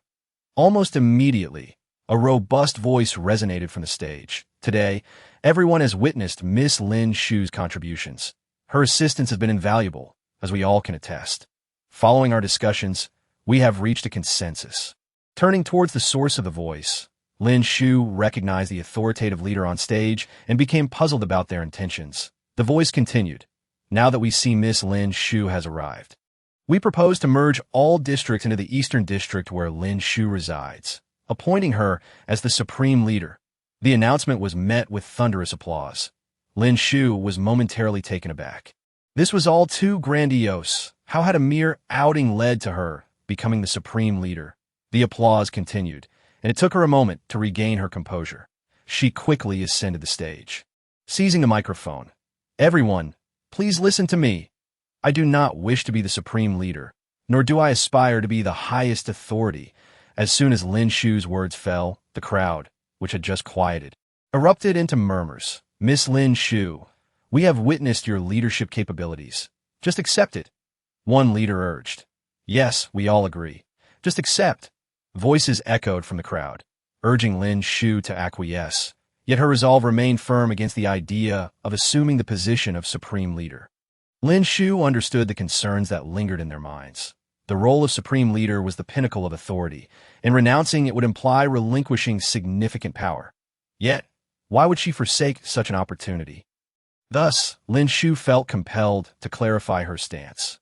"Listen, I know you all trust me, which is why you feel comfortable entrusting the position of supreme leader to me.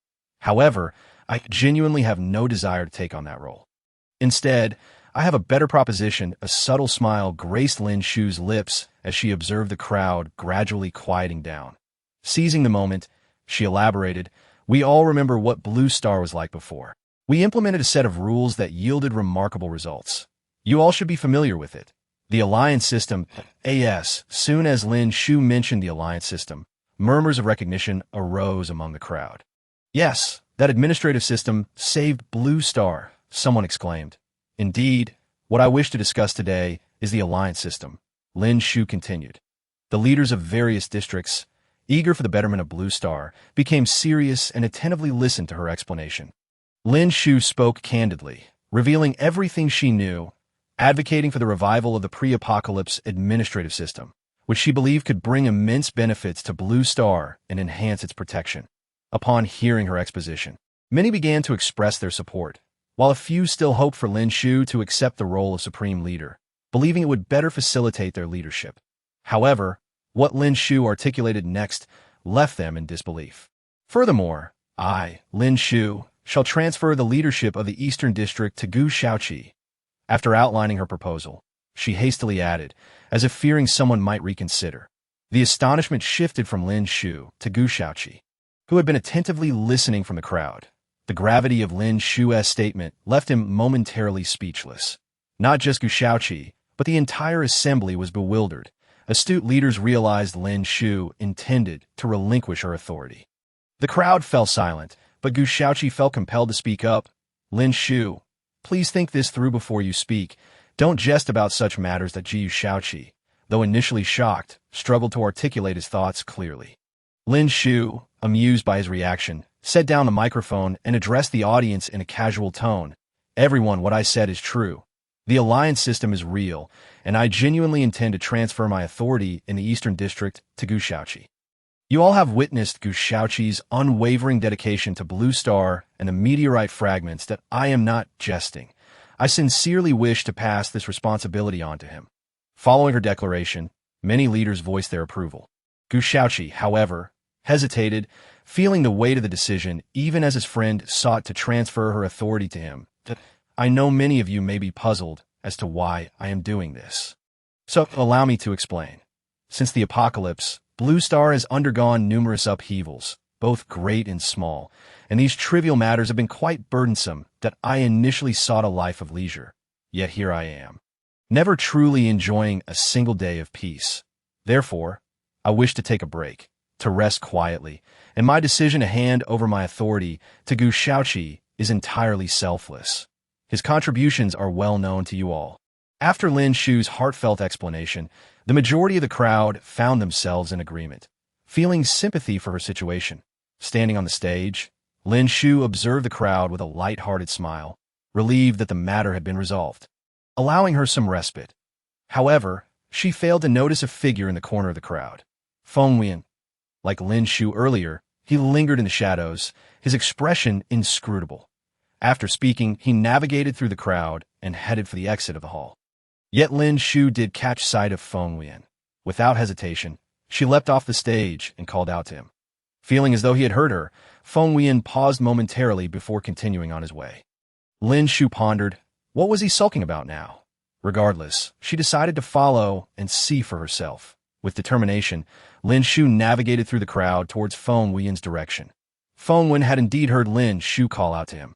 Yet for reasons unknown, he yearned to step outside to speak with her. He was aware that Lin Shu was walking right behind him. Yet he did not halt his steps and proceeded directly towards the railing. Lin Shu discerned that Feng Wuyan was aware of her presence, and thus followed him to the edge of the railing. The two of them walked side by side until they reached the railing. Feng Wuyan propped himself up with his hands, leaning against the railing, while Lin Shu mirrored his posture with both hands supporting herself on the railing. In this manner, they remained silent together, simply existing in each other's company. Lin Shu turned her head to gaze at Feng Wuyan's profile, gradually becoming lost in thought. Feng Wuyan sensed Lin Shu's gaze upon him and turned to look at her in return. However, the suddenness of his actions startled Lin Shu, as if her innermost thoughts had been laid bare. Feng Wuyan averted his gaze once more, redirecting it towards the scenery beyond. What's wrong? Why did you suddenly turn? Are you troubled? Lin Shu inquired, observing Feng Wuyan's impassive expression as he stared ahead. Nothing. Just needed some fresh air. There are too many people inside. Feng Wuyan's deep voice resonated. Lin Shu felt a flush of warmth rise to her cheeks. She had heard Feng Wuyan speak before, yet this time his voice seemed to possess a heightened allure. Once again, Lin Shu found herself irresistibly drawn to Feng Wuyan, fixating intently on him. As long as Feng Wuyan was human, he would undoubtedly sense the intensity of her gaze. What's wrong? Do I have something on my face? Why are you staring at me? He turned away, muttering softly to himself. Why am I so pathetic? It's just that his voice is a bit more pleasant. Lin Shu chastised herself to snap out of it, shaking her head. She believed her voice was quiet enough for Feng Wuyan not to hear her, especially since he seemed lost in thought, gazing at the scenery ahead. Unbeknownst to her, Feng Wuyan had indeed heard her words and noticed her subtle movements, unable to suppress a soft chuckle. upon seeing Feng Wuyan laugh. Lin Shu lifted her gaze to the view outside, this time regarding it with a deep contemplation. Feng Wuyan, do you know, I am not from this world. After uttering this, Lin Shu turned to face Feng Wuyan. Upon hearing her words, Feng Wuyan also turned to look at her, a flicker of astonishment crossing his features. Lin Shu claimed she was not from this world. How could that be? The sky had darkened, and Lin Shu could no longer discern Feng Wuyan's expression, only that he was staring at her intently, making her feel somewhat embarrassed under his gaze. Taking a deep breath, Lin Shu prepared to reveal her story. She told him who she originally was, how she had come to this world, and explained that this was initially a novel, where Feng Wuyan and others were characters within it, while she had mysteriously traversed from another realm. After recounting everything, Lin Shu turned to observe Feng Wuyan, noticing that the astonishment on his face was impossible to conceal.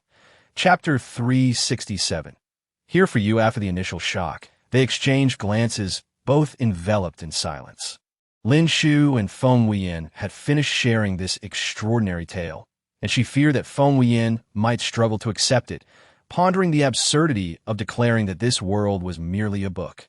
A concept difficult for anyone to embrace after so many years of existence in it. From time to time, the sounds of birds chirping and other noises filtered in, followed by a profound stillness. Lin Shu cleared her throat a few times, attempting to break the unnerving silence. Feng Wuyan stepped closer to Lin Shu, his brow furrowing as he gazed at her, his mind consumed with the thought of Lin Shu potentially leaving this place. His eyes filled with fear and helplessness. Observing Feng Wuyan's current demeanor, Lin Shu gently patted him on the shoulder. Are you frightened by what you heard? No, I'm just a bit worried right now. Lin Shu looked at him in confusion, struggling to comprehend his previous words. Are you worried about me? What is there to be concerned about? Feng Wuyan tightened his grip on Lin Shu's shoulders, his eyes fixed on her, as if terrified that she might vanish into thin air at any moment, never to be found again. Furthermore, it could be said that Lin Shu had imparted a unique sensation to Feng Wuyan. He no longer wished for her to depart. In the days gone by, everything had seemed dreary. Lin Shu's arrival had brought him a refreshing breeze and the warmth of the sun. Gazing at the girl before him, he felt an uncontrollable urge to touch her. Thus, the following scene unfolded. Feng Wuyan extended his hand. Just as he was about to ruffle Lin Shu's hair, she stepped on his foot and raised her hand to strike him. Yet before her hand could make contact, Feng Wuyan caught it. Lin Shu, resembling a pouting little wife, looked at Feng Wuyan with a face full of grievance. However, seeing Feng Wuyan's wide-eyed stare, she slowly released his hand. You can rest assured, I won't be leaving anytime soon. Her voice took on a somewhat playful tone. Why are you here? What brings you to this place? Upon hearing Feng Wuyan's inquiry, Lin Shu couldn't help but laugh. Then turned serious. If I told you I came for you, would you believe me? No, I just think this situation is a bit unbelievable. Lin Shu smirked, chuckling softly, her eyes gleaming with mischief before she added, Don't worry. The next part will be even more astonishing than in the original story. Your character will undergo a transformation. Upon hearing that he would undergo a transformation, Feng Wuyan's eyes widened in disbelief, conveying the implication that he would become a villain. What could possibly cause me to become a villain? Observing Feng Wuyan's reaction, Lin Shu scrutinized him closely, stroking her chin thoughtfully, and remarked, But looking at you now, I wonder what kind of villain you would become. As she spoke, Lin Shu chuckled, envisioning the absurdity of Feng Wuyan's future self. Chapter 368. No dark transformation unexpectedly. Lin Shu shook her head vigorously, realizing that this was not the time for such thoughts. Feng Wuyan remained fixated on Lin Shu's previous statement, pondering what he might become if he were to undergo a transformation. No one could predict the outcome. As he contemplated, he grasped Lin Shu's arm tightly, and in an unguarded moment, Lin Shu let out a cry, promptly kicking Feng Wuyan. Are you trying to crush me? It seems that before I leave, I'll be done in by you. After saying this, Lin Shu pouted, feigning annoyance. All right, I'm sorry. Feng Wuyan quickly admitted his fault, pulling at Lin Shu's sleeve and sweet-talking her until she finally relented. Does the book mention why I would undergo a transformation? Currently, Feng Wuyan had not undergone any transformation. Unlike his teacher, Su Wei, who sought to dominate the world. He harbored no such grand ambitions and was disinterested in such peculiar matters. In fact, long ago, Feng Wuyan had discerned his teacher's true ambitions, leaving him questioning why he would undergo a transformation. This uncertainty tormented him. Upon hearing this, Feng Wuyan could hardly contain himself. If he were to undergo a transformation, would that mean Lin Shu could remain here forever? The thought made him chuckle unexpectedly. Before Lin Shu could inquire about his laughter, Feng Wuyan hurried to the kitchen, busily preparing a meal, and soon emerged with a plate of food, smiling as he presented it to Lin Shu. Try it and see if it's to your liking. We've been chatting for quite a while, and I figured you must be hungry. So I made dinner just for you. Lin Shu huffed, tapping her chopsticks against the bowl. Well, I truly appreciate your efforts. Just as Feng Wuyan watched Lin Shu take her first bite, she suddenly paused, narrowing her eyes suspiciously. When someone goes out of their way to be nice, they usually have ulterior motives. After saying this, Lin Shu turned her gaze, as if recalling something, and called Feng Wuyan's attention, inching closer to him. Just when Feng Wuyan thought something significant was about to transpire, Lin Shu unexpectedly grabbed the chopsticks she had used to eat and gave him a light tap on the head. Glaring at him with indignation, "Let me tell you, don't get any wild ideas. I can read you like a book." Hearing Lin Shu's words, Feng Wuyan's eyes widened, and he sheepishly lowered his head. Lin Shu then pointed at him, her expression serious, and warned, "Don't blame me for not giving you a heads up. No transformations allowed, or else." As she spoke, Lin Shu raised her fist, not much larger than a steam bun, glaring at Feng Wuyan as if she were ready to pummel him at any moment. Chapter 369. A premature surprise. Remember my advice. Never go against it, or I'll run away and you'll never see me again. As she said this, Lin Shu deliberately deepened her voice. Afterward, she curled her fingers into claw-like shapes and playfully lunged at Feng Wuyan, before turning and leaving. Feng Wuyan watched Lin Shu's departing figure, finding it both amusing and somewhat melancholic, compared to the hardships he had endured during the apocalypse. Perhaps this was the true essence of her. The next day, Feng Wuyan was utterly incredulous. This revelation was real. His eyes sparkling as he looked at Lin Shu, his face alight with joy. Silence enveloped Feng Wuyan as he issued a final warning. "Remove your hand from my shoulder, before you can revel in your joy. I fear I shall succumb to your relentless shaking. Am I not happy?" he retorted, recalling that she had already consulted a family doctor. Lin Shu, feeling exasperated, slumped his shoulders in resignation. The foolish individual before him was no longer the person he had once known. Initially, he had planned to surprise Feng Wuyan on his birthday in a few days, but he never anticipated that the revelation would come so soon. After the moment of joy, Feng Wuyan, brimming with happiness, whisked Lin Shu away to a mysterious location, Feng Wuyan's little secret hideaway, which he had discovered not long ago. Whenever he found himself unoccupied, he would retreat to this sanctuary, perhaps due to the tension of recent days. Arriving at this clandestine spot, Lin Shu let out a deep sigh, surveying his surroundings, which seemed almost surreal. It had been a long time since he had enjoyed such tranquility, relishing in moments that belonged solely to him. Witnessing Feng Wuyan in this state evoked a mixture of discomfort and tenderness. After a prolonged period of turmoil, he could finally pause and rest in peace. "This place is entirely yours today." Lin Shu smiled, tears shimmering in his eyes, touched by emotions he had not felt in ages. Even amidst fleeting tranquility, he felt profoundly content. Who would have thought that beneath that icy facade lies warmth? Lin Shu murmured softly, his voice choked with emotion. Upon seeing the tears cascading down Lin Shu's cheeks, Feng Wuyan hurriedly produced a tissue, gently dabbing away his tears. "Let your tears flow. You find yourself in an unfamiliar place, grappling with so much. Though I may not grasp the burdens you carry, I understand it cannot be easy."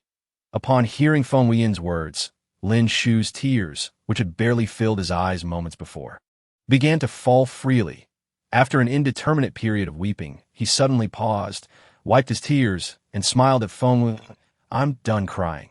Now it's your turn." Feng Wuyan, gazing at Lin Shu with affectionate indulgence, lightly traced his finger down Lin Shu's reddened nose, then ruffled his hair gently, akin to an older brother comforting a younger sister, a soft smile gracing his lips. What reason does a grown man have for tears? Unbeknownst to them, night had descended, enveloping the surroundings in silence. Feng Wuyan grasped Lin Shu's hand and led him up a hillside, covering Lin Shu's eyes before he could comprehend what was happening. Stay still. I will reveal it to you shortly. As they reached the summit, Feng Wuyan released Lin Shu's hand, allowing him to open his eyes. Wow, what is this place? Lin Shu exclaimed, utterly astonished by the breathtaking beauty that unfolded before him. He had not anticipated encountering such splendor in this location, yet he recalled a saying he had once heard. No matter how arduous the path ahead, do not forget to pause and appreciate the scenery along the way. Indeed, this adage resonated with him now, for the night was truly enchanting. Beneath Lin Shu's feet lay an expanse of forest, while above, the stars adorned the sky, and a gentle breeze carried the intoxicating fragrance of flowers, lulling him into a state of bliss. After a while, Feng Wuyan broke the silence, reluctant to interrupt Lin Shu's reverie as he savored the moment. The beauty of this instant felt almost otherworldly. With the captivating floral scent and the serene starry sky surrounding his warm companion, in this moment, Feng Wuyan experienced an unprecedented sense of happiness, longing to envelop the woman before him in his embrace. His gaze lingered on Lin Shu, filled with tenderness, as his emotions threatened to overflow. Lin Shu. Today, I am particularly grateful to you. Thank you for everything you have done for me. Lin Shu's presence had ushered a new chapter into his life, allowing him to experience the myriad flavors of existence. Previously, he had drifted through life in a haze of numbness, but the days spent with Lin Shu were filled with sweetness and bitterness alike, teaching him the joy of truly living. Hearing Feng Wuyan's expression of gratitude, Lin Shu beamed, laughter ringing like silver bells. I thank you as well for all that you have done for me. Only in the quiet of the night did Lin Shu allow himself to release the pent-up frustrations and discontent that had long been bottled within. He exhaled deeply, settling onto the grass, gazing up at the starry sky, and closing his eyes to inhale the delightful mingling of floral and earthy scents that surrounded him. Fresh and natural, it was utterly soothing. Tonight, Lin Shu appeared exceptionally radiant, his large, sparkling eyes framed by fluttering lashes, and his skin, illuminated by the moonlight, appeared even more fair and flawless. Feng Wuyan watched, entranced. The inebriation lies not in the drink. I see you are intoxicated without having sipped. Upon hearing Lin Shu's words, Feng Wuyan smirked, his gaze fixed on the stars, remaining silent as a faint smile graced his lips. The two of them lay side by side on the grass, gazing at the stars, closing their eyes in unison. The world around them fell silent, save for the soothing rhythm of their breaths, calm and joyful. It had been ages since he had felt the comfort of companionship, the presence of someone caring for him. This sensation had always felt elusive, yet Lin Shu's arrival shattered the confines of his previous existence, bringing light and vitality into his life. If time could stand still, both would undoubtedly wish for it to linger in this moment. Yet such beautiful moments are always fleeting. As night deepened, Feng Wuyan turned to find Lin Shu peacefully slumbering beside him, the silvery moonlight casting a gentle glow upon her fair cheeks, bestowing an air of nobility and mystery. Feng Wuyan's eyes reflected a blend of helplessness and affection as he removed his jacket and draped it over Lin Shu's shoulders, then bent down to lift her into his arms. Half awake, Lin Shu instinctively wrapped her arms around his neck, adjusting to find comfort in his embrace before drifting back into a serene slumber. The night of sweet dreams awaited her. The following day, Murong Jin stood before Lin Shu and Feng Wuyan, backpack slung over his shoulder. I have come to bid farewell, he declared, his gaze fixed on Lin Shu with earnestness. Leaving today, have you prepared everything? Lin Shu raised an eyebrow, surprised at the man before her. Yes, I have everything ready, Murong Jin replied, nodding, a bittersweet smile creeping onto his face as he recalled his meager belongings from when he first arrived. I didn't bring much, and now it's all but used up. If you wish, you may also take charge of matters in the north. Lin Shu pondered for a moment before proposing a suggestion. No need. It has been proven that I am ill-suited for leadership, Murong Jin replied, shaking his head, dismissing Lin Shu's goodwill. The weight of failure weighed heavily upon him, etching a sense of dejection upon his countenance. Lin Shu regarded the man before her, feeling a twinge of empathy for the fate that had befallen him. Moreover, I have a secret to share with you. Murong Jin hesitated, glancing discreetly at Feng Wuyan. Feel free to speak. I trust him, Lin Shu reassured, waving her hand dismissively. You are not Lin Zhanjia's biological daughter. Are you aware of this? Murong Jin probed cautiously. Lin Shu's brow furrowed slightly, curiosity flickering in her eyes. Though she had long been aware of this truth, Murong Jin's sudden mention compelled her to scrutinize his intentions. It seems you are already aware. Do you know who your biological father is? At the sight of Lin Shu's guarded expression, Murong Jin felt a pang of nostalgia, reflecting on how fortunate his brother was to have such a daughter. If only she were truly his. Do you know? Lin Shu pressed, urgency lacing her tone. Feng Wuyan observed her expression keenly, silently elevating the status of this unfamiliar father-in-law in his mind. He had never realized how much she cared about news regarding her biological father. I happen to know a little, Murong Jin replied, nodding. Since you are aware, why not share? Are you waiting for us to pry it out of you? Feng Wuyan interjected impatiently, his brow furrowing. He had always despised such evasive behavior. Had it not been for this matter involving his future father-in-law, he would have long since dismissed it. Your father is my brother, Murong Jin revealed. Your brother? Lin Shu's eyes widened in astonishment, disbelief washing over her. Are you implying disbelief? Indeed, a man with a tarnished reputation cannot expect genuine trust, Murong Jin responded, shaking his head slightly, quickly arriving at a conclusion. I have never claimed to distrust you. I hope you understand my principle. To trust is to employ without suspicion, Lin Shu retorted, her brow furrowing in displeasure. Having accepted Murong Jin as one of her subordinates, there was no need for her to remain on guard against him. The youthful earnestness on her face conveyed sincerity, making it clear that she spoke from the heart. Your expression truly mirrors his, Murong Jin observed, studying Lin Shu's features, his gaze drifting as if he were looking through her to another person.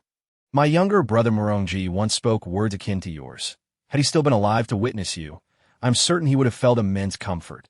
Yet, does had he still been alive imply that he is deceased? Lin Shu keenly noted the choice of words in his statement and retorted. Not at all.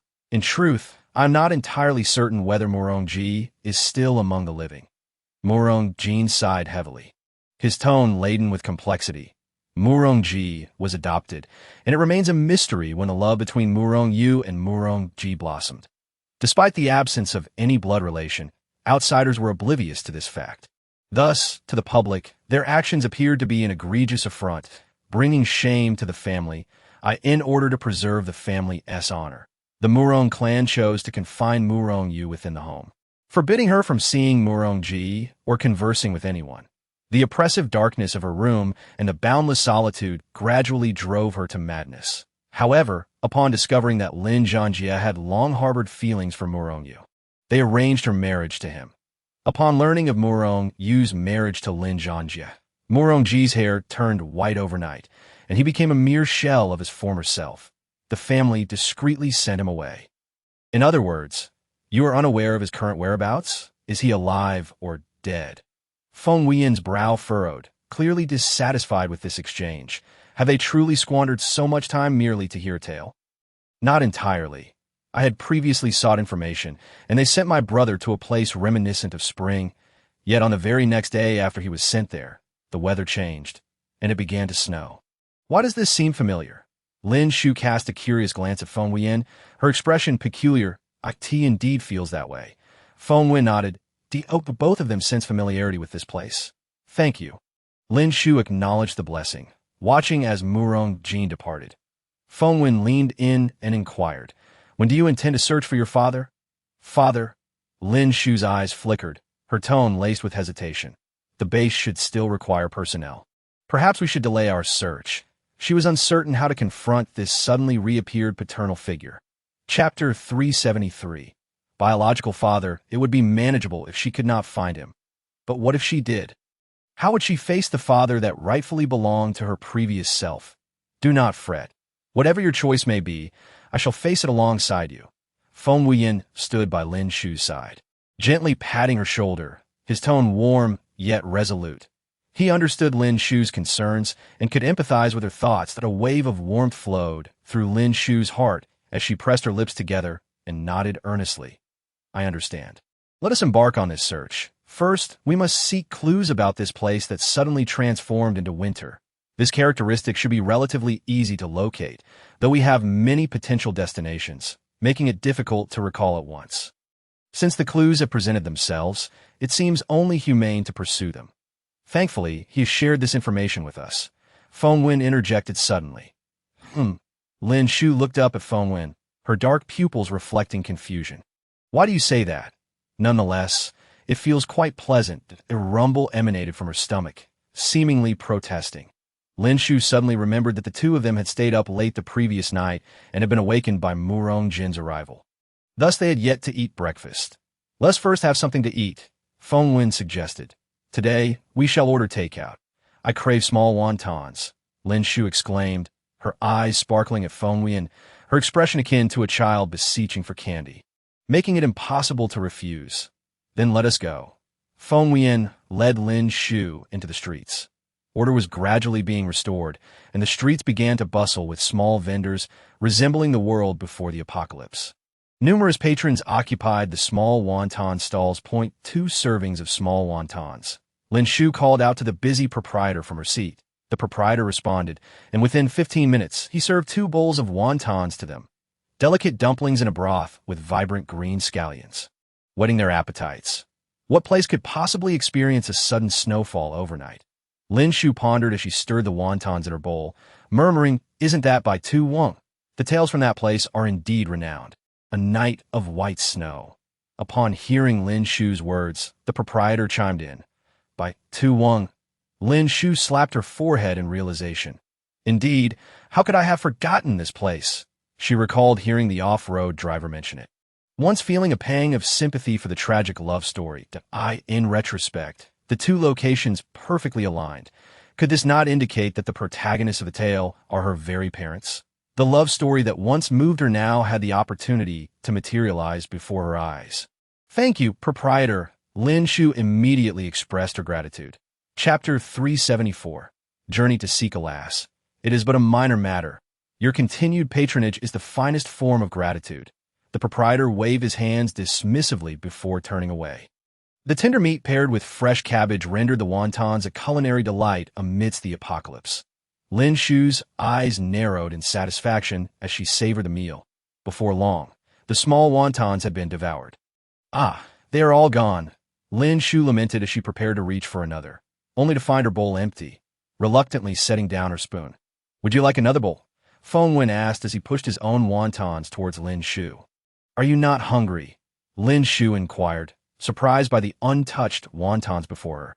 Just watching you eat satiates me, Feng Wuyan replied, gently shaking his head, his gaze fixed intently on Lin Shu. Really, what are you saying? A blush crept onto Lin Shu's cheeks as she mumbled, accepting the wontons before her. This man, when he refrained from sweet talk, was tolerable. Yet when he spoke, it was utterly disarming as Lin Shu set down her chopsticks once more. Feng Wuyan continued to inquire, would you like another bowl? Having already consumed 2 bowls, are you treating me like a pig? Lin Shu shot a disapproving glare at the man before her, her tone tinged with playful reproach that we should prepare to gather supplies for our journey to Bai Tu Wong. The two tidied up their belongings and set forth. Bai Tu Wong. Lin Shu's brow furrowed as she activated her powers, the fire element swiftly bringing comfort to her body.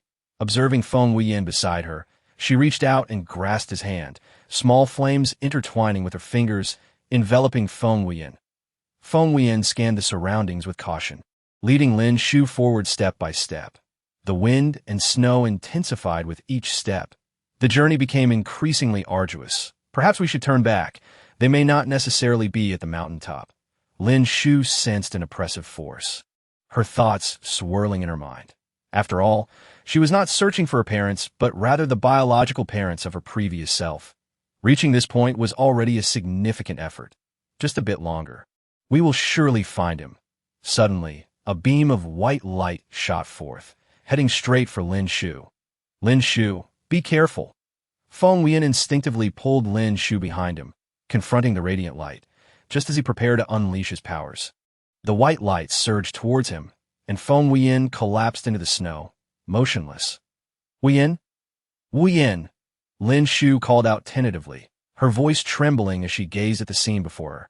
She was unaware of the origin of this glowing orb. All she knew was that it had harmed the man she loved most. Flames erupted from her palms, but the orb deftly evaded Lin Shu's attack, approaching her instead. In an instant, Lin Shu felt the world spin around her, and she found herself lying motionless in the snow. Chapter 375. The nightmare continues. All around was an impenetrable darkness. Lin Shu instinctively attempted to harness her powers, only to find them ineffective. Her abilities were rendered useless. Feng Wuyan appeared before her. Lin Shu exhaled in relief, rushing forward to grasp his hand, only to find herself unable to reach him. Lin Shu, you must awaken, Feng Wuyan implored as he transformed into a scattering of light. No, Wuyan. Lin Shu jolted upright, gasping for breath. Lin Shu, are you all right? Feng Wuyan sat beside her, concern etched across his face. Thank goodness. I feared. Lin Shu embraced Feng Wuyan, her eyes glistening with unshed tears, her voice trembling with emotion. She had thought she was about to lose him forever. Rest assured, I am perfectly fine. It was merely a nightmare, nothing more. We are both alive and well. Feng Wuyan gently patted Lin Shu's back, offering reassurance. Cough, cough. A dry cough interrupted their exchange. Lin Shu then noticed the presence of a man beside her, appearing to be around 18 or 19 years old. His face struck her as somewhat familiar. But where did this sense of familiarity come from? Lin Shu furrowed her brows, clearly puzzled, and raised her gaze to the man before her. Where are we? What place is this? Who are you? Why are you here? The man, upon hearing Lin Shu's inquiries, wore a distinctly displeased expression. You awaken and ignore my presence, fail to express gratitude, and even cast doubt upon me. This angers me. Lin Shu surveyed her surroundings. They were in a cave. Outside, the fierce wind howled, and a thin layer of white snow had accumulated at the entrance, while inside, a warm fire crackled and a straw bed lay invitingly, creating a stark contrast between two worlds. I apologize. I did not mean to doubt you. Lin Shu could ascertain from the external conditions that the man spoke the truth, that in such a storm, the best outcome will be frostbite, and in severe cases, one could perish from the cold. Realizing she had misjudged, she had no qualms about apologizing. It's just that you look so strikingly similar. The man scrutinized Lin Shu for a moment longer, then shook his head slightly, speaking with a weighty tone. You keep saying I resemble someone. Who exactly do I resemble? Lin Shu, intrigued, pressed further. It has nothing to do with you. What brings you here? The man seemed to recall something, and his demeanor shifted. We have come to find someone. The white-haired old man Lin Shu candidly stated her purpose. Finding someone?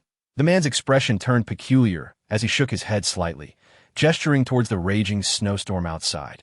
You see this place. Beneath the blizzard, it is nearly impossible to locate any source of sustenance, let alone for anyone to survive here. Yet you live here, do you not? Feng Wuyan countered the man's assertion.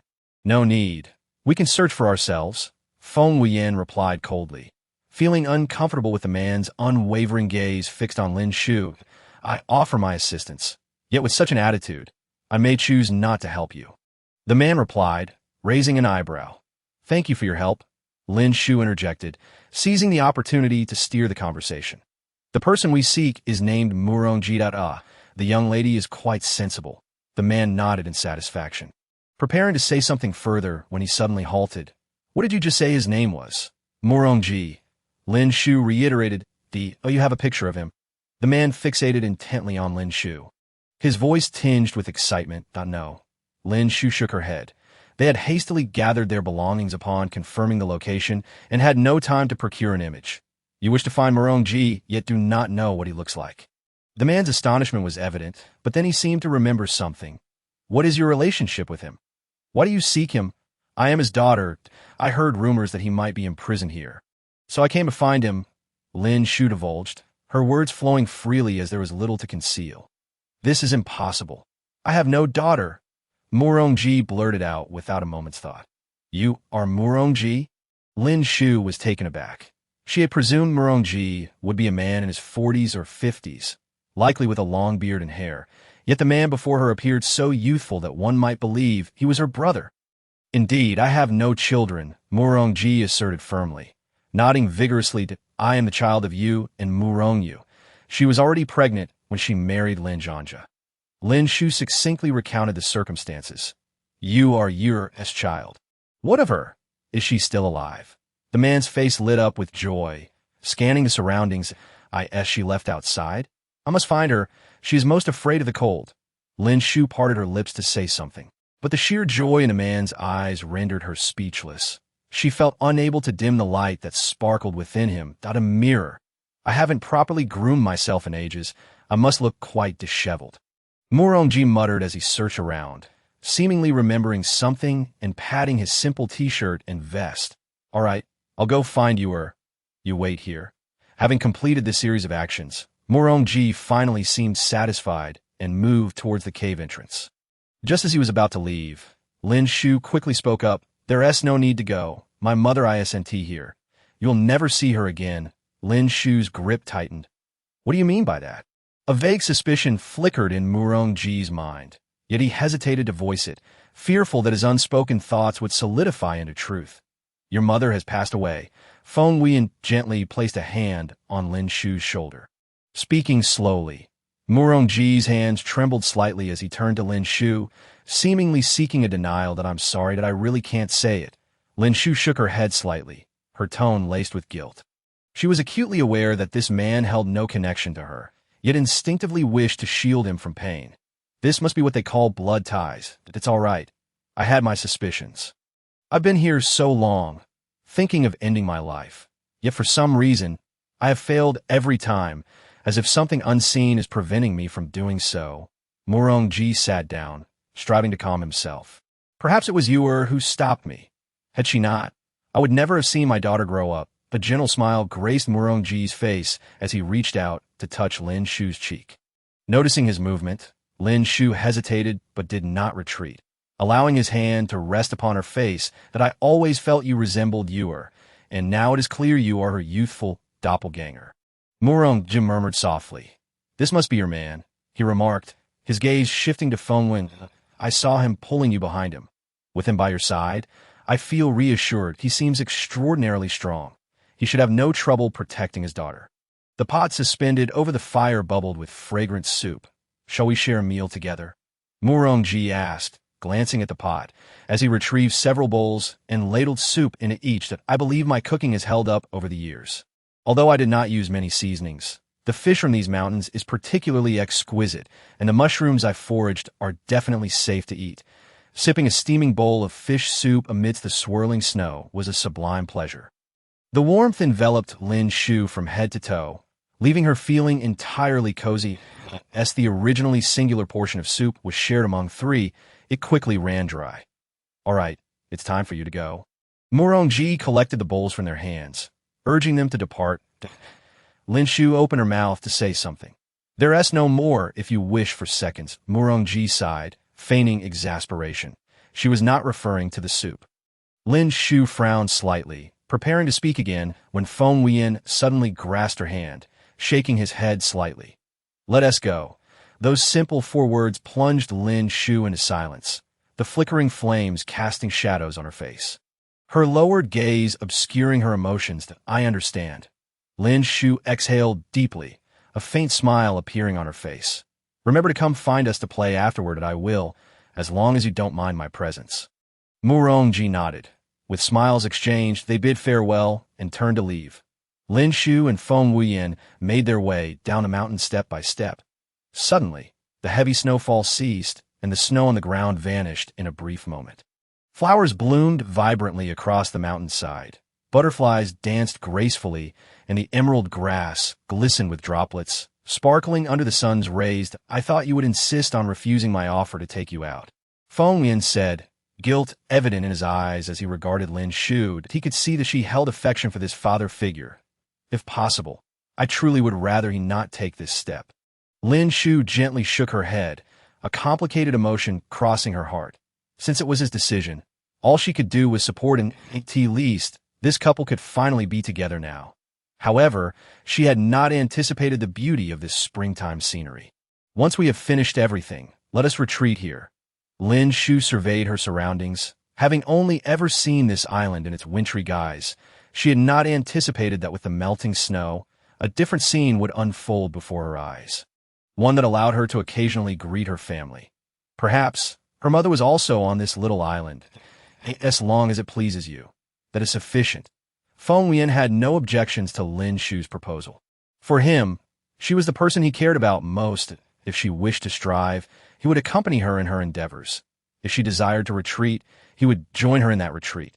Thank you, Lin Shu said, her eyes reflecting a hint of gratitude as she gazed at Feng Wuyan. Fortuitously, he was by her side this time. Otherwise, she might have doubted her future. What would you like to eat? I can fetch it for you, Feng Wuyan said, noticing Lin Shu's furrowed brow. His voice tinged with concern. No, I don't want anything. I'm just a bit tired and need to rest, Lin Shu replied, shaking her head slightly, rejecting his kind offer before turning to leave. Feng Wuyan watched her retreating figure, his worry palpable and lingering. In the apocalypse, the most lethal threats were not the beasts but the psychological issues plaguing humanity. For they lacked the means to seek psychological help as they had before the world fell apart. Once mental illness struck, one could only hope for the best. Fenggu, you're here. Where's the young lady? Wang Chong came bustling over, his eyes darting around. I proposed to Su Panlu, and she accepted. I want to share this news with you and the young lady and invite you both to my wedding, Wang Chong said, a hint of bashfulness gracing his features. Lin Shu instructed Wang Chong to wait in the living room while she retreated to her room, placing food on the table that I said I don't want to eat. Upon seeing the food laid out, Lin Shu complained with mild discontent, burying her head under the covers. Suit yourself, but Wang Chong is waiting outside for you. Are you sure you want to keep lying here? Feng Wuyan did not expect that merely presenting a few dishes would ignite Lin Shu's appetite. Lin Shu abruptly poked her head out from under the covers. Why didn't you say so earlier? After exclaiming, she got up, tidied herself, and walked to the living room, where she found Wang Chong seated. Sorry to keep you waiting. What brings you here? Lin Shu approached him, her tone tinged with a hint of apology. Young lady, Su Panlu and I are getting married, Wang Chong announced, a sweet smile spreading across his face. While you were out, I proposed to her, and she accepted. Really? Congratulations. Have you set a date yet? Lin Shu's face lit up with a smile as she witnessed the journey these two had traversed together through storms and trials. Feng Wuyan observed the changes in her expression, silently relieved. You discussed this with Su Panlu, right? Lin Shu asked, her brow slightly furrowed. While Wang Chong's intentions moved her, she did not wish to be the cause of discord between the two. Rest assured, this decision was made after thorough discussion between Su Panlu and me. We are both immensely grateful to you. Without your support, we wouldn't be enjoying our current happiness, Wang Chong replied, his excitement palpable.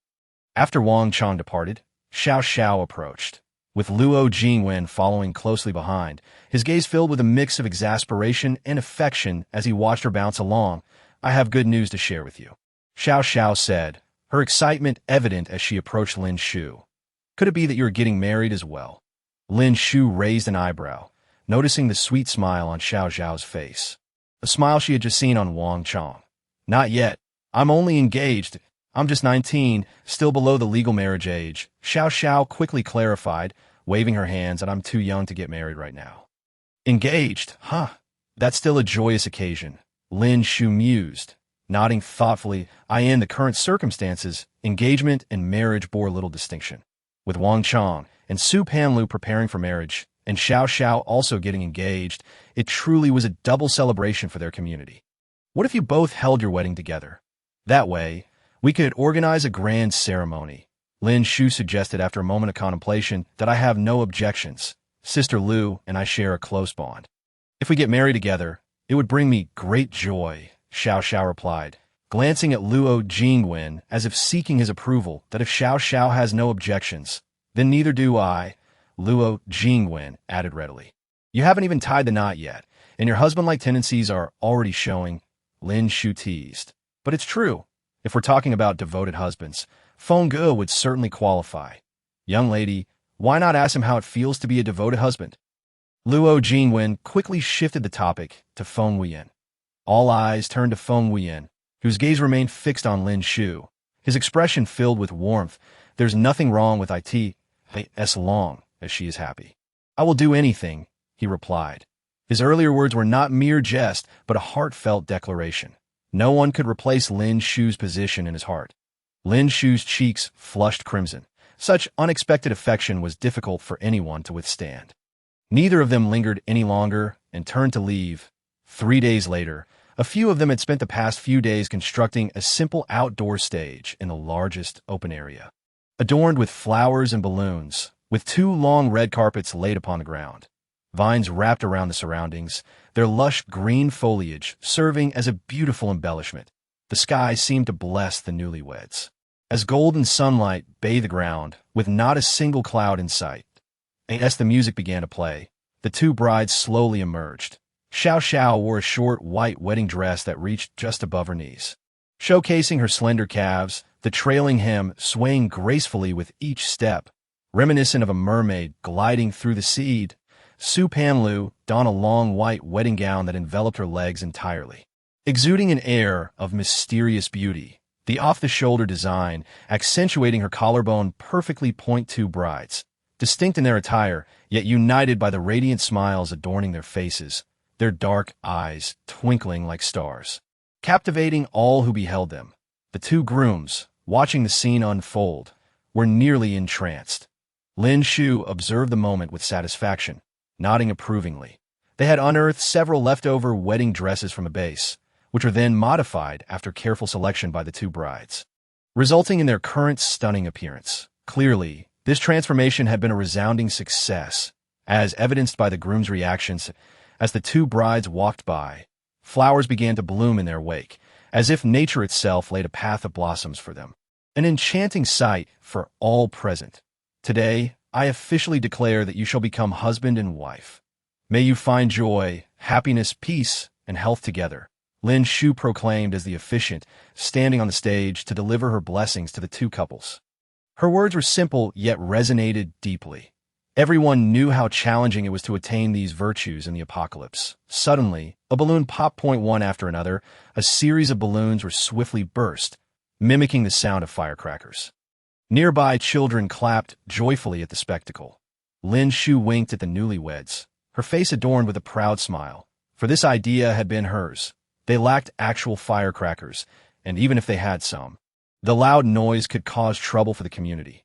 Thus, using balloons to simulate firecrackers created a festive atmosphere that a week later, Lin Shu stood by the window, gazing at the clouds drifting across the sky, her thoughts wandering aimlessly. Lin Shu? Feng Wuyan called out with concern. It's nothing. What are you thinking about? He asked, shaking his head. Ever since the wedding, Lin Shu had often found herself staring into the sky, sometimes exuding an inexplicable sense of ethereality, as if the woman before him might vanish at any moment. The Daxia district had now become a cohesive unit, with Gu Shaoqi managing affairs commendably. Lin Shu hesitated before addressing Feng Wuyan. Shall we consider retreating into seclusion?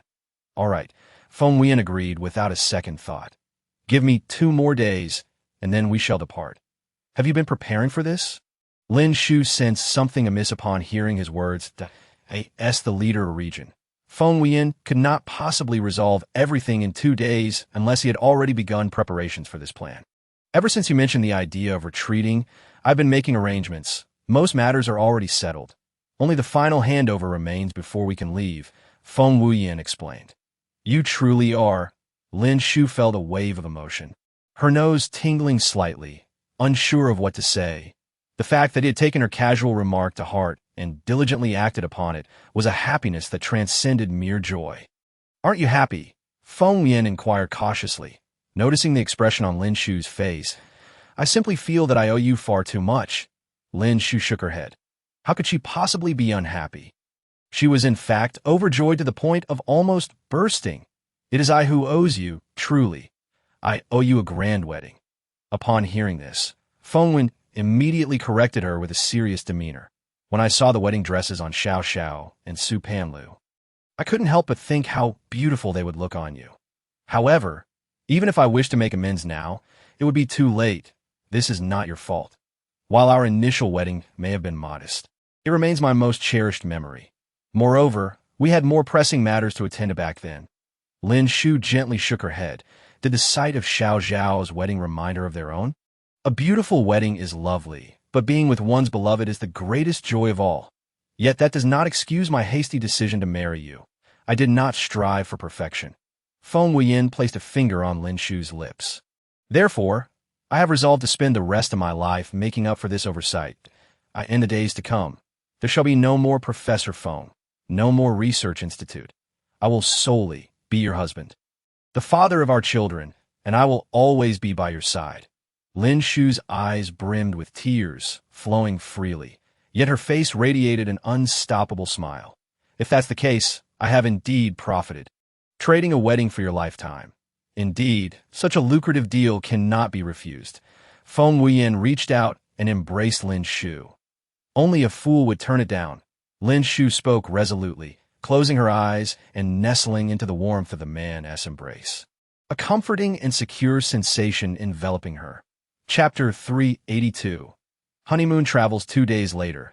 Lin Shu gathered everyone in the hall that we have decided to retreat. Lin Shu announced their decision before the watchful eyes of the crowd. Is that true? The reactions varied. A flurry of questions erupted, with several pairs of eyes fixated on the couple. Today, we plan to announce and leave right after, aiming for an early departure. Lin Shu smiled sweetly. The burden had been too heavy before. Now, I can finally take her to explore the world leisurely. Feng Wuyan gazed softly at Lin Shu, his tone indescribably tender. The crowd understood that further persuasion would be futile. In Feng Wuyan's eyes, there was no room for anyone but Lin Shu. Lin Shu felt the same. Then we can only wish you happiness, that Su Panlu said, a gentle smile gracing her face as she looked at Lin Shu. It sounds so cool to go out and enjoy the sights. I want to go too. Xiao Xiao exclaimed, her eyes sparkling as she looked at Luo Jingwen with excitement. Fine, when you turn 20. We will go on an adventure. Luo Jingwen certainly would not shatter Xiao Zhao's dreams. He patted her head, silently resolving to improve his skills to ensure her safety on their journey. I want to go with you too. Shen Yu said, gazing eagerly at Lin Shu, that I don't want to be apart from you. No, before Lin Shu could respond. Feng Wuyan interjected coldly, firmly rejecting Shun Xiaoxiao's request. I didn't ask you. I was asking Sister Shu. Shen Yu glared at the man, deeming him a villain. She had no intention of acknowledging him. Apologies, but this time we intend to enjoy our world together, so you cannot join us. Lin Shu met Shun Xiaoxiao's hopeful gaze. Feeling a tinge of guilt as she spoke, she was also looking forward to this intimate journey. Well, since you say so. Shen Yu pouted, her tone a touch sulky, resembling a child who, after being lectured, was denied a treat. Then, as if struck by a thought, she looked up again, asking, Can I still come to find you later? Of course. Lin Shu raised her head, realizing everyone's attention was now on her, and understood they shared Shan Yu's concern. She generously reassured them, saying she would surely inform them of their location once settled, and they could still come to visit their little family. Lin Shu gently caressed her belly, her expression tender. All right, we've said all we needed to. It's time for us to leave.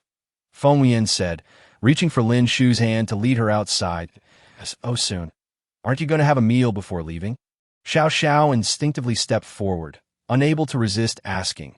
Just a meal won't take much time. No. Lin Shu shook her head, rejecting Xiao Zhao's kind offer.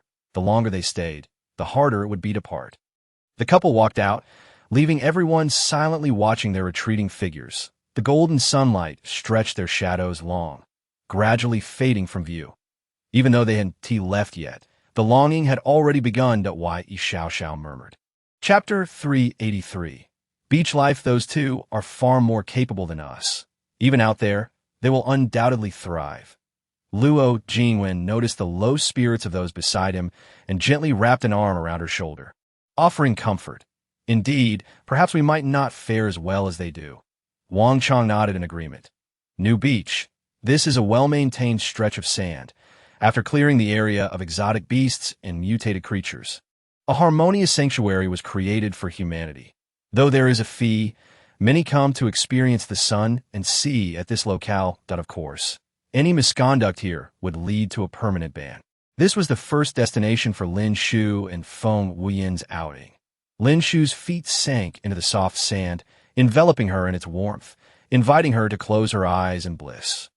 Stretching, her one-piece swimsuit accentuated her curves beautifully as she surveyed her surroundings, searching for the perfect spot to lounge. Suddenly, a man appeared before her, waving a bottle of sunscreen. "Beautiful lady, may I have the honor of applying sunscreen for you?" Lin Shu found the situation amusing. Was she being flirted with? Just as she was about to respond, she felt strong arms wrap around her shoulders. No. Feng Wuyan glared at the man coldly. "Apologies, but my child's father does not approve."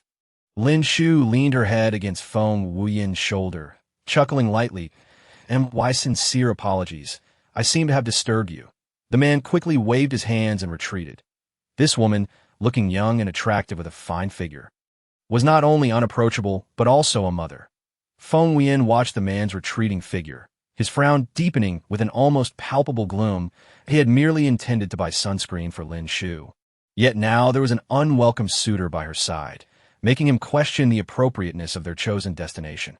"All right, don't be upset. Are you not going to apply sunscreen for me? Or do you actually wish to see me sunburned?" Lin Shu, thoroughly entertained by the scene, playfully shook his arm. "Let us find a spot over there. I'll apply sunscreen on you, and then you can relax on the beach for a while." I specifically chose one safe for pregnant women. After their time at New Beach, they visited Paradise Home and then a renowned hot spring inn, exploring one notable location after another, and before they knew it, 2 months had swiftly passed. "I have a surprise for you.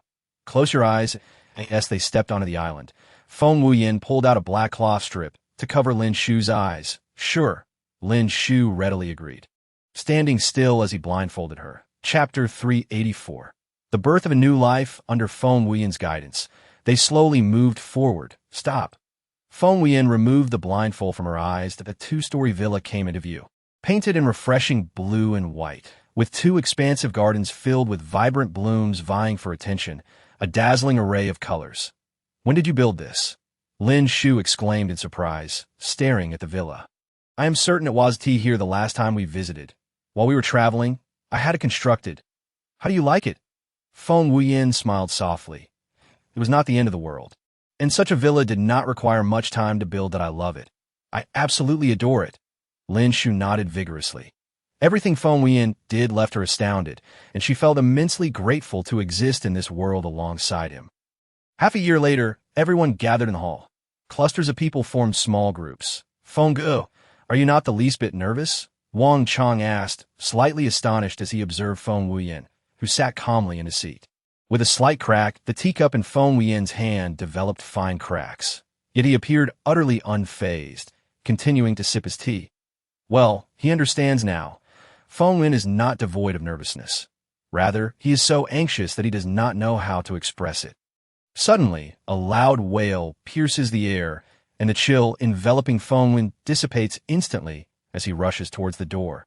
The nurse emerges, cradling a child, and is startled by the sudden appearance of Feng Wuyan. Retreating a couple of steps, with a slight furrow in his brow, Feng Wuyan reaches out to grasp her arm. "Where is Shu Shu?" Once the midwife steadies herself, he presses further. She is resting inside, as long as she recuperates well afterward. There should be no major issues. Both mother and child are safe. The nurse quickly gestures toward the room. Feng Wuyan dashes inside at once. Finding Lin Shu lying on the bed, resting, he approaches her bedside and whispers, "How are you? Is there anywhere that feels uncomfortable?" "No. Don't worry, Dad. I am an ability user. My body is quite resilient that I can sense that I am merely a little fatigued," Lin Shu replies with a slight shake of her head. She does not make any deliberate attempts to reassure the man before her. "I said a sister." At this, Xinyu rushes over, eyes wide with anticipation as she gazes at the swaddled infant. "Can I see my sister?" The nurse looks to Lin Shu, and upon her slight nod, carefully places the child at the edge of the bed, allowing Xinyu to see. "She is so adorable," Xinyu exclaims, her eyes glued to her little sister. Finally, she is no longer the youngest. There will now be a sister even smaller than her in the base. Indeed, she is now the youngest. From now on, You must take good care of her sister. Lin Shu smiles gently as she observes Shun Yu's eager fascination with the newborn as a mother. She finds joy in others' affection for her child, feeling happier than if they adored her instead. Rest assured, I will protect my sister. No one will dare bully her, Shin Yu declares, her fists clenched in determination, exuding a fierce resolve that suggests she would take on anyone who would harm her sister. Chapter 385. 3 visits to the thatch cottage that won't be necessary. Wang Chong shakes his head slightly. He senses that Shan Yu's level of aggression seems to have risen recently. Could be due to her prolonged absence from Lin Shu's side? Of course it is necessary. What if someone bullies such a cute sister? Shin Yu responds with unwavering conviction that a month later, for the full moon celebration, Lin Shu initially intended to simply invite Wang Chong and a few others for a modest meal, not wishing to intrude on those in positions of authority. However, to her surprise, many leaders from the base arrived, bringing gifts. Lin Shu could not very well dismiss them, so she welcomed them all inside. We all know you have a family now, and things are different than before, Gu Shaoqi observes earnestly, looking at Lin Shu with a deep sense of significance in his words. Your presence is indispensable to us. With you, we have our core, the others nod in agreement, all of whom Lin Shu had nurtured, feeling uncomfortable without her. However, Lin Feng Wuyan furrows her brow, wishing to voice something further. In truth, you do not need me. You only believe you do. Once you grow accustomed to functioning without me, you will realize that you can indeed manage on your own. Lin Shu gently advises them, exercising patience. You cannot rely on me any longer, for you are now each other's support. Upon hearing her words, the group falls silent, introspective. They cannot help but question themselves. Can they truly become someone else's support? Are they genuinely prepared to face this reality? I apologize, Gu Shaoqi is the first to speak. I am sorry. Please forgive me. The others follow suit, offering their apologies, and it is evident that they have come to understand. A smile breaks across Lin Shu's face. All right, today is a joyous occasion. Let us not dwell on unhappy matters. Later, I shall treat you all to fish soup. Bai Yunweng's fish is still safe to eat and tastes delightful. Feng Wuyan strides in through the doorway, a basket brimming with fish in hand, accompanied by a group of individuals clad in white lab coats. Who are these people? Lin Shu inquires, her curiosity piqued as she glances at the crowd behind Feng Wuyan. Find a room to rest in, then choose a suitable space to convert into a laboratory. Feng Wuyan instructs his companions, who disperse with alacrity. He turns to Lin Shu to explain, these are the research team for the East District. Some matters are not suitable for the city, so it is better they work here, such a large group. It seems as though the entire research team has been relocated. The others exchange glances, though none dare to voice this observation. Chapter 386. A lifetime of togetherness. Feng Wuyan surveys the crowd, pleased by their silence, and nods approvingly. I will go put the fish in the kitchen and prepare the soup. These individuals are quite astute. Those who are not will simply receive a beating. The group remains blissfully unaware of their narrow escape from a thrashing. Had they known, they would likely have breathed a sigh of relief. After sharing the fish soup and engaging in conversation, their discussions meandered into amusing anecdotes, lasting until the early hours of the morning. Lin Shu lies in bed, cradling her daughter, while Feng Wuyan secures the door and windows before lying down beside them, wrapping his arms around both, feeling the familiar embrace of the man she loves. Lin Shu experiences a profound sense of tranquility, her lips curling into a smile as she drifts into a deep slumber. Sunlight spills over her face, its warmth uncomfortable. She furrows her brow, a hint of displeasure creeping into her voice. Wuyan, please close the window. Yet silence greets her. Lin? Tentatively, she picks up a piece of food and takes a bite. The crisp sound and delectable flavor reminiscent of cherished memories. No. Wuyan is still waiting for her. She cannot linger here. A resolute glint flickers in Lin Shu's eyes as she begins to type on the keyboard. She remembers that the last time she traversed realms, a prompt had unexpectedly appeared during her commentary. Perhaps it would work again this time.